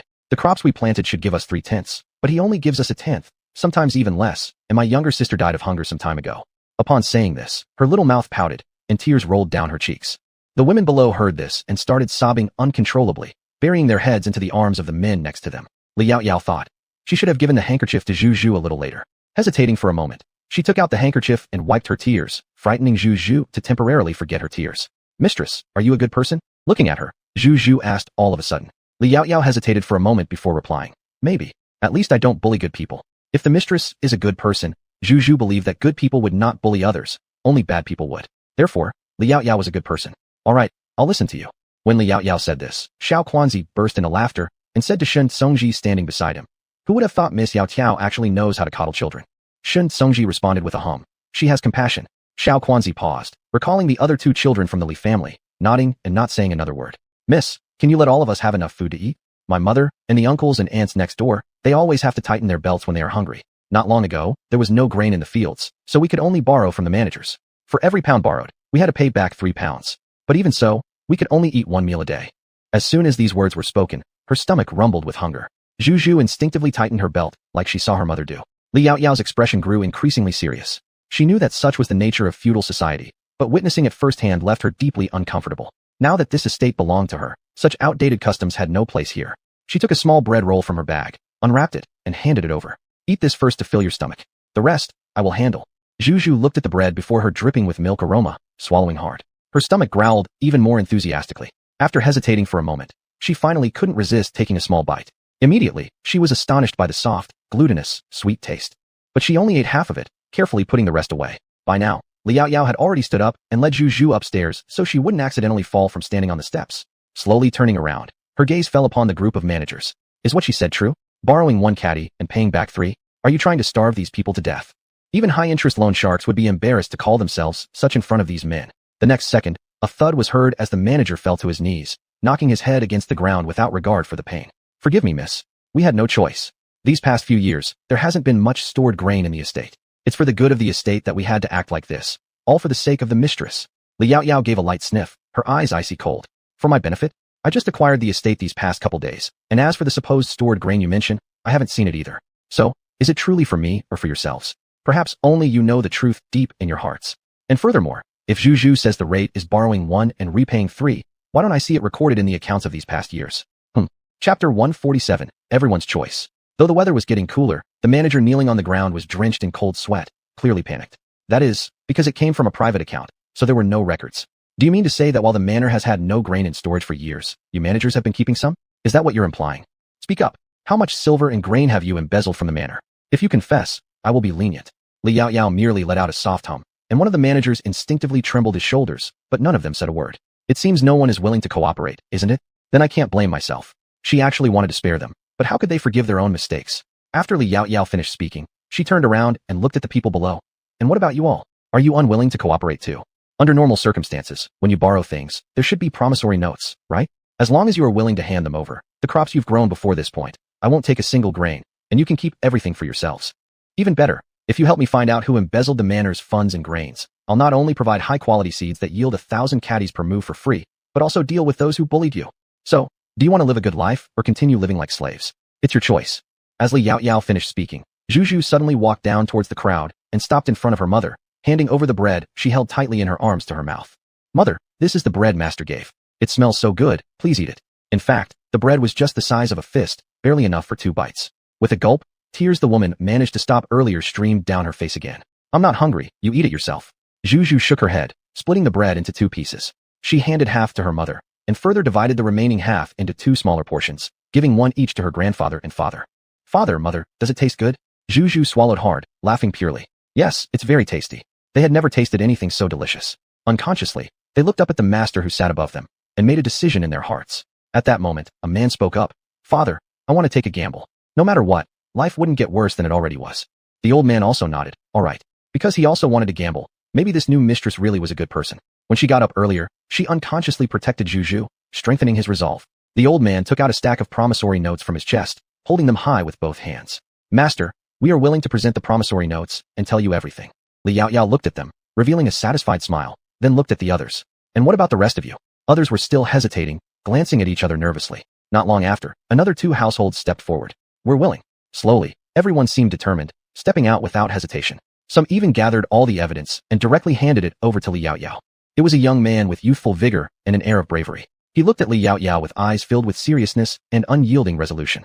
We believe that Master will give us justice. Because, just as the Master had said before, this might be the only chance these people have to survive, and they must seize it. Looking at him, Li Yao's lips curled into an upward arc. Don't worry, I don't lie. Since I've promised to return fairness to them, I will definitely make it happen. Chapter 148. A crisp snap was heard. Li Yao looked at the IOU in her hand, feeling somewhat comforted. Sometimes it's not other things you fear, but rather that you want to help them, and they only dare to cower they're unwilling to struggle. If so, even if she wants to help, there's nothing she can do. The IOUs Li Yao held were very thick, too thick for her to hold with one hand. Shen Songji and little Quanzi beside her kept helping her hold them. Seeing these IOUs fall into Li Yao's hands, many managers' faces couldn't remain composed. Li Yao didn't look at them once. Instead, she turned her eyes to little Quanzi beside her and said, Mr. Quan, could I borrow your people? Miss Yao doesn't need to be polite. You may use them. This matter, I will report back to His Majesty on behalf of you and ensure justice. As he spoke, little Quanzi simply raised a hand, and those guards stepped forward 2 steps, their eyes showing a fierce gaze as they stood stiffly there. Thank you, sir. Li Yao's eyebrows curved slightly, giving off an impression of softness and compliance when she smiled. But those familiar with her knew that the word compliant had absolutely no connection to her. In the next moment, everyone heard her crisp yet icy voice say, except for Mr. Shuigang Zhuanto and Ji Wei, accountant, arrest all the others. Yes. All the guards responded and immediately proceeded to seize all those involved. Master, you cannot treat us like this. Although we have done some wrongs, we don't deserve death. How could they have guessed the awakened master would be so firm? However, Li Yao merely glanced at them indifferently. I already told you earlier that if you admit everything, I will punish you less severely. Now it's too late. Take them away first. Once I calculate everything clearly later, I'll deal with them accordingly. Li Yao spoke and waved her hand. The guards then pressed all of them down. She then invited someone and instructed 2 more, and after a brief pause, they nodded and turned to enter the hall. Some people below who were related and had committed quite a few wicked deeds began to panic. Others were filled with disbelief, never imagining that Li Yao would truly punish these managers. Some were overjoyed to tears, while others glared red-eyed, wishing to rip the flesh off those responsible, as if ready to tear apart the managers with their eyes. In the next moment, everyone knelt down together. Thank you, Master, for helping us seek justice. Master, that cursed Wong manager, just to make us borrow grain, intentionally destroyed our crops, causing more than half of our grain harvest to be lost. They even blamed it on us, not even allowing us to receive 1/10 of the grain. And that manager Zhang, his son broke my son's legs to dominate my daughter-in-law. Now, my son can only lie in bed and can't work. An old man sobbed, each word laced with hatred. He wished he could rush up and break the culprit's legs too, but regardless, his son was ruined. Nowadays, his son is full of despair, unwilling to even talk. Master, please stand by us. When the culprits heard this, they instinctively lowered their necks even more. Everyone in the village erupted their misfortunes word by word, almost blood and tears, heart-wrenching to listen. Li Yao pursed her lips tightly, her face covered in clouds. That pair of bright eyes brimmed with bone-chilling coldness. Shen Songji and little Quanzi beside her listened more seriously.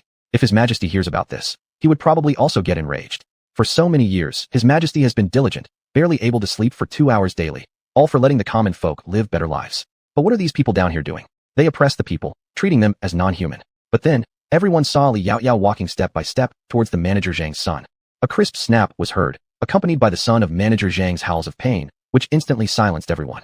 Since he broke your son's leg, let him repay with a pair of legs for your son. Li Yaoyao's voice was gentle, her face indifferent, but it was horrifying to the managers and villains, looking at her. Without warning, she directly stepped on and broke another person's leg, proving this newcomer to be cruel and ruthless. Not just them, the tenant farmers watching were also trembling, fearful but inwardly admiring her action. Regardless, it was done for them. They shouldn't fear their master but thank their master. Especially that elderly man who rushed over and bowed deeply to Li Yaoyao with a thud. Thank you, master, for avenging my son. At his side, there was also a woman. Though she wasn't stunningly beautiful, she could still be considered a pretty and refined beauty. No wonder the pig-headed Zhang steward had set his eyes on her. However, this elder seemed to be quite reasonable. At least he didn't blame the woman. If it were some others, they would likely accuse this woman of seduction. Li Yaoyao extended her hands and helped the two stand up. I know a bit about medical skills. My father's leg couldn't stand either before, but now it has already recovered. Once matters here are resolved, I will take a look at your case, but every injury is different, so I can't guarantee that it will definitely be cured. As she finished speaking, those two immediately tried to kneel again, but Li Yaoyao held them back. Kneeling isn't allowed in my presence. Both of you, please stand up. You too as well. Furthermore, starting from today, all the debts of grain owed to the estate by both of you will be written off completely. This year's high-quality seeds will be distributed, and I will offer you 2 tenths. It will be the same in the future. Everyone, rest assured. With the high-quality seeds I have, 2 tenths won't be less effective than 3 tenths.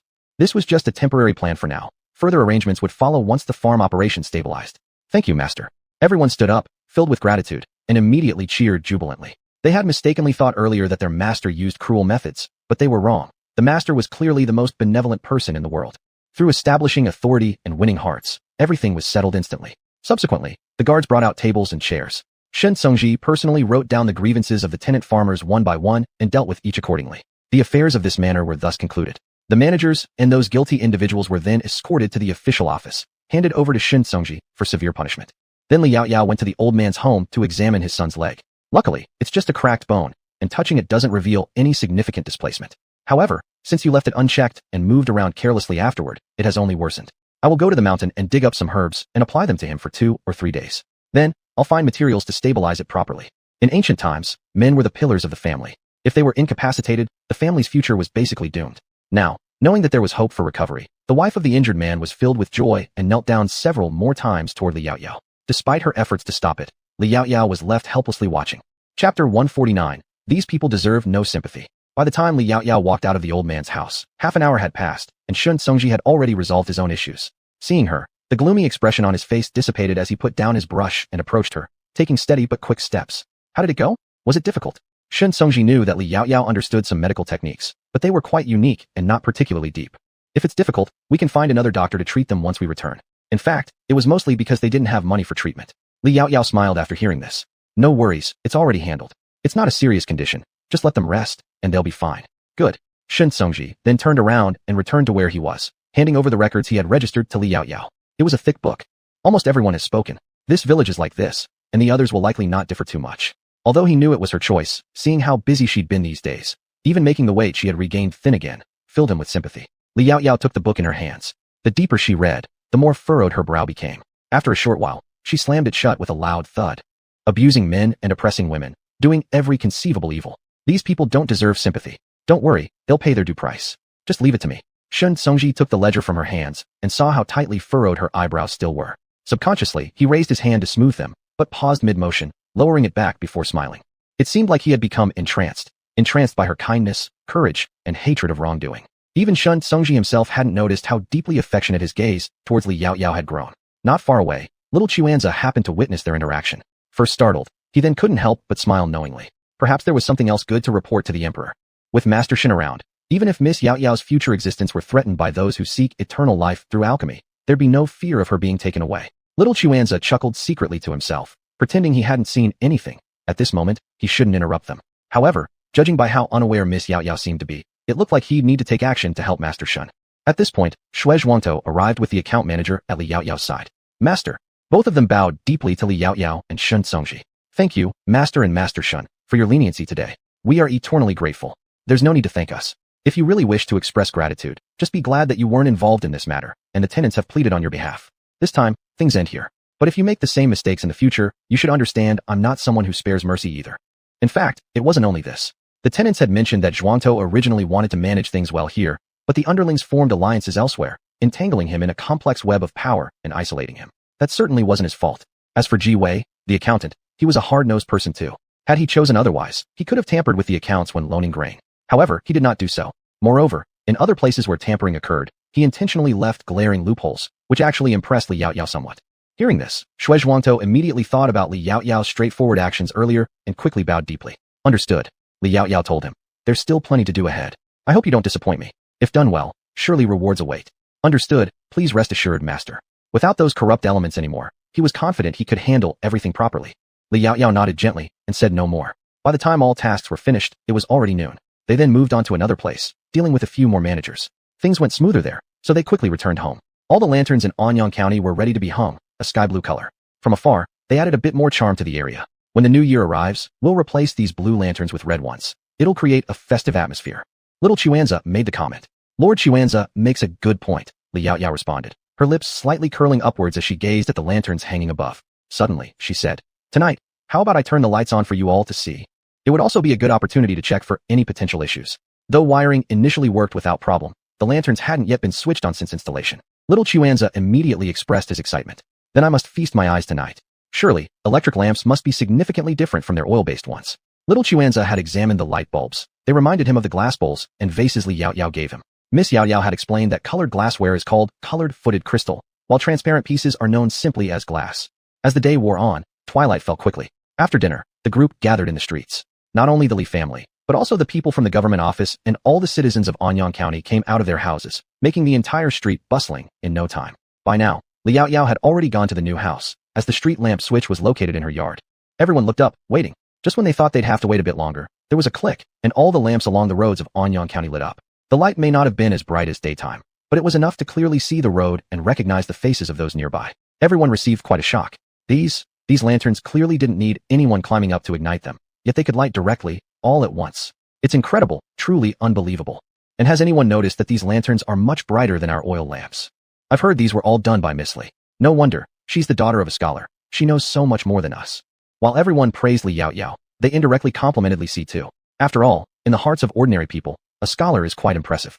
And if it weren't for Mr. Li teaching her, how could Miss Li be this talented? Our Anyang County is extremely fortunate to have Miss Li and Master Shun. Had it not been for them, they wouldn't know what life would look like without electricity. Little Chuanza was also astonished by the brightness of the lights. He had originally thought that electric lamps weren't much different from oil lamps. Now he realized he had underestimated Miss Yaoyao. Though Shun Tsungji had participated in all of this, seeing it with his own eyes still left him awestruck. The streets were brightly illuminated, almost resembling daylight. Instinctively, he turned around to look at Li Yaoyao, who slightly tilted her head back, a smile on her lips. The light fell upon her face, rendering her stunningly beautiful in his eyes. Thump, thump. Shun Tsungji seemed to hear his heavy heartbeat, each beat for her. However, little Chuanza beside him broke the moment.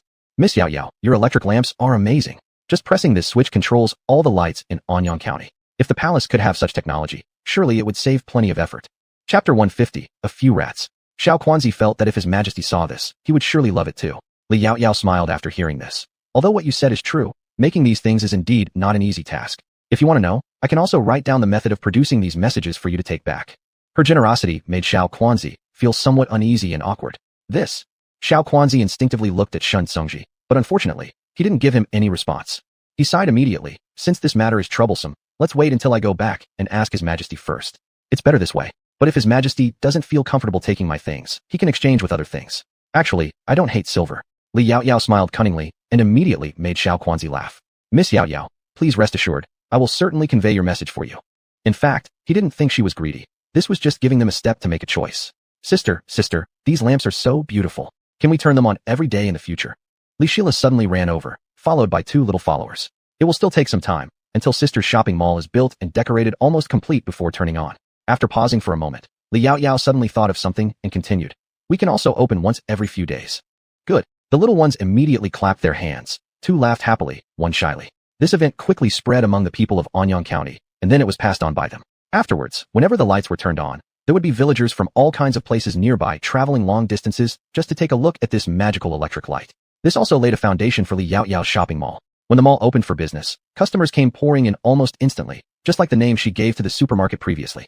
The next day, just as the sky began to brighten, the Lee family had already woken up. After breakfast, the whole family drove 2 carts to Lee Village. Upon seeing the carts, the people of Lee Village immediately recognized that they belonged to Lee Yao Yao's group. When the carts stopped beside the Lee family's land, everyone immediately came over to greet them.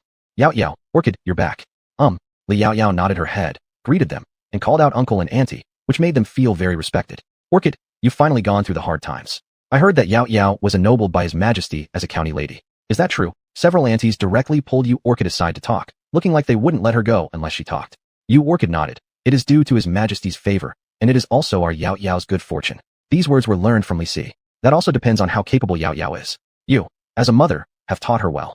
Look at your mother-in-law. She has failed in teaching, isn't she? I heard they had a quarrel the other day. Somebody whispered secretly to you Orchid and glanced obliquely at the other side. You Orchid was surprised but didn't respond. Though they had broken off relations, she still disliked speaking ill of elders. These words could be spoken by others, but as a daughter-in-law, she couldn't. And she must not allow people to think that Yao Yao has a disagreeable mother, which might damage her reputation. Ever since Li Yao Yao gained a better reputation outside, not only Li Si, but also you Orchid started caring about her own reputation. Because they already had a pair of parents-in-law with bad reputations, they must not let people criticize Yao Yao in the same manner. They may not be able to help Yao Yao much, but they must not hold her back either. Then you Orchid heard more chatter, the general idea being that because Yao Yao was favored by His Majesty, those people regretted it. And her mother-in-law blamed everything on her overly spoiled daughter, leading to violence. If it were a few months ago, who could have imagined that they would ever reach such an embarrassing state? Indeed, it made one sigh. On Li Yao Yao's side, nobody dared to crowd around her. One reason was that the villagers knew that although Li Yao Yao was a kind person, she somehow seemed distant, different from them. Secondly, now that she was a county lady, and they were just ordinary people, the distance between them was even more significant. Besides, the 2 men standing beside her were Shendarin, and another one whose identity was unclear, but definitely not simple. The several attendants wearing casual clothes behind him also appeared extraordinary. Xiao Quanzi. Yao Yao. I didn't expect that auntie is quite popular in the village. Li Yao Yao nodded. They are indeed very nice to mother. In the past, when she was bullied by my father's family, they helped many times. Most of the people in Li Village were quite good. Only a few bad apples were like rats spoiling the grain. Having roughly heard about the situation of the Li family, Xiao Quanzi patted her shoulder as if to comfort her. All these things are of no consequence. Now that you're doing well, those people can only envy you. Upon hearing his words, Li Yao Yao's eyes curved slightly at the corners, as if she were smiling, though it wasn't very apparent. Let's go. I'll show you where we'll dig later. With that, Li Yao Yao took the lead and headed toward their family's field, followed by the attendants who held hoes and bamboo baskets in their hands. Yulan Hua was still being pulled into conversations, but Li Yao Yao didn't call her since she hadn't intended to involve her in work anyway. Although Yulan Hua still did some chores, she did far less than before, mostly preparing lunch and dinner with Liang Chui for the family. Nowadays, her favorite pastime was visiting the new house from time to time, wiping here and there, watching the clean, bright new home, and smiling every day. Seeing her joy, Li Yao Yao naturally felt pleased too. Soon after, they stopped at a patch of land. Here it is. We don't need to dig up everything. Start with half first. Right now, the sweet potatoes are young, so their texture will be different compared to later ones. By the way, when you dig, you need to be careful. Not too deep and not too forceful, otherwise, the sweet potatoes might get damaged. Yes. The people behind her understood and immediately began digging carefully using the hose Li Yao Yao had improved. They worked with great caution. Though some sweet potatoes inevitably got harmed, most remained intact, plump, and juicy. Perhaps because of the spirit water, these sweet potatoes had barely been eaten by underground insects. The smallest ones were about the size of a woman's fist, while the largest ones were as big as 2 men's fists combined. These sweet potatoes are incredibly large, some almost as big as my face. Xiao Quan walked over to Li Yao Yao holding the biggest sweet potato with both hands, not minding if dirt stained his expensive clothes. His smile was pure, and when he laughed heartily, a small dimple appeared on one corner of his mouth, making him inexplicably adorable. Li Yao Yao saw his expression and a hint of amusement sparkled in her eyes. If Lord Quan likes, we can boil them tonight for you to eat. What do you say?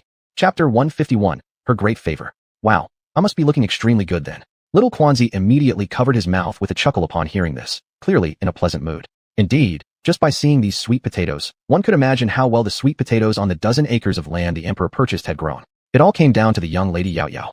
Little Quanzi looked around at the sweet potatoes planted by the other villagers, and felt that none were as beautiful or large as those from Lady Yao Yao's home. Then Li Yao Yao took out a water pot, washed one, peeled it with a vegetable peeler, and handed it to him. Try this raw one first. The peeled sweet potato was red in color, and it looked quite appetizing. Without hesitation, little Quanzi bit into it. It was sweet and crispy with plenty of juice. Delicious. He had never tasted such a good variety, even when eaten raw. After eating 2 more bites, he quickly finished the entire thing within moments. Miss Yao Yao, are all these sweet potatoes as delicious as this? Little Quanzi thought if they all tasted like this, then they would be perfect as provisions. However, Li Yao Yao shook her head slightly. Not exactly. The one you just ate is called a sweet potato. It has more water content, so it tastes good raw. There's another kind, after peeling, which is white, known as white sweet potato. It tends to be drier though still sweet. The water content is much less than the sweet potato. Even after cooking, most parts taste starchier. The sweet potato becomes softer and glutinous when cooked, and some people prefer that. But people of this era should not be too picky. Having enough food to eat should be enough. There's also, cooked sweet potatoes can be dried, thus enabling longer storage time. But if sweet potatoes start sprouting, they cannot be consumed. Specifically, the roots produce many toxins. If there's really no choice but to eat them, make sure to thoroughly remove the sprouts before boiling. However, even with the sprouts removed, the rest of the sweet potatoes still contain some toxins. Eating a little might be okay, but eating too much can cause problems. Since sometimes people get too hungry, they don't bother with these details. Little Quanzi listened attentively, carefully memorizing what Li Yaoyao said in his heart, ready to report back to the emperor later. Rest assured, Miss Yaoyao, I've remembered everything. If I forget anything by the time we return, I'll send a letter to ask you through Mr. Shan. All right. Li Yaoyao nodded with a smile, bending over to put the sweet potatoes they had dug up into the basket. Beside her, little Quanzi did the same, enjoying himself thoroughly without minding the dirt. Once the basket was full, someone transported the sweet potatoes onto the cart. It didn't take long for the pile to grow significantly, all large and plump. This sight made their neighbors envious. Yaoyao, your sweet potatoes were planted alongside ours. Why are yours so much bigger and haven't been eaten by cutworms? Look at theirs. Many have been drilled by cutworms, and their shapes aren't appealing. Previously, Yaoyao had mentioned that although sweet potatoes with small holes from cutworms could be eaten, it's not recommended since they wouldn't taste as good and had an odd flavor. She also advised that the ones bitten by cutworms should preferably not be eaten and instead used to feed the pigs. Many people in the Li family village had adopted pig farming and practiced castration techniques suggested by Li Yaoyao. Now their hogs grew remarkably larger, so naturally, everyone felt increasingly grateful towards Li Yaoyao. Naturally, Li Yaoyao knew the reason behind it all. With a smile, she joked towards the man. Uncle Li Qiu, perhaps heaven saw how much hardship I've endured before and now decides to show me a little favor? Li Qiu disagreed. I think it's because of Miss Yaoyao's kindness that heaven feels moved. After all, we owe our bountiful harvest today to Yaoyao. If you hadn't shared your grain with us back then, where would our lives be now? But Li Yaoyao shook her head slightly. That's only because all of you worked hard, and since I returned to Li family village, Brother Daju has helped me immensely. So, strictly speaking, we're just helping each other. Though she spoke like this, everyone merely listened, since originally it was Miss Yaoyao who took the initiative to help them find water sources and provide quality seeds. She owed them great kindness. Li Yaoyao's household didn't plant too many sweet potatoes, only about half an acre more. Right now, they've dug up half of it, estimating to have gathered around 3,000 gene, already considered high yield among high yields. After all, some managed only that much per acre. In this regard, the diluted spirit spring water played a significant role. 3,000 gene of sweet potatoes, yet the carriage could carry at most 1,000 gene each trip. So after loading a carriage, they left first, planning to return once they unloaded at the factory. Speaking of carriages, it wasn't long for a round trip, usually arriving back just as they finished their digging. Later, Yulanhua joined them. Looking at how beneath each plant there grew more than 10 sweet potatoes, finally comprehending what 10,000 gene per mu truly meant. With so much grain, who would ever go hungry again with all this? Yaoyao, let's go back and boil some sweet potatoes to eat. Today was such a joyous day that they deserved to indulge a little. Li Yaoyao nodded. All right, it's been quite some time since we last had them. Ever since realizing the high yield per mu of these sweet potatoes, Yulanhua always felt a pang in her heart whenever she ate them. Although Li Yaoyao still had plenty, she never complained or said anything. In fact, besides eating sweet potatoes directly, you can grind them into sweet potato starch. The starch can last for about 4 to 5 months. In colder weather, it can be preserved even longer. And not only that, but you can also make pastries, vermicelli, and all kinds of delicious dishes out of it. It's up to you all to explore its potential uses. Of course, my Yunlai Mall will also produce various products later, whether it's whole sweet potatoes, sweet potato powder, or vermicelli. You'll be able to buy whatever you need there. So, Yaoyao, can we buy them now? The speaker was one of those who returned later, so naturally, they wouldn't have been part of this harvest. Li Yaoyao nodded, certainly. It made no difference to her whether she sold them back at home or here. She wasn't going to refuse. The price of the sweet potatoes was originally set at 8 coins each, but since you're all neighbors, I'll sell them to you for 6 coins per gene. Li Yaoyao knew that these people planned to use the sweet potatoes as seeds for cultivation, so she took the opportunity to remind them. Even though you're buying sweet potatoes now, the sowing season isn't yet. It should happen between March and May next year. For specifics on how to do this, you can ask your fellow villagers from Lichuang village. Most of them know. After hearing Li Yaoyao's words, they were filled with happiness and each bought a good amount. In no time, half a cartload was gone. Little Quanzi jokingly remarked, if only we'd known they wanted to buy them, we could have squeezed both carts together and avoided making an extra trip. Yeah, exactly. But it wasn't their fault. After all, she hadn't mentioned beforehand that she intended to sell these sweet potatoes, leaving them unsure of how to broach the subject. Still, everyone, whether they were from Lichuang village initially or had come back later, enjoyed the entire day except for one family. They all went home happily, with their arms full of harvests. Chapter 152. Chang'e, what do you think? Following this, Li Yaoyao instructed for the sweet potato seedlings to be returned and fed to the pigs. She then took Xiao Quanzi to take a look at the emperor's batch of sweet potatoes. They are growing really well. Xiao Quanzi was full of admiration as he looked around, even specially instructing someone to pick some sweet potato leaves to bring back. His Majesty heard before that sweet potato leaves can also be eaten. When I came, I made sure to have some brought back and distribute them to the ministers below as well. However, Liao Yao just smiled without saying anything because she thought they probably wouldn't like it much. Ministers don't lack grain or vegetables, so sweet potato stems might not impress them, but the sweet potato itself could. At that moment, however, Xiao Quanzi suddenly noticed something growing in another place that he had never seen before, prompting him to curiously ask Liao Yao. Yao Yao, what are those densely clustered black things? They look somewhat like bamboo, segmented. Just those thin little bamboos. That's sugarcane, Liao Yao replied after glancing once. Sugarcane is technically a fruit, but can be processed into white sugar and brown sugar. About 30 grams of white sugar or 2 grams of brown sugar can be boiled from one sugarcane. So little brown sugar? It seems white sugar would be more worthwhile. The difference between 30 grams and 2 grams was indeed too large. But what exactly is brown sugar? Brown sugar is red-colored sugar. While explaining, Liao Yao pulled out a piece of sugarcane, cutting it with a sickle. Quan Gongong has probably not tried sugarcane yet. Why not taste it first? You can also take some back shortly, and the rest will send together with the sweet potatoes back to Shanjing. In that case, it's troubling Yao Yao.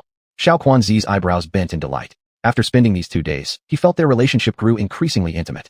It had been a long time since he had interacted with others so effortlessly and pleasantly. No disdain, no flattery, everything felt perfectly appropriate. Soon, Liao Yao finished cutting the sugarcane, and then instructed someone else to hold the other end while they cut the almost 2-meter-tall sugarcane into small segments. Sugarcane is sweeter the lower down it is, and less flavorful the higher up it goes. However, my sugarcane here is still quite sweet on top. Everyone try some. For every person present, Liao Yao cut one cane. Of course, Xiao Quanzi's was slightly longer, positioned at the best part, and another 2 midsection pieces were chosen for Yulanhua. The guards didn't expect themselves to receive any either, quickly expressing their thanks. Last time, the ones who went back mentioned correctly. Miss Li was indeed generous, and treated everyone more or less equally. Liao Yao naturally did not know their thoughts, and simply said, hurry up and try. The flavor should be very nice. She bit into it herself first, chewed, then spat it out. The thing about sugarcane is, you eat the sugary juice inside. Once you've chewed the juice out, spit out the pulp, don't swallow it. I see. Xiao Quanzi was the first to try. With his first bite, he was immediately stunned. He chewed quickly then spat. So sweet. Tastes better than honey water. Most of the sugar today was usually either honey or maltose, and not everyone could afford it.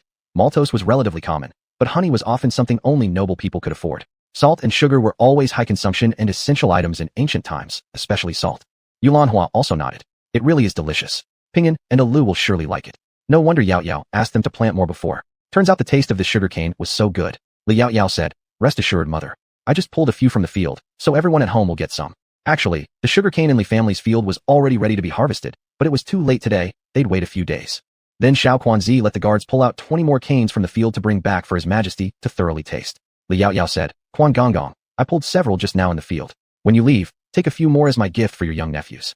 Children naturally loved sweets, and though the emperor might reward Xiao Quanzi, he probably wouldn't give much, so she thought giving a couple more was fine. After interacting these past 2 days, Liao Yao quite liked how Quan Gongong didn't fawn over others outside. Xiao Quanzi immediately became delighted. In that case, on behalf of my few nephews and nieces, I thank Yao Yao. He should have called her countess, but Xiao Quanzi thought it seemed closer this way, as Yao Yao didn't seem to like being called that title by others. After all, this wasn't Shanjing, and such formality wasn't necessary.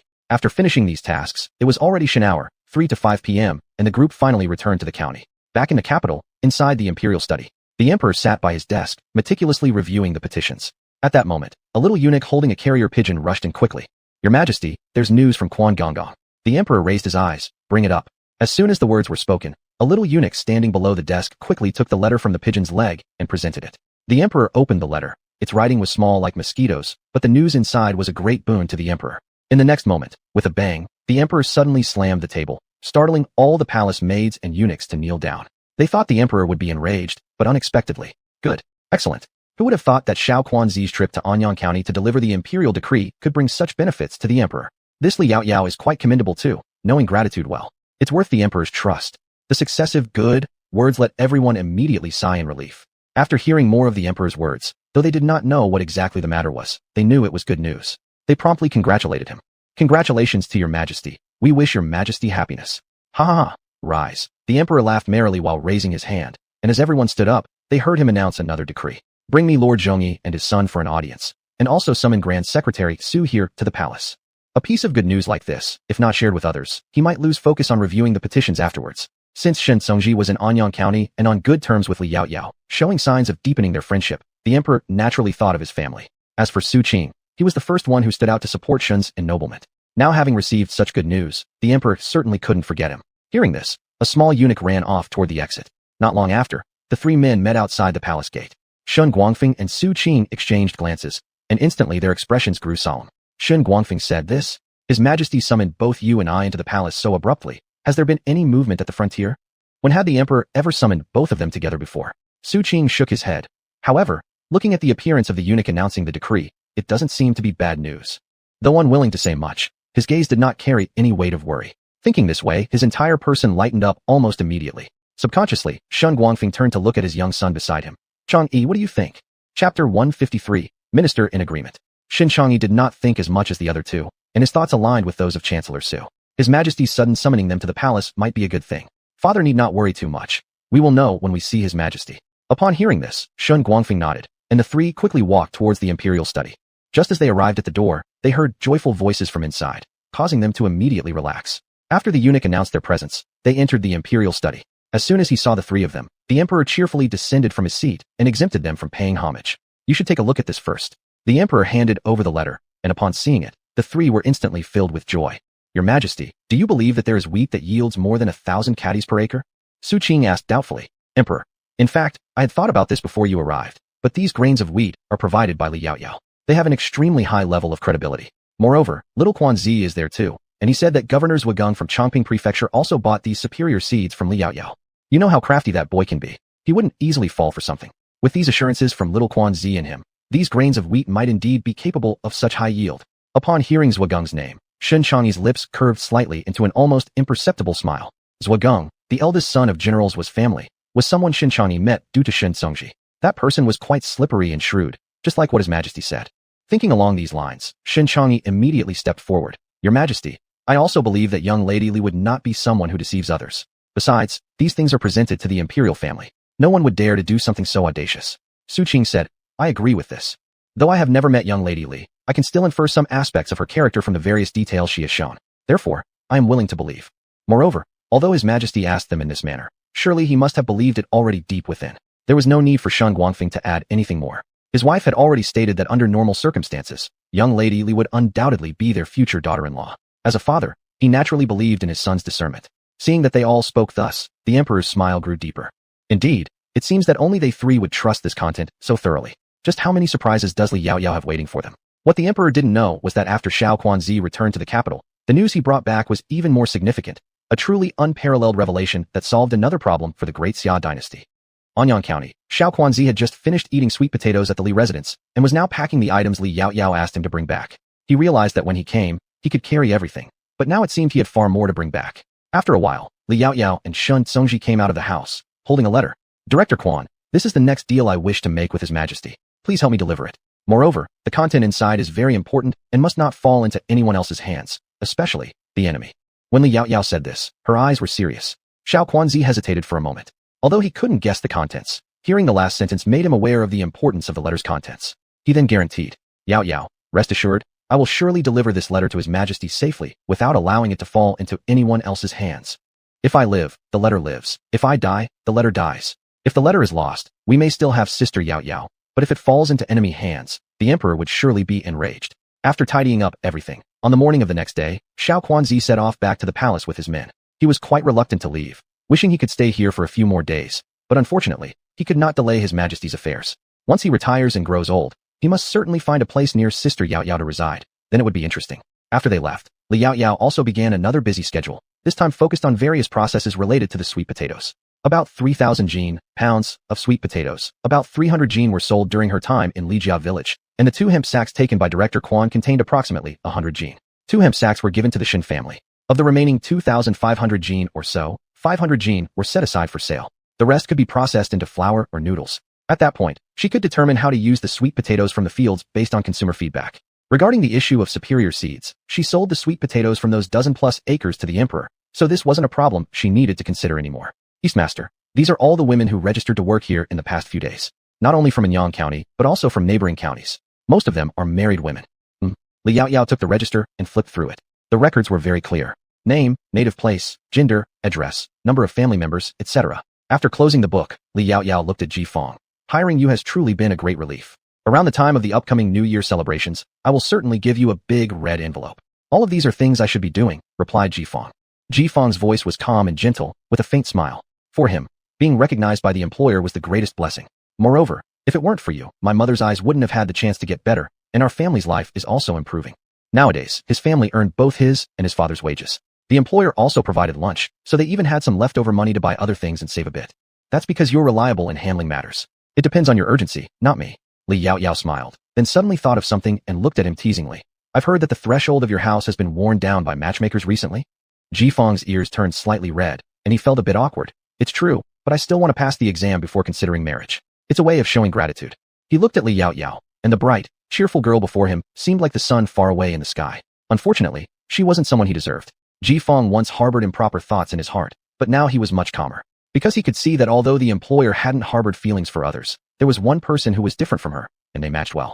That person was Director Shun. Li Yaoyao didn't notice the complexity in his eyes, only feeling confused. The ancients say establish a family first, and then start a career. Isn't it supposed to be the other way around? At this point, she reconsidered. However, marrying after passing the exam isn't bad either. You'll have more choices then. Jifeng just smiled and didn't respond further, continuing to talk about the recruitment. The number of women applying for jobs isn't too many, but the men are 3 times as much. It's easy to imagine how eager these people are to work for the employer. After all, the employer is kind and generous. And during recruitment, it was mentioned that after working for 6 days, 1 day of rest would be given. During big holidays, extra days off were also granted, or paid vacation. Chapter 154 Unable to bear it. Over there they could only go to jail. I can roughly imagine. Li Yaoyao listened to him narrating the event with an exaggerated tone and couldn't help but smile. Unfortunately, regardless of gender, I only need 50 people for now. You'll interview them later and pick some smart and capable ones, but they don't need to be too shrewd. After all, some people who are too cunning have nothing left but calculation. I believe in your ability to judge people. Once you've recruited enough people, we can start working on the project. After all, in more than a month, the mall will be almost done. Moreover, by delegating the task to him, she could continue being the absentee landlord and enjoy herself immensely. Yes. Jifeng smiled helplessly. He was already used to her talking while he did the work. And having followed his employer for a long time, sometimes even some strange words the employer said, he could generally understand now. Besides, the tasks assigned by the employer were not tiring. At most, occasionally busy, so that he still had plenty of time to read books. The employer also said that once the mall's affairs were almost settled, he would have time to go to the academy. He just needed to spare some time to bring someone and do a bit of work, which was sufficient. After speaking with Jifeng, he returned to make arrangements. Not long after, he selected the 50 people and then called her over to check. If anyone was unsuitable, they could be replaced. Li Yaoyao went to see the people and found most of them to be satisfactory. She then took out 50 contracts drafted by Li Si. This is a contract. Everyone just needs to sign and put a thumbprint on it to make it valid. However, there are some things I need to clarify beforehand. The things we produce in the factory may seem simple, but they must not be leaked outside, because I am in business, and if everything is copied by others, your wages won't be paid. Even though she has money now, she can't afford to waste it either. Li Yaoyao continued. So this contract is a constraint on you, as well as myself. Employer, may I ask what is written in here? You know, none of us villagers have studied much or know how to read and write. Of course. Li Yaoyao smiled. This contract comes in duplicate, signed every 2 years. The main clause in the contract is, if any of you divulge what you learn from my factory, then if any loss occurs afterward, you personally will be responsible for it. I believe everyone wouldn't want to bear such losses, since ordinary people can hardly handle them. If unable to bear it, one side can only go to prison. As for the second point, it concerns your wages and also constrains me. Everyone should know, I usually pay wages at the 5th day of the next month for the current month's labor. However, if I delay 10 days without paying, then I must compensate you with half again the amount of your wages. And if I fail to do so, you can all take this contract directly to the authorities to sue me. Listening, the crowd more or less understood. Even if they didn't fully understand, they believed that Miss Yaoyao would never deceive them. Master, rest assured, we will definitely not say anything out of turn. Even if they bribe us with silver, we won't talk. That's right. Master is a good person. If anyone dares to break Master's rules, we will be the first to disagree. That's right. Everyone concurred. Li Yaoyao felt somewhat relieved and handed the contract to Jifeng. The red stamp on the contract represents me. If you know how to write your name, and then put a thumbprint. If you cannot write, simply put a thumbprint. In this era, a thumbprint was relatively effective. Soon, everyone quickly signed the contract.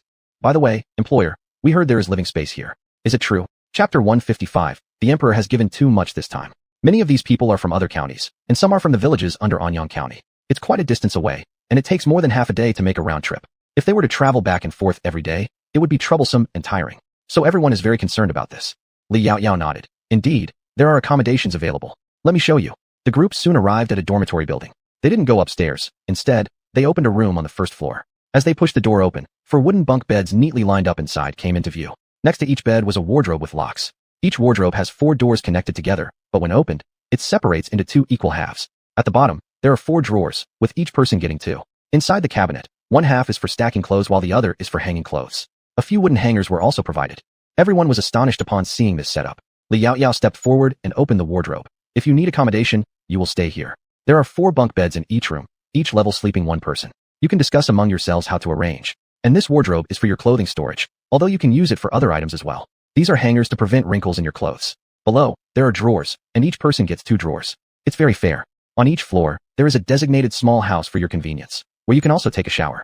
Later, let Manager G teach you how to use them. Also, you must arrange for daily cleaning, taking turns 1 person per day. Li Yaoyao then turned to Ji Fong. Ji Fong, when the time comes, please help them create a schedule so they remember the rotation. Yes. Ji Fong nodded and memorized the task, planning to handle it after Li Yaoyao left. Li Yaoyao had arranged for a large septic tank that connects to the land she purchased. This way, hygiene can be maintained, and the waste can be used as fertilizer, making it a dual-purpose solution. As for the material of the toilets, it is naturally made of wood. Also, later on, Ji Fong will arrange for someone to deliver uniforms. Choose the size suitable for you, and wear them during work hours. Since it's a place to prepare food, there should be some clean regulations. However, the crowd was very pleased to hear this. Master, you're giving us uniforms? Ordinarily, only the maids and servants of wealthy households have uniforms, and most of them are bound by indentured servitude contracts. However, they aren't indentured, yet Master still prepared uniforms for them. Li Yaoyao nodded. This is the rule here. Each person gets 2 sets of clothes, which can be rotated. If they get dirty, they must be washed properly. On the roof, there is a dedicated place to dry clothes. Throughout the year, we'll issue 2 identical sets of clothes and shoes. This is part of our factory's welfare. Master, you're truly good-hearted. No wonder we heard so many good things about you once we came to Anyang County. The speaker was an auntie from another county, her eyes nearly squinting shut with happiness. Master might not know, but actually, my family did not agree when I first came here. If it weren't for the fact that we couldn't make ends meet, I might not have come. Fortunately, she did come, and not only found employment, but also received clothing and shoes. Thank you. Li Yaoyao smiled. But remember one thing. These clothes and shoes are meant for your personal use. Under no circumstances are they to be taken home for family members to wear. You may give away old ones only after receiving new ones. Do you understand? Rest assured, Master, we understand. Although they said that, some of them did indeed entertain the thought of sharing the uniforms with their families. After all, the people standing here likely come from poor backgrounds. Some haven't worn new clothes for years. Thinking of their families when given new clothes is natural. Unfortunately, the Master cannot allow this, so they naturally have to comply. Otherwise, if the Master dismisses them, where else could they find such a good job? Li Yaoyao didn't bother speculating what they were thinking, and continued speaking. Mostly, that's everything I wanted to say. Since you're here, you need to follow the rules. There aren't too many rules, but if you repeatedly break them, I'll have no choice but to ask you to leave. After saying these words, Li Yaoyao turned to Ji Fong. The rest of the arrangements are in your hands. Tomorrow, I'll have Aunt Liang come to teach them. My mother will probably assist as well. Don't let her tire out. Li Yaoyao had already taught them at home how to process sweet potatoes. As for herself, the matters concerning the estate haven't been fully resolved yet. The emperor has given far too much this time, keeping her extremely busy. There are also those sugarcane fields. Li Yaoyao has already instructed Miao Yang and the others to handle it, estimating that the supplies will begin arriving at the factory by afternoon. There's also a security booth at the factory's main gate, specifically in charge of monitoring people during the day and closing the gates at night. Apart from the factory workers, outsiders are not allowed to enter. After Ms. Li left, Ji Fong led them outside and pointed to a slightly smaller house on the other side, saying, "Do you see that place over there? It's where the boss has specially prepared houses for the managers. Each person can get 2 rooms plus a living room. There is also a kitchen for cooking and a restroom. Once you move in, you can bring your family with you."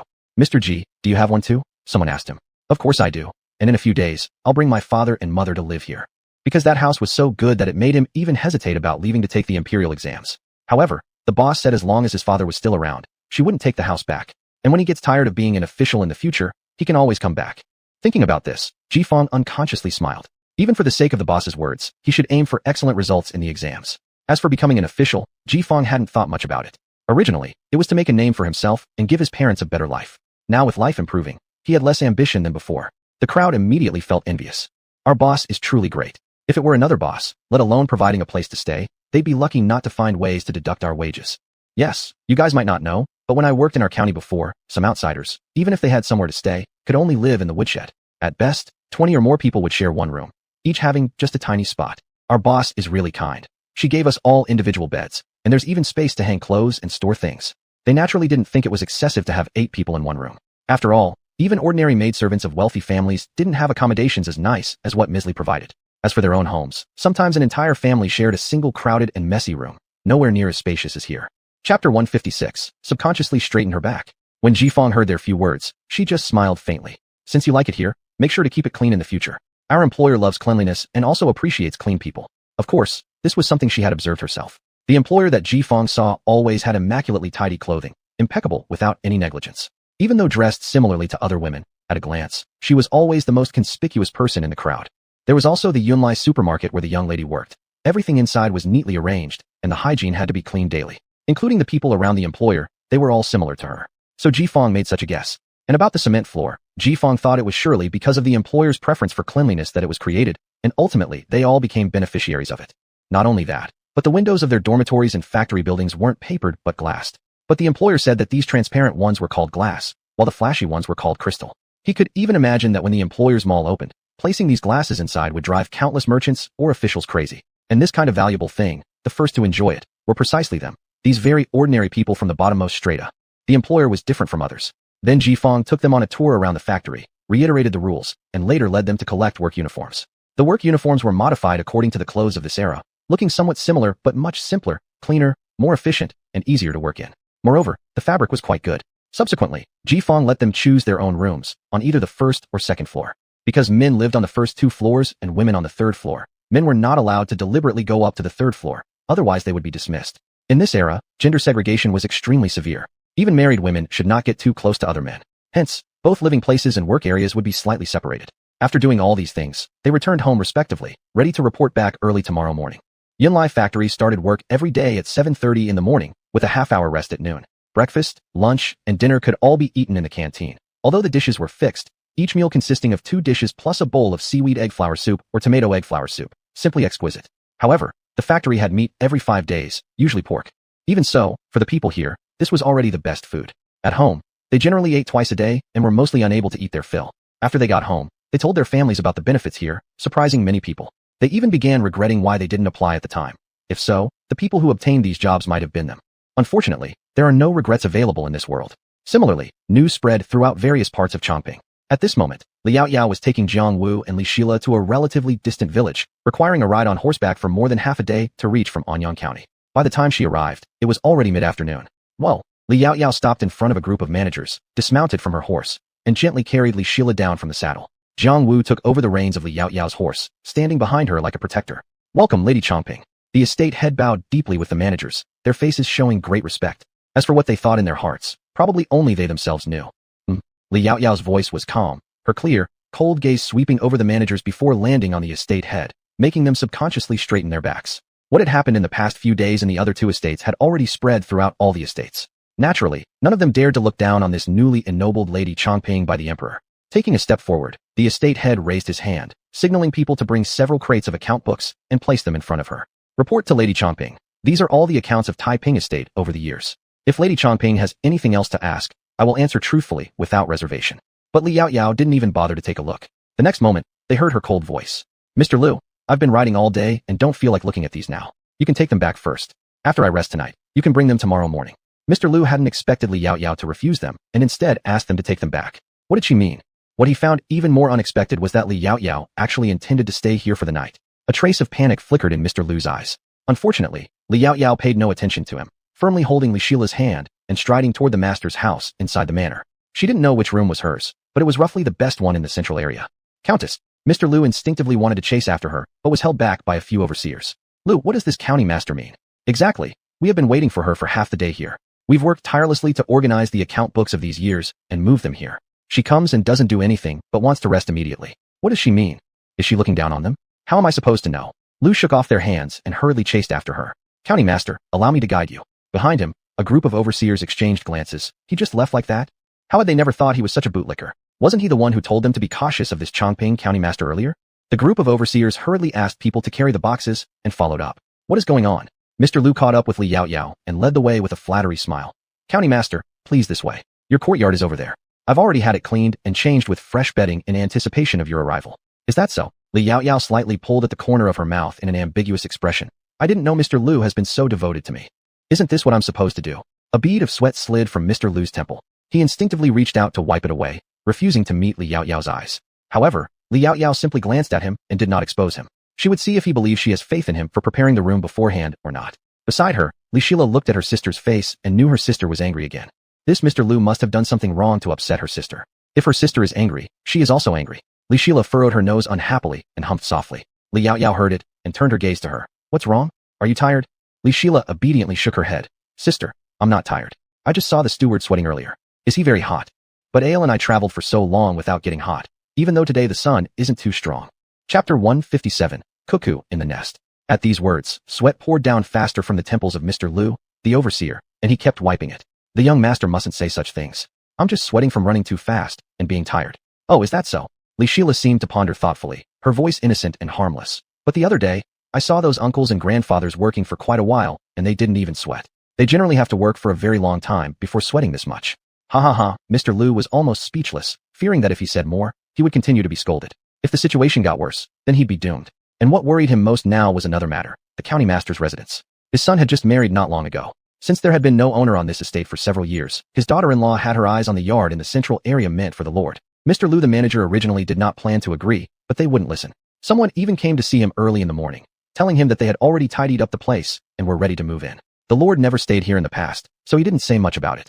However, as soon as the county mistress arrived today and said she would stay, he really didn't know how to handle it. Li Yaoyao looked at him and paused for a moment. Does Mr. Lu really have nothing else to tell me? Still thinking about his own matters, Mr. Lu subconsciously shook his head. Since that was the case, Li Yaoyao naturally felt there was no need to continue the conversation. When Mr. Lu came to his senses, the three of them had already walked far away, so he hurriedly chased after them. Thus, Li Yaoyao was walking ahead, Mr. Lu was chasing in the middle, and behind them followed a large crowd of managers and many large boxes, providing quite a spectacle for the tenant farmers who were working. Is that our new master? She looks like a half-grown child. Even if she's a child, she's the county mistress personally conferred by His Majesty. We mustn't speak recklessly. Immediately, no one dared to open their mouths anymore. On the other side, however, the heavens seemed completely oblivious to Mr. Lu's prayers. His son and daughter-in-law had already packed their bags and moved in. Truly worthy of being the master's house. It's both large and beautiful. This backyard alone is bigger than our whole courtyard. But fortunately, it belongs to me now. From now on, she will be the only mistress here. Dressed in a lavish robe, the woman excitedly told the man behind her, often stepping forward to enthusiastically hug him and coaxing him until he grinned widely with pride, his jaw arrogantly raised. You're right, we'll live here from now on. But at that moment, the woman suddenly thought of something. What about your father? He has always disagreed with us living here. Now that we've moved in, will he suddenly kick us out? He probably won't. My father dotes on me the most. He definitely won't kick us out. The man spoke confidently, without any hint of doubt. But the woman considered it a little more deeply. But don't I remember hearing father say recently that we have a new master now, and that the master is pretty fierce in his methods? This was the rumor they had heard over the last 2 days. The man's face flickered with a hint of worry, but he quickly brushed it aside indifferently. No worries. My father said that this estate hasn't had a master willing to live here for many years. This master will probably be the same. If they really want to stay, we can give it back. Give it back? You talk as if this estate belongs to you. Li Yaoyao had just reached the entrance when she heard these remarks. A smirk escaped her lips before she spoke. Upon hearing this, the man still didn't turn around but opened his mouth with obvious arrogance. Of course. My father is the overseer here, so naturally everything inside here belongs to me. Chapter 158. No one shall touch. Upon hearing these remarks, Li Yaoyao's eyes faintly glanced at the estate head who had already fallen to his knees with a thud. I didn't know that an estate head of a mere village could be considered the master of this place. You don't understand. My father is the head here, and you're just a slave. Father, why are you kneeling there? The man became infuriated by what Li Yaoyao said. He turned around abruptly, but before he finished speaking, he saw Lu Zhuangtou already kneeling, glaring at him intensely. Seeing that Li Yaoyao and Li Sheila were just two little girls, he immediately flared up. Who are you, and what gives you the right to make my father kneel? How do you know it was me who made him kneel instead of him willingly lowering himself? Li Yaoyao found it hilariously misplaced how confident this person was. If I'm not mistaken, your father sold himself to this estate too. Your entire family included. Now seeing your father's actions, can you really not imagine my identity? Whether it's due to inability or unwillingness, only he knows. What do you mean by that? The other person pursed their lips, subconsciously glancing at Lu Zhuangtou, suddenly stiffening, their complexion turning deathly pale, then collapsing directly onto their knees. County Lord. The only person capable of such treatment from his father at present would be the new master. He never imagined that after just moving in, the county lord followed suit. Didn't my father say that masters rarely came here? Didn't he say masters would never stay in the back courtyard? If so, what does today's incident signify? Could it be that someone complained to the county lord? Who could be so vile as to engage in such despicable behavior? After those words left the man's mouth, the woman behind her immediately fell to her knees in sheer terror, no longer daring to look at Li Yaoyao. She might dare to act arrogantly in front of her husband, or even father-in-law, but she dared not offend someone of high status. Li Yaoyao remained silent, instead surveying the surroundings, observing the room's decoration. The bed sheets were already laid out. It was clear that they had been used. Things around were crammed tightly, racks full of clothes hanging, all looking like signs of habitation, but alas, they should not have occupied another's belongings. Zhuangtou, is this the tidied-up room you spoke of with fresh bedding prepared for me? It seems to me you've set it up for yourselves instead. Li Yaoyao spun around and sat beside them, pounding on the table, causing the three on their knees to tremble violently. Lu Zhuangtou had no idea what to say for himself, not knowing the insolent son disobeyed him and moved indirectly, delivering damning evidence into the hands of the county lord. Dropping his head immediately in acknowledgement of his fault, "This is indeed my mistake. Please punish me, master." When the group of managers rushed up and witnessed this scene, they immediately realized trouble was brewing, each one keeping quiet, refraining from speaking or pleading on behalf of others. Li Yaoyao paid no attention to Lu Zhuangtou, but randomly pointed at a manager. "Call in some stronger people and have everything in this room dragged out and burned. My possessions, whether I want or use them or not, belong to me alone even if I leave them untouched to rot. No one touches them." The manager promptly turned and went about arranging things, bringing in several tenants shortly thereafter, who started moving out various items from the room. Seeing them carrying off just some small items, Li Yaoyao furrowed her brow slightly, her tone becoming deeper. "My intention is to empty this room completely. Any item touched by them must be taken out and burned." Apart from those close to her, Li Yaoyao detested anyone touching her personal belongings, especially objects she encountered daily. The tenants looked surprised. The foremost one among them, somewhat older, couldn't help but ask her, "Master, burning items of such good quality isn't too wasteful? This bed and chair are crafted from prime wood. Such fine things they wouldn't have a chance to sleep on in their lifetime. To burn them felt unbearable." Of course, Li Yaoyao understood this. This act mostly meant as a warning to these few individuals, but since they brought it up, she was curious to hear their alternative views. Looking coolly at the tenant in front of her, her voice dropped another degree in temperature.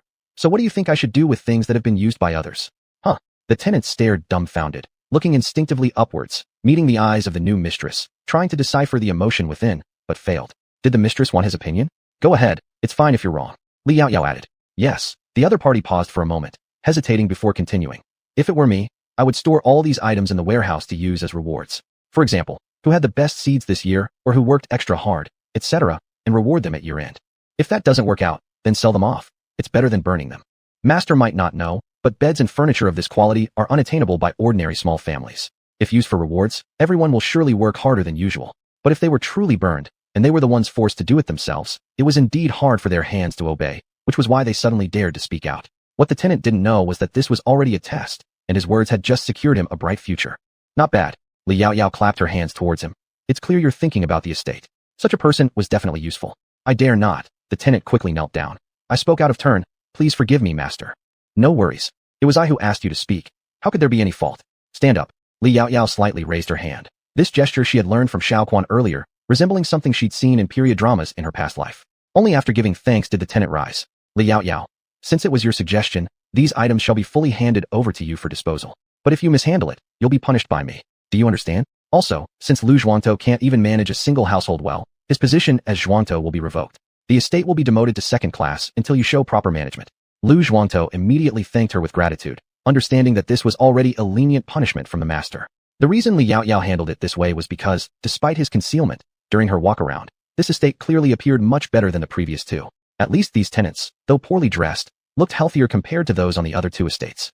So naturally, she was willing to give him another chance. But if he couldn't even keep his son and daughter-in-law in line, she wouldn't hesitate to appear heartless. As for that tenant, he was now completely stupefied, not entirely comprehending what Li Yaoyao's words meant.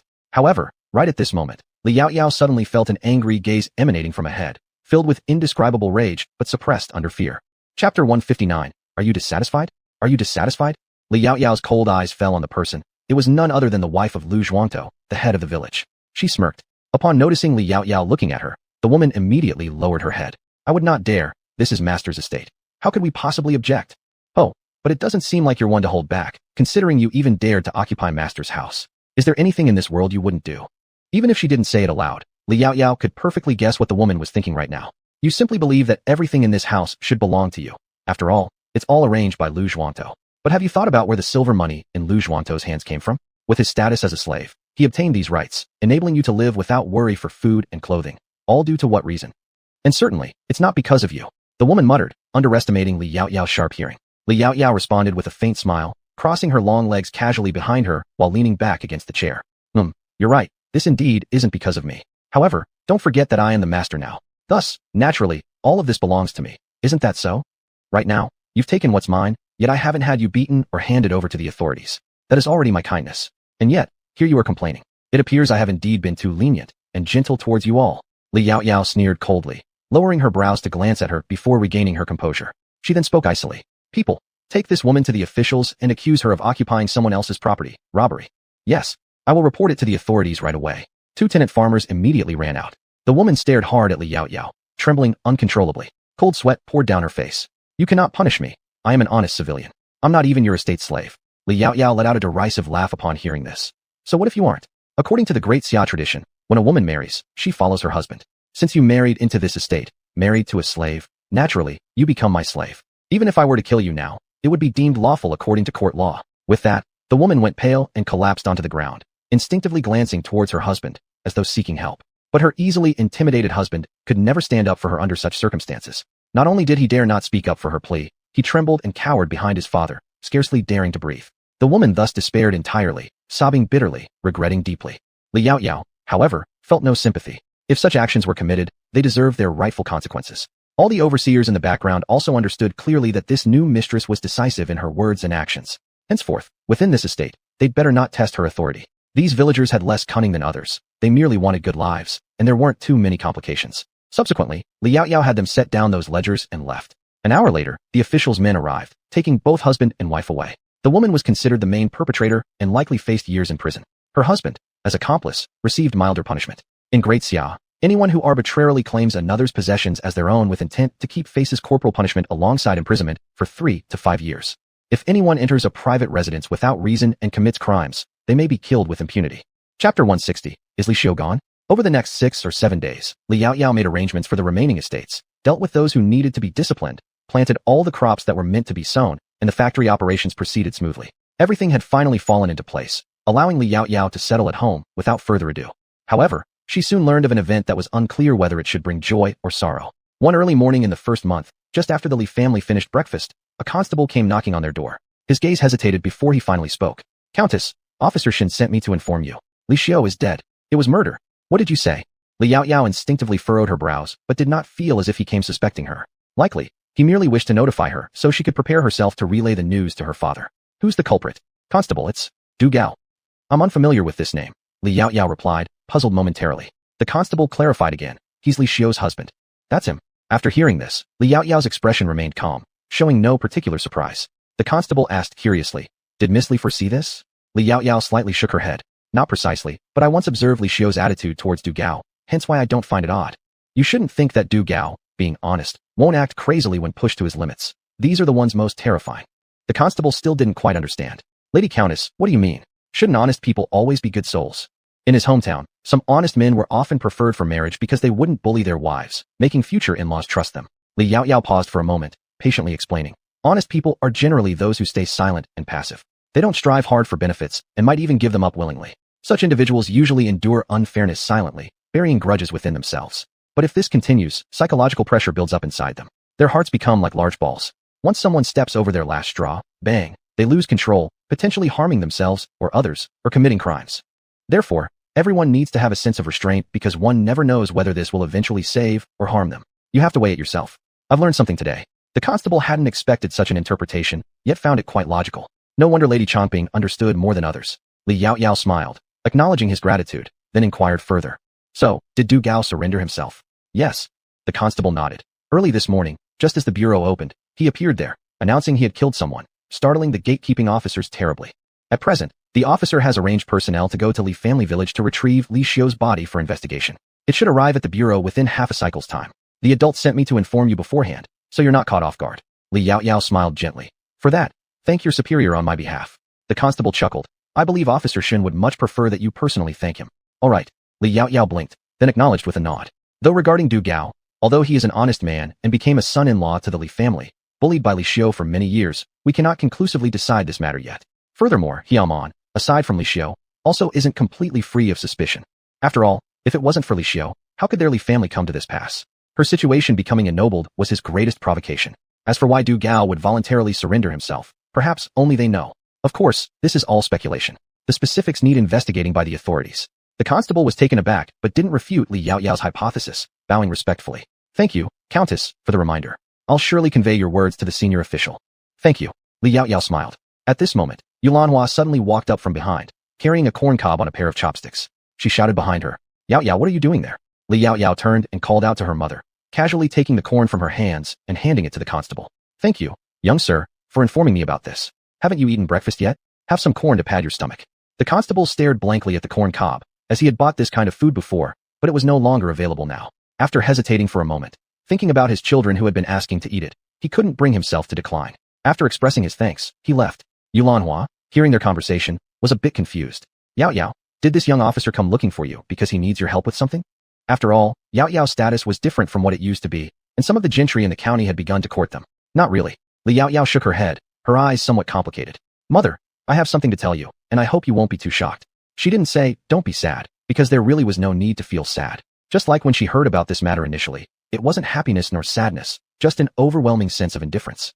After all, for her, this was hardly a significant event. Chapter 161. Is the killer Hiamon? When Yulanhua heard her words, she also immediately became serious. Yao Tiao, you speak. I can handle it. With the authorities showing up and what Yao Tiao had just said, Yulanhua knew that the upcoming news would be nothing good. Li Yao Yao nodded, paused for a moment before slowly speaking. Li Xiu is dead. They say Du Gao killed her, and he turned himself in at the Yamen this morning. However, whether or not he is truly the killer, in my opinion, still warrants suspicion. Are you saying Du Gao? How could that be? He's such an honest and obedient child. How could he kill someone? And the one he killed was his own wife. Yao Yao, is there some kind of mistake?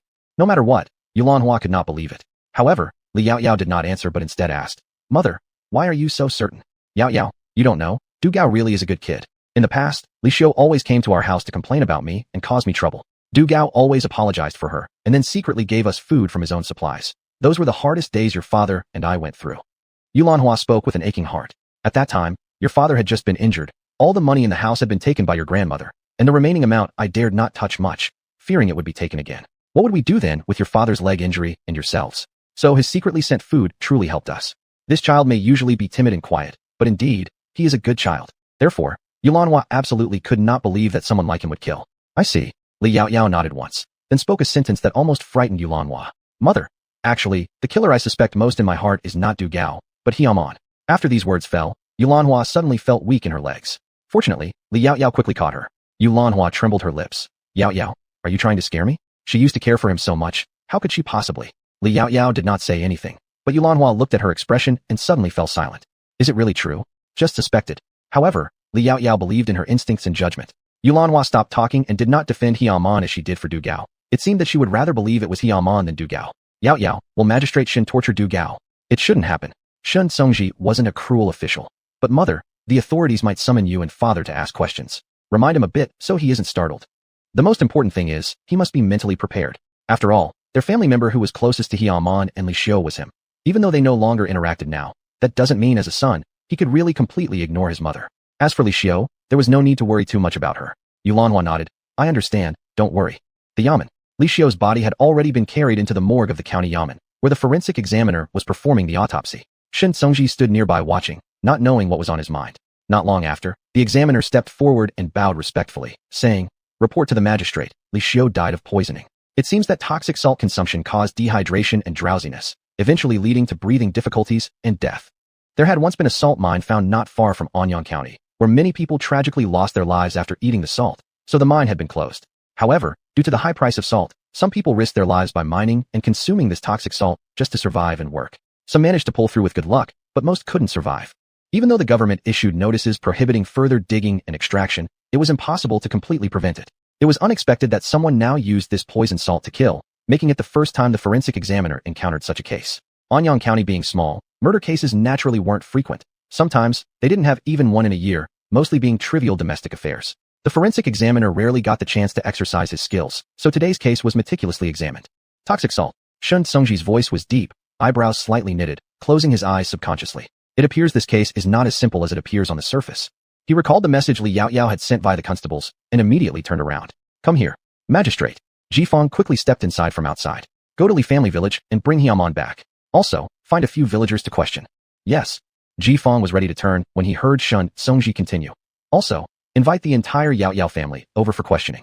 Regarding how Du Gao and Li Xiu have been doing these years, as in-laws, they would surely be more aware.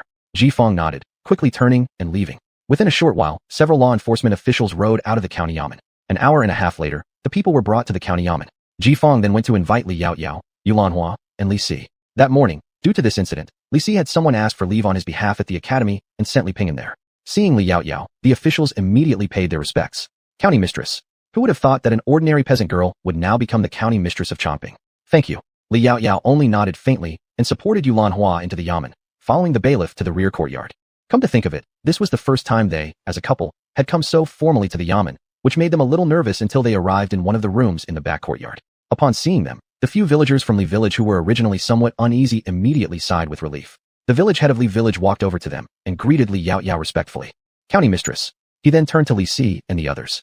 Li Si, Lanhua, I suppose you must already know what happened. What do you think about this matter? Being brought here for questioning, the village head didn't know exactly what to say either. Li Si remained silent, while Yulanhua shook her head slightly. Village head, do you know exactly what happened? How did someone just suddenly pass away? We don't know either. If it weren't for the authorities coming and carrying the body away, we wouldn't even have known something had happened at the Li Xiu's place. In the past, they were always arguing, but the day of the incident, it was unusually quiet. The village head sighed as he spoke. I wonder how Magistrate Shin will make his judgment. Yao Yao, county mistress, since you're close to Magistrate Shin, has he mentioned anything? Li Yao Yao shook her head. Village head, please call me Yao Yao. Magistrate Shin indeed hasn't told me much.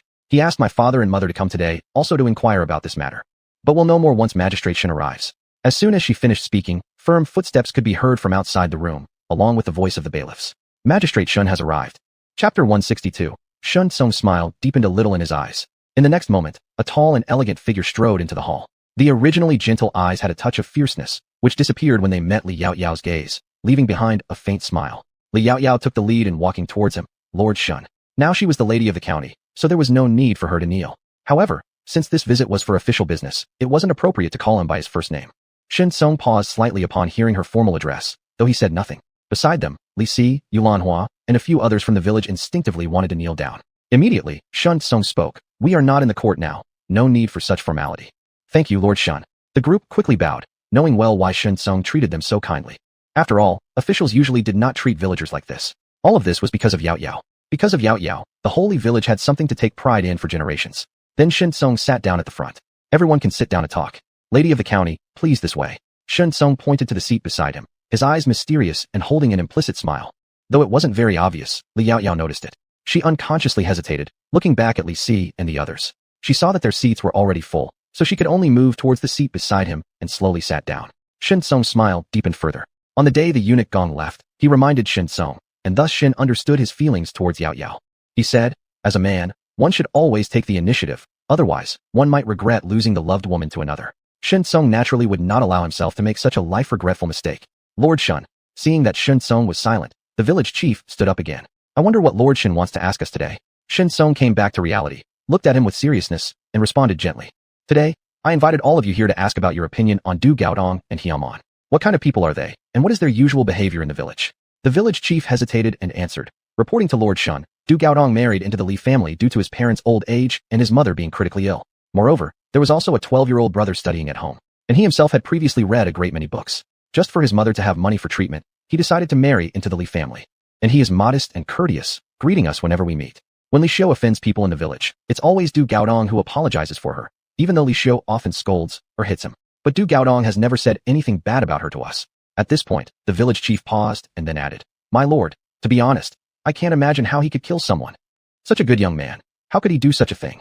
After listening, Shen Tsung did not say anything but looked at the middle-aged couple next to the village chief. What do you think? Do you agree with the village chief?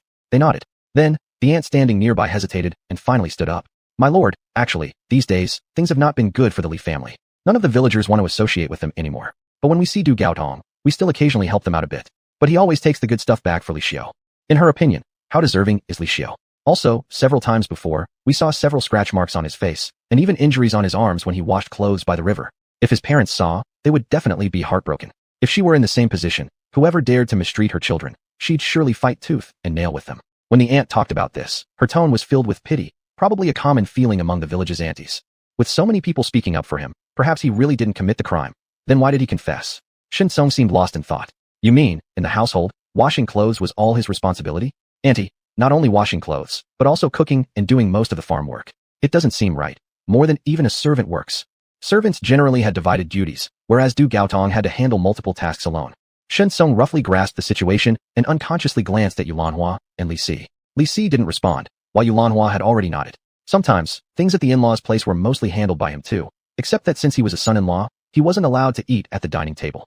As the elder sister-in-law, She herself was unfortunate at that time, the only thing better than his situation being that her husband was willing to protect her. Now, with her children also protecting her, she could be said to have finally seen better days. However, he seemed to always be on the brink of an abyss, and now he was almost completely swallowed up. To be honest, Shen Songji had never heard of a man leading such a miserable life. Li Yaoyao was the same. She had previously thought he was also a decent person. Now, it appeared that his situation stemmed from dire circumstances, and he might have endured all this for the sake of his parents' well-being. Moreover, he had studied. However, she would not feel sympathy for him because if it were her, she would never force herself into such a predicament. As for Heamon, upon hearing this, Li Si was startled, as were the village chief and a few others, who instinctively glanced at Li Si and Yulanhua before their eyes finally settled on Li Yaoyao. Li Yaoyao. Chief, you don't need to worry about me. Just speak the truth. The village chief had originally been somewhat concerned, as that was her grandmother after all, and blood relations weren't easily severed. But now that she spoke thus, his mind was put at ease, since Li Yaoyao was always a woman of her word. Since she had spoken, he would tell the truth. With that in mind, he began again, saying, Heamon's personality is rather fiery. Normally, she doesn't let anyone take advantage of her, and she loves to exploit others' weaknesses. For instance, when plowing land, she always tries to grab more than her fair share. If the other party refuses, she throws tantrums and even deliberately gets up at midnight to sabotage their vegetable patches until they give in. For some time, the entire village lived in fear at the mention of his name. However, despite treating others like this, she dotes immensely on her only daughter. Whatever the family has goes first to her daughter. It happened during her pregnancy with Li Xiao, where she got lucky and stumbled upon a large piece of silver, several taels big. After giving birth to her in the following year, there was a bountiful harvest, which made her believe that Li Xiao was the family's good omen. Thus, she treated her daughter far better than her own sons. Everyone in the village knew about this, though some people criticized her blindness because everyone in the village had experienced a good harvest that year. Her family simply had 10 extra pounds of rice compared to everyone else. But she scolded those who tried to advise her away, and ever since then, no one in the village dared to say much anymore. Chapter 163. Li Yaoyao's ears turned slightly warm, and it was the first time for her. However, at this moment, Li Si's voice suddenly rang out. Is the master suspecting my mother killed Li Xiao? Shen Songji's gaze fell on him, and he saw that he didn't seem to agree much. He did not directly answer but just said, now it is only suspicion, everything still needs to be investigated. But Li Si seemed to stubbornly say, this is impossible. My Amma loved Li Xiao so much, how could she kill her? If this was really done by her, then all these years, her love for Li Xiao and her disdain for herself, what would they even mean? This would make Li Si feel like a joke. Shen Songji suddenly said, maybe because she regrets it. After all, with the financial power and identity that Yaoyao has now, it's enough for them to regret their whole life. And some people will not blame themselves for their mistakes, they will look for reasons. And this Amian probably blames all the wrongs on this daughter, plus she has been inciting her. It's not impossible that she got angry and killed her. Of course, these are just Shen Songji's guesses about human nature. Upon hearing these words, Li Si opened his mouth several times as if suddenly realizing something. Unable to refute, he stopped talking. Yulanhua patted him on the shoulder. The two of them might have thought of the same thing. After all, if it were them, they would also regret. This is a normal human reaction, especially for someone as realistic as Amian. Then others also talked about many bad things Amian had done. After listening, Li Yaoyao only felt that the villagers' hatred for her was indeed normal. Their family being isolated was not entirely their fault. If not for living in the same village, seeing each other often, and given that Li Hua once had a certain status in Liz Huang village, because of his old age, elderly people are usually respected. Unfortunately, it's all lost now. After talking about these things, Shen Songji let them go, then sent them to the government office door. Because it was getting dark, he also arranged for a bailiff to get a carriage to send them home. Shen Songji. You few go back to the county for today. If needed later, I'll let the official come again to call you over for testimony. Yes. 3 people nodded, then got on the carriage and left. Subsequently, Shen Songji turned around and looked at Li Si and Yulanhua. Uncle. Auntie, I'll let the bailiff take you back first. Yaoyao might need to stay a bit longer. I have a bit of business that requires her cooperation. Yulanhua responded after hearing this. No problem. It's just a few steps. We can walk back ourselves. She then looked at Li Si who had remained silent all along, giving Li Yaoyao a comforting glance before supporting Li Si and leaving. Li Yaoyao watched their backs disappear and sighed softly. My father is their son in the end. This matter is indeed difficult for him. Songji, if she is really the murderer, then don't let my parents come anymore. I will come. She doesn't want them to bear the name of unfilial sons or daughters. As for her, she doesn't care. Besides, apart from this body, she originally has no relation to them, and the original owner has no feelings for them either. If any, it's nothing but resentment and hatred. Shen Songji nodded, acknowledging the request. Let's go, follow me to meet Du Gao. Are we not meeting Amian? Li Yaoyao smiled faintly, appearing much more relaxed than before. Seeing her like this, Shen Songji's lips curled into a gentle smile too. His focused eyes seemed to pull one into a vortex of ripples, making Li Yaoyao uncomfortable and shift her eyes away. The time isn't early anymore. Let's hurry up. Seeing her response, Shen Songji's smile deepened and quickly caught up. Yaoyao, you've walked in the wrong direction. It's this way. Li Yaoyao. Her ears grew warm. It was indeed the first time. The eunuch Gong wasn't wrong. Yaoyao isn't completely devoid of feelings towards him. However, he couldn't push her too hard, lest he scare her away. Who could match such an excellent wife like him? The two quickly arrived at the prison entrance. Stepping inside, an unpleasant damp smell mixed with a tinge of blood greeted them immediately. Because the prison was cool, the odors accumulated inside and took years to disperse. Most of the time, the current jailhouse of the county office was empty, but this time it had detained 2 people unexpectedly. When Shun Songji first took over the county office, there were quite a few prisoners actually, most wrongly accused. Once he found out, he released them, leaving only these 2 newly imprisoned individuals. Du Gao and He Amian were not detained in the same place, just separated by a cell. The 2 quickly reached the gate where Du Gao was held. Looking inside at the slightly despondent man sitting on the ground, she raised her eyebrows indifferently. Du Gao. Shun Songji's voice was calm as it reached the other person's ears. Du Gao didn't raise his eyes, only pressing his dry and cracked lips together before speaking in a hoarse voice. Lord Shun, I've said all that needs to be said. There's nothing more for me to say. You may dispose of me as you wish. Upon hearing this, Shun Songji glanced at Li Yaoyao, nodding slightly. Li Yaoyao's clear and cold voice rang out in the empty cell, echoing back. Du Gao, it is I. Upon hearing her voice, Du Gao abruptly looked up, his pale and lifeless eyes focusing on Li Yaoyao as he subconsciously opened his mouth. Yeah? County lady. Initially intending to call her Yaoyao, it turned into county lady by the time it reached his lips. He almost forgot. The present Li Yaoyao was no longer the pitiful little girl named Li Yaoyao who used to wander during times of famine. Just as Li Yaoyao was about to ask him some questions, a sudden commotion came from another cell nearby. A hoarse voice shouted in desperation, clearly from someone who had just been imprisoned and was protesting their innocence. She screamed loudly towards Li Yaoyao. Yaoyao, is it you, Yaoyao? This is your grandmother. I did not kill anyone. Please save me. Now that you're the county lady, they say the county lady is even more powerful than the county magistrate. Aren't you on good terms with Lord Shin? Tell him to release me quickly. Yaoyao, Grandma knows she's made a mistake. Once Grandma gets out, I'll surely treat you well. Yaoyao, please save Grandma. Seeing Li Yaoyao, He Amian seemed like she'd found her lifeline and struggled to explain herself, stretching her hand desperately in her direction. After hearing all these words, Li Yaoyao remained expressionless, not even furrowing her brow once. If Grandma understands that the county lady holds greater power than the magistrate, do you also understand that even the county lady cannot overrule the magistrate? But Grandma, don't worry. Lord Shun is an honest and upright official. He will never wrongfully accuse an innocent person if you are indeed innocent.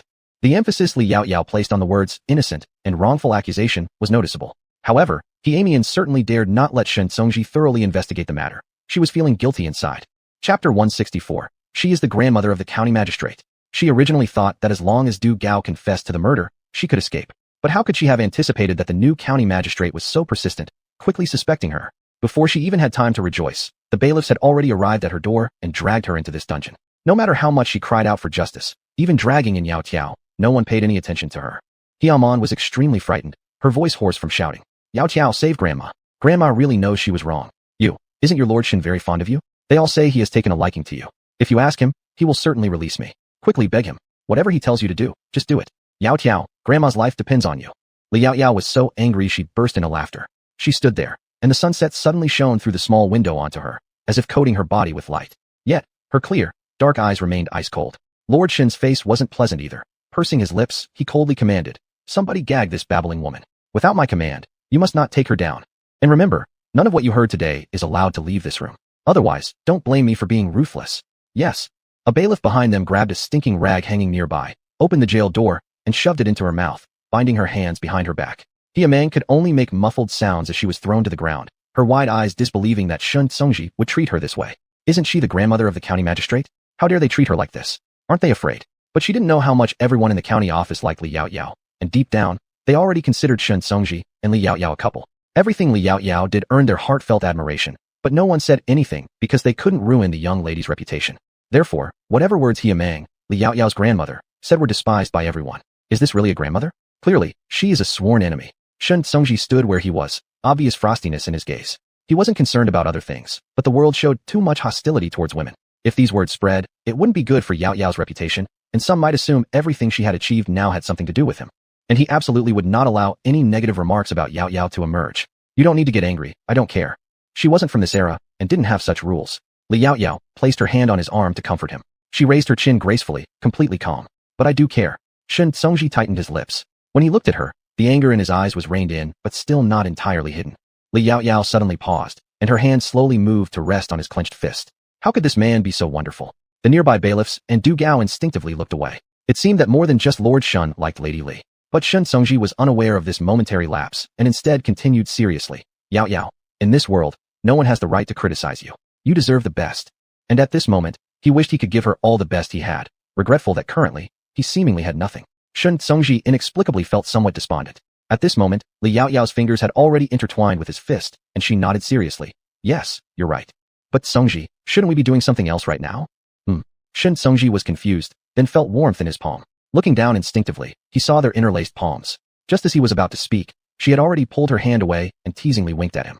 This was the first time he'd seen this side of her. Shun Tsungji's throat felt dry, wanting to ask her what she meant. Was she willing? But for the moment, he found himself unable to speak. Unfortunately, Li Yaoyao was no longer looking at him, but turned to look at Du Gao, as if nothing had happened before. Li Yaoyao spoke coolly. Du Gao, do you know that today many people in the Li family village were speaking up for you, including my mother? Du Gao turned around, opening and closing his mouth, but still said nothing. Are you wrongly accused? Are you trying to take the blame for someone, hoping she treats your parents well? Or did she offer you silver? But Du Gao, did you ever consider if she would keep her word? What kind of person she is, you should know, and I need not remind you. Do you really trust her? Li Yaoyao ignored him and directly spoke her thoughts, throwing Du Gao off guard and making him look at her in disbelief. How did you know? Li Yaoyao smiled slightly. Is it that hard? My mother said you once helped us, so if it's just because of the silver, I'm willing to help you. It can be considered as repaying your kindness on behalf of my parents. And I heard that you've studied for a few years? Du Gao nodded blankly. I used to study for 6 or 7 years, but later my mother fell seriously ill, and there was no more money for my younger brother and me to study together. So, I stopped studying and became an accounting clerk, but gradually it wasn't enough. In the end, I married into the Li family for a sum of money. In this era, marrying into a family isn't something with a good reputation. It brings ridicule. But he really had no other options. Just like this time, even if he didn't believe, what could he do? He would eventually have to compromise. Yet, he never expected that his one small act of kindness in the past would eventually become the best opportunity for him when he was at his wit's end. Li Yaoyao nodded, paused a bit before slowly saying, if so, come work at my factory after you're released. I happen to need someone educated. The monthly wage is 15 strings of coins. If you perform well, in the future, when you are promoted to supervisor, your salary will increase to 5 taels, which is equivalent to 50 strings a month, and you'll also get a house. You can bring your family to live in the factory dormitory. What do you think?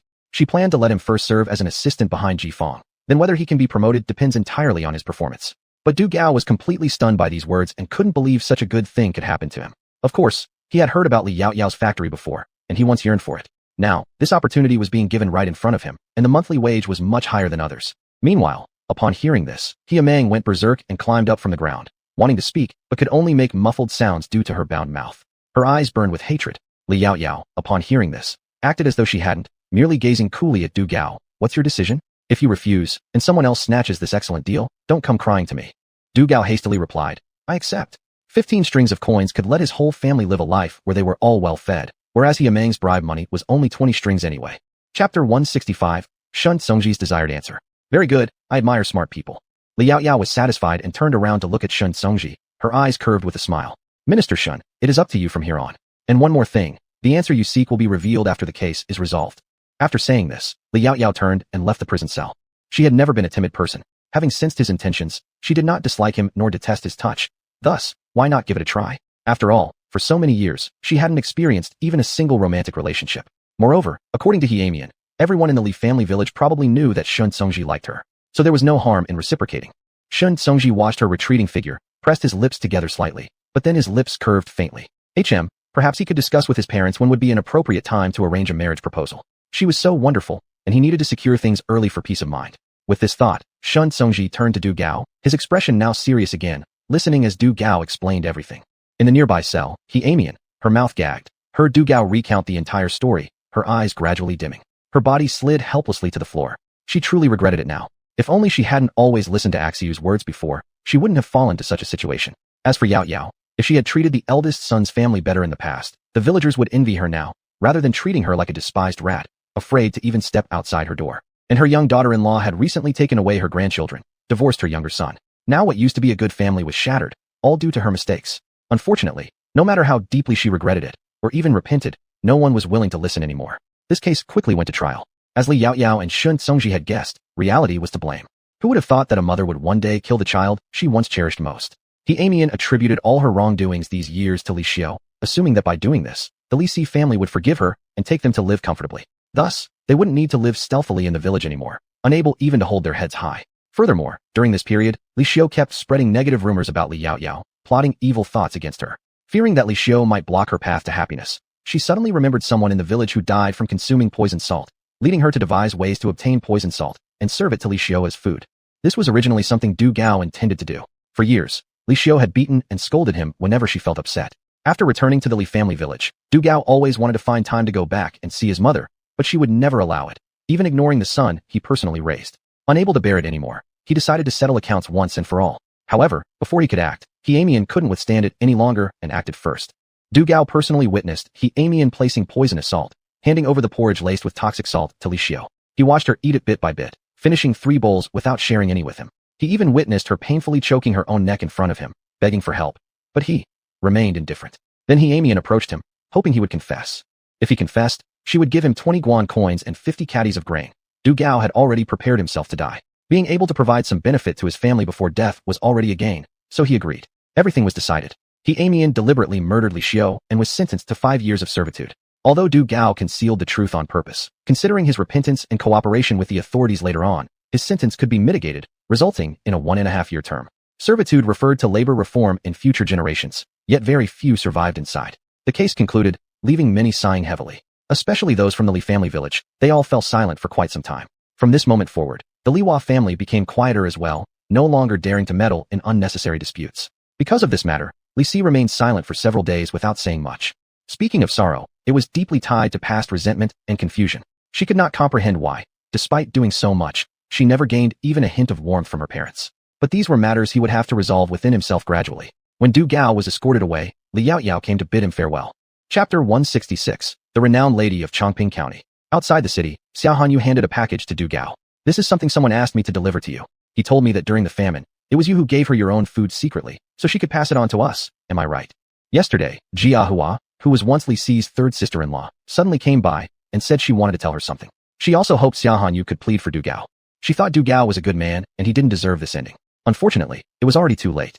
Even if it weren't too late, Li Yaoyao wouldn't have pleaded on his behalf, because she believed Shin Songji would handle it well, and she wouldn't interfere with such matters. Du Gao was momentarily stunned upon hearing this, but then nodded. Back then, you were all just kids. Moreover, my brother and sister-in-law were always kind to me. Unfortunately, my words carried little weight. Even if I tried to do anything, it was useless. He wasn't lying. He had attempted everything but only received scolding in return, nothing more. Li Yaoyao, upon hearing this, did not agree. You've done what you could under the circumstances, and it's commendable. Thank you also for helping our family. If not for him, her younger siblings might not have been able to endure and survive safely. Du Gao shook his head, saying nothing, as he didn't feel like those handfuls of dry food amounted to much. But then Li Yaoyao continued. However, Jia Hua originally wanted me to intercede for you, and I refused. Du Gao slightly shook his head after hearing this. You've done enough for me. Besides, this is exactly what I deserve. And he should have been sentenced even more harshly. Now, only 1.5 years. It was a duration he could certainly endure because he knew better days awaited him. After 1.5 years, he would surely live long enough to return here and fulfill his duties of filial piety to his parents. Li Yaoyao was pleased to see him think this way, because it indicated his character was truly commendable. Such people are reliable. With this in mind, she spoke slowly. But rest assured, though it will be 1.5 years before you can return to work for me, I'll pay half a year's advance wages to your parents. At least let them have a happy new year. I won't plead on your behalf, so this payment will serve as my family's gratitude. It could also be considered as repayment for the original master's favor. Upon hearing these words, Du Gao suddenly knelt before her and knocked 3 loud bows, catching her off guard and leaving no time for her to support him. Thank you. Countless emotions finally converged into these 2 simple, yet profoundly respectful words. Li Yaoyao quickly helped him up and then turned to look at the 2 bailiffs escorting him. Dear friends, please take care of him along the way, since he will return later to work for me.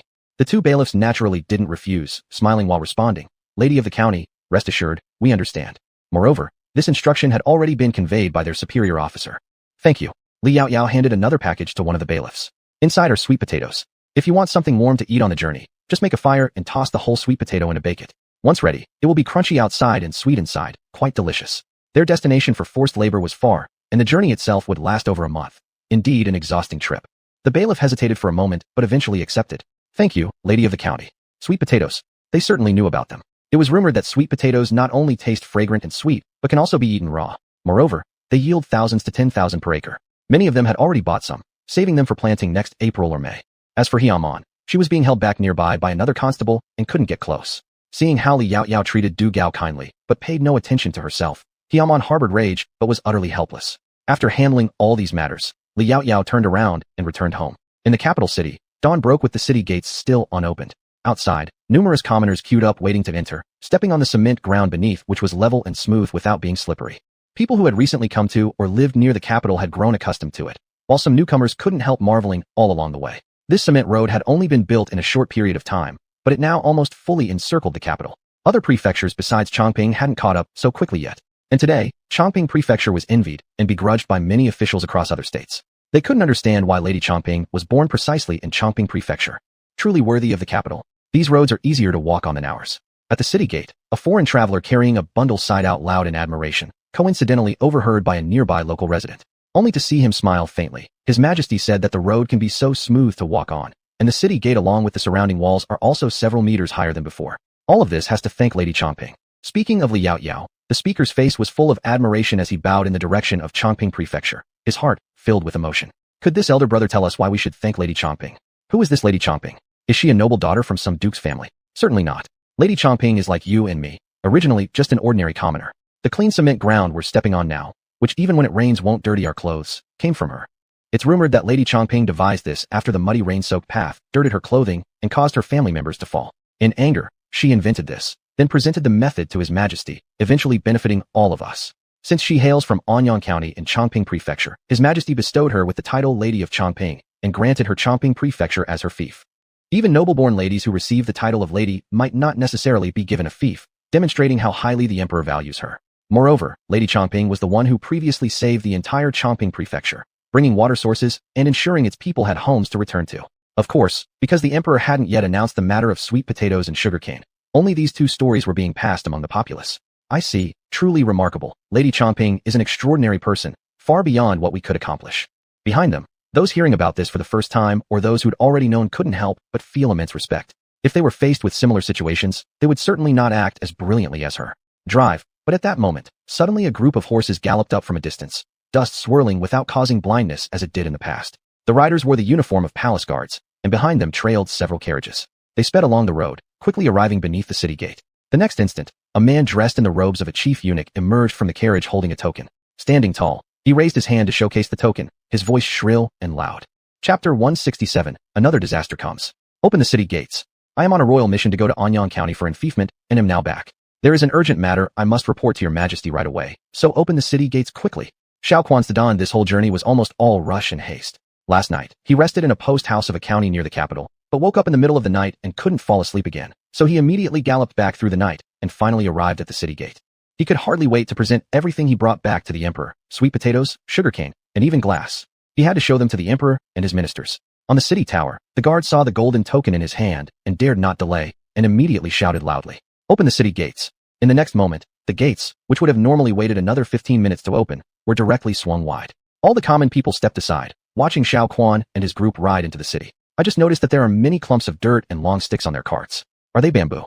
They can't be. That thing looks black, whereas bamboo is green. As for the dirt lumps, I know about them. They're called sweet potatoes. There are red ones and white ones. The red ones are called red sweet potatoes. The white ones are white sweet potatoes. You can eat them either raw or cooked, and they are very fragrant, sweet, and glutinous. It was discovered by the lady of Chongping County, and its yield is 10,000 caddies per mu. At this, everyone gasped in disbelief, staring at the last few carts and the bags with imprints of what's inside. Just then, the emperor slowly walked onto the court grounds, accompanied by a small eunuch from Xiao Quan's side. If Xiao Quan wasn't here, most of his responsibilities fell to this trusted individual who was only 15 years old.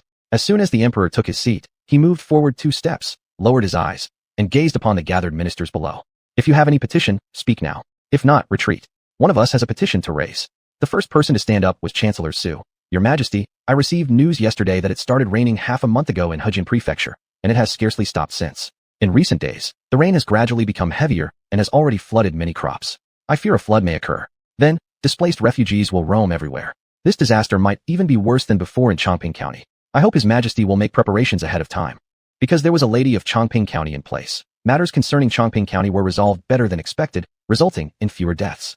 But Hoarding Prefecture doesn't have such a person, and floods are different from droughts. When the water comes, if not forewarned, there will be nowhere to hide. Actually, several villages in Hoarding Prefecture have already been flooded, with houses submerged. The disaster has already taken shape. Upon hearing this, the originally relaxed expression of the emperor gradually became serious. What do all my officials think should be done? All the ministers looked at each other. Then Shen Changyi suddenly stood out, dressed in a purple official gown, tied around his waist, outlining his slender and tall figure like a cultivated scholar, gentle as jade. His face resolute, his back slightly bent but proud. Your Majesty, your humble servant thinks that Hoarding Prefecture is far from the capital. Even fast horses will need days to get there. Now the disaster has likely already begun. I volunteer to go to provide relief. The request is granted. After hesitating for a moment, the emperor agreed and then gave instructions. I expect the Ministry of Revenue to quickly prepare a detailed list of required supplies and relief funds, and make sure all arrangements are completed so Minister Shun can leave immediately to provide disaster relief. The population of Daxia is not much, and these disasters one after another are truly things the emperor does not want to see. Your humble servant shall follow the edict. The Minister of Revenue quickly stepped out and accepted the imperial order.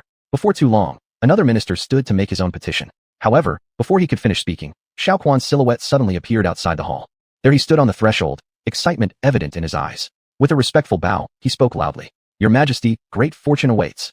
Chapter 168, Virtuous Daughter-in-Law. In an instant, all the ministers turned in unison, their gazes falling solely on Xiaoquan.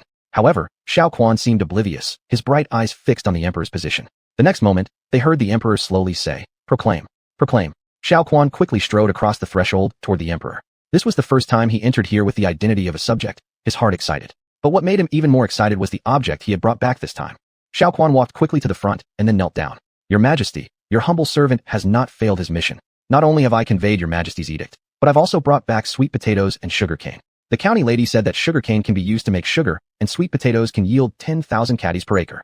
The county lady of Chongping produced over 3,000 caddies of sweet potatoes from her half-plus-half acres of good land, and the carts are now parked outside. Is this true? The emperor's originally dispirited eyes instantly lit up, almost unable to contain his excitement. It's true, Xiaoquan solemnly nodded. The county lady of Chongping even took me to see the 20 acres of wheat that yields 1,000 caddies per acre. She said that to repay your Majesty's high regard for her, once these 20 acres of wheat mature, she wishes to donate 10 acres of grain to the court. As soon as those words were spoken, the emperor suddenly rose from his seat. Good. Excellent. Xiaoquan, you have truly brought good news to me. Having said this, the emperor directly stepped down from the dragon throne, smiling at the ministers present, and said, Ministers, why don't you accompany me to take a look at these sweet potatoes and cane? We, your subjects, shall follow your command. Subsequently, the ministers followed behind the emperor to the outside. Just as they exited the palace gates, they saw more than 10 horse-drawn carriages neatly parked there, each fully loaded. Xiaoquan, your Majesty, except for the things in the last 3 carriages, which the county lady asked me to give to Lord Shun, everything else is the return gift from the county lady to your Majesty. Upon hearing this, Shun Guangfeng was slightly startled and immediately bowed deeply. Thank you, Master Quan. The corners of his mouth couldn't help but curl upward, revealing his emotions. Shin Changyi beside him was similarly so, full of curiosity towards this future sister-in-law. Xiaoquan shook his head. It is my blessing. Moreover, when returning, the county lady had given him plenty of gifts, all in the carts. Thinking about it, he continued, Your Majesty, inside here are top-notch treasures. Oh, this statement made the emperor much more interested. What kind of treasure? Could there be anything more precious in this world than the sweet potatoes that produce 10,000 caddies per acre? Or could it be the wheat that Xiaoquan mentioned earlier? But didn't he say it hadn't matured yet? However, Xiaoquan acted mysterious, grinning slyly and saying, Your Majesty will know once you see it. The emperor laughed loudly, speaking fondly. You, after going to Chongping Mansion, have become quite lively. He then led the group swiftly down the stairs. Xiaoquan hurried forward, letting the emperor place his hand on his arm. Your Majesty, please be careful. They quickly arrived at the carriage. Xiaoquan moved forward 1 step, calmly ordering, Lift the cloth covering the top. Yes. The guard standing before each carriage advanced 1 step, simultaneously pulling the coverings off, revealing the contents for all to see. The emperor and the ministers all moved closer 1 step, marveling in unison. What is this thing? The Minister of Revenue picked up a long and thin stalk of sugarcane, brimming with curiosity. This is called sugarcane. It's a fruit. When I was in Anyang County, the county lady herself cut it for me to eat. It's several times sweeter than sugar and honey, and eating too much won't cause boredom, though it might lead to mouth ulcers if overeaten. At this point, Xiaoquan showed a bit of embarrassment. The county lady said this is simply because of overeating leading to abrasions. Controlling intake should prevent it. Additionally, before consuming it, one should avoid spicy foods, etc. Not hiding anything from any of you esteemed officials, the blisters in my mouth only healed 2 days ago. Upon the conclusion of his words, laughter broke out among several ministers. The emperor, who heard this, also became quite interested. After listening to you, I am eager to taste it myself. Su Qing immediately expressed agreement. Your Majesty, I agree. But regarding this cane, I have no idea how to eat it. During this conversation, everyone looked at Xiaoquan. He took a peculiar iron instrument from the cart, picked up the sugar cane, and began peeling it vigorously. Soon enough, he had cleaned it thoroughly and cleanly chopped off its tail with a crack. Next, Xiaoquan handed the clean sugar cane to Su Qing. Please hold on to it firmly, Chief Minister. Curiosity flickered in Su Qing's eyes, and he gripped it tightly. The next moment, Xiaoquan used the sharp end to chop down, cleanly cutting off a section of sugarcane as long as half an arm. The county lady said the bottom part is the sweetest, but also the hardest. Can the chief minister handle it? Naturally, Su Qing was not about to admit defeat in front of a sugarcane, even though he was 54 this year. Shouldn't the first piece be offered to the emperor first? He instinctively looked at the emperor, who smiled unconcernedly. Since Xiao Quan has given you the first one, go ahead and eat it. As he spoke, he turned back to Xiao Quan again. And what about the second one? Your Majesty is wise. After fawning briefly, Xiao Quan continued. Although the last section is the sweetest, the county lady mentioned that the middle part is the best, both sweet and not too hard. Then he handed over the sugarcane's middle section to the emperor. The county lady also said that pre-cut sugarcane should only pass through one's own hands since people touch many bacteria daily, so it might seem undesirable to eat something touched by others' bacteria. Bacteria means invisible dirt. I see. Upon hearing this, the emperor immediately reached out and allowed Xiao Quan to cut it off. Xiao Quan added, the county lady also mentioned that there are more convenient ways to eat sugarcane. Cutting it into small pieces, but chewing on it directly is much more fun. You just need to enjoy the sweet juice inside and spit out the flavorless residue after chewing. Of course, he had tried it himself and felt the same way. Next were Shun Guangfeng and his son. Lord Shun, Miss Yarrow, let me bring you 2 dozens of sugarcane, along with sweet potatoes, for you both to feast on freely. If it's not enough, she will send some more your way. This statement immediately sparked several envious glances. How could the Shin family have such good fortune? Even Shun Songji was demoted, yet they encountered such a talented person as the county lady of Chongping. Despite her being so far away, she kept sending treasures back, not only pleasing His Majesty, but also benefiting their own clan. They truly regretted missing out on this chance. Of course, unlike their feelings, Shun Guangfeng's smile widened further. Ha ha ha, what a virtuous daughter-in-law. She already knows how to respect her father before even entering the house. Shun Guangfeng took a hearty bite of the sugarcane, feeling sweetness in his mouth, and even sweeter satisfaction in his heart. Chapter 169. An official's money, not taking it would be foolish. The emperor took a bite after seeing it, and instantly, the sweet flavor spread in his mouth, which shocked him so much that he rarely opened his eyes wide. Indeed, it is sweet and quenches thirst. What do you think, my lords? My lord, it is sweet. We have never tasted such a sweet fruit. Xiao Quanzi said it was a fruit, but one wouldn't be able to tell if they didn't take a bite. This black and ugly thing, resembling a stick, could actually be eaten. I feel the same way. After Su Qing finished speaking, many ministers voiced their agreement. Xiao Quanzi peeled one, and the other ministers had the guards peel theirs. Tens of thousands of ministers got to taste this new fruit. However, what caught the emperor's attention the most was something Xiao Quanzi had mentioned before. Xiao Quanzi, did you just say that sugarcane can be made into sugar? Is that true? Replying to your majesty, I saw it with my own eyes before leaving. The county lady also said that one stalk of sugarcane can produce 30 grams of white sugar, but only 2 grams of brown sugar. Why is there such a big difference? Xie Guangfeng couldn't understand why there was such a difference since both were sugar. Xiao Quanzi shook his head. I don't know either. That's what the county lady said. The county lady also said that brown sugar has a warming effect and some blood-nourishing properties. If women have stomach pain during menstruation, they can boil it with ginger and drink it warm, which would make them feel much better, but white sugar won't work. When it came to women's menstruation, even though Xiao Quanzi was a eunuch, he still felt somewhat awkward, but he had to convey everything the county lady said. Not just Xiao Quanzi, some ministers hearing these words couldn't help but change expressions, as women's menstruation was considered quite filthy by men at the time. But the emperor wasn't overly concerned about such things. Instead, he thought it was indeed good, as it benefited the people. Did the county lady ask you to bring back the method of making sugar? The emperor asked quickly. Yes. Xiao Quanzi nodded. I saw it with my own eyes and also noted down the steps. The emperor immediately nodded contentedly. That is excellent. Then he started eating the sugarcane while walking towards the pile of sweet potatoes, his eyes showing surprise. Who would have thought sweet potatoes could grow so large? Eating one would surely fill up a strong man. Previously, Liao Yao had mentioned that sweet potatoes are very filling. Yes, Xiao Quanzi nodded. However, the county lady said we shouldn't eat sweet potatoes all the time. Eating one kind of food lacks balanced nutrition and isn't good for the body. The emperor nodded, but did not ask about what nutrients mean. Subsequently, Xiao Quanzi led the emperor to the central carriage. My lord, inside this carriage is a special gift the county lady has sent you. As he spoke, he instructed someone to open the box. The emperor moved forward slightly, and instantly, the lifelike glass flying dragon appeared before him. The emperor couldn't help but widen his eyes. This is glass. That's right. Xiao Quanzi nodded, and the guards started moving out the dragons, phoenixes, and other glass-made objects one by one.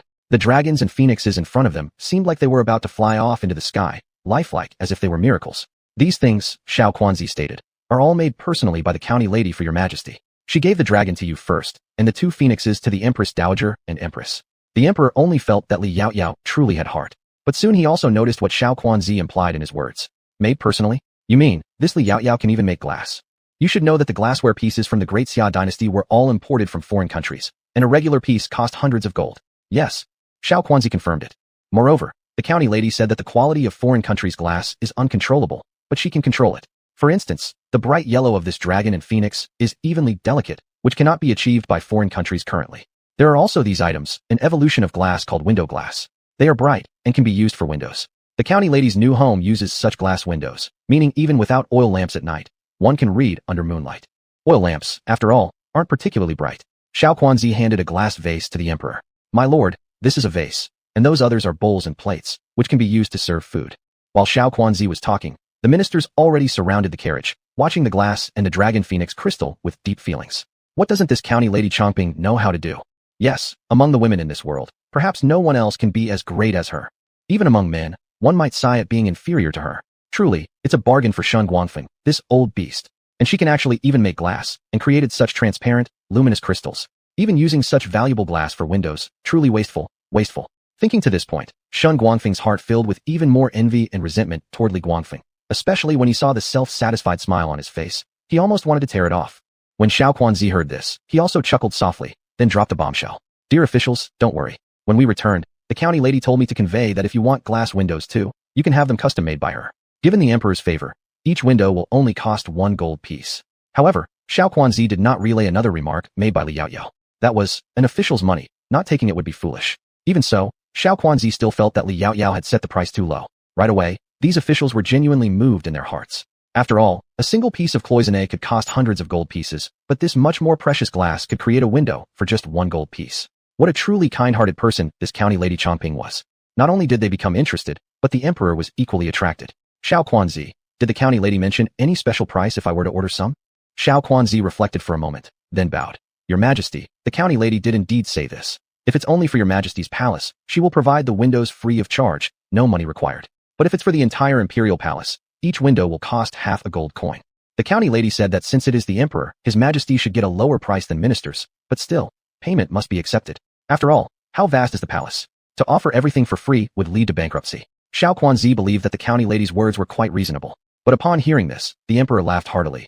Good, very good. It is well worth my having bestowed upon her the title of county lady. The emperor was genuinely pleased and didn't feel like Li Yaoyao was merely trying to flatter him. He thought that she sincerely intended to save him money. If so, then later send her a letter and tell her that I am awaiting her to fulfill her promise. Seeing the emperor react this way, the other officials quietly decided to find Xiao Quanzi privately after court ended to place their custom orders. And regarding those cloisonne items, if the county lady is willing to sell glass, surely she wouldn't refuse requests to buy cloisonne either. Just as Li Yaoyao expected, the money of the 100 officials of the capital was truly easy to earn. Chapter 170, Li Yaoyao's purpose. Your servant obeys the decree. Xiao Quanzi quickly followed the decree and also felt happy for Li Yaoyao. Subsequently, the emperor led the ministers to admire these objects for a while before ordering them to be moved back to his sleeping quarters. He kept some of them and handed over the rest to the Ministry of Revenue.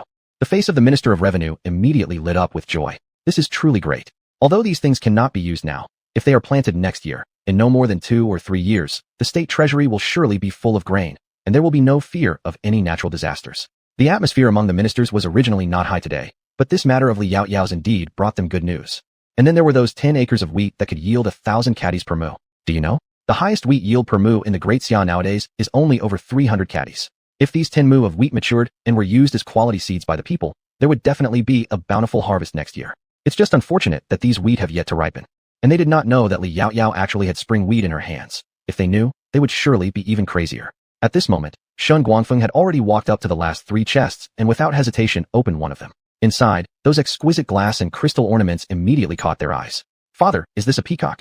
Shen Changyi took out a colorful peacock that had spread its tail feathers. Just like the previous dragon and phoenix, both were carefully sealed with glass and wrapped in soft cloth to prevent damage. However, during the journey, some of the soft cloth became slightly loose, so some ornaments were partially exposed.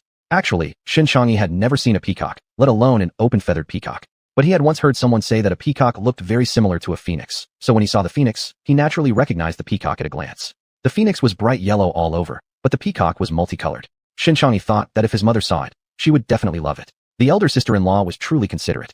But after hearing, Shen Guangfeng shook his head, indicating that he didn't understand. His eyes had long been drawn to other ornaments, and there was also a set of glass bowls and plates for eating inside. They were rather simple, without the emperor's ornate ones. He lovingly picked them up and showed them off to those officials who often contradicted him on the court. Look, my future daughter-in-law is very filial. Even though she has good things, she still remembers to prepare a portion for our family.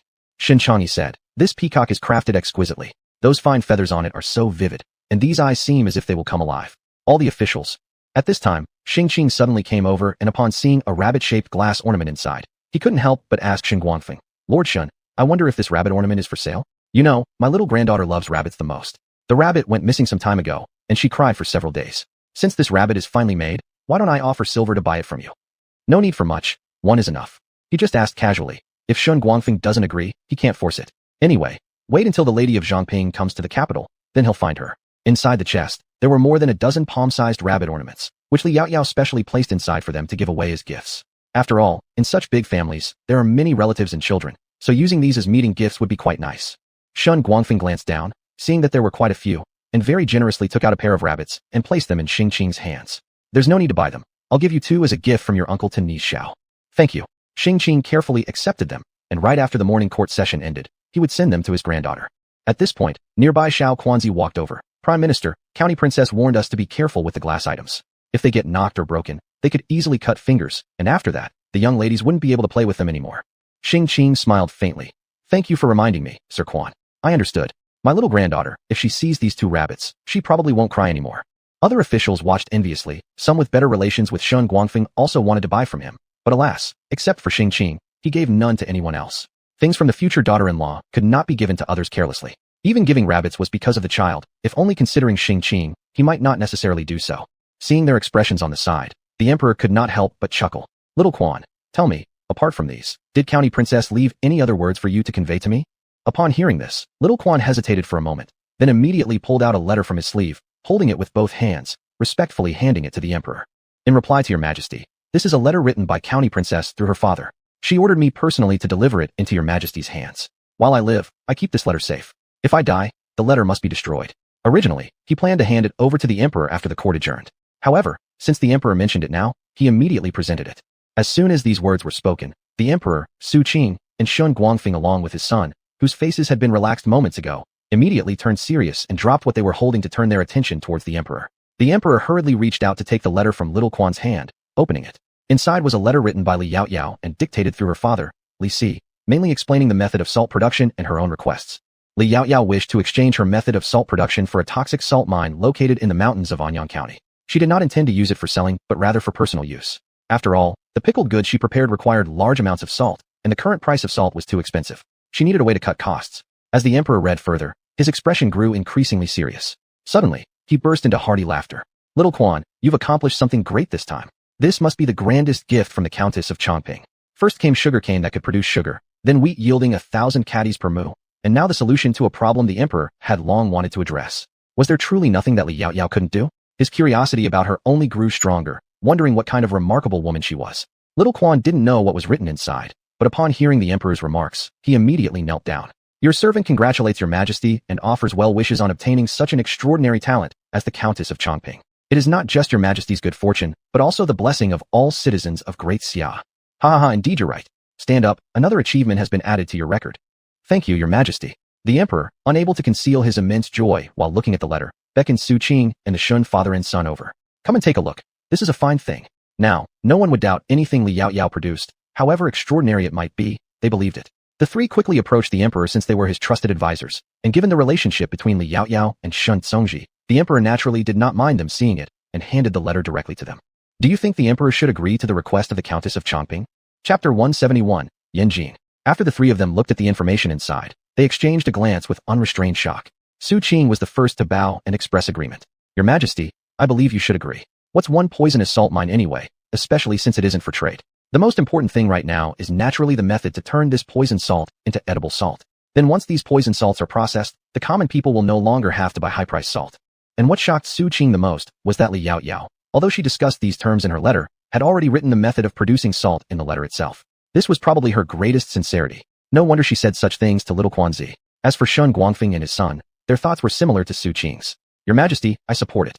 If all the previous things were surprises, this one truly shocked everyone. The other ministers looked at each other uncertainly, not understanding what puzzle the few of them were referring to. But they could roughly guess that Lady Chongping must have certainly given the emperor another wonderful method beneficial to the country and its people, and it was a particularly important one too. The emperor nodded, as his thoughts were the same as theirs. It's just a poisonous salt mine. Even if it were all 3 mines in Chongping Prefecture given to her, he would still agree. Then the emperor and his retinue returned to the court to continue the session. After the court session ended and they went back, many officials' families were curious why today's dismissal from court was much later than usual.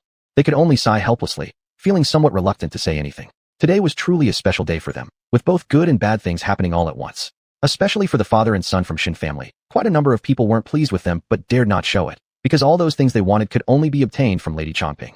However, at this moment, a few officials didn't have time to think about more. Su Qing, the two father and son from Shin family, along with the 6 secretaries were still retained by the emperor in the palace to discuss various matters. They might even have to eat lunch inside the palace. But those 3 carts of gifts were sent back to the Ho residence first, so they wouldn't be left in the palace where others might get envious. Zhongyi Mansion. Madam, the palace sent several carts of things out. It said that eunuch Quan returned to the palace today. All these things were brought back from Anyang County and were specially prepared by your future young madam. Yin Jin's maid in charge excitedly ran in from outside. Everyone in the home mansion knew by now that their young master would return with a new madam next time he came back.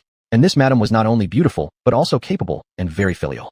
Although the whole mansion hadn't seen her yet, they had grown to like her from the heart.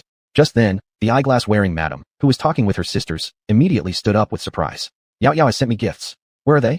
Take me there quickly. Saying that, she prepared to go outside but was stopped by one of the ladies nearby. What are you rushing for? And I've never heard about Art Songji being betrothed before. Yin Jin's lady friend was called Ruan Shu, the mistress of Xian Guogong's household. The two were about the same age and had practically grown up together. Ruan Shu rose and walked beside her, full of curiosity. Tell me quickly, when did you get a daughter-in-law? Not long ago, I considered introducing a girl to you. She was very gentle, and her looks were also nice. I originally thought of introducing her to your Songji. Turns out I was late. It's indeed late. Our Songji has already found one on his own, namely the newly titled Lady Chongping by His Majesty, both obedient and capable. Look, she has already sent me things again. Your girl might as well be kept for your son. Anyway, they don't need her. And also, let me tell you this. The matter of arranging marriage for Songji cannot be spread around. Otherwise, if Miss Yao Yao hears it when she comes to Jingdu and doesn't want Art Songji, you couldn't afford the compensation. Then forget it. My son has already been engaged. The sons of the Xian family, unless they are childless by the age of 30, can under no circumstances divorce their wives or remarry, or take concubines. This is a family rule. However, this was the first time Ruan Shu had seen Yin Jin so fond of a little girl. Knowing that Yin Jin was the Long Princess, the most favored daughter of the previous emperor, what kind of woman hasn't she seen? There aren't many who could satisfy her. But regarding Lady Chongping, she had also heard some things. Even her husband admired her greatly, saying she had depth of vision, cared for the overall situation, etc. All were good words. At first, she felt a bit uneasy in her heart, but didn't expect that she would become her little sister's future daughter-in-law, and that she liked her so much. Yin Jin knew she would say that, and reached out to hold her arm, pulling her out of the door. All right, let's not talk about these things. Come, I'll show you the gifts my daughter-in-law gave me. Soon, they arrived at the courtyard outside, where 3 carts had already stopped there, filled with goods, more than what Yin Jin had sent. And the person who delivered the items was none other than Xia Fangzi, the little apprentice by Quan's side. Upon seeing Yin Jin and the other, he hurriedly went forward to pay respects. Your servant pays respect to the Princess Long and greets Lady Guogong. Stand up, Yin Jin said lightly. Thank you, Princess Long. Xia Fangzi stood up and immediately introduced them. Princess Long, the emperor has some matters and kept Lord Ho in the palace for discussion, so the master ordered me to send these items back first. This cart carries sugarcane and sweet potatoes. The sugarcane is a fruit. It is very sweet after peeling, and it is also full of water, and this 1.5 cart carries sweet potatoes. Boxes inside contain soy sauce and preserved bean curd, etc., all made by the lady of Chongping County herself. Master said that putting a bit of this soy sauce while cooking will make the dish particularly fresh. The most impressive thing, however, is this last cart. These 2 boxes contain items worth 1,000 pieces of gold. Other than His Majesty, only the Zhongyi Ho family possesses them. Many officials who saw them today were envious. As Xia Fangzi spoke, he opened the 2 boxes, revealing their contents right away. On top was a colorful peacock, catching the eyes of the 2 women instantly. Just as Shen Changyi thought, Yin Jin immediately took a liking to this peacock upon sight. Little Fangzi, what is this? Why is it so beautiful? It looked like crystal, but she felt it wasn't quite the same. Chapter 172, Truly a Pity. Xia Fangzi hurried forward to explain. In response to the Long Princess, this is a peacock spreading its tail. It's made of colored glass and also something that was personally crafted by the Chongping County lady. Upon seeing this, Ruan Shu could not help but marvel. Aging, your daughter-in-law is truly amazing. She can create things as beautiful as these. I've heard that only foreigners know how to make this colored glass. To be sure, my daughter-in-law is naturally talented. Yin Jing carefully looked at the peacock, filled with delight. But she quickly noticed the glass outside shining through. Xia Fangzi, what is that thing outside? Could it possibly also be made from colored glass? If it were colored glass, how could it be so clear, just like winter ice, able to clearly see everything inside, even through layers?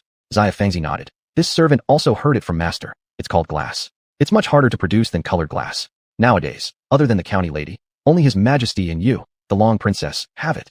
Even Minister Su's 2 glass rabbits were gifts from the marquis. The master said, according to the county lady's wishes, there are some small items within. Many pieces have been given, so if the Long Princess wishes, she may gift them or give them to relatives and children for play. The Long Princess didn't get to see this, but earlier in the morning, those ministers liked them very much when they saw them. They wanted to buy them from the marquis, but he wouldn't agree. Since this is something my daughter-in-law reverently presented to us, we naturally don't want others to have it. Yin Jing put back the peacock she held in her hands and picked up other little ornaments, fondling each one with admiration. Wow, isn't this a toad?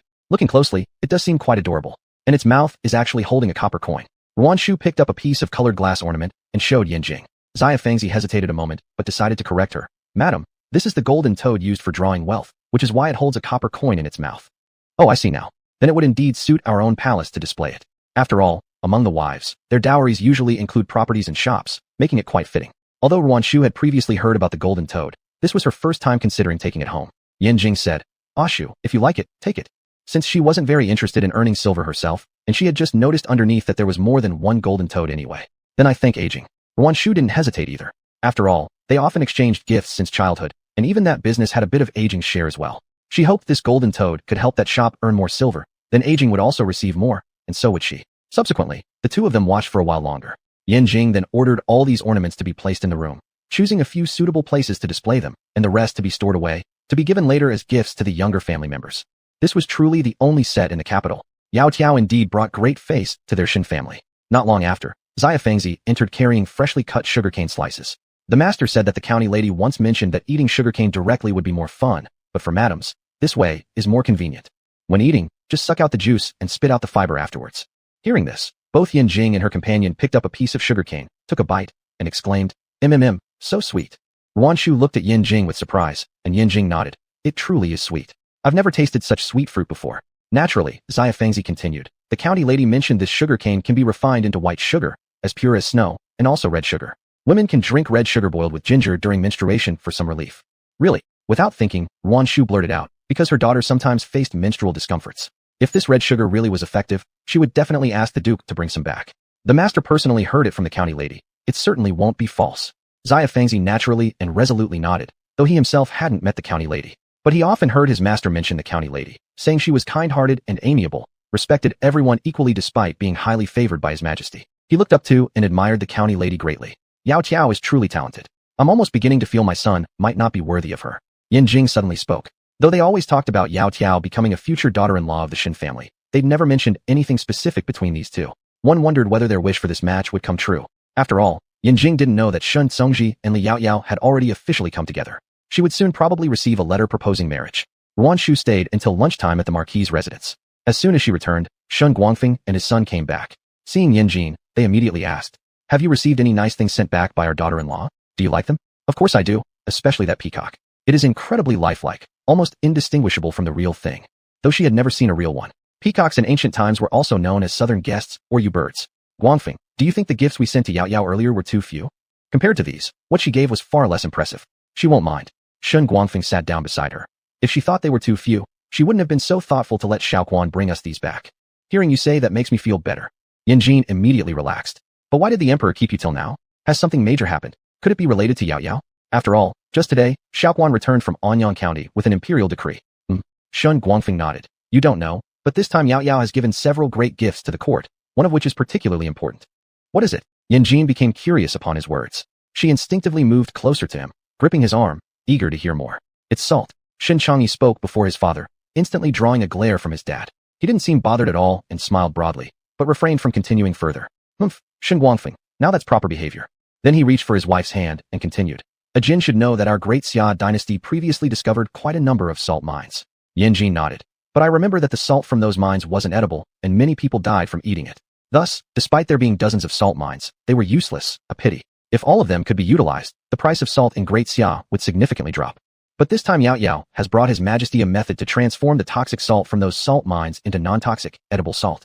And as a return gift, she also presented His Majesty with 10 acres of land where each acre can produce 1,000 caddies of wheat."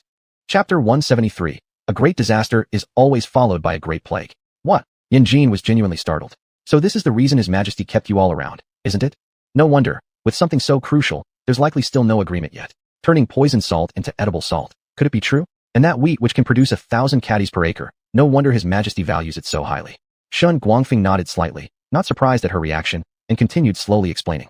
"During today's morning court session, His Majesty was quite worried about the flooding in Hejian Prefecture. However, Yao Zhao had little Quanzi bring some good news to His Majesty, and when we left, His Majesty's mood had recovered. And His Majesty has entrusted Changyi with the task of disaster relief in Hejian." At this point, Shin Changyi glanced toward Shin Changyi with concern in his eyes. Changyi didn't seem to mind himself. "Mother, I requested this task from His Majesty myself. You know, if this task were to fall into the hands of certain people, the disaster relief funds and grain given by His Majesty might not even reach the common folk. He had once witnessed such a thing with his own eyes. Hearing these words, Yanjin couldn't help but smile slightly. Don't worry, Mother understands. But remember to be careful when the time comes. They say that after a great disaster always follows a great plague. Songji mentioned earlier in a letter, do not drink unboiled water. It's best to boil it before drinking. Doing this will kill whatever poisons are inside. Remember to follow this advice. What Songji had said echoed what Yao Zhao said. If she said it, there must be a good reason behind it. Though they may not fully understand, listening to her would definitely be right. Shen Changyi nodded his head. I'll remember. Moreover, he remembered well. Not only that, but he planned to spread this knowledge to the common people as well. Even if many wouldn't listen, there would always be a few who did. Subsequently, Shen Changyi went to the study to write letters. One was to inform Shen Songji that he would go to Hujin for the disaster relief effort, while the other piece of news involved receiving a gift and how delighted their parents were upon receipt, asking Shen Songji to convey this to his elder sister-in-law. Meanwhile, in the palace, the emperor also shared Li Yaoyao sent several glass and crystal figurines, bowls, and dishes with the empress and the empress dowager. One phoenix sculpture rested close to the empress dowager, who was lovingly caressing it. This phoenix is truly lifelike. I almost doubt whether the lady of Chongping County has indeed seen a real phoenix reborn. Empress beside her nodded. Your Majesty is exactly right. That's exactly what I think. There is also Your Majesty's dragon among the clouds. It seems ready to soar into the sky. It's exquisitely detailed beyond belief. And indeed, the Countess of Chongping seemed an extraordinary person herself. While giving phoenix sculptures to both Her Majesty and the Empress Dowager, they weren't identical, thus proving their uniqueness. Then, the Empress added about the transparent glassware and tableware more lucid than ice. Apparently, one cannot buy them even outside, truly demonstrating thoughtfulness. However, Your Majesty, since the lady of the county gave such excellent items, have you decided what rewards to give her yet? The Emperor replied soon. These contributions from the lady of Chongping County this time are the most essential and irreplaceable ones. Although I do not yet know specifically what they are, our government never takes advantage of ordinary people. The Emperor shook his head. Her fiefdom has been granted already, and silver money has also been provided. This time, I cannot figure out what else to grant her. This Li Yaoyao, each item she provides surpasses the previous ones in value, making it hard for him to find another suitable reward. Although she obtained the salt mine, compared to the method of producing salt, it means little. She should at least receive something extra. But the Empress, hearing this, let her eyes sparkle, then smiled gently. Why don't you grant her a mansion, located right here in the capital city, so she will have somewhere to stay whenever she visits the upper reaches of the capital city? Ah yes, she will come shortly to manufacture the glass windows for me. She'll have to reside here in the capital for some time. Your proposal is absolutely perfect. Having said this, the Emperor immediately summoned Little Quanzi eagerly. Little Quanzi, choose a house for the lady of Chongping County as her residence. Ideally, it shouldn't be too far from the Shun family estate, so their interactions will remain convenient later on. See, how thoughtful His Majesty is. Little Quanzi, upon hearing this, chuckled happily. Your humble servant shall act right away. He was determined to choose the finest estate for Miss Yao Zhao, ensuring it was ready swiftly so Miss Yao Zhao would have a place to stay when she came to the capital. Seeing Little Quanzi's joyous manner, the Empress couldn't help but smile lightly. Little Quanzi looks rather pleased. The Emperor nodded. Even though he has only visited Anyang twice, it's obvious he gets along quite well with Li Yaoyao. Don't let Little Quanzi's demeanor fool you. He's actually not easy to get along with, and gaining his favor is far from simple. After all, he's someone within the palace who doesn't lack other sycophantic attentions. Of course, the Emperor did not think Li Yaoyao would fawn over Little Quanzi. Her character could be roughly judged from what she had done so far. Meanwhile, Li Yaoyao had no idea that His Majesty was really enthusiastically selecting a house for her. She was leisurely carrying a food box and gifts, riding her horse toward the academy. Although Lushan Academy was also part of Anyang County, it was actually quite a distance away from the main county area. Built in the mountain, one had to climb up tens of minutes on the stairs just to reach it, making it highly suitable for physical exercise. She heard that carving out these stairs took a considerable amount of time.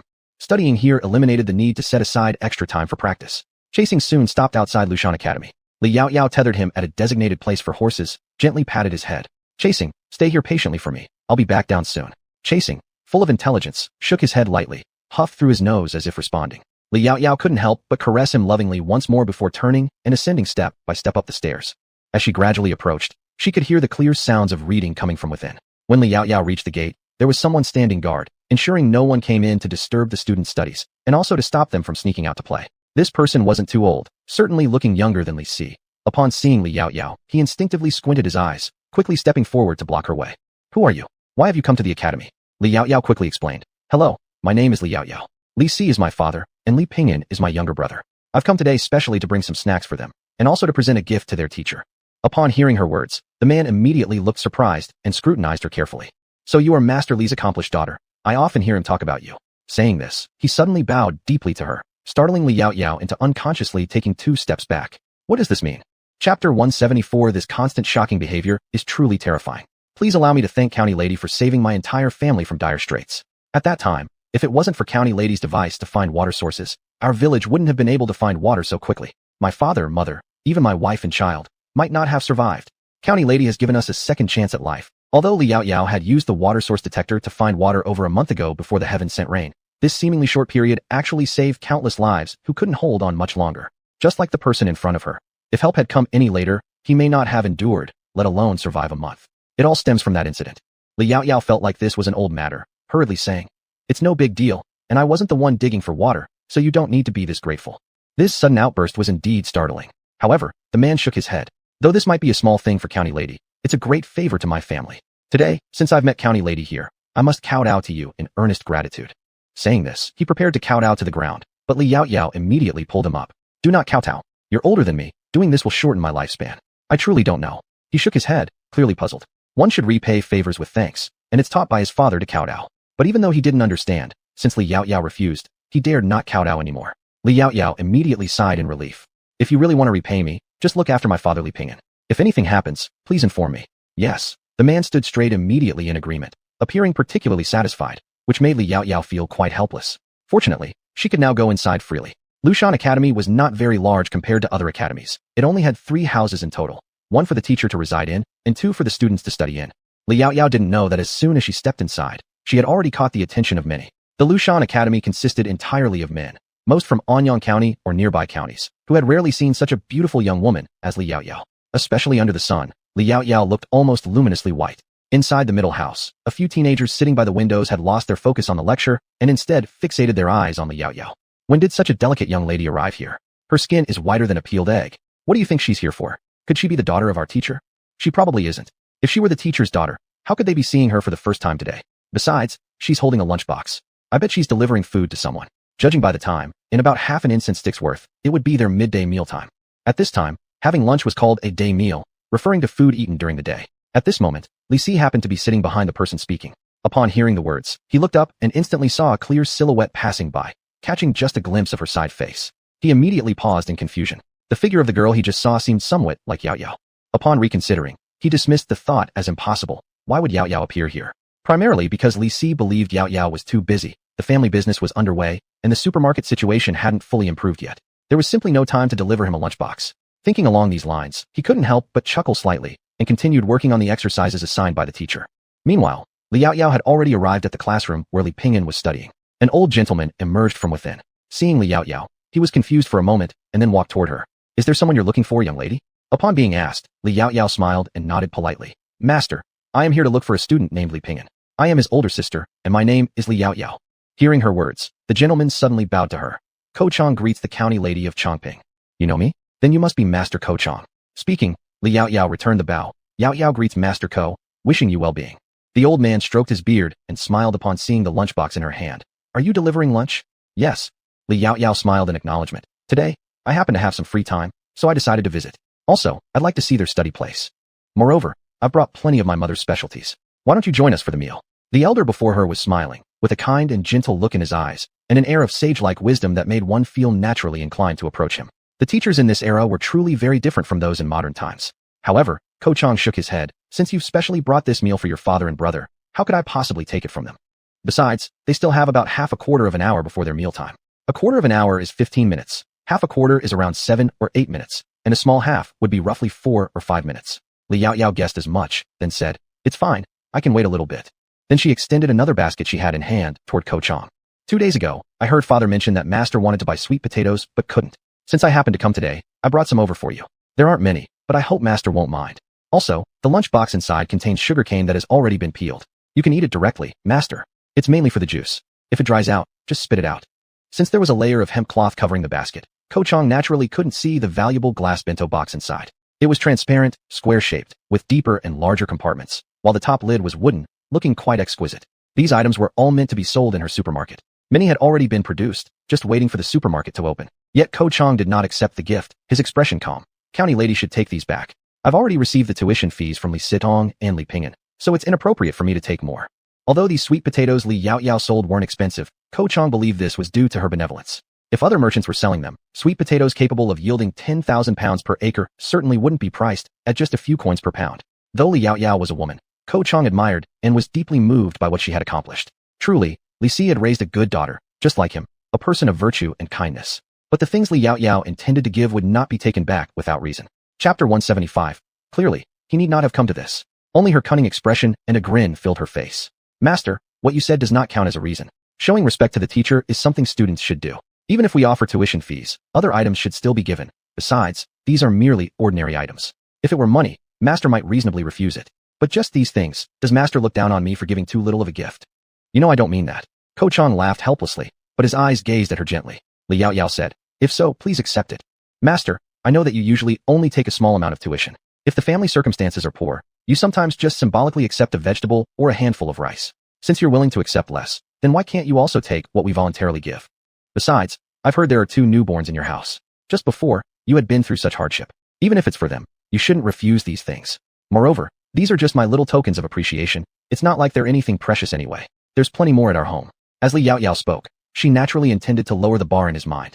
Her father once said that Master was a good person and shouldn't live such a wretched life. Like his clothes, they had already been patched countless times. Clearly, he need not have come to this.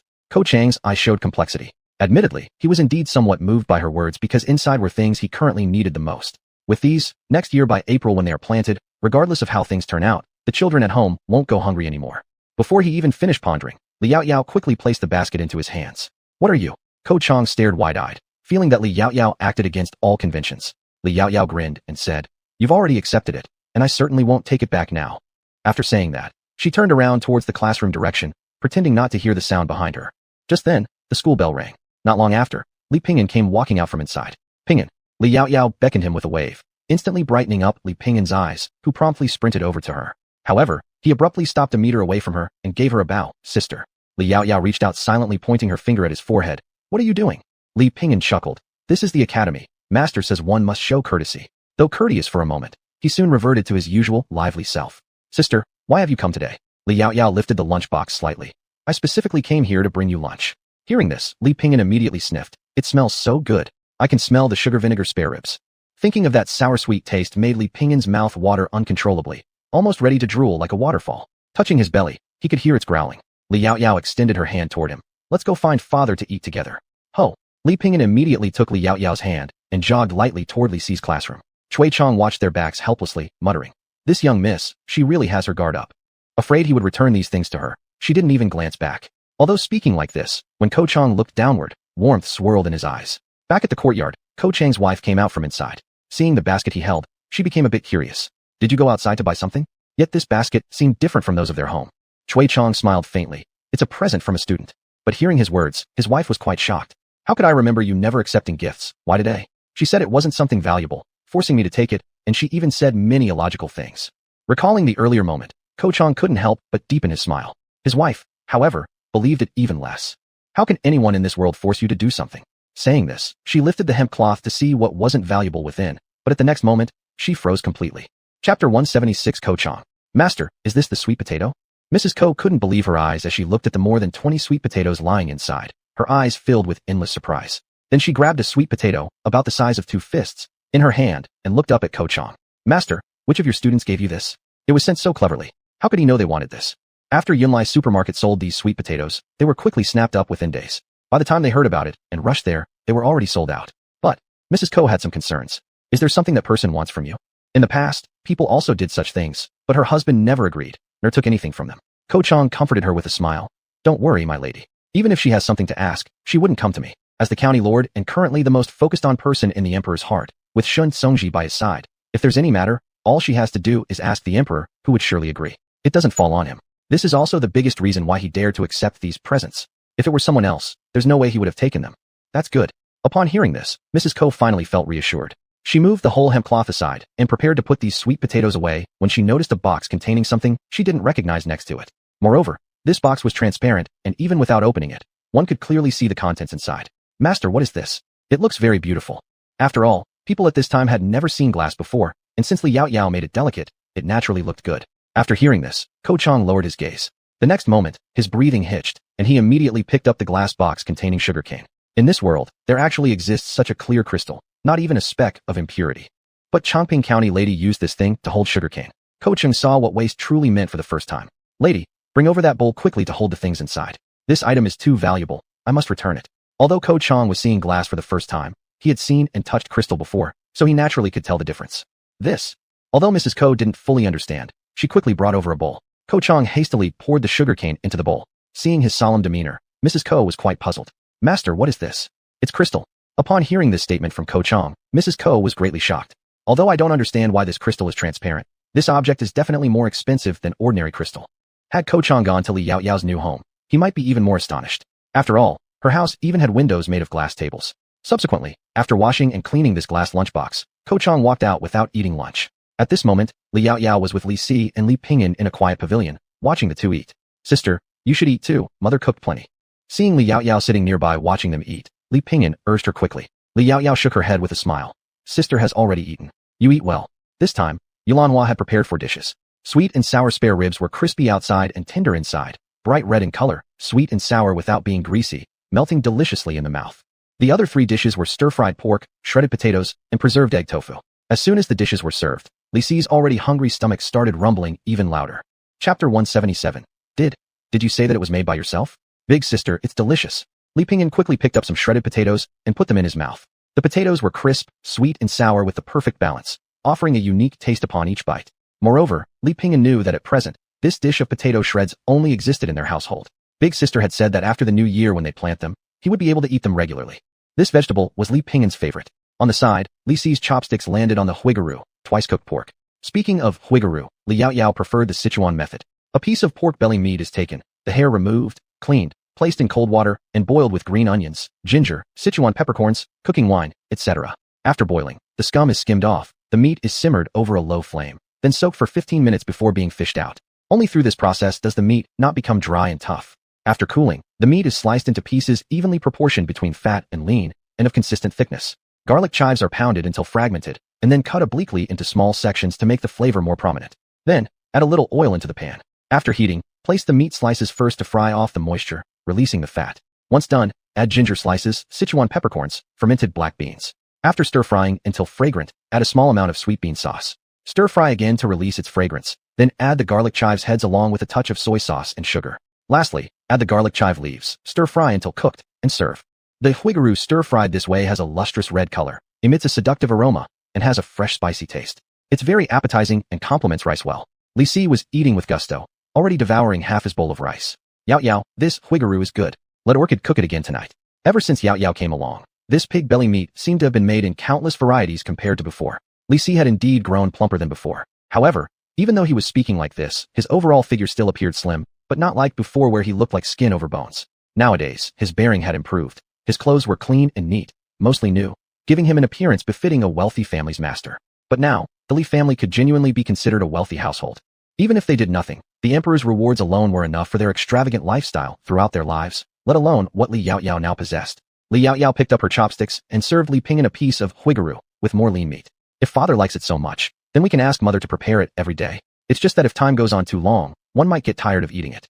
This is definitely not possible. How could anyone get tired of eating meat? Li Si neither believed nor agreed with such a statement. Li Yaoyao smiled but didn't argue further. In fact, there was such a case. In a future life, prior to doomsday, people ate meat at every meal, causing many to lose their affection for it. Vegetables became more expensive than meat. But at this moment, who could foresee such times? Even during the early period of China's reform and opening up, no one could imagine leading such comfortable lives one day. Certainly, no one could have foreseen the apocalypse either. Li Si. At this moment, Kuo Chang's voice sounded from behind. He held something in his hand.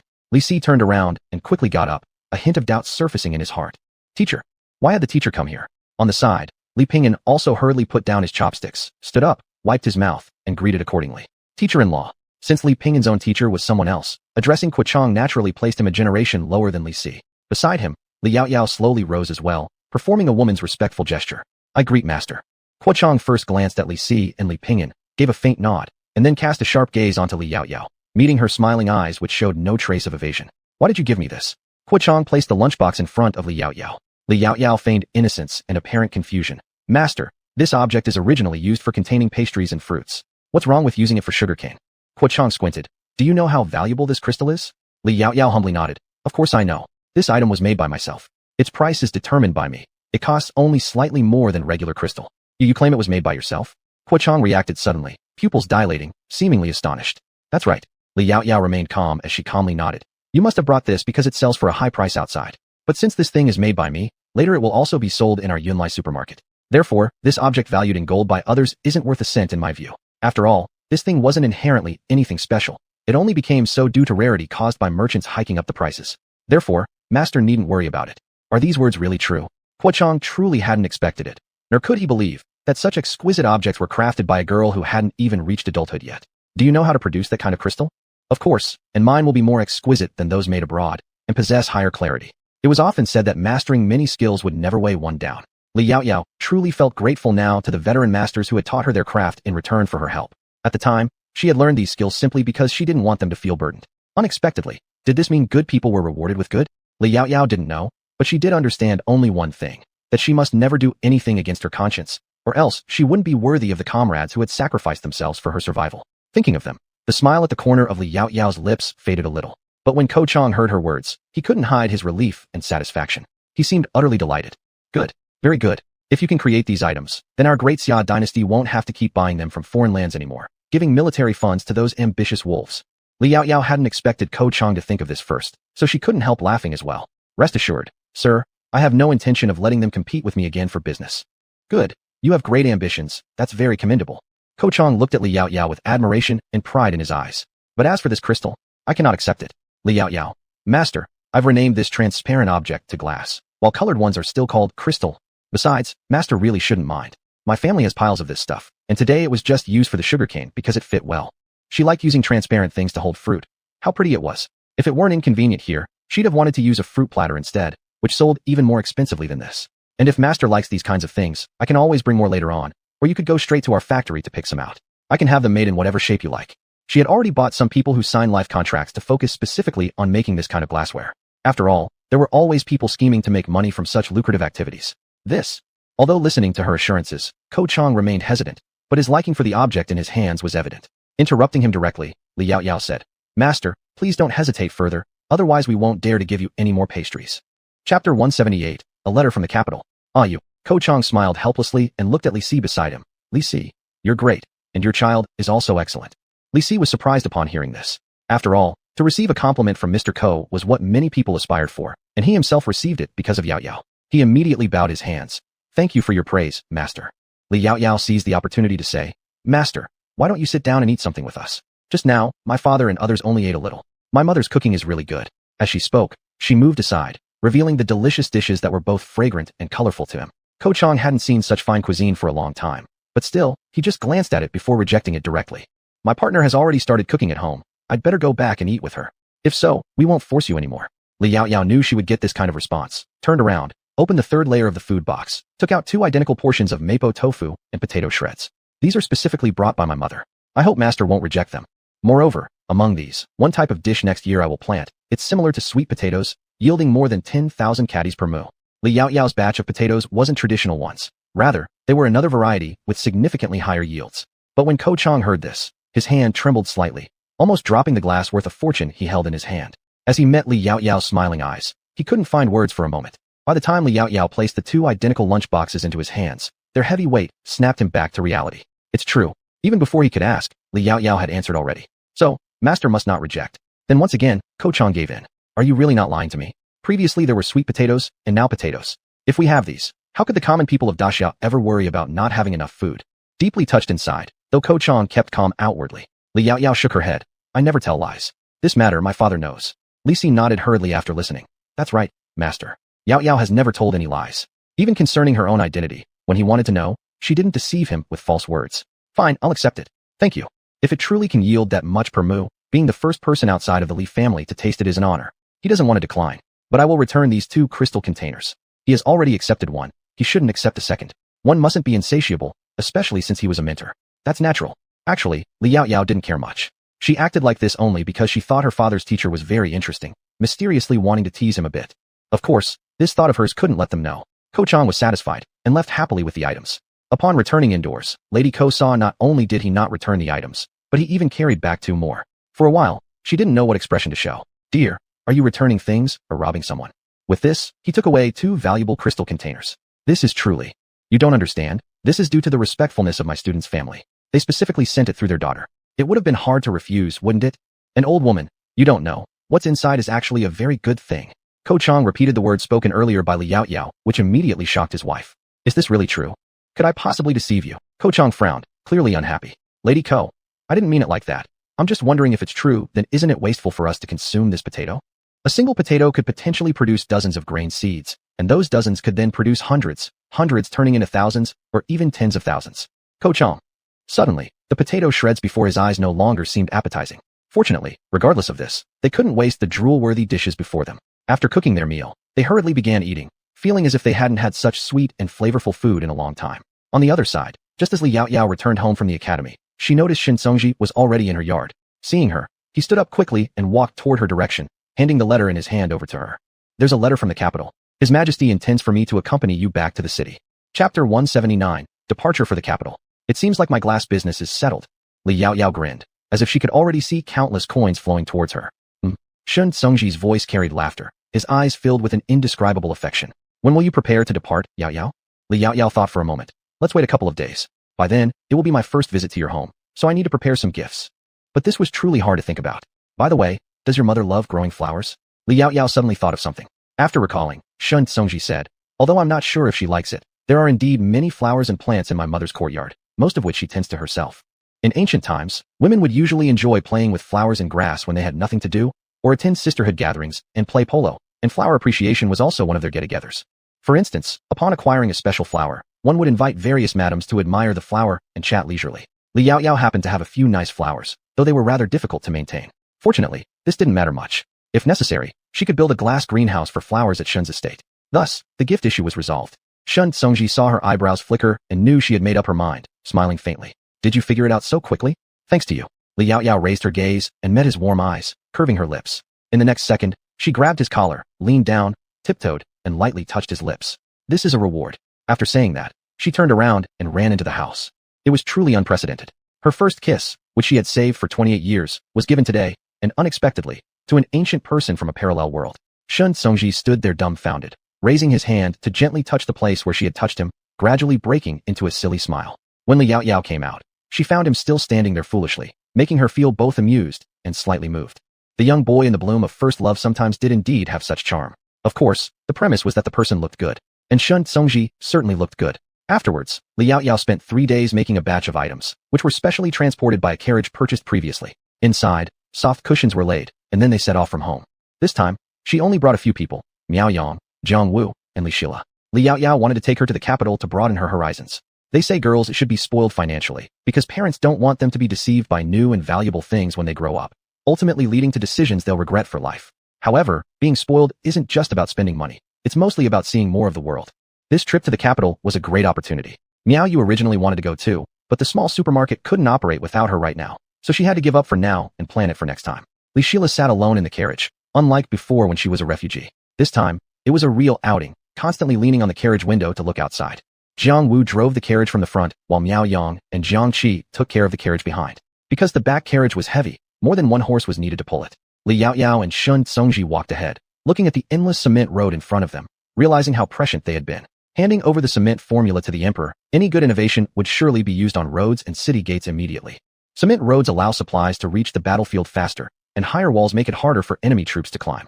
Of course, she herself was also a beneficiary, not only receiving the emperor's rewards but also enjoying the convenience of the cement roads. There's no denying that the emperor and officials of Daxia acted swiftly. Go! Li Yaoyao increased the speed, and the group reached another mansion city before nightfall. Chapter 180. Poisoned? Nevertheless, despite the urgency of their words, they only just managed to reach a small village in the neighboring city. The village before them was somewhat desolate. The surroundings looked very quiet, completely different from the bustling Li family village. It resembled a dead city. The two dismounted swiftly. Li Yaoyao glanced at Shin Songji. Songji, you stay here to protect them. I'll go check out the village. As she was about to head inside, Shin Songji grabbed her wrist. I'll go, you stay. It was unclear what lay within, and he didn't feel at ease letting her go alone into danger. Instinctively turning around, Li Yaoyao met his resolute eyes. After a moment, she nodded. All right. She was used to this dynamic. Back in her previous life, whenever they carried out missions, most of the time she was responsible for reconnaissance. Of course, sometimes, she handled sniping duties as well. Li Yaoyao was their team's best sniper and also an accomplished scout. Subsequently, Shin Songji moved towards the direction of the village while Li Yaoyao led the horse to stand beside Jiang Qi. Pay attention, It's too quiet here. Something seems off. Understood. Jiang Qi nodded solemnly, his expression darkening. The duo of Miao Yang and others behind were also alert, observing the surroundings warily. Sister. Li Shila carefully stuck her head out of the carriage, looking at Li Yaoyao with worry. Li Yaoyao turned to comfort her. Don't worry, sister is here. Stay inside and don't come out unless I say so. Li Shila obediently withdrew her head, hands nervously clutching her own sleeves, worrying about Li Yaoyao. Though she knew her sister was very capable, she couldn't help but fret over her.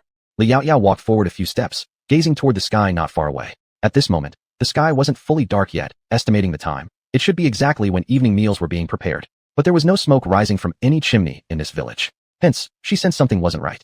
And at this time, Shun Songji had quietly approached some houses within the village. Opening one door noiselessly, he saw several people lying in the house, drooling white foam from the corners of their mouths, having already fallen into unconsciousness. Shun Songji quickly checked their breath, finding that they were still breathing. He rapidly inspected several other houses, finding the situation the same everywhere. He suspected that probably the entire village would show similar symptoms. Chapter 181. Can't give even numbers anymore. Outside the village, Li Yaoyao saw Shun Songji go inside for quite a while, without coming out or sending any signal. She hesitated whether to go in or not. Before she made up her mind, she saw Shun Songji run out from inside. Yaoyao, something happened inside. I just checked several households. All the people in this village have fallen to the ground. Some are spitting white foam from their mouths. I checked, they're still breathing. It seems they've been poisoned. But it would take more than an hour even if we ride horses back and forth to the county office here. The moment these words were spoken, Jiang Qi already handed over the carriage to Miao Yang, himself riding directly toward the county town. I know a little medical knowledge. Let me check first. Hopefully, it will be of use, depending on luck. Saying this, Li Yaoyao turned around and instructed the two people behind her. You two find a place to park the carriage well. Keep an eye on Alo. He mustn't touch anything in this village. Wait for my return. Yes. The two nodded their heads, and Li Shila also obediently looked at Li Yaoyao as she ran into the village. Two of them quickly pushed open a door of a house. Save the child. Li Yaoyao didn't expect that the people in this household hadn't completely fainted yet. Hearing sounds, the male head of the family painfully opened his eyes and begged Li Yaoyao and the other person for help. The first thought that came to their mind was the child. Don't worry. Li Yaoyao gave a reassuring nod and checked their reactions. Her delicate hands quickly felt for the pulse points. It's poisoning, but it shouldn't be the common poisons we usually see. As Li Yaoyao spoke, she stood up and turned to inspect the surrounding items, soon being drawn by a dish on the dining table. Subconsciously, she picked it up and brought it close to her nose. Could it be that this food was poisoned? Shun Songji didn't understand medicine, so could only think of this possibility subconsciously. However, Li Yaoyao shook her head. No, it's this fungus itself that's toxic. White death cap mushroom. Vomiting and diarrhea occur 6 to 12 hours after ingesting mushrooms containing ammonite toxins. This is followed by progressive liver damage. In severe cases, it can develop into multiple organ failure leading to death. Fortunately, they should have just started showing symptoms, though it's clear they've consumed it for a while. It was evidently leftovers from their previous meal. Luckily, they hadn't continued eating before reacting. Perhaps this was a stroke of luck? Li Yaoyao didn't know, turning to look at Shun Songji. Songji, please go get the dried lingji from one of the wooden boxes in the carriage. The lingji was incidentally plucked by Li Yaoyao when she went rabbit hunting in the mountains. There was one fresh and one dried, originally meant to be a gift for Shin's family. But it seemed there wouldn't be two this time. All right. Shun Songji agreed without hesitation and immediately ran out. Subsequently, Li Yaoyao quickly moved toward the kitchen, took out a big bowl, filled it with water, and sighed in relief upon seeing a tiny bit of salt on the nearby rack. Ideally, inducing vomiting would be the best course of action next. Although Li Yaoyao wasn't knowledgeable about this, she had once seen someone prepare physiological saline solution before. The concentration of physiological saline is 0.9%, meaning you could add 9 g of salt to 991 milliliters of water. Even though doctors generally advise not using household salt, instead suggesting to buy specialized salt from formal hospitals or pharmacies, there didn't seem to be any other option now. Li Yaoyao quickly prepared it. Although it might not be entirely accurate, it would have to do. She poured all the water down the throats of this family, then used a long flat object beside her to stimulate their tongue roots, helping them induce vomiting.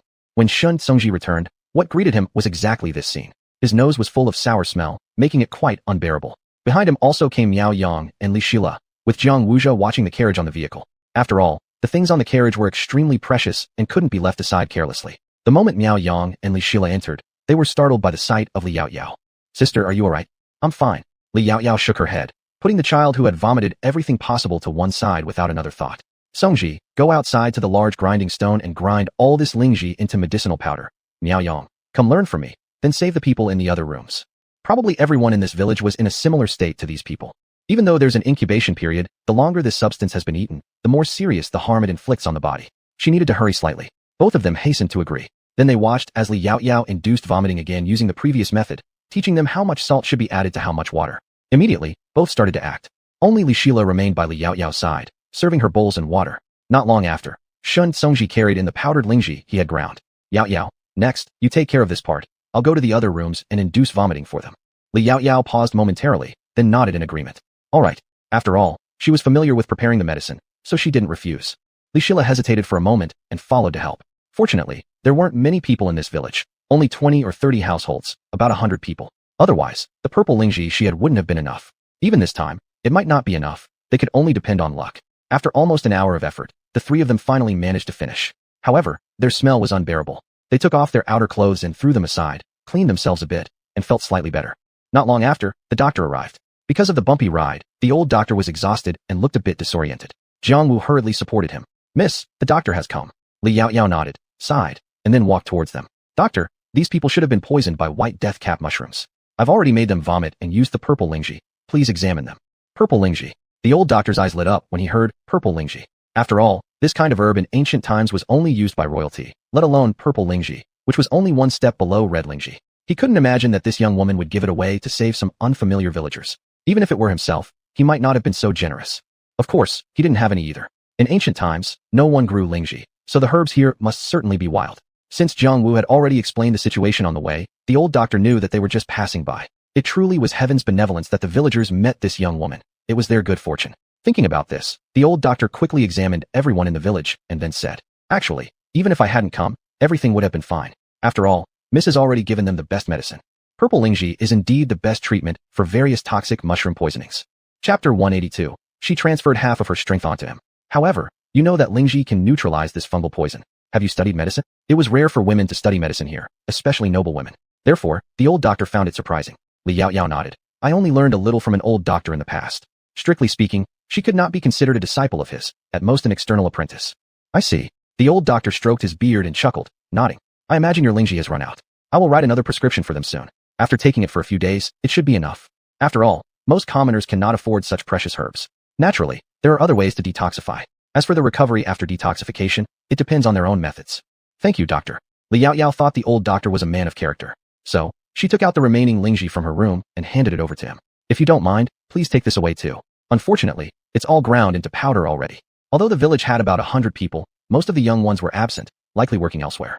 Thus, only some elderly people, a few strong men, and children remained, which made up the total need for just over 100 grams of the remaining herb. Li Yao Yao did not plan to take it with her anyway. Since the old doctor had other remedies for saving lives, giving it to him was best. Perhaps it could save a couple more lives in the future. Upon hearing this, the old doctor immediately became elated and couldn't let go of the herb happily. No problem at all. It is supposed to be used as powder anyway, but... Miss, do you truly wish to give such a valuable thing to me? Such good fortune was something he dared not imagine. Of course. Actually, among the things the emperor had once bestowed upon her, there was lingji. Li Yao Yao just didn't want to give the gifts from the emperor to others, so she gave two that she had collected before. Good. After hesitating for a moment, he couldn't help but take it eagerly. Although so, he would not accept it without offering anything in return. This is a self-formulated wound healing ointment. I've tested it myself, and it works better than anything bought outside. It heals quickly, so I'll gift it to you along with the formula. He had a feeling that this thing, if it fell into their hands, could save more people than if it stayed in his. Thank you. Li Yao Yao did not refuse, and upon accepting it, handed it over to Shun Songji. For military use, such a miraculous healing ointment was indispensable. Shun Songji accepted it smoothly and bowed gratefully. The old doctor smiled and waved his hand. If you don't disdain my offering, then it's fine. After all, his medicine was far less valuable than this small amount of lingji powder. Let's calculate the time. They should wake up by now. The old doctor had just inserted silver needles into them. With Li Yao Yao helping induce vomiting and feeding them high-quality lingji powder, they wouldn't stay unconscious for long. Upon finishing the sentence, they heard the door behind Li Yao Yao creak open. A middle-aged man walked out and immediately knelt down in front of her. Thank you, miss, for saving our lives. If it wasn't for you and everyone today, not only my family of 3, but also dozens of lives in our village would have been lost. Even worse, while inside the house earlier, he had heard that this miss actually used such precious lingji on them. This kind of grace was hard to repay. Li Yao Yao quickly helped him up. There's no need for such gestures. It was merely coincidence that we arrived in time. And toxins in your bodies haven't been completely flushed out yet. It's not advisable to get too excited. Yes. He hurriedly nodded, striving to control himself. Subsequently, people in the village gradually woke up, and they solemnly thanked Li Yao Yao and the old doctor. It turned out that the entire village got poisoned because someone in their family picked mushrooms on their way back to the village. Since they had gathered quite a lot, they shared them with every household. Everyone enjoyed them while fresh, causing them all to get poisoned. Actually, the mushroom bunches weren't entirely poisonous, so the degree of poisoning varied. Some who ate more suffered deeper effects. After checking each individual's condition, the old doctor left them a prescription and instructed them to buy medicine according to the prescription the next day or visit his clinic. Shun Tsungji ordered Jiang Qi to drive a carriage to send the old doctor home. Li Yaoyao subsequently borrowed a room from the villagers, allowing Li Shila to stay there, accompanying her side by side. Shun Tsungji felt uncomfortable staying in someone else's room, so he rested directly in the carriage. That night, the sky was filled with stars, breathtakingly beautiful at first glance. After soothing Li Shila to sleep, Li Yaoyao stepped out of the room and saw Shun Tsungji leaning against the carriage, looking up at the starry sky. She walked over briskly and sat down beside him. Can't sleep? It's just a habit from all these years, Shun Tsungji said indifferently. When we're outside, we generally don't fall into a deep sleep. For them, staying awake for an entire night was nothing unusual. Li Yaoyao could actually understand this. Their missions in the past involved watching an enemy without sleeping for several nights, which was normal. Especially for snipers like them, concentration had to be even more intense. However, the next moment, Li Yaoyao suddenly leaned against his shoulder, transferring half of her weight onto him. Chapter 183. Is Li Yaoyao shy? Shun Tsungji subconsciously stiffened, then adjusted her to a more comfortable position. His hands remained respectful, hanging there motionless, the only sign of his tension being the firm grip in his palms. Li Yaoyao naturally sensed this, curved her lips into a faint smile, and adjusted her posture on his chest. If you could, wouldn't you wish to return to the battlefield? He was born for the battlefield and didn't really adapt well to the present life. Shun Tsungji nodded slightly. When His Majesty needs me, I'll go back. However, he lowered his eyes and looked at the beautiful top of Li Yaoyao's head, his eyes flickering. Perhaps he would be reluctant when that time comes. He even felt that the reason he appeared in Chongping Prefecture was because heaven wanted him to meet her. Shun Tsungji carefully held her hand.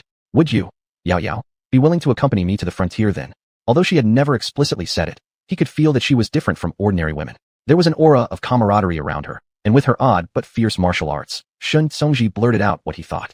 Only that the frontier is harshly cold. He finally felt somewhat hesitant about letting her endure such hardships. Li Yaoyao hesitated for a moment, then smiled. If possible, I would indeed be willing. Isn't it true that women in Daxia can also go to war?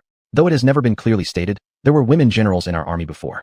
My grandmother still stays with my grandfather at the border post until now. One could say that the Shun family epitomizes loyalty. Except for Xinchangyi, they are all exceptional. Though fond of martial arts, he loves literature even more, so he came back as the Imperial Examinations champion. But the elders were actually happy, saying that it was rare for the Shun family to produce a literary star. Hearing these words, Li Yaoyao truly started contemplating. Then I must definitely go to take a look sometime. At that time, I might open a store at the frontier as well.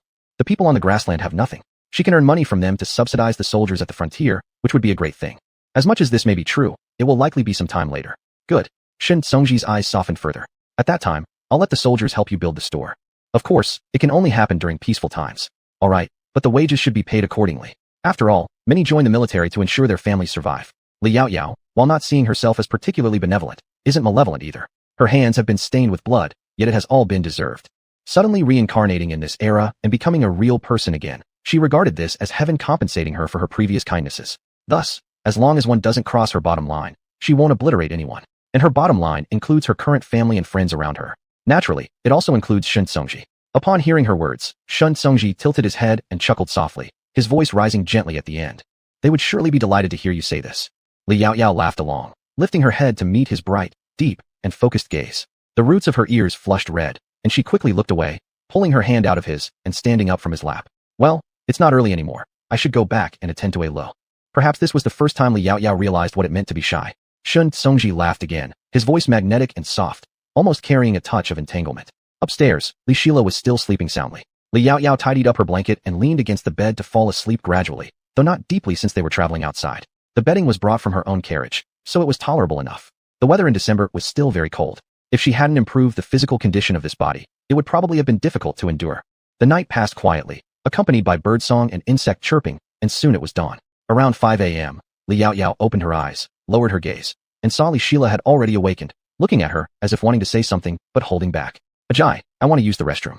Since they weren't at home, many things were inconvenient. Li Shila woke up shortly after 4 a.m., but, seeing Li Yaoyao sleeping upright, tried not to disturb her and held it in. Get up, I'll take you. Last night, Li Yaoyao had already figured out where the public restroom was located, and she happened to need to go herself. Li Shila immediately scrambled up and took Li Yaoyao's hand toward the outdoor restroom. Yet ancient restrooms were vastly different from modern ones. Nowadays, most houses have bathrooms inside, making public restrooms merely for convenience. Here, however, common folk usually kept a chamber pot indoors for nighttime urination, emptying it the next day or directly using it for fertilization. As a result, the ground in the village often carried a less than pleasant smell under normal circumstances. Not long after, Li Yaoyao returned with Li Shila after using the restroom. and they saw that the village was already filled with cooking smoke. However, they did not intend to stay here any longer. After a quick wash, they prepared to continue their journey. Jiangqi had already taken their bedding down from the house and left 1 or 2 silver coins inside as payment for their stay. Ajay, are we leaving now? Li Shila climbed onto the carriage, asking her somewhat perplexedly. Li Yaoyao gestured for her to go inside quickly and handed her a glass of milk tea and a warm steamed bun. The water for the milk tea had been poured in the house, and though the buns were brought from home, they were reheated using the family stove. While Li Yaoyao's space could preserve freshness, it couldn't keep things hot. In this freezing weather, eating something warm before traveling would be much better. Li Shila immediately took them happily, took a bite of the bun, chewed it and swallowed, then drank a big sip of hot milk tea, looking extremely satisfied. Ajay, this is so delicious. It seemed that as long as her sister was around, she wouldn't suffer wherever they were. Li Yaoyao smiled slightly, lowered the curtain of the carriage, and turned to prepare to mount the horse. Yet at the next moment, they noticed a group of people hurrying toward them. The ones in front were several seniors over 60 years old, all calling anxiously. Dear benefactor, please wait. Wait. They hadn't fully recovered yesterday and were unable to express their gratitude, only to find out that the benefactors were leaving early this morning. How could this be right? Li Yaoyao and Shun Songji paused their motions to get on the horses, turned around, and helplessly exchanged a glance. They originally wanted to leave early to avoid these continuous expressions of gratitude. Ancients cherished favor deeply, but Li Yaoyao wasn't really accustomed to it. After all, rescuing others was her own decision. They actually didn't have to show such gratitude. Besides, as a retired soldier, she couldn't stand by and watch someone die. Thinking about this, she let out a faint sigh and turned around. And just then, the villagers finally arrived at their side. Chapter 184. It's not that serious. Benefactor, why are you leaving so soon? We haven't thanked you yet. The eldest man at the front spoke, his complexion slightly pale. He must be the village chief. After hearing this, Li Yaoyao shook her head slightly. You already thanked me yesterday. There's no need to do it again. With all this back and forth thanking, she really didn't know what to say anymore. This cannot be done. Benefactor used such a precious item to save us. How can we just express our gratitude with a few words of thanks? If we did that, we would be no different from those ungrateful bastards. The man spoke righteously, with a solemn expression. Li Yaoyao. It's not that serious. Of course, the other side couldn't have been thinking this way. At this moment, a person beside the elder suddenly took out a heavy money pouch full of coins from their chest and handed it over. There were approximately more than 10 taels of silver in it. Esteemed benefactor, this is what everyone in the village pooled together. Although it cannot compare with your ginseng, please accept it. In the future, if you need us to do anything, even at the cost of life itself, no matter when or where, we will try our best to accomplish it. We owe you everything. After all, it was the benefactor who had brought them back from the brink of death. However, upon seeing this, Li Yaoyao stepped back, shaking her hands lightly. I can't accept this. That ginseng I obtained accidentally in the mountains. I spent no money on it. If I take these coins, I will certainly feel guilty in my heart. Moreover, as you can see, we do not lack for these riches. You should keep it. Pausing for a moment, Li Yaoyao added, if you truly wish to thank me, perhaps you could help me with a small favor. Saying this, Li Yaoyao took out paper and charcoal pencil and carefully drew a sketch. If you happen to come across such a plant one day outside, please write to Yunlai Supermarket in Chongping Prefecture's Anyang County. My surname is Li, and my name is Yaoyao. I urgently need this kind of plant. Li Yaoyao remembered that cotton existed in ancient times, though mostly used for ornamental purposes and imported from the frontier regions. Continuing, she asked Shin Songji to casually write down her address and name, then passed it over to them. They immediately received it with great respect. Please rest assured, benefactor. We will do our utmost to find this plant for you. Thank you. Li Yaoyao respectfully gave thanks, and the others hastily returned the gesture. There is also another thing. Regarding the mushrooms you ate yesterday, although many brightly colored ones are poisonous, many mushrooms with duller colors can be even more dangerous. For example, the mushroom you inadvertently mixed into your meal yesterday was called the white Amanita virosa. It's medium-sized, pure white, has no stripes on the edge of its cap, and slightly yellow at the center. Its poisoning primarily affects the liver and has a high mortality rate. Yesterday, we were lucky that I happened to have purple ginseng on hand. Otherwise, the consequences would have been unimaginable. There are many other types of poisonous mushrooms as well. In the future, when eating mushrooms, it's best to let a doctor or someone knowledgeable examine them first. Perhaps due to their healthier bodies compared to modern people, and the fact they ate relatively little, none of them died. They only fell into a coma. Although you said that, the toxins in your bodies have not been completely removed yet. You still need to follow the prescriptions given by the senior physician to continue taking medicine to first clear the toxins, then adjust. As for these things, I'm not very familiar with them. You can go seek out the senior physician from yesterday. He probably left an address. Yes. The elder nodded. Benefactor, don't worry. We understand. Li Yaoyao nodded. In that case, we need to get going. So, we'll take our leave now. After saying this, the two directly mounted their horses with skilled moves, displaying elegant postures that astonished the crowd. As for finding the plant, we'll leave it to all of you. Having said that, Li Yaoyao tugged at the reins and gently squeezed her legs against the horse's sides, causing the horse to turn around and leave. The carriage behind followed along. Looking at their backs disappearing, the elder couldn't help but sigh. This time, we've really met a good person. And remember, whatever it takes, we must find what the benefactor wants. Yes. Everyone nodded, secretly pledging to repay this immense favor. As for Li Yaoyao, it was naturally impossible for her to entrust the task of finding cotton entirely to them. Once the market stabilizes and she isn't busy, she plans to personally travel to the border areas and perhaps meet some luck there. Shun Songji rode his horse closer to her. Yaoyao, I've never seen the painting you just made, but it's truly exquisite. It's just a casual drawing, Li Yaoyao modestly replied. Songji, have you ever seen the thing in my painting? Shun Songji thought for a while, then shook his head. This thing is strange, I've never seen it before. Had he ever seen it, he definitely would have remembered it. Li Yaoyao immediately felt a sense of disappointment. Seeing her like this, Shun Songji couldn't help but feel curious. Is it something important? Li Yaoyao nodded, her black eyes gazing ahead. I can only say that, if we had it, the common people of Daxiao would perhaps no longer suffer from freezing to death. Even if such incidents occurred, they would be greatly reduced. Upon hearing these words, Shun Songji was momentarily at a loss for what to say, feeling somewhat reflective in his heart. Yaoyao always manages to discover things others overlook. Hearing him say this, Li Yaoyao gently shook her head. I am merely reaping the benefits of what those before me have sown. Shun Songji didn't respond further, but said, rest assured, Yaoyao, I will also send people to look for this plant you need. Even just for the sake of reducing suffering, he was determined to find it. About 2 hours later, Li Yaoyao and her group arrived at the county where Dr. Jiangqi had been earlier. They stopped at an inn for lunch. Whoa! The carriage came to a stop in front of an inn, and a waiter quickly ran out. Customers, are you looking for refreshments or lodging? We're on our way. First, bring us a pot of tea and 7 or 8 small dishes with a soup. Shun Songji dismounted gracefully and said calmly. All right. The waiter immediately shouted back, 6 guests. 1 pot of tea, 6 dishes, and a soup. Prepare accordingly. After shouting, he cheerfully ran back to them, courteously taking the reins from Li Yaoyao and Shun Songji. Dear customers, there's a place behind the inn specifically for horses to rest. We'll take good care of your horses. Thank you. Shun Songji nodded, casually tossing the reins to him. Li Yaoyao then turned around to help Li Sheila down from the carriage. Sister, it's so lively here, busier than where we are from. The streets were bustling with people, and everywhere were small stalls selling snacks and trinkets that girls and children loved. Want to go for a walk after lunch? Li Sheila shook her head. Sister has things to do. It's fine with ale. Besides, Brother Jiangqi said the capital is much more interesting. It must be better than here. Although she had indeed wanted to go just now, her mother said Ale should never slow down her sister. Ale is such a good girl. Li Yaoyao reached out and patted her head. But sister also has something to buy. Would you like to accompany sister when we go out in a while? Sure. Hearing that she could go shopping without holding her sister back, Li Sheila became immediately delighted. Her clever and cheerful little expression made the 3 men returning behind her also smile. Chapter 185. Waiting for the smoke and rain in the light blue sky, and I am waiting for you. Behind them, Shun Songji approached, his voice like a spring. Then let's have our meal first, and afterwards, we can stroll around and buy some things. All right. Li Yaoyao nodded, taking Li Sheila's hand as they walked inside. Shun Songji poured tea for Li Yaoyao and Li Sheila. Drink something warm first to heat up your body and open your appetite. You can eat more later. Thank you, Master Shun. Li Sheila felt that Shun Songji seemed a bit different from before, but she couldn't say exactly what was different. It seemed he had become closer to them. Because the Li family didn't yet know about the relationship between Li Yaoyao and Shun Songji, they just thought they were slightly better friends than before. Shun Songji smiled, poured himself a cup, and then handed the teapot to Jiangqi. After drinking the tea, 7 dishes and 1 soup were quickly served. Would the guests like some wine? The waiter came over to ask. No need. We still need to hurry on our way, so it's not suitable to drink. Jiangqi directly refused, and the shop boy responded with a goodbye, reminding them to enjoy their meal, then turned and left.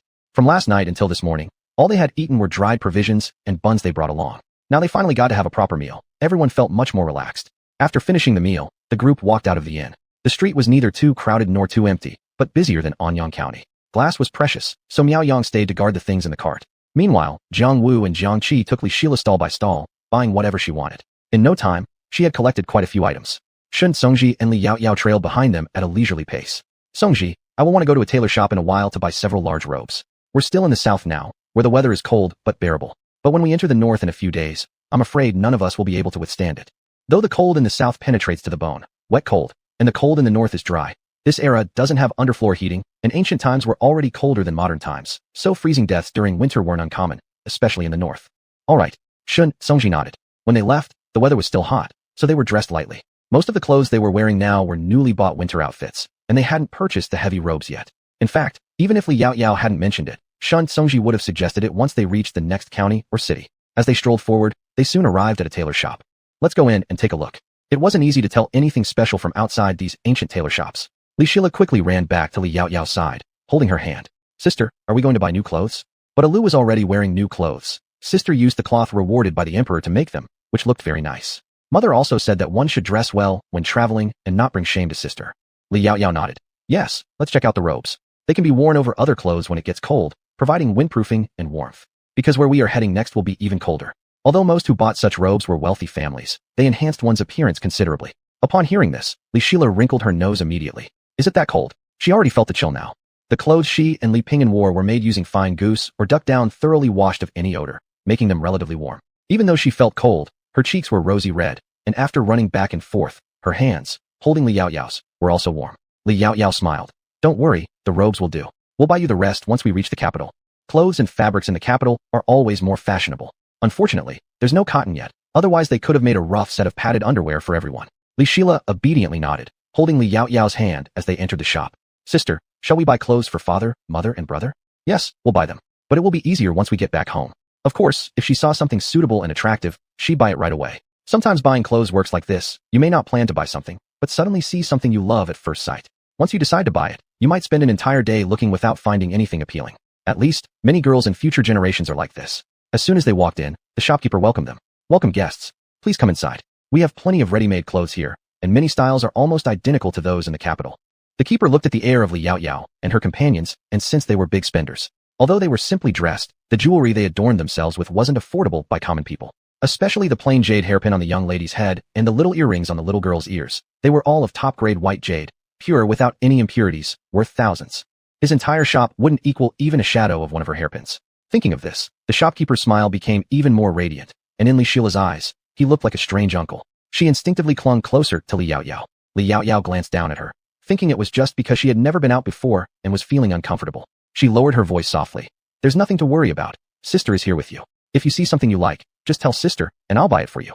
Li Sheila nodded, immediately feeling less afraid, relaxing much more. Li Yaoyao smiled, continuing to lead her further inside. It was clear that the clothing selection here was indeed much larger than what they had back in Chongping Prefecture. Shun Tsungji naturally moved to Li Sheila's other side, catching her attention as she glanced up at him and gave a small smile. Shopkeeper, where are the greatcoats displayed? We'd like to take a look at those first.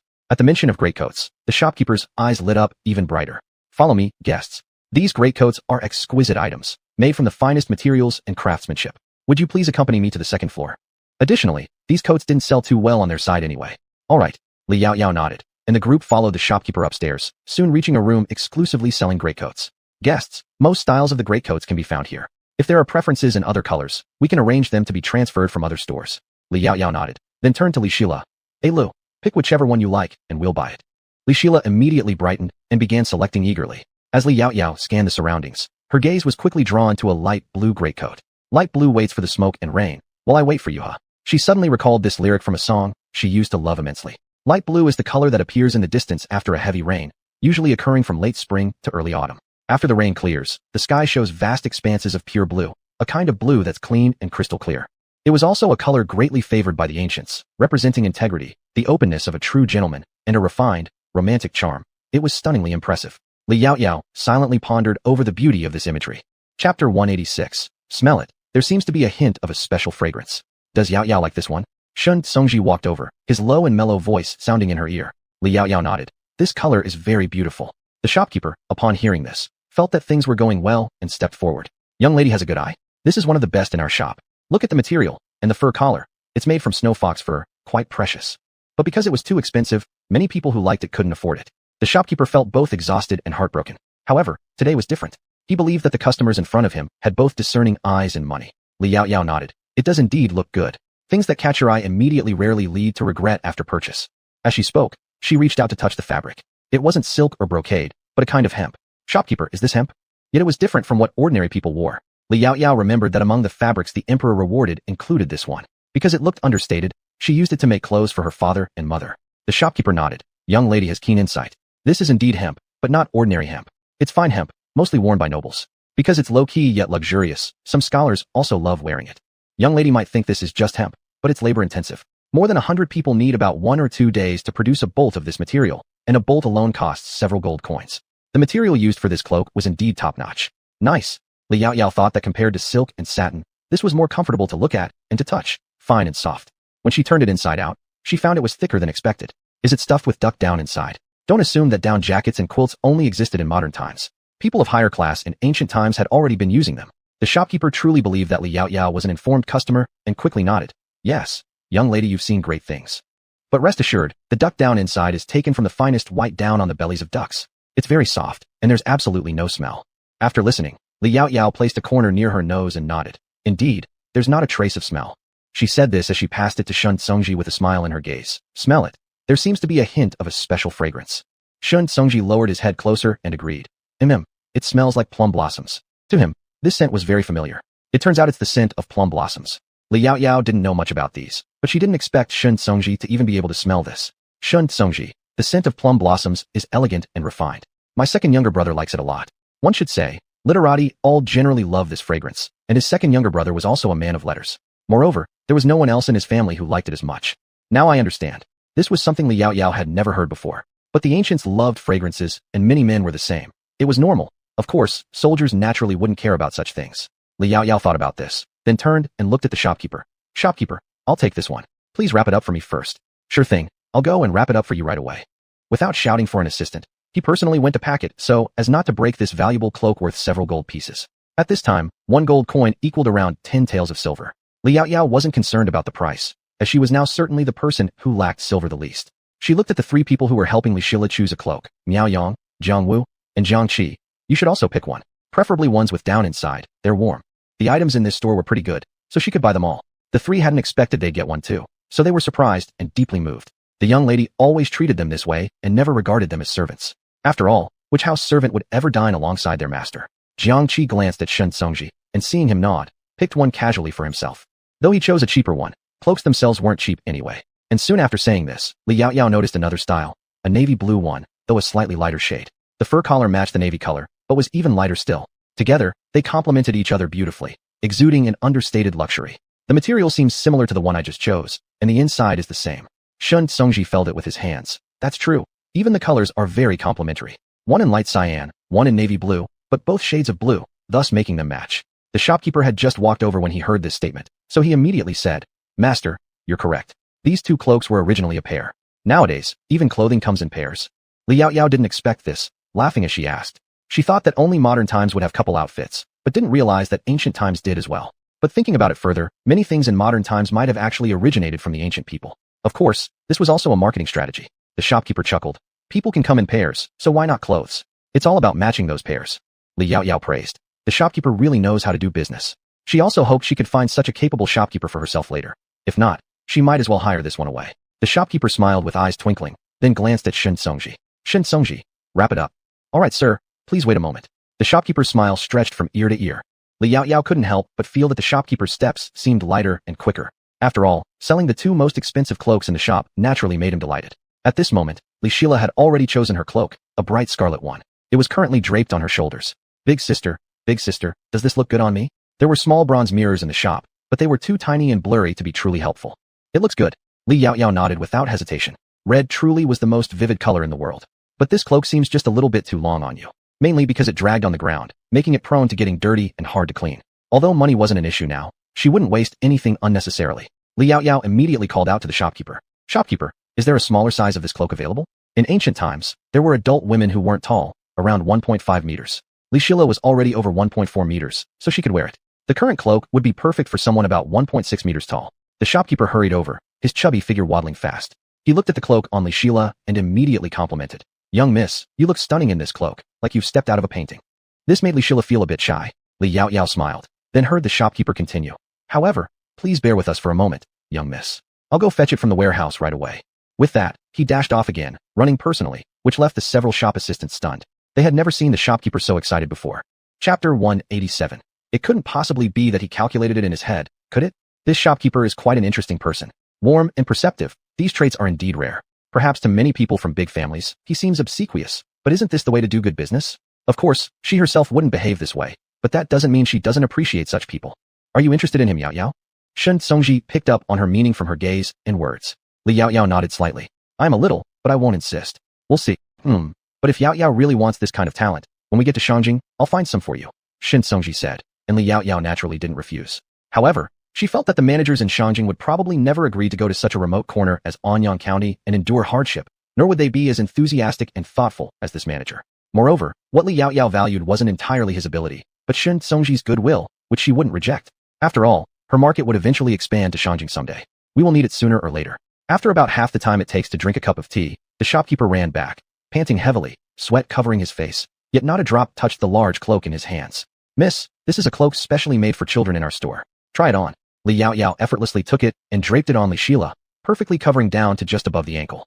"Beautiful. Once you change your hairstyle, it will look even better. So, shall we take this one? Is there anything else you're interested in?" Li Yaoyao asked Li Sheila. "One is enough," Li Sheila replied obediently. Though she wasn't very familiar with these matters, this cloak looked expensive. One piece would certainly suffice.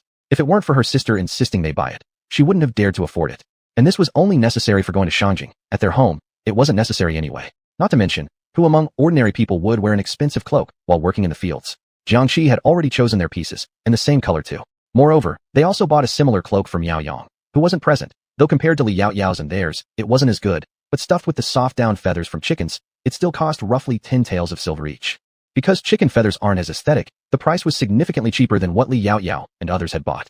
Later, as the group was about to pay on the ground floor, Li Yaoyao was just about to take out the money, but Shin Songji stopped her. "I'll cover it." Li Yaoyao hesitated for a moment, feeling a bit unsure. Although they were in a relationship, she wasn't used to spending other people's money, especially considering how pricey these cloaks were. Shin Songji said, "In Anyang County, it was always you helping me, and you brought so many gifts for my parents. If I let you pay even for this, when I return, my mother would definitely scold me." With that, he pulled out a silver note, one that could be exchanged in all national silver shops. The shopkeeper quickly grabbed it. "Guests, 2 blue cloaks at 60 taels each, red ones at 20 taels each.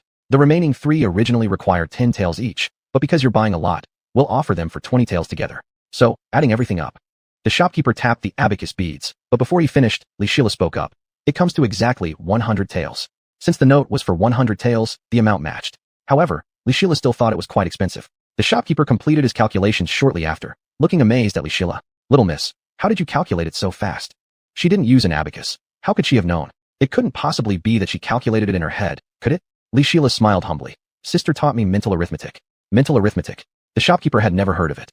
"Do you mean calculating inside your head?" "Yes." Li Sheila nodded. 2 2s make 4. 2 20s add up to 40 taels. Then adding 60 naturally makes 100. The shopkeeper listened carefully. Could little miss teach me this mental calculation skill? If he learned this skill, he wouldn't even need the abacus anymore, and it would be easier to find other jobs later. Li Sheila instinctively looked at Li Yaoyao. Li Yaoyao said, "Shopkeeper, perhaps you should first finish taking the money." The shopkeeper hurriedly pocketed the 100 taels. "If you're willing to teach me this mental arithmetic, I'll give you another discount, 10, 20 taels." Giving such a discount meant the shopkeeper himself would absorb part of the loss. But Li Yaoyao just smiled, finding the shopkeeper cunning. His words made it sound like they were getting a great bargain, but in reality, excluding the store's discounts, even if it was reduced by 30 taels, he would only lose around 10 taels, possibly even less. He wanted to exchange these few taels of silver for her unique mental arithmetic skill. "You sure know how to do business, shopkeeper. Have you considered changing places to earn a profit elsewhere?" This ready-made clothing store is also part of a chain, so naturally it doesn't belong to the shopkeeper himself. A person like this could be poached. Though he may seem cunning, merchants who aren't cunning aren't true merchants as long as their heart isn't bad, and they're still okay. However, after hearing these words, the shopkeeper first looked puzzled, then grinned and said, "Young lady, does this mean you want to introduce me to another job? If the wages are good, it's not entirely unacceptable." "Yes." Li Yaoyao nodded. "If the shopkeeper really plans to switch jobs in the future, come to Yunlai Supermarket in Anyang County. At that time, I'll gladly teach you mental arithmetic." The Yunlai Supermarket was well known by the shopkeeper for always selling strange, yet very practical items. It was rumored they once sold high-quality seeds that produced 10,000 pounds per moo. "May I ask for your esteemed surname, young lady?" The shopkeeper seemed to have guessed something already.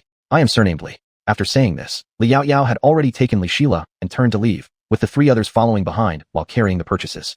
"Li?" The shopkeeper paused in deep thought, but in the next second, his pupils contracted in surprise. He quickly bowed towards the direction of the door. It was rumored that the empress personally granted the title of Countess of Chongping to someone surnamed Li, named Yaoyao, which came from the poem A Graceful Lady, representing refined beauty. Her family also included a brother and sister, so it followed that the little girl in red must be the younger sister, the Countess of Onping. How lucky he was, having done business with the Countess of Chongping and even receiving her praise. Countess Chongping had even invited him to work at her Yunlai supermarket. And there was the matter of teaching mental arithmetic. The shopkeeper was truly tempted. One of the shop employees noticed that the shopkeeper was continuously bowing and approached in confusion. "Shopkeeper, what's wrong? Who were those people you saw earlier?" It seemed like the employee was admiring them quite a bit. The shopkeeper snapped back to reality, smiling faintly and replying, "They are all good people." Countess Chongping was genuinely an exceptionally kind and conscientious merchant. Such merchants might not be liked by other merchants, but are respected. She was also the most beloved by the common folk. Since they were close to Chongping Prefecture, they'd certainly heard much about matters happening there. Chapter 188, 3 Young People. The shop assistant found his words even stranger, but didn't continue to ask, having no idea that their boss might be thinking about switching jobs at this moment.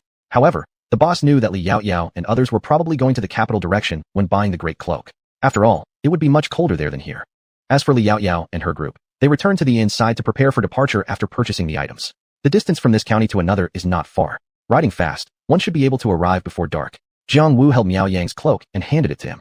This was chosen by the young lady, though paid for by Mr. Shun. After finishing, he leaned closer to Miao Yang's ear and whispered, "One costs 10 taels of silver." 10 taels of silver, more expensive than buying them. Miao Yang carefully received the package and put it away. Even though he had not gone, the young lady had never forgotten him. Saying that he wasn't moved would be false. In fact, life now, even in his previous home, couldn't compare with this. Jiang Wu smiled and patted his shoulder because who among them could misunderstand each other? "Let's go." The young lady said we must set off immediately. "We need to reach the next county before dark at least." Miao Yang nodded. Both quickly mounted the carriage, and the group continued their journey. Perhaps due to good luck, they didn't encounter any mountain bandits or horse thieves along the way. But this weather, it truly got colder day by day. Even wearing their cloaks, they still couldn't stop the biting cold wind. At the moment, the group was taking refuge from snow in a temple. It would take roughly a day and a bit more to reach the territory of the capital, but it suddenly started to snow heavily. "Sister, I am so cold," said Li Shila. Li Shila wore a hat made of rabbit fur on her head, and also had a scarf around her neck, completely wrapped in her great cloak, yet she was still shivering from the cold. Li Yaoyao and Shun Tsungji, as well as Jiang Qi, were all martial artists, naturally not that afraid of the cold. And Jiang Wu and Miao Yang were men, naturally more resilient to the cold. Only Li Shila, younger in age and being a woman which inherently belongs to the yin aspect, was more susceptible to the cold. Li Yaoyao allowed her to sit closer to the fire, sighing in her heart. "Maybe I shouldn't have taken you out at this time. I should have brought you after the new year." Although it was meant for her to gain experience, it was unnecessary to rush this much. But Li Shila shook her head. "Sister, it was my decision to come with you. Besides, I can endure even though I'm a little cold now." Li Yaoyao touched her head, lifting half of her great cloak and covering her with it. "Stop for a while to warm up by the fire. Then we will continue our journey. Otherwise, if they kept rushing like this, people would surely freeze stiff." When she was in modern times, she had heard about the ancient weather. Just like during the Ming dynasty over there had even been a little ice age. It was credible how cold it was. Then, at this moment, Li Yaoyao suddenly felt enveloped by a wave of warmth. She turned her head and saw Shun Tsungji had already removed his great cloak and draped it over her and Li Shila. "Tsungji, you." Shun Tsungji interrupted her with a smile. "I have encountered colder weather on the battlefield before, dressed even thinner than now without feeling cold. This is the same now." Li Yaoyao understood fairly well. They used to undergo training to endure the cold. But this body was ultimately not her original self, so it always feared the cold slightly. "Young lady, the water is ready." Above their fire hung a pot, the water inside boiling hot. Since Li Yaoyao mentioned drinking boiled water reduces chances of getting sick, people from the Li family, Li's village, and even Anyang County mostly drank boiled water. That is, until it reaches a boil then drink it, unless it's inconvenient. Jiang Wu, saying so, picked up a cup nearby and poured water for 3 of them first, then himself and Miao Yang. Several packets of medicine given by the young lady were soaked inside, tasting sweet, quite delicious. Holding the warm teacup gave everyone the sense that they warmed up. At this very moment, through the door outside, 3 figures were braving the heavy snow and approached. Their clothing was clearly much lighter than those worn by Li Yaoyao and her group. Upon seeing the temple, their eyes lit up somewhat, and they hurried towards its direction. A moment later, the temple door creaked open, and the wind and snow rushed in like tigers released from their cages. The trio immediately closed the door, sighed in relief, and felt the warmth inside the temple. That was when they noticed that there were people already inside, and these people weren't ordinary individuals. Because whether it be attire or demeanor, none of the people in front of them appeared like common folk. Glancing at each other, the 3 did not dare approach right away. At this point, Li Yaoyao had already lifted her gaze. She observed their robes, cross-collar long garments, connected top to bottom, oblique-collared large sleeves, made of plain cloth, with belts tied at the waist, and outer cloaks worn over them. This was a very typical scholar's outfit in the Great Xia dynasty. Only why would scholars travel at this time? Li Yaoyao instinctively exchanged a glance with Shun Tsungji, as if asking him. Shun Tsungji was also confused and merely raised an eyebrow slightly. At this moment, one of the scholars mustered up the courage to take a step forward. "Honorable people, may we 3 approach to warm ourselves by the fire?" The speaker's clothing had patches, even several in places, yet the whole person appeared clean, though somewhat disheveled, but exuding an aura of scholarliness. All eyes subconsciously turned to Li Yaoyao, and the scholar immediately understood that among these people, it was the woman in the middle who made the decisions. "Come closer." Li Yaoyao's voice carried a touch of coolness, along with a trace of a smile, instantly reducing the nervousness in the scholar's heart. "Thank you." The 3 politely bowed, their backs straight, cautiously walking toward them, and sat down at a distance from them. "It's fine. You can come a little closer, it will be warmer," Li Yaoyao added. The 3 hesitated for a moment, thanked again, and then moved a bit closer. For a while, the temple grew quiet. Li Yaoyao smiled, not minding at all, and instead gave orders to Miao Yang beside her. "Miao Yang, go to the carriage and fetch 2 disposable quilts, and bring 2 packets of isatis root for them to steep." These paper cups were originally prepared by her for emergencies, though she didn't expect to use them so soon. and they weren't intended for herself. After all, with such rapid changes between cold and warmth, catching a cold was quite common. And in ancient times, catching a cold could even lead to death. Miao Yang immediately stood up and left. The three hadn't fully understood, but they heard that it was for them, quickly standing up to express gratitude. Li Yaoyao waved her hand. There is no need for so many courtesies. Meeting like this now is our fate. You must have been freezing outside just now. Drinking emaciated root can prevent a cold. Her voice was calm, but very gentle because the three scholars before her looked no more than 20 years old. In modern times, they had only just become adults, but in ancient times, they should already be able to marry. But she didn't know that her kindness was the first time these young men felt such deep appreciation, deeply moved. Chapter 189. The three came from Chongping Prefecture, Guangjiang County. Thank you, miss. But banlangen sounds more like the name of a medicine. It's just that I never thought it could prevent wind cold. Banlangen in ancient times was actually the root of mahalub, now called southern banlangen. Although Li Yaoyao said this, it was also normal that they hadn't heard of it. Li Yaoyao just smiled and didn't bother to explain anything. Miao Yang quickly fetched the cups, which were filled with banlangen granules, as the girl had instructed. The package was supposed to be kept and burned later. Though Miao Yang and others did not fully understand, they roughly comprehended the implications. The items the young lady took out were indeed rare, so it was best for commoners to avoid seeing them. When Miao Yang handed the cup to them, they instantly noticed the curious look in their eyes. Miss, is this teacup made of paper? In Daxia, paper was scarce and often expensive. Yet the young lady before them used paper to make cups, and this paper felt even better than most paper products. What kind of wealth must one possess to achieve such luxury? He initially wanted to say decadence, but reconsidered, realizing it wouldn't fit. If it were someone else, they might have thought that way, but this young lady seemed kind and certainly wasn't like those superficial people. What they couldn't imagine was that paper could actually be used to make drinking cups that wouldn't leak water. Li Yaoyao nodded, roughly guessing what they were thinking and worried about. Rest assured, this cup won't leak even if you pour hot water into it. However, it may leak if used for too long. Using it once or twice should be fine, though it's easier for liquids like alcohol to seep through, so attention must be paid. Especially when containing white liquor or chilled beverages like Sprite, etc., it would be the same. However, these cups of Li Yaoyao's were better because they were the thickest kind. If only for tea, they could be reused several times. After she explained this, the three were still puzzled but believed her. After all, people like them weren't worthy enough to be schemed against by those noble folks before them. At this moment, Jiang Wu nearby had already prepared hot water to pour for them.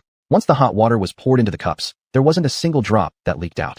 Their expressions grew even more astonished. Brotherly, it truly does not leak. Yes, it's miraculous. When holding the bottom, it isn't even hot. Such an excellent cup, they wondered if they could request one after a while. The two truly liked it, but with such precious items, they really found it hard to express their wish. Thinking this, both looked at the scholar. The scholar's name was Li Yan, who should be the leader among the three. Most likely, everything was centered around him. Li Yan nodded, naturally filled with shock. Young lady, this cup must be very precious. How can we use it? Once it gets dirty, how will they use it again? Yet Li Yaoyao merely smiled and said, it's no problem. It's not a special item anyway. After you're done drinking, dispose of its disposable cups, 9 Kwai 9 can buy 99 and include free shipping. There was no way she would take them back. Why would she take them back just to throw them away? How troublesome. Before Li Yan could say anything further, Jiangqi directly handed them each a chopstick. Stir it a bit before drinking. That was what the girl had said earlier. Li Yan hurriedly thanked and accepted it, stirring it once before handing it over to the other two. After using it, he hesitated whether to wipe it clean or not before being taken back by Jiangqi. This caused him to notice the blankets being used by this group, which were made of crystal glass, as transparent as ice. Some of them even had delicate patterns on them. When moved, they gave off a gentle shimmering glow, extremely stunning. This was Li Yaoyao's ice-gone pattern glass cups, available in many different styles. She had brought some to the capital this time to give away, and she guessed that most girls would like them. She specifically made them thicker. Bear in mind, it took her quite some time to experiment with various designs. But in Li Yaoyao's eyes, these things were quite ordinary. However, in the scholar's perspective, they seemed completely different. One who uses crystal to make a blanket rather than an ornament, and casually gives away such valuable paper cups, the identity of the people before them must not be simple. Initially, they thought these people were just wealthy. Now, it appeared that they were probably children of high-ranking officials, not just minor bureaucrats. The road ahead led straight to the capital, so they assumed these were probably children of certain officials in the capital. They had heard stories about such officials' children, playing with chickens, teasing birds, and being useless, relying on power to oppress others. But now, it seemed not all officials' children were like that. At least the ones they encountered at this moment were good. The three thus enjoyed their drinks from the disposable paper cups, taking small sips. The sweet taste of banlangen seemed delightful to them, warming their entire body. Especially considering that these cups would soon belong to them, they couldn't help but smile. Li Shila finished his drink, instantly feeling less cold. He sat up a little straighter. It was only now that everyone noticed there was also a beautifully carved little girl in Li Yaoyao's arms. Earlier, all the attention had been on Li Yaoyao, somewhat neglecting the child. Li Shila raised her eyes and saw the three of them, giving them a toothy smile before looking at Li Yaoyao. Sister, is there any more of that sweet water? I want to drink some more. She licked her lips, which were red and lustrous. Li Yaoyao couldn't help but laugh. Who else likes drinking medicine? But this medicine is sweet, not bitter at all. Although the taste was a bit strange, it was very good. Li Yaoyao thought for a moment. She had just made 1 cup, and drinking 2 cups of banlangen at once wouldn't cause any problems, so she nodded. Jiang Wu, make her another cup. Jiang Wu nodded and took the cup from Li Shila's hand, making her another cup. Li Shila gave them a sweet smile before retreating back into Li Yaoyao's arms. This was her first time leaving home, and meeting strangers. Girls always tend to be shy. Li Yaoyao reached out and patted her head. Shun Songji's gaze had been fixed on the 3 people across from him, his eyes deep in thought, seemingly lost in his own world. The next moment, he suddenly spoke up. Are you 3 also going to the capital? Hearing this, the 3 of Li Yin hesitated, then glanced at each other, as if they were troubled. If you don't wish to speak, it doesn't matter. It was just small talk to pass the time. Li Yaoyao spoke softly, her clear, cold pupils carrying a faint smile. Earlier, I heard them call you brotherly? Yes, this lowly one is Li Yin. Nice to meet you, miss. Li Yin stood up and bowed again. Li Yaoyao nodded. Young Master Li, please sit down and talk. Without misleading you, you and I might share the same family name, perhaps even from the same family hundreds of years ago. Does the miss also have the surname Li? They were surprised. Though there were indeed many people with the surname Li in this world, Li Yaoyao was by far the most noble member of their shared clan that Li Yin had met in recent years, and also the kindest. Yes, it's quite a coincidence. Li Yaoyao stretched out her hand to adjust Li Shila's coat while casually replying, as if it were just a casual remark. Seeing the smile on Li Yaoyao's lips, Li Yin felt a few less suspicions rising within him. To be honest with you, we are from Guangjiang County, heading to the capital to strike the drum and appeal our grievances. Chapter 190. Could it be true? Drumming to appeal for justice? Li Yaoyao instinctively looked at Shun Songji. Songji, I remember Guangjiang should be a county under Chongping Prefecture, right? Shun Songji nodded. Yes, but it is located far to the south while Anyang County is in the north. One might say that from there to here, they 3 probably spent an unknown amount of time on the road. Shun Songji said, since you are people of Chongping Prefecture, why didn't you report to the local prefecture office, instead of coming all the way to the capital to drum and appeal? This was indeed perplexing. After all, the 2 of them were very clear about what kind of person the governor of Chongping Prefecture was. If he knew of their grievances, it would be impossible for him to stand by and make hasty judgments. There must have been some other hidden circumstances. As expected, we went, the scholar beside Li Yin said. But we were thrown out before we even got close to the gates of the prefecture office. It's not just that, we were also beaten up heavily. They said it was only a warning. If we dared to have the thought of appealing again, they told us to wait and see, they would definitely kill us. The speaking scholar's face was filled with anger, his eyes mournful. Thinking about their plight, besides anger, most of all, they felt lost and confused. It was obvious that they were truly at a dead end. How dare they? Shun Songji slightly furrowed his eyebrows. Could it be that the governor of Chongping Prefecture, Zhugang, hasn't noticed at all that someone under him has colluded with others? This guy, after arriving in Chongping Prefecture, seemed to have let down his guard quite a bit. Li Yin shook his head, but was surprised at the familiarity Shun Songji showed towards Zhugang. Does sir know the governor of Chongping Prefecture? A governor's name is not something common people dare to mention unless they're acquainted and have a good relationship. Shun Songji nodded, looking towards Jiang Qi. Jiang Qi immediately took out the token of the magistrate of Chongping Prefecture.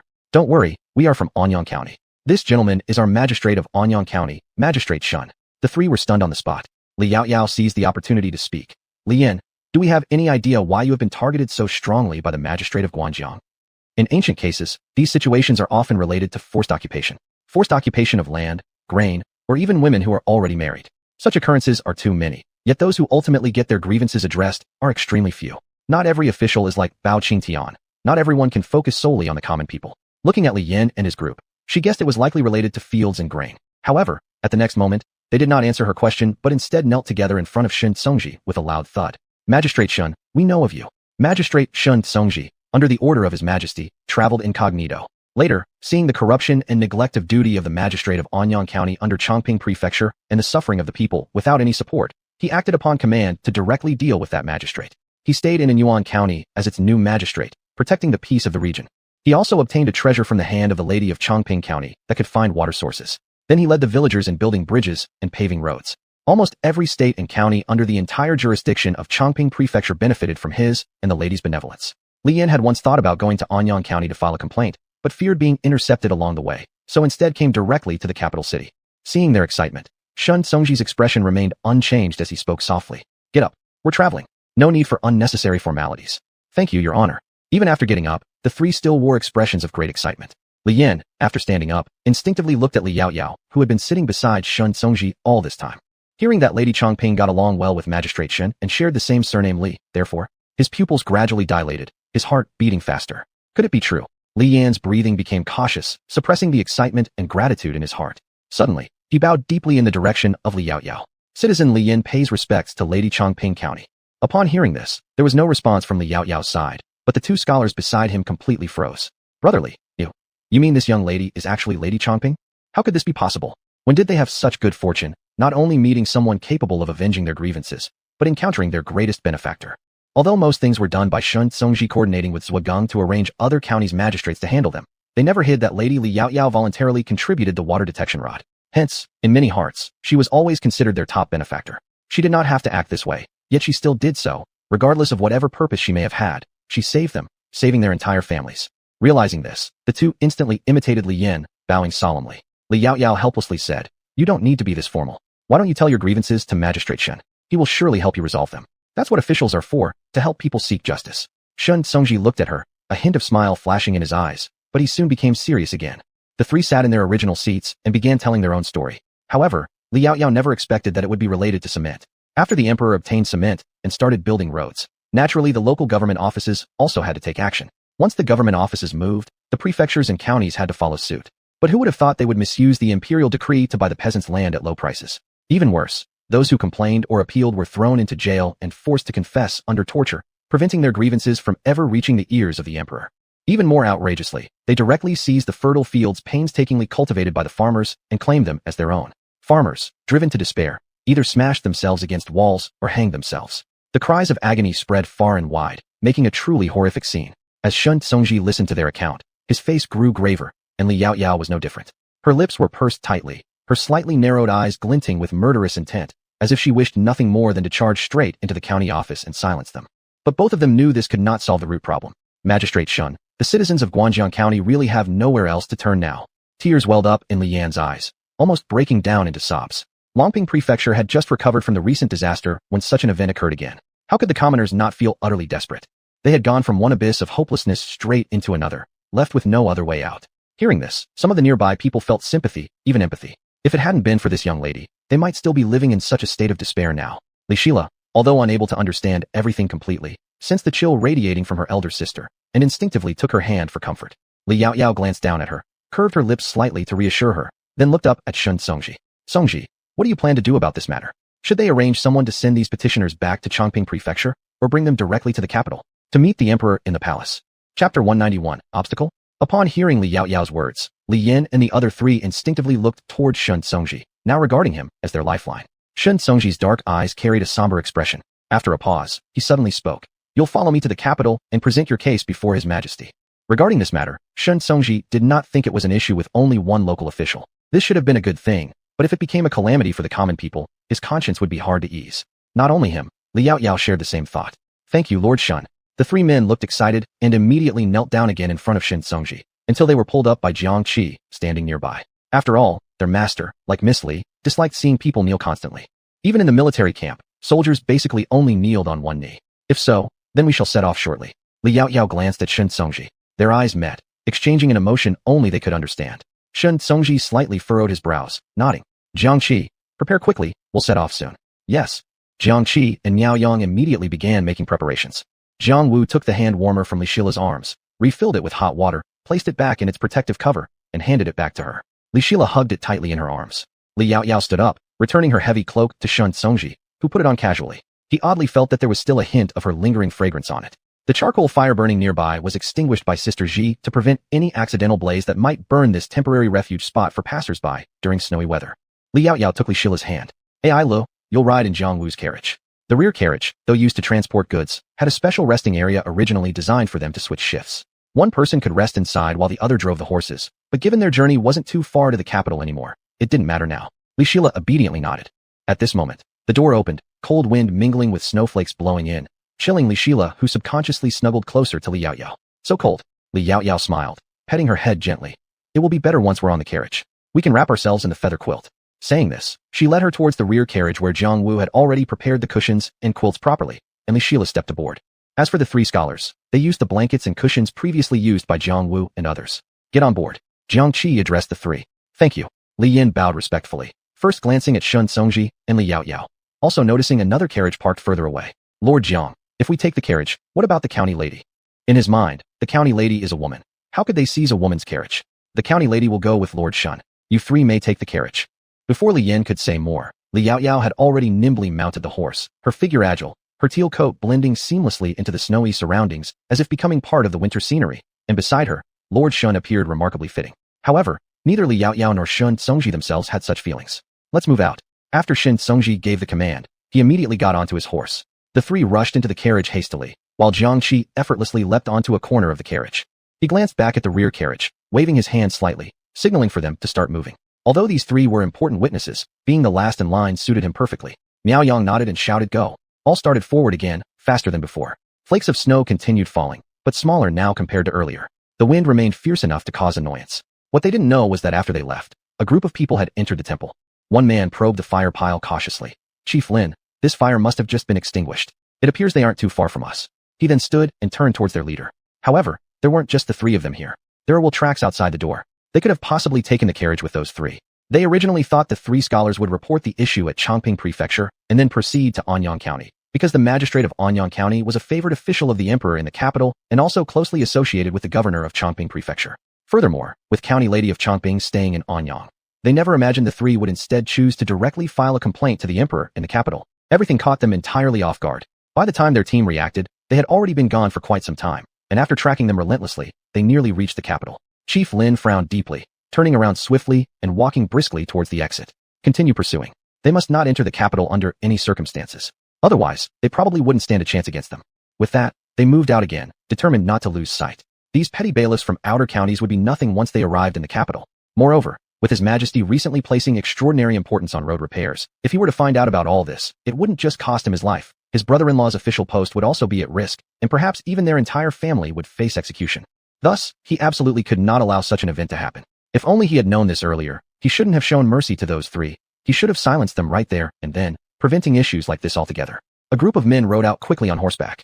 Fortunately, the snow had stopped, and while the wheel tracks were fainter now, they could still be seen. With their fast-paced galloping, it didn't take long before they caught sight of the carriage tail.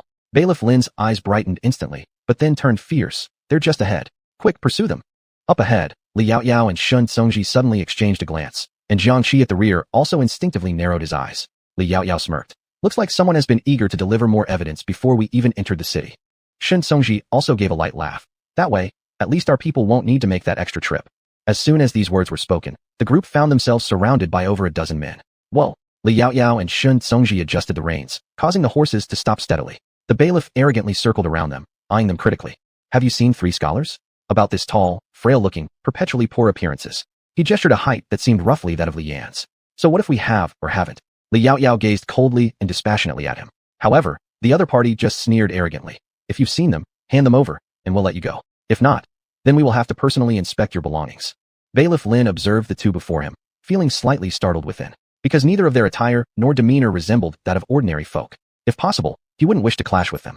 Chapter 192, Arrival at the Capital. But if they absolutely refused to cooperate, then they would have no choice but to completely exterminate them. Inside the carriage, the three scholars were very tense, glancing anxiously at each other. Brotherly, what should we do? Li Yan shook his head. We trust Lady Xian and Master Shun. There will absolutely be no problem. Although he said this, in his heart, he was also at a loss. But as their mainstay, everyone else could be flustered except him. The other two immediately relaxed slightly, yet their ears remained perked up, listening carefully to the situation outside. Jiang Qi shifted his gaze slightly and whispered, "Stay calm and don't come out." Li Yan hurriedly responded, but he also didn't dare to speak too loudly. Outside, Chief Lin had already confronted Lady Li Yaoyao and Shin Songji. He narrowed his eyes, his hand already on the sword at his waist, his face full of malice. It seems you don't want to cooperate with us. This was a statement of certainty. He even dared to confirm that the three scholars must be hiding in one of the carriages behind. If Chief Lin had seen them when they visited Li Yaoyao's residence that day, he probably wouldn't have dared to be so arrogant in front of them. Unfortunately, sometimes things happen by coincidence. Do you really intend to protect them? He asked again, but neither answered him. Li Yaoyao smiled faintly, but her smile did not reach her eyes. In the next second, it could be seen that she moved her palm slightly, and a dagger appeared in her hand, which she threw directly at his face. If you're going to fight, then fight. What's all this dragging about for? Chief Lin immediately started, unable to evade in time, and fell off his horse. Li Yaoyao quickly jumped down from the horse, picked up the dagger, and before the other person could turn over, she directly grabbed his neck. Don't move. Chief Lin's hand, which was originally ready to draw the sword, dropped, unable to believe it. As for the remaining dozen or so people, they hadn't even reacted in time. Seeing their leader captured, they naturally gave up resistance. Even if they resisted, they weren't Jiang Qi's match. Jiang Qi casually bound them together into a line. Li Yaoyao smiled warmly and looked helplessly affectionate at Shun Songji. How about that? That's called taking them by surprise. Dealing with such small fry doesn't waste time. Shun Songji nodded. But next time, let me handle it. Just now, he had been prepared to move, but it turned out he was still slower than her. Li Yaoyao grinned, obediently. All right, not a chance. Whenever there was a fight, she wouldn't let it go. It's just that dealing with such small fry wasn't particularly interesting. She had thought that this boss might be able to exchange at least a couple of moves with her, but who knew that he couldn't even last half a move against her, truly pitiful. So, the sheriff was also bound by Jiang Qi with both hands, tied to the back of the carriage. The three inside the carriage lifted the curtain at this moment, and happened to see the constable who drove them out of the official court being grabbed by the neck, by Li Yaoyao, bound by Jiang Qi, and tied to the back of their carriage. They were temporarily bewildered, looking at each other. Is it that easy? They seemed to hear a scuffle outside just now, and in an instant, these people were caught, which was too amazing. Jiang Qi heard his remark at this moment, and replied calmly. But with these small fries, none can withstand even half a move against me, let alone the young lady. With Miss Li's skills, even adults like them would be no match. Especially since some time ago, they learned a few techniques from Miss Li, and were very amazed. Although the moves looked simple, they could easily be fatal. The three somewhat understood, but realized one thing clearly. The skills of Countess Chongping must be incredible. Then the group continued on their journey. Along the way, passing through some counties, they attracted others' attention, but nothing happened once they knew Shun Songji's identity. Moreover, some people, upon learning that they were highwaymen, even threw stones at their heads. Throughout the journey, the few were cold and exhausted, utterly disheveled. A day later, they finally arrived at the gate of the capital. We've arrived. Shun Songji pulled the reins and raised his head to look at the city wall ahead. Both inside and outside the city walls were covered with a thick layer of cement, and the walls were even heightened. At the entrance were commoners and merchants waiting to enter the city while being checked for identification. The color of the city walls was vermilion red, just like the palace exterior, looking far away, incredibly stunning. Truly beautiful. Just like the capital city of the later era, looking at these high city towers made it clear why so many people tried every means possible to squeeze into here. Shun Songji glanced at her warmly. If you like, you can always live here afterward. Let's skip that. The capital has its merits. Anyang County also has its advantages. Moreover, Anyang County was freer. So if she had to choose, Li Yaoyao naturally favored Anyang County more. Let's go. Shun Songji led them and continued walking toward the front. Over there, the guards at the city gate naturally noticed them very quickly and rushed over. Upon seeing Shun Songji, they immediately paid their respects. Your subordinate greets, General Shun. Everyone in the capital knew that Shun Songji had been sent to a small county as an official, but in their eyes, he was still the invincible General Shun. There's no need for formalities. Shun Songji's voice was calm, yet it carried an air of added authority. Thank you, Master Shun. The guard looked up and soon noticed Li Yaoyao by his side. General Shun, who is this? Although addressing him as General Shun, the guard still had to carry out proper checks. This is Countess Chongping, on her way to the capital under orders. Chapter 193, The General's Wife? After the words were spoken, the young soldier immediately looked startled. After checking the register, he took a small step back and bowed, then handed the register back to her politely. Underling greets Lady of Chongping County. If it was any other county mistress, he wouldn't have been this respectful, but this was the Lady of Chongping County. Look at their towering city gates and these vast clean concrete roads. Everything was because of the Lady of Chongping County. Moreover, Lady Chongping was now the most favored county mistress by His Majesty. Even officials from the capital wouldn't dare offend her. Rise. Li Yaoyao casually took back the register. The man's eyes held respect as he glanced behind her and hesitated again. General Shun, who are they? He wondered why such a large group still trailed behind. From afar, it wasn't easy to see that the string following them consisted of people. They're just assassins we encountered on the road, Shun Songji said nonchalantly, yet the small soldier's heart jumped in fear, quickly stepping aside so as not to delay them. Shun Songji and his companion gently nudged their horses and slowly walked towards the inner city. Officials from the capital and commoners used separate routes, no need for queuing. Some nearby commoners and merchants watched them enviously, as everyone longed for those in high positions. When the small soldier returned to his post, someone beside him asked immediately, who were those two? They looked very important. The speaker was new and naturally hadn't seen Shun Songji. Soldier. That person there. You've only recently arrived, hence you don't know. That is our nation Dashia's war god. Don't be fooled by his scholarly appearance. Once in battle, he is utterly fearless. Those barbarians, upon hearing about Senior General Shun, and Junior General Shun, will immediately flee in panic. This junior general naturally referred to Shun Songji. 3 generals from one family, unbeatable in battle. The war god of Dashia naturally didn't refer to one person alone, but rather to the entire loyal Shin household. Excluding Shin Changyi, it wasn't as if he lacked loyalty, it was simply that he chose literature over arms. So incredible. The other person exclaimed in amazement. Then could the woman beside him be the general's wife? That's even more remarkable. She is none other than the Lady of Chongping County. The soldier spoke with bright, starry eyes whenever mentioning Li Yaoyao. Take a look at how much higher the city walls are now, and the concrete under our feet. And previously, when the drought of Chongping struck, she found water for us. Everything is because of Lady Chongping. I also heard from my aunt's grandma's younger brother's son-in-law's grandfather that Lady Chongping had a food that can produce 10,000 caddies per acre, which has already been presented to His Majesty. Once planted next year in April-May, it can be harvested by September-October, ensuring no one would ever go hungry again. Also, there's wheat yielding 1,000 caddies per acre. For the sake of our common folk, the lady voluntarily offered up 10 acres worth of grain as free seed stock for the court. I believe that in just a few years, the people of Dacia will no longer fear drought or flood. As long as we have food, we'll endure everything. These stories left the listener dumbfounded. So according to what you say, they truly make an ideal pair. See, one ensures our wealth and sustenance, while the other protects us from war. If these two do not end up together, then heaven must be blind. The small soldier paused, then immediately agreed. Meanwhile, as Li Yaoyao and her entourage entered the city gate, the 4 individuals on the carriage couldn't help leaning their heads out. Is this the capital? The rooftops nearby were adorned in silver, yet the roads remained spotlessly clean, in no way hindering life inside.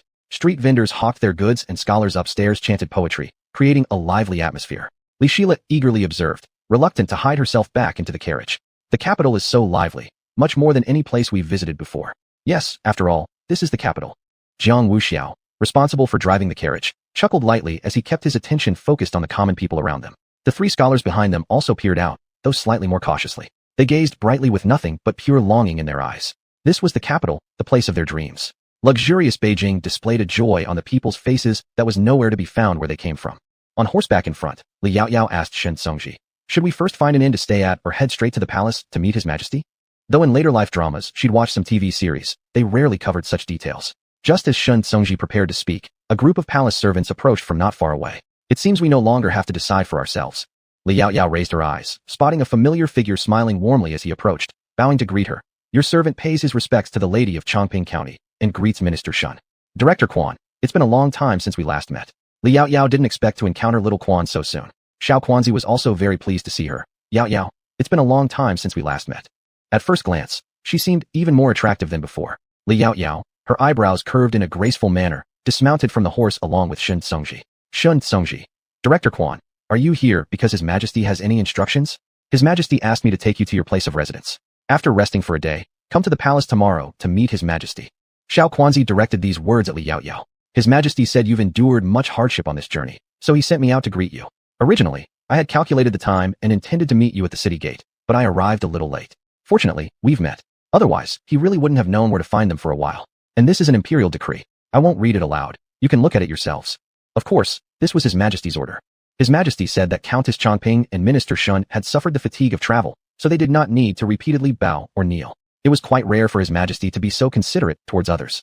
Li Yaoyao unconsciously glanced at Shen Songji, who gave a slight nod, signaling her to proceed. She took the imperial edict into her hand, thanking the emperor.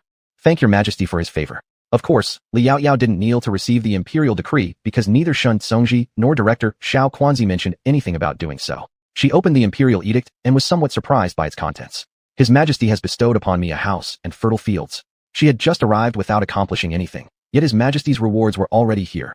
Good, truly excellent. There was no longer any need for her to buy property herself. Director Xiao Quanzi added, and that's not all. All servants and guards have already been arranged fully by His Majesty, waiting for the Countess to take possession. Thank your Majesty. Li Yaoyao expressed gratitude again, but she instinctively looked at Shen Songji, pointing at the string of conspicuous people behind them. Director Quanzi, how should we handle those people?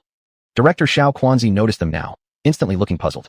They are. Li Yaoyao explained the events on the road to him, and after listening, Xiao Quanzi's expression grew serious. If His Majesty knows of this, he will surely be enraged. Therefore, if we don't first send these people to the prison under the Ministry of Justice, once I return and report to His Majesty, we'll decide further actions. Would that work? Chapter 194. Let's go, Lord Shun. Shouldn't you take me to see father and mother?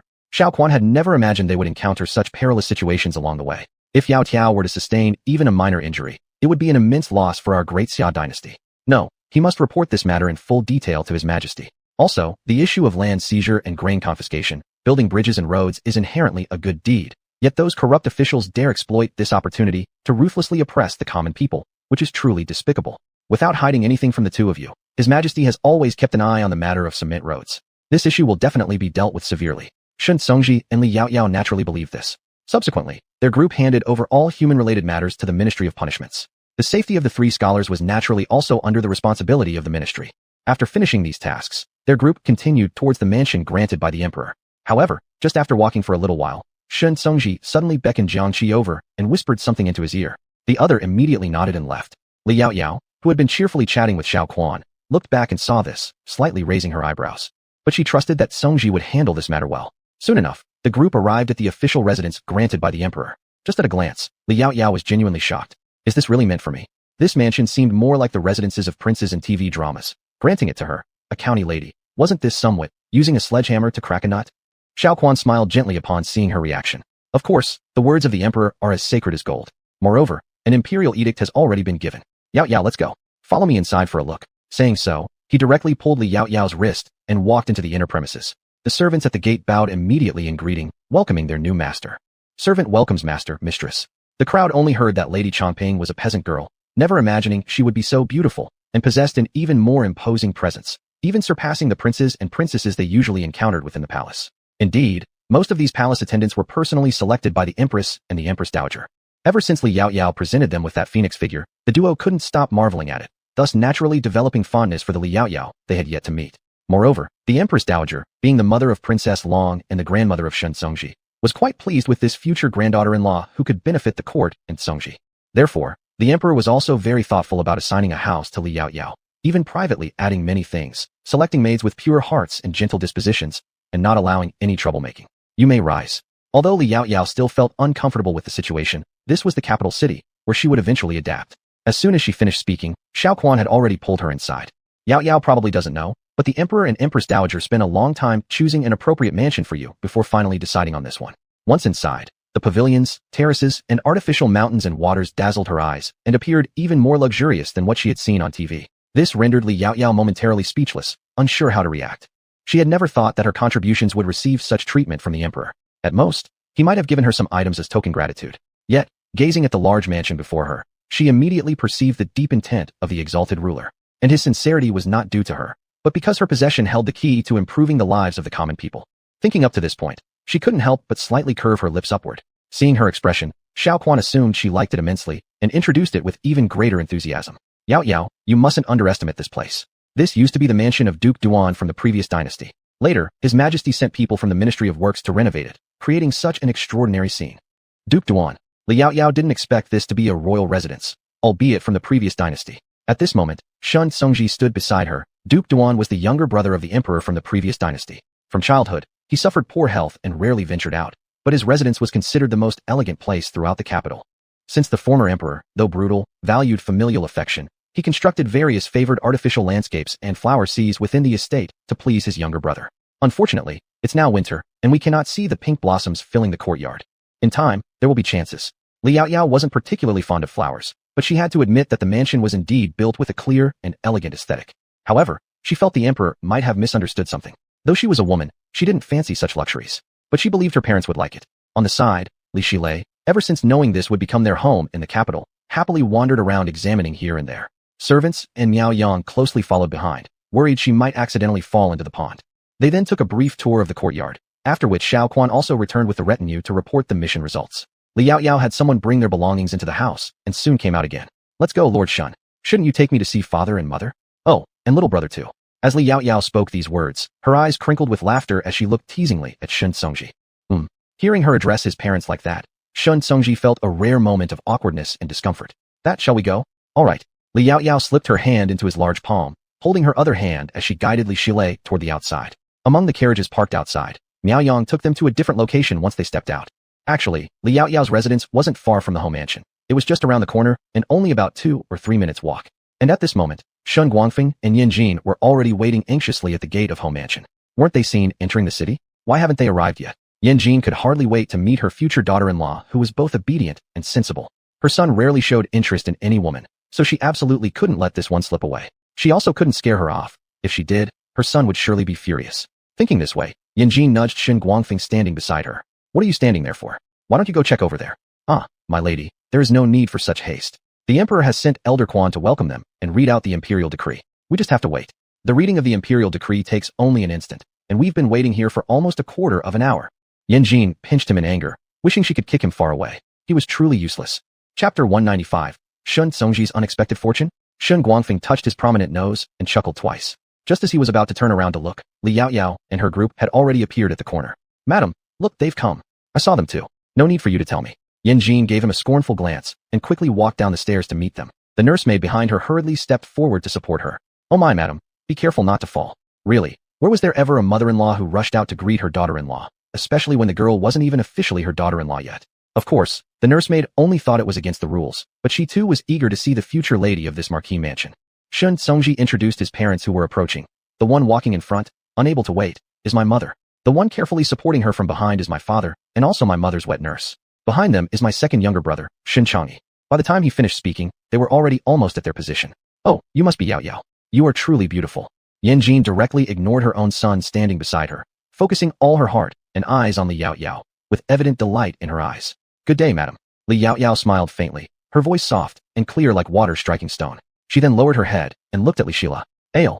Li Shila immediately understood, bowing to Yan Jin. Good day, madam. Ah, good. This must be Ale. What exquisite features, like a little lucky doll from a painting.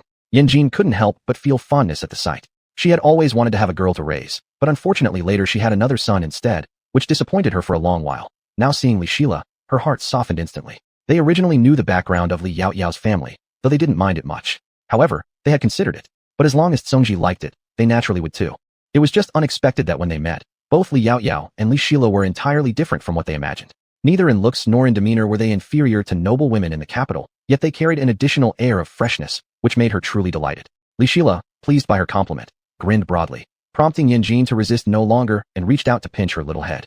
Then she looked back at Li Yao Yao again. May I call you Yao Yao? Although she had called her earlier, it was still proper to ask. Li Yao Yao nodded lightly, and Yan Jin became excited once more, calling out again. She grabbed the hands of Li Yao Yao and Li Shila and started heading towards the house, without a second glance at Shin Guangfeng. Shin Changyi moved closer to Shin Songji. Looks like I'll really gain an older sister-in-law. Shin Songji's tone held a smile, his gaze locked firmly on Li Yao Yao's retreating figure, full of tenderness. Shin Changyi observed this and realized his elder brother had truly fallen in love. It seemed that the leading role here belonged to his future sister-in-law. Unable to hold back, he clicked his tongue a couple of times. Wouldn't this count as turning misfortune into blessing? Shin Songji glanced at him. Let's go inside first and talk. Yao Yao has brought gifts for each of you this time. They're things none of you have seen before. Naturally, things he himself hadn't seen either. Shin Changyi's eyes lit up instantly. After all, anything Li Yao Yao took out was invariably of high quality and distinctive. Take, for example, the glass bowls and chopsticks in their house, which had caused endless envy among the noble women of the capital.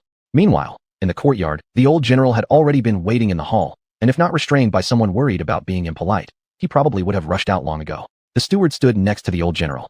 Old master, don't worry. The servants just reported that the madam and others have already greeted them and will be coming in soon. Really? The old general doubted it since he'd already been waiting for quite some time. It's absolutely true. It seems they were delayed for a bit over something involving eunuch Quan earlier, hence the delay. After all, having people sent to Beijing from the emperor's court was hard enough. Even if he himself couldn't meet them immediately, allowing his subordinates to inquire beforehand was normal. Moreover, they still needed to send them to their new residence first. Only then did the old general settle back down, thinking that perhaps he should have let his wife come back. Then she wouldn't have had to follow such strict propriety. Not long after, a servant boy came running in from outside. General, they're here. The madam and others have entered. The old general quickly composed himself, sitting upright. Soon, Yan Jin and Li Yao Yao's group stepped into the living room. Father, they've arrived. Yan Jin said smilingly. Li Yao Yao instantly recognized the person's identity, stepping forward and making a traditional female bow. Li Shila nearby followed suit promptly. Yao Yao greets General Shun. As a retired soldier herself, Li Yao Yao naturally had a natural affinity for those in the military, let alone the fact that the person before her was the most formidable war god in this world. Even though he was advanced in age, the righteousness and majesty he exuded evoked admiration. Wonderful, no need for more courtesies. Please take a seat. Old General Shun looked at Li Yao Yao with great appreciation. The woman before him had clear eyes brimming with resilience, like an exquisite yet sheathed blade, perfectly suitable for their family, and best suited to stand beside Songji. Thank you, old general. Li Yao Yao straightened up, then exchanged pleasantries with Shun Guangfeng behind her, and greeted Shin Changyi. Today, on my first visit, I've brought modest gifts for all of you. They're made by my own hands. I hope you won't mind them. Upon hearing this, Yan Jin quickly said, how could we possibly mind? As long as it comes from Yao Yao, we'll like it immensely. Yao Yao has already sent us so many gifts before. Now that you've returned home, there's no need to be so formal. I understand, but if I come next time, I might not be as courteous. However, since the gifts are already here, I can only trouble you to accept them. She then waved her hand towards someone outside, and Miao Yang immediately carried in 2 trunks. The trunks were small enough to hold directly in their arms, and since they didn't contain too many items, they required no extra help. Just place them here. Li Yao Yao indicated they should put the 2 trunks on the back table. The Shun stared fixedly at the trunks, all curious about what was inside. After all, having seen the previous presents, they were now even more eager. Li Yao Yao walked over and opened one trunk, pulling out something resembling a stick and handing it to the old general. Grandpa, take a look. The old general took it, unsure at first how to use it. Yao Yao, what is this? It's called a telescope. With it, you can see objects 500 meters away. This was the most challenging item Li Yao Yao had ever made. Fortunately, She had once encountered such things in the military and managed to create glass, leading naturally to its creation. 500 meters away using this. The old general wasn't skeptical, just incredulous. Li Yaoyao adjusted the telescope for him. Why don't you close your right eye and try again? Chapter 196. Tomorrow, I'll invite my sisters over for tea. The old general obediently closed his right eye, and in the next moment realized that from where he was sitting, he could actually see two maids outside sweeping the yard as if they were right in front of him, yet they seemed completely unaware of his presence. He paused for a moment, took down the telescope, and found he couldn't see clearly anymore. It all became distant again, so he immediately adjusted back to how it had been before. After several attempts at adjusting, he finally exclaimed with admiration, "This truly is an excellent invention. If it's used in the military, it would be a fantastic reconnaissance tool." With this, enemies cooking 500 meters away could be seen crystal clear. The old general suddenly widened his eyes as he suddenly understood the meaning behind Li Yaoyao's gift to him. He was touched inside. Thank you. Not just for himself, but also for the soldiers in the army.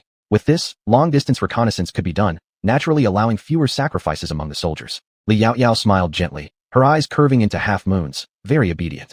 If Grandpa likes it, that's all that matters. Beside them, Shun Guangfeng looked somewhat confused and immediately took over to use it for a bit. For a while, he couldn't say anything.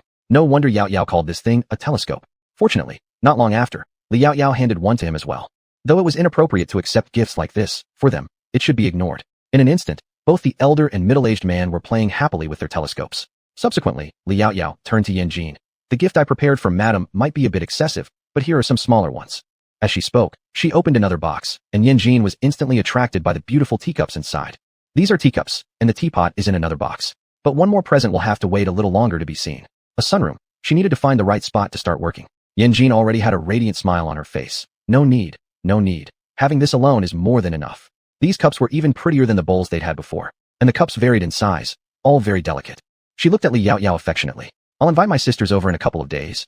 Oh no, tomorrow. Tomorrow I'll invite them over for tea. Of course, drinking tea was secondary, showing off was primary. Li Yaoyao understood instantly, but didn't say anything. Instead, she picked up a new, curious object about the size of a fist, round with a handle, and walked over to Shun Changyi's side. This is called a magnifying glass, and it works on a principle similar to the telescope.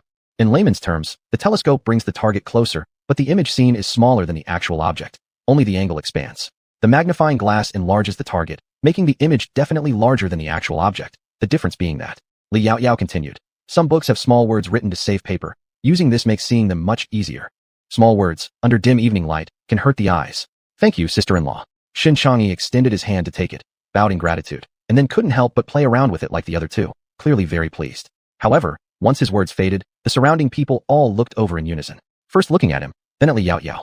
In the next second, they saw Li Yaoyao simply smile and respond. Everyone felt a thrill of joy. It appeared this daughter-in-law was set in stone. Afterward, Li Yaoyao handed a plain glass vase and another bottle which emitted iridescent colors when moved to a nursemaid standing beside Gu taking care of Li Shila. Counselor Ji always said nursemaid has cared for him since he was young and is very important to him. So please don't refuse this gift. Shun Tsongji. Though he mentioned it, he hadn't really been saying it constantly. Me also. The nanny hadn't expected Li Yaoyao to prepare a gift for someone like her, a servant, and immediately became surprised and somewhat at a loss. She instinctively glanced at Yanjin, saw her nod, and cautiously reached out to take it. Thank you, Lady Yaoyao. She truly felt delighted. You see, transparent glassware exists only in the palace and the Shen family in Shangjing, along with some items sent out by Shen family. Yanjin marveled upon seeing the flower vase in her hands. I don't even own such a vase. Clearly, Yaoyao went through great effort to prepare this especially for you. If this item were sold to nobles, it would probably be worth quite a lot. And there's this, it's for the old madam. Worn on the body, it can protect against knives and bullets. In other words, a bulletproof vest, though not a typical one, rather something thin that can be worn as an undershirt. Naturally, this wasn't made by Li Yaoyao herself, but taken out from the space, an item she herself once wore, but put away after turning into a zombie. Hearing that both the old madam of the Shun family and General Shin fought enemies on the battlefield despite their advanced age, she thought of this. This thing is extremely valuable in future times, hence she owned only one herself, but it could still be studied later, perhaps crafting one for Counselor Ji, without needing to be this good, but sufficient to defend against some blades and swords. The old general, looking at the black bulletproof vest made of an incomprehensible material, asked instinctively, could this be the legendary golden thread soft armor? Golden thread soft armor was used in ancient times to defend against attacks, reputedly made from special materials, and thus highly prized. However, Li Yaoyao shook her head and explained, although it's not exactly the same kind, it serves a similar purpose. Even this world's hardest swords could be resisted. Perhaps they wouldn't even penetrate the first layer. After all, this item was designed for stopping bullets in the future. The old general hesitated for a moment, and ultimately accepted it under Li Yaoyao's confirming gaze. I thank you on behalf of my wife, child. He had never thought she would consider such a thing. If his wife were to see her personally, she would surely like her very much. The reason why the old general returned this time was actually due to the emperor's special summons, specifically for them to return home to celebrate the new year and to meet their future granddaughter-in-law. However, since his wife was uneasy about leaving the border, she handed this opportunity over to him, so he could describe her to her upon returning. At first, the old general was unwilling but came back after being scolded. Li Yaoyao smiled and shook her head. Grandpa, you and your comrades have guarded the borders of Daxiao for us common folk, allowing us to live peacefully. It's we who should thank you. Therefore, such small gifts are really not worth mentioning, are they? All in all, the meeting turned out to be a pleasant one for both sides. Afterwards, Li Yaoyao chatted with them in the hall for a while, mostly recounting little anecdotes from either her or Shun Songji's life in Anyang County, as well as their shared experiences. Hearing that there were people stealing children to eat at the time enraged the old general greatly. Such acts were no different from those barbarians. Yet what the old general hadn't expected was that Li Yaoyao also knew martial arts, implied by Shun Songji's words. She seemed quite skilled. Still, knowing martial arts is good. Knowing martial arts means being more worthy of Shun Songji. Perhaps in the future, they might become the successors of himself and his wife. Though it didn't entirely fit, what the old general thought then would later indeed turn out to be prophetic. Chapter 197, Shun Guangfeng's sudden idea. After speaking in the hall, the Shun family invited Li Yaoyao and a few others, including Li Shila, to stay for dinner. Li Yaoyao naturally didn't refuse. She took Yanjin to pick a spot in the backyard and asked Miao Yang and Zhang Wu to help her prepare her second gift. Most of the materials had already been prepared in Anyang County, so it was relatively easy to assemble them here. Yaoyao, what are you doing? Yanjin felt as though she hadn't understood anything. And this glass, how large, crystal clear, and immaculately clean it was. Yanjin thought that Yaoyao might be creating something extraordinary, so she kept watching closely. She even called some servants to assist, but they were equally clueless, so they just followed Li Yaoyao's instructions with bated breaths, fearing they would drop the glass, which would make it impossible for them to repay its worth in a lifetime. They'd have to risk their lives for it instead. Yaoyao mainly gave directions, passing the installation details to Miao Yang and the two others. This way, if there was a need to install such glass windows or houses again, she wouldn't need to be present every time. She had to train a group of specialists who could handle the installation of glass windows and greenhouses. Additionally, the glass conservatory she built at the mansion was also a kind of advertisement in the upper capital. Li Yaoyao wasn't convinced that those noble women, upon seeing this glass conservatory, would remain unmoved. After all, it was also somewhat symbolic of status, wasn't it? Li Yaoyao smiled and explained to Yanjin, I'm building a conservatory called a glass flower house, or you can call it a sunroom. With this conservatory, madam can grow delicate flowers inside. And when you place a table in the middle, you can chat with your sisters over tea without feeling cold while enjoying the flowers, especially comfortable during this winter. Considering how cold winters could get in the upper capital. Wow, is it truly this amazing? Every winter, they and a few close sisters often gathered indoors reluctant to go outside due to the cold. If this was true, it would be quite wonderful. And Yaoyao, don't call me madam so formally, call me aunt. Li Yaoyao nodded. All right, aunt. After calling her, she continued saying, Aunt, you'll know once the glass conservatory is ready. The conservatory that Li Yaoyao prepared wasn't too big, nor was it too small. It was roughly the size of a modern master bedroom. After all, it could be used not only for planting flowers and grass, but also vegetables. Yanjin immediately nodded approvingly, accompanying on the side, asking about her warmth, handing her hot tea, and a heated brick without needing any servant's help. Li Yaoyao found that she really didn't act like a princess at all, lacking the usual air of highness. As for Li Shila, she was seated quietly nearby with the nanny, her eyes dazzled by various pastries brought out by the maids. After approximately half an hour, the greenhouse was finally assembled. Li Yaoyao walked up to Yanjin. Aunt, the glass conservatory is ready now, but we still need to arrange people to clean off the fingerprints and dust on the glass. She had been extremely careful packing these during transportation and thankfully hadn't damaged any. Good. At this moment, Yanjin was entirely mesmerized by the glass house before her, walking in and out incredulously and forgetting about anyone else around her. The surrounding servants were all stunned as well, wondering how such a house could exist, transparent from the outside looking in, and from inside looking out. Li Yaoyao sat down on a chair, looking at the first glass greenhouse of the great Xia dynasty, satisfied. Nice. She could almost see countless amounts of money rushing toward her, drowning her. Roughly calculating, the money earned in the upper capital would likely cover the construction of a mall. Of course, a house in the upper capital couldn't possibly be only 3 stories high. It should at least be 6, no, 8 floors high. 8 is prosperous, after all. Furthermore, it might even become one of the upper capital's scenic spots and landmarks. In this way, whoever came to the upper capital afterward would immediately notice her Yunlai Mall, and it would genuinely be bustling with customers like clouds flowing through. Yaoyao, have a sip of water first. Behind her, Shun Songji carried a cup of water and approached. Li Yaoyao readily accepted it and took a sip. It's honey water. In this era, it was naturally impossible to encounter fake honey. Delicious. Li Yaoyao gulped it down in 2 big swallows. One more cup. Although she drank some tea earlier, talking for so long hadn't quenched her thirst. Shun Songji turned around and poured another cup for her. Naturally, Miao Yang and the 2 others got to drink it as well. It was the first time they had ever tasted tea brewed with honey. Since honey was a precious item, with low production, it was usually reserved for the nobility. Even if it could be bought outside, common people generally wouldn't purchase it. Miao Yang, drinking the honey water, couldn't help but think of Miao Yu. He wished she were here. Unfortunately, he couldn't bring it back for her to drink. It would take about 10 days to travel from the upper capital to Anyang County. Even though it was cold, by the time he got back, the honey water would likely spoil. After Li Yao finished her water, she casually handed it to Shun Songji, who easily took it and set it aside. This scene was caught by Shin Changyi, making him whistle again in disbelief. It's just like how father acts around mother. The Shin family seemed to produce men who are deeply devoted to their loved ones. The grandfather did, the father did, and now even the elder brother was one. As for Shin Changyi himself, he currently had no such grand thoughts yet. The glass used for the glass house was mostly in large pieces. Inside, she also installed a window that opened outward, which could be pushed out and locked so as not to let rainwater in when the window was open. The iron frames and various iron parts used inside were refined using her homemade steelmaking techniques.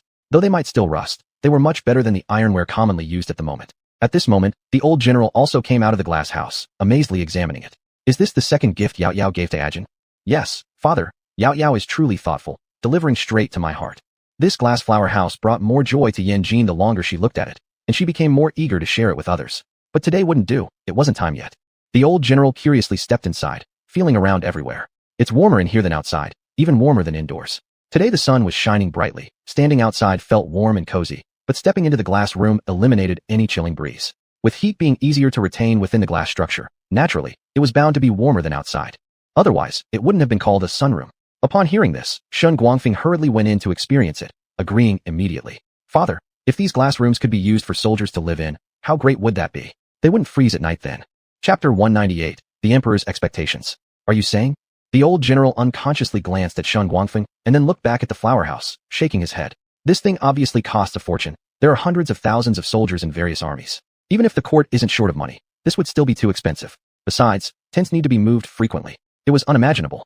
They all say the border regions endure harsh cold, and the tents where the soldiers live are mostly made of bamboo, rattan, cloth, leather, etc. In Daxia, they mainly use cloth or bamboo frames coated with tung oil or grease, linked by rope or rattan strips. This world hasn't yet seen cotton, so there are no cotton tents either. Therefore, winters are always cold. But since many people live in one tent, it's a bit warmer. Shin Guangfeng sighed. I was just thinking about it. He only wanted the defenders of the border fortresses to live more comfortably. They've sacrificed everything for the protection of the common people of Daxia. At least, he hoped they could rest better.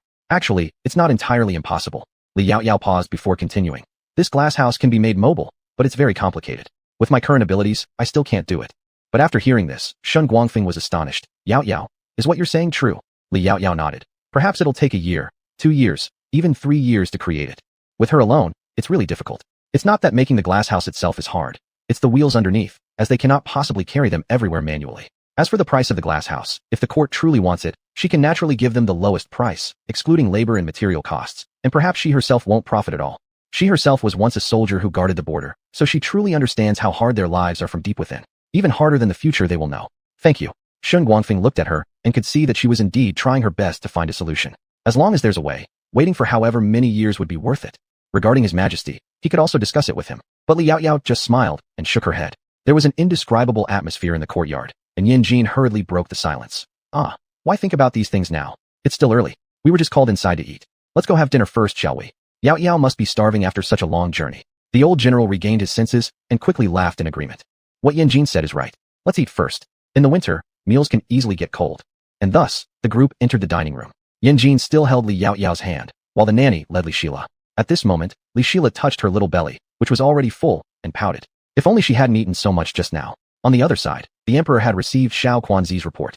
Your Majesty, please rest assured. The county noblewoman likes the house very much and says she will come to the palace tomorrow morning to express gratitude. After hearing this, the emperor slightly nodded. It's good that she likes it. All their efforts preparing wouldn't be wasted for nothing. Isn't she currently at the Shan residence? Indeed, Your Majesty. Xiao Quanzi nodded. I saw the noblewoman bring a cart full of gifts, seemingly intended for the Shin family. Upon hearing this, the emperor immediately became interested. Do you know what those gifts are? The gifts presented by the Countess of Anping wouldn't be simple ones. He was truly curious. If not, when Chang'e came, let him bring some inside so the emperor could take a peek. However, Xiao Quanzi shook his head. Those items were hidden well, and your servant couldn't see them.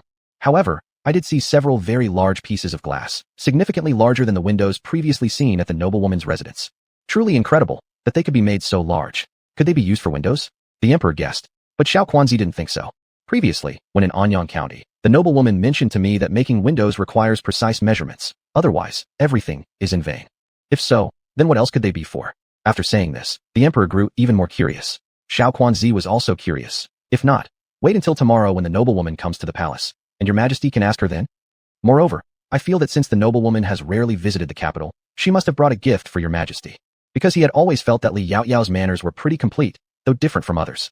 Just like sincerity and perfunctory performance, clearly, they're different. In that case, I look forward to it. Later that evening, the emperor, due to being overly expectant, couldn't sleep. The next day, he went to the court meeting looking haggard and dark-circled. People who didn't know assumed that his majesty encountered some major event, causing quite a stir among the ministers. Not until after the emperor dismissed the court and directly headed toward the study. Xiao Quanzi, has Lady Li mentioned when she will visit me in the palace? Xiao Quanzi reflected for a moment. My lord hasn't mentioned this. Perhaps after having breakfast, she will come over. The emperor hummed in response and dismissed him to prepare the meal. By the time he finishes eating, Lady Li Yaoqiao should probably be entering the palace. It was only 3/4 of the hour of Mao. Though Li Yaoqiao had already risen from bed, she was teaching Li Shila martial arts in the courtyard. Some servants were sweeping while curiously glancing toward them and whispering amongst themselves. Wasn't the county noblewoman practicing martial arts just now? It seems very different from what I've seen before. It must be, and it looks quite formidable. I heard from a young miss at Ho's residence that the Countess of Chongping not only knows martial arts, but is on par with the younger general. Is that true? This is what Lord Jiang said, so it must be true, right? Everyone marveled as they watched more intently. If they could learn some techniques from the noblewoman, then when encountering bad people in the future, perhaps they would have the ability to fight back. Some young footmen even secretly mimicked a few moves. Li Yaoyao naturally noticed, but merely smiled and continued teaching Li Shila. Only after practicing for about 1 incense stick's worth of time did they pause to rest. At this moment, a maid came out with a basin of warm water, wrung out a towel, and handed it over. Countess, please wash up.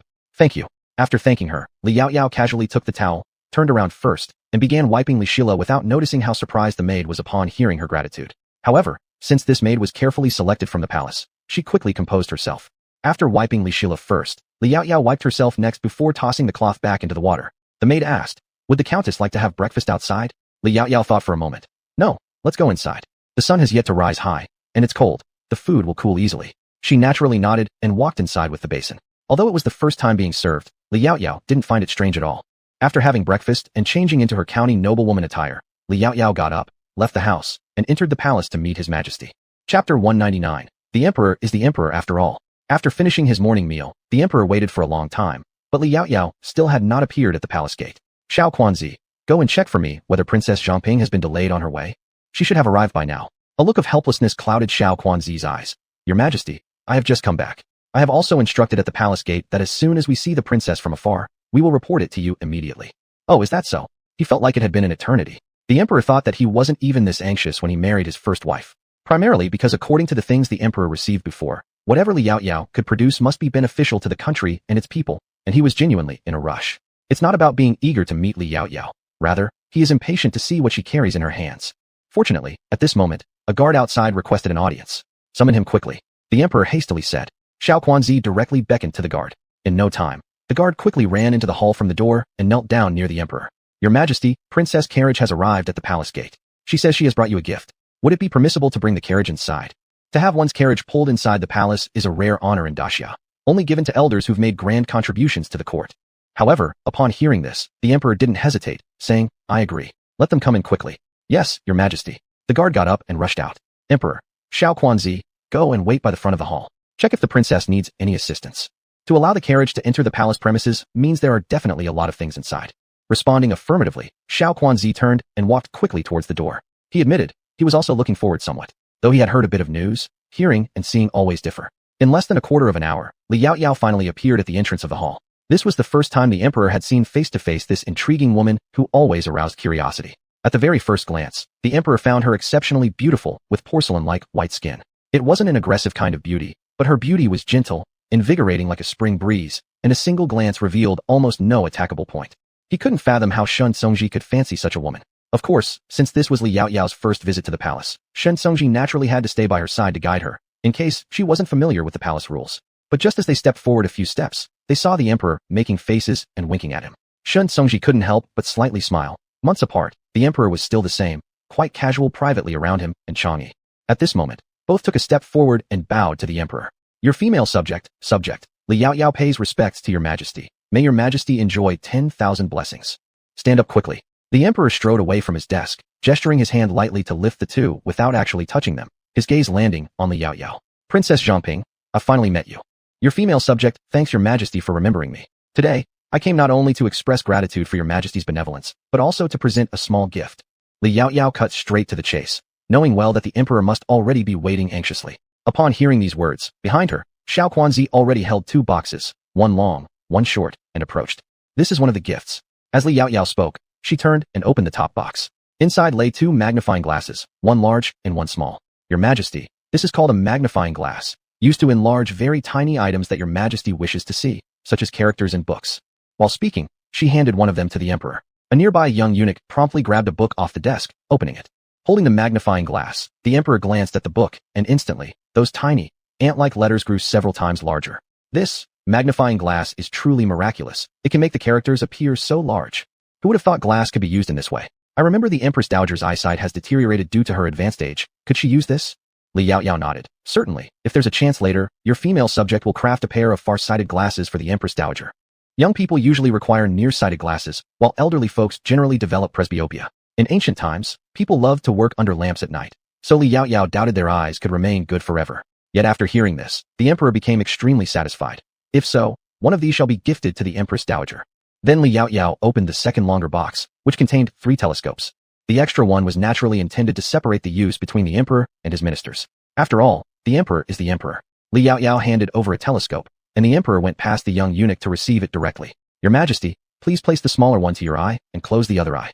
The emperor followed the instruction, suddenly finding himself at a loss for words as a wave of emotion surged in his heart. So this is why? Now I understand why you sent this to the Shin family. In their hands, it was merely a trinket to play with. But if it fell into the hands of a general, it could be a thing that could turn the tide of battle.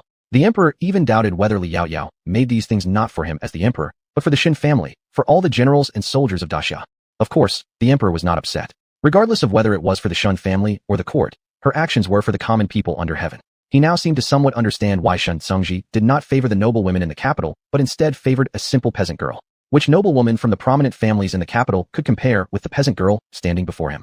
The emperor smiled, feeling even more satisfied with Li Yaoyao. Li Yaoyao, your majesty, you can actually try this outside where it's more open. Oh, the emperor slightly raised an eyebrow and took the opportunity to walk outside, directly ascending to the city tower. There he stood, using the newly acquired object to observe the commoners below. At this moment, Li Yaoyao suddenly extended her hand, placing it on the telescope. Your majesty can also rotate here. This telescope can see up to 500 meters away. This was the farthest distance she could currently achieve. Naturally, even so, compared to the telescopes in her original world that could see 500 meters clearly, this was incomparable, and it certainly wasn't as clear.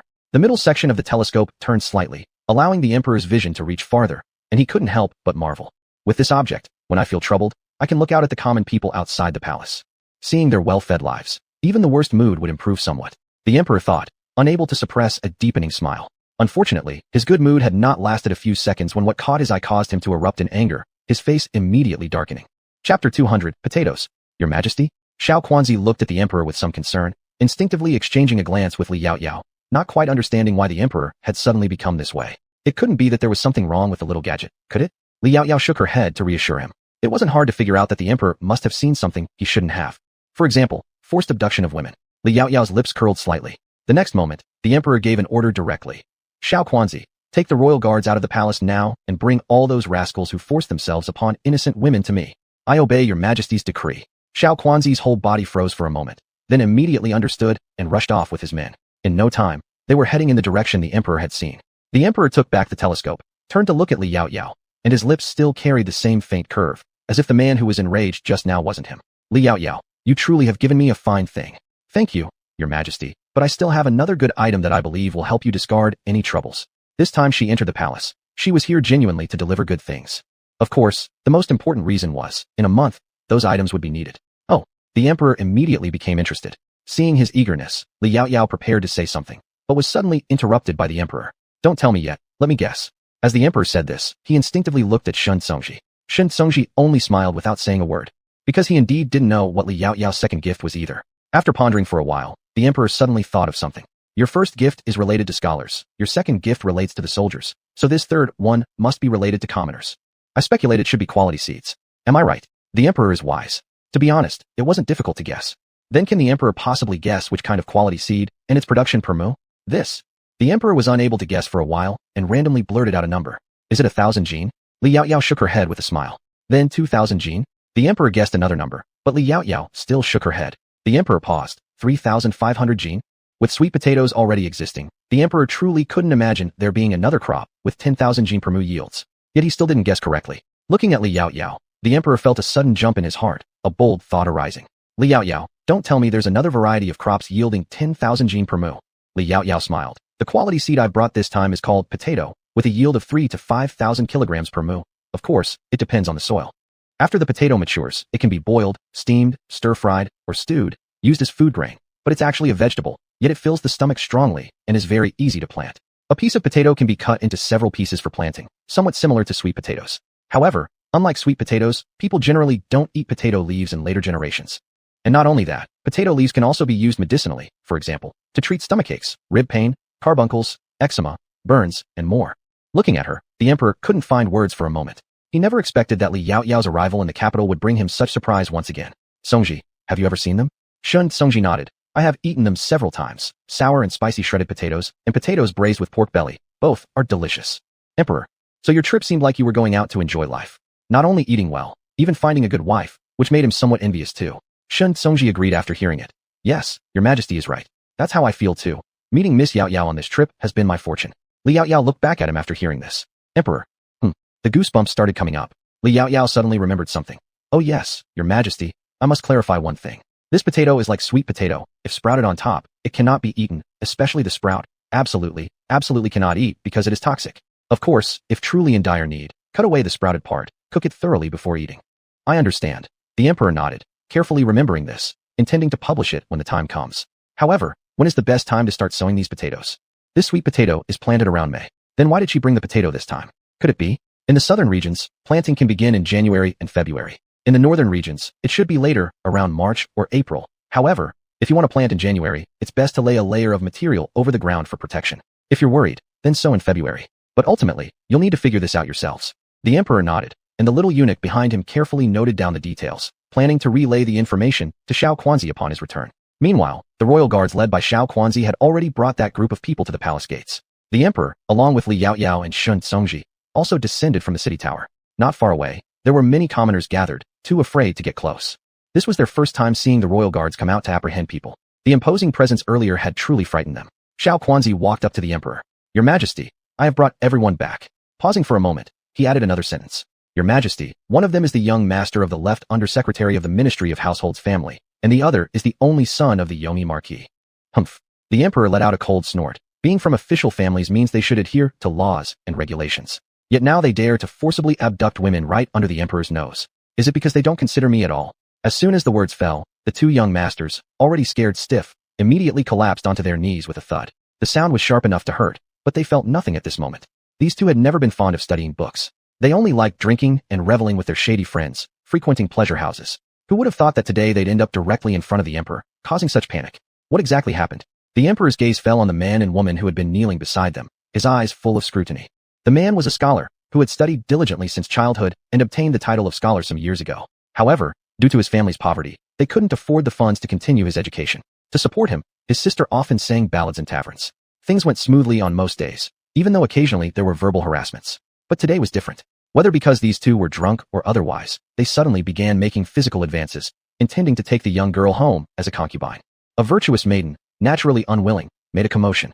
Chapter 201. The final outcome will likely only be death. And so, that was the scene the emperor had just witnessed, leading to this current moment. After hearing the account, the emperor's face turned pitch black, and his anger surged. Bring them to me. Have them detained right here at the palace gate, and flog them hard in front of all the commoners, 30 strokes each. If they die, it will be their own fault.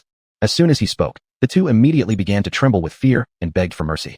Spare our lives, your majesty. We won't dare do it again. Please show us mercy. Unfortunately, there was no way the emperor would listen to their pleas. The imperial guards nearby simply restrained them and began striking forcefully, smack, smack, smack. Although the emperor said that it was justified if they were beaten to death, they wouldn't actually kill them. The emperor then looked at little Quan Zi and said, Go now to the undersecretary of the Ministry of Revenue and the Marquis Yongyi's mansion. Bring them both here to me. I'd like to hear their explanations.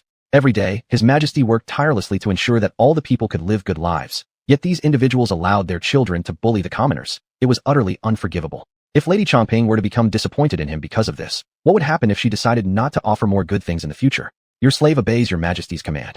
Being the emperor's closest aide, little Quan Zi naturally understood the emperor's thoughts at the moment. and promptly set off with a group to bring those two officials over. Saying, "bring them over," probably meant there wouldn't be much politeness involved. His Majesty had been so delighted today, but now it had all been ruined by these two. How could he not be angry? At this moment, the two were already half dead from the beating, screaming in pain, whereas the brother-sister duo sighed in relief.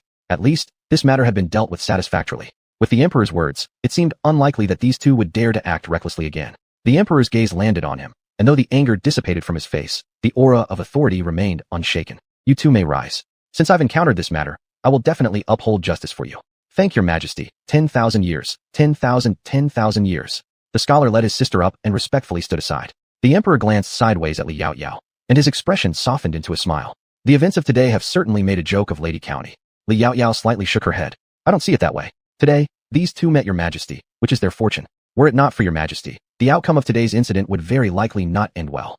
The final outcome might either have this young lady being driven to commit suicide, with her brother seeking revenge costing him his own life, or the young lady being violated, committing suicide afterward while her brother struggles in vain through corrupt officials."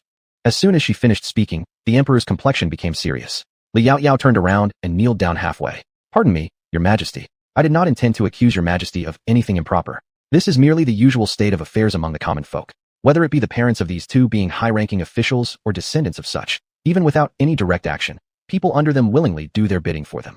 The final outcome is most likely also going to be death." Li Yaoyao knew she shouldn't say this, but she couldn't help herself. Besides, she was confident that even if she said it, the Emperor wouldn't punish her harshly, at worst maybe some light penalty, but nothing lethal. Beside her, Shun Songji also immediately knelt down. "Your Majesty, I share the same opinion." The Emperor looked at them, remained silent for a moment, and then sighed deeply. "That's enough. I'm not blaming the two of you, but what you've said truly makes me feel quite embarrassed. Next time, voice your opinions privately, understand?" "Thank your Majesty." Li Yaoyao exchanged glances with Shun Songji, and they smiled faintly, albeit helplessly. She let him support her as they stood up together. Before long, their fathers were invited by little Quan Zi and arrived, prostrating themselves humbly in front of the Emperor with great trepidation. Chapter 202. Their delicate and pampered bodies. "Your servant Su Run, Zhuozong, pays respects to your Majesty." Su Run, the left undersecretary of the Ministry of Revenue, and Lord Zhuozong, both almost jogged here. Regarding their son's behavior outside, they were more or less aware. But one was a young favorite child, and the other an only son. Even knowing some facts, at most, they would scold them at home, confine them in solitary confinement, or have them kneel in the ancestral hall. Often, within a night, they would be released by their wives and mothers who indulged their children. They could never fully discipline them. But who would have thought that today, these unfilial sons would directly collide with his Majesty, forcibly molesting commoner women right under his eyes? Wasn't this asking for death? "Su Ren, Zhuozong, how can you let your unruly sons forcefully harass innocent women? Do you know the crime of this? We servants admit our guilt. We beg your Majesty to take into account our loyal service to the court and spare their lives." If it had been anyone else catching their children's misdeeds, perhaps they could plead for leniency. But now that it's in the hands of his Majesty, it might even lead to their deaths. Of course, Su Ren and Zhuozong were extremely loyal to the Emperor, having previously assisted him in gaining the position of Crown Prince, and then later helping him ascend the throne. Therefore, the Emperor certainly wouldn't truly kill those two. After all, no serious harm was done to the woman in question. Looking at them, the Emperor hesitated slightly. Li Yaoyao observed the punished pair, and a thought came to her mind. "Your Majesty, this servant has something to say, though I'm not sure if I should." "Speak." The Emperor wanted nothing more than for someone to come up with a way to handle the situation. Li Yaoyao exchanged glances with Shun Songji, who nodded slightly, probably guessing what she intended to do next. "This servant suggests, your Majesty investigate whether the accused have committed any other such wicked acts besides this incident. If so, punish them severely. But if not, why not hand these two over to this servant?" At this point, Li Yaoyao smiled slightly. "Before, when your Majesty gifted me several mu of land, they happened to need people to help cultivate. Why not assign this task to them?" She hadn't forgotten that the land granted by the Emperor, though not vast, amounted to 10 mu. It would be sufficient punishment just giving it to the two of them. As for these two siblings, this servant can also have them serve me, responsible for overseeing those two. No one must help them, otherwise it will be considered high treason against the Emperor. What does your Majesty think? Li Yaoyao could tell that although the Emperor was furious, he wouldn't severely punish them. Thus, rather than wasting the opportunity, she might as well benefit herself while letting them learn a lesson. 10 mu of land. Given their pampered physiques, it would indeed be amusing. Chapter 203. Gaining another 10 mu of land. The Emperor looked at Li Yaoyao before him, not expecting her to come up with such a way to deal with the situation. Not only had they been dealt with appropriately, but they had truly learned their lesson. The brother and sister were avenged, and she had solved his dilemma as well. Truly impressive. Since that's the case, how about I grant you another 10 mu of land? Great. Li Yaoyao's eyes lit up. She was originally planning to buy or possibly rent a few more mu herself. However, your Majesty, this 10 mu should preferably not be too far from the river. Rice. Even though it would need to be planted in mid to late April in the north, she certainly wouldn't refuse if the Emperor wished to give it to her. Whoever refuses would be the fool. As for the emperor, his thoughts were rather simple. That is, giving her more land would surely result in harvesting more grain later. Placing these 10 mu under Li Yaoyao's care would benefit much more than keeping them in the court's hands. Besides, he believed that Li Yaoyao wouldn't let him down. Naturally, the emperor agreed to Li Yaoyao's words. At that moment, the two who had just finished being beaten suddenly heard talk of 20 mu of land and promptly fainted, whether from pain or fear. Though they'd never done this kind of work, they knew how vast 20 mu of land was. To make them cultivate 20 mu, it was essentially a death sentence. They'd prefer another 30 strokes on their backs. At least then they could lie in bed suffering, doing nothing but enduring the pain. Meanwhile, their fathers on the ground sighed in relief upon hearing the punishment. Thankfully, they hadn't been exiled by His Majesty. Only then did the emperor turn his gaze toward them, speaking indifferently. You two will have your salaries suspended for 3 months. Get up. Thank your majesty. The two stood up, wiping off the cold sweat from their foreheads, which the emperor pretended not to notice. Remember, neither of you is allowed to help them, and no one is to cause trouble for those two siblings. If anything happens to them, don't blame me for showing no mercy. Although these two officials were important, they were incomparable to the fine seeds in the hands of Lady Chongping. The emperor scoffed internally. Take them away. Looking at them now gives me headaches. What had started as a good mood had completely been ruined by these two wastrels. The two quickly summoned the guards who had chased after them to haul the men away, ready to take them back, when they suddenly heard Li Yaoyao's cheerful voice. The two gentlemen, I'll give these two young masters 10 days to recover. After 10 days, remember to start digging properly. Delaying my post-New Year planting schedule will likely displease His Majesty. The emperor, indeed, knows how to wield authority via others. The two gentlemen. Yes, we absolutely won't delay matters concerning Lady Chongping. Subsequently, the group left, and Li Yaoyao walked over to the pair of siblings, her gaze meeting bright eyes. She couldn't help but smile. Young girl, are you willing to follow me in the future? The girl in front of her was around 14 years old. To Li Yaoyao, she was still just a child, yet she had already gone through so much peril. The girl nodded immediately, falling to her knees with a thud. Your servant is willing. Get up. Li Yaoyao extended a hand to help her rise. I currently do not have anyone close to me in this upper capital. In the future, if I'm not around, you can keep an eye on things within the estate. As for specific duties, we will plan them later. Chapter 204. Who wouldn't like opening a mystery box? Even though the emperor had already sent her quite a few people, mostly those who had just entered the palace within the last year, she still needed to cultivate some of her own talents. Upon hearing her words, the young girl's clear and bright eyes gradually lit up with more light. Then, how much silver would my master give me per month? How much do you want? Instead of answering, Li Yaoyao asked her. The young girl thought for a moment. I sing every day in a tavern, and the owner gives me 20 coins. Occasionally, I receive tips from customers, which adds up to about 1 string of cash per month, or even 1 tael of silver during good months. 1 tael of silver, if saved carefully, could help her and her brother live well for several months, and it would even allow her brother to rent books to read. As the young girl spoke, she looked proud, not at all embarrassed about earning a living by singing in the tavern. In Daxiao, 1 guan, a string, of cash equals 1 tael of silver, and 1 string is equivalent to half a tael, or 500 copper coins. In Daxiao, 1 tael of silver can let a commoner live well for over a year without any disaster. However, as the girl's elder brother usually studied and spent money, their expenses could be a bit higher. Although Daxiao now has paper, its cost and the price of books are still too high for an average person to afford. Even renting books is not cheap. After hearing the girl's reply, Li Yaoyao smiled. In that case, I'll give you 2 taels of silver per month, and your board and lodging will also be taken care of. How does that sound? Of course, if you do well later on, you'll get a raise. Good, I'm in. After saying this, the girl knelt down and gave Li Yaoyao 3 loud bows before calling her master. Li Yaoyao thought that the girl was clever, with her own temperament and ideas, so she decided to train this young girl well, because she would surely become an invaluable assistant in the future. As for you, I did ask you to watch over those two while I'm away, didn't I? I'll pay you 3 taels per month. If they try to harm you in any way, then... Li Yaoyao unconsciously glanced at the emperor and Shun Songji, both of whom nodded slightly, after which she continued. Then go to Zhongyi Marquis Mansion and find adult Shinchangyi. Let him help you appeal to the emperor. Thank your majesty. Thank my master. The scholar hesitated for a moment and quickly expressed his gratitude. The emperor nudged Shun Songji beside him. You're going to have someone watching over you now, boy. It was similar to how the Marquis of Zhongyi was watched over by his aunt, unable even to drink a little extra wine. And although Li Yaoyao appeared gentle and compliant, her true nature was actually very similar to Shun Songji's aunt. After hearing this, Shun Songji only arched his brows faintly and responded indifferently. Your subject is willing. The emperor made a too-tang sound. There goes another falling for love. Not like himself, he always spread his favors equally among women and never allowed his real feelings to settle on any one woman. Their conversation was light, and it seemed like they were whispering closely. Li Yaoyao was standing some distance away and naturally couldn't hear what they said. She gestured for the scholar to stand up. I have important matters to attend to next. You two should wait at the county lady's residence first. Xiaoquan heard this and signaled a small eunuch to approach. My lady, why don't we let this little eunuch escort both of you back? Good. Li Yaoyao nodded. Thank you, Eunuch Quan. Eunuch Quan smiled amiably and promptly arranged for the small eunuch to guide them away. Only then did Li Yaoyao turn around and walk back to the emperor, apologizing humbly. Forgive me, Your Majesty, for taking up your time. Nonsense, the Emperor waved casually.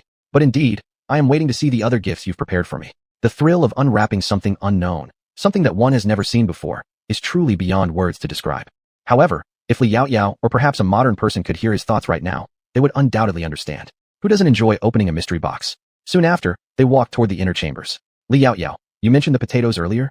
Oh, they're still in the carriage. They're covered in dirt, so we wouldn't want to soil the imperial study. Moreover, since they'll need to be moved out anyway, let's just leave them outside.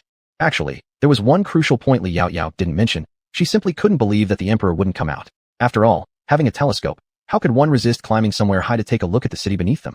Upon hearing this, the emperor turned his gaze toward Shun Tsungji again, but unfortunately, Shun Tsungji was completely focused on Li Yaoyao, leaving him no choice but to sigh in resignation. Fine, he felt somewhat redundant at the moment. Fortunately, they soon arrived near the carriage outside the imperial study. Grand Eunuch Quan, I trouble you. Eunuch Quan chuckled heartily. How can this be called trouble? It's an honor. Saying this, he instructed a few smaller eunuchs to carry the potatoes out of the carriage. Most of these potatoes came along with the carts accompanying Li Shila's ride, filling nearly half the cart. There were also some near the other side of the carriage, mostly filled with potatoes, and during the bumpy ride, some glass panes for the house had been broken. Of course, these glasses were wrapped in many soft materials to prevent them from colliding and shattering. As they reminisced, the young eunuchs had already moved the potatoes from the carriage. They were carried in jute bags, totaling 12 bags. Li Yaoyao approached and opened the mouths of the jute bags. Instantly, round potatoes tumbled out from the bags and rolled all over the ground. One as large as a man's fist rolled right up to the emperor's feet. The emperor bent down and picked it up without minding the dirt stuck on it. Is this a potato? Potato, earth lump. The name was indeed similar. But he found it hard to imagine that this potato could produce several thousand or even tens of thousands of pounds per mu of land, just like sweet potatoes. Of course, Li Yaoyao had mentioned before that how much could be produced depended on the soil and fertilizer.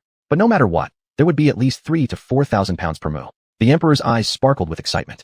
Li Yaoyao walked to his side. Your Majesty, this potato is a vegetable. It can fill one's stomach, but eating it all the time will not provide much nutrition. Saying this, she pulled out several cooked small potatoes from her bag and handed one each to the 10-odd people present. The emperor wiped his hands with the napkin given by Xiao Quan and then accepted the potato. Li Yaoyao said, I've boiled these potatoes beforehand, so after peeling them, they can be eaten directly. Although, frankly speaking, eating them like this isn't very tasty. The smaller ones are okay, but the larger ones might cause some discomfort when eaten boiled, but drinking more water will help alleviate it. The emperor nodded, following Li Yaoyao's method and peeled the skin off. Like an outer layer of skin, the yellow tender flesh appeared in front of them, looking quite inviting. Some of the maids and eunuchs nearby hadn't expected to receive one, but they didn't dare eat immediately. Instead, they stored their potatoes carefully, intending to savor them later when they were off duty. County Lady Chongping had told them that these things could yield thousands of pounds per mu. It's a pity that they were already cooked, otherwise they would have taken them back for their parents to plant, producing plenty for the whole family to enjoy. A few palace attendants looked at Li Yaoyao with burning admiration. Li Yaoyao, ?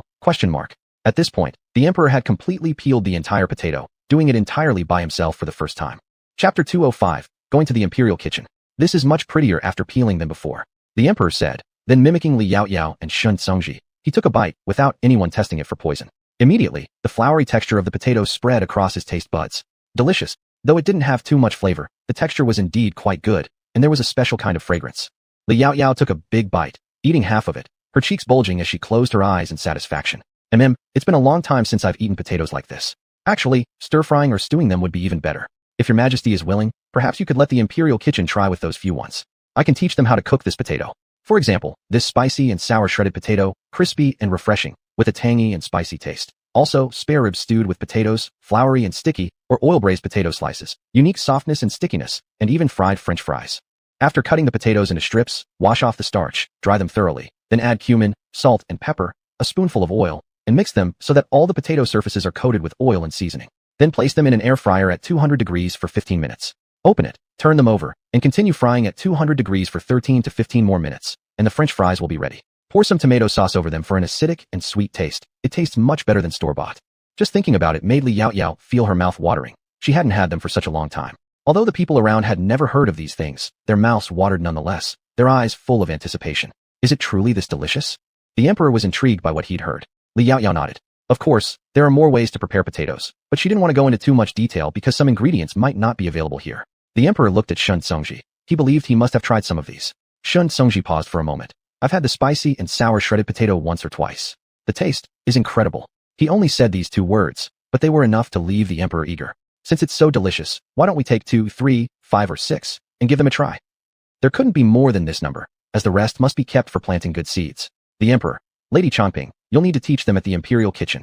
Otherwise, if the potatoes are ruined, you wouldn't be able to bear it. After all, as Li Yaoyao had mentioned earlier, one potato can be cut into several pieces for planting, and each piece could produce many potatoes, similar to sweet potatoes, but with slightly different steps involved. Li Yaoyao thought for a moment and nodded. This way, she could check out the available seasonings in the imperial kitchen and perhaps even do business with the palace kitchen later on. However, just then, a few palace attendants walked over from afar and bowed before the emperor. Your servant greets your majesty. Seeing the visitors, the emperor had a vague understanding. Is it mother who wishes to see Lady Chongping? In response to your majesty, yes, and her majesty the empress is there too, both waiting to meet Lady Chongping. The attendant confirmed with a smile towards Li Yaoyao and bowed. I assume this is Lady Chongping. Indeed, she is as refined and intelligent as the empress described. Previously, the crystal ornament you gifted to the empress dowager, she likes it very much and checks it every day. The small ornaments are all exquisitely crafted. Having served beside the empress dowager for so many years, she had never seen the empress dowager adore something so much. Of course, those little ornaments. The empress dowager had also granted her one, its clarity and brilliance unmatched. Seeing her speaking thus, Li Yaoyao realized the empress dowager genuinely liked her gifts and replied accordingly. If the empress dowager likes it, it is my blessing. After all, she was confident the empress dowager would definitely like it, just as the emperor was bound to like the dragon made of crystal glass. Actually, I specifically brought some tea utensils for the empress dowager and the empress when I came to the capital this time. I'll present them together later. Upon hearing this, the other person's eyes lit up, her smile deepening. Lady County has indeed put a lot of thought into it. If Lady County brings more items, then the empress dowager will surely grant her something as well. Nowadays, in the entire capital, besides the Shun family and the palace, the only ones to have these crystal objects obtained from Shun's home are her. With a gentle smile, Li Yaoyao personally walked to the carriage and picked up 3 wooden boxes, and Shun Tsongji quickly stepped forward to take them from her hands. Yaoyao, I'll take care of it. Li Yaoyao placed it gently into his arms. All of these are fragile items, although they're well protected, but still need handling with care. Shun Tsongji nodded. Don't worry, I understand. Though Shun Tsongji had never seen how these objects were made, they certainly weren't simple. Li Yaoyao exchanged smiles with him, then went before the emperor and took the rectangular box on top down, placing it into Xiao Quanzi's hands. Inside are 2 sets of glass teaware for drinking tea, hoping His Majesty would like them. County lady's work, of course, will be something the emperor appreciates. With that, he could not help but open it hastily for a peek. Instantly, the 2 sets of resplendent and crystal clear tea wares appeared before the emperor's eyes. The smaller set included teacups designed to take just a sip at a time, while the larger set was of the size commonly used in their daily tea drinking sessions. Both featured glacial patterns. Though somewhat unusual in shape, they excelled in their unique beauty, making them impossible to put down. Indeed marvelous, marvelous. As he saw, the emperor truly found them quite likable. The palace attendants nearby were also delighted upon seeing this, thinking their mistress would likely like them even more than the emperor. By now, Li Yaoyao had already instructed Shun Tsongji to hand the remaining 2 sets to the attendant behind her. Kindly ask Auntie here to present these gifts from your servant to Her Majesty the Empress Dowager and Her Majesty the Empress first. There is yet an important task given by His Majesty that I must complete before I can immediately head over. Hearing this, the palace maid instinctively turned to look at the emperor, who nodded his approval. She then quickly affirmed, County lady may rest assured. I shall certainly convey this for you. And with that, I will respectfully take my leave. After speaking, she performed a respectful curtsy to the emperor, then quickly left with several palace attendants following closely behind. Taking a few steps, the maid couldn't resist turning sideways to give instructions to the ones trailing behind. These teacups are treasures. Perhaps only 3 such sets exist in the world. There cannot be any mishaps, nor can they fall into your hands. If the tea sets are broken, Her Majesty the Empress Dowager will not forgive us. Yes. The 2 palace attendants carrying the 2 tea sets immediately clutched them tighter, fearing a drop which would cost them their lives as reparation. As for Li Yaoyao, she was forced to part with Shun Tsongji, escorted personally by Xiao Quanzi along with 5 or 6 potatoes to the imperial kitchen. At this point, the palace staff in the imperial kitchen had already started preparing the emperor's and concubine's lunch. When Li Yaoyao arrived at the entrance of the imperial kitchen, workers inside were busily engaged in their tasks. Even so, many among them had already noticed their group. In no time, the supervisor of the imperial kitchen came out to greet them. Chapter 206, Li Yaoyao's Calculations. Master Quan, does His Majesty have any instructions? Xiao Quan's identity outside the palace represents the emperor. Generally speaking, wherever he goes, it naturally means the emperor's orders. Everyone shows the utmost respect. In the palace, you would rather offend a concubine than offend Master Quan by the emperor's side. This is the good advice in the hearts of all palace staff, and even palace concubines. Xiao Quan's face already carried a false smile different from the one he showed to Li Yaoyao. Manager Cui, today His Majesty has something good to entrust to all of you. Smiling as he spoke, he looked at Li Yaoyao. Yaoyao, this is the chief manager of the imperial kitchen, responsible for all matters of the royal cuisine. Manager Cui, this is Lady Chongping. Lady Chongping brought new quality crops for His Majesty on her visit today. The emperor wishes to taste them and thus instructed me to bring them here. He specifically asked Lady Chongping to guide you on how to cook these dishes. Upon hearing this, Manager Cui immediately appeared flustered and respectful. The servant, pay my respects to Lady Chongping. The sweet potatoes you previously sent to the palace were personally prepared by me. Since I have met your highness, it truly is an honor for us. Though what he said indeed contained some flattery, everyone knew the importance of Lady Chongping to the Xia Empire and his majesty. Yet, he was genuinely admiring her. He had only tasted a bit of the sweetness of the sweet potato, but its flavor lingered till now. How could such a dish exist in this world, naturally sweet, and even sweeter than sugar water? Li Yaoyao nodded slightly at him. Manager Cui, there will be more trouble ahead for you. When I speak, please follow accordingly. However, it might also require you to take me around and check the seasonings and other ingredients inside. That goes without saying. After finishing his sentence, Manager Cui stepped aside. Lady, Master Quan, please this way. His peripheral vision fell upon the few large lumps of soil carried by the little eunuch behind them, making his heart uncontainably excited. Doing new dishes always felt different, not just for him. Some of the courtiers and chefs nearby in the imperial kitchen noticed those lumps and were curious about what flavor they could possibly hold. They certainly wouldn't look down on these lumps of soil, having been proven wrong before with items like the sweet potatoes. Though they hadn't yet tasted them, the aroma when steamed or roasted, rich and sweet, was unforgettable.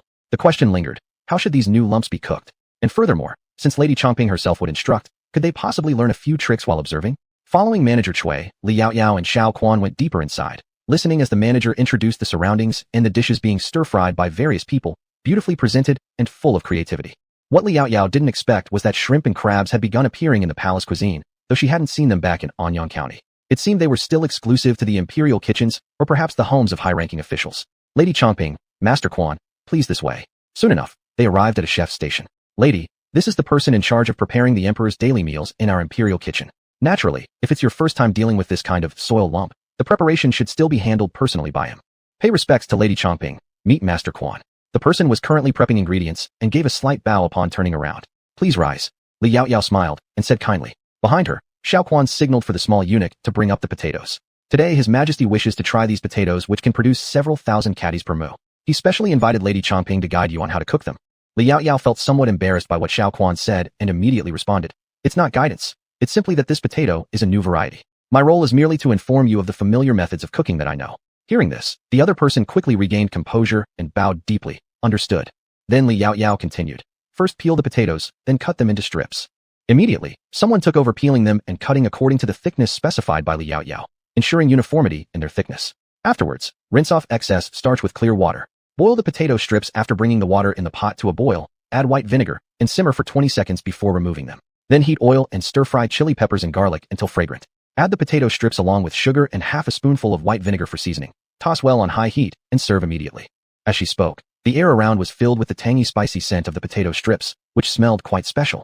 The head chef personally took over and swiftly stir-fried them before dishing out, instantly presenting a dish of red and yellow accented tangy spicy potato strips before everyone. Li Yaoyao had observed carefully.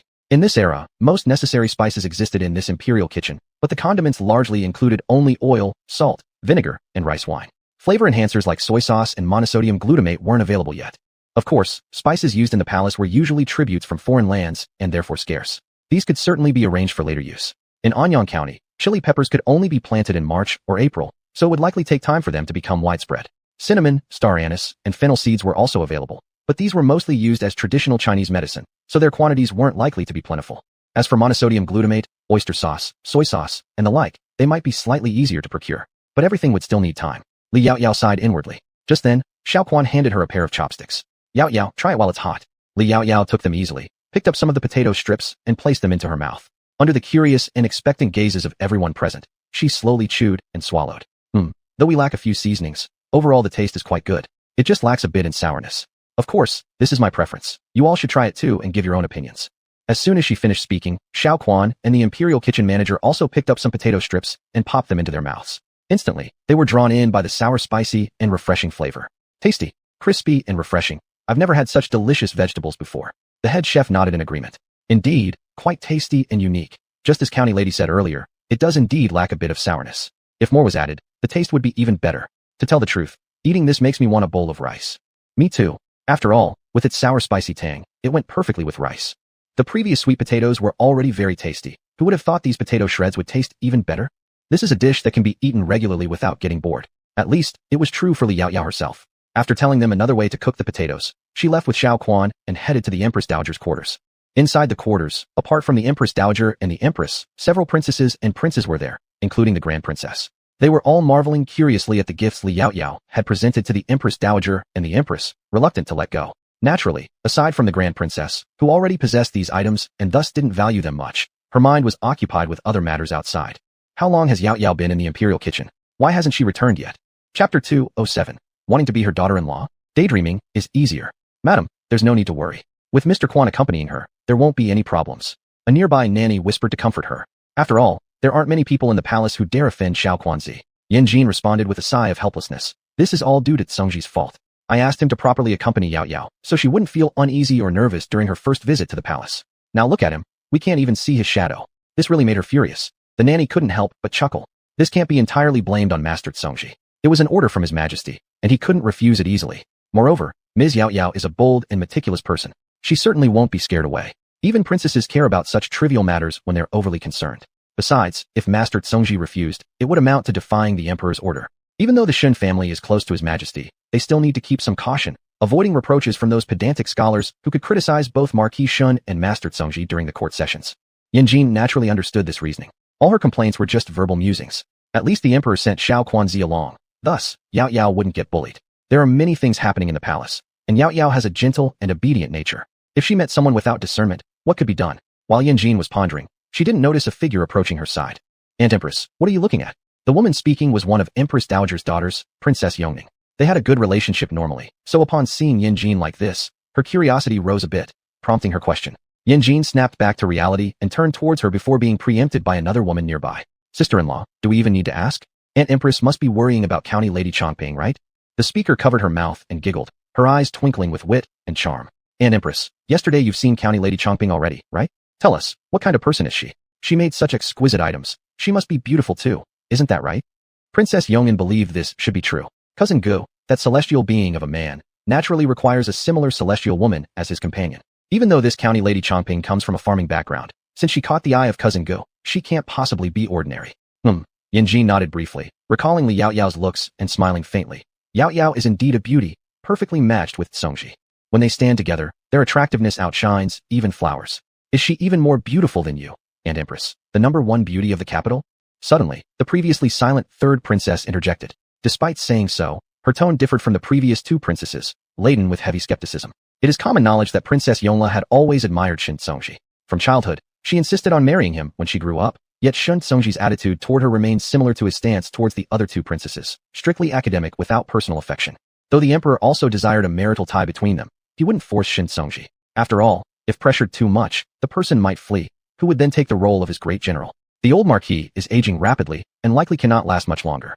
Shun Guangfeng belongs to his mother's generation. So for the emperor, only Shun Songji truly aligns with his intentions and deeply understands him. There's often no need for further explanations. A mere glance suffices for comprehension. Even if feeling wronged, he remains cooperative. This point makes even Shun Changyi pale in comparison. Sure enough, hearing this, Yan Jin's expression darkened slightly, but her lips continued to brim with amusement-filled smiles. Princess Yongla, you're absolutely correct. My Yaoyao is not only more beautiful than me, but her character is gentler. She prepared countless gifts for me. Princess Yongin, you should come over later to take a proper look. Both princesses quickly nodded in agreement. Watching Princess Yongla's face flush with fury, Yan Jin continued with a smile. Not only that, I've heard from Songji himself, Yaoyao's martial arts exceed his. In future battles, she won't just be his support, but will fight alongside him on the battlefield. A daughter-in-law like this will belong to my family. It's simply a delight to imagine. Just how sharp is Songji's vision, identifying the very best. TCH, wanting to drive a wedge between her and Yaoyao? Does she truly think Yan Jin is her sort of person? Among her three nieces, Yan Jin liked this particular niece the least, the one whose outward compliance hides manipulative tendencies unapplied to righteousness. Dreaming of becoming her daughter-in-law? Daydreaming is easier. To the side, Princesses Yongin and Yongning exchanged glances and smiled wryly. For unknown reasons, they never clicked with their younger sister, leading to a lukewarm relationship. Hearing Yan Jin's openly and covertly derogatory words, Princess Yongla felt both hate and venom inside. She shall see whether a mere farmer's daughter could be considered beautiful beyond imagination. The Empress Dowager and Queen ahead of them heard their conversation with resignation, choosing not to comment much. What they were thinking about was naturally different from what the few princesses were pondering. After all, their attitude towards her depended on how much importance the emperor placed on her. Moreover, they had already heard that she willingly gifted the court with the 1,000-pound per acre wheat without asking for anything in return, which made them involuntarily develop a good impression of her. Although the young lady was a woman, perhaps because she had suffered hardships herself, she was willing to share her resources with the common people. A person like this, even if born in an ordinary family, was worth following. Besides, the crown princess liked her so much. It was known that her standards were extremely high. It wasn't easy for just anyone to gain her favor. At this point, Yanjin had already started talking to the two princesses, discussing some of the small trinkets Li Yaoyao had given her. Listening to her, the princesses were filled with envy in their eyes. And Empress, do you think if we become familiar with Yaoyao, she would be willing to give us some of those small trinkets too? That goes without saying. Yaoyao is a good person. She reciprocates kindness. You two are not very far apart in age, and in the future, you should all get along well. Yanjin spoke on behalf of Li Yaoyao. The two naturally agreed. The main reason was that those items looked so beautiful that they truly couldn't bear to part with them. And they always admired her sense of righteousness whenever Aunt Empress or their brother, or younger brother, mentioned it. Especially Princess Yongning, who loved tea, was envious of the teacups her mother and her sister-in-law held today, and naturally also wanted them. Of course, if Lady Chongping refused or no longer had any available, she wouldn't force her. After all, these objects were worth thousands of gold coins. Even if she was willing to give them, she wouldn't let her suffer any loss. And not just her, some older princes also shared the same thoughts. They reasoned that if they got along well with this future cousin-in-law, surely she wouldn't be a stingy person, right? In an instant, several princes and princesses began to inquire with Yanjin about Li Yaoyao's preferences. Yanjin. Mainly, she didn't know either.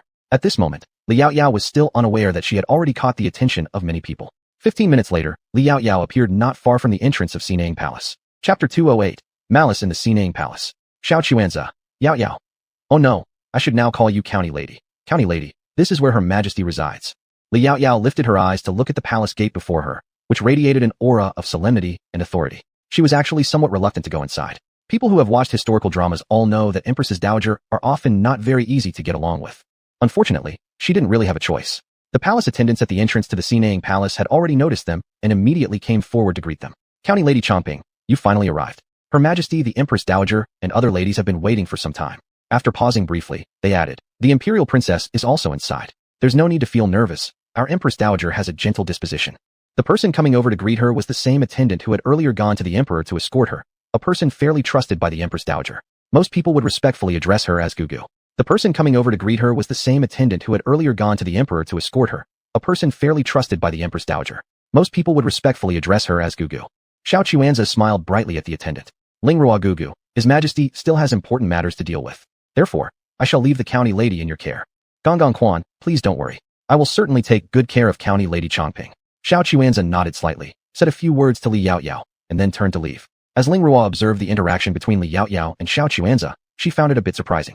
It was the first time she had seen Xiao Chuanza show such familiarity towards someone. This wasn't the kind of respect he usually showed to the Emperor or the Empress Dowager, but rather a profound sense of intimacy from the heart.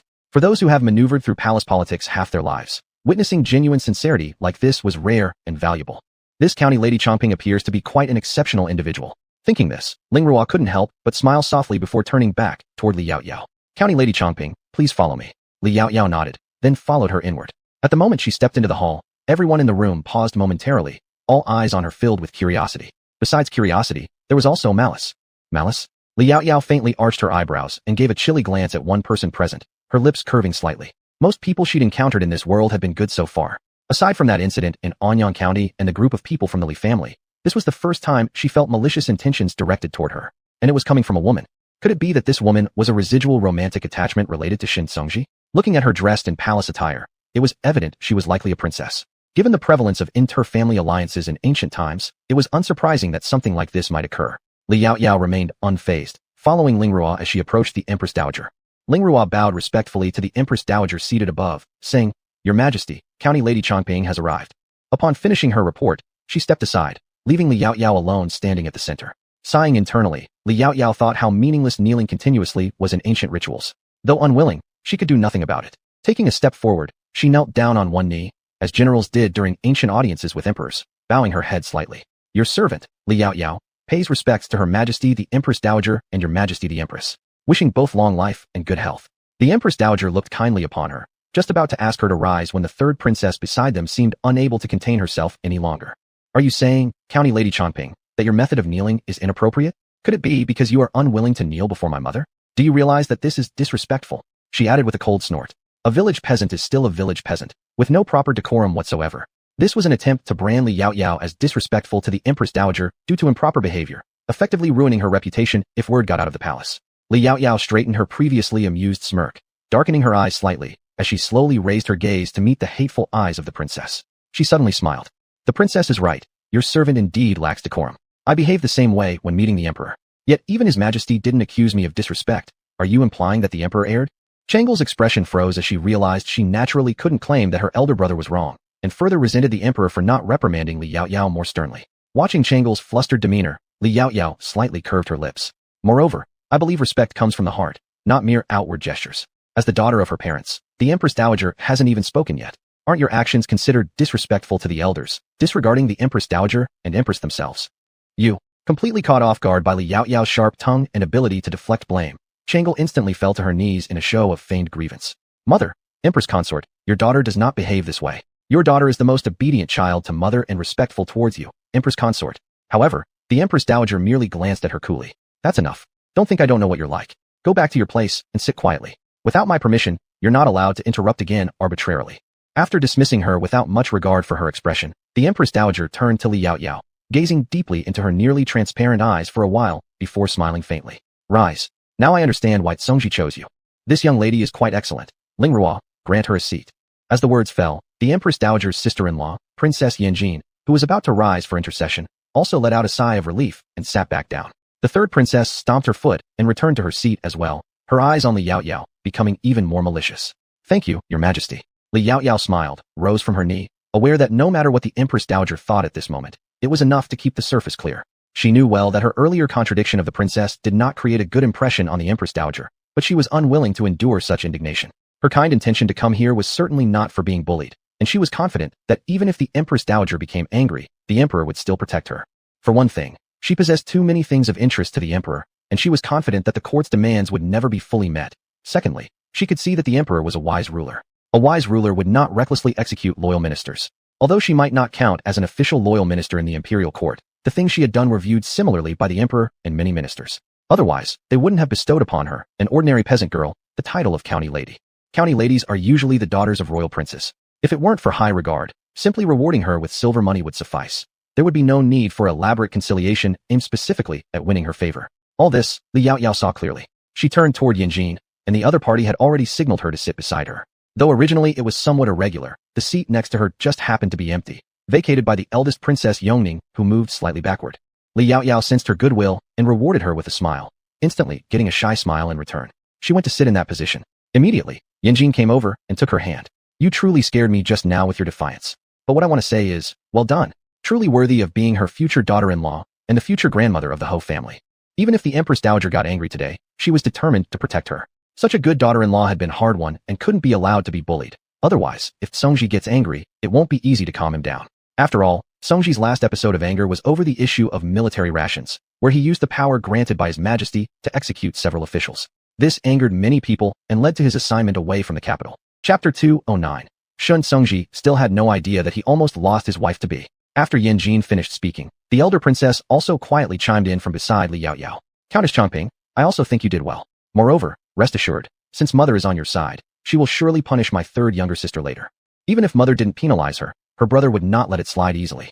She must certainly spend some time in seclusion and copy scriptures. Such a punishment was mostly for the female members of the palace. Li Yaoyao nodded with a smile. Thank you, princess, for the warning. Seeing her response, the princess immediately became happy and introduced herself. I am Yongning. Princess Yongning. Li Yaoyao bowed respectfully. Shin Songji had likely mentioned her before they came here. The Empress Dowager has 4 daughters. The elder Princess Yongning is gentle and quiet. The second Princess Yongnan is lively and cheerful. The third Princess Yongla is somewhat capricious, and the youngest Princess Yongxing passed away at an early age. That person just now was probably the somewhat capricious third Princess Yongla. Huh. Indeed, somewhat. Songji seemed not to fully understand this cousin of his. But lack of understanding is actually better. Too much understanding might raise questions. Li Yaoyao would never doubt Shin Songji. As long as his stance remained on her side, that would suffice. If he stood by someone else, then even though she liked him, she wouldn't hesitate to replace him. Shin Songji still had no idea that he almost lost his wife-to-be. On the high platform, the Empress Dowager couldn't help but laugh upon seeing how different Li Yaoyao was when speaking with Yongning. Judging from this, Countess Changping does not seem to be someone easy to get along with. She's merely one who doesn't tolerate being mistreated. In the future, Yongla should stay away from her to avoid offending her, which would put the Emperor in a difficult position. In the Empress Dowager's heart, no one could compare with the Emperor, even if that person was her daughter whom she had cherished since childhood. She thought about it, smiled sweetly, and said to Li Yaoyao, Countess Changping, the glass bowl and vase you previously gifted to me, as well as this tea set, I like them very much. Creating such things must be quite troublesome, isn't it? Li Yaoyao stood up, raised her hands in respect, and candidly replied, Indeed, it is rather troublesome. It requires high-temperature production, which can also be somewhat dangerous. One might easily get injured if not careful. Worry instantly flickered across the Empress Dowager's face. Then, have you been hurt before? There was only once when I accidentally got scalded, but now I'm fine. Li Yaoyao wouldn't foolishly claim that everything was fine. If something happened, it's better to say so outright. Thus, although she spoke casually, everyone present considered the process far more perilous. The Empress Dowager immediately called out to Ling Ruo. Ling Ruo quickly fetched the peach blossom ointment to bestow upon Countess Chongping. Ling Ruo immediately walked toward the back courtyard. Empress Dowager, this peach blossom ointment is a divine medicine from the Imperial Hospital reserved exclusively for the palace. It is highly effective for burns and can remove scars. Keep it, and be more careful in the future. By this point, Ling Ruo had already taken the ointment and handed it over to Li Yaoyao, who accepted it gracefully. Thank the Empress Dowager for the reward and concern. Please, Empress Dowager, do not worry. Except for items specifically for His Majesty, you, Queen Consort, and Grand Princess which require my personal attention, everything else has already been delegated to my subordinates. That's good. You're a fine child, and you simply cannot be harmed. His Majesty will always need your assistance. Without mentioning these other aspects, just think about the sweet potatoes, and this time the potatoes. Because of these things, they will all become achievements for His Majesty.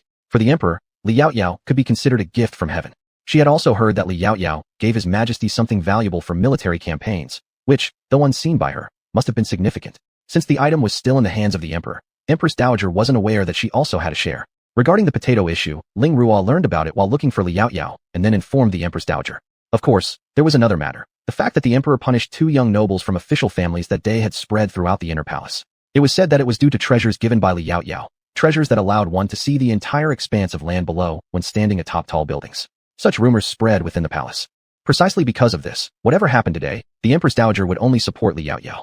Yan Jin listened carefully and nodded, sitting down afterward to chat privately with the Grand Princess, Yongning, and Yong'an.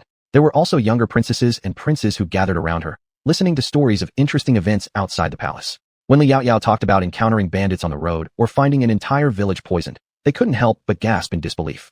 Yan Jin said, I never expected that you encountered so many things along the way.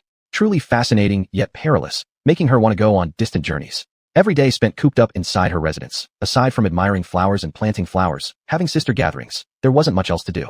Yan Jin looked at Li Yaoyao and thought her life was truly colorful and enviable. On the opposite side, a prince about 10 years old couldn't help but ask Li Yaoyao, Countess, does that mean the mushrooms on the mountain cannot be eaten? Li Yaoyao slightly shook her head. It's not that they cannot be eaten, but there are many types of mushrooms, and the poisonous ones look very similar to the non-poisonous ones. So, when villagers accidentally misidentify them, they might get poisoned.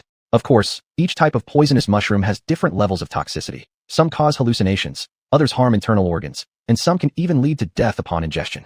Some extremely bright and pretty mushrooms are usually toxic, while some plain-looking ones are also poisonous. Without experience, one might mistakenly eat them like the villagers in that village, and if unlucky, all the villagers would die. That is really too terrible. The prince sighed in relief, saying he wouldn't eat mushrooms anymore, no matter what kind, just to avoid poisoning himself by accident. Princess Yongning looked at Li Yaoyao and thought of something else. I think it's their fortune to encounter Countess, probably besides Countess in this world. Even though people know that Lingji can detoxify, most would not readily offer it for those villagers' use. After all, Lingji is a treasure. Even in the palace it's not abundant. Countess Chongping is really a good person. She is not only beautiful, but also kind-hearted, just an ideal match with cousin Songji. She only hoped that the third sister could see through it and not bother others. However, after hearing these words, Li Yaoyao smiled gently. It's just a piece of Lingji. How important can it be compared to so many lives? Only, the Lingji eventually given to the elder princess had its auspicious double meaning changed to a single number, which sounds less pleasant. The elder princess responded, that shouldn't be spoken like this. You saved dozens of lives, which is accumulating blessings for me. This is much better than any auspicious double meaning. If she were there, she would definitely be willing to offer the Lingji as well. No matter how precious objects may be, they can never compare to human lives. Listening to their mutual praise, the third princess coldly snorted, finding it hypocritical. After all, they were just commoners. Why should they receive such attention? Chapter 210, Support.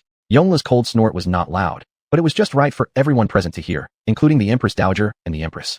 The Empress Dowager's expression immediately turned serious. She instinctively looked at Li Yaoyao, only to see her still smiling as she spoke to Yongning, as if she hadn't heard anything, which strangely made her relax. Of course, she cared about her own younger daughter, not because of Li Yaoyao. She just feared that if another conflict arose, then if Yongla was punished too severely, she would feel sorrowful, but if the punishment were too light, it might upset others. Moreover, the emperor would also have difficulties in this matter, and he had always disliked his troublemaking sister, so who knew how heavy his punishment might be when it came. As for Li Yaoyao, she naturally heard the others snort, but she didn't plan to take heed. Not because she was afraid, but because the Empress Dowager had just given her face, and naturally, she wouldn't choose this moment to lose hers. This was called leaving room before you. Even though they might not meet many times after today, who knows what might happen. And one more thing, today's event was bound to reach the Emperor's ears. She believed the Emperor would give her a satisfactory response. Thinking this way, Li Yaoyao lightly smiled, but it puzzled Yongning by her side, and she quietly asked her, "County lady, are you not angry?" They were used to such matters, but seeing Li Yaoyao's earlier display, she thought there would be some reaction. Li Yaoyao hearing these words only smiled faintly. "Why should I be angry? It's merely a snort. No harm has been done. If I argue with her now, won't I become someone like her, petty and overly calculating? So it's better not to say anything. Right or wrong, someone will eventually decide for you." Yongning partially understood, but it did not reduce her admiration. "Li Yaoyao, you're so talented." The name slipped out inadvertently, followed by slight embarrassment. "That is, County lady, can I call you Yaoyao?" "Naturally, names are meant to be called," Li Yaoyao said indifferently, making the other quite pleased calling her. "Yaoyao, your temper truly is good. Also, you can call me Yongning." Looking at her saying this, it seemed as if she had forgotten her earlier confrontational attitude. Behind them, Yangon also joined the fun with a playful tone. And me, I'm Yangon, and you can call me that too, Yaoyao. Don't show favoritism, otherwise, I'll get mad and ignore both of you." Yongning helplessly returned her attention, tapping her forehead lightly. "You, acting so mischievous, not worried that Yaoyao would laugh at you?" Yangon stuck her tongue out at her, her glossy nose slightly wrinkled as she smiled brightly towards Li Yaoyao. "Yaoyao definitely won't laugh at me, right?" Li Yaoyao nodded gently. "Indeed, girls being lively is actually better, especially before marriage." Li Yaoyao once heard Shun Songji mention that among the three princesses, only the eldest was married. The second had already been promised a suitor, but the Empress Dowager didn't want her to leave home too early, so she stayed at the palace 2 more years. That's true. Yangon clearly appreciated Li Yaoyao's words, causing Yongning to roll her eyes exasperatedly. "Li Yaoyao, by the way, this time I brought along several trinkets from Anyang County. If you're interested, we can find time to go over where I'm staying and take whatever you like." It's fine since they were items she made as hobbies. "Is there tea sets included?" Yongning couldn't help but ask. If so, she would trade something or pay money to buy. However, Li Yaoyao shook her head gently. "Tea sets similar to those held by the Empress Dowager are gone, but I do have a few kinds of teacups that look pretty good and are fine for drinking water." These teacups were essentially the kind of round or square glass cups from the later era that she crafted into various patterns and color gradients, likely appealing to young women. Sure enough, the two princesses brightened up instantly upon hearing this. "Yongning, then, we shall bother you." Upon hearing that Yaoyao had come with her younger sister, and there was also an older brother not yet present, when they visit next time, they should also prepare a few toys for children boys and girls would like. Nearby, Yanjin observed their friendly conversation and was pleased. She had initially worried whether Li Yaoyao could handle the situation today, only to find that she had needlessly concerned herself. This was perfect. Someone bold would indeed make a worthy future daughter-in-law for their marquee household. Yanjin was becoming increasingly satisfied with Li Yaoyao. Staying for less than half an hour in the Empress Dowager's hall, the group got up to leave.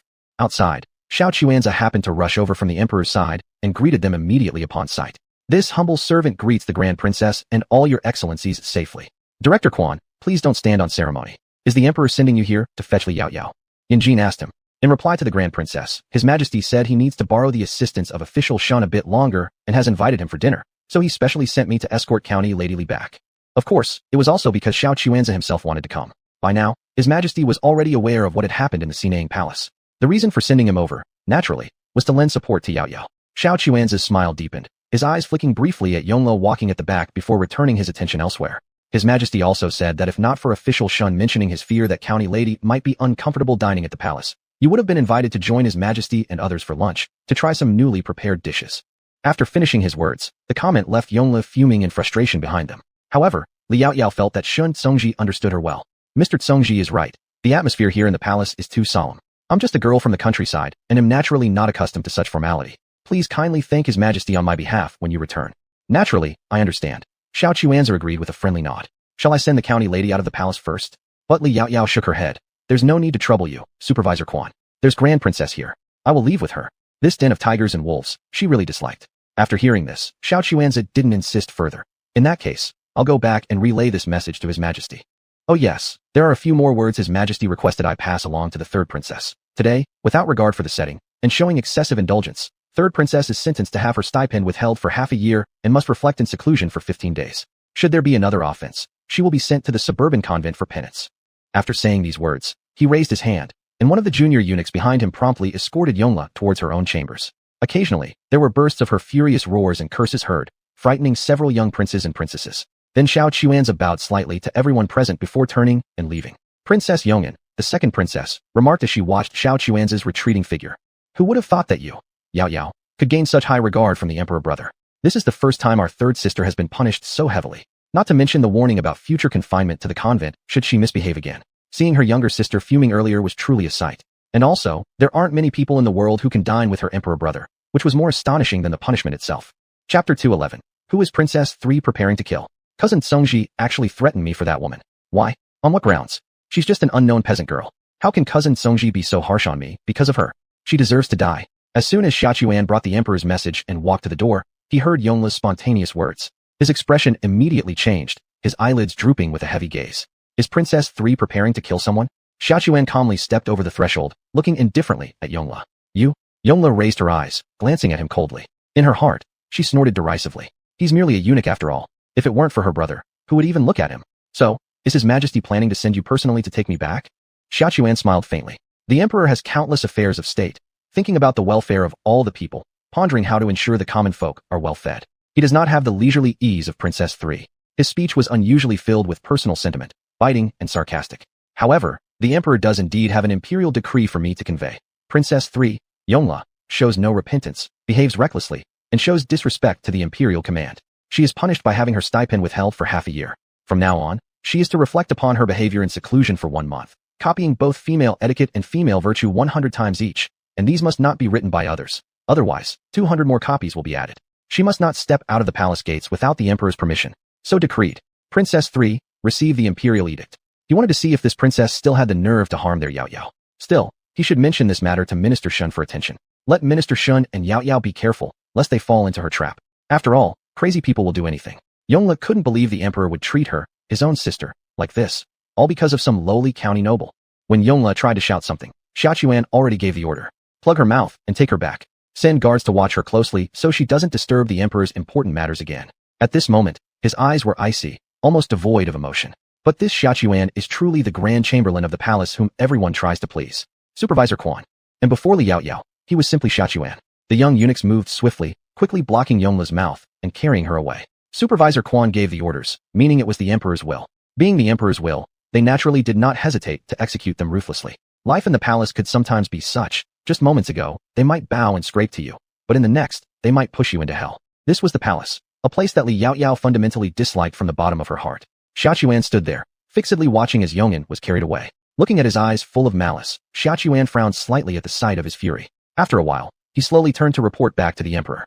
Today's humiliation would certainly be remembered by Princess 3 and blamed on Yao Yao. Even if this incident hadn't happened, with just Minister Shin alone, Princess 3 would never let Yao Yao go unpunished.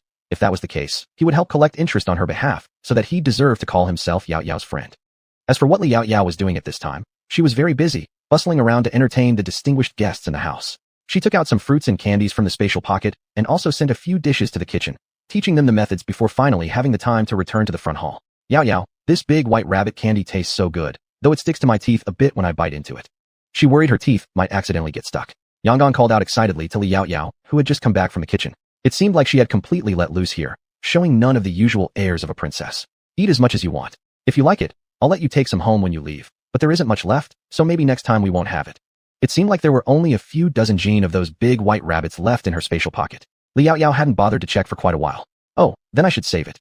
Yangon genuinely liked its flavor. On the side, the crown prince looked pitifully at the whole tray of big white rabbit milk candies scooped into Yongin's lap, wanting some but too embarrassed to ask. Li Yao Yao reached out and handed him one. If you want it, just take it yourself. No need to be polite. Thank you. The crown prince shyly put the candy in his mouth, his eyes closing contentedly, appearing nothing like the domineering little prince inside the palace before, but more like the child he really was. After all, though he was the crown prince, he was only about 10 years old, yet already bore part of the weight of the dynasty. Every move and action always needed to be careful, not able to be as unrestrained as children his age usually are. Even if he liked something, it could absolutely never be revealed, otherwise, people might use it against him.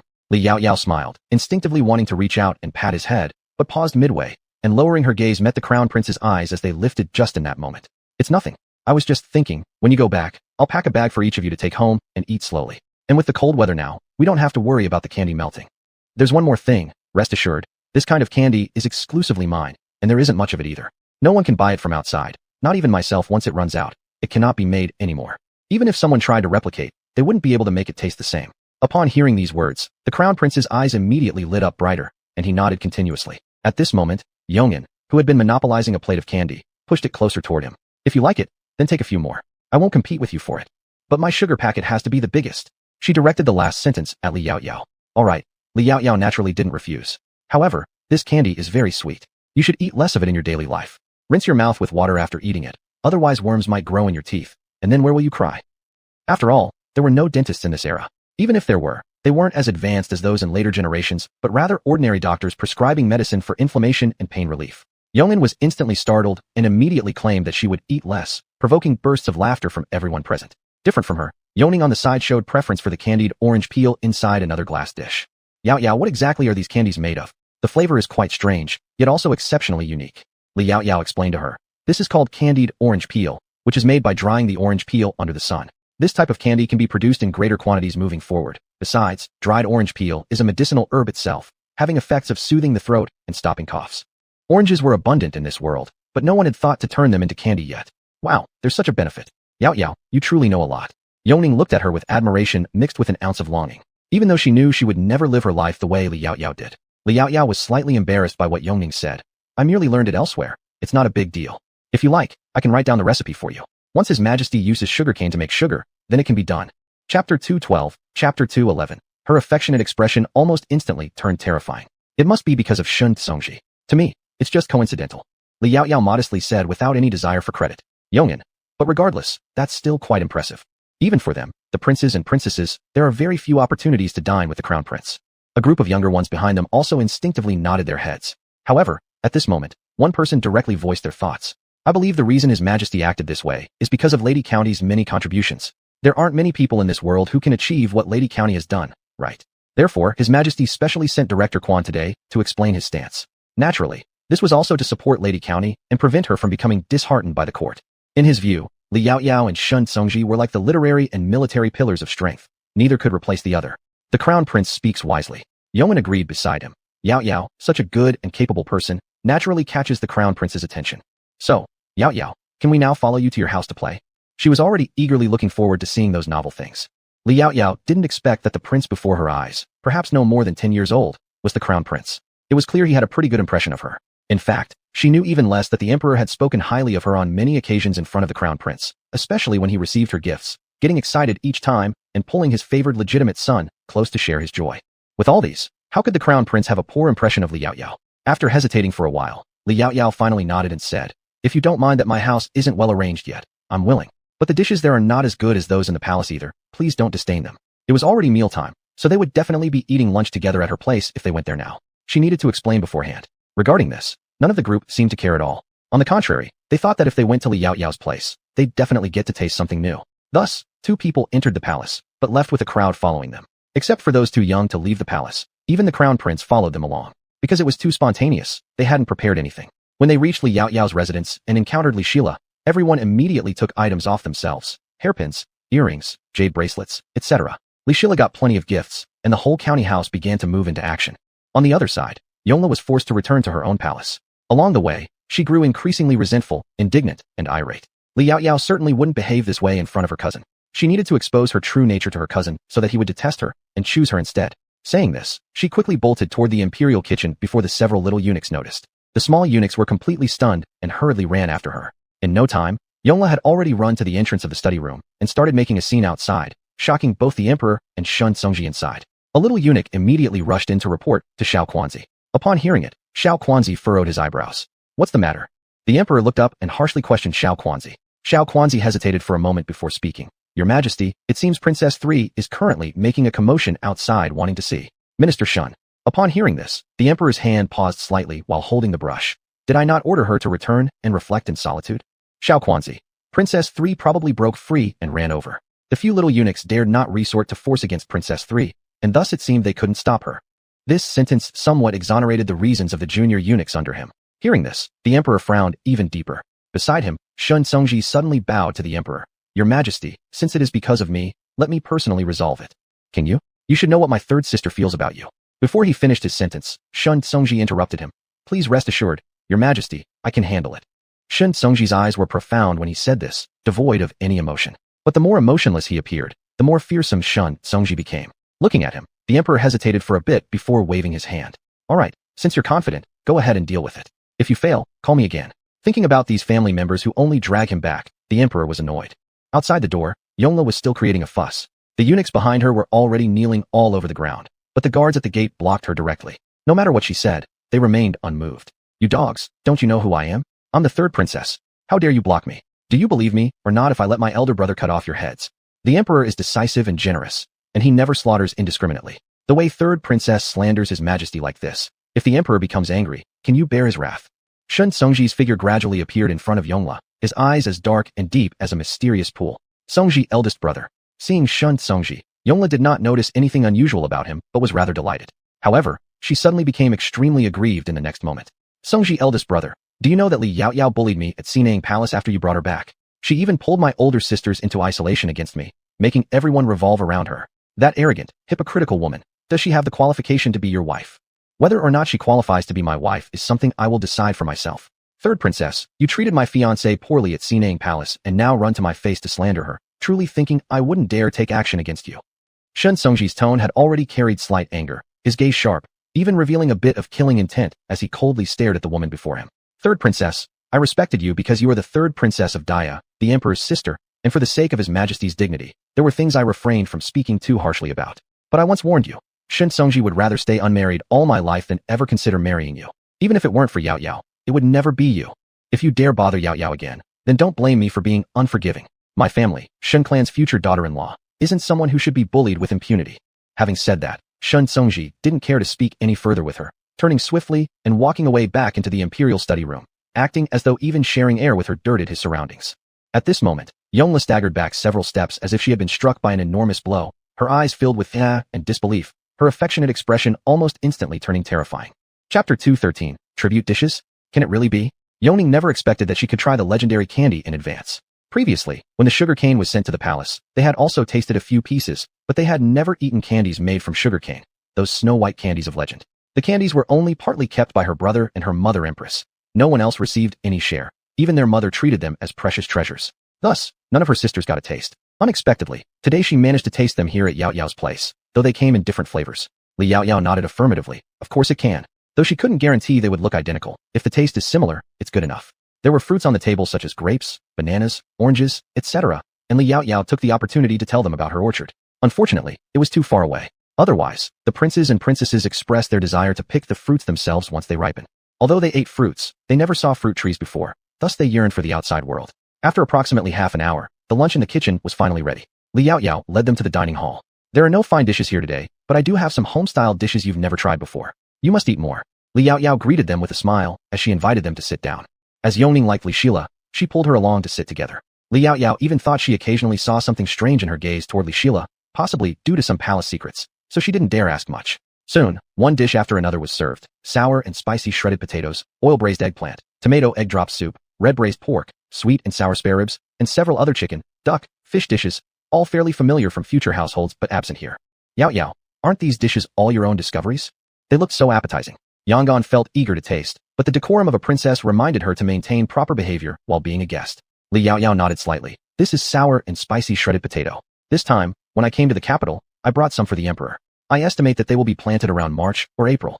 By early next year, you should be able to taste them in the palace. The yield per acre is very high, probably 4,000 or 5,000 pounds. Even if the emperor doesn't want to part with them easily, he should still distribute a batch to be tasted by those in the palace. So much. The crown prince stared foolishly at the tempting potato shreds, and then glanced incredulously at Li Yao Yao. Yao Yao sister, isn't this potato like the sweet potato? If that were true, with both sweet potatoes and potatoes now available, wouldn't his great Xia citizens no longer face starvation? Just thinking of this made the crown prince's eyes light up as he looked at Li Yao Yao, as if viewing some great treasure. No wonder the emperor praises Chongping County Lord without reservation. He would feel compelled to shower praise as well. Li Yao Yao wasn't aware of his thoughts and merely replied softly, yeah, almost. The yield per acre isn't vastly different. However, one type is better simply boiled directly, whereas boiled potatoes have little flavor and are suited for stir-frying or stewing. The dish in front of you is called sour and spicy shredded potatoes. Taste it. Everyone immediately picked up their chopsticks. On the side, Yoning first served Li Shila and then herself. With everyone taking a bite, 2 bites, 3 bites, it wasn't long before the large platter of shredded potatoes was completely devoured, leaving them still wanting more. SSSSSS ha. Yao Yao sister, is there any more? The second prince spoke. He usually hated vegetables the most, yet he especially enjoyed these potato shreds. Though a bit spicy, they were refreshingly delightful. There is more. There's also a dish of sliced potatoes being stir-fried. Li Yao Yao deliberately had the potato slices cooked later. Everyone, start eating other dishes first. This tomato egg drop soup might seem simple, but its flavor is quite special. Tomato naturally has an acidic taste, similar to vinegar, which can stimulate your appetite. A rather large bowl of tomato egg drop soup sat right there, but distributed among 7 or 8 people around the circle. Each person just barely received a bowl. Delicious, burp. One younger princess involuntarily let out a belch and quickly covered her mouth, feeling somewhat shy as she glanced around at her elder brothers and sisters, looking somewhat dazed momentarily. Everyone paused briefly and burst into laughter instantly. For some reason, here at Liao Yao's, they seemed to feel relaxed, not needing to constantly think about the rules in the palace. Perhaps this is related to her personality. There was an inexplicable sense of comfort. The eldest princess covered her mouth and laughed lightly, frequently observing Li Shila nearby. When she noticed Li Shila eyeing the distant sweet and sour spare ribs, she reached out to serve it onto her bowl, seeming more like an older sister than Liao Yao, who was technically her elder sister. Thank you, sister. Li Shila's voice was clear, sweet, and soft, and she always expressed her thanks whenever Yongning served her food. Her elder sister had said that if someone helps you, you must thank them. It's the most basic politeness. This little girl is truly adorable. No wonder elder sister loves her so much. I like her too. Yongning giggled beside them, occasionally serving herself a few dishes she'd never tasted before. Most of the dishes on the table were new to her, but she adored them. Yao Yao, will all these dishes be available in the future? Will they be supplied to the palace? Thinking that after today, she wouldn't have another chance to eat such delicious food made her feel reluctant to leave. Li Yao Yao shook her head slightly. It shouldn't happen in the short term. However, I'll gather various seeds, and once common people grow them widely, it could become routine. But if my royal farms start large-scale planting, then a batch can be provided to the palace. Though transporting from Anyang County to the imperial city takes over 10 days, if the crops are regularly watered with the special water from her spatial ring, the freshness can be maintained longer. Thus, it's not too troublesome. Besides, she was confident that her family's vegetables would be the best. However, Liao Yao knew she needed to take things step by step and couldn't rush, as she'd only been here for half a year, yet it felt like 2 or 3 years had passed. At this moment, the maid arrived carrying a large wooden bucket full of rice, and Liao Yao immediately spoke up. Well, let's not talk about this anymore. The meal has come. Let's all dig in. This rice is different from what you usually eat. Perhaps it's not as fragrant as what you normally consume, but its grains are quite full and robust. As she spoke, she asked the maid nearby to serve everyone, and soon each person received a bowl of plump and white rice. This rice looks really nice, so white. Every grain is so big. Is this polished rice? In this era, polished rice was generally reserved for the nobility, while ordinary people mostly ate broken rice, similar to the 1990s when homegrown rice was often small and fragmented. But even those small grains were good quality, just less convenient to sell. Currently, many citizens of Great Xia might not even afford such rice. Chapter 214. Shrewd Merchant Liao Yao. Liao Yao thought for a moment and asked him, Yongin, does the polished rice in your palace look like this when it's cooked? She had been in this world for too short a time, having seen few nobles. She mostly knew what kind of rice ordinary people ate, but she didn't know what the rice grains in the palace looked like. Yongin thought for a while, how to say, although it's very good, it always looks slightly inferior compared to this. After hearing this, Liao Yao called over a maid and instructed her to bring a small bowl of rice from the kitchen. In a while, please help me take a look. If it's good, we might be able to discuss another deal with His Majesty. Liao Yao was preparing to treat the emperor as her money god to pluck. Yongin naturally nodded in agreement. Not long after, the maid came back with the rice. The rice was crystal clear, each grain round and lustrous, obviously of excellent quality. This is the rice we're eating this time. Please take a look and see how it differs from yours. The rice really is good. Every grain is equally full, and its color is white like pearls. Even the polished rice in the palace can't compare. Before Yongin could say anything, the crown prince already had his bright eyes fixed on the bowl of rice in Liao Yao's hand. Sister Yao Yao, how much yield do you get per moo for this rice? As expected of the crown prince, the first thing he thought of upon seeing the rice was yield. Liao Yao thought for a moment. 1,000 caddies per moo should be achievable, but it needs the right land and proper fertilization. Otherwise, it might only be 600 or 700 caddies. Even 600 or 700 caddies is more than double the current rice yield per moo in Daya. Since ancient times, the farmers and commoners of Huaxia loved nothing more than rice and wheat. For the common people, being able to eat a bowl of white rice was the happiest thing in the world.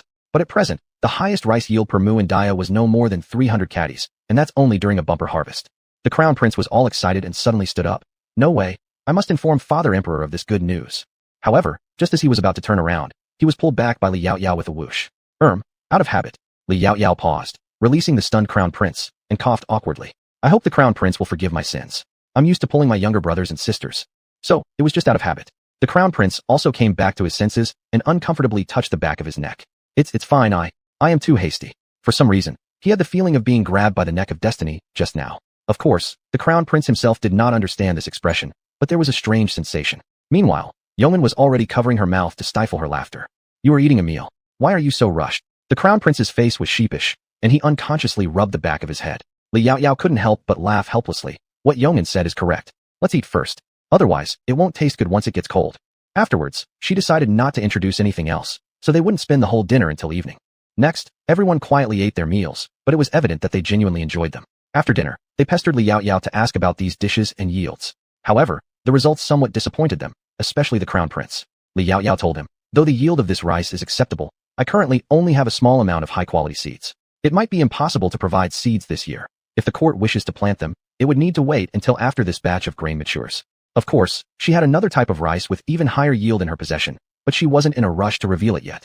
Though Li Yaoyao didn't mind helping the court and the people, there was no need to be overly hurried. The sweet potatoes and potatoes she had already given them were enough for them to absorb for 1 or 2 years. And once they had digested those, the seeds and crops in her possession would naturally be ready to introduce.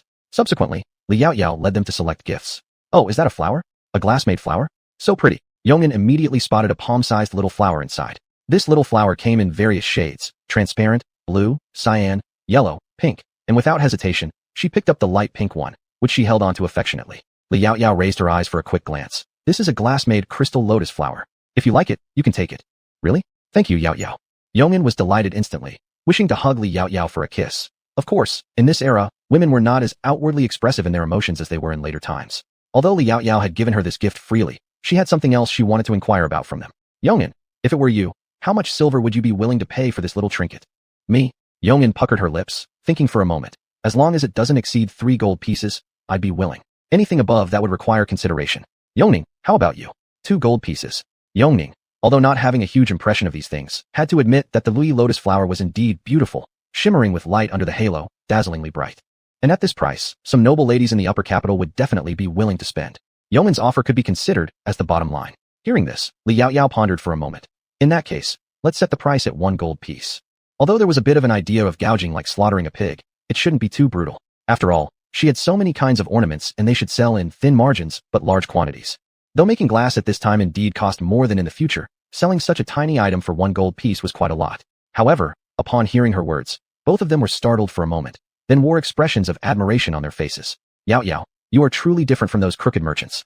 If it were them, they would sell a decorative piece this exquisite for at least 4 gold pieces. Yeoman gestured with 4 fingers. Li Yaoyao, I'm sorry, I am that crooked merchant. Just at that moment, a particularly quiet little princess holding a transparent glass rabbit approached Li Yaoyao. Can I have this, Sister Yaoyao? Certainly. Li Yaoyao bent down and patted her head, then placed several rabbits of various colors into a box and handed it to her. All of these are for you. The girl hesitated and looked towards Anning. Great auntie. Yongning smiled and nodded. Since Yaoyao has given it to you, you may keep it. Only then did the little princess reach out to take it, thanking her obediently before carefully hugging it and letting the eunuch beside her keep it. Seizing the opportunity, Li Yaoyao bent down to retrieve a flat box from the chest and handed it to Yongning. You will probably like this. Yongning paused for a second, instinctively taking it. Would you like to open it? Li Yaoyao's smiling voice carried a hint of mystery, somehow increasing the anticipation of everyone present. Yongning cautiously placed it on the side table, looking around at the expectant crowd, then slowly opened the box. Almost instantly upon seeing its contents, her fondness became impossible to hide. Chapter 215, Spring, Summer, Autumn, Winter, Plum, Orchid, Bamboo, Chrysanthemum. It's actually a paperweight made of glass. Although Li Yaoyao had said this was called glass, to many people, glass was still considered a type of liuli. The paperweight is a traditional Chinese craft from ancient Huaxia, often rectangular but varying in shape. It was usually placed on the study desk for decoration and could also be used to press down papers or books. Li Yaoyao's paperweight was rectangular, inscribed with idioms such as Ningjing Zhe, Ningjing Ziwan, peace leads to vision, and Hainabai Chuan, sea that accommodates hundreds of rivers. One even featured a bamboo-themed poem by Wang Wei from the Tang Dynasty. 2 lines from Bamboo Grove Pavilion, Deep Forest, No One Knows Me. Bright Moon comes to illuminate. Below it, Wang Wei's name was engraved. This gift practically went straight into Yongning's heart. In fact, Li Yaoyao had initially inquired about the preferences of several princesses and princes, and these gifts were specially prepared accordingly. The reason they weren't taken into the palace was to avoid the impression that she was chasing fame or flattery. However, having them come personally to her home made a difference. As for why she ensured they would come, it was naturally because she understood girls' hearts. Girls at this age, who doesn't like beautiful, shiny things? Moreover, in this era, such items were incredibly valuable, serving as symbols of status. Once these princes and princesses obtained them, her Yunlai Mall would naturally open its market in the capital city. After all, things used by princes and princesses would undoubtedly be pursued by countless others. The boxes containing these items naturally bore the Yunlai brand name, so they could identify the product. Anning carefully took out the paperweight inscribed with the poem, cradling it delicately in one hand while tightly gripping it with the other, afraid it might fall and break. She'd be heartbroken if it did. Yaoyao, I really love it. It's too precious. So precious that she didn't know what to say. You liking it is enough. Li Yaoyao wasn't concerned. Originally, These were meant to be sent to Beijing as gifts. I absolutely adore it. She liked it so much she couldn't put it down. Her palm was even sweating slightly. Anning quickly returned the paperweight to the box. Such a valuable item. She might even hesitate to use it in the future. Actually, how could these compare with the jade on their desks? Afterward, Li Yaoyao picked the objects most suitable for each person and packed away the remaining items in the box. Not only that, she also agreed to make Anning a unique set of teaware exclusively for her. By the time they left, it was already near the end of the afternoon hour. After seeing them off, Li Yaoyao finally exhaled. Though these princes and princesses were amiable and had good temperaments, entertaining so many guests was tiring. Her thought had barely passed when Li Yaoyao suddenly felt gentle hammering against her back, and she immediately relaxed. Ale, how well behaved you are, knowing your sister is tired. Come, harder please. Does this feel okay, sister? Li Shilei's face bloomed with joy upon hearing the praise, happier than if she'd received a pile of gifts. Yes, harder, I don't mind pain. Upon hearing this, Li Shilei doubled her strength. Ah, this is perfect. Li Yaoyao let out a comfortable sigh. Seeing this, the maidservants behind her covered their mouths and smiled.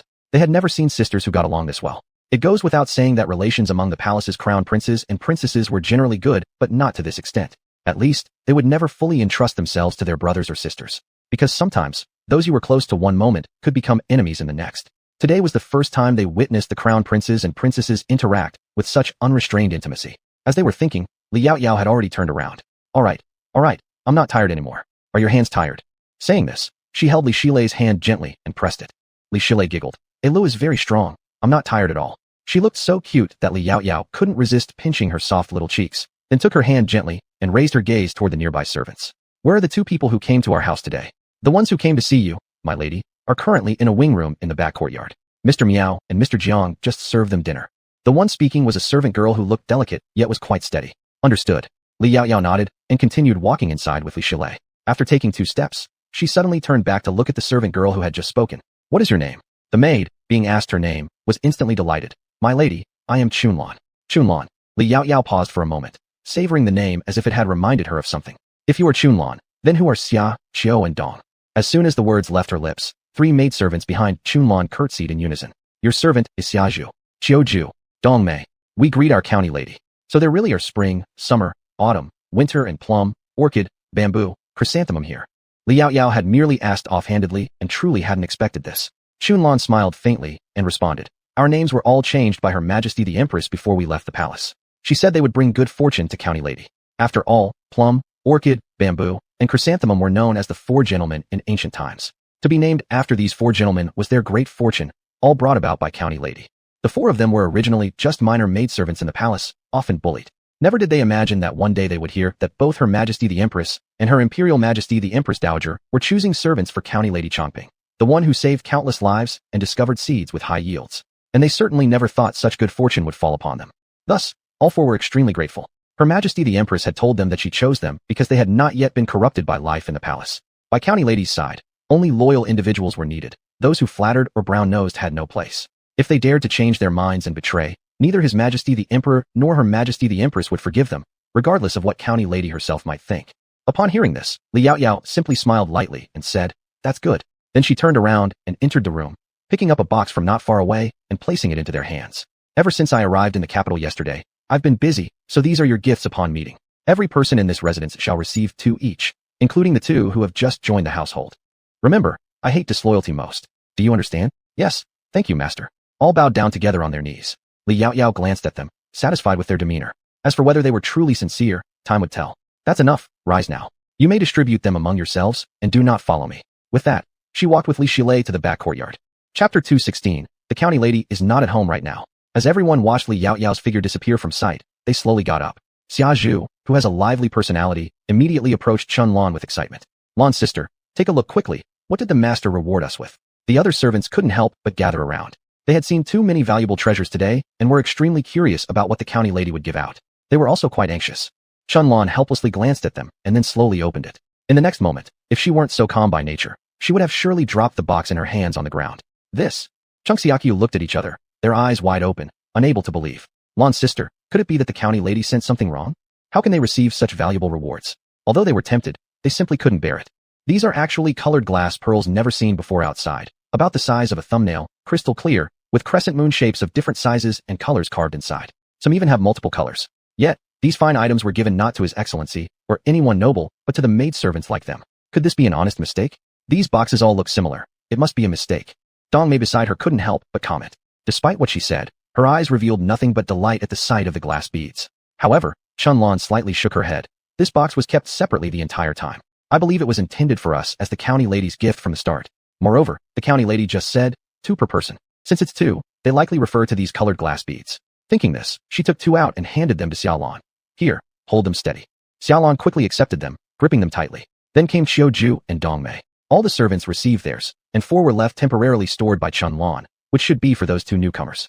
Actually, it wasn't supposed to be. These were initially prepared for Miao Yang and others because one shouldn't favor any side more than another. However, this morning, they somehow picked up 2 new people, so they gave these beads to them. Miao Yang and Jiang Wu had already been given better ones back in Anyang County, thus there's no harm. Meanwhile, Liao Yao quickly walked towards the guest room at the backyard, where she saw all 4 waiting outside the door. It appeared they were waiting for her. Upon seeing Liao Yao, their eyes lit up instantly, and they rushed forward. Master, since Liao Yao said earlier that she'd take them in, naturally, they addressed her as their mistress. Ever since entering the mansion, they hadn't known whether to sit or stand, but those people assigned them to stay in the guest quarters, making them feel rather awkward. They were here to serve, not to act as guests. How could they possibly qualify to stay in the guest rooms? How was your lunch? Seeing them, Liao Yao asked with a smile. Hearing this, the 2 hesitated for a moment. Thinking of the delicious foods they've never tasted before, their eyes became slightly moist. In reply to Master, we ate very well, Brother Miao and Brother Jiang took great care of us. It was almost like being treated as honored guests. And this lunch was by far the best and most sumptuous meal they've ever had in their years. That's good. Liao Yao nodded and sat down at a stone table nearby. You 2 may also sit. Let's have a detailed conversation about the tasks you'll need to handle in the future. Upon hearing this, the 2 hurriedly approached, hesitated briefly before sitting down, their postures perfectly upright, listening attentively to what Liao Yao said. After a period of about 1 incense stick burning past, both seemed to understand. Broadly speaking, things remained the same as previously discussed, except some details were clarified further. Generally, it's about this. Time is getting late today, you 2 can go back now. However, starting tomorrow, Qian Luo will live in the estate, having 1 day off every 6 days to rest at home, returning early the next morning. Qian Luo was the girl's name. Her surname was Qian and her given name was Luo, while her brother's name was Qianzhua. Liao Yao continued. As for Qianzhua, you may also choose to reside in the estate if you wish, but you don't need to rest here daily like Qian Luo. You may either live here or at your own home, whichever suits you. This matter is up to you. Without much hesitation, Qianzhui directly responded. To our mistress, we still have an elderly father to care for at home. Therefore, I prefer living at home, so that during my sister's off-duty days, she can return home. Mr. and Mrs. Qian lost their wife and mother long ago. For the sake of raising his children, Qian Sr. worked carrying heavy objects at the dock. 2 years ago, however, he injured his waist due to the heavy load, and now could only lie in bed needing care every day. This was why Qian Luo had decided to work and earn money outside. Qianzhua once found himself a job too, working in a bookstore copying books, but soon after, someone else took over the position, shifting all the responsibility onto Qian Luo. Thus, the money Qian Luo earned was used not only for her brother's books and monthly expenses, but also for saving a little every month. Once she had saved enough, she could invite a better doctor to treat their father's waist injury. This was something Liao Yao learned during their conversation earlier. People in this ancient time were much like those in modern times. They always pushed others to the brink of despair, sometimes even adding extra burdens when there was no way out, as if forcing them to die. Surviving might lead to a brighter future, but if one couldn't endure, it would mean losing one's life prematurely. It was both helpless and sorrowful. Liao Yao couldn't help sighing, feeling more pity for this young girl. She thought of the former Li family. Wasn't it just the same? If it weren't for her timely intervention, their situation might be even worse than that of these 2.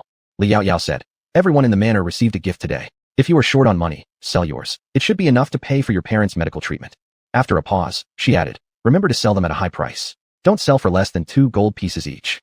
These marbles hadn't appeared yet in the world, and people outside hadn't seen them either, so they could fetch a good price. Though they didn't understand completely, the siblings nodded obediently. Not until after they left and went to collect the gifts at the front yard did they realize why the county lady had said not to sell for less than 2 gold pieces. Even at 2 gold pieces, it seemed likely that a crowd would rush to buy these glass beads. Not long after the 2 departed, Shun Tsongji finally returned from the palace. Instead of going home, he came directly to the county lady's residence. The guards knew his relationship with their master, so naturally they didn't stop him, and wouldn't dare to. General Shun. Inside the mansion, Shunlan saw Shin Tsongji and quickly came out to greet him. Is Miss Li still in the manor? He had heard that several princesses and princes had received desirable gifts from Miss Li and happily returned to the palace. This matter had already spread throughout the palace. But Chunlan shook her head slightly. The county lady isn't currently in the manor. Chapter 217. Liao Yao slightly lowered her eyes. Not in the mansion? Shun Tsongji slightly furrowed his brows, paused for a moment before asking again. Did she say where she went? Chunlan. The county lady only said that it's rare for her to come to the capital, so she took Miss Xiao and the newly arrived Qian Luo out. Is there an address for that brother and sister? Yes, they registered when they came. General, Please wait a moment. Your servant will go and get it right away. After Chunlan finished speaking, she stepped back 2 steps, then turned around and ran inside. Not long after, she brought out the register, flipped to the page with the addresses, and handed it over. Shun Songji glanced at it, and then turned around and quickly walked out of the door. At this time, Liao Yao had just arrived at the Qian family residence. Looking at the house built with just a few pieces of wood, even leaking wind everywhere, she wondered if it was safe enough to live in, especially during the cold winter in the capital. Could anyone really survive here? However, most of the houses around here were like this because this place wasn't inside the capital city but on its outskirts. When the neighbors saw the Qian siblings return, they greeted them warmly but looked curiously at the Li sisters, who were dressed much too well and didn't fit in with the area. It was clear that they were from a noble background. Moreover, their outer robes were worth 1,000 gold pieces. They looked at what the Li sisters wore, then down at themselves, and as a cold wind blew, they instinctively shrunk their necks, trembling with envy. Gradually, they stopped talking. Sister, they look so cold. Li Shila noticed how they resembled what she used to be. Li Yao nodded. This year, winter is supposed to be colder than previous years. And we're not even at the coldest part yet. If it gets worse, many people will die. The first ones to freeze to death would either be the elderly or the children. Li Shila listened with clenched lips, as if wanting to say something. The leading siblings, upon hearing Li Yao's words, fell silent for a moment before replying. The master is correct. Every year, some people die from the cold. They fall asleep and never wake up. They seemed accustomed to it. However, master, you don't need to worry. In recent years, everyone has become smarter and gathers in one house during winter to keep warm. Most can make it through. Perhaps noticing Li Shila's excessive silence, Qian Luo quickly interjected, though the sadness in her voice was evident. These words probably weren't even comforting herself. Despite the prosperity in the capital, who could have guessed that outside the upper district of the capital, there was such a poor area where the residents were trying so hard to survive the winter and live on? Agia. At that moment, Li Shila suddenly called out after being quiet for a long while. Yao slightly tilted her eyes downward. With a face somewhat red from the cold, Li Shila said, Agia, can I sell the gifts Princess gave us for silver coins and use them to repair their houses? If it's not enough, we can add this too. She pulled out a piece of agate from her chest. It was shaped like a fox cub, which was one of Li Shila's favorite things. She knew that this object could fetch a high price in the capital, perhaps even enough for many families to afford homes without leaky roofs. This information she had gathered from listening to earlier conversations between MLE Li Yao and others. Good. Li Yao immediately agreed without hesitation. If you want to do it, go ahead. If it's not enough, Agia will cover it, and keep this fox figure. Thank you, Agia. Li Shila immediately smiled. For a moment, Li Yao even thought of an angel. She embraced Li Shila tightly. As long as Ale is happy, Agia will do anything. Truly, a young cub's smile is impossible to resist. Chapter 218, Fear of Density. Thinking this way, Li Yao looked at the brother and sister who had already frozen in place. Qianzhua, how many households are there in your village now? Reporting to you, my lord, there are about 40 or 50 households. When there was a drought disaster in Chongping Prefecture some time ago, some people came here. Some went back, and others stayed. However, my lord, if you want to build houses for us, it will require a lot of silver coins. We appreciate Mrs. Intentions.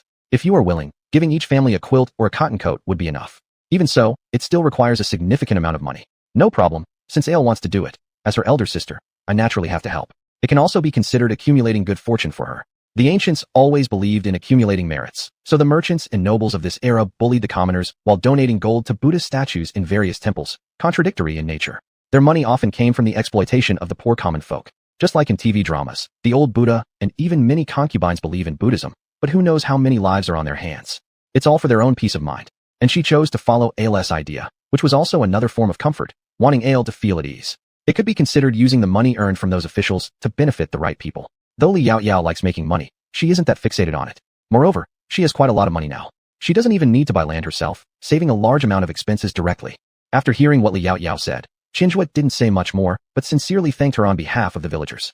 My lord, I thank you for your kindness on behalf of everyone here. After finishing his sentence, he prepared to kneel down, but was held up by Li Yao. There is no need for this. First, go check on your father's wound. Also, leave the house matter to you. You're responsible for calculating the cost, see how much silver is needed, and discuss it with them after we leave. Li Yao gave instructions while walking. Because she really couldn't bear seeing a bunch of people kneeling in front of her, it would trigger her fear of density. Yes, my lord. Qianzhua nodded immediately and led the way ahead. The surrounding people watched them enter the Qian household and then began whispering quietly. Who did Qianzhua bring back? They look like nobility, but how could they come to a dirty place like ours?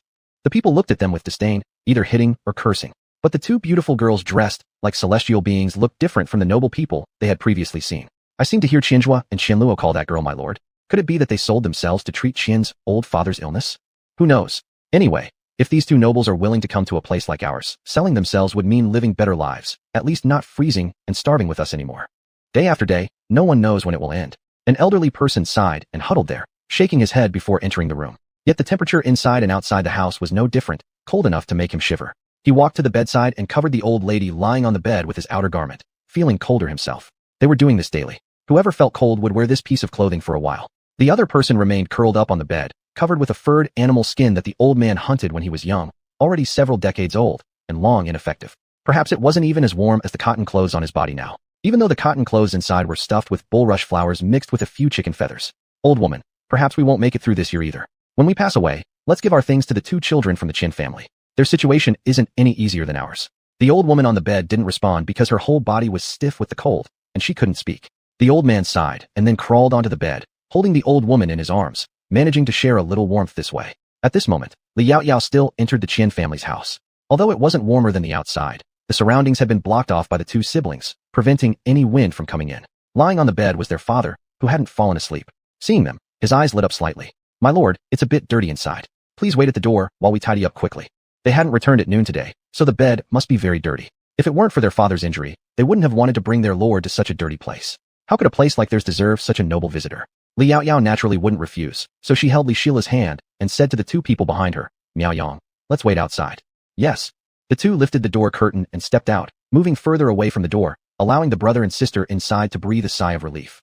"Are you cold?" Li Yaoyao looked down at Li Shila. Li Shila shook her head. "I'm holding a hot water bottle, wearing a thick cloak, so I'm not cold." Li Yaoyao smiled, patted her head, then pulled her into the red cloak, wrapping her up entirely. Not long after, Qianzhua came running out with a pile of dirty items, then returned with water from the river, heating it over the firewood to clean his father's body. It took about the time it takes for incense to burn down 1 stick before Qianzhua, looking apologetic, walked over. "Lord, it's ready." He seemed uneasy, because he had made Lord Li wait far too long in the freezing weather. After Li Yaoyao nodded, she went inside. The air was much better after their cleanup. Then she walked over and examined the old man's waist injury. "Lord, how is my father?" Qianluo saw Li Yaoyao withdraw her hand and immediately asked. Li Yaoyao turned around, accepted a damp cloth from Jiang Wu to clean her palms, and softly explained, "This is not a bone injury, but rather soft tissue damage." "Lord, what is soft tissue damage?" Qianzhua had never heard of such an injury. Li Yaoyao paused for a moment and explained, "Soft tissue damage occurs when there's direct or indirect exposure to violence or long-term chronic wear and tear that causes localized swelling and pain. Minor injuries can often heal on their own, but severe cases result in conditions like your father's, potentially even death. In addition, since your father's injury was left untreated, the muscles and ligaments have all swelled to the point where blood hardly circulates anymore, which gradually led to his inability to sit up. If this continues, it may threaten his life." Chapter 219. The man on horseback had sword-like eyebrows, a starry gaze, and a bright countenance. Li Yaoyao's words frightened the brother and sister so much that they both fell to their knees with a thud. "Please, master, save my father. If you can save father, even if it means our death, we are willing." After finishing their plea, they began knocking their heads against the ground repeatedly. Li Yaoyao helplessly pressed her forehead, while Miao Yang and Jiang Wu hurried forward to lift the 2 siblings up. "The young lady doesn't like people kneeling here and there, so please get up and talk." The 2 quickly rose to their feet. Li Yaoyao looked at the brother and sister. "Why are you in such a hurry? I never said I couldn't help your father." "Qianzhua, didn't you just boil some water? Use the hot water for a warm compress on your father's back. It might make him feel slightly better." Though Qian Lao hadn't spoken or moved since lying down, he must be in excruciating pain but didn't dare to groan to avoid worrying his children. Li Yaoyao felt deep admiration for the old man who already had silver hair from enduring torment. As soon as Qianzhua heard this, he rushed to follow the instructions. But the day was too cold, and the towels of this era were far too thin. They could only quickly change them while boiling more water, constantly replacing steaming hot cloths without fear of burning themselves. "Thank you." From the bed, old Qian only felt as though his pain had lessened a bit. His waist felt warm, and it was very comfortable. Since lying down, he had not felt such relaxation for a long time. Actually, it was only a slight improvement. When Li Yaoyao heard this, she shook her head slightly. "Your waist injury is too severe and will require a long time to heal and recover. Let me write out a prescription, then take it to the medicine shop for the ointment. You also need to consult a doctor for internal medicine. That should speed up the recovery process." She wasn't familiar with anything other than external injuries, but for internal treatments like these, she was only average. As for old Qian's condition, it could be summarized in 2 words: neglected. Li Yaoyao suddenly remembered that she had 2 remaining plasters of herbal medicine that she had used to treat her own father's leg, which she still kept in storage space. She reached into her bag to retrieve them. After the hot compress treatment had done its job, she found 2 particularly serious spots and applied the plasters. The herbs brought a cooling sensation, reducing swelling and alleviating pain. He would probably sleep a little better tonight. "Here is the prescription." Li Yaoyao handed the prescription she had written over to Qianzhua. "I don't have any medicinal herbs on hand, so when you go to the pharmacy, let them grab the ingredients according to the prescription and find a doctor for a checkup." "Thank you, master." Qianzhua took the paper carefully, tucking it securely inside his clothing. Then she also handed him 10 taels of silver. "This is an advance payment. In the future, we'll deduct it from your salary each month. She had originally proposed that they sell glass beads, but that could wait until later. Qianzhua felt deeply moved, and for a moment, he did not know what to say. His gratitude came out in a choked voice. After finishing all this, and after quite a long period of time, Li Yaoyao and her companions walked out the door, preparing to leave. Just then, they heard a distant neighing and the clamor of galloping hooves. The next moment, a tall figure approached them at great speed. The man riding the horse had striking features, a radiant countenance, and an unmistakable air of battlefield sharpness. However, when he saw her, every ounce of that intensity melted into gentleness. Hold! Shun Tsongji tugged at the reins. Before the horse had fully stopped, he leaped off, rushing toward her. How did you come? Li Yaoyao looked at him, a mixture of surprise and confusion. How did you find this place? There was a maid at the residence who noted the address, and I got it from them. As Shun Tsongji spoke, he reached out and grasped Li Yaoyao's hands. Instantly, he realized how icy they were. Why are your hands so cold? Do you feel chill? He asked while immediately removing his large cloak to drape it around her shoulders. Li Yaoyao felt the unique warmth of his cloak and smiled, shaking her head. I'm not cold, it's just that my hands don't warm up easily. Women tend to suffer from cold bodies and cannot get warm as easily as men. Although Shun Tsongji had come the whole way gripping the horse's reins, inexplicably, his hands remained hot like a furnace, instantly warming her. Hearing her words, a pleasant smile curved his lips. He said, then I'll keep warming you for longer.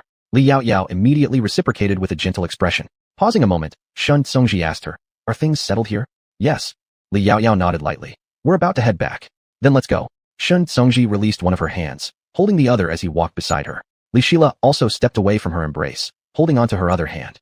Li Yaoyao glanced sideways at Qianzhua nearby. Come along with me shortly to buy some bedding supplies, distribute some to them, and get the medicine while inviting a doctor to check on him. At this time, it was still not too dark, so making a round trip would still be doable. Mao Yang, Zhang Wu, the two of you will help him by driving the horse carriage later. You can then conveniently send the doctor back to the city.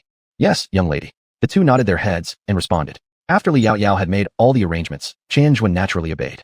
He turned around and said to Qian Luo, Sister, stay home with father. I'll be right back. Qian Luo obediently nodded her head. Although she also wanted to leave with Li Yaoyao, she couldn't help but feel somewhat worried about her father's condition. Not long after, the group left this ancient slum. Only when they were out of sight did the people hiding in their homes dare to come out, crowding in front of the Chen family's door to inquire about the situation. Qian Luo, could it be that you and your brother really sold yourselves to those nobles earlier? No one knew how much silver they got for the sale, but judging from those nobles' appearances, it should be quite a lot. Not only were the first two ladies extraordinary, but even the man who arrived on horseback later didn't look like an ordinary person. There was an air of noble wealth around them. And that man seemed to be a pair with the girl dressed in a red cloak. Together, they looked as stunning as golden boys and jade girls. However, Qian Luo shook her head and told them what happened during the day. Most people here already knew what she did outside, but had never spoken ill of her. After hearing her story, they felt some lingering fear, sympathizing with her deeply. At least, you and your brother met that young lady earlier, otherwise, the outcome would have been unimaginable. The person speaking suddenly thought of someone, and his face became extremely grim. Nearby, someone consoled him softly. After all, such things were far too common in the capital, and not everyone had the same luck as Qian Luo and Qianzhua. Just like his own daughter, she had been ruined and killed by some noble young masters years ago, and to this day, no one could seek justice for her. And yet, Qian Luo and Qianzhua encountered not only the emperor, who took revenge for them, but also found their current master. This master even personally came to such a filthy place to treat their father's illness, and prepaid a great amount of silver. It was truly admirable. Chapter 220. New for 3 years, old for 3 years, patching and mending for another 3. At this moment, everyone here envied them from the bottom of their hearts. They envied their luck, envied the end of hardship and the beginning of good fortune for these two siblings. Until Qianzhua and Miao Yang returned with so many thick quilts, they suddenly no longer felt envious. Because they had also become beneficiaries. They clearly knew that with these quilts, they should be able to endure this winter this year. Later, when they heard that the generous person was willing to spend silver coins to help rebuild their houses, everyone was speechless for a while, and some even cried out of joy, hugging each other and sobbing. Especially that old man, who almost started crying uncontrollably the moment he received the quilts. He never imagined that they would still wait for someone's kindness. Afterward, the doctor also treated his wife, leaving quite a lot of medicine for treating colds. The money came naturally from those two siblings. When Miao Yang took the doctor away, the old man approached Qianzhua's siblings. Little Zhua, did that girl really say she would help us repair our houses? Qianzhua nodded. Both masters are very good people. Today, when they came here and saw the outside of the house broken and leaky, they said they could contribute silver to help rebuild it. We need to discuss how we will build these houses. It would be better if they could be unified somewhat. How much material do we need? When we decide, everyone can go together to buy the materials and then rebuild the houses. If everyone works together, it should be pretty fast. However, I also want to state beforehand that although our masters are kind-hearted, we absolutely cannot take advantage of them. If anyone does so, I will have to refuse the master's favor. Because Qianzhua was well aware that most people here were good, but there were always one or two who were not proper, and these words were specifically said to them. Sure enough, as soon as he said that, Two people who were about to speak immediately closed their mouths, and the old man happily ran back into the house to tell his wife about this great news. Wife, you must get better quickly. Then we'll have a new house to live in. After feeding her the medicine, the old man didn't know whether it was just his imagination, but his wife seemed slightly improved, and she wasn't as feverish as before. Outside, Qianzhua calmly glanced at some people and continued talking to others. In the end, they all unanimously decided to build mud houses because mud houses don't leak wind easily, and there is no need to buy materials like wooden houses. Moreover, there are skilled workers in the village who can help each other, building the houses together. The wood for the windows can be removed from the old houses. Calculating everything, aside from the cost for the paper used to cover the windows and the tiles, everything else is already available. But don't underestimate this paper and tiles. They're actually among the most expensive, especially since this is Shangjing, where everything costs more than other places. And if it were to build a wooden house, the cost of wood alone would be significant because the trees on the mountain cannot be cut down arbitrarily. If caught, one might even end up in jail. The villagers also discussed renting a donkey cart to go buy supplies farther away, where it might be much cheaper. The next day, Qianzhua informed Li Yaoyao about the situation in the village, saying that around 20 taels of silver would suffice to fix the houses. 20 taels. Li Yaoyao paused. Are you sure you're not joking with me? What kind of house can 20 taels of silver possibly build? Could it be that the new houses will only last 3 years, then the old ones 3 more years, patched up again for another 3? This is Shangjing, not Anyang County. Do you know that her house in Anyang County, fully furnished, had already cost more than 10 taels of silver? There were more than 40 households in their case. Indeed, it's only 20 taels, we've calculated it already. The mud needed to build the houses can be dug out, so we just need to buy the window ceiling paper and roof tiles. Qianzhua explained to Li Yaoyao the situation he had discussed with the villagers. Master doesn't need to worry. We've already decided to buy window ceiling paper and tiles from the nearby towns, which turns out to be much cheaper than in the capital city, potentially even half the price. Moreover, our houses are small. A family won't need too many tiles. It will indeed be enough. If it doesn't work, then they will save even more. And everyone thanks Master in Mississippi. With both houses and quilts, we don't have to fear enduring this winter anymore this year. When Qianzhua said this, a smile hung on the corner of his mouth. For the first time in such a long period, he smiled so genuinely and joyfully. Li Yaoyao exchanged glances with Shun Tsungji beside her and suddenly sighed. She took out a 100-tael silver bill from her bag. This silver bill could be exchanged in any bank nationwide, and casually pushed it towards him. I give you 100 taels, use it to buy good tiles, and make a bed, table, chairs, and other things. There's also this, a one-room house is absolutely not enough. We should build at least 2 rooms. Otherwise, how will your younger sister live when she comes back? It would be too inconvenient to squeeze with 2 grown men in 1 room. If there are any leftovers, buy 2 mu of land. You keep 1 mu for planting grains and vegetables, and the other mu can either be gifted or rented out to others as you see fit. Even though 1 mu of land isn't that large, having your own land is always good. Qianzhua looked at the silver on the stone table, unsure of what to say for a moment. After half a while, he reached out and picked up the silver bill, lowering his gaze. Thank you, Master. The Master's great kindness was something he could never repay in his lifetime. After leaving Lady Li's residence, Qianzhua went back and told everyone what Li Yaoyao had said, plunging the group into silence for a while. Little Zhua, my boy, you've truly struck it big this time. Such a benevolent benefactor, such a kind master. They might never encounter someone like them again in their entire lives. Qianzhua thought so too. That very day, the slums on the outskirts began bustling with activity, the entire place coming alive once more. They first rented 2 donkey carts to go to nearby counties to purchase tiles. Then 3 houses were dismantled and rebuilt together. With a large number of people working together, many of whom were skilled craftsmen who had fled here, it only took about an afternoon to construct 2-bedroom houses for 3 families. Although they were called 2-bedroom houses, the space allocated was actually quite generous, given that multiple family members lived inside. The kitchen where they cooked was built near the entrance, small enough to only accommodate 2 people working inside. What Li Yaoyao hadn't expected was that the news of the slum building houses made its way to the emperor. To show his support, the emperor personally instructed the Ministry of Works to pave cement roads all the way to their village. He even granted half a mu of land to every household. Once everything was completed, the Ministry of Revenue officially registered the slum as a proper village, naming it Chongping Village. When Li Yaoyao heard the name later, she wasn't sure whether she should feel thankful or not. But that was another story. After resting for a day in the capital, Li Yaoyao set off on the 3rd day with Miao Yang and Jiang Wu to enter the palace once again. There wasn't much else to do but measure the windows so that glass could be made. Recently, however, Li Yaoyao had an idea that perhaps the glass factory in the capital should start operations soon. Chapter 221, Another Reward. In the palace, the imperial study, Miao Yang and Jiang Wu were being led by a little eunuch to measure the dimensions of all the windows in the entire imperial study. Aside from them, 2 people from the Ministry of Works construction office also accompanied them. Li Yaoyao was responsible for making the glass, but the glass frame still needed to be selected as suitable for the palace, and the people from the Ministry of Works could always do these things more meticulously. Today they were only measuring the windows of the emperor's residence and the imperial study. The others could be dealt with later. However, while they were busy with the windows, Li Yaoyao was speaking with the emperor ahead. Countess Chongping, let's sit down and talk. The emperor walked over to a chair, sat down, and signaled Xiao Quanzi to bring tea. Xiao Quanzi nodded and stepped back. Li Yaoyao then sat beside the emperor. Your Majesty, is there anything else you wish to command? There is nothing much. I just want to have a chat with the countess. The emperor smiled warmly, appearing quite peaceful before Li Yaoyao. But Li Yaoyao didn't think it was that simple for the emperor to just want to chat with her. Your Majesty wishes to inquire about the rice matter concerning me. That event would definitely be brought up by the crown prince when he returns to the palace. The emperor sooner or later would raise it with her. The emperor paused momentarily, smiling helplessly. Countess, you are indeed an intelligent person. Since this is so, I shall not hide from you any longer. I want to buy the good rice seeds in your possession, and Countess may quote a price. The emperor looked at him with a mix of expectation and inquiry in his eyes. No monarch could encounter such high-yield fine seeds without interest, and naturally, he was no exception. Especially rice, like wheat, it was food passed down by the ancestors that could satisfy hunger, and generation after generation had been working hard to cultivate rice and wheat for higher yields. For over 200 years in the Daxiali dynasty, the yield of rice had risen from 200 pounds per mu to nearly 300 pounds per mu at its peak now. It took the efforts of 2 to 3 generations of people, so this time the emperor somewhat forced a request, but it was necessary for the people, because he felt that Li Yaoyao might be willing to sell some of the seeds to him. From everything she had done before, it could be seen that she had a compassionate heart. Not kindness, but compassion.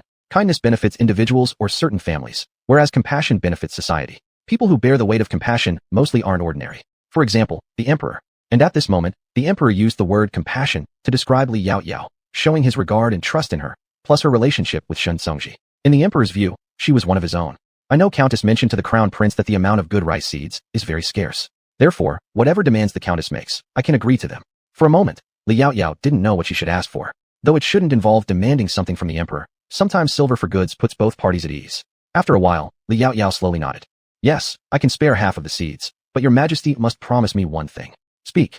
These seeds, once cultivated, must never be held exclusively by the nobility. Though she herself could sell seeds too, her individual power was truly minimal compared to the emperor. His ability to accomplish tasks was far simpler than hers. I promise you. The emperor was taken aback momentarily, immediately agreeing, surprised that she had made such a demand.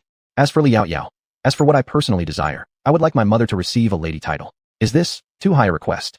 It was close to the new year. If her mother went to meet the grandparents with this title, it would undoubtedly be an extremely prestigious matter. The emperor burst into laughter upon hearing this. Li Yaoyao, don't you make any requests for yourself? For instance, upgrading from countess to duchess. I might hesitate, yet I may not necessarily refuse. But she did well to consider others instead. Li Yaoyao smiled lightly. Her starry eyes shone brilliantly at that moment. I don't lack money or food now. My days are thriving, and I really don't need anything more. However, if your Majesty wants to give more, I naturally won't reject it. Yes, she was exactly someone who loved wealth. The emperor laughed again, his voice clear and cheerful, causing Xiao Quanzi, who was just bringing tea and pastries nearby, to involuntarily smile. His Majesty rarely laughed this happily. Clearly, His Majesty admired Yaoyao greatly. The emperor looked at Xiao Quanzi. Xiao Quanzi, I understand why after just going to Anyang County twice, you always speak on behalf of Li Yaoyao. Because she deserved it. Because interacting with her required no scheming, allowing everything to come from the heart. Because her thoughts were honest, her mind like a mirror. Being around such a person always filled the heart with joy. Indeed, only someone with a character like Li Yaoyao would unconditionally offer something so important. Because she understands what is righteous and what it means to be content. If he didn't know that she was the person his own brother admired and they were mutually in love, even he might have had other thoughts about her. Xiao Quanzi immediately smiled and said, Your Majesty, all I have said is the truth. Yes, all true words, such good truths. The smile at the corner of the emperor's mouth never faded. However, since the county lady wants to seek a favor for her family, then naturally, I will grant it. Xiao Quanzi, draft an imperial decree to confer upon the mother of Lady Chongping. Xiao Quanzi quickly reminded him, Your Majesty, the mother of the county lady has the surname Yu. The emperor nodded and continued, confer the title of 5th rank lady on the mother of Lady Chongping. Lady Yu, bestow auspicious attire, 100 taels of gold, 1,000 taels of silver, and 10 bolts of silk. Furthermore, pitifully see as a county noble, granting equal rewards. After hearing this, Li Yaoyao quickly rose to express her gratitude.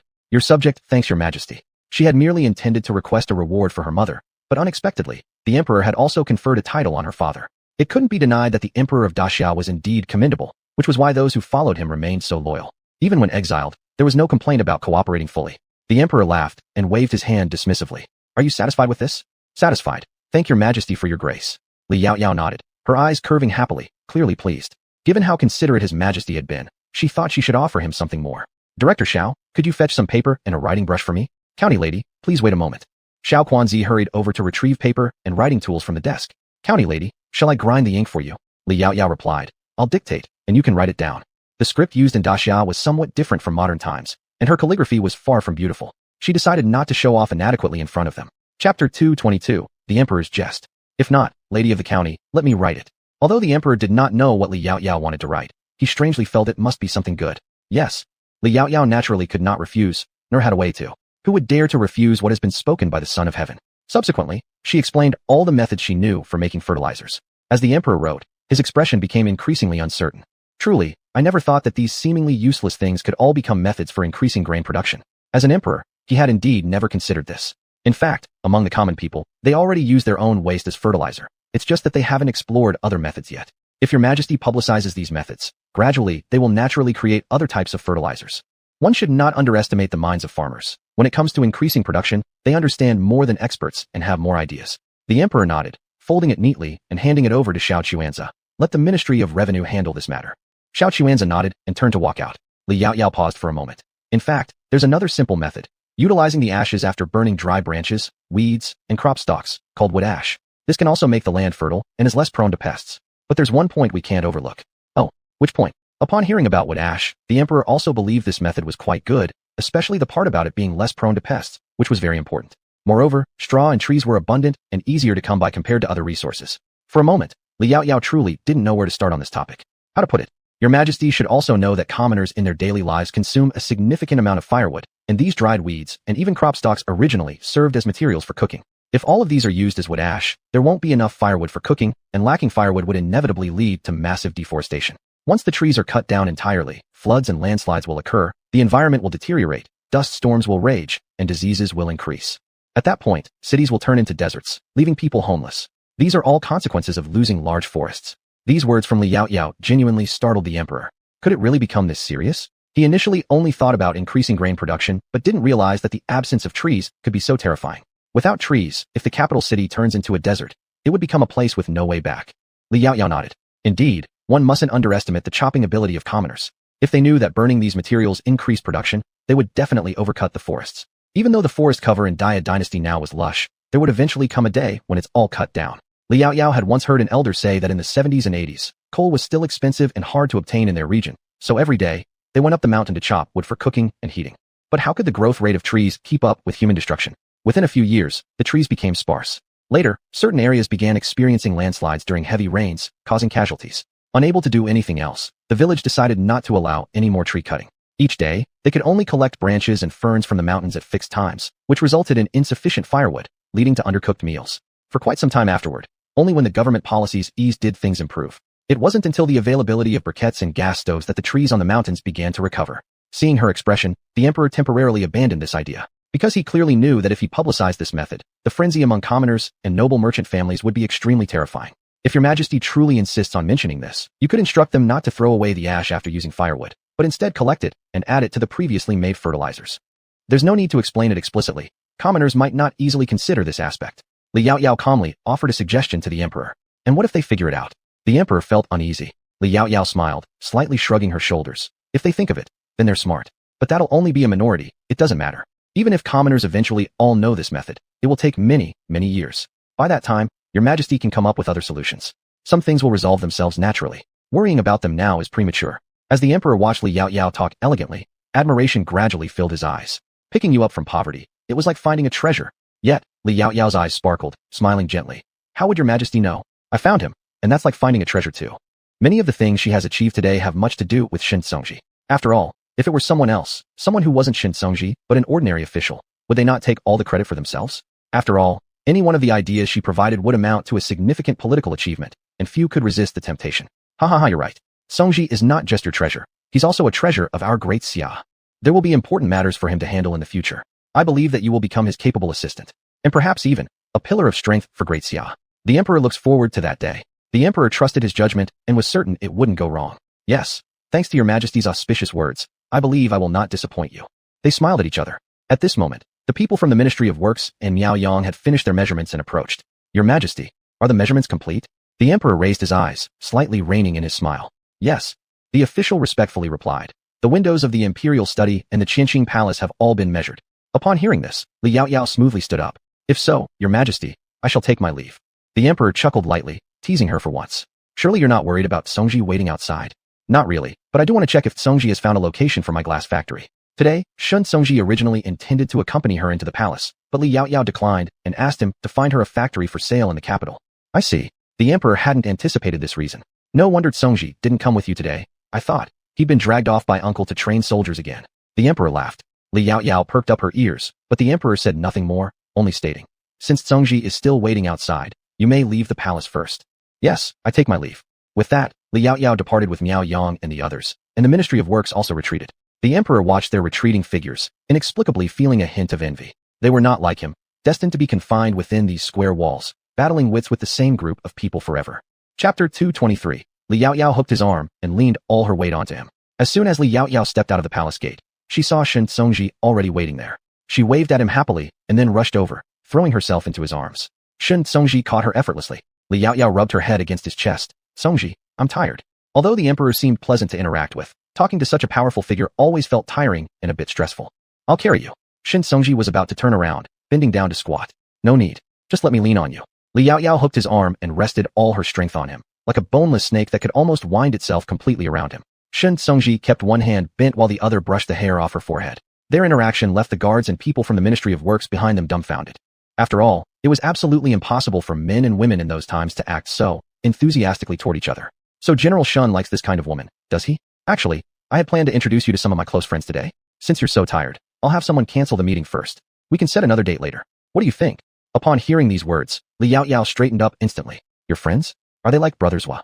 Sort of, but slightly different. Shun Songji paused for a moment before continuing. Zhugang is someone I became close with on the battlefield. But the others have known me since we were young, growing up together. They know about us, so they'd like to meet you. Would you like to meet them? If she didn't want to, he wouldn't force her. I naturally should meet them, but should I prepare any gifts for them? After all, it was their first encounter, so she couldn't show up empty-handed. However, Shun Songji coolly replied while holding her hand gently.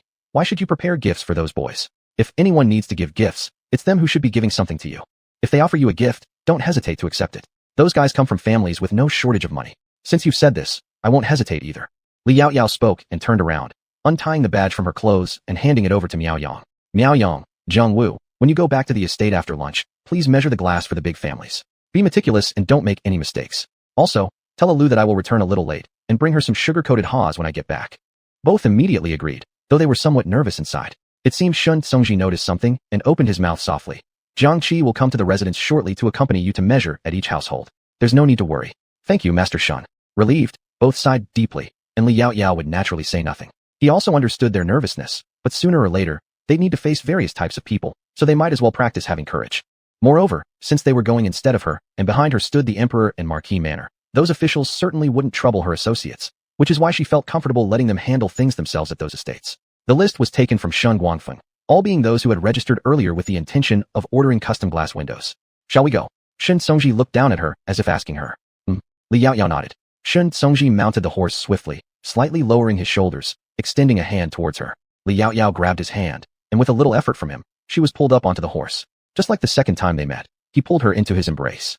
Shen Songji was pondering that maybe the first time he had already been attracted to her. Otherwise, apart from her, he had never wanted to be too intimate with any other woman. Yet on that day, without hesitation, he reached out and pulled her onto the horse, protecting her tightly against his chest. Are you sitting securely? Warm breath blew against Li Yaoyao's ear. She glanced sideways and smiled. Don't worry, I definitely won't fall. Even if she fell, he would surely catch her. Upon hearing this, Shun Songji's lips curved upward into a smile. He pulled the reins lightly with his legs and slowly urged the horse forward. Behind them, Miao Yang and Zhang Wu glanced at each other and couldn't help but laugh. Zhang Wu jumped onto the carriage seat first, took the reins, and looked down at Miao Yang below. Let's go. We need to get back quickly. There are still plenty of things to do after eating. Miao Yang immediately got onto the carriage, speeding away. Yellow Crane Tower. Li Yaoyao and Shun Songji arrived quickly at the place where Shun Songji had made plans with others. Looking at this three-story yellow crane tower in front of her eyes, Li Yaoyao was surprised for a moment. Does the yellow crane tower exist in this world as well? But they were different. This yellow crane tower was an inn, not the famous landmark from her original world. Have you ever been here, Yaoyao? Or have you seen something similar before? Shun Songji detected surprise and curiosity in her previous tone. Li Yaoyao shook her head. I've never been here, but seeing this name reminded me of a poem I once heard, which includes the three words, Yellow Crane Tower. Poem? I wonder if I have the honor to listen to it. Shen Songji was actually curious. What kind of poem could make Li Yaoyao remember it just by seeing these three words, Yellow Crane Tower? Li Yaoyao thought for a moment and then began. The name of this poem is Sending Meng Haoran to Guangling from Yellow Crane Tower. The old friend bids farewell westward at Yellow Crane Tower. In the misty fireworks of March he goes down to Yangzhou. His lonely sail fades into the blue sky, leaving nothing behind but the endless flow of the Yangtze River reaching the horizon. Good poem. But where is this Yangzhou place? It sounded unfamiliar to him. Miss, did you compose this poem?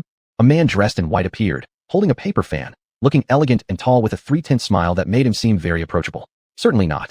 Li Yaoyao quickly shook her head. It's a poem my teacher taught me. The author is the poet immortal, Li Bai. This poem was written when he bade farewell to his friend. Poet immortal? Upon hearing this title, the man seemed deep in thought. To be called poet immortal, surely there must be more of his works. Would you mind telling me more about them, miss? And what is this Yangzhou you mentioned in the earlier poem? He indicated his great interest in both the poet immortal Li Bai and the place known as Yangzhou. Moreover, he had never heard anyone dare to call himself poet immortal. Qinghe, Shen Songji's helpless voice sounded from behind. Su Qinghe turned around and only now noticed Shen Songji, who had been standing there all along.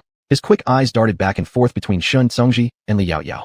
So, this is my sister-in-law, my respect. I am Su Qinghe, grew up together with Songji since childhood, though he likes martial arts and I prefer literature. So sister-in-law, that poem. What poem? Now we've arrived. Let's go upstairs and take our seats first before continuing the conversation. Suddenly someone emerged inside the inn and immediately delivered a rap on Su Qinghe's head, then politely greeted Li Yaoyao. I am Mu Jinyan meeting. Miss Li. Mu Jinyan paused for a moment because Shen Songji and Li Yaoyao were not yet married, avoiding rudely damaging the young lady's reputation. Li Yaoyao gave a slight nod to both of them. Hello, I'm Li Yaoyao. Seizing the opportunity, Shen Songji took Li Yaoyao's hand and smiled faintly. Let's talk upstairs. Then he pulled Li Yaoyao past them straight into the inn. The two exchanged glances, their eyes fixed on their clasped hands, amazed. Su Qinghe held his head and murmured twice. Never would I have thought an iron tree would blossom someday. Mu Jinyan rolled his eyes at him. Remember to speak properly in a while, or your rude words will scare away our future sister-in-law, and Songji will rub you on the ground again. After saying that, he hurried after them. Rubbing meant sparring during martial arts sessions where Su Qinghe always talked too much and thus needed some discipline. Su Qinghe merely shrugged and followed closely, as if any of his brothers hadn't gone through similar treatment. Upstairs, one person was already waiting for them. When they saw them, they slowly stood up and welcomed them to sit down with a warm smile. This man, with sword-like eyebrows and starry eyes, even when smiling, made Li Yaoyao inexplicably sense a strange coldness radiating from him. His eyes were like covered with a thin layer of mist, beautiful but inscrutable. Upon making eye contact, Li Yaoyao instantly felt that this person's hands were no strangers to bloodshed. She arched her lips slightly, responding with a nod. The man seemed startled momentarily, then also nodded to her. After glancing at their interlaced hands, he diverted his gaze and stopped looking at her. Yet observing his reaction, Li Yaoyao tilted her head curiously, because she suddenly realized Songji's group of friends all seemed very interesting. Chapter 224. The first time seeing such a casual tea brewing technique. Sit here. Shen Songji led her to a seat inside, and then sat down beside her, placing the tea they had poured before going upstairs in front of her. Try it and see if it suits your taste. If not, I'll have them bring something else. It's fine, I can drink tea. Li Yaoyao slightly shook her head, picked up the tea, and took a sip. It was astringent with bitterness at first, but there was a lingering sweetness afterward. It wasn't bad, but neither was it particularly good. At least for Li Yaoyao, who didn't much like tea, it wasn't very pleasant. She preferred sweets, but this tea was bitter and astringent, with only a faint sweetness, leaving an aromatic aftertaste. It was a good tea, but she didn't like it. Everyone present stared at her as she took a sip of the tea. Su Qinghe couldn't help but ask eagerly, how is it? Not bad, right? Li Yaoyao nodded, paused briefly, and added 3 more words. It's acceptable.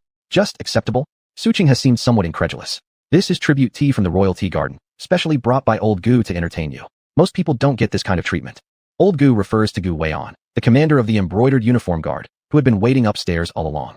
Unlike them, who had backgrounds and identities from the start, Gu Weian was originally just an ordinary person. By chance, he joined the embroidered uniform guard and later earned the emperor's trust, becoming the youngest commander in history. The tea leaves were also specially brought over by Gu Weian from his residence. They were imperial tribute tea awarded by the emperor, known as Wangan Ho. Thank you. Li Yaoyao thought for a moment and expressed her gratitude solemnly, with a slight smile at the corner of her lips, leaving Su Qinghe momentarily dumbfounded. That wasn't what he meant. Shen Songji helplessly explained on her behalf. It's not that the tea isn't good. It's just that Yaoyao prefers sweet food and doesn't place much emphasis on tea. Usually, she drinks fruit tea made by herself. Fruit tea? Is it tea made from candied fruits? No one present had ever heard of such a way of drinking tea. Li Yaoyao nodded. I usually drink honey lemon tea and passion fruit tea, so this tea is too astringent for me. But it is indeed good tea. Because she had tasted better tea, she would say acceptable. After all, among the teas she had tasted, this one was merely average. Lemon? Passion fruit? Su Qinghe looked at Mu Jinyan. Even though we all have honey at home, we've never heard of this tea. Perhaps it should be considered tea? This kind of fruit tea is generally preferred by women and has effects such as cooling the body, removing heat, strengthening the spleen, moistening the intestines, and alleviating nervous tension. Moreover, sweet foods can improve mood. At least that was true for her, and many girls she knew in the future. That it actually has such effects makes me want to try it. Su Qinghe smacked his lips, obviously showing a small expression. You can try it right now. Li Yaoyao pulled out a palm-sized glass container from her bag. Su Qinghe. You actually use crystal to store this. It's almost terrifying. After all, even he didn't have one. After hearing this, Li Yaoyao shrugged. Since this thing is made by myself, I can decide what to put in it. As she was about to call a waiter, she saw Gu Weian pull a rope beside him. This rope rings a bell outside, and when the waiter hears it, he will come in. Shun Songji finished speaking, and immediately the waiter knocked and entered. May I ask what the guest needs? Shall we start serving the dishes? Yao Yao looked at him. Waiter, please bring me a pot of hot water, 4 cups, and a spoon. Yes, sir, please wait. Upon hearing this, the waiter immediately turned around and went downstairs. A little while later, he came back upstairs with what Li Yaoyao wanted. Sir, here's your tea. Thank you. Li Yaoyao smiled in gratitude, which left the waiter momentarily surprised. He had worked here for many years, and this was the first time someone noble had said thank you to him. The waiter couldn't help but smile and left happily, stepping lightly as if he had received some reward. Su Qinghe and the others felt that Li Yaoyao was different from other women they knew. But thinking about it, Li Yaoyao wasn't from the noble families of Jing capital, so naturally, she was different from them. Subsequently, under their watchful eyes, Li Yaoyao opened the jar, and an acidic and sweet scent emerged, strangely stimulating their saliva. She scooped out an appropriate amount of marinated passion fruit honey into a cup, poured hot water over it, stirred it slightly, and then pushed it in front of them. All 3 of them. They had never seen such a casual tea brewing technique. Li Yaoyao didn't care whether they drank it or not, sipping her own teacup, feeling warm in her hands, enjoying the warmth. On such a cold day, having a cup of warm fruit tea is simply an enjoyment. It would be perfect if there were some pastries to go with it. No sooner had she thought this than Shun Songji pulled the rope again, calling the waiter in and signaling him to serve the dishes, along with a few varieties of their signature pastries. Li Yaoyao immediately gave him a satisfied look. Shun Songji shared a knowing smile with her. The 3 people on the side. They suddenly felt out of place, like they shouldn't be here. Su Qinghe, seeing how content she was drinking, couldn't help but take a sip from his own cup. In the next second, his expression changed as he felt something indescribable. Oddly enough, this sour yet sweet taste is actually quite refreshing. In no time, he finished the tea in a couple of gulps, and then pushed the empty cup back in front of Li Yaoyao. Sister-in-law, may I have another cup? Chapter 225. Commander of the Embroidered Uniform Guard, Gu Weian. Li Yaoyao naturally did not refuse and brewed him another cup. The others also picked up their teacups to savor them carefully. Though the taste is strange, it has its own unique charm. Mu Jinyan thought her mother would surely like this flavor. Weian, what do you think? He said this and looked at Gu Weian, who nodded slightly. Although he said little, his eyes softened somewhat at that moment. Just now she had said sweets could make people feel relaxed and ease nervous tension. Gu Weian did not understand what nervous tension was, but somehow got a vague idea. Perhaps in the future he could occasionally buy some pastries and fruit tea for the people under him. His gaze fell on the glass jar in front of Li Yaoyao. This jar, it's expensive. I wonder if I can just buy the fruit tea inside. Would you like another drink? Seeing him staring at the fruit tea, Li Yaoyao asked curiously. Gu Weian pressed his lips together briefly, then nodded silently and drained the fruit tea in one gulp, handing the teacup to her. Li Yaoyao brewed him another cup. Su Qinghe. Whoa, when did you start liking sweets, Gu Weian? Now. Gu Weian gave him a cold glance, calmly holding the teacup and drinking from it, which left the few people around him looking puzzled. Li Yaoyao suddenly leaned toward Shun Songji's ear. Songji, these brothers of yours, each have their own personality. She had wanted to say characteristics, but reconsidered as it might seem inappropriate, so she changed the word. Moreover, she suddenly realized that although Gu Weian appeared cold and talkative, his nature wasn't as hard to approach as it seemed on the surface. Otherwise, he wouldn't have become friends with Songji. Shun Songji couldn't help but laugh upon hearing her words, agreeing. What you said is correct. Where does he serve? Li Yaoyao couldn't help but ask. Shun Songji hesitated for a moment, but didn't hide it. He serves as commander of the Embroidered Uniform Guard, specifically doing errands for His Majesty, authorized to act first and report later. The Emperor trusts him deeply. It's not because of anything else, but because there's nothing behind him, unlike Qin Shi and others whose fathers are all high-ranking officials. He has no one to rely on, so the only person he can depend on is His Majesty. And for His Majesty, such a person is much more convenient to use. But upon hearing this, Li Yaoyao fell silent instantly. Embroidered Uniform Guard. She's heard so much about it. In her era, the Ming Dynasty's Embroidered Uniform Guard was famous and terrifying, synonymous with being cruel and ruthless. Li Yaoyao looked at Gu Weian with interest. This is the Embroidered Uniform Guard. I wonder if there will be an opportunity to face off. Since he's a friend of Songji's, he should agree to my not-so-unreasonable request, right? Across from them, Gu Weian felt uneasy under Li Yaoyao's bright gaze, inexplicably feeling that her expression was rather excited. Fortunately, Shun Songji pulled her attention away. If there's a chance, I'll arrange it for you two. He knew that his beloved Yaoyao was itching to spar with someone. By the way, when they first met, she wasn't nearly this excited. Neither of the 3 present understood what Shun Songji meant, but since Li Yaoyao stopped staring at him, Gu Weian subconsciously relaxed his back a little. At this point, the waiter began bringing dishes one by one. Hey sister-in-law, you haven't answered my question earlier. Why have I never heard of the poet Li Bai? After hesitating for quite a while, Su Qinghe couldn't resist and spoke up. And where exactly is Yangzhou? Why haven't I heard of it either? He really needed to know, having restrained himself for quite some time already. Yangzhou is actually a place called Guangling or Jiangdu near Suzhou. Oh, that place. Su Qinghe had indeed heard of it, but had never been there. Could it be that Li Bai is from Suzhou? Not at all. He is from Mianzhou, his courtesy name being Tai Bai, and his pseudonym is Qinglian resident scholar. After hesitating a bit, Li Yaoyao decided it would be fine to mention it. Mianzhou? Qinglian resident scholar. I've never heard of these names. A person who can write such wonderful poems should not be unknown. Su Qing has scratched his head, completely baffled. Sister-in-law, can you recite another poem by him? Maybe I've heard it before. Since you're so curious, I'll recite another.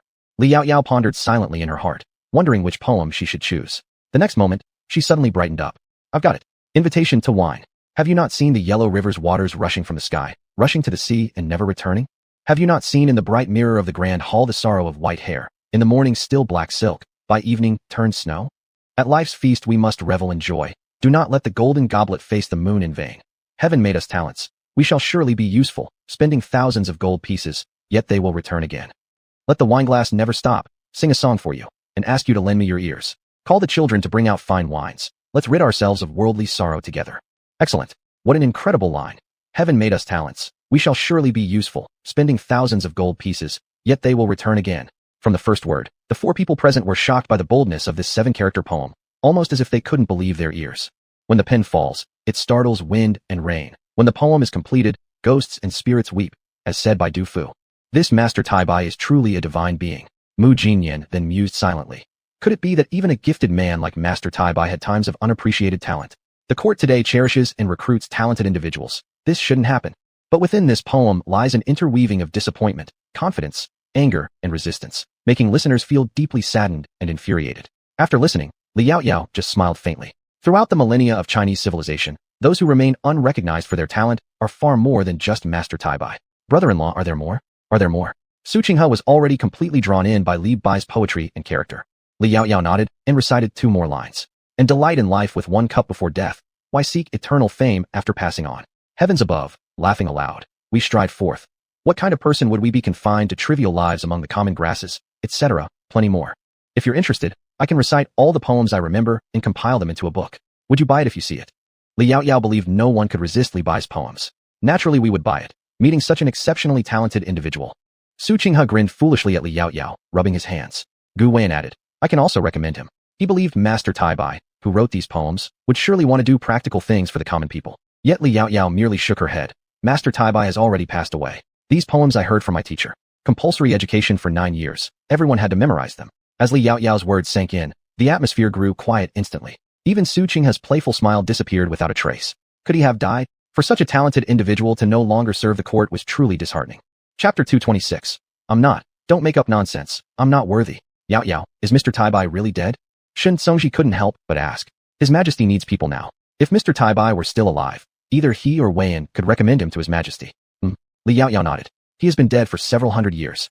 But in this timeline, he probably hasn't appeared yet. Ah, this sister-in-law surnamed Li. Mr. Tai Bai also surnames Li. So he wouldn't be your ancestor, sister-in-law.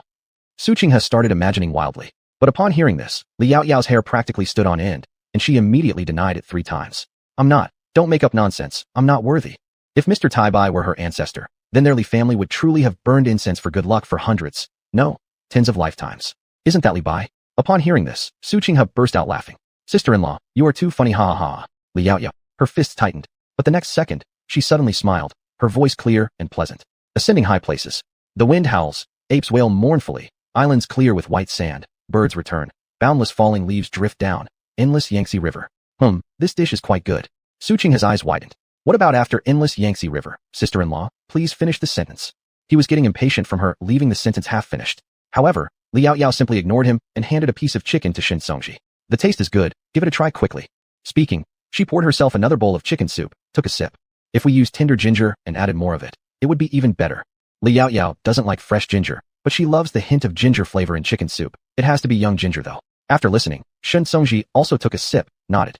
Indeed, it's not as good as what mother cooked. Even though Yellow Crane Tower is an esteemed building in the upper capital, frequented by officials who all come to taste its dishes, Shen Songji sincerely thought Yulanhua's cooking tasted better.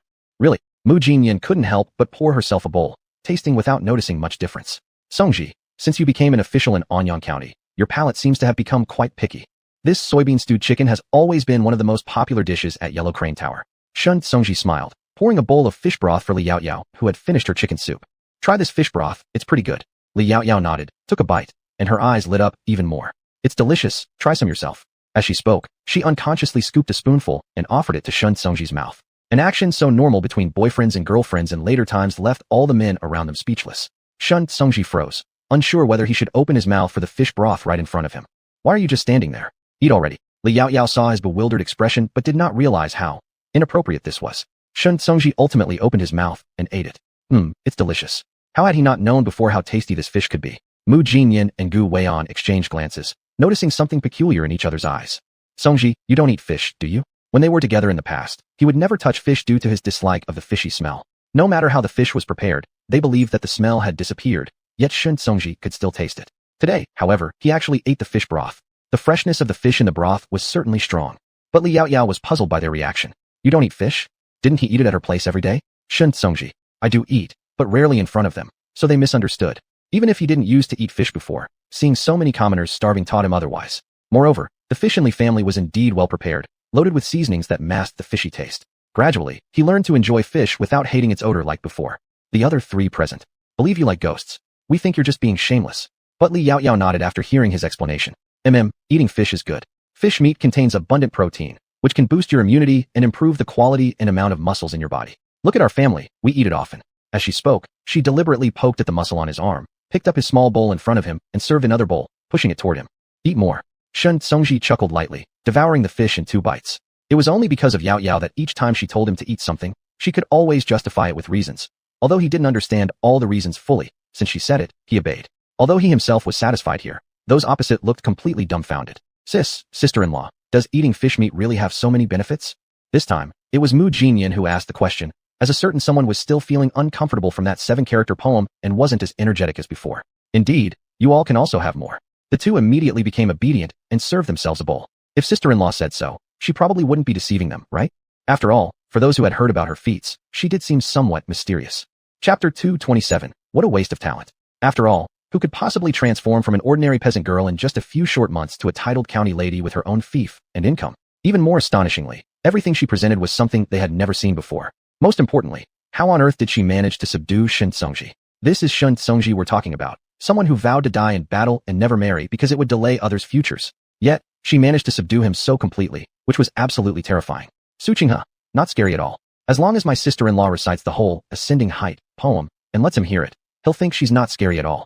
Sister-in-law, unending rivers roll on endlessly. Then what? If he didn't finish listening to this poem today, he'd never be able to sleep again. Unending rivers roll on endlessly. Li Yaoyao picked up a bite of food, chewing it slowly while reciting 3 more words, and then what? This poem couldn't possibly be over. There must be at least a couple more lines. Su Qinghe was eager beyond control, and even Gu Weian and Mu Jinyan sitting opposite instinctively straightened their backs. Then let me think. I can't seem to remember. Li Yaoyao smiled, obviously teasing him on purpose. With his hands clasped together, Su Qinghe pleaded for help from Shun Songji, his eyes full of pitiful longing. Shun Songji himself was also very curious about the next few lines, so he said, Yaoyao, stop teasing him. Look, he's almost crying. And I really want to know the next few lines too. It was unbearable, holding back like this. After hearing that, Su Qinghe instantly covered his eyes and pretended to cry like a woman. Li Yaoyao, alright, for Songji's sake, I'll tell you. The next lines are, 10,000 miles in sorrow. I often travel far away as a guest. In 100 years plagued by illness, I alone climb the stage. Hardships and bitter resentment turn my hair frosty white. In despair, I've just stopped drinking muddy wine. The crowd fell into complete silence, unable to say another word. If the world hears this poem, people probably won't dare write poetry anymore. After a long pause, Mu Jinyan suddenly spoke these words. But truly, this poem felt so deeply sorrowful. Li Yaoyao smiled faintly, but said nothing. But how come we have never heard such excellent poetry until now? Gu Weian, puzzled, voiced his rare question. Who knows? Li Yaoyao poured herself a cup of water, sipping it slowly. She couldn't possibly say that they were not from this world.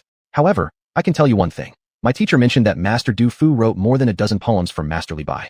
I remember one called Thinking of Li Bai in Spring. Li Bai's poetry has no rival, his thoughts unmoored, his style fresh and pure like Governor Yu Kai, and dashing elegance comparable to Officer Bao Qinjun. The trees in Webi during springtime, the clouds over Jiangdong in the evening sun. When shall we drink from one goblet and discuss fine literature once again? So these two scholars knew each other? Su Qinghe couldn't help but marvel. It seemed that talented individuals always found kindred spirits among the gifted. Li Yaoyao nodded. Later, I'll write down these poems for you.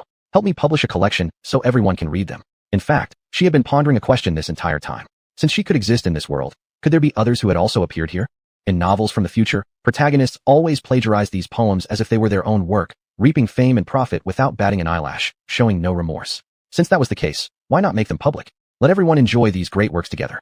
Li Yaoyao thought this way, and naturally the others supported her. They all believed that hiding such great poetry from the world would truly be a waste of talent. And what she hadn't anticipated was that, indeed, there were others from her original world in this new world, using these poems for their gain. Of course, that was a matter for later. Chapter 228. He thought he could go for another 800 rounds. Shun Songji took the opportunity to say, I remember that Qinghe's mother has a bookstore under her name in this city of Shangjing. This matter can be entrusted to him. Su Qinghe's maternal family was a renowned, prestigious household, and they owned more than one bookstore. Su Qinghe nodded immediately upon hearing this. That's right, sister-in-law. This task will be left to me. You just finish writing the poems and pass them directly to me. I'll make sure this matter is handled properly. Then, he would get the first glimpse of it. Just thinking about it made his heart leap with joy. He couldn't wait. In that case, this matter will bother you then. Li Yaoyao slightly nodded. Being helped was unnecessary work on her part, and she naturally appreciated it. Su Qinghe happily waved his hand. Not a bother at all. Not at all. It's my honor. The proud look of satisfaction on his face had Mu Jinyan standing beside him unsure what to say. Qinghe, shall I help you copy them later? Sister-in-law wouldn't give the manuscript out to anyone but this young man, who would surely copy it personally before sending it to the bookstore. And Mu Jinyan also wanted to have the first look at it. After all, he had been thinking about it continuously, perhaps recently even sleeping poorly because of it. Gu Weian spoke indifferently. I can help as well. Su Qing frowned. Don't think I don't know what you're trying to do. And you, Gu Weian, when did you start taking interest in poetry? Gu Weian responded mildly. Just now. He too achieved his post in Shangjing through genuine merit, yet later became this Jin E-Guard commander by twists of fate. Of course, Gu Weian took the military examination while others were from literary tests. Though those in military exams might also face questions related to literature or strategy, that didn't mean he lacked poetic interest. It was just that he had never encountered such great poetry over the years. Seeing their enthusiasm, Li Yaoyao came up with an idea. Since you all are willing to copy, why don't I recite while you write? How does that sound? Li Yaoyao studied the characters of this dynasty along with Li Si, but if she were to write, it wouldn't be ideal. If they found out that the woman capable of memorizing these poems wrote such ugly calligraphy, it'd damage her image immensely. That sounds fine, we can hear it earlier this way. Su Qinghe agreed promptly. Then, sister-in-law, shall we start now? After saying this, he immediately called a servant outside to come in. You need to go back now and prepare more paper and brushes for me. Only the best quality, please. Only the finest materials deserve the most beautiful poetry. Yes, young master. The servant turned around and went to handle the request right away. Li Yaoyao, eat first, eat first. She rolled her eyes at Shen Songji. Had she known better, she wouldn't have let emotions take over and begun reciting. Subsequently, everyone peacefully ate, had lunch, asked the innkeeper to remove the dishes after eating, brought in tea water, and spent the entire afternoon in the inn. Probably that much. Any more, and she simply couldn't recite any further. Li Yaoyao picked up the fruit tea beside her to soothe her throat. Feeling as if she'd spoken her whole month's worth of words in one day, her voice was hoarse, making her feel quite uncomfortable. Shun Songji finished the last stroke, placed down the writing brush, and slightly moved his wrist. The other three also set down their pens. Never have I been so tired, but felt so worthy. Today, Su Qinghe had heard far too many excellent poems and verses, none of which he had ever listened to before. The more he heard, the more enchanting they became. Though his hand grew weary from writing, his entire body was excitedly stimulated, and he still craved more. Sister-in-law, is that all? He believed he could carry on for another 800 bouts. Chapter 229 Shun, Songji Trio. For now, that's all I can think of. Li Yaoyao spoke the truth. Sometimes memory is indeed strange. It seems like those things are about to be spoken, but no matter how hard you try, they just don't come up. It's frustrating. Having gained so many good poems, you should be satisfied already. By the side, Mu Jinyan gestured for him not to be too greedy, and in return got a grimace from the other party. Su Qinghe carefully gathered all these verses whose ink had dried, and looked at Li Yaoyao. Sister-in-law, rest assured, any money we gain from these poems, I will give it to you in full. All right. Originally, Li Yaoyao wouldn't have cared much, but after pondering something, she accepted it. But what belongs to your bookstore, you still need to take it. Sister-in-law, rest assured, I'll make sure they know. After pausing for a bit, he added, therefore, why not split the profits 1 way and 9 ways? 1 for the bookstore, 9 for you. After all, these poems were recited by sister-in-law. If those poets were still alive, he would prefer them to receive some portion of it. Hearing this profit-sharing plan, Li Yaoyao paused for a while. What if we do 4/6? Since I only contributed with my mouth, everything else was done by half by you. This won't work. Without sister-in-law, we wouldn't hear such beautiful poems, and I guarantee that once this book of poetry comes out, it will definitely become popular in Shangjing, and throughout the whole daxia. They'll earn much more than just a little bit. If sister-in-law finds 1/9 inappropriate, then let's go with 2/8. 2 for us, 8 for you. Anything more we wouldn't dare accept. Besides, his purpose in doing this isn't for profit, it's just for letting everyone know about these wonderful poems. And without sister-in-law, our bookstore couldn't make this amount of money either. To earn even more would be desecration to those poems. Li Yaoyao originally wanted to say more, but her hand was grabbed by Shen Songji. Then let's follow what Qing has suggested. However, if we want this poetry collection to reach a wider audience, the paper used mustn't be too expensive, otherwise, common people might not afford it. He said this to Su Qinghe. Normally, given his habits, for something he likes, he'd always use the best materials. Once he finished speaking, Su Qinghe immediately reacted with disbelief on his face. Songji, that's being disrespectful. That's sacrilege, do you know? Li Yaoyao. Actually, we could do two kinds. One with high-quality paper, the other with general-quality paper. Rich people can buy the better ones, and poorer people who don't have much silver can buy slightly inferior ones. The good paper can also be bought for collection, and ordinary ones for reading. It achieves both purposes. She believed that if Tai Bai Mr. Li Bai, and the others knew their poems could be read by all people, they wouldn't mind the paper issue. That's actually a pretty good idea. Mu Jinyan and Gu Weiyan both agreed. Su Qinghe hesitated for a moment, but eventually conceded. So since that's settled, let's decide that way. Sister-in-law, later I'll send someone to bring you a contract. Though we're acquaintances, it's to avoid any trouble from others meddling later. Writing clearly up front ensures nobody cheats you and causes problems. Su Qinghe mainly feared that some from his mother's side might see the big earnings from their bookstore and feel uneasy or start trouble. As for themselves, even if they suffer some losses, they didn't care as long as sister-in-law didn't lose out. Naturally, Li Yaoyao approved. Even if he hadn't mentioned it, she would have brought it up. In fact, I think there's another way, concerning copyright issues. Blah blah blah. As Li Yaoyao explained, she directly swapped places with Shun Songji, and the two whispered closely as if they had endless things to talk about. Su Qinghe became increasingly impressed by Li Yaoyao. With bright eyes, he listened intently to her suggestions and noted them down on paper to ensure he wouldn't forget. Shun Songji 3. They raised their cups, sipping tea while watching the two discuss enthusiastically. Chapter 230. Do not play with your friend's wife. By the time all this was done, it was almost yo hour. Li Yaoyao pressed her neck slightly, and just as her hand landed there, another hand, which had always been slightly warm, extended over to massage her neck perfectly. Meanwhile, the other hand handed her a new hand warmer. Thank you. Li Yaoyao took it smoothly and glanced at him with a gentle smile. Shun Songji's eyes were deep, with barely noticeable emotions swirling within their depths. His lips curved slightly upward as he looked carefully at her. Gu Weiyan and the others exchanged a glance, and clearly understood that their good friend was completely infatuated. If they had met someone like sister-in-law earlier, feeling drawn to her would not be impossible. But now, one should not mess around with a friend's wife. Li Yaoyao didn't know what they were thinking at that moment. She simply looked outside and said, "It's getting dark, so Songji and I will take our leave." She looked at Shun Songji, who quickly took the large cloak nearby and draped it over her shoulders. Mu Jinyan said, "Sister-in-law, it's already late. Why don't you have dinner here and then go back?" Originally, he thought calling her sister-in-law tarnished the reputation of young women, but he could see that neither Li Yaoyao nor Songji minded being called this, so he followed Su Qinghe's lead in addressing her.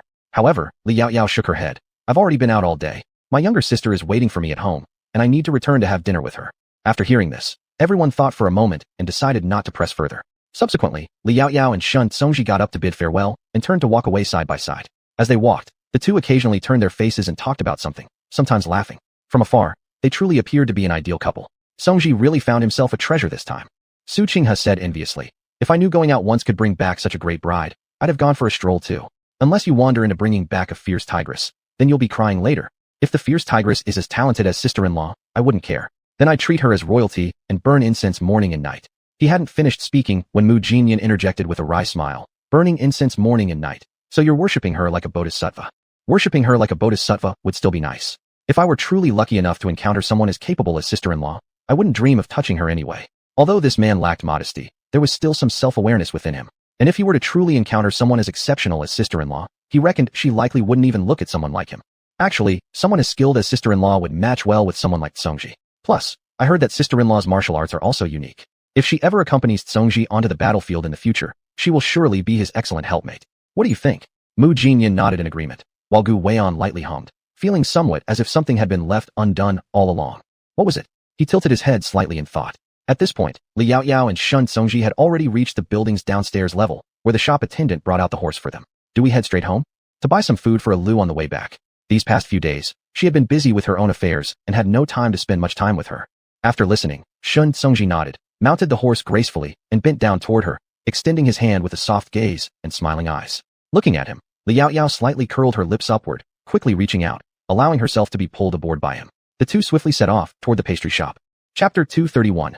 Pinky Promise. No change for 100 years. When Li Yaoyao returned with pastries and dried fruit, Li Shila was already waiting for her in the hall. As soon as she saw Li Yaoyao, she ran out.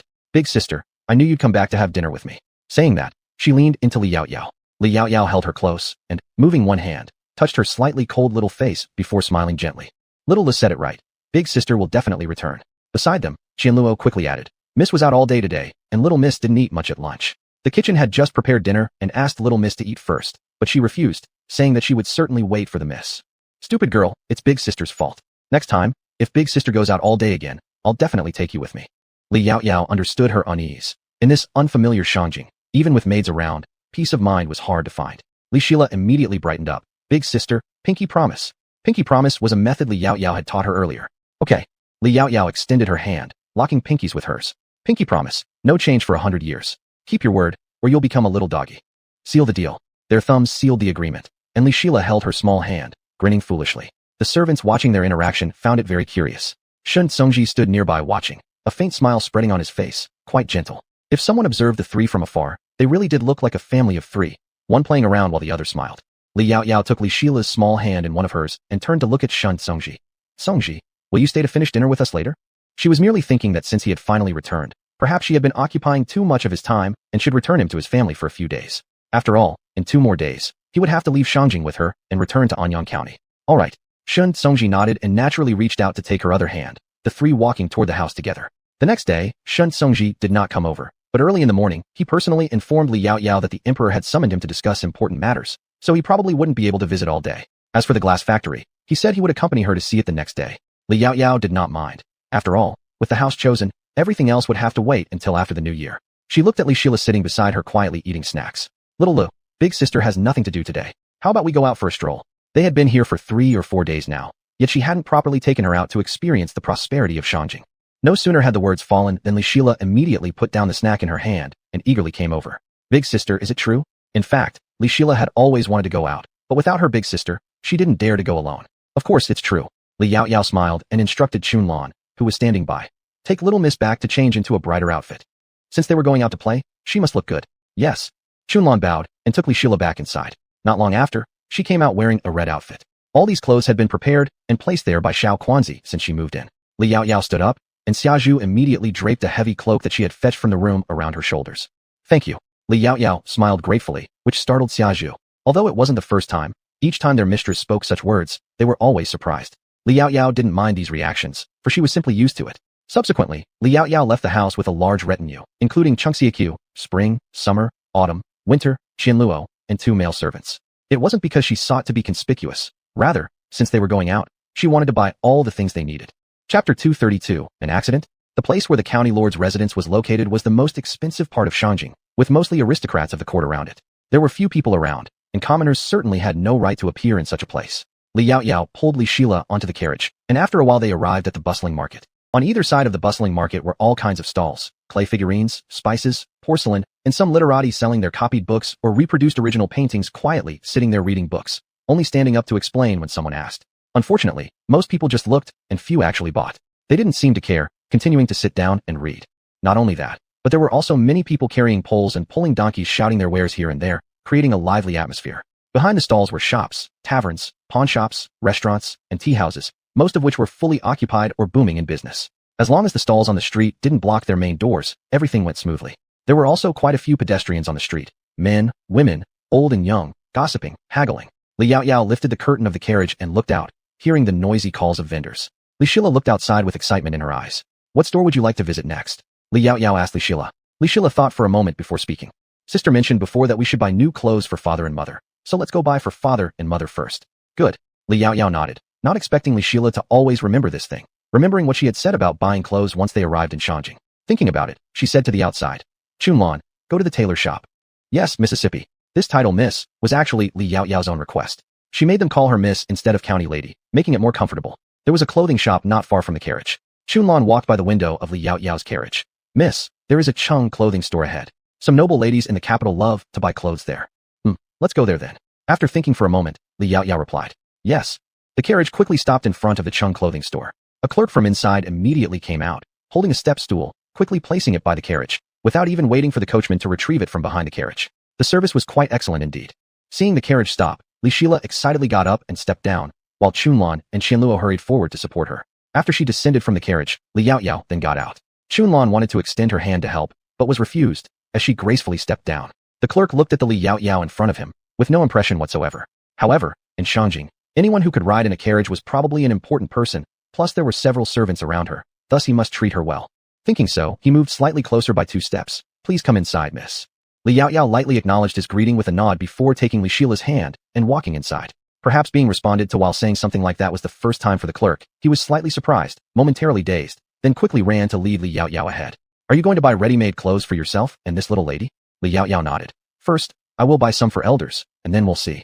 If I like anything, I'll buy. Speaking of which, she looked down and said to Li Shila, Ilu, if you see any clothes you like, remember to tell sister. But if you wander off, make sure to bring Chunlan and Qianluo with you. I know, sister.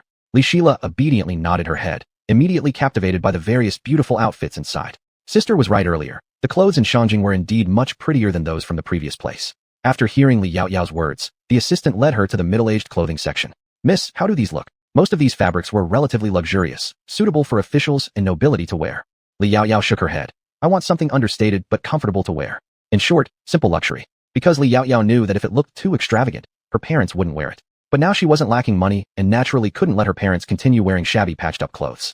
The clerk was taken aback, then soon said, those ready-made clothes are upstairs, please follow me. He led Li Yaoyao upstairs. Originally, Li Shila prepared to follow, but since Li Yaoyao saw that she seemed to like the clothing here, she left Xianhua, Chengxia Qudong, her maids, and the male servants downstairs to attend to her while she went upstairs with the shop assistant. There weren't many people on the second floor, only a couple of older rich couples, since young girls tended to favor brighter-colored clothing downstairs. The shop assistant led Li Yaoyao to a section with men's clothing. Guest, please come this way. You see, all our fabrics are finely woven with delicate hemp. It takes several embroiderers many days to make just one piece of clothing from this fabric. The material is understated, very comfortable to the touch, and not as rough as ordinary hemp. Miss, the shop assistant was about to say more when he noticed Li Yaoyao touching the fabric of the ready-made clothes. Even the sleeve exposed revealed a finer hemp than what they had in the store. He was taken aback for a moment, then quickly said, Miss, you must be quite familiar with this kind of material, so there's no need for me to introduce it further. Li Yaoyao smiled faintly. Indeed, the shop assistants in Shanjing were sharper than those from other places, spotting things at a glance. She glanced down at her own sleeve, touched it briefly, and then felt the fabric of the chosen garment. Though it didn't match the quality of hers, it was overall satisfactory. In that case, wrap up these 3 sets for me. As Li Yaoyao spoke, she provided him with the necessary size measurements, then moved on to another section where she selected 4 or 5 outfits designed for older women. The materials were similar, comfortable to wear, but did not appear too valuable. For undergarments, there were already several sets made back home, so she didn't need to buy any more. Seeing how many sets she purchased at once, the shop assistant's joy overflowed. After all, their Chung family tailor shop was different from other tailor shops. When a customer bought a piece of clothing, the assistants would receive additional rewards. The more expensive the item sold, the higher the reward. This was the first time since joining the shop that the assistant had encountered such a generous patron like Li Yaoyao. Other patrons like her usually wouldn't fall into his hands. Miss, would you like to take a look at anything else? He gestured toward garments that could be suitable for her, intending for her to choose some for herself. Li Yaoyao shook her head, yet her gaze was drawn to a light gray set of ready-made clothing nearby. Just as she prepared to walk over, an uproar suddenly erupted from downstairs, filled with fear. Ayla, her heart jolted as she rushed down the stairs with astonishing speed. Chapter 233. The smile on Li Yaoyao's face disappeared instantly. Li Yaoyao had just returned to the first floor when she saw Qianluo running toward the stairs in panic. Upon seeing Li Yaoyao, Qianluo's voice carried a note of crying, and her hand bore a long cut that was still bleeding, but she showed no signs of pain. Miss, please save Miss Li Shila. What happened? Li Yaoyao's face grew cold as she took large strides toward the door. Soon, she saw Li Shila with her neck throttled by a man. 2 servants were unconscious on the ground, and even Chunxia Qiudong, the year-round attendants, were injured. Seeing Li Yaoyao, they seemed like they'd found their anchor. Miss, little Miss had chosen her ready-made dress and was about to go upstairs to look for you when suddenly a person with a weapon rushed in from outside, directly trying to grab the little Mississippi. We tried to stop her, but we were no match. Chunlan bit her lips while speaking, filled with anger and guilt. Upon seeing their injuries, Li Yaoyao casually pulled out medicine from her bag and tossed it over. She then removed her cloak and handed it to a shopkeeper who had just caught up behind her. At this moment, several officers in flying fish robes, holding spring embroidery swords, rushed in, looking alert at the middle-aged man before them. Bai Dong, there is nowhere left for you to run. Bai Dong's eyes flickered upon seeing them, and he gripped Li Shila tighter, making her eyes almost roll back. It pained Li Yaoyao deeply to see this. Who would have thought that under the capital city, a bandit could appear and rush into a tailor shop? As she thought this, the pressure around her grew even lower. Put my sister down. Her words caused everyone to focus on her. Seeing a girl dare to step forward, they were somewhat surprised. Some noble women nearby watched her with full curiosity, momentarily forgetting their fear. Miss, be careful. This bandit is extremely violent and quite terrifying. A noble woman couldn't help but warn her. Li Yaoyao glanced at her, showing no expression on her face, but her overwhelming momentum was fully exposed. At that moment, Gu Weian also walked in from outside, his demeanor low pressure, and his voice indifferent and cold. Bai Dong, if I were you, I would know that discretion is the better part of valor. Put the girl down, and I might leave you a whole corpse. Seeing Gu Weian, and being startled by Li Yaoyao's earlier aura, Bai Dong slightly loosened his grip on Li Shila, allowing her complexion to gradually improve. Li Shila looked at Li Yaoyao with red eyes, but did not cry, because she knew elder sister would save her. Her elder sister was very capable and would definitely rescue her. Making eye contact with her, Li Yaoyao felt even more heartbroken, and her murderous intent became completely unrestrained. Whether as a soldier or a zombie king, countless enemies had fallen under her hands. Her killing intent carried a bloody air, scaring those around her so much that they dared not move a muscle, including the undercover agents. Gu Weian had noticed Li Yaoyao earlier but kept silent, knowing it was best to pretend they didn't know each other at this time. Coincidentally, Li Yaoyao happened to make eye contact with him at this moment, and within an instant, they shared some tacit understanding. Seeing Bai Dong's attention fully drawn to Gu Weian, Li Yaoyao subtly changed position, carefully inching closer to him. You are not allowed to come near, otherwise, I will take this little girl's life. Bai Dong glared at Gu Weian fiercely, lowering the hand originally pinching Li Shila and placing the knife against her throat instead. Gu Weian narrowed his eyes, pursed his thin lips, and black pupils filled with murderous intent. All right, I won't come closer. Let that child go. However, Bai Dong let out a cold laugh. I didn't expect the ruthless commander of the secret police would also have moments of retreat. You care so much about this little girl that I can never release her. However, if you want me to let her go, prepare me a batch of fast horses, 5,000 taels of silver notes, and 100 taels of loose silver coins. With these, I'll naturally let the little girl go. Upon hearing his words, Gu Weian's aura grew even colder. Bai Dong, you should know well that you cannot escape from the hunt of the undercover agents. Even if you escape from the capital now, it would be futile. That is my own matter. But if you don't help me prepare these, don't blame me for going too far. Bai Dong gave a cold snort, pressing the knife even closer to Li Shila's neck until her skin broke. Watching the blood flow from her neck, Qian Luo and others held their breath, feeling heartbreak as tears streamed down their faces. It was all their fault. If only they weren't so weak, little miss wouldn't have been captured by that man. If they had known earlier, they should have offered themselves as hostages instead. Behind her, despite Li Yaoyao's simmering anger, she still managed to suppress her energy, ensuring it went unnoticed by their opponent. Gu Weian cast a glance at her with his peripheral vision before slowly raising his hand. Go ahead and do as he says. The brocade-clad officers behind him were incredulous and were about to protest, but one look from Gu Weian sent chills down their spines, and they quickly turned back to carry out the order. All of the brocade-clad officers were puzzled by today's decision of their master. After all, in the past, they had never paid much attention to such things. If civilians could be rescued while being held hostage, they would be rescued. If not, it was just fate. Of course, even when they didn't intervene, Master had always managed to save the victims safely. Though slightly injured, they considered themselves lucky just for staying alive. Though stunned, Bai Dong felt more smug because he was going to become the first commoner ever to escape successfully from under the brocade-clad officers' noses. From now on, who wouldn't respect him in the martial world? Just as he basked in his triumph, Li Yaoyao and Gu Weian moved together. Their actions were swift, their forms like lightning, reaching either side of Bai Dong before he could react. In an instant that seemed like a fleeting shadow, one snatched the knife away from him, while the other swiftly grabbed Li Shila from his grasp. The moment Li Shila fell into Li Yaoyao's arms, she burst into tears, her accumulated grievances finally pouring out to the only person she trusted completely, her elder sister. Li Yaoyao hugged her gently, her lips pressed tightly together.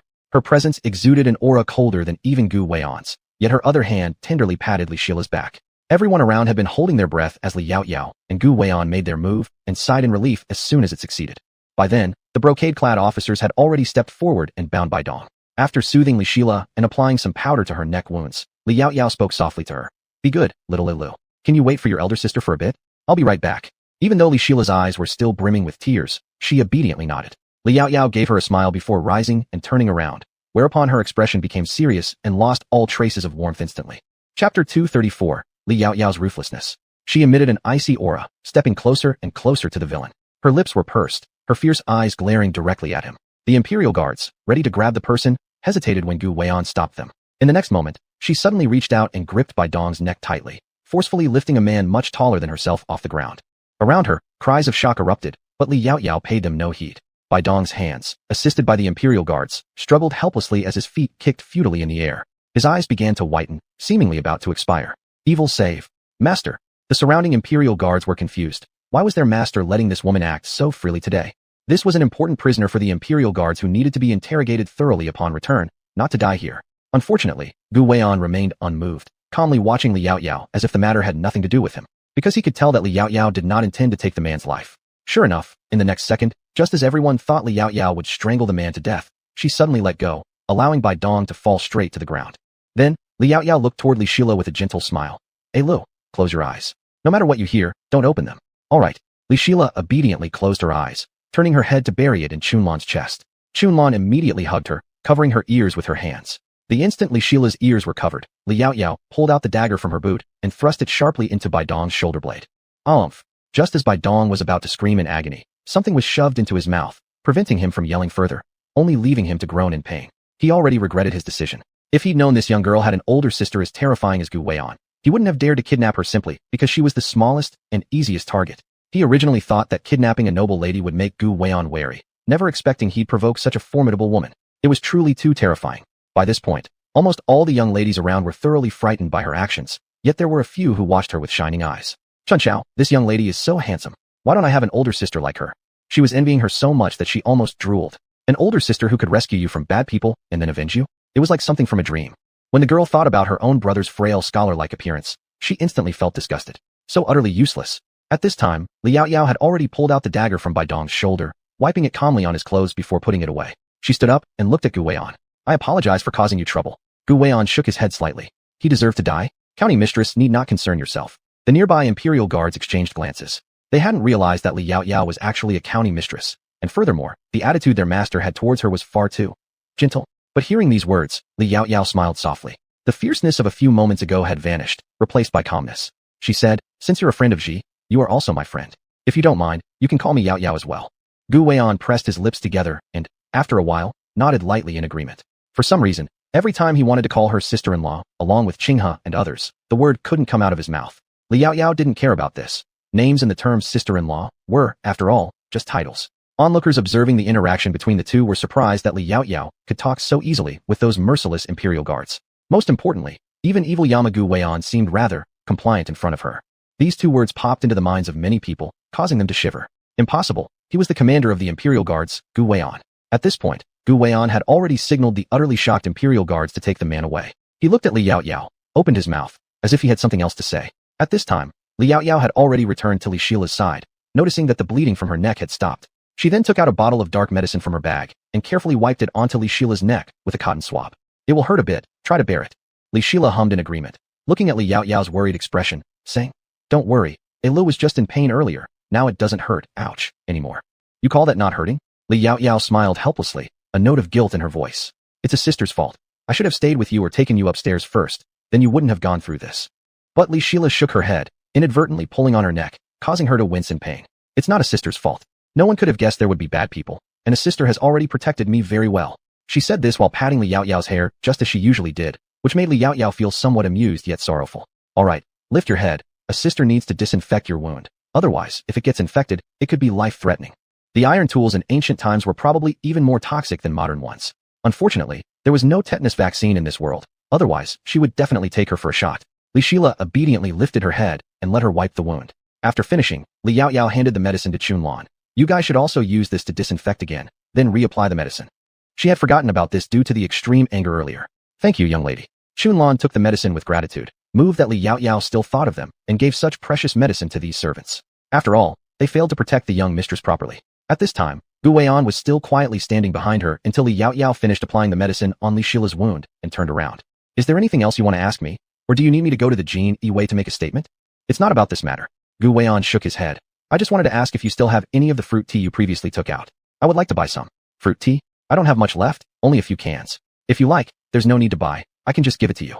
Liao Yao smiled and said, besides, you sent me a gift yesterday. The gift was delivered by their people after she went home. It seemed that they got too carried away chatting and forgot. Liao Yao paused for a moment. But I didn't bring them now. Later, I'll have someone deliver them to the Jin Yi Wei. Gu Weian hesitated for a moment and nodded. If Yao Yao makes more in the future, could you sell some more to the Jin Yi Wei? Liao Yao nodded. Of course, that's possible. But I don't have any at the moment. When I return to Anyang County, I will see how much is left. If there's any extra, I'll bring it back for you after the new year. Thank you. Gu Weian bowed respectfully, expressing his gratitude earnestly. Chapter 235. The eldest daughter of the Minister of War, Wu Ling, seeks an audience with the lady of Chongping County. Though she knew that his being so easygoing in front of her was out of respect for Tsongji, gratitude still needed to be expressed. Liao Yao waved her hand. There's no need to be so courteous. She felt that he was too polite, completely opposite to Su Qinghe. If it were Su Qinghe, by now there would probably be non-stop cries of sister-in-law. To be honest, Liao Yao actually quite liked his temperament. Oh right, I wonder if any of your people have been injured. If so, here you go. Liao Yao suddenly thought of something and pulled from her bag 2 bottles, one red and one transparent liquid, which she handed over to him. This is for disinfection after injuries. After disinfecting, using medicine will be less prone to inflammation or infection. But I don't have much either, so this is all I can give you. Using either kind works, but the method is the same. However, the red one doesn't hurt as much as the white one. Shinsongji also has some, including alcohol and this medicinal water, all prepared just in case. Thank you. Gu Weian hesitated for a moment, then reached out to take it, and afterward took out some silver to offer her. Li Yaoyao, there's no need. She simply thought that since he and Songji were both people who lived on the edge of life and death, they would find it useful. Oh right. In the future, if your people are injured, without this, you can also use strong liquor for disinfection. Though it cannot completely eliminate bacteria or viruses, it does have some effect. After all, iron weapons themselves carry toxins, and wounds easily get infected and inflamed. It's always better to disinfect them. Uh-huh. Gu Weian nodded like Li Shila, obediently agreeing in his heart that indeed this was why before, when someone from the embroidered uniform guard got injured, even a small wound nearly cost them their life. It was because the iron weapons themselves had poison. Li Yaoyao smiled, and suddenly found him rather cute. Well, I shall not disturb your work further. After all, having just captured people, they should hurry back to interrogate. After saying this, she looked at the shopkeeper beside her who held her cloak, and took out a piece of silver. Sorry for causing blood to be spilled in your establishment. This is for compensation. Do you think it will be enough? No, I'll clean it up in a bit. It's fine. Moreover, the commander of the embroidered uniform guard was present, so they certainly dared not accept. However, in the next moment, Gu Weian directly threw the silver into his hands. I will compensate for the damage to the floor. Shopkeeper, will taking this money really not get me killed? Li Yaoyao didn't mince words with him. Since it's already given to you, take it. She understood, perhaps he didn't want to owe her anything. Subsequently, Gu Weian bid her farewell. Li Yaoyao packed the 2 sets of clothes Sheila previously selected, though she herself picked, along with the men's outfit she subsequently favored. After paying, she was about to head back. Although things went poorly in the morning, fortunately there were no issues. On the way back, she bought a large bundle of candied haws, planning to make some adjustments before sharing them with everyone. However, as soon as she bought the candied haws and prepared to leave, her carriage was stopped. Chunlan looked at the young woman blocking the carriage, turned and walked to Li Yaoyao's window, and said, Miss, the person stopping the carriage is the eldest daughter of the Minister of War, Wu Ling. As the sound ended, Li Yaoyao heard the crisp voice of the other nearby. The eldest daughter of the Minister of War, Wu Ling, seeks an audience with the lady of Chongping County. In the capital, Wu Ling knows all the county ladies, except for the lady of Chongping County, who arrived in the city not long ago. Moreover, earlier she mentioned Shindagongzi of Zhongyiho House, confirming her identity further. Wu Ling once heard her father mention this lady of Chongping County, holding deep admiration, and upon meeting her today, revered her even more. Li Yaoyao drew back the curtain. The girl in front appeared clever, with pure smiles and bright eyes shining, making her unable to suppress a smile and developing a good impression of her. If Wu girl doesn't mind, why don't you come aboard to speak? Her carriage space was not small, allowing several people to sit comfortably without crowding. In that case, this junior won't refuse kindly. Wu Ling had no fear of being deceived and hesitated not a moment before climbing aboard the carriage, watching behind her Spring Grass face helplessly, as if used to her master's carefree attitude. Outside, Spring Grass made a respectful bow to Li Yaoyao, seemingly expressing an apology. Li Yaoyao nodded slightly towards her and let down the curtain. Return home. The carriage slowly headed towards the county residence. Inside the carriage, Li Shila curiously observed this sister, who suddenly appeared. At this point, the wound on her neck appeared more serious than earlier, and her hairstyle was somewhat disheveled. Though Chunlan had tidied her a bit, it was still inconvenient outside. Wu Ling saw the wound on her neck, pulled out an elegant porcelain vial from her bosom, and handed it over. This is what I use whenever I'm injured. Using it makes scarring less likely, so please do not disdain it, lady of Chongping County. Since childhood, Wu Ling had always been a free-spirited girl with frequent scrapes and bruises. To ensure her well-being, the elders in her family made her carry medicine all the time so that she could apply it immediately upon getting hurt. However, most of her previous ointments were ordinary ones prepared by common physicians, but this one was different. It was specially formulated by imperial doctors in the palace at her father's request. Her father had obtained several bottles for her, and she had already used 2 of them. Li Yaoyao hesitated for a moment before reaching out to take it. Thank you. Could it be that this young girl stopped her carriage just to give medicine to a Lu? Of course not. Upon seeing Li Yaoyao accept it, Wu Ling immediately became overjoyed. She accepted it. She accepted it. Did that mean that Li Yaoyao was willing to be her friend? Li Yaoyao. Wu Ling laughed silly giggles, and when she laughed deeply, her mouth revealed 2 little dimples, making her look innocent and adorable. Coupled with her carefree personality, most people found it hard to resist her charm. Li Yaoyao opened the lid of the ointment, which turned out to be a paste. She leaned toward the tip of her nose and sniffed lightly, detecting a subtle herbal fragrance, pleasant indeed. And this was clearly an excellent remedy for wounds. Actually, she herself also possessed similar ointments granted by the emperor, though she hadn't brought them along. With this thought, she squeezed a little and gently applied it on Li Shila's wound. Sister, it feels cool. No pain at all anymore. Li Shila expressed her feelings. That's good. Li Yaoyao smiled. Her expression was serene and graceful, her eyebrows, eyes, and the corners of her mouth curving just perfectly, making her seem especially approachable, entirely unlike her demeanor within the palace moments ago. After applying the ointment, Li Yaoyao intended to return it, but the other party waved her hand dismissively. I still have some back home. This one is better left for sister to use. Also, county lady sister, you were simply amazing earlier. You so easily lifted up that huge man like it was nothing. It was absolutely incredible. And my sister here was impressive too. Even after being captured by the bad guys, she didn't panic for a second, whereas the noble women around us were screaming their heads off. Of course, this did not include herself. Initially, she had wanted to help, but everything happened too chaotically, leaving her no chance to act. Chapter 236, Ali's first friend in Shanjing. Actually, I saw you, Sister Wu, running to save me just now, but I was pulled back by others. Thank you, sister, and also thank you for your medicine. Li Shila politely expressed her gratitude. Sister said that if you receive kindness from others or get gifts from them, you should express thanks and prepare a return gift. Since she didn't have a return gift at hand, she would first offer her thanks and later bring a gift after returning home. Li Yaoyao then withdrew her hand and replied with a gentle smile. Wu Ling was almost moved to tears by Li Shila's obedient behavior. Oh, actually, I didn't help much. It's your sister who is really talented, immediately saving you, bringing you back. Even the intimidating Secret Service agent had to give her some respect, something unprecedented. Thinking about this, Wu Ling could not contain her admiration for Li Yaoyao, even seeing stars in her eyes. Li Shila nodded seriously. My sister is the most capable person in the world. Uh-huh. Wu Ling absolutely agreed. My sister can make delicious fruit tea, knows how to make salt, knows how to make glass, and even knows how to fight. Previously she caught many human traffickers, my sister. Seeing someone else admiring her sister as well, Li Shila eagerly listed all the remarkable traits of her sister, making Wu Ling's eyes shine brighter with admiration. She wished she could kick her own brother out and become Li Yaoyao's sister instead. Of course, she knew Li Shila would never exchange her sister for herself. Li Yaoyao helplessly supported her forehead, not expecting these two females of different ages to start chatting and praising her so enthusiastically. Almost afraid she might become self-absorbed due to all the flattery. But seeing Li Shila able to chat so happily with others, she was also glad. After all, Wu Ling was the first little girl Lu met in Shanjing to actively talk to. She looked younger than Li Shila, probably no more than 15 years old, and seemingly hadn't yet reached marriageable age. The carriage soon arrived at the county lady's mansion gates, and the servant quickly placed the footstool beside the carriage. Chunlan then announced, Miss, we've arrived. Upon hearing these words, Wu Ling was the first one to jump out of the carriage, followed by Li Shila. Qian Luo originally intended to go and hold her hand, but Wu Ling beat her to it. Li Yaoyao directly leaped down from the other side. Considering it wasn't much height anyway, the stool wasn't necessary for her.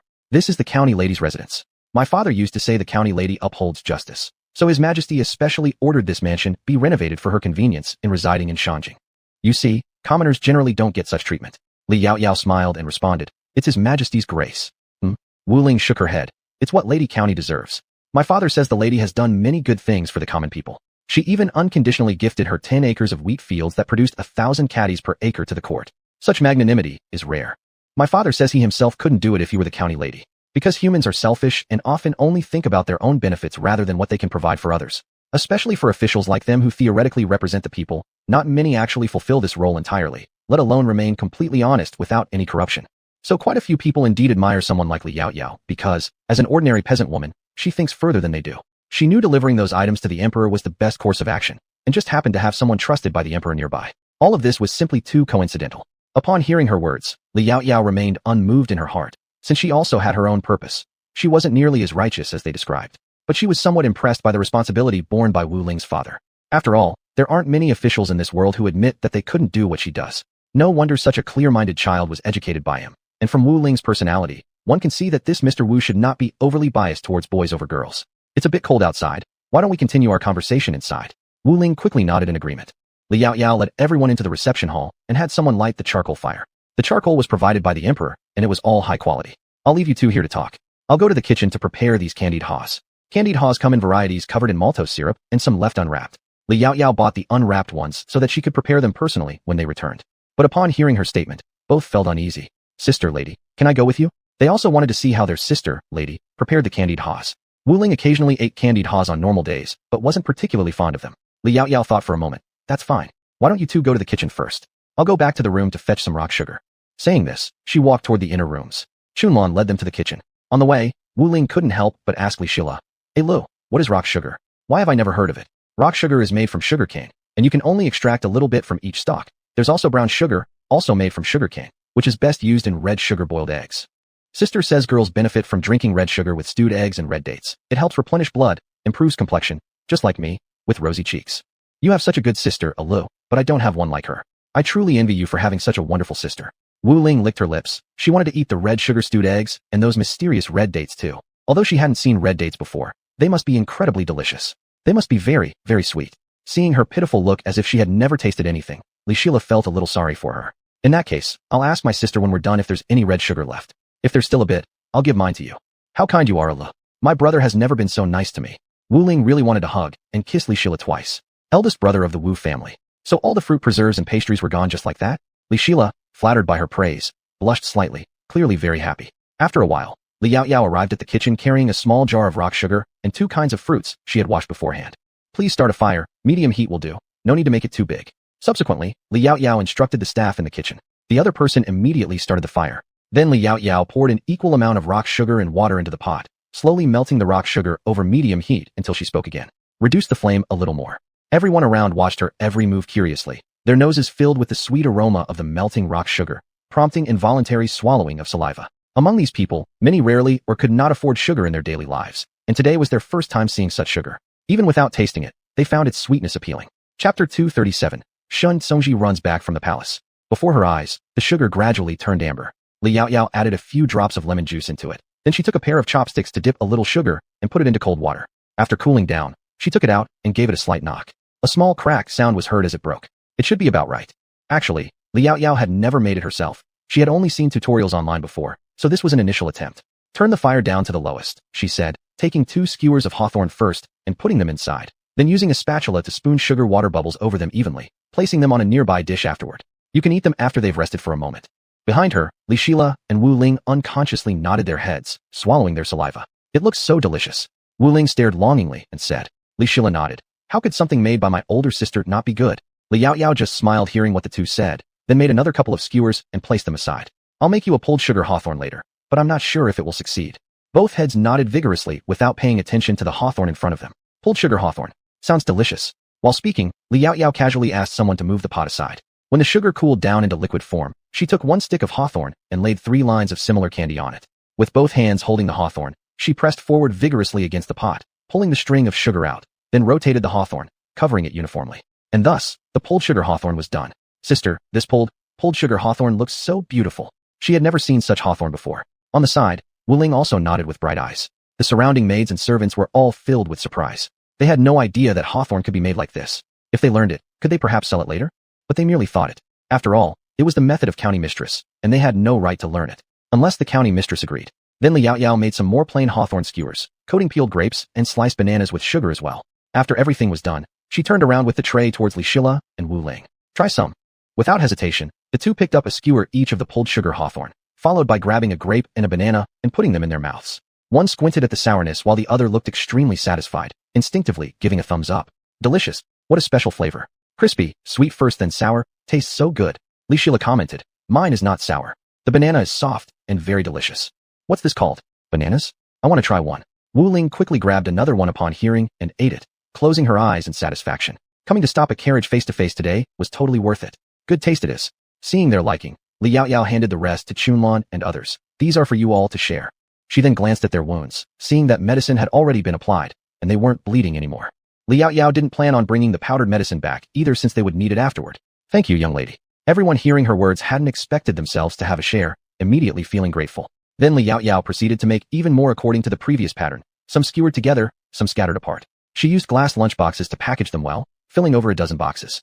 Taking a bamboo basket, she carefully packed it and lifted it in her hand. You can divide the rest and give some to everyone in the mansion so everyone can try.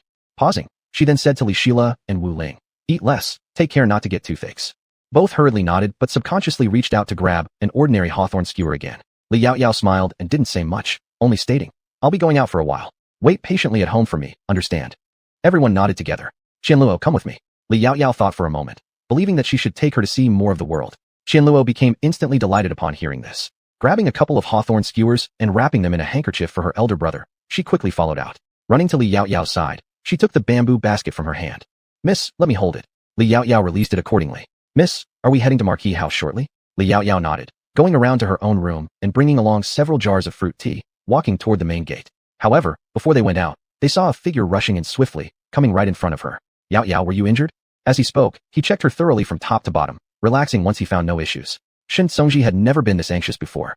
Upon hearing Gu Wan's message about their encounter with a dangerous criminal, he almost forgot her skills and immediately took leave from the emperor to rush out, almost galloping all the way here and rushing in on dismounting his horse.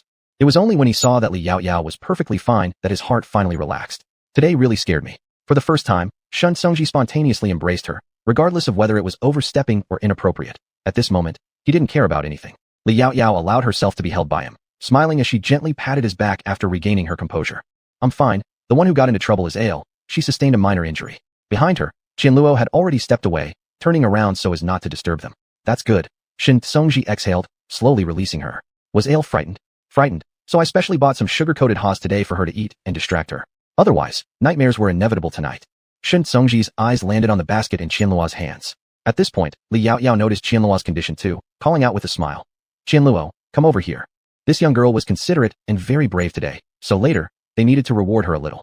And also Chunxia Chudong and the others, no matter what, they were injured while protecting Ale, fortunately not seriously. Once the medicine was applied, the bleeding stopped. But just now after bringing them to make sugar hawthorns, she hadn't even changed their clothes. She had overlooked that. Li Yaoyao noticed the wound on Qianluo's hand wrapped casually and frowned. Songji, wait for me a moment. Saying that, she took the basket from Qianluo's hands, handing it over to Shun Songji, then untied the cloth on Qianluo's hand, re-disinfected it, and re-bandaged it with gauze from her personal space. Sorry, I wasn't paying attention. I thought giving you the medicine was enough without telling you that some materials aren't suitable for bandaging wounds. However, upon hearing this, Qianluo quickly shook her head. Mistress, you don't need to apologize. You have been very kind to us already. As servants, let alone being treated with medicine when injured, we could die and no one would shed a tear. You are already the best mistress I've ever met. Chapter 238. Is it so fast? Things will be better in the future. Li Yaoyao smiled and touched her forehead. She was truly grateful because she had just seen that her wound was deep, probably sustained from forcibly grabbing a knife out of the other person's hand at the time. If not for her, Ali's injuries might have been more severe. Although this was Li Yaoyao's speculation, she thought it must be correct. Qianluo smiled shyly. Then, Li Yaoyao turned to Shun Songji. Songji, how did you suddenly come back? Didn't you say you would be in the palace all day? Could it be that what happened on the street has already reached the palace? Is it so fast? Li Yaoyao could already imagine her own fierce reputation. Of course, she didn't care about these things. Shun Songji reached out and grabbed both her hands, enveloping them in his large palm. I wasn't aware before. It was Gu Weian who sent someone to deliver the message, but he didn't elaborate. I see, said Li Yaoyao, surprised that Gu Weian directly informed Shun Songji. No wonder he was so afraid just now, as if something terrible had happened to her. Thank goodness nothing happened to you. Shin Songji's heart still hadn't calmed down fully. It's my fault. I should have accompanied you today. Just coincidence. Some things are bound to happen. There's no way around it since humans cannot foresee everything. Shin Songji pursed his lips. Actually, the matter with that person today is related to the task the emperor entrusted me with recently. Once everything is clear, I'll give that person to you for personal handling. He knows well that Yaoyao likes to handle things herself. However, after hearing, Li Yaoyao slightly shook her head. There's no need for such trouble. The revenge I sought, I have already exacted. As for the rest, you can deal with it yourselves. They would inevitably end up dead anyway. Shun Songji hadn't even considered this aspect. After hearing her words, he only nodded. This works too. Though he hadn't personally witnessed how she handled that person, given Yaoyao's nature of despising evil and taking vengeance where due, the other party certainly didn't gain any advantage. Will you be heading back into the palace? Li Yaoyao suddenly asked him. Shun Songji nodded slightly. I rushed out temporarily earlier and didn't have much chance to speak with His Majesty. I'll go back later to apologize for my sudden leave. Then would you mind carrying some of this back for me? Li Yaoyao lifted the lid of the basket, revealing boxes of sugar-coated haws inside. Some were entire skewers, others individually wrapped, most in different styles. These 6 boxes are for the 2 princesses and the crown prince. These 3 boxes are for the princess and young prince who visited here on that day. And these 2 boxes, take them to His Majesty. Remember to let eunuch Quan check them first though. Even though I made them by hand, precautions must still be taken. She spoke while giving instructions. The original plan was for her to personally take them to the entrance of the palace and have the attendants bring them inside. Since he was already here, why not let him bring them in instead? What about mine? Shin Songji extended his hand, looking somewhat pitiful. Li Yaoyao, aren't you supposed to dislike sour food? Even though I don't like it, if others have it, I should get some as well. Yaoyao, you have to be fair. Shun Songji looked at her earnestly, a smile tugging at his lips, his eyes also curving slightly, those dark eyes in this moment appearing even more beautiful than the stars in the sky. Seeing the sadness in his eyes, Li Yaoyao felt as if she had done something gravely wrong to him. After hesitating a bit, she took a box out of the basket and handed it to him. Here, this one is for you. There are fewer mountain hawthorn and grape ones, and more banana ones. Bananas are sweet. Shun Songji immediately looked satisfied upon receiving it. At an unknown point, Qianluo had pushed a smaller basket over. Li Yaoyao then proceeded to put the items she mentioned earlier inside it. Instantly, the contents in the original basket became less than half of what they originally were. There's also this. Please help pass it on to eunuch Quan. He always speaks up for me. Li Yaoyao added another small box inside. You do remember everyone. Shun Songji took the basket she offered him. Li Yaoyao smiled. They treat me sincerely, so naturally I should keep them in mind. Plus maintaining good relations with them benefits you too, isn't it? In case anything happens in the future, there will definitely be a few people who will speak up in your favor. Whatever you say is right. But Shun Tsungji knows that their sincerity arises from how pure-heartedly Yao Yao treats them. And these things are hard to find within the palace walls, making them even more precious. Shun Tsungji's gaze softened, and he glanced at what remained in her basket. Then who are the remaining ones for? Some are for Andy. Some will be sent to the Genie Wei. I promised someone earlier to give them to Gu Weian tomorrow, but coincidentally we've already made sugar-coated haws, so I'm thinking of also sending some over. It can be regarded as a token of gratitude for today's cooperation in rescuing Alu. If there's more, let him help give them to Qinghe and the others. She couldn't possibly favor one over another. And if it weren't for Gu Weian's good cooperation in drawing the criminal's attention this time, she might have struggled to save Alu without getting hurt herself. Since she also planned to go out again to familiarize herself with the streets of Shanjing and take the opportunity to investigate local businesses along the way, this felt like a smooth arrangement. Do you need me to help deliver them? Shun Tsungji asked her. No need. His Majesty is waiting for you. I can manage myself. Go back quickly. Qian Luo will accompany me. Go ahead, I'm fine. She nudged him gently. All right. Shun Tsungji nodded, turned around, but paused after 2 steps. I've already arranged with His Majesty for tomorrow. He'll let us visit the glass factory. Good. Li Yao Yao's eyes sparkled with joy as she nodded. Only then did Shun Tsungji leave. Let's go. In a while we'll ride the horse, and I'll let you guide me. The carriage would be cumbersome. At least riding a horse would be more convenient. Qian Luo nodded. Miss, rest assured, there isn't a corner of Shanjing I don't know. In the past, she had run errands everywhere to make money, doing various odd jobs before settling down at one place where she earned well enough. Actually, older sisters in the trade earned even more, but her income was sufficient to get by. All right, let's go. As Li Yao Yao spoke, she headed toward the exit. Miss, let me carry it instead. For her mistress to hold items was not fitting. It was absolutely improper for her maid to allow such a thing. Li Yao Yao, can your hand manage? She'd need to hug her during the ride. Qian Luo hurriedly responded. No problem. I can use my arm. All right. Li Yao Yao handed her the basket, which Qian Luo immediately hung on her arm. Outside, the horse was already prepared. Once Li Yao Yao stepped outside, she swiftly leaped onto the horse. Sitting securely, she bent slightly forward, extending her hand with an inviting palm upward gesture that conveyed a rare sense of security. Come on. Chapter 239. Hold tight. Hold tight. Qian Luo stretched out her hand to grasp the palm of Li Yao Yao, who gently pulled her behind. Then she held Qian Luo's uninjured hand around her waist. Hold tight.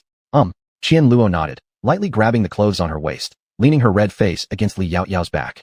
What a strong waist this girl has. Stronger than her elder brother, and yet so slim. She smells nice too. Li Yao Yao didn't know what Qian Luo was thinking at that moment. She took hold of the reins with her hands and gently squeezed the horse's belly with her feet, heading towards Shun Tsungji's house. Just as they arrived in front of the door, coincidentally Grandma Mo from Yin Jin's side came back. She climbed the stairs at that moment, preparing to head inside. Aunt Yang. Li Yao Yao called her. Aunt Yang turned around, seeing her, and immediately approached with a beaming face. Lady County, Lady still mentioned you today, but knowing you were busy, she didn't want to disturb you. At this point, she suddenly thought of something. I just heard outside that Lady County and Ale encountered some bad people today. Were any of you injured? She glanced at Qian Luo's wound, instantly becoming even more concerned. Aunt Yang had just gone out on an errand for the lady. On the way, she had heard about how Li Shilo was abducted by someone. Then Li Yao Yao saved her and subsequently dealt with the offender. Actually, Aunt Yang did not mind this. After all, the Shin family always sought retribution for grievances. If the lady, or even the old madam knew that someone dared to harm their own, their reactions wouldn't be smaller than Lady County's. Moreover, their Shin family came from a military household. The eldest son was a general who would go to battle. They needed a capable and strong wife who could help them. Lady County Chongping was exactly the best choice. I wasn't injured, but Ale got her neck scratched, and it bled. Also, a few maids and servants in our house were hurt. I will go back later and make some red sugar, red dates, and egg soup for them to replenish their blood. Saying this, Li Yao Yao jumped off the horse and gently helped Qian Luo down. Upon hearing that Li Shilo was injured, Aunt Yang became even more worried. That won't do. This old servant must go see Ale. She really liked that well-behaved and sensible Ale. That day when she followed her, she was like a doll. Now her neck was injured. How much pain must she have endured? It must have bled quite a lot and surely frightened her. Since Aunt Yang wanted to go see her, Li Yao Yao naturally wouldn't stop her. Probably Shun Tsungji's mother would go as well later. Li Yao Yao took 3 jars of fruit tea and 2 different servings of candied haws from the basket and placed them into the hands of the maid behind Aunt Yang. Aunt, these are fruit teas and candied haws that I made myself. The fruit tea is brewed like tea water. Since you're here, why don't you take it for my aunt? After finishing, she handed over another can of fruit tea and a box of candied haws to Aunt Yang. Please try these as well, Aunt. They're all homemade and very sweet. And the sugar used in these candied haws is made from boiled sugarcane. It should taste different from the usual sugar you eat. Oh, is this also for me? Aunt Yang looked at the fruit tea and candied haws in her hands, momentarily not knowing what to say. Isn't this a bit too precious? Because she noticed that all these items were stored in glass jars. Plus, the fruit tea seemed to contain honey, something only the nobles could afford, and which commoners like them couldn't buy. Aunt Yang had occasionally tasted some of this before, as it was given to her by Yin Jin, and she had always liked its flavor very much. Moreover, she didn't recognize the fruits inside. They must be precious. She never expected that Li Yao Yao would give her 2 portions. Her heart was touched. Upon hearing her words, Li Yao Yao shook her head. Not necessarily expensive. They are all things I made myself. If Aunt and my aunt like them, that's good. Well, I'll accept them then. Thank you, Lady County. Aunt Young really liked these gifts. After hesitating for a moment, she accepted them, because she realized that Li Yaoyao sincerely wanted to give them to her. Li Yaoyao nodded gracefully. By the way, please also convey to Aunt a message from me. I will be attending to some other matters shortly, so I won't go in. Please excuse me. Aunt Young nodded, her eyes filled with admiration for Li Yaoyao. Lady County, please rest assured, I understand. Thank you. After saying this, Li Yaoyao turned and mounted the horse, holding Qian Luo behind her, then left riding the horse. Aunt Young stood there watching her departure, then smiled as she entered the mansion. In her hands, she tightly held 2 glass containers. Along the way, she couldn't resist opening the lid and tried 2 pieces. Her whole heart seemed softened by the sweetness. In the backyard, Yan Jin, upon hearing that Li Yaoyao had come, immediately looked at the person behind Aunt Young, but regrettably didn't see anyone. Aunt Young quickly explained, Lady County initially intended to personally deliver the items, but just happened to see me outside the door. Since she still had business to attend to, she entrusted me to bring them in. And she also sent a portion for the old lady. She opened the 2 boxes of candied haws as she spoke. Madam, look, these candied haws are unlike any from outside. The sugar coating is so fine, like silk threads, and these fruits. I've never seen them before. Even the sugar around them looks delicious. County lady mentioned this sugar was made by boiling sugar cane. Really? Yan Jin's interest was instantly piqued. She picked up a caramelized banana and bit into it, shocked by its sweetness. It's delicious, crispy yet soft, extremely sweet with no sourness at all. And this sugar tastes better than honey. She picked up another one with grapes this time, which gave her a sour but pleasant sensation. Nurse, try one. This old servant already did on the way here. If the madam likes them, please help yourself. Young nurse smiled and suddenly remembered something. I suspect County lady made these candied haws to cheer up Miss Ale. Today she was held hostage by a criminal and got injured. According to County lady, her neck was even cut. What did you say? The candied banana Yan Jin was holding fell back into the glass box as she abruptly stood up. Ale got injured? How about Yao Yao? Was she hurt? County lady wasn't injured, but the servants around her were hurt while protecting her from the assailant. I saw that Miss Qian Luo who recently joined County lady's retinue wrapping her hand just now. She must have been hurt too. She was carrying things with her arm. Her loyalty certainly did not go unrewarded. Everyone knew that if it weren't for County lady bringing out that telescope, His Majesty would not have discovered her predicament, nor dealt with those 2 young masters. County lady had a great kindness toward the siblings. In this era, faithful servants were also respected and admired. After hearing her words, Yan Jin was already pacing nervously on the spot. No, I must see for myself to feel at ease. Young nurse, fetch some danguei and ginseng from my private storeroom and bring them along. Let's head to County lady's residence. Yes. Young nurse turned immediately to prepare, and soon they were all out the door. Chapter 240, A Familiar Stranger. Li Yaoyao quickly arrived at the gate of the embroidered uniform guard on horseback. She dismounted, and with Qian Luo by her side, approached the gate of the embroidered uniform guard step by step. Qian Luo tightly gripped the basket in her uninjured hand, looking at the 2 guards dressed in flying fish robes standing in front of the gate, instinctively swallowing saliva. To ordinary people, the embroidered uniform guard was quite terrifying. They killed without blinking an eye and cared nothing for the lives of commoners. But that day, she saw that the young lady seemed to have a decent relationship with Commander Gu of the embroidered uniform guard, and he looked quite amiable too. Since he was the young lady's friend, they couldn't be all bad, could they? That day, Commander Gu had been quite cooperative with the young lady. Thinking this way, Qian Luo felt that the embroidered uniform guard before her eyes wasn't so scary after all. Who dares to intrude on the embroidered uniform guard? The 2 guards at the gate immediately stepped forward with their spring-embroidered knives and stopped them. Li Yaoyao took out the token of the countess from her bag. I'm looking for Shen Songji. Please help me inform him. We already arranged it. Upon seeing the token, the guard immediately stepped back and respectfully bowed. Countess, please come in. The master has already given orders. Anyone from your household can come straight in. After all, what happened on the street had already spread throughout the embroidered uniform guard. Some even said that Lady Chongping's ruthlessness was no less than their own superiors. Though they hadn't met her, they knew the criminal's pectoral muscles were pierced through, leaving him docile when brought back. However, Li Yaoyao handed over the basket in her hand to the guard. I won't go inside.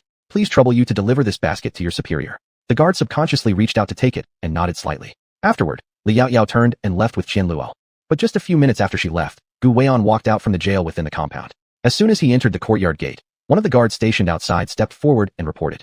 Master, Countess Chongping visited earlier. She delivered some items for you. I've already taken it inside for you. Gu Weian paused his action of adjusting his wrist. Where is she now? Already gone. After replying briefly, Gu Weian went inside.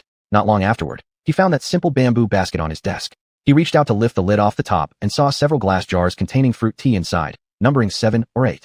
Among these, there was a flavor he'd never tasted before. Next to the fruit teas were 6 individually packed candied haw sticks with a note lying alongside. He casually picked it up.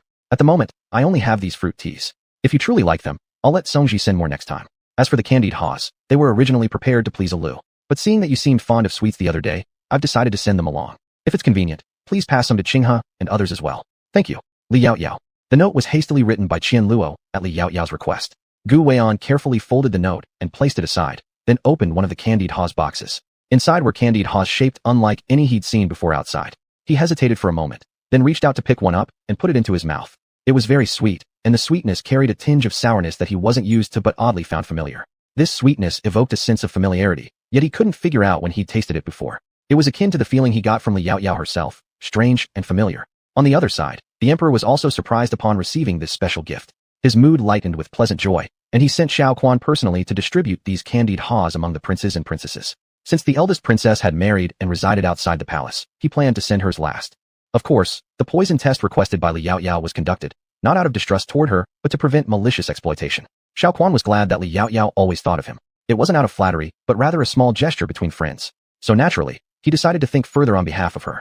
At this point, Li Yaoyao didn't know their various thoughts. She and Qian Luo had already returned to the street nearby, meticulously observing everything around them. "Miss, this is where I worked previously. The store owner is kind and always takes care of me, protecting me whenever some hoodlums attempt to touch me improperly. Not only she alone worked there, therefore, her absence wouldn't make much difference. The incident occurred because the store owner wasn't present, and no one else dared to protect me. In such case, the store owner indeed does excellent work." Li Yaoyao admired this person quite a bit. How to explain it? Sometimes, a random thug here in the capital could likely be a noble's son. Offending them meant, at the very least, the shop couldn't operate properly. At worst, they might kill you without allowing you recourse. It seems that this shopkeeper must have some strong connections in the capital, otherwise, he wouldn't have been able to keep the shop running well even after offending someone. Perhaps I could inquire about some matters from him. After all, to understand commoner affairs, one should consult those who live among them, as they can provide a more thorough understanding. Especially since innkeepers like him aren't the best place to gather information, so the things he knows are likely more than what ordinary people do. Chapter 241. Cruel Li Yaoyao. At her side, Qian Luo listened to Li Yaoyao's words and nodded repeatedly in agreement. The innkeeper is really very kind. He often helps my brother and me on a daily basis. Sometimes, the unsold food and pastries from the inn, he lets me take home, and by the end of the month, it saves us quite a bit of silver. Qian Luo. Just at that moment, the innkeeper happened to walk to the door, and upon seeing Qian Luo, immediately jogged over. He was a middle-aged man, perhaps because he ran an inn, so he had gained a little weight, showing that his life was going rather well. Innkeeper. Seeing him, Qian Luo seemed very happy and excitedly introduced him. Innkeeper, this is our young lady. That day when you weren't here, she helped me and my brother. The innkeeper's gaze fell on Li Yaoyao, and he thanked her with a bow. Thank you, young lady. That day, I happened to have important matters to attend to back home, and upon returning, I heard about Qian Luo being bullied. I also heard that those two individuals were punished by His Majesty and haven't been able to get up ever since. This incident had spread throughout the capital city, told in great detail. They said that on that day, Lady Chongping presented His Majesty with an object made of glass capable of seeing 1,000 li away. On that day, the emperor stood on the city wall, using that 1,000 li eyes to watch the peaceful lives of the common people below, originally feeling quite pleased. But then unexpectedly, he witnessed a case of bullying and domination. Immediately, he ordered his guards to bring the offenders to the palace gate, where they were directly beaten with dozens of strokes of the rod, making them cry out in pain. They certainly lost their usual arrogance shown before the emperor. The common people who heard this story were filled with satisfaction. Many storytellers had already started crafting tales based on this event, so all the residents of the capital knew what happened that day, and they were deeply grateful to Li Yaoyao. They thought, now that the emperor has this 1,000 li eyes, he will surely pay attention to them more frequently in the future. It is likely that the villains won't be as rampant as they used to be, allowing their lives to improve somewhat. Li Yaoyao, hearing these words, hadn't considered this aspect before, realizing it was just an unexpected consequence. However, the example set by punishing those two as warnings may indeed align with the thoughts of the commoners. This matter is also coincidental. That day, my original intention was merely to show the effectiveness of the 1,000 li eyes to His Majesty. Unexpectedly, we saw such behavior, which enraged the emperor right there and then. Li Yaoyao felt that the term 1,000 li eyes suited the era better than telescope. Although it had not yet reached a range of 1,000 li, given time, she believed she could create it. However, after hearing this, the innkeeper shook his head. No matter what, we still must thank you. This girl's father once helped me conveniently in the past. Later, after getting injured, she came out to work. How pitiful. Initially, I wanted her to serve as a waiter in the inn and disguise herself as a boy, but she didn't want to. She wanted to earn more money to support her brother's education and for her father's medical expenses, so she stayed at the inn singing small tunes for guests. I originally didn't agree, but eventually couldn't resist her insistence, and thus agreed.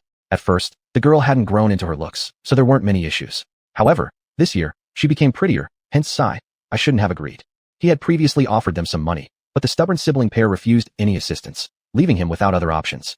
Upon hearing this, Qian Luo quickly shook her head. It's not your fault, innkeeper. This was my own choice. Li Yaoyao also agreed with this statement. Qian Luo is correct. If it's her own choice, then one should take responsibility for their decisions. The innkeeper is a good person. If it wasn't for your kindness in accepting her, somewhere else, she might not be having as pleasant a time as now. Probably would have already been taken advantage of, never reaching this point. The innkeeper smiled slightly and nodded. Fortunately, she has now found such a fine household like County Lordis family, and I need not worry anymore in the future. Speaking of this, the innkeeper suddenly paused, slapping his head as he said, "Oh dear, sorry, I was so delighted I forgot. How could I let a noblewoman like the County Lordis stand outside speaking for long? Quickly, let's go inside." After saying that, he welcomed Li Yao Yao into the inn. "Boy, bring up a pot of good tea and bring some snacks upstairs to Bamboo Garden." "Got it." The waiter responded and hurried to the kitchen to prepare the tea. Soon, the three arrived at a private room on the second floor. The name of the private room was Bamboo Garden. Among the plum, orchid, bamboo, chrysanthemum 4 lords, each had their designated chamber. Most of the decorations inside were mainly bamboo themed, including tables and chairs, truly looking very nice. Though the room wasn't large, its tranquility made it ideal for conversation. Li Yao Yao sat down in a spot. "Please don't be so formal. Innkeeper, take a seat. There are a few things I wish to ask. If so, I'll not hesitate further." The innkeeper hesitated for a moment before sitting down opposite her. "Qian Luo, sit too. No need to be so stiff while outside." Li Yao Yao said. "Thank you, young lady." Qian Luo nodded and sat down beside Li Yao Yao, ready to attend to her as needed. The innkeeper looked at their interaction with a sense of relief, but suddenly noticed an injury on Qian Luo's hand. "Io Luo, what happened to your hand?" Qian Luo glanced down at it and chuckled. This is an honor. It was proof of her protecting her mistress, and the wound had been carefully bandaged by Li Yao Yao herself with top-quality medicine. The innkeeper appeared puzzled, so Li Yao Yao explained further. "This morning in a tailor's shop, my younger sister was kidnapped. Qian Luo was injured saving her. She truly showed great bravery." The innkeeper seemed to have heard something about this incident before, though he hadn't paid much attention. He never expected that the fierce county lady they mentioned would turn out to be Li Yao Yao. They said that the county lady had grabbed the criminal by the neck, lifting him up despite her small stature and immense strength. Even the agents of the Imperial Guard didn't dare intervene when she fought back fiercely. But looking at Li Yao Yao before him now, the innkeeper didn't find her nearly as terrifying as the rumors suggested. After all, if his own child or sister were harmed, he'd probably lose his mind too. At that moment, the boy servant walked in with tea and snacks. He set them down, gave Qian Luo a smile, then quietly left. When Qian Luo had been bullied by some rich young men, the servant had tried to intervene and ended up being beaten by their cronies. She wondered how badly his injuries still hurt. Qian Luo thought for a while, deciding to check on him later. As she did, she served the tea for Li Yao Yao and the innkeeper. Li Yao Yao took a sip of her tea, then gently placed the cup down. "Mr. Innkeeper, I have a few questions to ask you. If I wanted to open a large complex in Shanjing that combines restaurants, markets, and various kinds of shops under one roof, which location would be the best choice?" Naturally, it wouldn't just be one restaurant. I want my shopping center to house regional delicacy stores, dessert shops, breakfast stalls, everything you could imagine. People should enter the place and find everything they might need inside. What do you think of my idea? Chapter 242. If Chongping County makes the first move, it will devour people. The idea of County Lord is something I've never heard before, but it sounds truly novel and interesting. The innkeeper's eyes lit up, feeling that if there were indeed such a place, it would surely be wonderful. But at the moment in this capital city, the relationships in the capital are extremely intricate, so we will likely encounter all kinds of obstacles. It's better to build its reputation first. Naturally, things will fall into place. It must be said, the innkeeper had thought along the same lines as her. Moreover, her marketplace still had a significant issue to resolve. Actually, I have been considering this issue recently. That's why today I came out to investigate the surroundings and see where I should open my shop. And not just that, her store had to sell something special, something only she could offer, which did require some serious thought. There was also one more point. Should the crystal shop be combined with other shops? She was still contemplating. After hearing this, the innkeeper paused for a moment, then asked her, "So, does the county lord want to buy a shop or rent one?" "Buy it. First, buy a shop, the rest can be discussed later. After all, it's a glass shop. When the time comes, it needs to be decorated according to her own ideas. If rented, it feels like working for someone else rather than herself, so buying would be better." Anyway, these days she wasn't short of money. Afterwards, Li Yao Yao conversed with the innkeeper for quite some time. The innkeeper introduced her to several shops whose owners were of good character and treated their businesses very well. Of course, they also lacked any troublesome descendants or relatives who might come and cause disturbances. Still, the innkeeper felt that Li Yao Yao probably wouldn't fear these things anyway. In this capital, without background, you just lie low, keep your head down when necessary, because the more you resist, the quicker you die, and you may even drag your family into trouble. But if you have connections, especially someone like the lady of Chongping County who is currently remembered by the emperor, the people of the capital may gossip about her behind her back, yet they absolutely dare not take it directly to her face. That is confidence. Li Yao Yao ordered her attendant, Qian Luo. "Qian Luo, go find an intermediary for me." An intermediary, also known as Yaba, Yabag, Shia, Fao, or Yakawai, functions similarly to modern real estate agents. Because of the small scale of ancient markets and the difficulty of spreading information, transactions solely by individuals were insufficient. Hence, middlemen emerged, facilitating transactions for both parties. They earned their fees through commission. Intermediaries played a crucial role in ancient trade transactions. Without them, Ordinary people could hardly afford housing purchases, though the commissions charged were usually too high for average individuals to bear. Qianluo quickly rose to her feet, responded affirmatively, and turned to walk out. Just as she arrived downstairs, she saw the young apprentice wiping the tables. There on his mouth and arm were scars from helping her previously, which left Qianluo deeply apologetic. The apprentice was no older than 14 or 15. Usually, he worked obediently and didn't expect anyone to imagine the incident involving him being hurt while protecting her. Hesitating briefly, Qianluo approached him and handed over 2 hidden sugar-coated ha she originally intended to take home for her brother to taste. Little brother apprentice, these are for you. Thank you for risking your life to help me that day. Given the circumstances of that situation, what he did amounted to risking his life, right? The apprentice shook his head, indicating it was nothing, but Qianluo still forced the silk handkerchief containing the 2 sugar-coated ha's into his arms. This is personally made by our county lord. You can't buy it anywhere else outside. Without waiting for his reaction, she ran away. When she saw his injuries from earlier upstairs, it sparked this question in her mind, hence providing him with the treat now seemed fitting. Besides, both her and her brother following such a good master as the county lord meant they would always have opportunities to eat these again in the future. Upon seeing her run off, the apprentice looked at the silk handkerchief in his hands, opened it, and revealed red, sugar-glazed sugar ha's in front of him, sparking joy in his eyes. Younger brother mentioned wanting to eat these recently. Seeing this would surely make him happy. Swallowing his saliva, the apprentice carefully stored it away and continued working, envying how Qianluo found such a great master. Then he thought to himself, he wasn't any worse either. The owner took him in during his most pitiful moments, giving him work to do, allowing him and younger brother to survive. Therefore, in his heart, the owner was not inferior to Li Yaoyao in any way. Not long after, Qianluo returned with an intermediary. The intermediary was thin and slight, but appeared sharp-eyed. When the intermediary learned that it was to find a house for County Lord Chongping, he entered with utmost caution. He'd definitely heard about it. When Chongping County makes a move, it devours people. Miss, the person has arrived. Qianluo stood by Li Yaoyao's side, and soon saw the intermediary bow respectfully, curving forward. I am Ma Xianer, greetings to the county lord. Ma Xianer. Upon hearing this name and looking at his face black like Li Kuei's, it was hard to take him seriously. Yes. Ma Xianer respectfully clasped his hands. Lady Li Yaoyao, wanting to laugh, but knowing that laughing might not be good, she could only cough dryly before stating her requirements. After contemplating the matter, he took them house hunting. Li Yaoyao selected a house which was not too centrally located. After paying in silver, she wandered around the area for a while then returned home. Tomorrow, she would check out the shop fronts again, and if they were good, buy them. Once it was time to install glass windows after the new year, she'd start hiring people. On the other side, the county lord's mansion was bustling with activity right now. It wasn't clear if it was because of her fierce reputation spreading quickly, or perhaps because there were bandits appearing in her clothing store. When she returned, not only Yin Jin was present, but even the crown prince and 2 princesses were there with Li Sheila chatting happily and eating sweets and dried fruits. Seeing the wide smile on Li Sheila's lips, Li Yaoyao couldn't help but smile too. Tonight's nightmares seem less likely, she thought. Li Yaoyao walked over briskly. Aunt, Crown Prince, Your Majesty, ladies princesses, why are you all here? We received your gift and also heard about the danger you encountered, so we came to check. Naturally, they noticed the wound on Li Sheila's neck. Fortunately, it wasn't deep, but bending her neck or head movements causing strain would hurt. Are you okay? Yongning stepped forward, grabbed her hand, eyebrows slightly furrowed, very worried. In just a couple of days, something like that happened. There was truly nothing to say. If it weren't for Yaoyao's skills, relying solely on the embroidered uniform guard wouldn't have accomplished anything.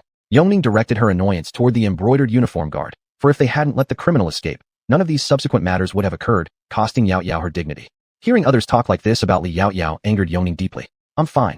Li Yaoyao shook her head smilingly, seemingly not bothered by these things at all as she said. You must have heard about me from outside. Don't worry, not many people in this world can harm me. Besides, martial arts were not the only thing giving her confidence. She had more formidable means up her sleeve, it's just inappropriate to show them right now. Chapter 243. Did the wife get lost on a trip out? Phew, that's good. Yongning finally sighed in relief. You don't know? As soon as we heard it, we came out. It was Yongin who ran to find me, and I found out about it. At the time, I was really scared. She led Li Yaoyao to sit down on the chair, looking like she had lingering fears. Li Yaoyao smiled and thanked her. I really appreciate your concern. In appreciation of your care for me, there will be a share of tonight's red date sugar water egg soup for you. But don't complain, although complaining won't make any difference. No complaints, no complaints. Little cutie Yongin shook her head quickly. Just hearing this makes me realize I've never had it before. Why don't you prepare some for us? If so, I'll stay here and not go. That playful demeanor made Li Yaoyao pinch her cheeks involuntarily, which caused a series of surprised shouts from her, unable to believe what she saw. There's no one in the world who dares to pinch my face. When the words were spoken, Yongning next to her also reached out directly, causing Yongin to hurriedly cover her little face with her hands. Don't pinch anymore. Keep pinching, and I'll look ugly. This immediately drew laughter from everyone, and the atmosphere naturally became much more relaxed. Li Yaoyao looked at Yin Jin and said, if Aunt doesn't mind, why not stay for dinner and then go back? Yin Jin smiled warmly. All right, then I will wait for your red date sugar water egg soup later. She has eaten eggs before, but never heard of red dates or the sugar water inside, and she believed they should taste different from the ones she usually eats. Li Yaoyao nodded and then instructed Chunlan, "Have the kitchen prepare dinner for 8 or 9 people. Make more new dishes I taught them, and I will personally take care of the dessert later. Check if there are enough eggs. If not, buy some more. Today we may need dozens of them." "Yes, miss," Chunlan replied and turned around to go to the kitchen. Subsequently, Li Yaoyao checked Li Sheila's neck gently and asked, "Does it still hurt?" "It doesn't hurt much now." Li Sheila shook her head. "Actually, it still hurt a bit during lunchtime, but it didn't hurt as much now." "That's good." Li Yaoyao touched her head. "Lu is truly amazing." Li Sheila grinned foolishly when praised.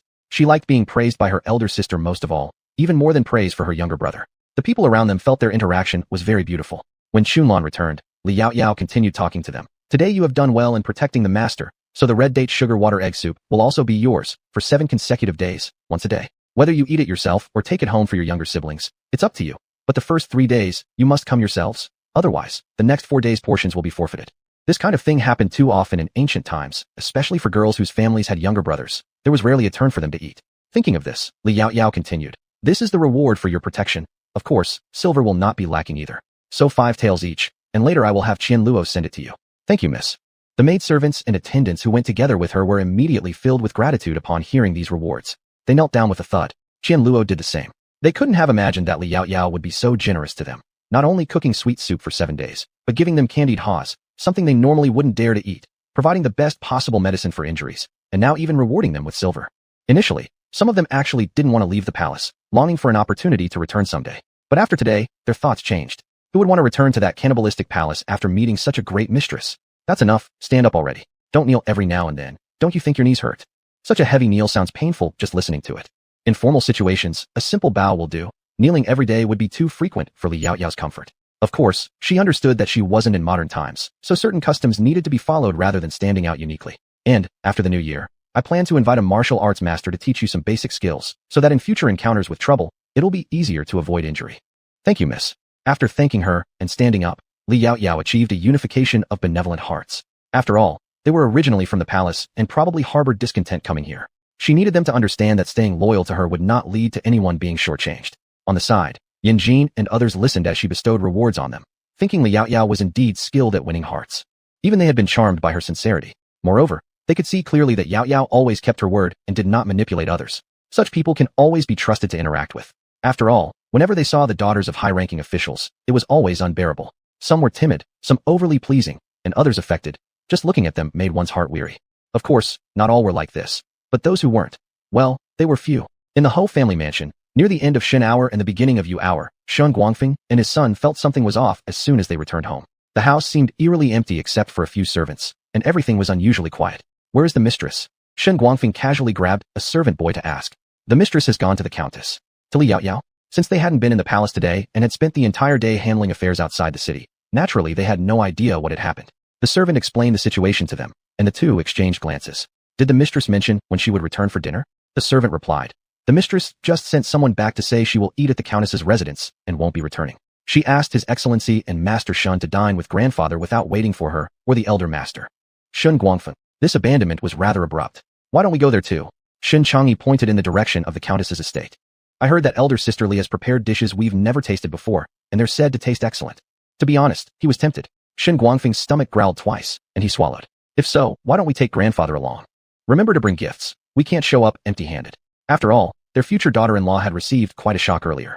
As her future father-in-law and younger brother-in-law, they should certainly offer their condolences. Yeah, that reason was solid. No issues could be found. "What if elder sister hasn't prepared anything for us to eat?" Shin Changyi asked. Shin Guangfeng pondered for a moment. "No problem. Our dinner should already be ready at our place. We can simply take it with us. You go fetch grandfather, and I'll head to the kitchen to get the food." After saying this, Shun Guangfeng enthusiastically strode toward the kitchen. A quarter of an hour later, the three of them exited the door, each carrying something in their hands. They didn't bring any servants and went straight to the county main estate. Chapter 244, Yong'an's innocent appearance. Li Yaoyao. She felt that she really liked the personality of the Shin family, straightforward and not coy. It was no wonder they had raised such a good child as Zongji, making her very lucky. However, despite these thoughts, when she saw them directly bringing food boxes to her door, Li Yaoyao was still slightly startled. Just a little bit. Fortunately, they brought several dishes, and she also prepared a lot of food, just the right amount. At least, the dishes he cooked were cleaned up completely. As the servants tidied the table, Li Yaoyao went to the kitchen to prepare sugar water and eggs for them. She held 2 large jars of brown sugar and a jar of red dates. After a while, the post-dinner sweet dessert, red date and brown sugar egg soup, was placed before them. Yao Yao, this sugar water is actually red. So red. Moreover, it seems that hers was redder than her elder sister's. Does this mean hers is sweeter? Surely, Yao Yao must like her the best. Yoan appeared as if she had never seen anything in her life. This is called brown sugar. It's made from sugar cane, requiring more time to process than white sugar, and only a little can be produced from one cane.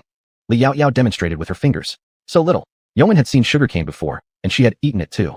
It was Xiaoquan who had brought it back once, so sweet and unique. She had never tasted such a sweet fruit, although it was a bit hard to chew, and eating too much seemed to make her tongue bubble, which was slightly painful. Still, she was confused. Why does sugarcane juice change color after being boiled for a long time? It was really strange. Li Sheila thought for a moment and said, Sister says it's because of iron elements. What are iron elements? Yoan became even more puzzled, and so did Li Sheila. The 4 pairs of eyes stared at Li Yao Yao for an explanation. Li Yao Yao wanted to cover her face.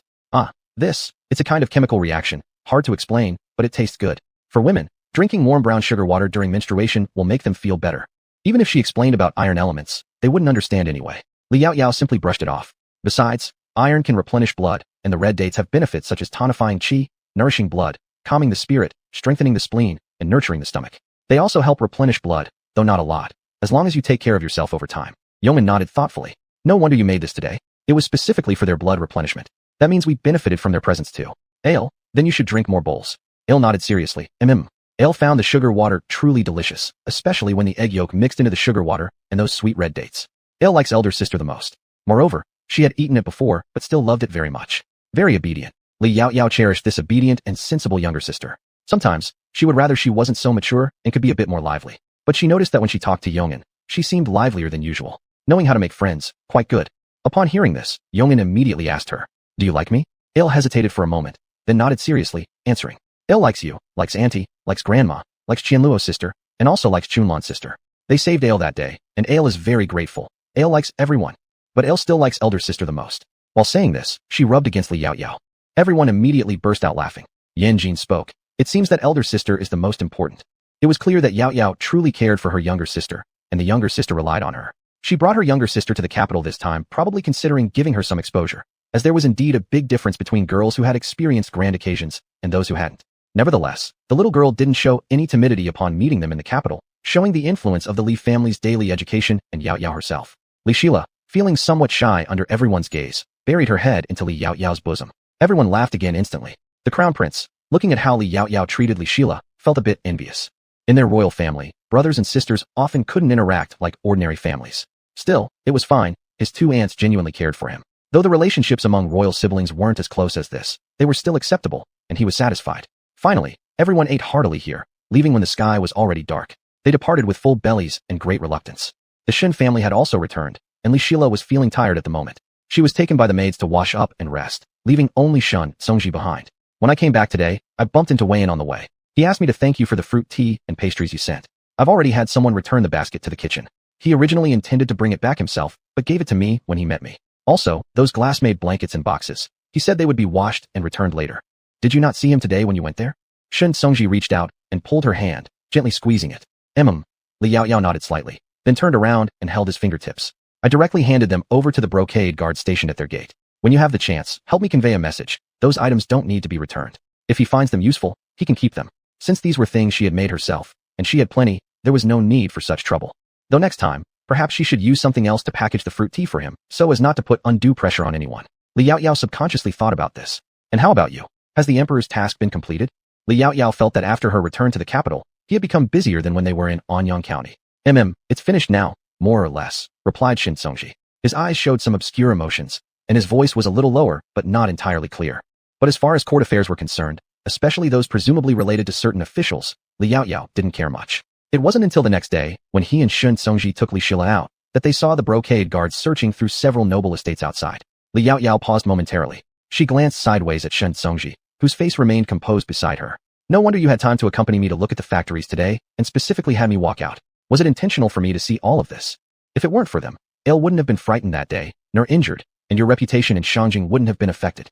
Shen Songji's voice was hoarse and cold, his eyes dark and sunken, his aura unlike anything she had seen before. Li Yao Yao suddenly smiled, extending her hand to grasp his palm and giving it a gentle tug.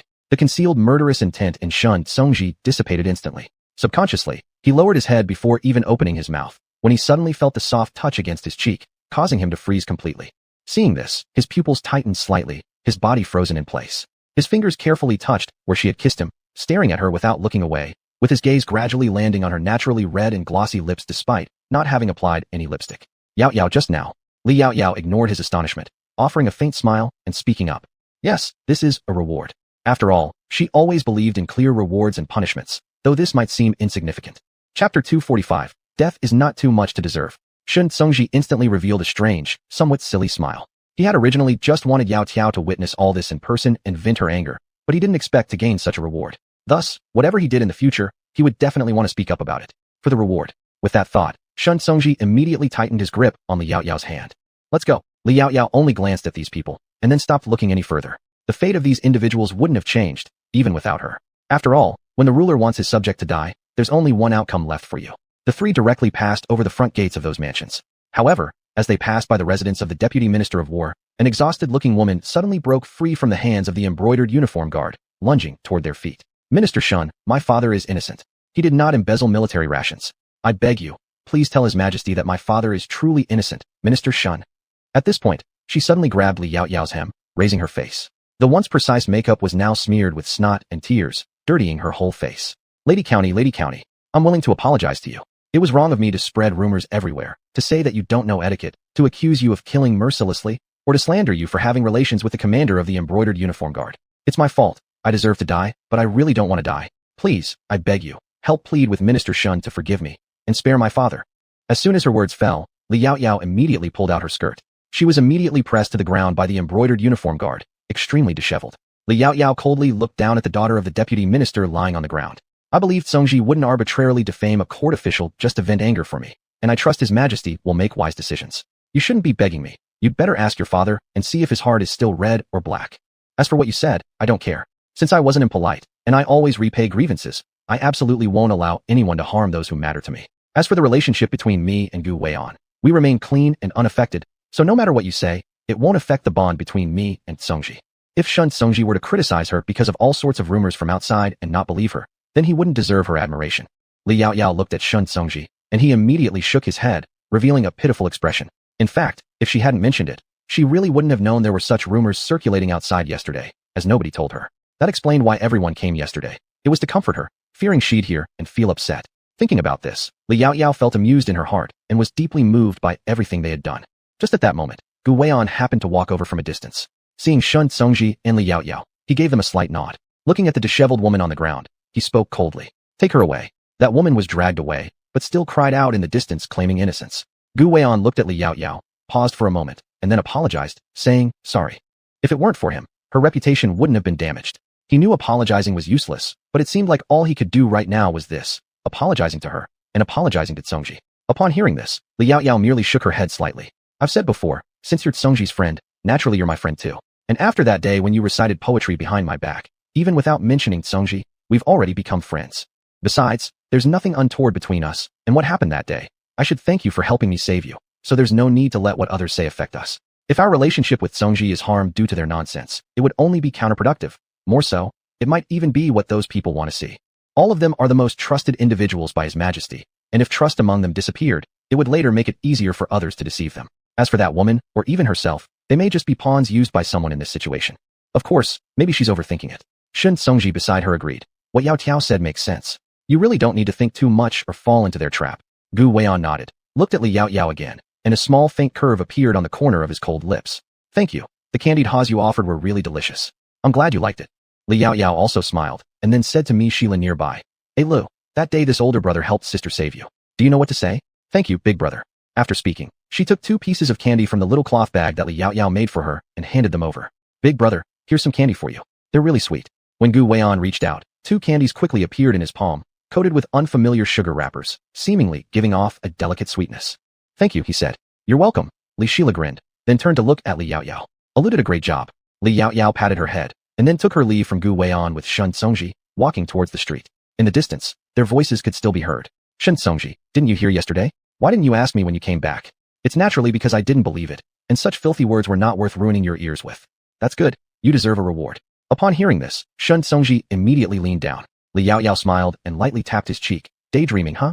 Li Sheila giggled beside them, making the 3 of them seem like a perfect family from afar. Gu Weian watched their retreating backs, his smile deepening slightly. He looked at the candy in his hand as though tasting it for the first time. Pulling the two ends, he tore open the wrapper and popped the milk-scented sweet into his mouth. Indeed very sweet. However, in the next moment, as soon as he turned around, the smile vanished, and he became once again the merciless commander of the embroidered uniform guard who had countless lives on his hands according to common folk. He was sure that what he felt for Li Yaoyao wasn't romantic attraction, but something familiar about her always reminded him of a kind of faith. Meanwhile, Li Yaoyao was quickly led by Shun Tsungji to a place. It seemed to be a textile factory, large, roughly 400 or 500 square meters, but now it was empty. Most importantly, it wasn't far from her newly purchased shop. Li Yaoyao originally thought that place would be outside the city. After all, the land in Shangjing was as expensive as in Beijing in her world. This place is indeed good, but Tsungji, although I'm not short of money, I can't waste it. Whether inside or outside the city, a factory didn't make much difference, so Li Yaoyao didn't plan to spend too much money on it. After all, the price difference between inside and outside the city was huge. You don't need to pay any money. Shun Tsungji's voice rang in Li Yaoyao's ear, deep and warm. Li Yaoyao wanted to say something, but suddenly an object appeared in her hand.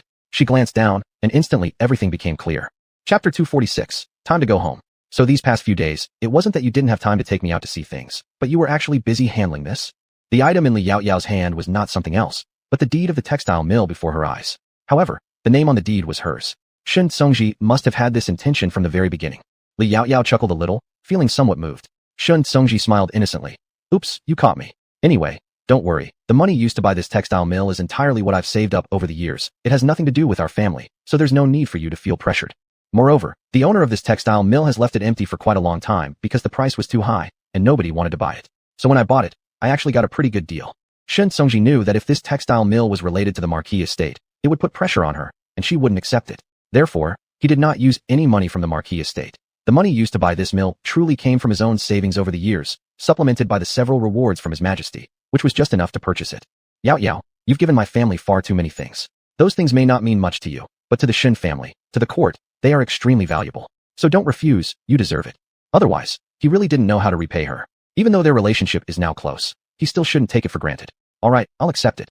Li Yaoyao hesitated for only a moment before agreeing. But you must agree to one condition of mine. Sure, go ahead. Shun Tsungji nodded. Li Yaoyao, since this location is a gift from you, then from now on, I'll calculate 2/10 of the profits for you, and you cannot reject it. All right. Shun Tsungji naturally would not refuse. However, after the profits come in, could you hold on to them for me first? You can give it to me when I need it. After getting married, the money will eventually be handed over anyway. For now, let her save it. When they get married, the money will only pass through her account once before ultimately returning to her account. Li Yaoyao rolled her eyes at him, not saying anything, and paused for a while before continuing. Since all these matters are finished, shall we leave early tomorrow morning to return to Anyang County? Just ask, are you really unwilling to stay in the capital to accompany your grandfather, uncle, and aunt until after the new year? I can see that they miss you a lot, as well as your friends. As for me, you don't need to worry, I can protect myself. Li Yaoyao always felt somewhat embarrassed that she hadn't officially become a member of his family yet, but she had already lured away his son. No problem. Actually, my mother means for me to accompany you back home. If I keep letting you go alone, she might immediately chase me out of the house with a broom the next second, said Shun Tsungji helplessly, making Li Yaoyao both laugh and feel sympathy. In that case, I'll kindly accommodate you then. Subsequently, Li Yaoyao carefully inspected the entire area, intending to figure out how to renovate upon returning. However, this can only be discussed after the new year. Li Yaoyao was contemplating whether, during the trip after the new year, she should bring her parents and younger brother along. After all, she will likely have to stay in the capital for some time by then. As for matters in Anyang County, she could leave them to Ji Feng and the young man by his side. She probably won't come back soon after the new year, and by then, Tsungji most likely won't have the time to accompany her. After finishing here, they rode horses to the outskirts, mainly to check on Mr. Qian's leg injury. The weather these days has been good, and more people have been working. Even some adult men who work outside have taken leaves to come home and help. When she arrived, nearly half of the house was already built. Seeing them, the villagers, though not daring to approach too closely, showed great gratitude. Even if they remained silent, they would bow towards their direction to express thanks, especially the elders. Li Yaoyao didn't like facing these situations, so she didn't linger and went straight to the Qian's residence. It was due to Qian Luo and Qian Zhua's contributions that everyone could achieve what they currently have. The first house built in the village was for the Qian family. The Qian family was still at the same location, but the house was now much larger than before and clean. Upon hearing that Li Yaoyao had come, Qian Zhua, who was not far away, immediately dropped his work and hurried home. Mississippi. He ran to Li Yaoyao and bowed deeply. I'm going back to Anyang County tomorrow, so I came by to check how your father's leg injury is progressing. Is it any better? Miss, it has improved greatly. We have been following your prescribed treatment daily. The doctor also gave us internal medicine, which we drink every day. Now, the wound on his leg is no longer infected or swollen, and it doesn't hurt at night anymore, allowing him to sleep. Qian Zhua's eyes welled up as he spoke. Then that's good, Li Yaoyao nodded. I'll go inside and take another look to see if the prescription needs to be changed. After all, in traditional Chinese medicine, the severity of the wound and dosage of medication do make a difference. Hey, Qianzhua quickly pushed open the door. Naturally, there was no more of that previous stench inside. It was clean and tidy, showing that Qianzhua had been organizing daily. Li Yaoyao noticed there were 3 rooms inside. Cooking was done in a shed outside, while there was a dining area in the middle of the house, not too big or small, but cluttered with quite a few items. Seeing Li Yaoyao eyeing those items, Qianzhua scratched his head awkwardly. I've been rushing to finish construction for everyone to move into their own homes these days, so I just threw things in the corner for now. Miss, this way please. Qianzhua pushed open the door to Mr. Qian's room. It was tidier inside than out, smelled clean, and although Mr. Qian's shirt had patches, they were washed meticulously clean. Nowadays, he mostly stayed within the village. If he had to go outside, there were villagers who helped him out, making his life much better compared to before. And all of this came from the young miss. Li Yaoyao stepped inside, and Mr. Qian got a bit excited trying to stand up, but was stopped by Li Yaoyao. I'm just here for a quick visit. After I go back tomorrow, I'll come again after the new year, which will be about 1 or 2 months from now. Qianzhua, lift up the ointment covering so I can take a look. Yes, Mississippi. When Qianzhua lifted up the ointment patch, Li Yaoyao leaned in to inspect closely. Indeed, it has improved greatly. Then she conducted a physical examination, rewriting the prescription carefully. Just follow this new prescription to prepare the ointment from now on. All right, Qianzhua nodded. Are the 2 remaining doses of ointment we already prepared usable? Yes, use them first. Li Yaoyao nodded. Qianzhua sighed in relief because, while the ointment wasn't outrageously expensive, it still wasn't cheap for people like them, and naturally, none wanted to waste it. Then, Qianzhua inquired about Qian Luo's situation at the manor. Li Yaoyao explained briefly and set the specific punishment time for the 2 persons involved before standing up and leaving. Chapter 247, A Marriage Proposal? The next day, in the middle of the mauve hour, the carriages and horses at the entrance of the county master's residence were already prepared. In the next moment, the gates opened and the servants loaded the items to be brought back to Anyang County onto the carriages. Li Yaoyao led Li Shila out from inside. Just like when they came, there were still 2 carriages. However, this time, Li Shila did not need to sit with the goods. The carriage was over 2 meters wide and long, and inside, it was entirely cushioned with soft pads and bedding by Chunlan and others. When the time comes, she could simply lie down comfortably and go back. Compared to when they came, the preparations this time were far better, with every item being quite valuable. At this moment, small snowflakes were floating in the sky, but it was unknown whether they would become heavier later on. Shun Songji and Yin Jin walked over from the Marquis residence. Shun Songji loaded the gifts prepared by the Marquis family onto the carriage and then reached out to grab Li Yaoyao's hand. Yaoyao, it's already snowing. Wouldn't it be better to leave tomorrow? She had experienced pleasant weather during her stay in the capital. Basically, it hadn't snowed much, and even if it had, it was only a slight fall late at night. But Li Yaoyao shook her head lightly. I'm afraid that the snow might get heavier. If we wait until tomorrow, the roads might become difficult to travel. And I also want to go back earlier so as not to make my parents worry at home. What you said makes sense. During these few days, Yaoyao herself had been busy, and naturally, Yanjin didn't bother her much. The next time Yanjin came over, she would have to keep her around for a longer period. That means you all must pay attention to your safety on the road. During the new year, bandits are more active, but since your kung fu is formidable and you have Songji, I'm not too worried about that. I heard that you intend to ride a horse alongside Songji on the way. If you feel tired from riding, remember to rest in the carriage. There's no need for you to endure the cold outside with him. A grown man freezing doesn't harm him much, but you're a woman. Women belong to Een and are easily chilled. If you catch a cold, it will cause problems. Catching a cold in ancient times isn't easy to cure. Yanjin carefully instructed her word by word, just like how Yulanhua had instructed her when she left. Oh, I also thought that after the new year, I would come to Anyang County with Songji's father to propose marriage. Of course, this is my suggestion. One is to ensure that you won't be gossiped about in the future when you're together, and secondly, because of some things being rumored around the capital recently. My mother-in-law and father-in-law trust you, but human hearts can be fearful, and the words spoken by those people are too offensive. Therefore, I thought it would be better to settle the wedding sooner. As for when you get married, you two can decide later. What do you think? This matter has been on Yan Jin's mind for 2 days. She hesitated a bit before deciding to ask Li Yaoyao for her opinion. It was clear to her that Yaoyao was someone who had her own thoughts, and in the Li family, decisions likely revolved around her. Of course, Yan Jin believed that was a good thing. All right, Li Yaoyao nodded. She was the kind of person who, once she made up her mind about someone, that person was definitely chosen unless they betrayed her. Only then would she kick them aside without hesitation. Li Yaoyao understood that ancients placed great importance on propriety. Her reputation during these 2 days in the capital wasn't good, but the Marquis residents still treated her the same as before, which gave her a very favorable impression. Yan Jin was very pleased to hear her agree, but there were still some etiquettes to be observed. In that case, discuss it with your parents now.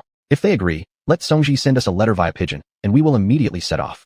Since it was the holiday season now, fine things were abundant. They would then visit Emperor to see if there were any good items available to be used as betrothal gifts, moving them all here afterward. She intended to ensure Yaoyao's grand marriage, and Yanji knew well enough that her good nephew desperately wanted Songji to bring the girl home quickly, fearing she would be taken away by foreigners. After all, The things Li Yaoyao had presented, sweet potatoes, wheat, each one of them was a national treasure. Sweet potatoes, and wheat could help the common people avoid hunger. And if the telescope were to be used on the battlefield, it would prove even more effective. Furthermore, the poems she recited to Qinghe and others made the emperor believe that the mysterious teacher behind her must have taught her other beneficial and constructive matters for the nation. If it weren't for Zongji's refusal to allow disturbance, the emperor would have sent people secretly to protect their family. Otherwise, if the enemies targeted them, it would lead to regrettable losses. He even wanted to recruit that teacher, but guessed that the teacher probably preferred staying hidden. If he desired an official post to serve the court, it should be relatively easy for him. Moreover, there was another point. The emperor suspected that Li Yaoyao's teacher might also be a woman.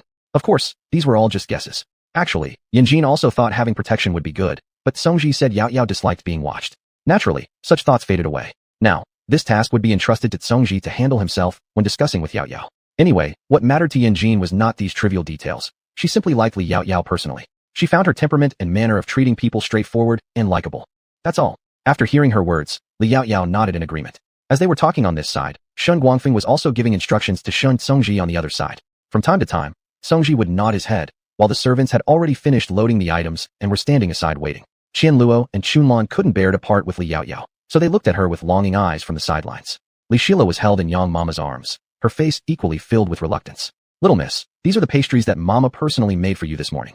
Take them along for the journey." Yang Mama had just had someone bring out 2 large food boxes of pastries and place them on Li Shila's carriage. She had specially inspected its interior setup and even added a fox fur that Yanjin had specifically asked her to retrieve. This fox fur had undergone special treatment and naturally emitted no odor. Furthermore, it had been fumigated with calming incense so that Li Shila could remain more comfortable during the carriage ride. Upon noticing several heated brick bottles tucked among the bedding inside the carriage, as well as one clutched by Li Shila herself, she finally felt reassured. "Thank you, Mama Yang. You've been so good to Alo." Li Shila hugged Yang Mama, making her smile with joy, her wrinkles bunching together. Yes, Mama Yang likes Alu the most too. Hearing their conversation, Yanjin couldn't help but glance over. "Does Alu like Auntie?" "Yes." Li Shila smiled at her, her eyes curving into crescents like a little moon. Yanjin happily approached and cradled her little face, stroking it gently before leaning down to examine her neck. "Alu, let Auntie see if your neck has healed some more, okay?" Li Shila tilted her head up, revealing where the scab had fallen off. "Sister gave Alu the best medicine, so Alu doesn't hurt anymore." "That's good." Yanjin, seeing only faint scars left behind, relaxed slightly. In reality, the reason the scabs fell off so quickly was because Li Yaoyao had later cleaned it with undiluted spring water rich in healing properties, though it had been used only once. Therefore, some scars still remained. Chapter 248, Farewell. Yanjin then took out a box of ointment from her bosom and handed it to Li Yaoyao. "Yaoyao, this is a secret scar-removing medicine from the palace. Remember to use it for Alu so that there won't be any scars. A girl's body with scars would be disdained by her future in-laws." Li Yaoyao took it and said, "Thank you, Aunt." The group exchanged a few more words before Yang Mama and the maids reluctantly sent Li Shila onto the carriage. Miao Yang and Jiang Wu boarded the carriage behind, while Jiang Qi drove the one carrying Li Shila. Li Yaoyao and Shun Zongji mounted their horses, turned around to bid farewell to Yanjin and Shun Guangfeng's party, and slightly spurred the horse's belly. In a short while, they disappeared from sight. Yanjin sighed as she looked at the place where they were no longer visible. Shun Guangfeng came over and hugged her. "Well, we'll see them again soon anyway, and in order to ensure the safety of the family in the future, Yaoyao will likely live in the capital with her parents. Then you can see her every day." "You're right." Yanjin touched her slightly red eyes and revealed a smile. She was really happy that Zongji had found a girl he liked, and that the girl she liked could not only become his backup, but also his support. How good it was. The carriage quickly arrived at the city gate. Just as they exited the city gate, they saw people waiting there already. Gu Weiyan, Mu Jinyan, and Su Qinghe stood beside their horses waving towards them. Even more surprisingly, there was actually another carriage beside them, and Wu Ling stuck her head out of the carriage and waved at her. Shun Zongji and Li Yaoyao exchanged glances and rode their horses toward them, stopping in front of them. Yaoyao. As soon as Li Yaoyao got off the carriage, she saw Wu Ling rush straight towards her, and she instinctively caught her. After that day, they naturally became friends. "How did all of you come here?" Li Yaoyao asked them. Su Qinghe. "Sister-in-law, this isn't decent at all. You didn't even tell us you were leaving. Didn't we agree that we were friends? You are going back on your word." After hearing this, Li Yaoyao couldn't help but laugh. "I think Zongji just thought we would come back after the new year, so we didn't say anything. Coming back is one thing, leaving is another. Naturally, they should be separated." Su Qinghe made a face, showing his dissatisfaction with Shun Zongji. Shun Zongji chuckled. "It's my fault." At this point, Wu Ling had already taken out a package from the carriage and handed it to her. "This is the white fox I hunted during my first hunting trip, combined with what my brother used to give me. I made this, never worn. It's for you. Don't refuse me, or I will be sad." "Thank you." Since she had already said this, Li Yaoyao naturally couldn't refuse. Seeing Wu Ling take out her gift, the other 3 people naturally also took out the gifts they had prepared. Mu Jinyan said, "We know. Everything else has been well prepared by your father and mother. We didn't need to prepare those things. This includes some pens, ink, paper, rare books, and some articles written by former successful candidates. The articles and the rare books are prepared by Qinghe, and the pens, ink, paper are prepared by me, which will serve as gifts for Mr. Li and his younger brother for the end of the year. And this is the martial arts manual I have studied since I was young. It's for your younger brother. A man must always learn some skills, otherwise when serving as an official in the future, if encountered with assassination attempts, he would be able to save himself. Gu Weion's words made everyone fall silent for a moment. Su Qinghe, I think the probability of encountering an assassination attempt should not be as high for ordinary people as it is for you. Gu Weion. He really couldn't argue against that. Li Yaoyao indeed noticed that the bond between these brothers was very good. She extended her hand to take the package from them. In that case, let me thank you on behalf of my younger brother and father.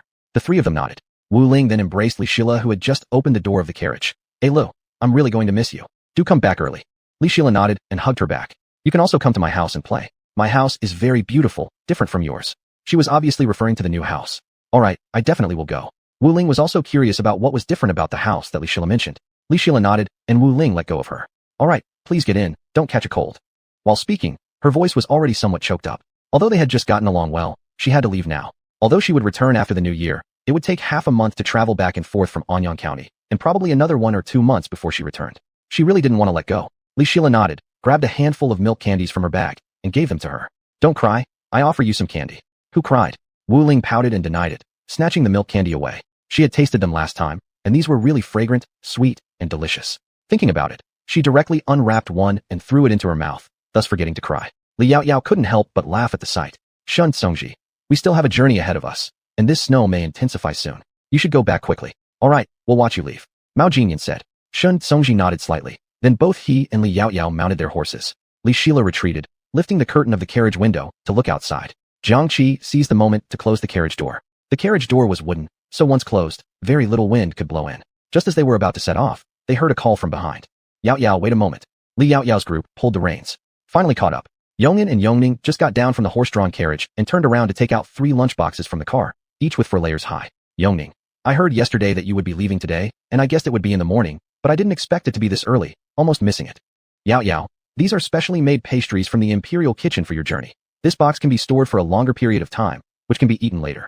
She pointed to the food box with a handle of a different color. Thank you. Li Yaoyao nodded, received them, and let Jiang Qi hand them over to Li Shila to put away, so there wouldn't be any worries about hunger on this trip. Yongning shook her head, and Yangon directed the palace staff to carry a large box onto the rear carriage before coming over. This is some small toys from inside the palace prepared by me and sister, and also others, including the crown princes. You can take them home to play. And the crown prince asked me to apologize to you. He originally wanted to come, but due to his early class, he couldn't, so he entrusted me to bring them. No problem. Please tell the crown prince and the princes and princesses thank you on my behalf. She really hadn't expected that they would all get up early to see her off, and even prepare gifts. Yangon waved casually. Don't be so polite. You'll need to bring us gifts when you come back, too. After hearing this, the sense of gratitude that had just risen in Li Yaoyao's heart was gone, and she laughed. All right, I will bring gifts for you all, waiting for me. After saying that, she mounted the horse again, waved goodbye, and left. It wasn't until their carriage went far away that Yangon and the group reluctantly turned to leave. Although they hadn't met many times, they truly liked Yaoyao because she possessed qualities they lacked: free-spiritedness, freedom, and many more things. Chapter 249. Shun Songji walked over and gently held Li Yaoyao's hand. Anyang County. Li Si and Yulanhua led a group of people to move some seldom used items from their rented house to the warehouse in their new home. Yaoyao said that even though the lease for the other place had not yet expired, everyone would be celebrating the new year at the new house this year. Yulanhua placed a box she was carrying onto the coffee table in the living room, and then sat on the couch nearby to rest. The soft sofa felt like sitting on a cloud, cradling her as if enveloping her whole body. Of all the new things, it was this sofa that Yulanhua liked most. Although she had never actually sat on a cloud, the image of white fluffy clouds suggested how soft they must be. Boss, how many more days do you think it will take before Yaoyao comes back? It's going to be the new year in just over half a month. Yulanhua was truly worried they might miss her. I reckon she should already be on her way back. Li Si entered carrying a pole on his shoulders, puffing heavily, with Chun Dao and Gao Shan following behind carrying a large box. Just put them here for now. We'll sort everything out later.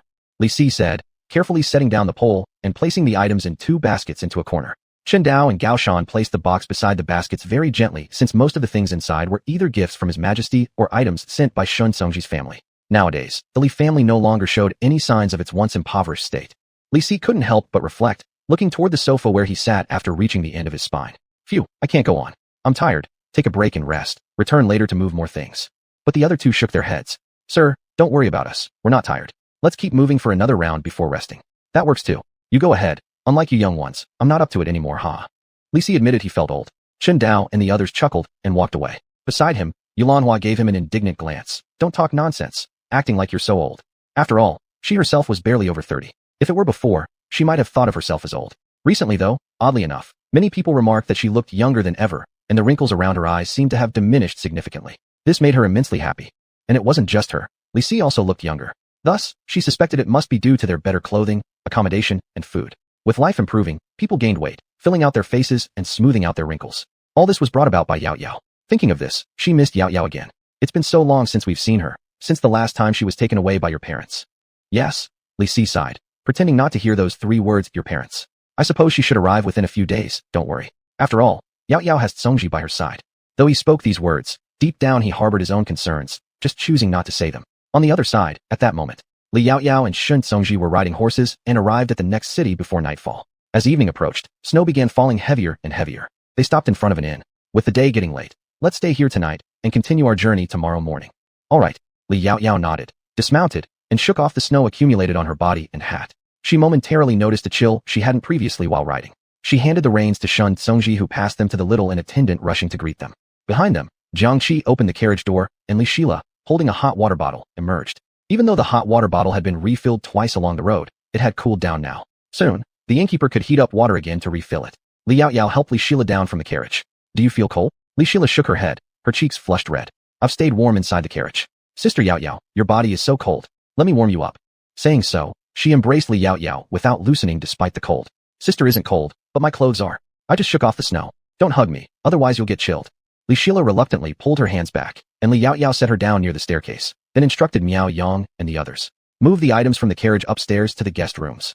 It was chaotic during the holiday season, unsafe to leave things outside. He didn't want them standing guard in such cold weather either. One day of freezing would almost harm anyone. Both responded affirmatively. Jiang Qi assisted by loading blankets and bedding from Li Shila's carriage into empty boxes before letting the inn boy lead the horse and carriage away to rest for the next day's travel. Shun Songji came over and gently grasped Li Yao Yao's hand, feeling a tinge of pity. It's freezing. You should stay in the carriage tomorrow. We'll just tie the horse to it, and it will follow along. No problem. I'll warm up soon. Li Yao Yao smiled and gently held his hand back, her eyebrows curving as she appeared gentle and compliant. Yet his hands were completely different from hers, his quickly warming up once he let go of the reins, a speed that truly made her envious. The two walked into the inn, where there were many people, all travelers presumably rushing home. Shun Songji looked at the innkeeper. Please help us reserve 5 superior rooms. The innkeeper looked apologetic. Sorry, sir. We only have 2 top-tier rooms left and 2 regular rooms under the Ren category. Isn't it nearly the New Year festival? Many people are hurrying home. If you had arrived any later, these 4 rooms might not even be available. After the innkeeper finished speaking, Miao Yang said, Young Miss, Jiang Qi and I can share a regular room, just fine. They knew their masters wanted them to rest well, but for them, as long as it was a place out of the wind and rain, it would be good enough to rest. Li Yao Yao nodded lightly after hearing this. All right then, let's do it this way. Shun Songji nodded, walked over to Jiang Qi's side, and said a few words. Jiang Qi nodded. Sir, please don't worry. I will keep an eye on things. They carried a lot of luggage and were dressed well, so they feared encountering someone with bad intentions who might try something inappropriate. Then the innkeeper asked another small boy to take them upstairs with keys in hand. Miao Yang and Jiang Qi moved the valuable items into Shun Songji's room. They put the ordinary ones in their own rooms. As for the food boxes, those naturally went into Li Yao Yao and Li Shila's rooms. If they got hungry late at night, they could eat some. Meanwhile, Jiang Qi stayed downstairs guarding the trunks, holding his sword with both hands, leaning calmly against the wall. Though he seemed indifferent, it was enough to dissuade anyone who harbored ulterior motives. Customer, this is room number 3 under the Tian section. The other one is room number 5. Aren't they connected?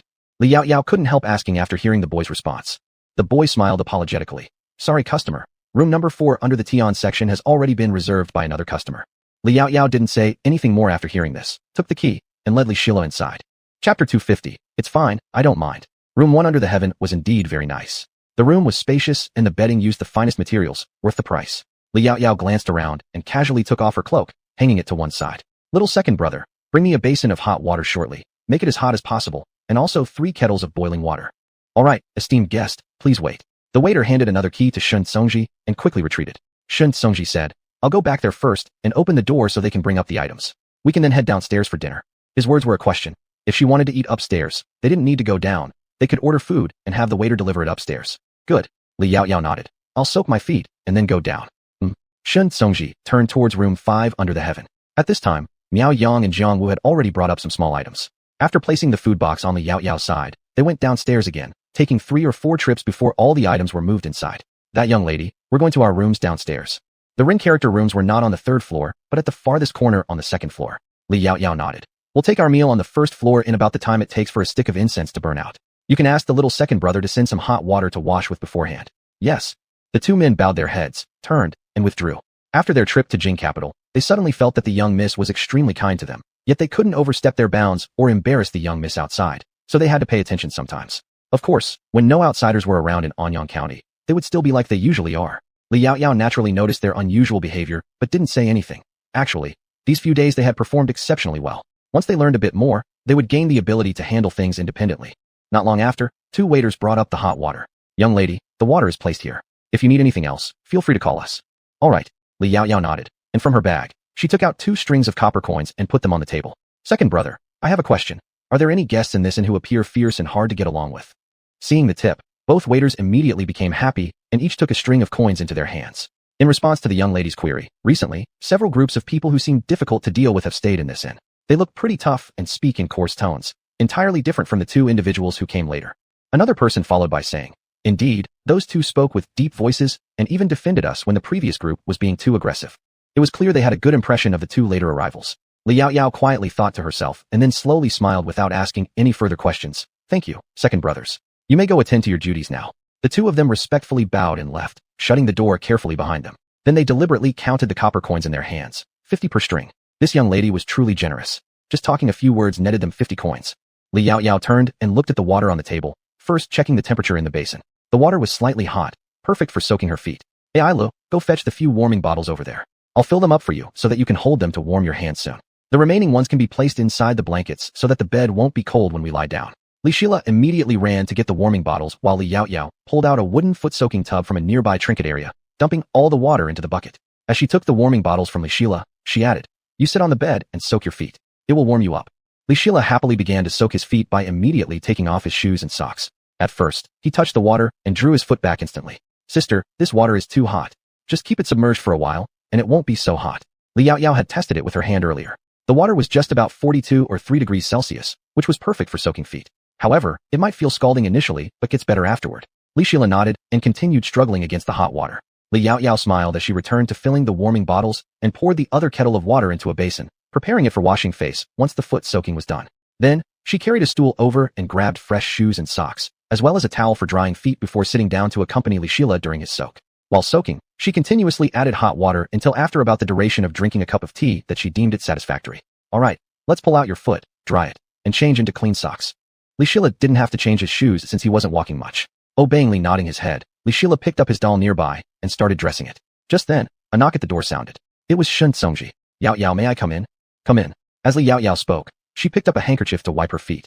After wiping them, she began putting on her socks. Shun Songji walked in and saw this scene. Her small, white, glossy, and delicate feet. He immediately turned around as he caught sight of them. Though they had already pledged their love for each other, it was the first time he had seen her bare feet. He hadn't expected that a woman's feet could be so small, much smaller than his hand, almost fitting entirely within one hand. Just as this thought crossed his mind, Shun Songji quickly shook his head. How dare he have such vulgar thoughts? He shouldn't. By this point, Li Yaoyao had already put on her shoes and socks. Noticing Shun Songji standing there like a wooden statue, still shaking his head, looking quite perplexed, she approached him. Songji, what's wrong with you? She asked curiously because his behavior seemed rather strange. Shun Songji got a fright, turning around to see that she had already finished dressing her feet. Relieved, he said hurriedly, nothing, I just came to check if you're almost done. If you are, we can go downstairs for dinner. Almost done, just wait a little longer. While speaking, Li Yaoyao turned around and washed her hands first. Then, she placed her hands into the basin, cleaned the towel, wiped Li Shila's face, and then hers. Afterwards, she turned back to ask him, do you want to wash your face too? Shun Songji looked at the towel in her hand and subconsciously nodded. He went over, directly grabbing the towel from her, and roughly scrubbed his face twice. Done. Li Yaoyao, that's the one I've used, but not yet washed. Shun Songji quickly added, it's fine, I don't mind. Li Yaoyao, would you believe me if I said I wanted to hit you? She hadn't even expressed any disdain yet. Seeing her cute and teasing expression, Shun Songji couldn't help but laugh. He bent down, grabbed the bowl of water on the floor, took it outside to pour it away. By the time he returned, Li Yaoyao had already tidied the table and stood at the doorway holding Li Shila's hand. All right, let's go downstairs for dinner. Okay. Shun Songji took the key from her hand and casually locked the room door. Let's go. They are all waiting for us downstairs. Uh-huh. Li Yaoyao nodded, unconsciously took his hand, smiling brightly. Let's hurry, come on. Chapter 251. A good night for murder and plunder. Downstairs, Jiangqi and the other two stood by an empty table and chairs, waiting for their arrival. Seeing them, the three bowed and said, "Young lady, sir." As soon as they spoke, at a nearby table, two groups of guests paused in mid-sip, their originally neutral gazes now carrying a few more shades of inscrutability. Their address of sir was naturally also meant as a warning to those around who might be chintado. Shun Songji responded indifferently, his demeanor gentle, not like a general, but rather like a scholar. Sometimes, Liao Yao really wanted to see what he would look like in military uniform, though she believed she would eventually see it one day. Not just Shun Songji, Liao Yao herself carried an air different from others. Neither her nor Shun Songji, including their companions Jiangqi and Miao Yang, felt the same as ordinary people. At first glance, they were no common folk, even if their attire seemed simple, something that separated them distinctly from others. And through constant exposure, practicing martial arts and morning runs with Liao Yao, and meeting countless dignitaries, Jiang Wu and the rest naturally weren't ordinary either. Not to mention, Jiangqi was a military officer. Just then, the waiter came over. "Customers, shall we start ordering?" Shun Songji nodded, looking towards Liao Yao. "See what you want to eat."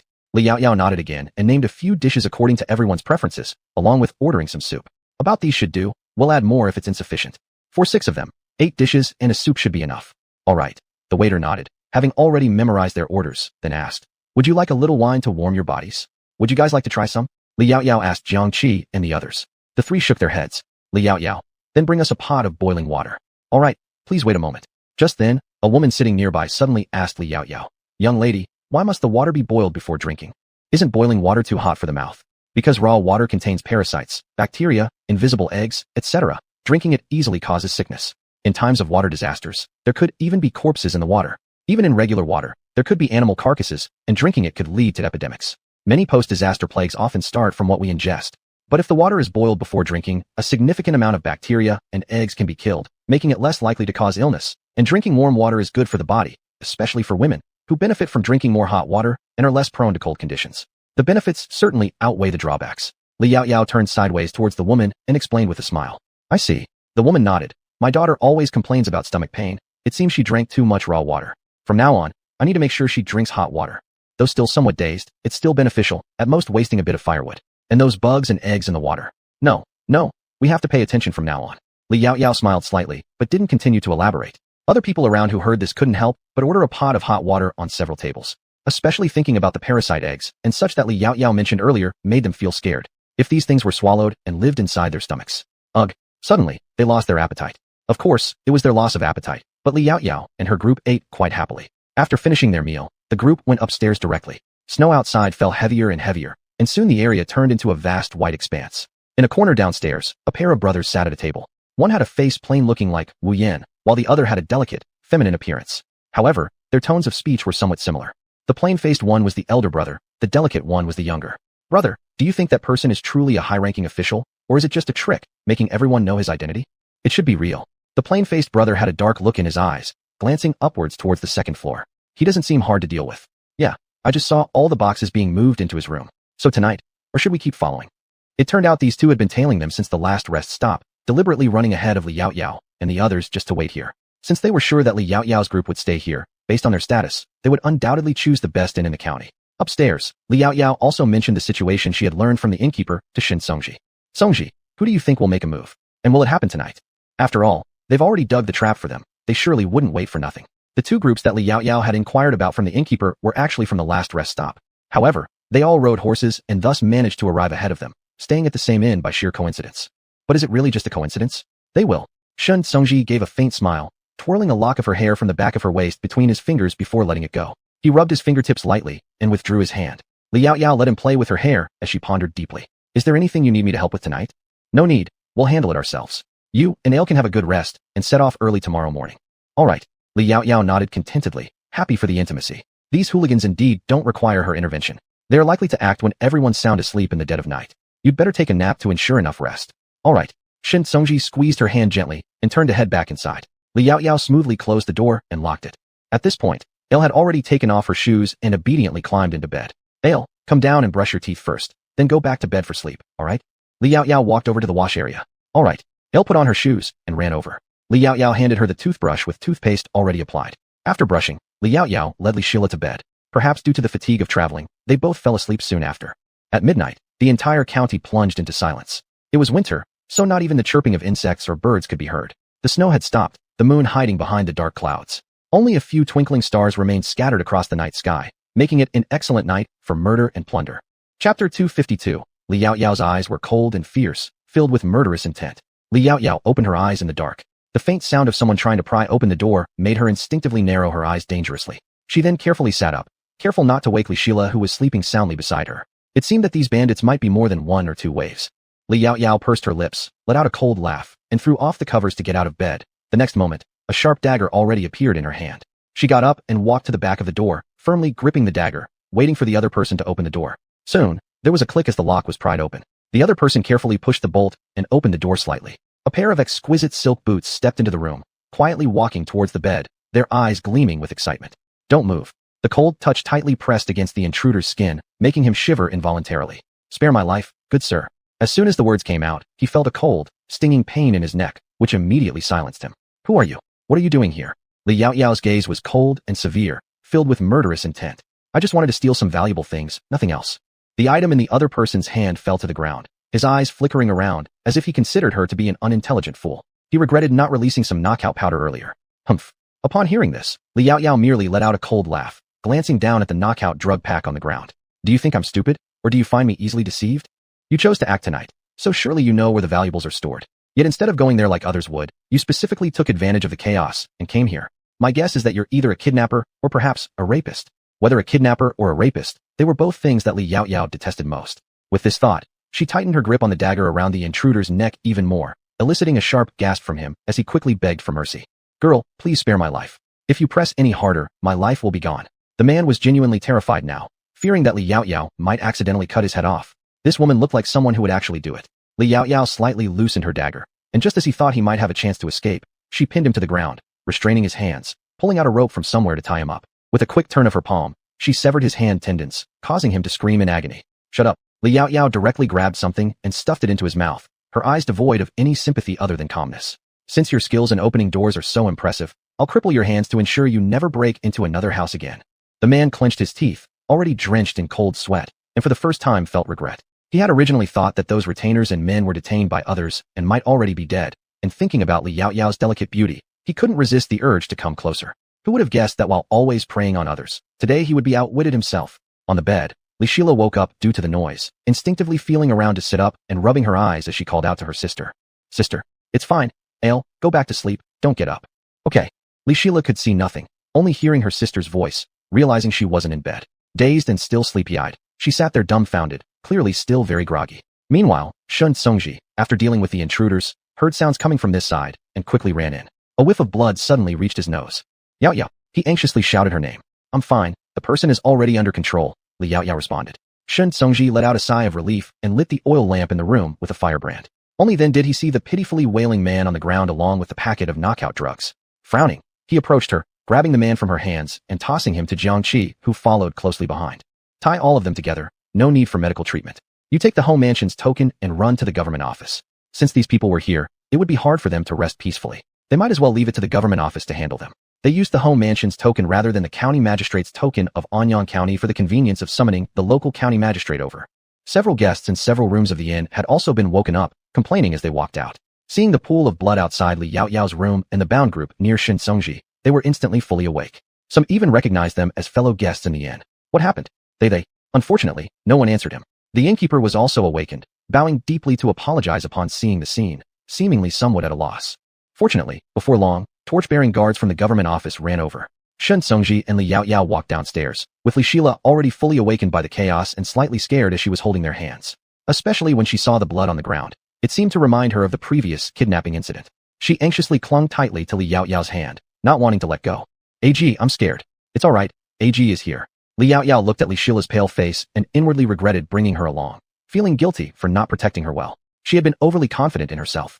Li Yaoyao pressed her lips together, her expression heavy, while Shun Songji beside her looked even worse. "County Magistrate and Wugwa pays respect to young Marquis. Today, young Marquis has encountered such danger in my county because of poor governance on my part. Please forgive me, young Marquis. You may rise. This matter isn't your fault. They've been following us all the way from other counties. You just take them away and punish them accordingly." Shun Songji's voice was deep, carrying an ominous air. "Yes." And Wugwa immediately sighed with relief. He had served as the magistrate of this county for 5 years, not entirely clean and impartial, but diligent and conscientious nonetheless. Today, the incident involving Shun Songji in his jurisdiction was truly a calamity for him. He raised his hand, ordering the guards to drag them away. Wait! Just as the constables were about to step forward, Shun Songji's voice rang out again. His gaze, icy cold, fixed on one of them. Separately escort this man to the capital, delivering him to the Jin Yiwei under Gu Wei's charge. This person had dared to intrude into Yao Yao's room while they were dealing with the others. There was no way he'd let him off easily. But now, with urgent traveling ahead, handing him over to the Jin Yiwei would ensure that Gu Wei dealt with him properly. And Wu glanced at the most battered man among the captives, nodded, and then hesitated before asking. Young Marquis, may I ask what charge I should use for sending him to the capital? If my guess is correct, he should be a rapist. Check if any local women have recently suffered harm, investigate thoroughly, and send all the information to the capital later. Chapter 253, How much do you want? Li Yaoyao's voice was cold, tinged with coolness, instantly drawing in Wugu's gaze over to her. He wondered curiously about her identity. How dare she interject before Shun Songji? Could she be the young mistress? This is Chongping County Lady. Jiang Qi whispered an introduction in his ear. Your subordinate, and Wugu, greets Chongping County Lady. May the county lady enjoy eternal gold and peace. And Wugu hurriedly bowed, feeling inexplicably despondent inside. Today, so many nobles were gathered. It truly was his good fortune. Yet, the title of Chongping County Lady seemed faintly familiar. Ministerin, please rise. Li Yaoyao slightly nodded. This villain intruded into my quarters earlier when Minister Shun was busy dealing with other villains. I captured him, which led to this assumption. However, further investigation needs your expertise. Shun Songji said. Ministerin, you needn't worry about anything else. I will write a letter for you to bring to the commander of the embroidered uniform guard, Gu Weian. He knows how to handle this. Your subordinate understands. For daring to invade the chamber of Chongping County Lady, landing in the hands of the embroidered uniform guard was indeed a fate worse than death. The other guests and the innkeeper, upon hearing their conversation, could hardly believe their exalted identities. It was no wonder they had effortlessly captured the villains. As for those bandits and the rapist, once they heard their identity, they felt completely hopeless. Unfortunately, there are no regret pills in this world. Thus, regardless of how much they might now regret, the outcome was already decided. Afterward, Shun Songji wrote a letter, handing it over to Wugu, who then escorted the group of villains away. The entire inn remained quiet. Not until Shun Songji and Li Yaoyao returned to their room did the whispers begin. But soon enough, fatigue caught up with them all, sending them back to their rooms for a night's sleep until morning broke. Many people even woke late the next day. Elsewhere, it wasn't until Wugu returned to the county office that he suddenly remembered where he had heard the name of the Chongping County Lady. His heart stirred lightly as he couldn't help but pat his head, sighing before retreating into his room. Li Yaoyao also returned indoors, enjoying a peaceful night until dawn the next morning. As soon as the group went downstairs, they found the magistrate of Chung'an County dressed casually waiting outside. Seeing them descend, he hurriedly bowed deeply in greeting. Ministerin, is there anything more you require? Shun Songji let Li Yaoyao and Li Shila sit first. Soon after, Jiang Qi returned with a bunch of breakfast items, placing them in front of everyone. Ministerin opened his mouth, saying, Your subordinate ventures here today because we seek out Chongping County Lady. Seek me. Li Yaoyao set a bowl of small dumplings in front of Li Shila, raising her eyes to look at him for a moment. Yes. And Wugu nodded and hesitated before continuing. Because I've heard that County Lady possesses grain varieties that can allow the commoners to have enough food. Therefore, I would like to inquire if County Lady is willing to sell them. This matter was indeed very significant, and he knew it was too much to ask, but for the sake of the commoners of Chung'an County, he had to broach this topic. What kind of grain are you looking for? Li Yaoyao asked. The ones County Lady is willing to sell, your subordinate will take. On this matter, he naturally shouldn't be picky, nor does he have the qualifications to choose. And Wugu only knew that Li Yaoyao had sweet potato seeds capable of producing thousands of caddies per acre, along with wheat capable of producing 1,000 caddies per acre. However, he wasn't certain whether Li Yaoyao still had any wheat seeds. Currently, what intrigued him the most were the sweet potatoes. If the county possessed sweet potatoes, the commoners could surely survive through the next winter without starvation, and things would get progressively better.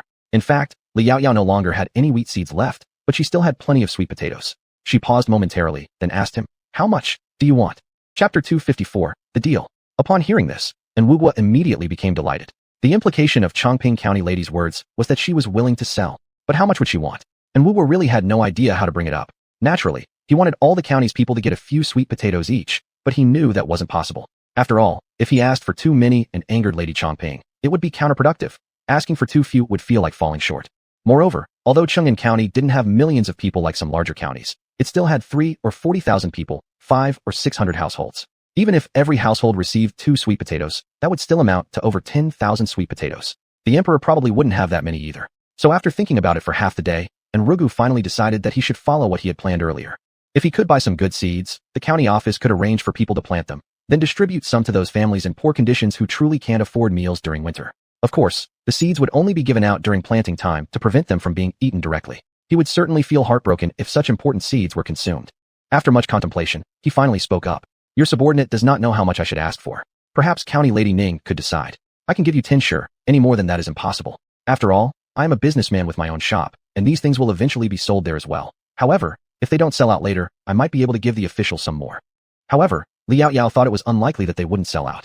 With such a small quantity, it might not even be enough to feed all of Anyang County's population. 10 sure, 1 sure equals 120 jin, so 10 sure would be 1,200 jin. Already quite decent. Though it wouldn't be enough to ensure the common folk have enough to eat next year, at least by the year after next, it would. It was just 1 year's time. As long as there weren't natural disasters, they could endure. Your subordinate thanks County Lady for your generosity. And Wu bowed deeply, genuinely grateful, to Liao Yao. Liao Yao shook her head and waved her hand. In this matter, I'm simply a businessman. But considering that the official also cares for the commoners, I will definitely give you a reasonable price. I hope the official truly distributes these good seeds among the people. County Lady, please rest assured. Your subordinate will not let you down. Chapter 255, Accident. Then, Liao Yao spent a little time telling him about the sweet potatoes cultivation tips and requirements, how to apply fertilizer, and the best time for planting. While speaking, she occasionally took a few bites of her breakfast. And Wu was stood beside her, leaning forward attentively. He even borrowed pen and paper from the innkeeper to write it all down.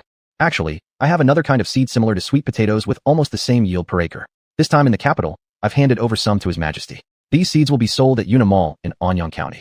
A couple of Dan, stone, could also be allocated to Directorin. As for the rest, Sir might as well post an announcement for the people to purchase them themselves in Anyang County, though there aren't many. If it weren't for his penchant for stockpiling food and seeds during the apocalypse era, he wouldn't have much to offer now. And let me tell you, Director, on the 15th day of the first month, when the Una Mall opens, there will be great benefits, including snow salt priced several times lower than current rates. Discounts are available if you buy more items. We can even give away some kinds of seeds that you've never seen before. Naturally, these were vegetable seeds. When Enwugwa heard this, his hand froze momentarily. Is it true? If the price is several times lower than today's. Nowadays, in Daxiao, a dough of salt costs 3 or 400 won, with its cheapest still being close to 300 won per dough. Surely this salt in the Una Mall cannot cost less than 100 won. Liao Yao nodded slightly, possibly guessing what was on his mind, then slowly added another sentence. The salt will be cheaper than 81, though the exact price hasn't been fully determined yet. It definitely won't increase. However, no individual may purchase more than 5 dough at once. 1 dough of salt weighs around 12 pounds. Considering this era's limited use compared to later times, 5 dough would suffice for a long while. The 3 salt mines given to her by the emperor, Liao Yao hadn't planned to sell all their output.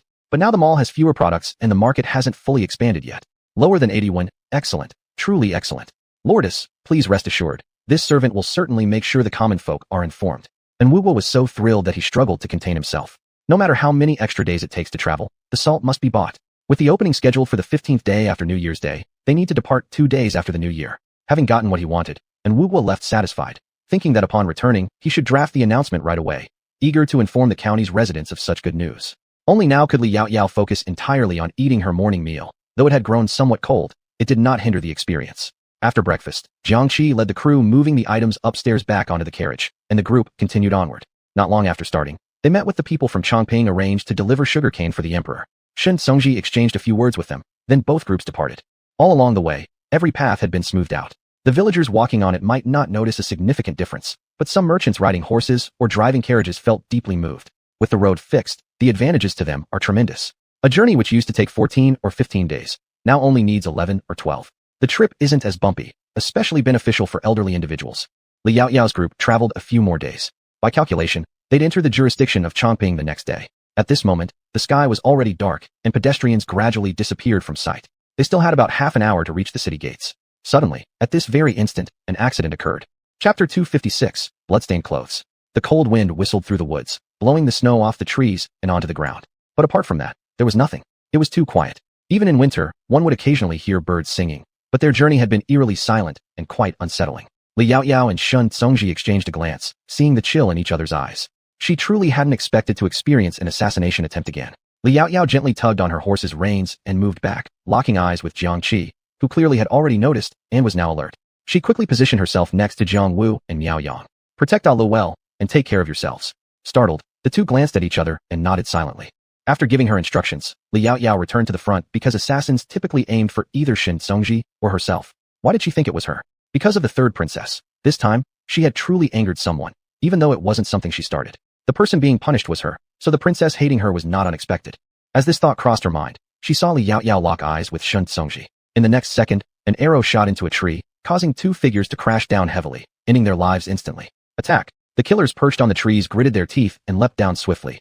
their sharp swords rushing directly toward their faces. Shun Tsungji drew his sword from his horse, pushed off lightly with both feet, and confronted them head-on. His sword rose and fell with lethal precision. These assassins were no match for him.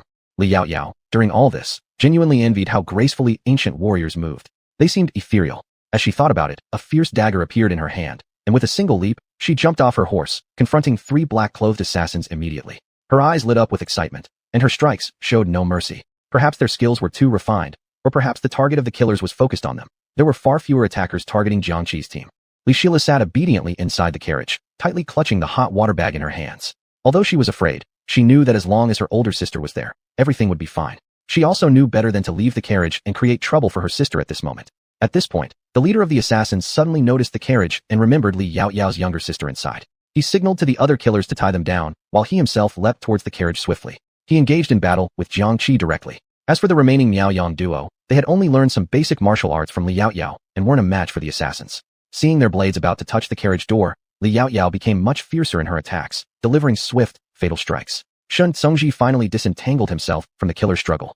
With a graceful jump, their weapons flew out of their hands simultaneously, and the assassin dropped dead in the blink of an eye. Almost instantaneously, Shun Tsungji seized the weapon from the fallen killer. He then engaged the killer boss directly, leaving Li Yaoyao and Jiang Qi's group to deal with the rest. By now, the air was saturated with a heavy stench of blood. Everyone's clothes were stained with it. Besides Shun Tsungji and Li Yaoyao, Jiang Qi's trio were injured. Miao Yang's injuries were especially severe. When the assassin approached the carriage earlier, he had impulsively lunged forward to protect it, only to be stabbed right away. Now, the assassins were over half dead, but their skill level was still considerable, significantly depleting Li Yaoyao's group's strength. It gradually became evident that things were becoming increasingly difficult, especially for the less skilled Miaoyang duo, who had vowed inwardly to train harder if they made it out alive today. Jiang Qi, however, having seen combat before, performed much better than the other two. The sky grew darker, with only the moon high in the sky casting faint light. Just as they thought they might spend the night amidst the corpses, firelight suddenly flared up from a distance. Moments later, countless arrows sped through the air from afar, striking the killers surrounding the carriage, killing them instantly. In the blink of an eye, the remaining dozen or so assassins were surrounded, including the boss who was subdued by Shin Tsungji. Not far away, Zhugang rushed to them. "Sister, are you alright?" He apologized, regretting the delay. "We're fine. You arrived just in time." Seeing Zhugang, Shin Tsungji relaxed somewhat, whereas Li Yaoyao quickly stepped in front of the captured assassin leader and dislocated his jaw in the next moment. "Check if any of them have poison hidden in their mouths. If they die, there'd be no fun left." Upon hearing her command, Zhugang raised his hand, and immediately, officers grabbed the captive assassin's cheeks to inspect them. They discovered a deadly pill concealed in his mouth. The rest of the assassins, upon hearing her words, had already consumed poison and committed suicide. "Zhugang, sister, how did you know they had poison in their mouths? And why such a quick reaction?" Li Yaoyao spoke with a faint voice. "They are assassins. Naturally, if they fail their mission, there is only one outcome, death, and they must never be captured. For them, captivity is probably the most disgraceful thing. Do you think what I said is correct?" She lifted her gaze to the leader of the assassins and, in an instant, popped his jaw back into place. But then she suddenly sneered. "Of course, you shouldn't even consider biting your tongue to commit suicide because biting your tongue won't kill you. It will just cause unstoppable bleeding, which is extremely painful. You could try swallowing your severed tongue, maybe choking yourself to death, but you'd have to bite off quite a bit. If you only chew on the tip, it won't do any good even if you swallow. Anyway, even if you bite a lot and swallow, I can still make you vomit it up. So whatever you try, it's all useless." As she spoke, Li Yaoyao continued smiling. A gentle smile, but her laughter struck terror into the heart of the assassin leader. To him, she seemed like a devil who had seen through his soul, while he couldn't decipher the horrifying truth hidden beneath her smile. Behind Li Yaoyao, Zhugang stepped to Shin Tsungji's side and shuddered involuntarily. Why is my little sister so angry? After all, they had all encountered assassins before. Zhugang felt that Li Yaoyao was emitting a cold, dark energy at this moment. Shin Tsungji glanced at the carriage, and immediately Zhugang understood everything, then smiled. So she's being protective? No wonder. No wonder they got along so well. They were both people who protected their own fiercely. As one of those protected ones, Zhugang himself had once been shielded by Shun Tsungji during a battle. By the way, I also heard that she drew a weapon in front of countless people in the upper capital. How would the nobles in the upper capital describe her now? Big brother has already learned about that too? Li Yaoyao turned around, laughing gently as she looked straight into his eyes, which carried a slightly amused glint. Zhugang trembled again and coughed dryly. "It's not that I deliberately wanted to know. People from the upper capital just told me. This was none of his business." Chapter 257. Those who are happy want to die. Li Yaoyao naturally didn't care about these things, and she voiced her thanks. "This time, I truly thank brother for saving us. But why did brother suddenly appear here? How did he know they would be back at this moment, and appeared so perfectly timed?" Li Yaoyao, while speaking, took out the medicine and disinfectant alcohol from her bag and handed them to Jiang Qi and the others. "Disinfect first, then apply the medicine. It will hurt a bit, so you need to bear it." The three nodded in agreement. At this point, Zhugang also replied. I received a letter from Tsongji, which brought me here. But before leaving, there was a case that delayed me at the city gate, so I was held up a bit. Never imagined, but luckily, I arrived just in time. Oh, I see. Li Yaoyao smiled, actually having guessed this much earlier when she started suspecting. Now she had an answer, but there were still some things she wasn't entirely clear about, so she instinctively glanced toward Shin Tsongji. How did Tsongji guess that we would encounter assassins on this trip? Could it be because of Princess Yongla? Mentioning her, Li Yaoyao couldn't help but narrow her eyes slightly. Shin Tsongji nodded briefly. Perhaps Yaoyao doesn't know, but since childhood, Princess Yongla has always been the type to retaliate for every slight. Once, a certain official's family merely mentioned that she had a hidden pimple on her face, and she threw them into the water. She even specifically hired thugs to rescue them, forcing the family member to hang themselves at home. The day you embarrassed her in the palace, after being punished by the emperor with confinement, there is no way she could let this slide easily. So, I guess she might hire killers to act along the way. This forest is an excellent place for assassins to strike. Therefore, before we left Shanjing, I sent a message to Zhugang, letting him calculate the right time to meet us. Otherwise, if a pigeon post were used during the journey, it was very possible for the killer to intercept it. As for why they chose this location, naturally it was because Princess Yongla knew that Yaoyao was now favored by the emperor. If something happened too close to the borders of Shanjing, the court would definitely investigate thoroughly. If it traced back to her, even if it was for the sake of Yaoyao's item, the emperor would certainly punish her impartially. Hence, striking as they approached Chongping Prefecture was the best timing. If later someone mentioned the dirt between her and Yaoyao, she could still deny it. Even if investigated, her crimes might not be confirmed completely. After hearing this, Li Yaoyao merely tilted her eye corner and didn't comment further. Revenge talk seemed too distant at this moment. It would be difficult to trace anything all the way back to Shanjing. Looks like this grudge would have to be swallowed temporarily. Thinking about this, she couldn't help but give a cold laugh, her eyes flashing dangerously with an ominous glint. Shin Tsongji gently gripped her hand, his hawk-like eyes slightly slitted. You must trust me. I will not let this matter rest so easily. Li Yaoyao shook her head slightly. No worries, there will be an opportunity for revenge. I am unscathed this time, so she won't ignore me next time we meet. Revenge never requires haste. This debt will be settled after the new year. Zhugang, observing their situation, immediately added, Sister, don't worry. I will thoroughly investigate this matter. If I find anything, I will let you both know at the first opportunity. Thank you, brother. Li Yaoyao made a gesture of respect, but accidentally pulled the wound on her arm. Shin Tsongji instantly became alarmed and clutched her wrist tightly. You're injured. It was too urgent earlier. Probably, I got sliced unintentionally by their blade. No big deal. If not for this sudden tug, she really wouldn't have felt much otherwise. Shin Tsongji pulled her sleeve up, only to find a palm-sized cut on the inside of her wrist. It wasn't the deepest cut, but it was absolutely not shallow. The flesh beneath the skin was partially exposed. A red hue crept into the corners of his eyes, and his face turned sour within moments. Even Zhuagang's expression darkened noticeably, his lips tightly sealed in silence. They undoubtedly blamed Enlu for this. Zhuagang said Shin Tsongji and Li Yaoyao were overly protective, but in fact, he himself wasn't any different.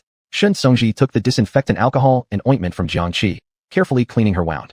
The moment the alcohol touched the wound, Li Yaoyao shivered slightly from the pain. This sharp sting sensation made her grit her teeth.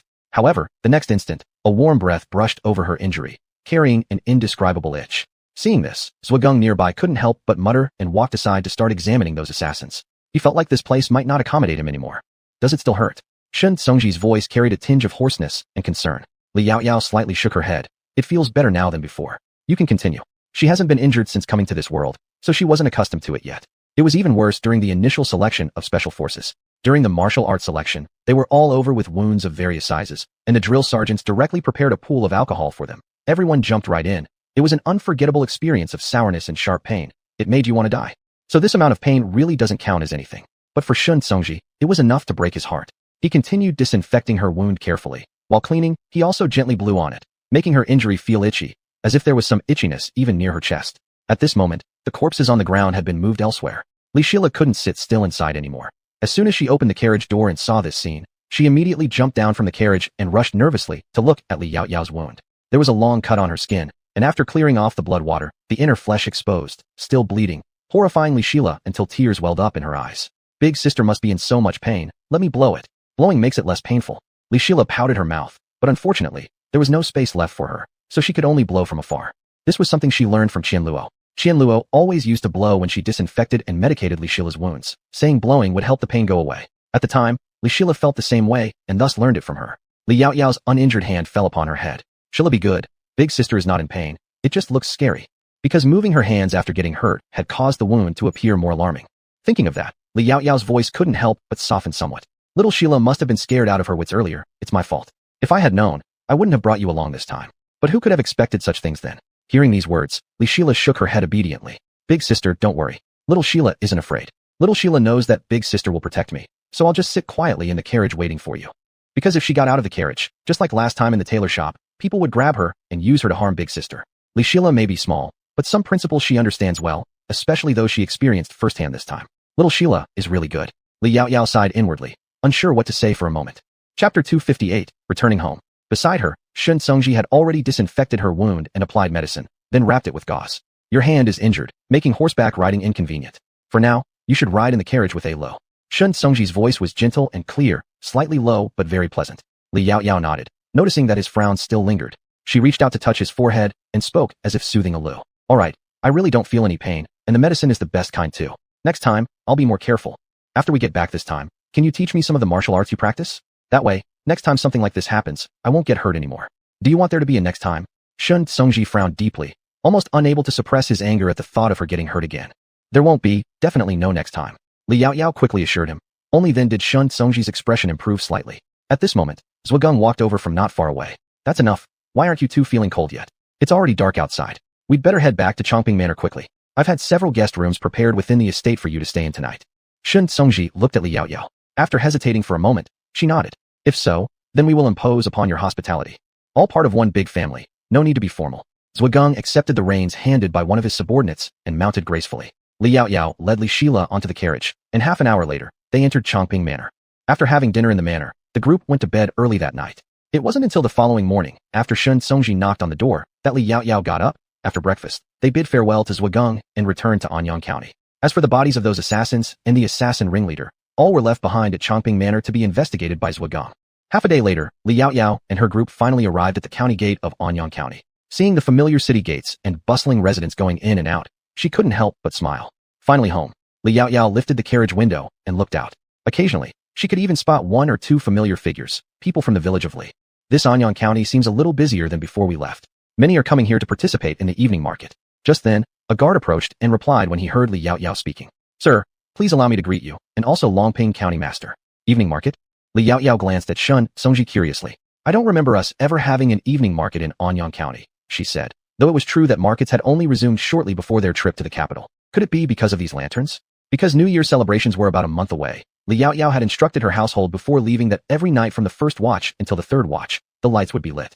She hadn't anticipated that such a short trip to the capital would result in the emergence of an evening market. Quite fascinating. The guard smiled and nodded. Yes, Lord, indeed it is due to these lanterns. And besides the folks from Anyang County setting up shops, even merchants from surrounding counties have come. As a result, the business of our local inns and taverns has picked up. Everyone is smiling more. All these changes have been brought by the Longping County Master. And recently, quite a few merchants have been asking about the newly built 6-story shopping mall by you, inquiring if they can rent it once it opens, and how expensive it might be. Currently, this building and these brightly lit lanterns have become a scenic view in our Anyang County. And most importantly, many have heard that Anyang County possesses divine seeds, and the glass scene in the capital also originates from here. All unexpected developments, thanks to Li Yaoyao. After pondering for a while, she said, if anyone asks again, tell them yes, and the prices will not be set too high initially. If they have interest, they can contact my people at Yunlai Supermarket, who will approach me. Yes, I will remember. Subsequently, the group directly entered the city. Once inside, they realized that this Anyang County was indeed much busier than ever before. The streets were lined with small stalls selling everything imaginable, arranged by zones, like the vegetable market, rice market, fish market, meat market, horse market, cattle market, etc. Although the cattle market always existed, it lacked vendors, and usually only one or two families sold there. It's unclear whether recent business ventures, employment in Li Yaoyao's factory, or perhaps spending money during the festive season caused this boom, but it seemed evident that many businesses were doing well. Seeing their carriage and Shun Songji riding his horse, curious gazes were cast by visitors from other counties. I never expected such fine carriages in your county. Hearing this, the street vendor looked up and smiled instantly. That's Shun Songji from our Anyang County. I heard that he went to the capital with Lord Zhugang some time ago to meet the emperor. Perhaps he just returned today. The one in the carriage must be Lord Zhugang. The mention of Li Yaoyao brightened their eyes. Indeed, it should be her. The vendor chuckled as he said. The customer then asked hesitantly, so, does your Lord Zhugang truly have seeds capable of yielding thousands of caddies per mu? This person came from a neighboring county, traveling around as a peddler, specifically aiming to obtain high-quality seeds here and bring them back to sell in his own county. Of course, along with colored glass and clear glass, they were also his targets. In reality, not only him, but many merchants had noticed business opportunities and were now simply waiting for Li Yaoyao's return. Thus, the back-and-forth exchange inadvertently revived the economy of Anyang County. The street vendor paused upon hearing this and thought for a moment. It indeed exists. Lord Li sold some before. But whether there are any left now, we don't know. If there are, they will appear in Yunlai supermarket. If you really want to find out, why not ask Miss Miao Yu, who is in charge of the supermarket now? She knows best. However, after hearing this, the man sighed. I've already checked, and Miss Miao Yu says we'll have to wait until Yunlai Mall opens to learn more. But no one knows when Yunlai Mall will open.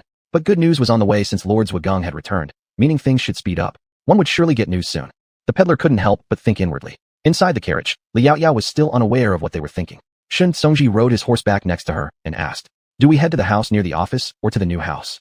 We should go to the place near the office first. There's still a lot to prepare before moving into the new house. Moreover, she guessed her parents should still be at the old home at this moment. All right. After agreeing, Shun Songji walked ahead and headed toward the rented house where the Li family lived. For this stretch of time, upon returning, Liao Yao felt an unusual sense of homesickness rarely experienced. Thinking about it, she couldn't help but smile while lowering her head. Undeniably, she truly missed home. When her parents see her injuries, they will surely nag her endlessly for half a day. As thoughts raced through her mind, the carriage slowly came to a stop. Chapter 259. Mother, are you crying because you saw sister get hurt? But has Yao Yao come back? Upon hearing the sound of hooves outside the door, Yulanhua quickly ran out from the kitchen with a big white radish she was peeling still in hand. In these few days, every time she heard the sound of hooves outside, she couldn't help but run out to check, because they felt that Yao Yao should be arriving soon. Unfortunately, every time she went out happy, she returned home disappointed. And at this moment, when Yulanhua saw the familiar carriage outside the gate, her joy was immediate. She ran out, and also saw Jiang Qi and Miao Yang near the carriage, as well as Shun Songji, who had just dismounted from the horse. Her eyes immediately fixed on the carriage. Soon, the carriage door opened, and Li Yao Yao came out. Upon seeing Yulanhua, she instantly smiled. Mother, we're back. Ah, it's good you've come back. It's good you've come back. Yulanhua's eyes watered red, and she couldn't help but wipe away her tears. Li Yao Yao turned around and carried Li Shila from the horse. Seeing her mother like this, she urged Li Shila to step forward to console her. Li Shila, mother, are you crying because you saw sister get hurt? She wanted to cry herself earlier, but held back. Li Yao Yao had an urge to slap her forehead. She was originally thinking about keeping it a secret, but never expected her younger sister's first sentence to betray her. Sure enough, upon hearing those words, the radish and the knife in Yulanhua's hands fell straight to the ground. Injured? Is Yao Yao injured? Where are you injured? Let me see quickly. Yulanhua anxiously looked at Li Yao Yao, wanting to know where she was hurt. Li Yao Yao sighed, rolling up her sleeve. Just a minor injury, already medicated and bandaged. Mother, don't worry. Although Yulanhua seemed somewhat relieved, her heart remained uneasy, and her eyebrows furrowed even more deeply. How could this happen in such normal circumstances? Could it be that the capital is too dangerous?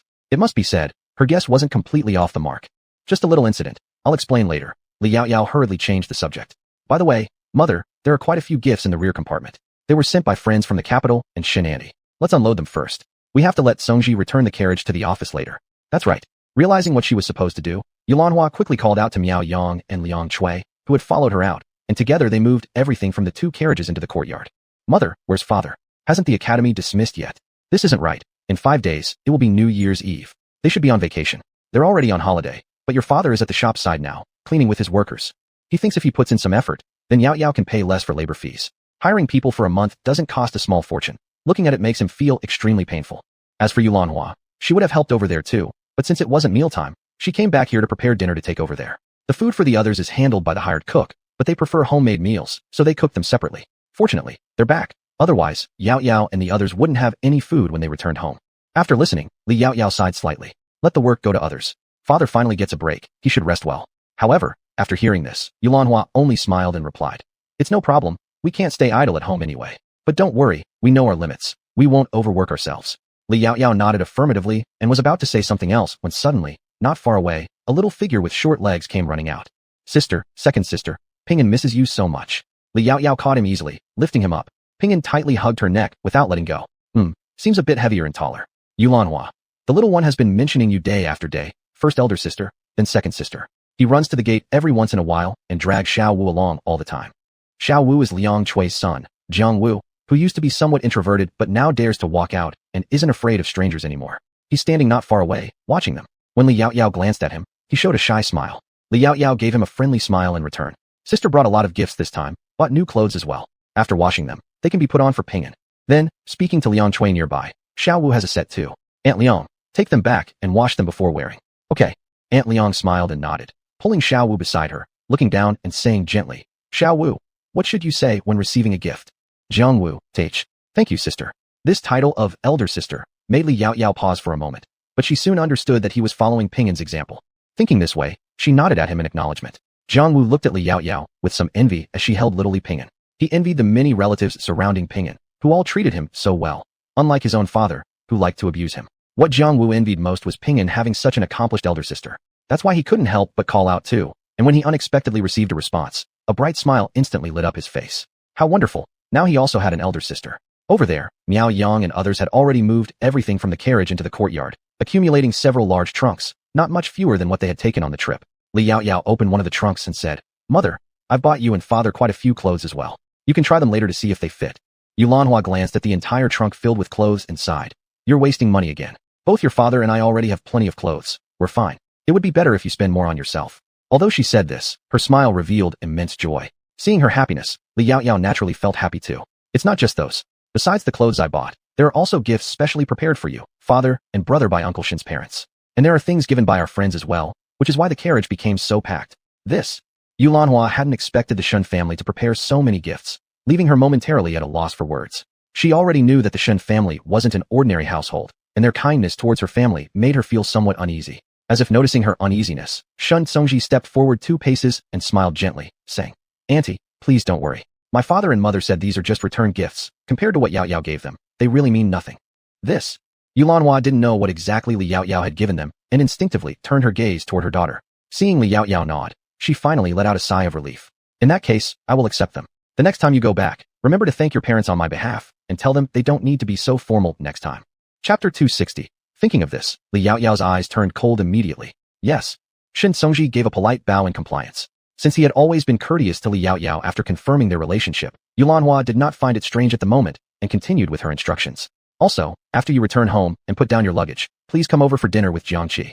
Along the way, Yao Yao must have caused you much trouble. You've really worked hard. You must come over for a meal." Shun Songji nodded, exchanged glances with Li Yao Yao, and then went back to the county office with Jiangqi. Miao Yang took the carriage and Li Yao Yao's horse back to the stable. There were so many things happening that Yulanhua momentarily forgot about Li Yao Yao's injury.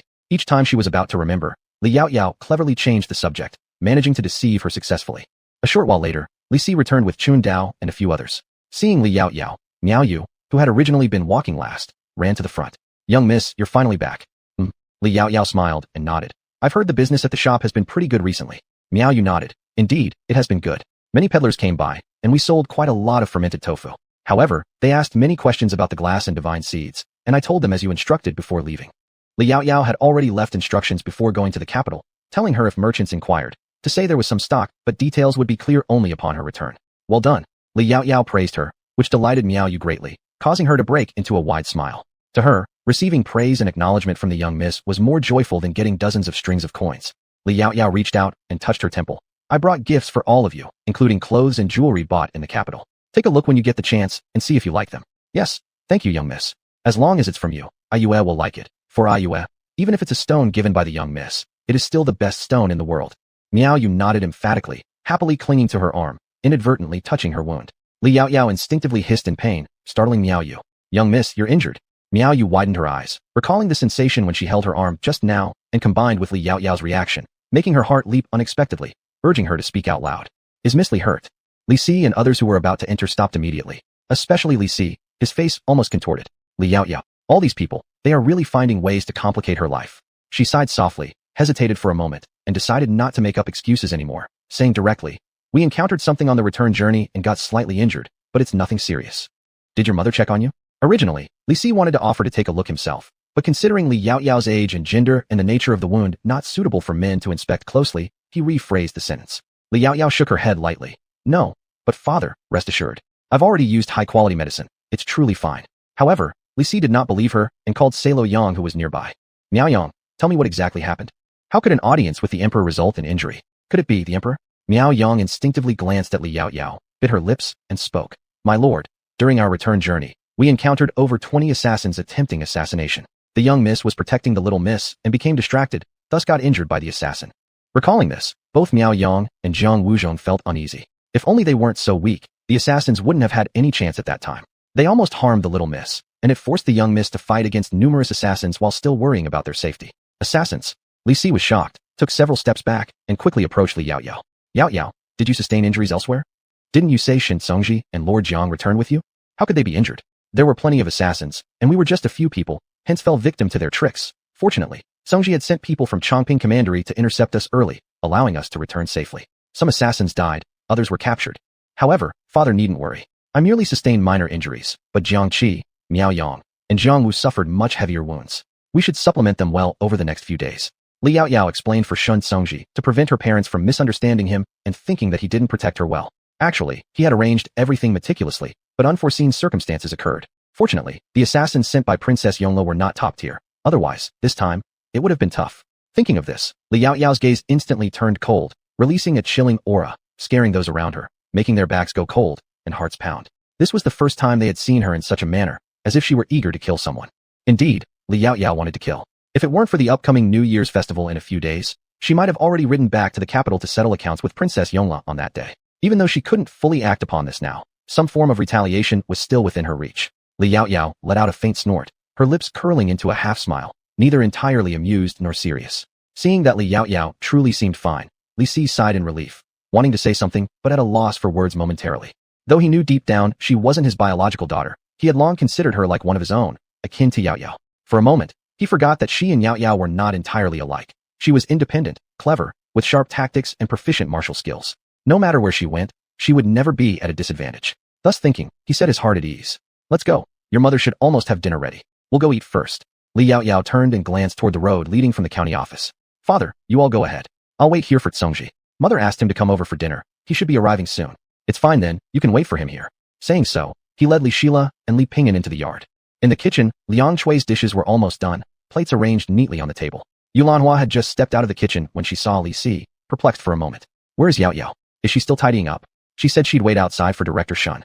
It's good that she waits, Yulanhua nodded, not saying more. Over these past few months, though Li Yaoyao hadn't mentioned her relationship with Shun Songji to Li Si or Yulanhua, they had picked up on certain signs and left things to develop naturally without interference. As for Yulanhua, she had always been quite pleased with Shun Songji as her future son-in-law. She used to think their family background might not be suitable for him. But now that Yaoyao had been personally conferred by His Majesty as a county lady, it was clear she was match-worthy for anyone. She now thought no one else besides Shun Songji could possibly deserve her capable and filial daughter. Chapter 261, Blossoms of the Heart. Yaoyao. Shun Songji's voice came from behind, and Li Yaoyao turned around to see him and Jiang Qi walking briskly towards her. There were some matters in the estate earlier, so I'm a bit late, he explained as he walked to her side. It doesn't matter, the kitchen isn't ready yet either. Just as Li Yaoyao finished speaking, she heard Yulanhua calling from inside. Yaoyao, the food is ready, bring Songji over to eat. All right, Li Yaoyao responded, turning to smile at Shun Songji. Let's go eat. Today's lunch was a bit late, and since breakfast was early and they had been on the road, her stomach was indeed growling by now. Shun Songji nodded, walking side by side with her into the courtyard. Oh, regarding the engagement, I plan to tell father and mother shortly. What do you think? Everything depends on you. Shun Songji's lips curled slightly, his well-defined fingertips unconsciously rubbing together a couple of times, making his expression appear softer than usual. I'll tell them after finishing the meal. But Songji, will you be nervous when I tell father and mother? Li Yaoyao hooked her finger with his, tilting her head with a teasing grin. Shun Songji couldn't help but tighten his grip on her mischievous hand, without responding. Jiang Qi, who was following behind, watched their interaction and looked up at the sky. Today's weather truly is splendid, just like the master's mood right now, truly, heart-blossoming. After lunch, everyone else went back to their tasks, while Li Yaoyao kept Li Si and Yulanhua at home. Father, mother, there's something I want to discuss with you about me and Songji. What is it? Yulanhua sat down attentively to listen to what she had to say. Li Si looked at her, then at Shun Songji. For some reason, a certain thought arose, changing how he looked at Shun Songji. Li Yaoyao didn't beat around the bush and said it directly. This time before I returned from the capital, mother of Songji hoped that we could first get engaged, so she plans to propose the marriage this year after the new year. I'm asking for your thoughts. So fast already? Yulanhua was genuinely surprised by this news, though inevitably felt proud. Proud that their daughter was so popular. Just one trip to the capital had earned them future in-laws. But despite that, she still had some reluctance. Yaoyao was still so young, hadn't even had her coming-of-age ceremony, and now she would soon be getting engaged and married within a couple of years. Thinking of this, her joy diminished somewhat. Li Si's thoughts were quite similar to Yulanhua's. He too was reluctant, but he understood that if Li Yaoyao had already mentioned it, then in her heart, she was willing. Thus, he naturally had no objections. You can let them come. Li Si spoke, reaching out to hold Yulanhua's hand, saying to her, Yaoyao is not small anymore. It's indeed time for her to settle down.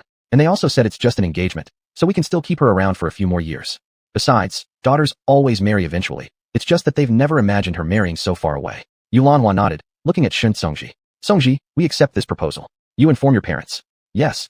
Shun Songji nodded, the tension between his brows turning into a smile. In truth, he had been a bit nervous earlier, fearing that the elders wouldn't agree, only to find that they accepted it so quickly after considering it briefly. Li Yaoyao also walked over to lean beside Yulanhua, rarely displaying a hint of coquetry. Parents, please rest assured. Even after I get married, I will still live here often. Unless there are issues in the capital. Otherwise, Li Yaoyao would indeed choose to stay in Anyang County where it's peaceful. Really? Yulanhua subconsciously looked at Shen Songji. Could the in-laws really agree to have the daughter-in-law stay at her maiden home? Yulanhua didn't care about the traditional notion of a married daughter being water spilled outside. She wished Li Yaoyao could remain by her side forever. If Yaoyao had children, she'd help take care of them, letting Yaoyao pursue her own interests. Moreover, she was afraid, terribly afraid that their own Yaoyao might encounter a mother-in-law like herself. Had it not been for Shen Songji's fine character and integrity, she probably wouldn't have agreed to let Li Yaoyao marry someone so far away. Shen Songji naturally noticed Yulanhua's concerns and immediately said, "Please don't worry, mother-in-law. My father and mother are very open-minded people. Whatever Yaoyao wants to do in the future, they will support her. If they don't support her, even grandfather would likely refuse due to those Xingmu, binoculars, and numerous good breeds. And given his understanding of his mother, once they move here in later years, she may very well be unwilling to return." Yulanhua was somewhat surprised and looked at Li Yaoyao, who nodded in confirmation, finally believing Shen Songji's words. "In that case, it's settled then. Let us know beforehand when your parents are coming so we can make preparations." "All right." Shen Songji and Li Yaoyao exchanged a smile, their eyes locking in tender affection. With this, the matter was decided. That day, after returning to the county offices, Shen Songji wrote a letter and had it urgently delivered to the capital by messenger horse. Chapter 262, Conversation. On the second day, a fine drizzle began to fall from the sky. It wasn't heavy, but it was the first rain in nearly 10 days. The townsfolk were elated, perhaps still wary of the drought and hoping for more rainfall. Unlike Li Yaoyao, Shen Songji had been away from the county office for almost a month, and he found himself suddenly busy with various small and large tasks. He mentioned that after the new year, a new county magistrate assistant would arrive. After Shen's departure from Anyang County, this person would take over as the county magistrate. It seemed that His Majesty wouldn't let him stay here too long. Li Yaoyao smiled, holding her umbrella, and slowly walked toward Yunlai supermarket. In no time, she spotted the store's sign, and below it, she noticed quite a few neighbors going in and out, their faces beaming with smiles, almost everyone having purchased something. As always, the fermented tofu remained the most popular item due to its convenience. Some people saw her and greeted her warmly. "Yaoyao is back." Li Yaoyao nodded, greeting someone who was walking out not far away. "Good morning, Uncle Zhang. Are you buying New Year's goods?" "Yes, in a few days it'll be New Year's Eve, so I need to buy more things. And my wife especially loves eating your bean curd sticks and fermented tofu. She adds them to every dish. So I bought several jars of fermented tofu and 2 big bags of bean curd sticks." As he spoke, he deliberately lifted up the bags in his hand for her to see. Li Yaoyao smiled. Uncle Zhang really treats Aunt Bai well. A lot of the ladies around here are very envious that Aunt Bai has such a good husband. The old man's wife was none other than Bai Auntie, who always spoke up in support of Li Yaoyao. At just this compliment, he became even happier. "Yaoyao, your mouth is truly sweet. But what I say is the truth," Li Yaoyao replied with a smile. Actually, when Li Yaoyao was first appointed as the county lady, some neighbors still addressed her that way. However, since she thought it unnecessary, she allowed them to continue calling her as they used to. Thus, everyone still habitually called her Yaoyao or Miss Yaoyao. Li Yaoyao had always enjoyed the atmosphere of this place, and because the neighboring folks were genuinely good, she naturally didn't want to appear haughty in front of them. "Oh, by the way, I remember Aunt Bai makes some pastries regularly. Does she have any intention of opening a pastry shop?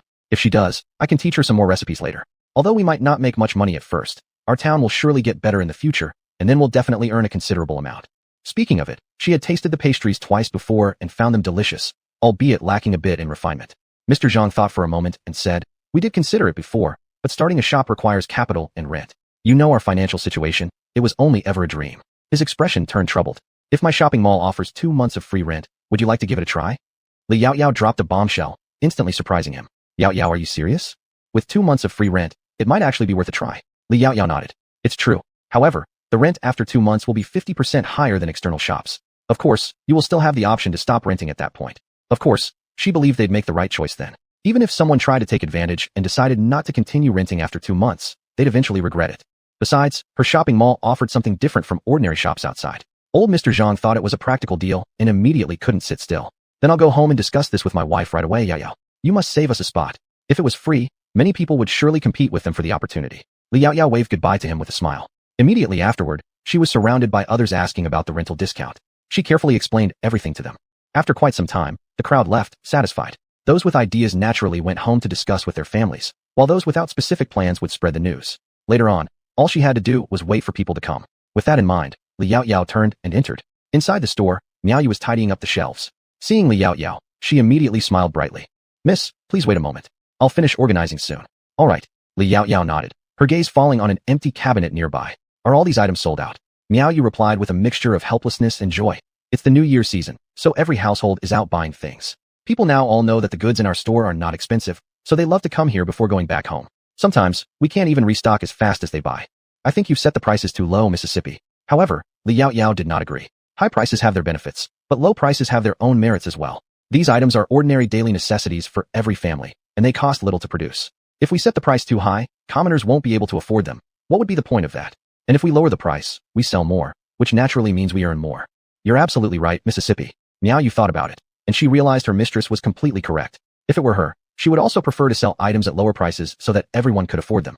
Like their neighbors on the street who buy fermented tofu, soy sauce, bean curd sticks, etc., they are all willing to spend money on these. Even families with less fortunate conditions occasionally buy these products. Especially soy sauces like light soy sauce, shengqiu, and dark soy sauce, laoqiu. Nearly every household uses them nowadays. Since salt is so expensive that people can hardly afford it, they use light or dark soy sauce instead because they contain salt, and dishes made this way taste better. Li Yao chatted with Meow Yu inside the shop for quite a while, during which time the rain outside began to fall harder, and people walking by started opening their umbrellas. Fewer people entered the shop as well. Just then, a person walked into the room, put away the umbrella, and placed it in a wooden box outside specifically designated for holding umbrellas. East Lord. The visitor turned out to be Ji Fong, whom Li Yao had specifically asked someone to summon to the shop. She didn't expect him to arrive so quickly. Let's go upstairs to talk. Li Yao stood up and headed toward the stairs.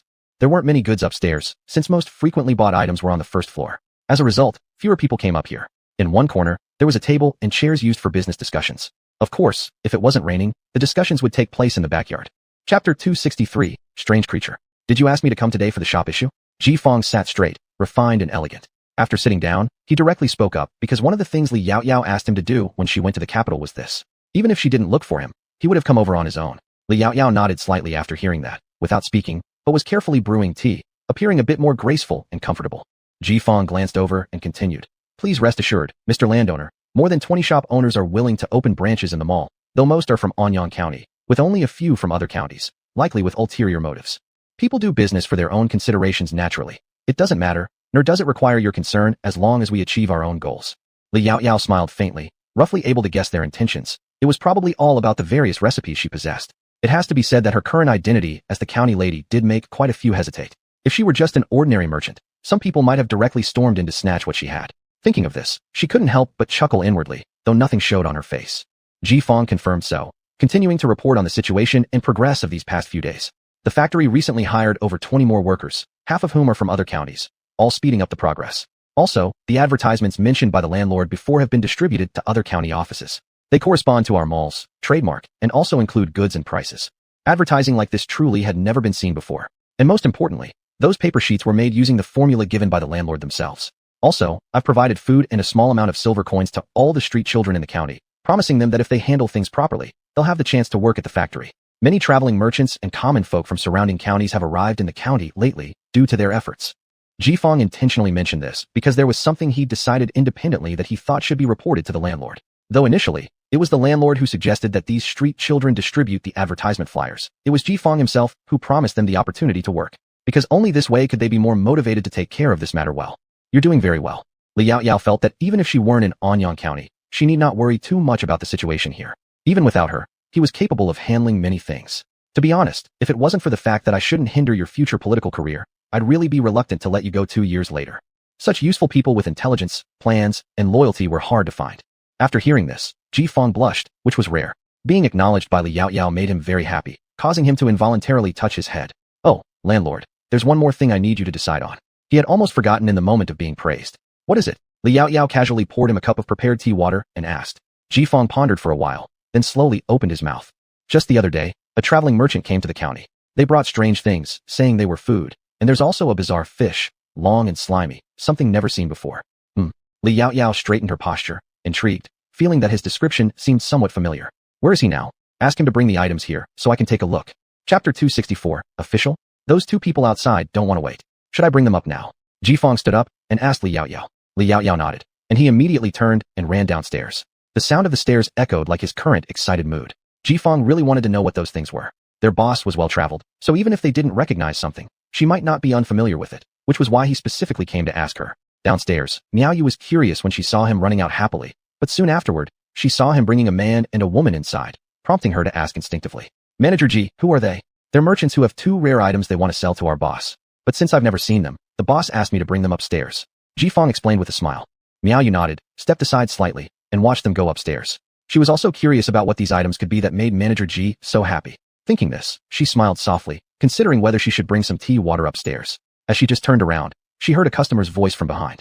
Miss Yu, please give me 2 jars of fermented tofu, 1 spicy and 1 not. Also, give me 1 jar each of light soy sauce and dark soy sauce. Sure thing. Miao Yu responded, hurriedly fetching the items from the cabinet and handing them over. Upstairs, the 2 individuals stood in front of Li Yaoyao, looking somewhat timid. They were ordinary farmers who usually lived in a coastal village and had never even seen a county official. However, today, they encountered an official far greater than any county magistrate. They didn't quite understand what county lady meant, but they had heard others say that only children of royal relatives could be granted the title by the emperor. Although Li Yaoyao was a commoner, she was still an empress-appointed county lady, and naturally, her status surpassed their local county magistrates. Li Yaoyao didn't know what they were thinking at that moment, but she noticed their hesitation and gave a faint smile before speaking. Sit down. The 2 hesitated a bit, instinctively looking at Ji Fong for reassurance. Chapter 265, White Fish vs. Kelp. Ji Fong walked back to his original position and sat down first, smiling faintly as he said, since the madam has invited you to sit, you don't need to be so formal. Let's talk while sitting. He knew that Li Yaoyao didn't really care much about some ceremonial etiquette. Upon hearing this, the couple carefully sat down on the chair, only perching half their behinds, reluctant to sit too casually. Have some tea. Li Yaoyao casually pushed the brewed tea towards them. The tea was infused with lemon honey, and as soon as it was pushed in front of them, they immediately smelled a tangy sweet aroma, causing their mouths to water unconsciously. They had never seen such tea before, but it looked incredibly tempting. But did they have the privilege to drink it? Moreover, the cup was transparent enough for them to see through its contents, which made them hesitant to touch it, fearing that it might break easily if handled incorrectly, something they couldn't afford to replace. Li Yaoyao remained silent, simply picking up her teacup and taking 2 small sips. The couple instinctively glanced at Ji Fong. When Ji Fong lifted the teacup and lightly clinked it with theirs, they hesitated for a moment before timidly bringing the tea to their lips and taking a tiny sip. At once, they were awestruck by how delicious it tasted. Especially the woman, who found herself very fond of the tea, tangy yet sweet. It was indeed the best tea she'd ever tasted. Though, in all honesty, she hadn't tried much good tea before. Moreover, there was precious honey inside. Honey was something only wealthy families or nobles could indulge in. Occasionally, they managed to collect some honey from the mountains themselves. Though tempted by the taste, they usually refrained because selling honey fetched a good price, allowing their family to live comfortably for months. Never would they have thought that today, they'd actually get to try some. They instinctively looked toward Li Yaoyao, a complicated feeling bubbling within them. By now, Li Yaoyao had already set her teacup down and slowly spoke up. May I take a look at the 2 items you mentioned? CC can. The couple carefully placed their cups down, and the man turned around to open a large bag behind him. He gingerly retrieved something from inside and presented it to Li Yaoyao. Of course, he didn't dare bring it too close, out of fear of offending someone so esteemed, and also because these items had strong scents, which many people disliked. Yet when Li Yaoyao saw it, her eyes brightened. This is kelp and ribbon fish? However, Li Yaoyao remembered that in their world, kelp should be an exotic species. Cultivation only began in the 1950s where they were from. She certainly hadn't expected to find it here in this era. As for ribbon fish, historical records traced its existence to the Ming and Qing dynasties, though not many consumed it. After all, humans feared the deep sea, along with the oddly shaped fishes lurking within, driven by the unknown dread of what lay in oceanic depths. Therefore, Li Yaoyao felt quite astonished upon seeing both kelp and ribbon fish this time. Even though she had guessed beforehand, seeing them confirmed still created a different impression. That being said, the kelp and ribbon fish in front of her were dried. The man, upon realizing Li Yaoyao could name these items, became surprised instantly. Only, has the madam also encountered these? But we call this fish white fish, since they gleam silvery white when freshly caught. Truly beautiful. Unfortunately, after death, their luster fades. And this, we call it skirtweed. When stir-fried, it's also very delicious. Yes, the taste is indeed excellent. After all, she used to enjoy eating kelp frequently. As for ribbon fish, she preferred frying it till it became crispy and golden brown, just the right size bites. Once bitten into, its crispiness and muffled aroma filled her mouth every time she took a bite. Just thinking about it made her drool.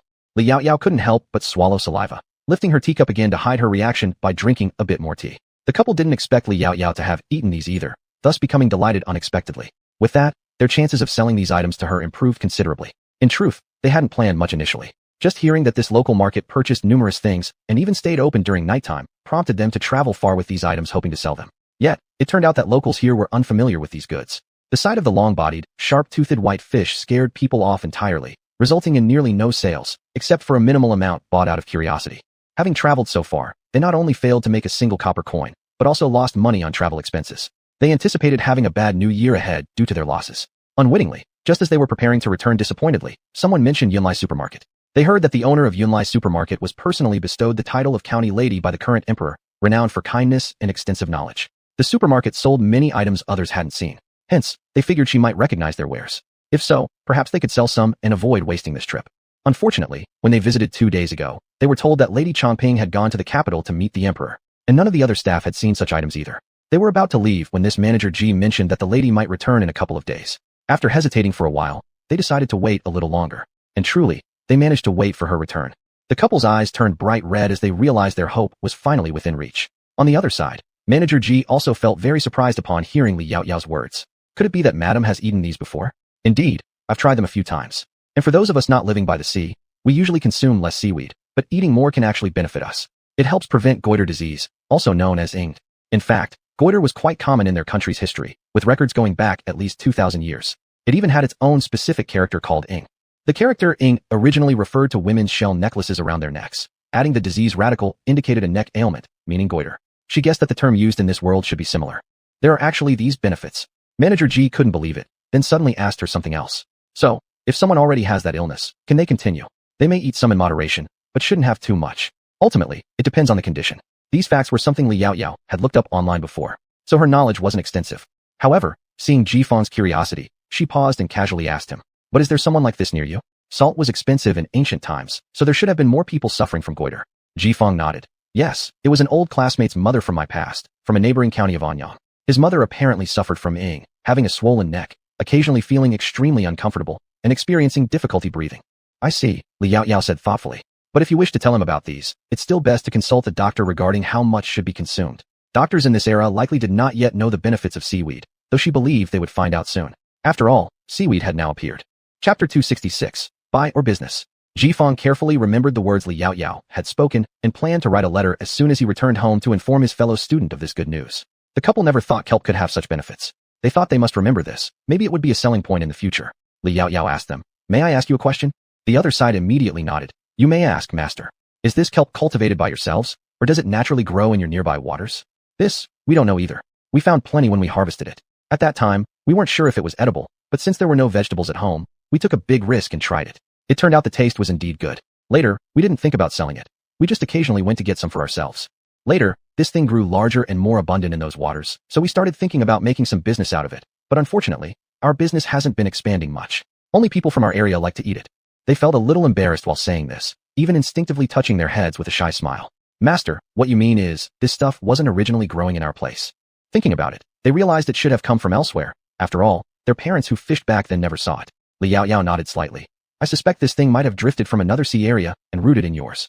Of course, it was only her guess, but after hearing their story, she was more certain. This was indeed a piece of good news.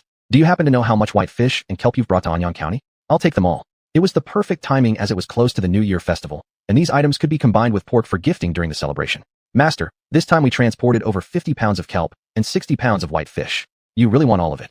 If Master wanted it all, they really didn't know how to express themselves well.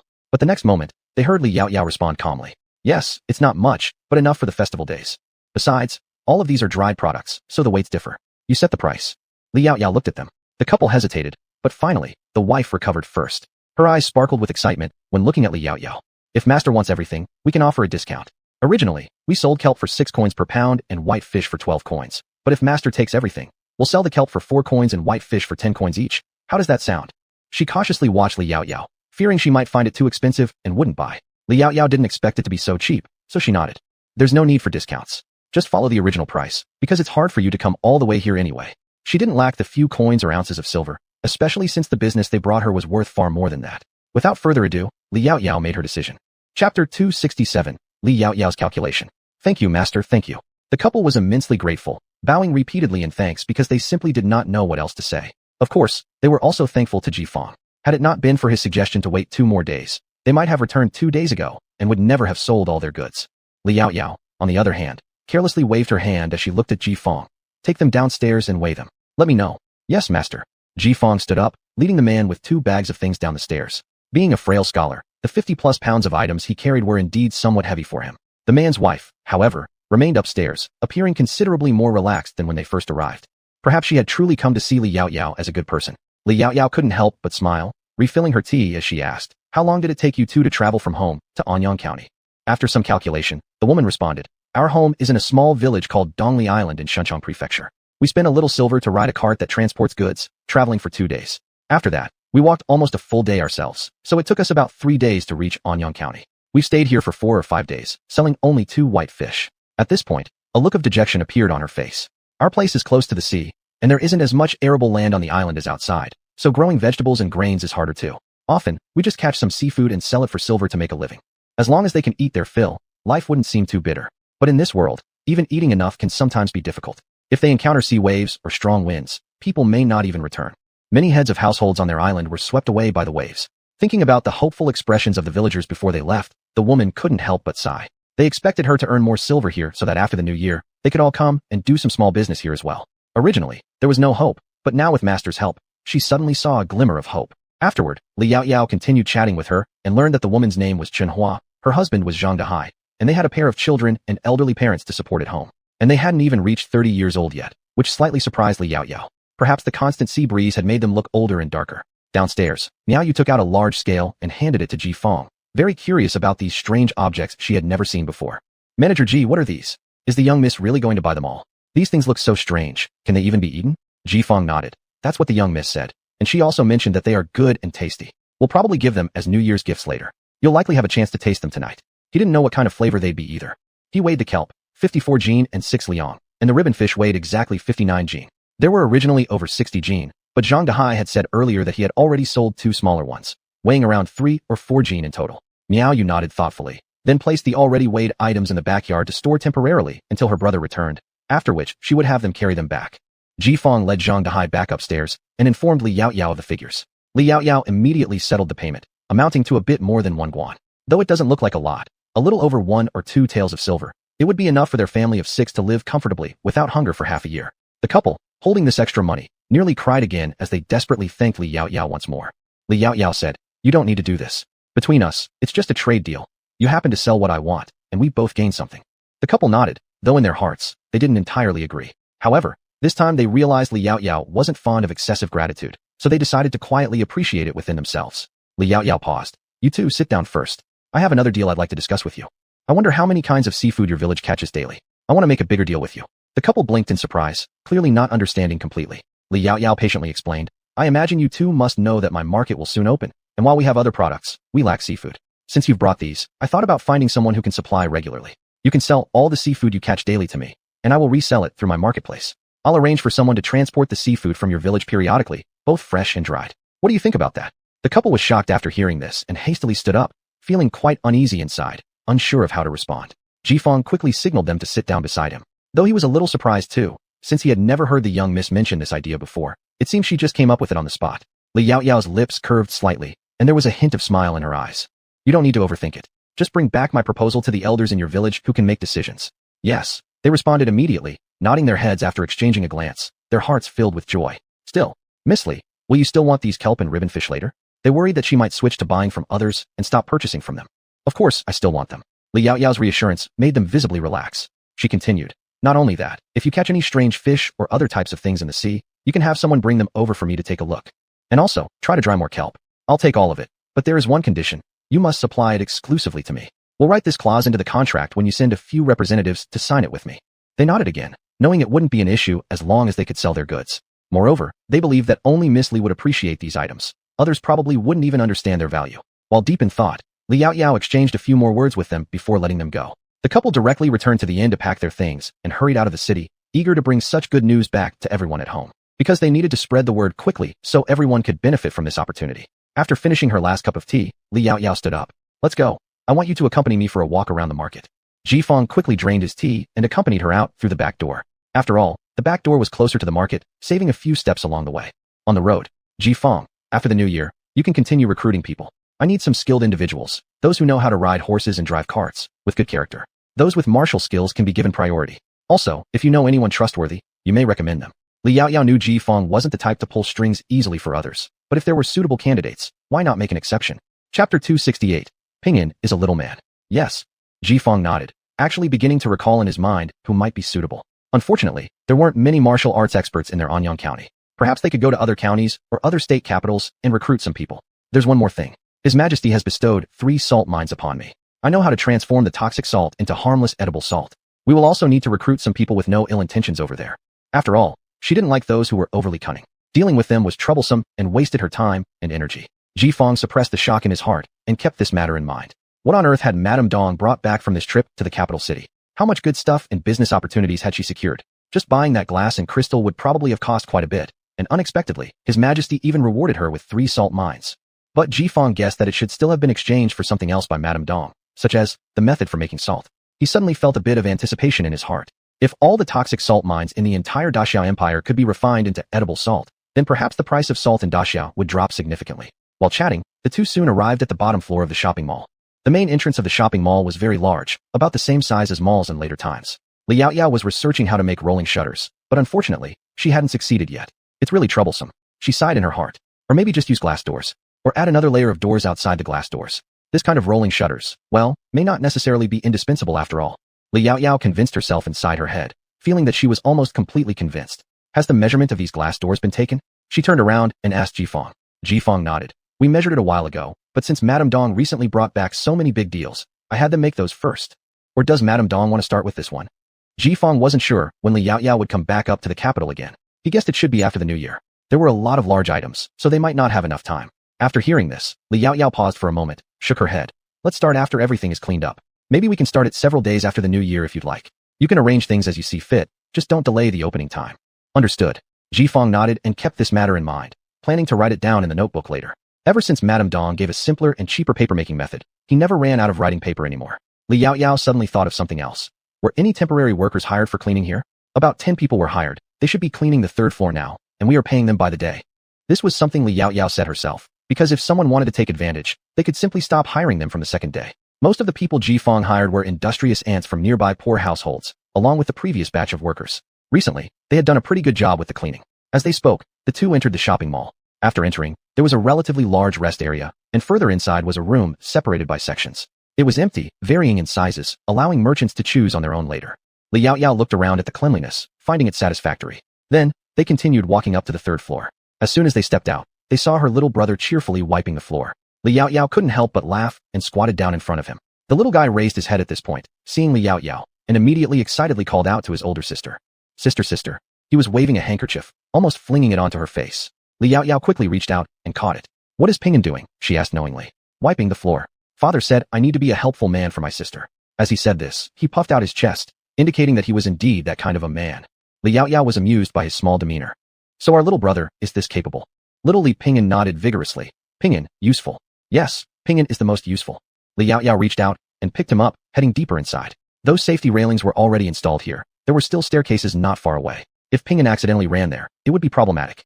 After Li Yaoyao carried Li Pingan closer to Li Si and the others, she put him down. Yaoyao has arrived. Li Si glanced at her, continuing to clean the window. Li Yaoyao nodded.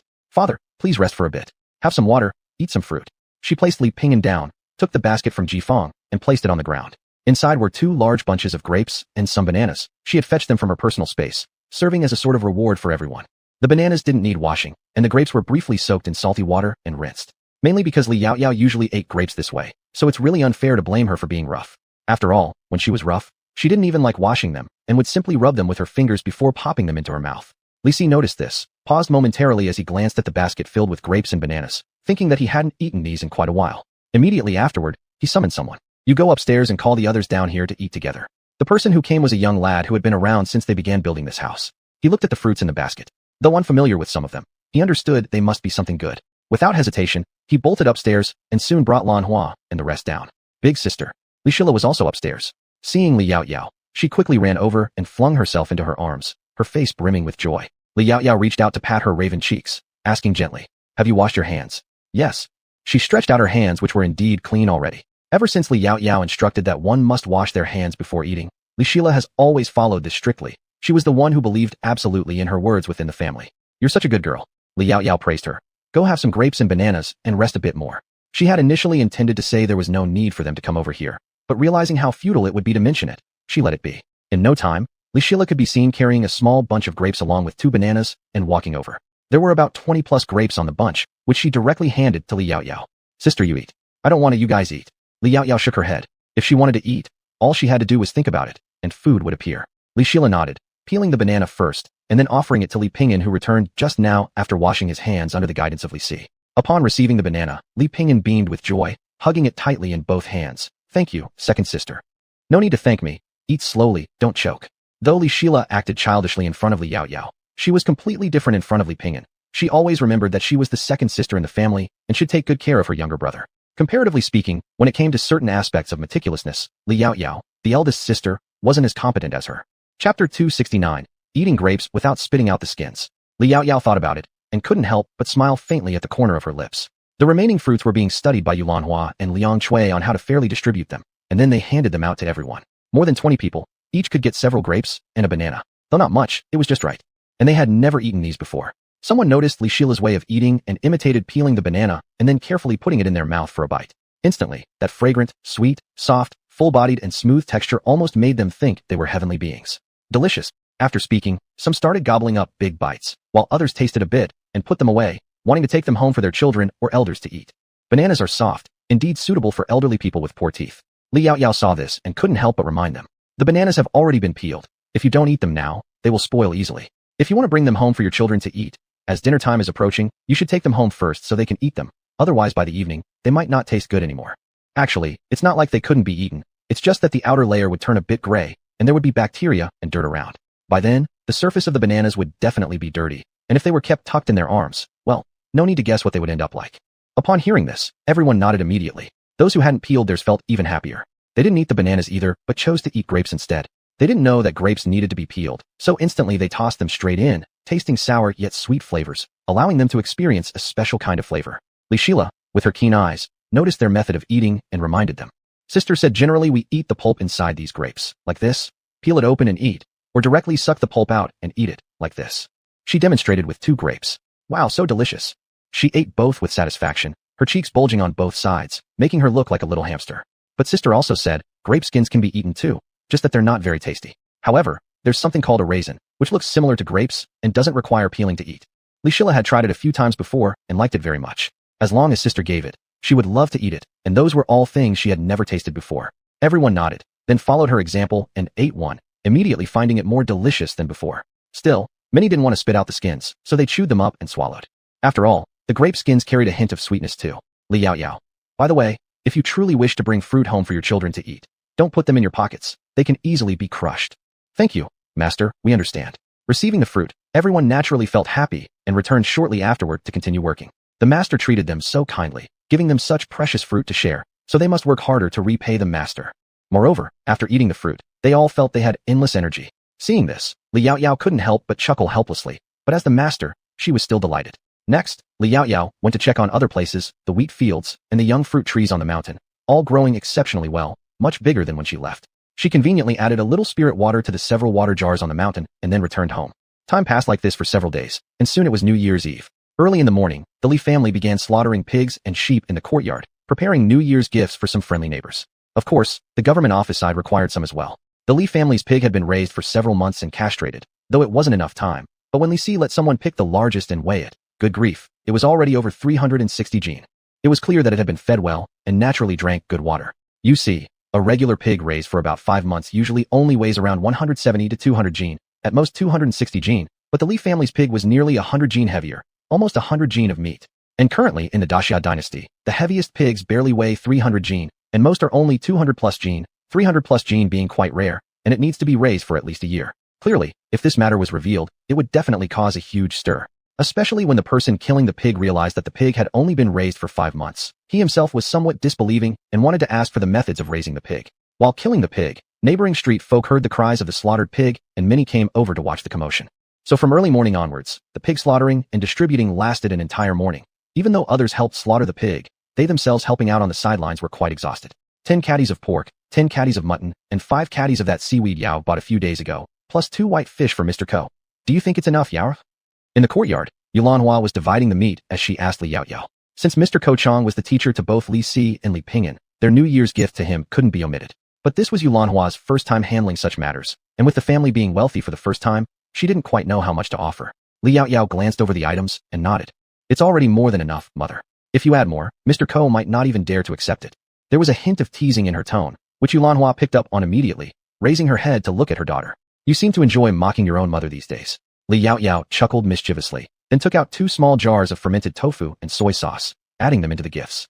Mr. Ko rarely accepts gifts besides his teaching fees, and he has a stubborn personality. I had to coax him for a long time before he finally accepted my presence. Moreover, since his requirements for admitting students are high, he values good character. And considering we're only a small county, the remuneration from the academy is meager. His daily life with his wife must be somewhat frugal. Though the rich often found pork greasy and smelly and therefore avoided it, for Mr. Ko, it wasn't something he could afford frequently. Liao Yao didn't entirely understand the integrity and principles of these ancient scholars, but as the teacher of her father and brother, she naturally wanted to support him more. This time during the New Year celebration was the perfect occasion for gifting him, though Mr. Ko certainly had many excuses to refuse if he so desired. Yulanhua had also heard about her husband's teacher from Li Si, and thus nodded in agreement. You're right. Now that our lives are better, we can give more.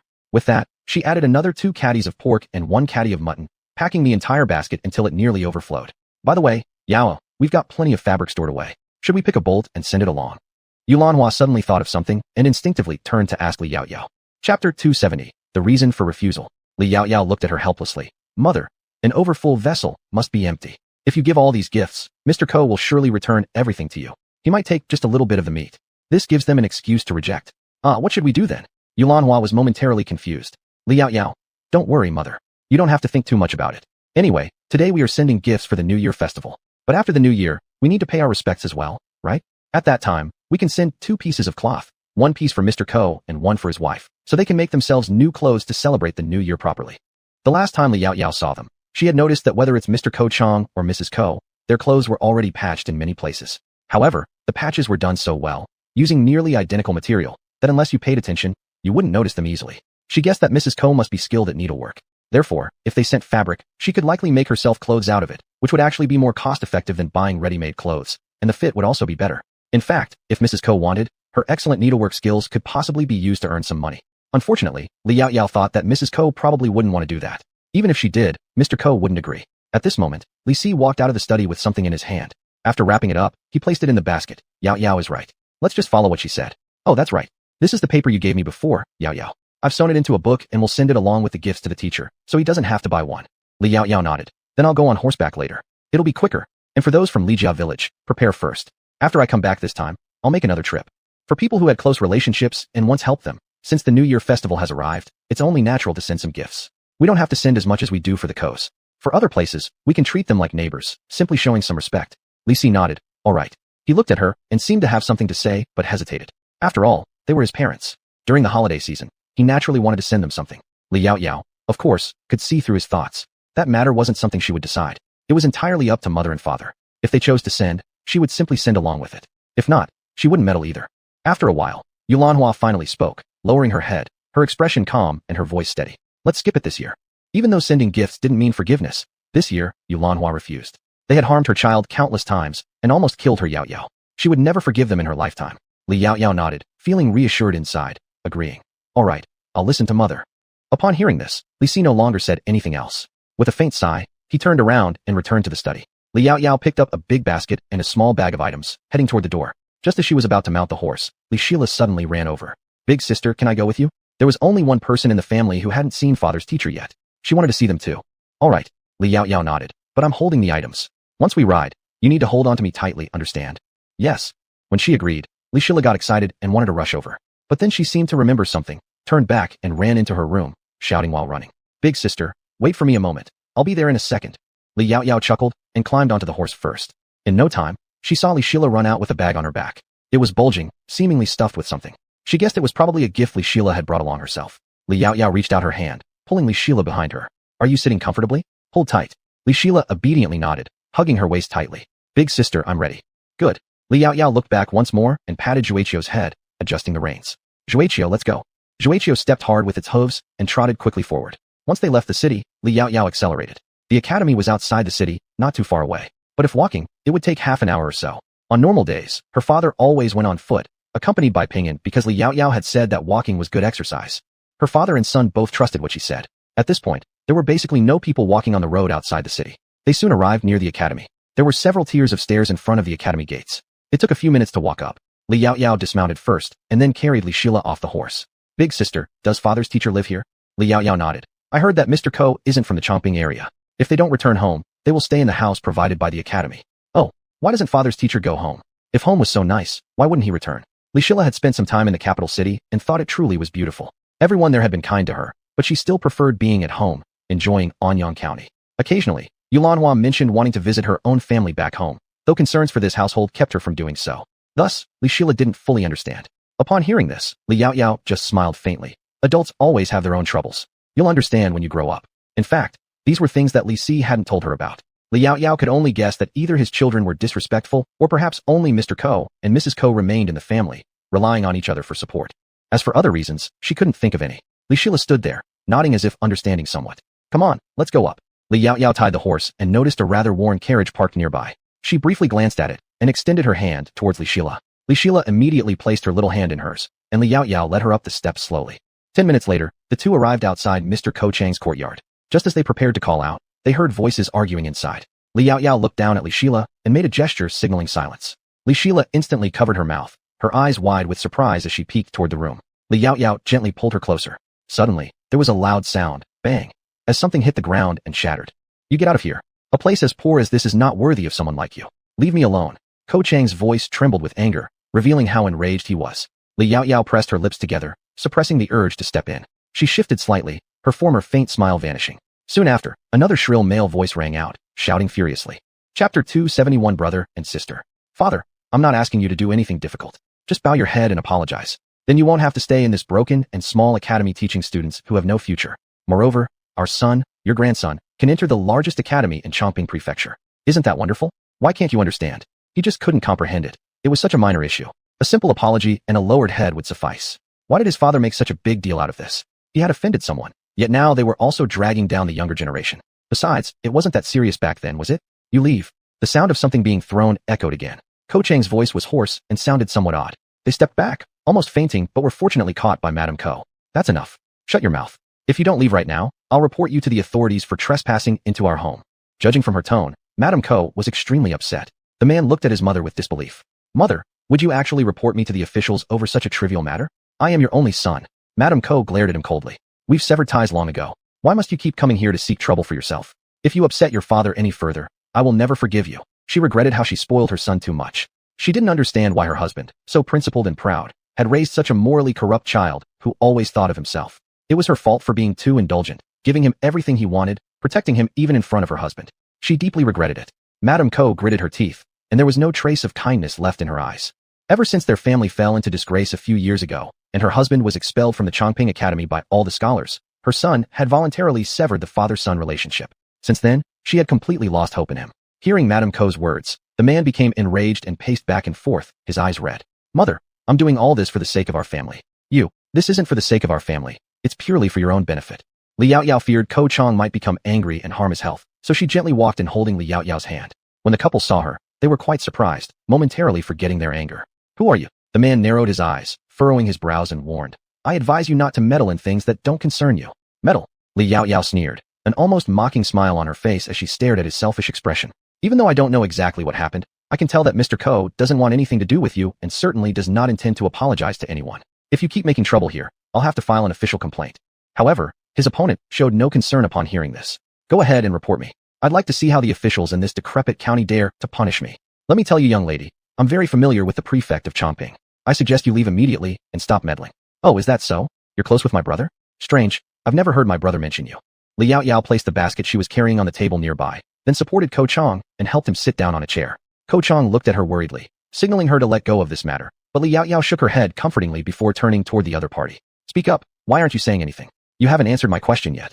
The other person looked at the fine hemp material of her clothing, failed to recognize her, and scoffed disdainfully, as if catching some leverage against her. I see you're looking for death. To casually call the magistrate brother and act as if nothing's wrong. Aren't you afraid I'll report you to the prefecture? Unaware of her connection to Zhugang, Ko Chang started to get anxious. But in the next second, a shining jade token appeared in front of the man. In this world, no one dares to address me so rudely, not even His Majesty.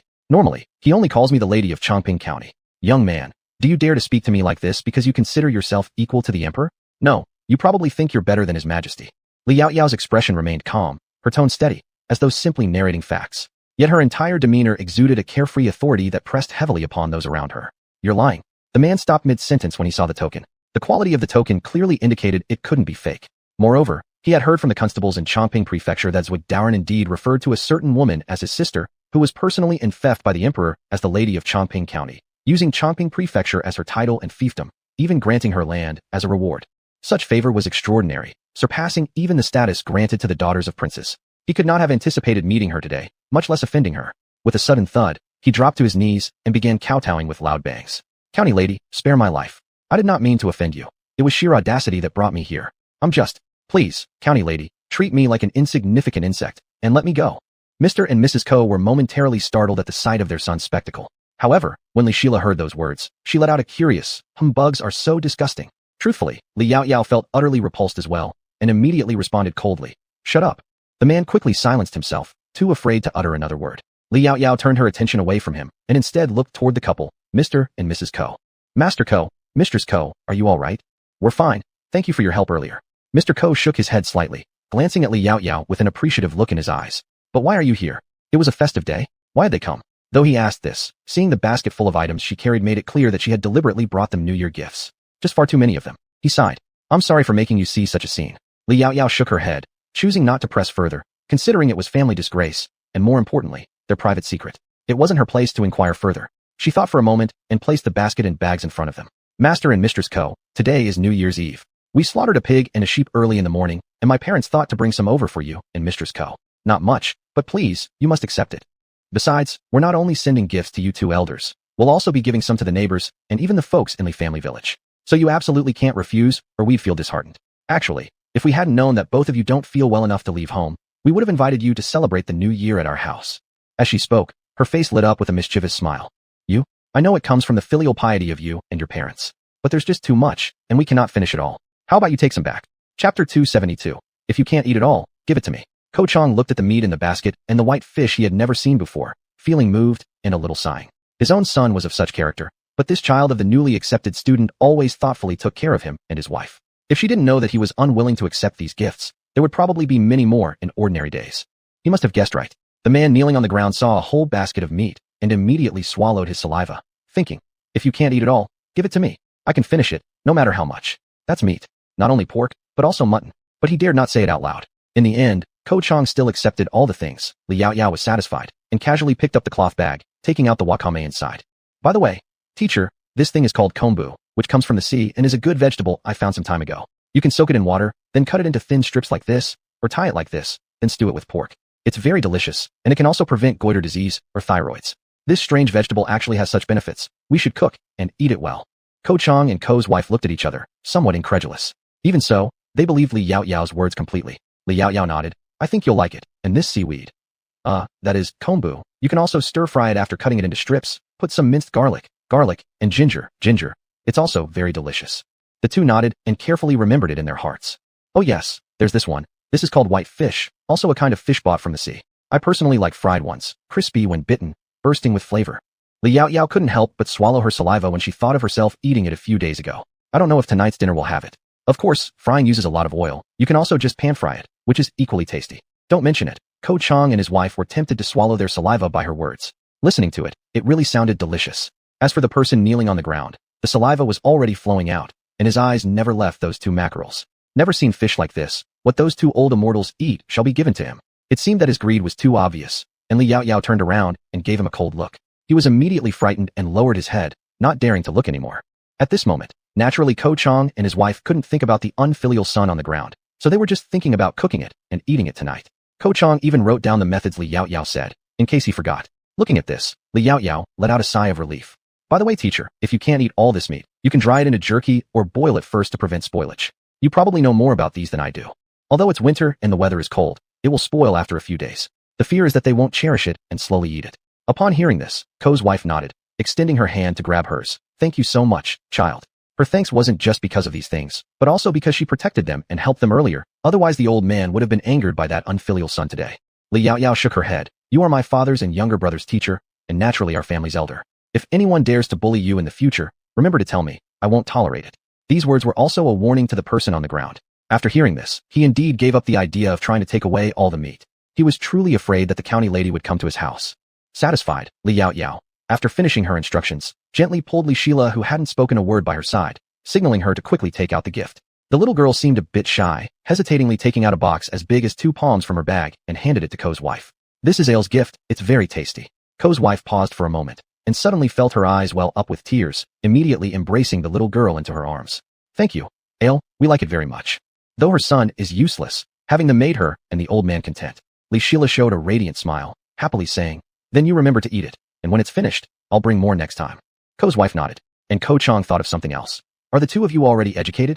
This remark signaled his preparation to admit both of them as his disciples. Ko's wife couldn't help but laugh, holding Li Sheila tighter. After pondering for a moment, Li Yaoyao spoke. I've been learning some things from my father and others. As for Ale, she follows Ping'an at home to study under our father. I am quite busy myself, so haven't learned much, but I did encounter a teacher who taught me a great deal. The implication was that she no longer intended to take on another master. Ko Chang mused thoughtfully as he looked at Li Yaoyao. He could see that her previous teacher had instructed her well. Having dismissed the idea of taking her on as a disciple, he now turned his attention to Li Sheila.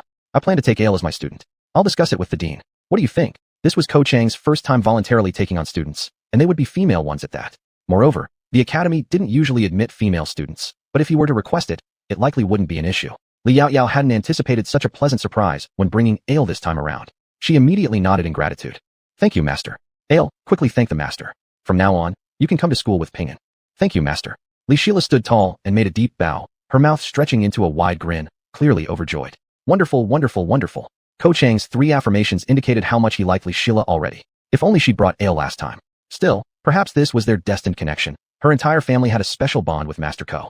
As for the formalities of the apprenticeship, we'll wait until after the new year is confirmed. Then I will bring Ale back to kowtow several times before you. Indeed, they would need to prepare more tributes since this would mark the first ever female student ceremony at In County Academy. So thought Li Yaoyao. The disloyal son gritted his teeth, feeling as though his father had been brainwashed by these 2 young ladies, along with his mother. Unfortunately, no one paid him any heed. Following this, Li Yaoyao stayed behind at the academy, conversing further with Mr. and Mrs. Ko. Meanwhile, Li Sheila remained cuddled in Mrs. Ko's arms, reluctant to let go. Afterward, they left the academy. Of course, as they left, they warned the unfilial son not to show up again, which should keep him at bay for now. Upon returning home, Li Yaoyao informed Li Si about these 2 matters, asking him to keep an eye out. If the unfilial son returned, he was to inform her. Yulanhua also took the initiative to celebrate Li Sheila being accepted as a disciple, insisting on preparing an appropriate gift. Meanwhile, Li Yaoyao picked up the seasonal gifts and set off for the Li family village. Chapter 273. Not bad. He's got a bit of potential. In the capital, at the Ho estate, a delighted female voice rang out. Songji said that Yaoyao's parents have agreed. Yanjin looked joyfully at the letter in her hands and suddenly stood up from her chair. Fantastic. Finally, someone wants to take our son. She had originally thought they'd have to wait a few more days, but unexpectedly, they received the reply so quickly. It seemed that the prospective in-laws were also quite satisfied with their son. Not bad. He's got a bit of potential. Hearing her words, Shun Guangfeng was practically torn between laughter and tears. Ah Jean, is our son really that bad? He just happened to be very selective. There were so many well-born young ladies in the capital, and not one of them caught his eye. But now, after leaving the city, he found the best one. Such good eyesight. Just like me, fell for your wife at first sight. Yanjin immediately rolled her eyes at him. You know nothing. If it weren't for his handsome looks and being our son, what about him would anyone want? He's so timid and awkward, it's truly difficult for Yaoyao. Shin Guangfeng. Not that bad. Shin Changyi, soft chuckling. Mother, when should we go? Now that they had received a reply, courtesy of our esteemed elder brother ensuring the swift return, they naturally shouldn't delay. Preferably, they should head over right after the new year to show respect to the in-laws. Yanjin pondered for a moment. Today is New Year's Eve. There's an imperial banquet tonight, followed by a family feast tomorrow. The day after tomorrow, we must enter the palace early to pay respects to the empress and the emperor. After that, we will leave the capital directly to propose marriage on behalf of Tsongji. With this arrangement, we can stay less time in the palace. Coming here every day was tiresome, whereas Anyang County was a place she'd never been before. A longer stay there would be better. After Yanjin said this, the decision was essentially finalized. In that case, let's do as you say. Shun Guangfeng naturally had no objections. Besides, all the gifts for the engagement had already been prepared since after Tsongji and Yaoyao left the capital. Yanjin was immediately pleased and raised her gaze to her youngest son. This time when we deliver the gifts, you will come too. Ask for leave from His Majesty, and I'm sure he'll agree. If His Majesty refuses to let you go, tell him you're going to Anxiang County to check on the various crops under Yaoyao's management. He won't refuse that. Ever since Tsongji left the capital, His Majesty always liked to keep her youngest son around. Shun Changyi nodded slightly. His Majesty must be thinking the same thing. Regarding the place in Anxiang County where so many excellent grain varieties originated. If he weren't the emperor who couldn't leave the palace easily for non-major events, he would have personally gone there long ago. Moreover, Shun Changyi believed that once the crops from the future sister-in-law matured, His Majesty would undoubtedly find a way to make a trip there, and no one would be able to stop him. Of course, that was merely his speculation. An hour later, the whole family headed to the palace for the evening banquet. A heavy snowstorm had fallen 2 days earlier, draping the entire palace in silver, beautifully contrasting with its red walls. A view that was stunning yet grew monotonous after seeing it year after year. Just like this palace, Lady Yanjin seldom came willingly. There were too many complications here. and she didn't like getting involved. Their elderly grandfather had been granted permission by His Majesty to remain in the capital to celebrate the new year before returning, so he didn't attend this evening's gathering. However, His Majesty had arranged for the New Year's dinner to be sent over to him. Soon enough, they arrived at the venue for the imperial banquet, where the emperor hadn't yet arrived, though most ministers along with their families were already seated. As the senior princess, Yanjin's seat was naturally the closest to the emperor after the empress and the empress dowager. She linked arms with Shun Guangfeng and walked inside, prompting the ministers and their families who were sitting to rise swiftly and bow respectfully in unison. We greet the senior princess, Your Highness. Ministers, there is no need for excessive formalities. Today is the annual banquet. Let us wish everyone present a pleasant meal here at the palace.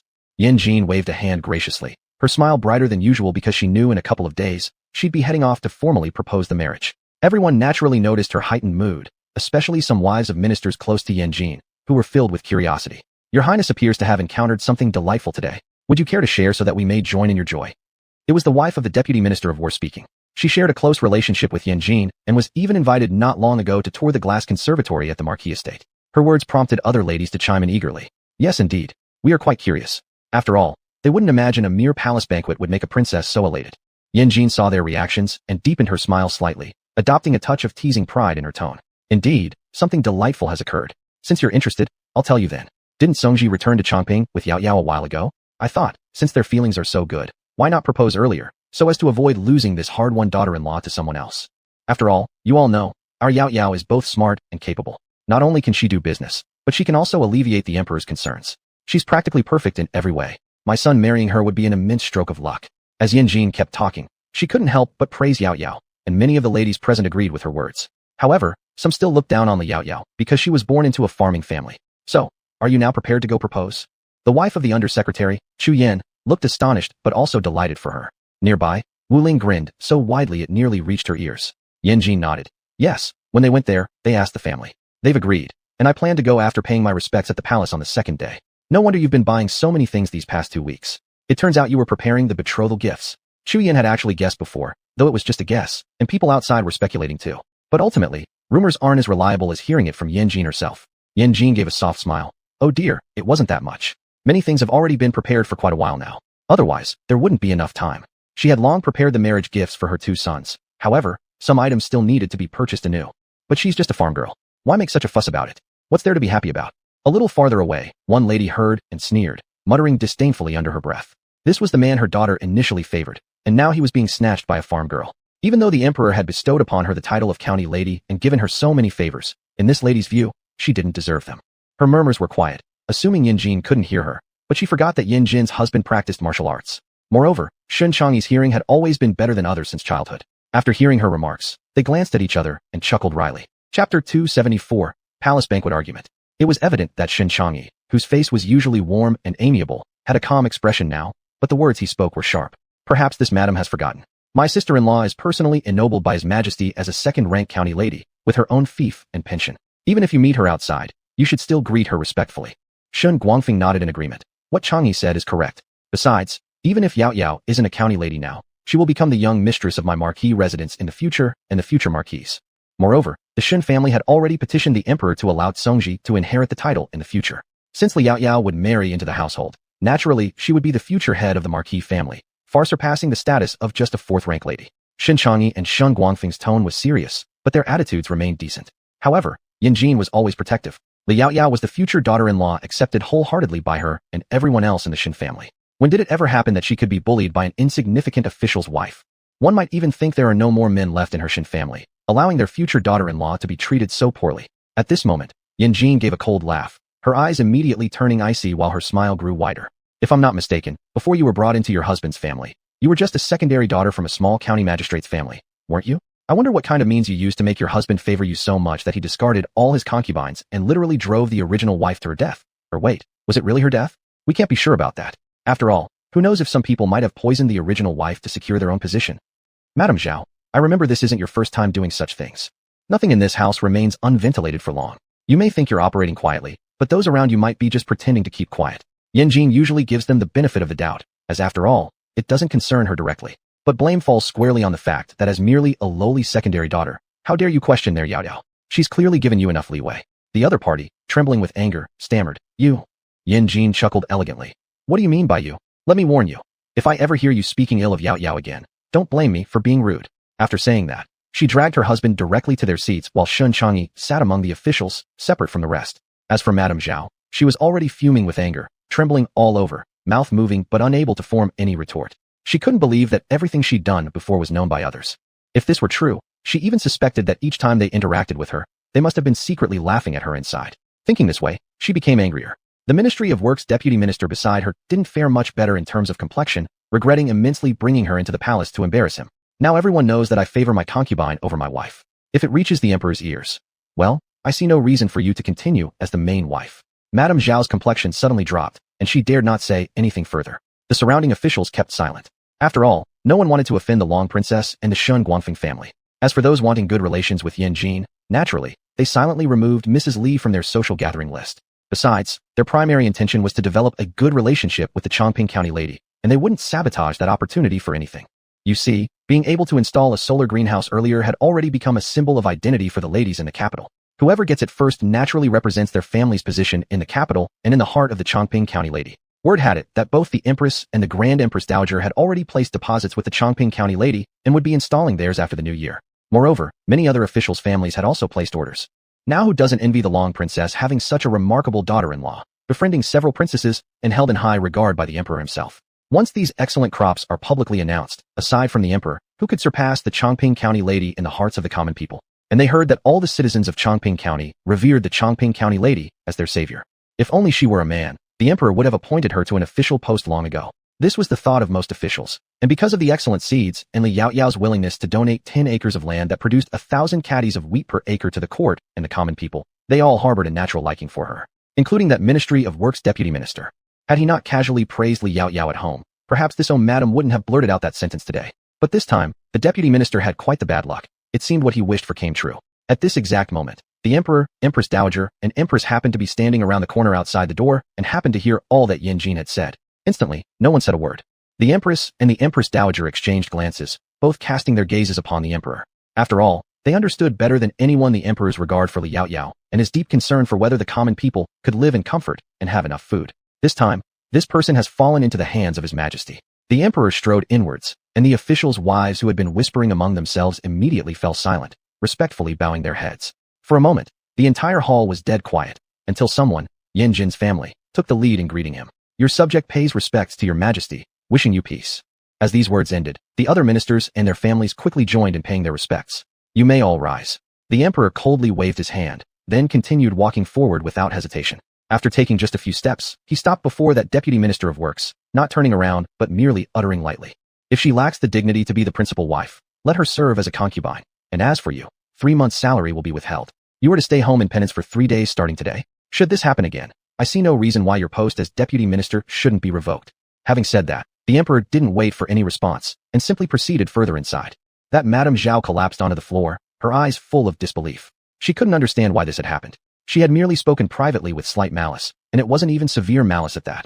Why were they all acting this way toward her? What made it even harder for her to accept was that after working so hard to become the main wife from being a concubine, she now faced demotion to an even lower status, a secondary consort. What would happen to her child? They had finally become legitimate children. If she were to become a secondary consort, they could only bear the title of illegitimate children. How would they ever be able to marry properly in the future? Madame Zhao was genuinely regretful at this moment, regretting how carelessly she spoke. She shouldn't have envied the mention of other women by her husband. She shouldn't have. But alas, it was too late no matter how deeply she regretted. Not long after, palace attendants came forward to drag her and her daughter out. What awaited her was worse still. Her daughter's already arranged marriage was annulled, ultimately leaving her no choice but to become a concubine of some minor official. Her son, with such a mother-in-law like her present, was avoided by many daughters of officials whose ranks were even below her husband's. As for the deputy minister of works, though the emperor ordered him to reflect on his actions starting today, his position was tarnished beyond repair. He quietly resigned right away. Chapter 275. Your Majesty, it's a bit of a waste of talent. The palace banquet continued happily, and no one paid attention to the person who had left early. This bloodbath, caused by one sentence, made people in the capital talk for quite a while. However, everyone thoroughly understood that the Shun family genuinely regarded the lady of Chongping County as their own. Naturally, they would have a better attitude towards her from now on. As for her humble farmer's origins, frankly speaking, with the emperor's favor, even if you were born a beggar, there isn't anyone qualified to offend you. Some officials' wives also specially approached Yan Jin later, praising Li Yaoyao extravagantly. Listening to those words, she was overjoyed and forgot all about her earlier discontent. Meanwhile, The emperor already knew that the Shun family would soon go to Chongping County to propose marriage. With a chuckle, he immediately added a dowry for Shun Songji and agreed to Shun Changyi's request to visit Anyang County. However, Princess Yongin beside him then expressed her wish to join, trying hard to pester the emperor. Your Highness, I've never been so far away in my life. Let me go, please. Your Highness loves me the most. I want to go and propose marriage with Aunt, and also take some time to relax. But upon hearing these words, the emperor neither refused nor agreed.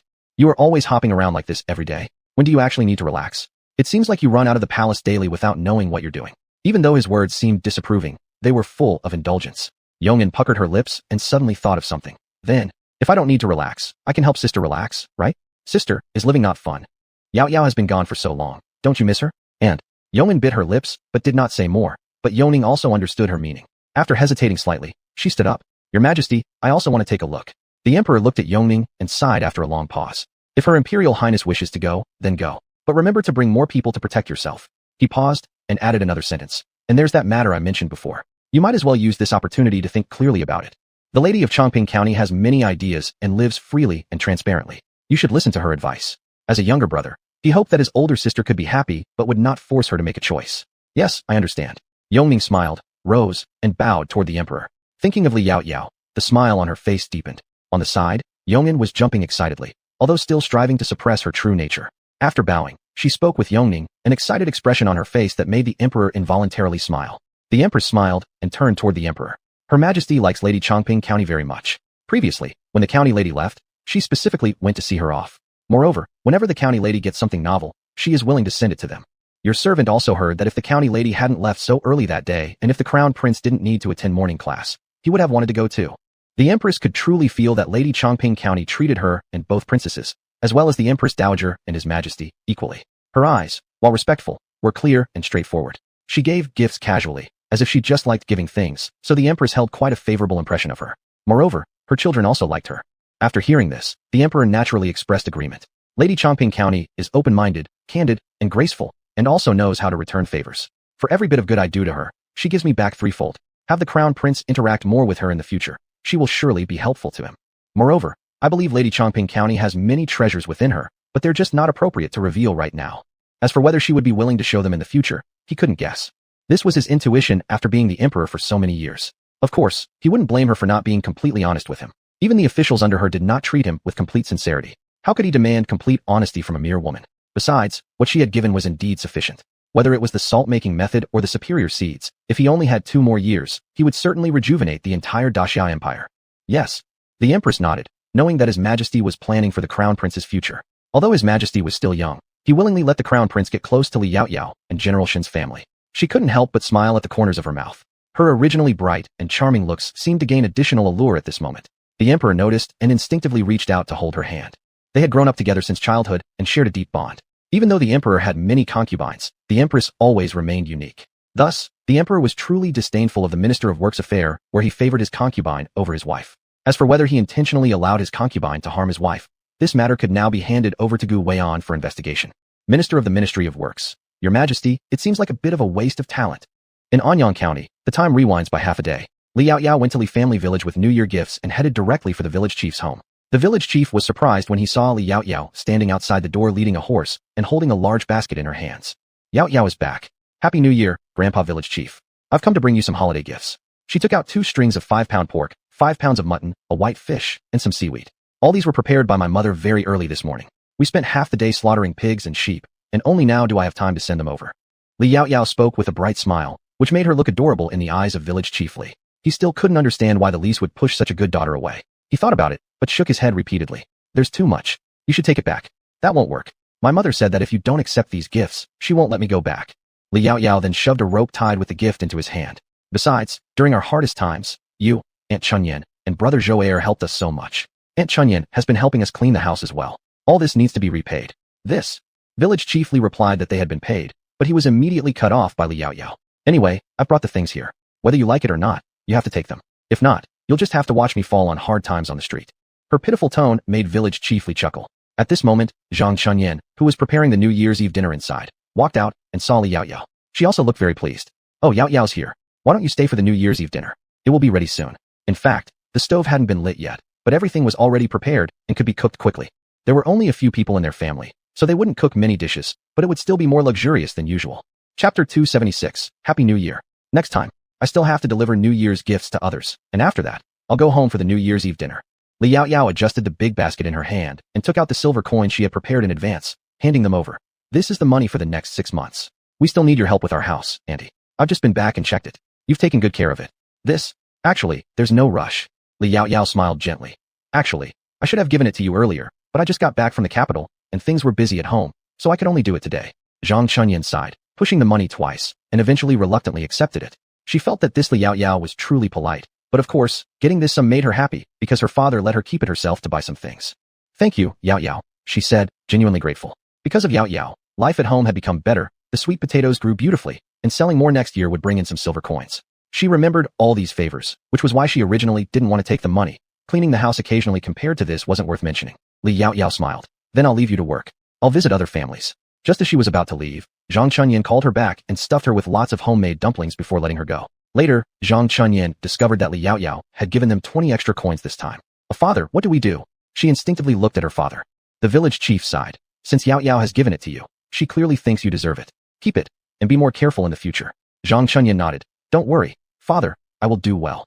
Li Yaoyao didn't know their thoughts after seeing the extra coins, so she left after delivering gifts to a few other households. In the distance, Li Hua also saw Li Yaoyao, but now he didn't dare to do anything. He watched her give festival gifts to several people who had cared for them, yet none to him, which made his heart ache. He sighed, his hunched figure turning back into the yard, staring at the messy house, feeling uncertain. But one thing was certain, he deeply regretted it. When Li Yaoyao returned to the county town, the sky had already grown dark. Smoke curled from every household, and the smell of food drifted everywhere. The lanterns on the street had been replaced with red ones starting early this morning by the government office's staff. For the new year, they needed everything to be vibrant and prosperous, and now they were all lit up, giving off a unique atmosphere within this ancient small county. The moment Li Yaoyao entered the gate of Anyang County, all she could see was red, immediately immersing her in the festive mood. It was unfortunate that fireworks, though invented, seemed only accessible to the royal family, which was a bit disappointing. Though, she actually had some in her dimensional space, they weren't suitable for display, but some smaller ones could be used for the children to play with. After all, how could it be considered the new year without playing with fireworks? Li Yaoyao thought about this as she arrived home. She called out softly and looked up to see a figure standing not far from her, smiling faintly at her. He stood there, his clothes fluttering in the wind, his eyebrows strong, eyes brilliant, and his appearance elegant like an immortal descending from the heavens. His lips curved slightly, even warmer than the moon rising in the autumn season. He walked over and extended his hand toward her. Her hand fell into his palm, applying slight force as she gracefully dismounted from her horse. When did you come? She left before he arrived. Just now, a bit earlier than you. Your mother said you went to the Li family village. He spoke casually, receiving her reins. I wanted to accompany you this afternoon, but something came up unexpectedly. Their conversation flowed like casual chats. Anyone listening might think they'd been married for years and were now an old couple. Shun Songji led the horse back to the stable. Tonight was New Year's Eve, and the Li family's large house was bustling, especially with Shun Songji and Jiang Qi added to the mix. Everyone except them was busy with tasks. Shun Songji wanted to help, but they immediately sent him out, leaving him no choice but to wait for Yaoyao here. After hearing his account, Li Yaoyao couldn't help laughing, understanding her parents' thoughts well. These hands of yours are meant for defending the battlefield and bringing welfare to the people. I don't want you doing anything else either. Well, my parents usually don't allow me to do chores anyway, so it's fine if you accompany me. This way, I won't be the only one idle here. Good. Shun Songji nodded, his smile gentle. I'll take this inside to mother first. Saying this, Li Yaoyao ran towards the house. Oh, I forgot to mention, they spent New Year's Eve at the new house.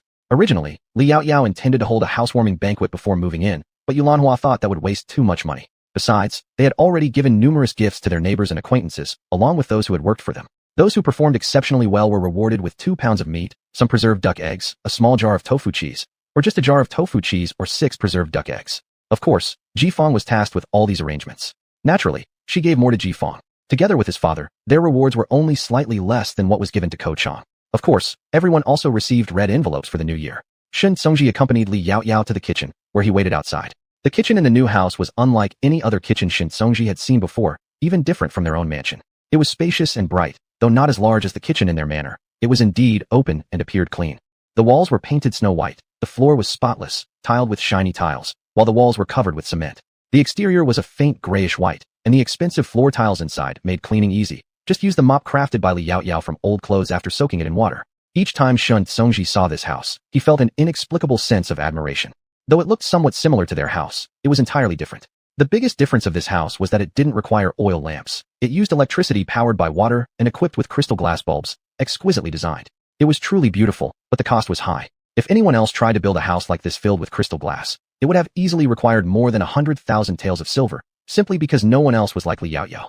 And as Yao Yao always had such unique insights and visions. Watching all this, Shen Songji's eyes softened even more. Inside the kitchen, Li Yao Yao put down the basket of dumplings, spoke a few words to Yulanhua, then came out. Miao Chui quickly stored the dumplings in the refrigerator as instructed. She was told they would eat these alongside their self-made dumplings as a late-night snack later that evening.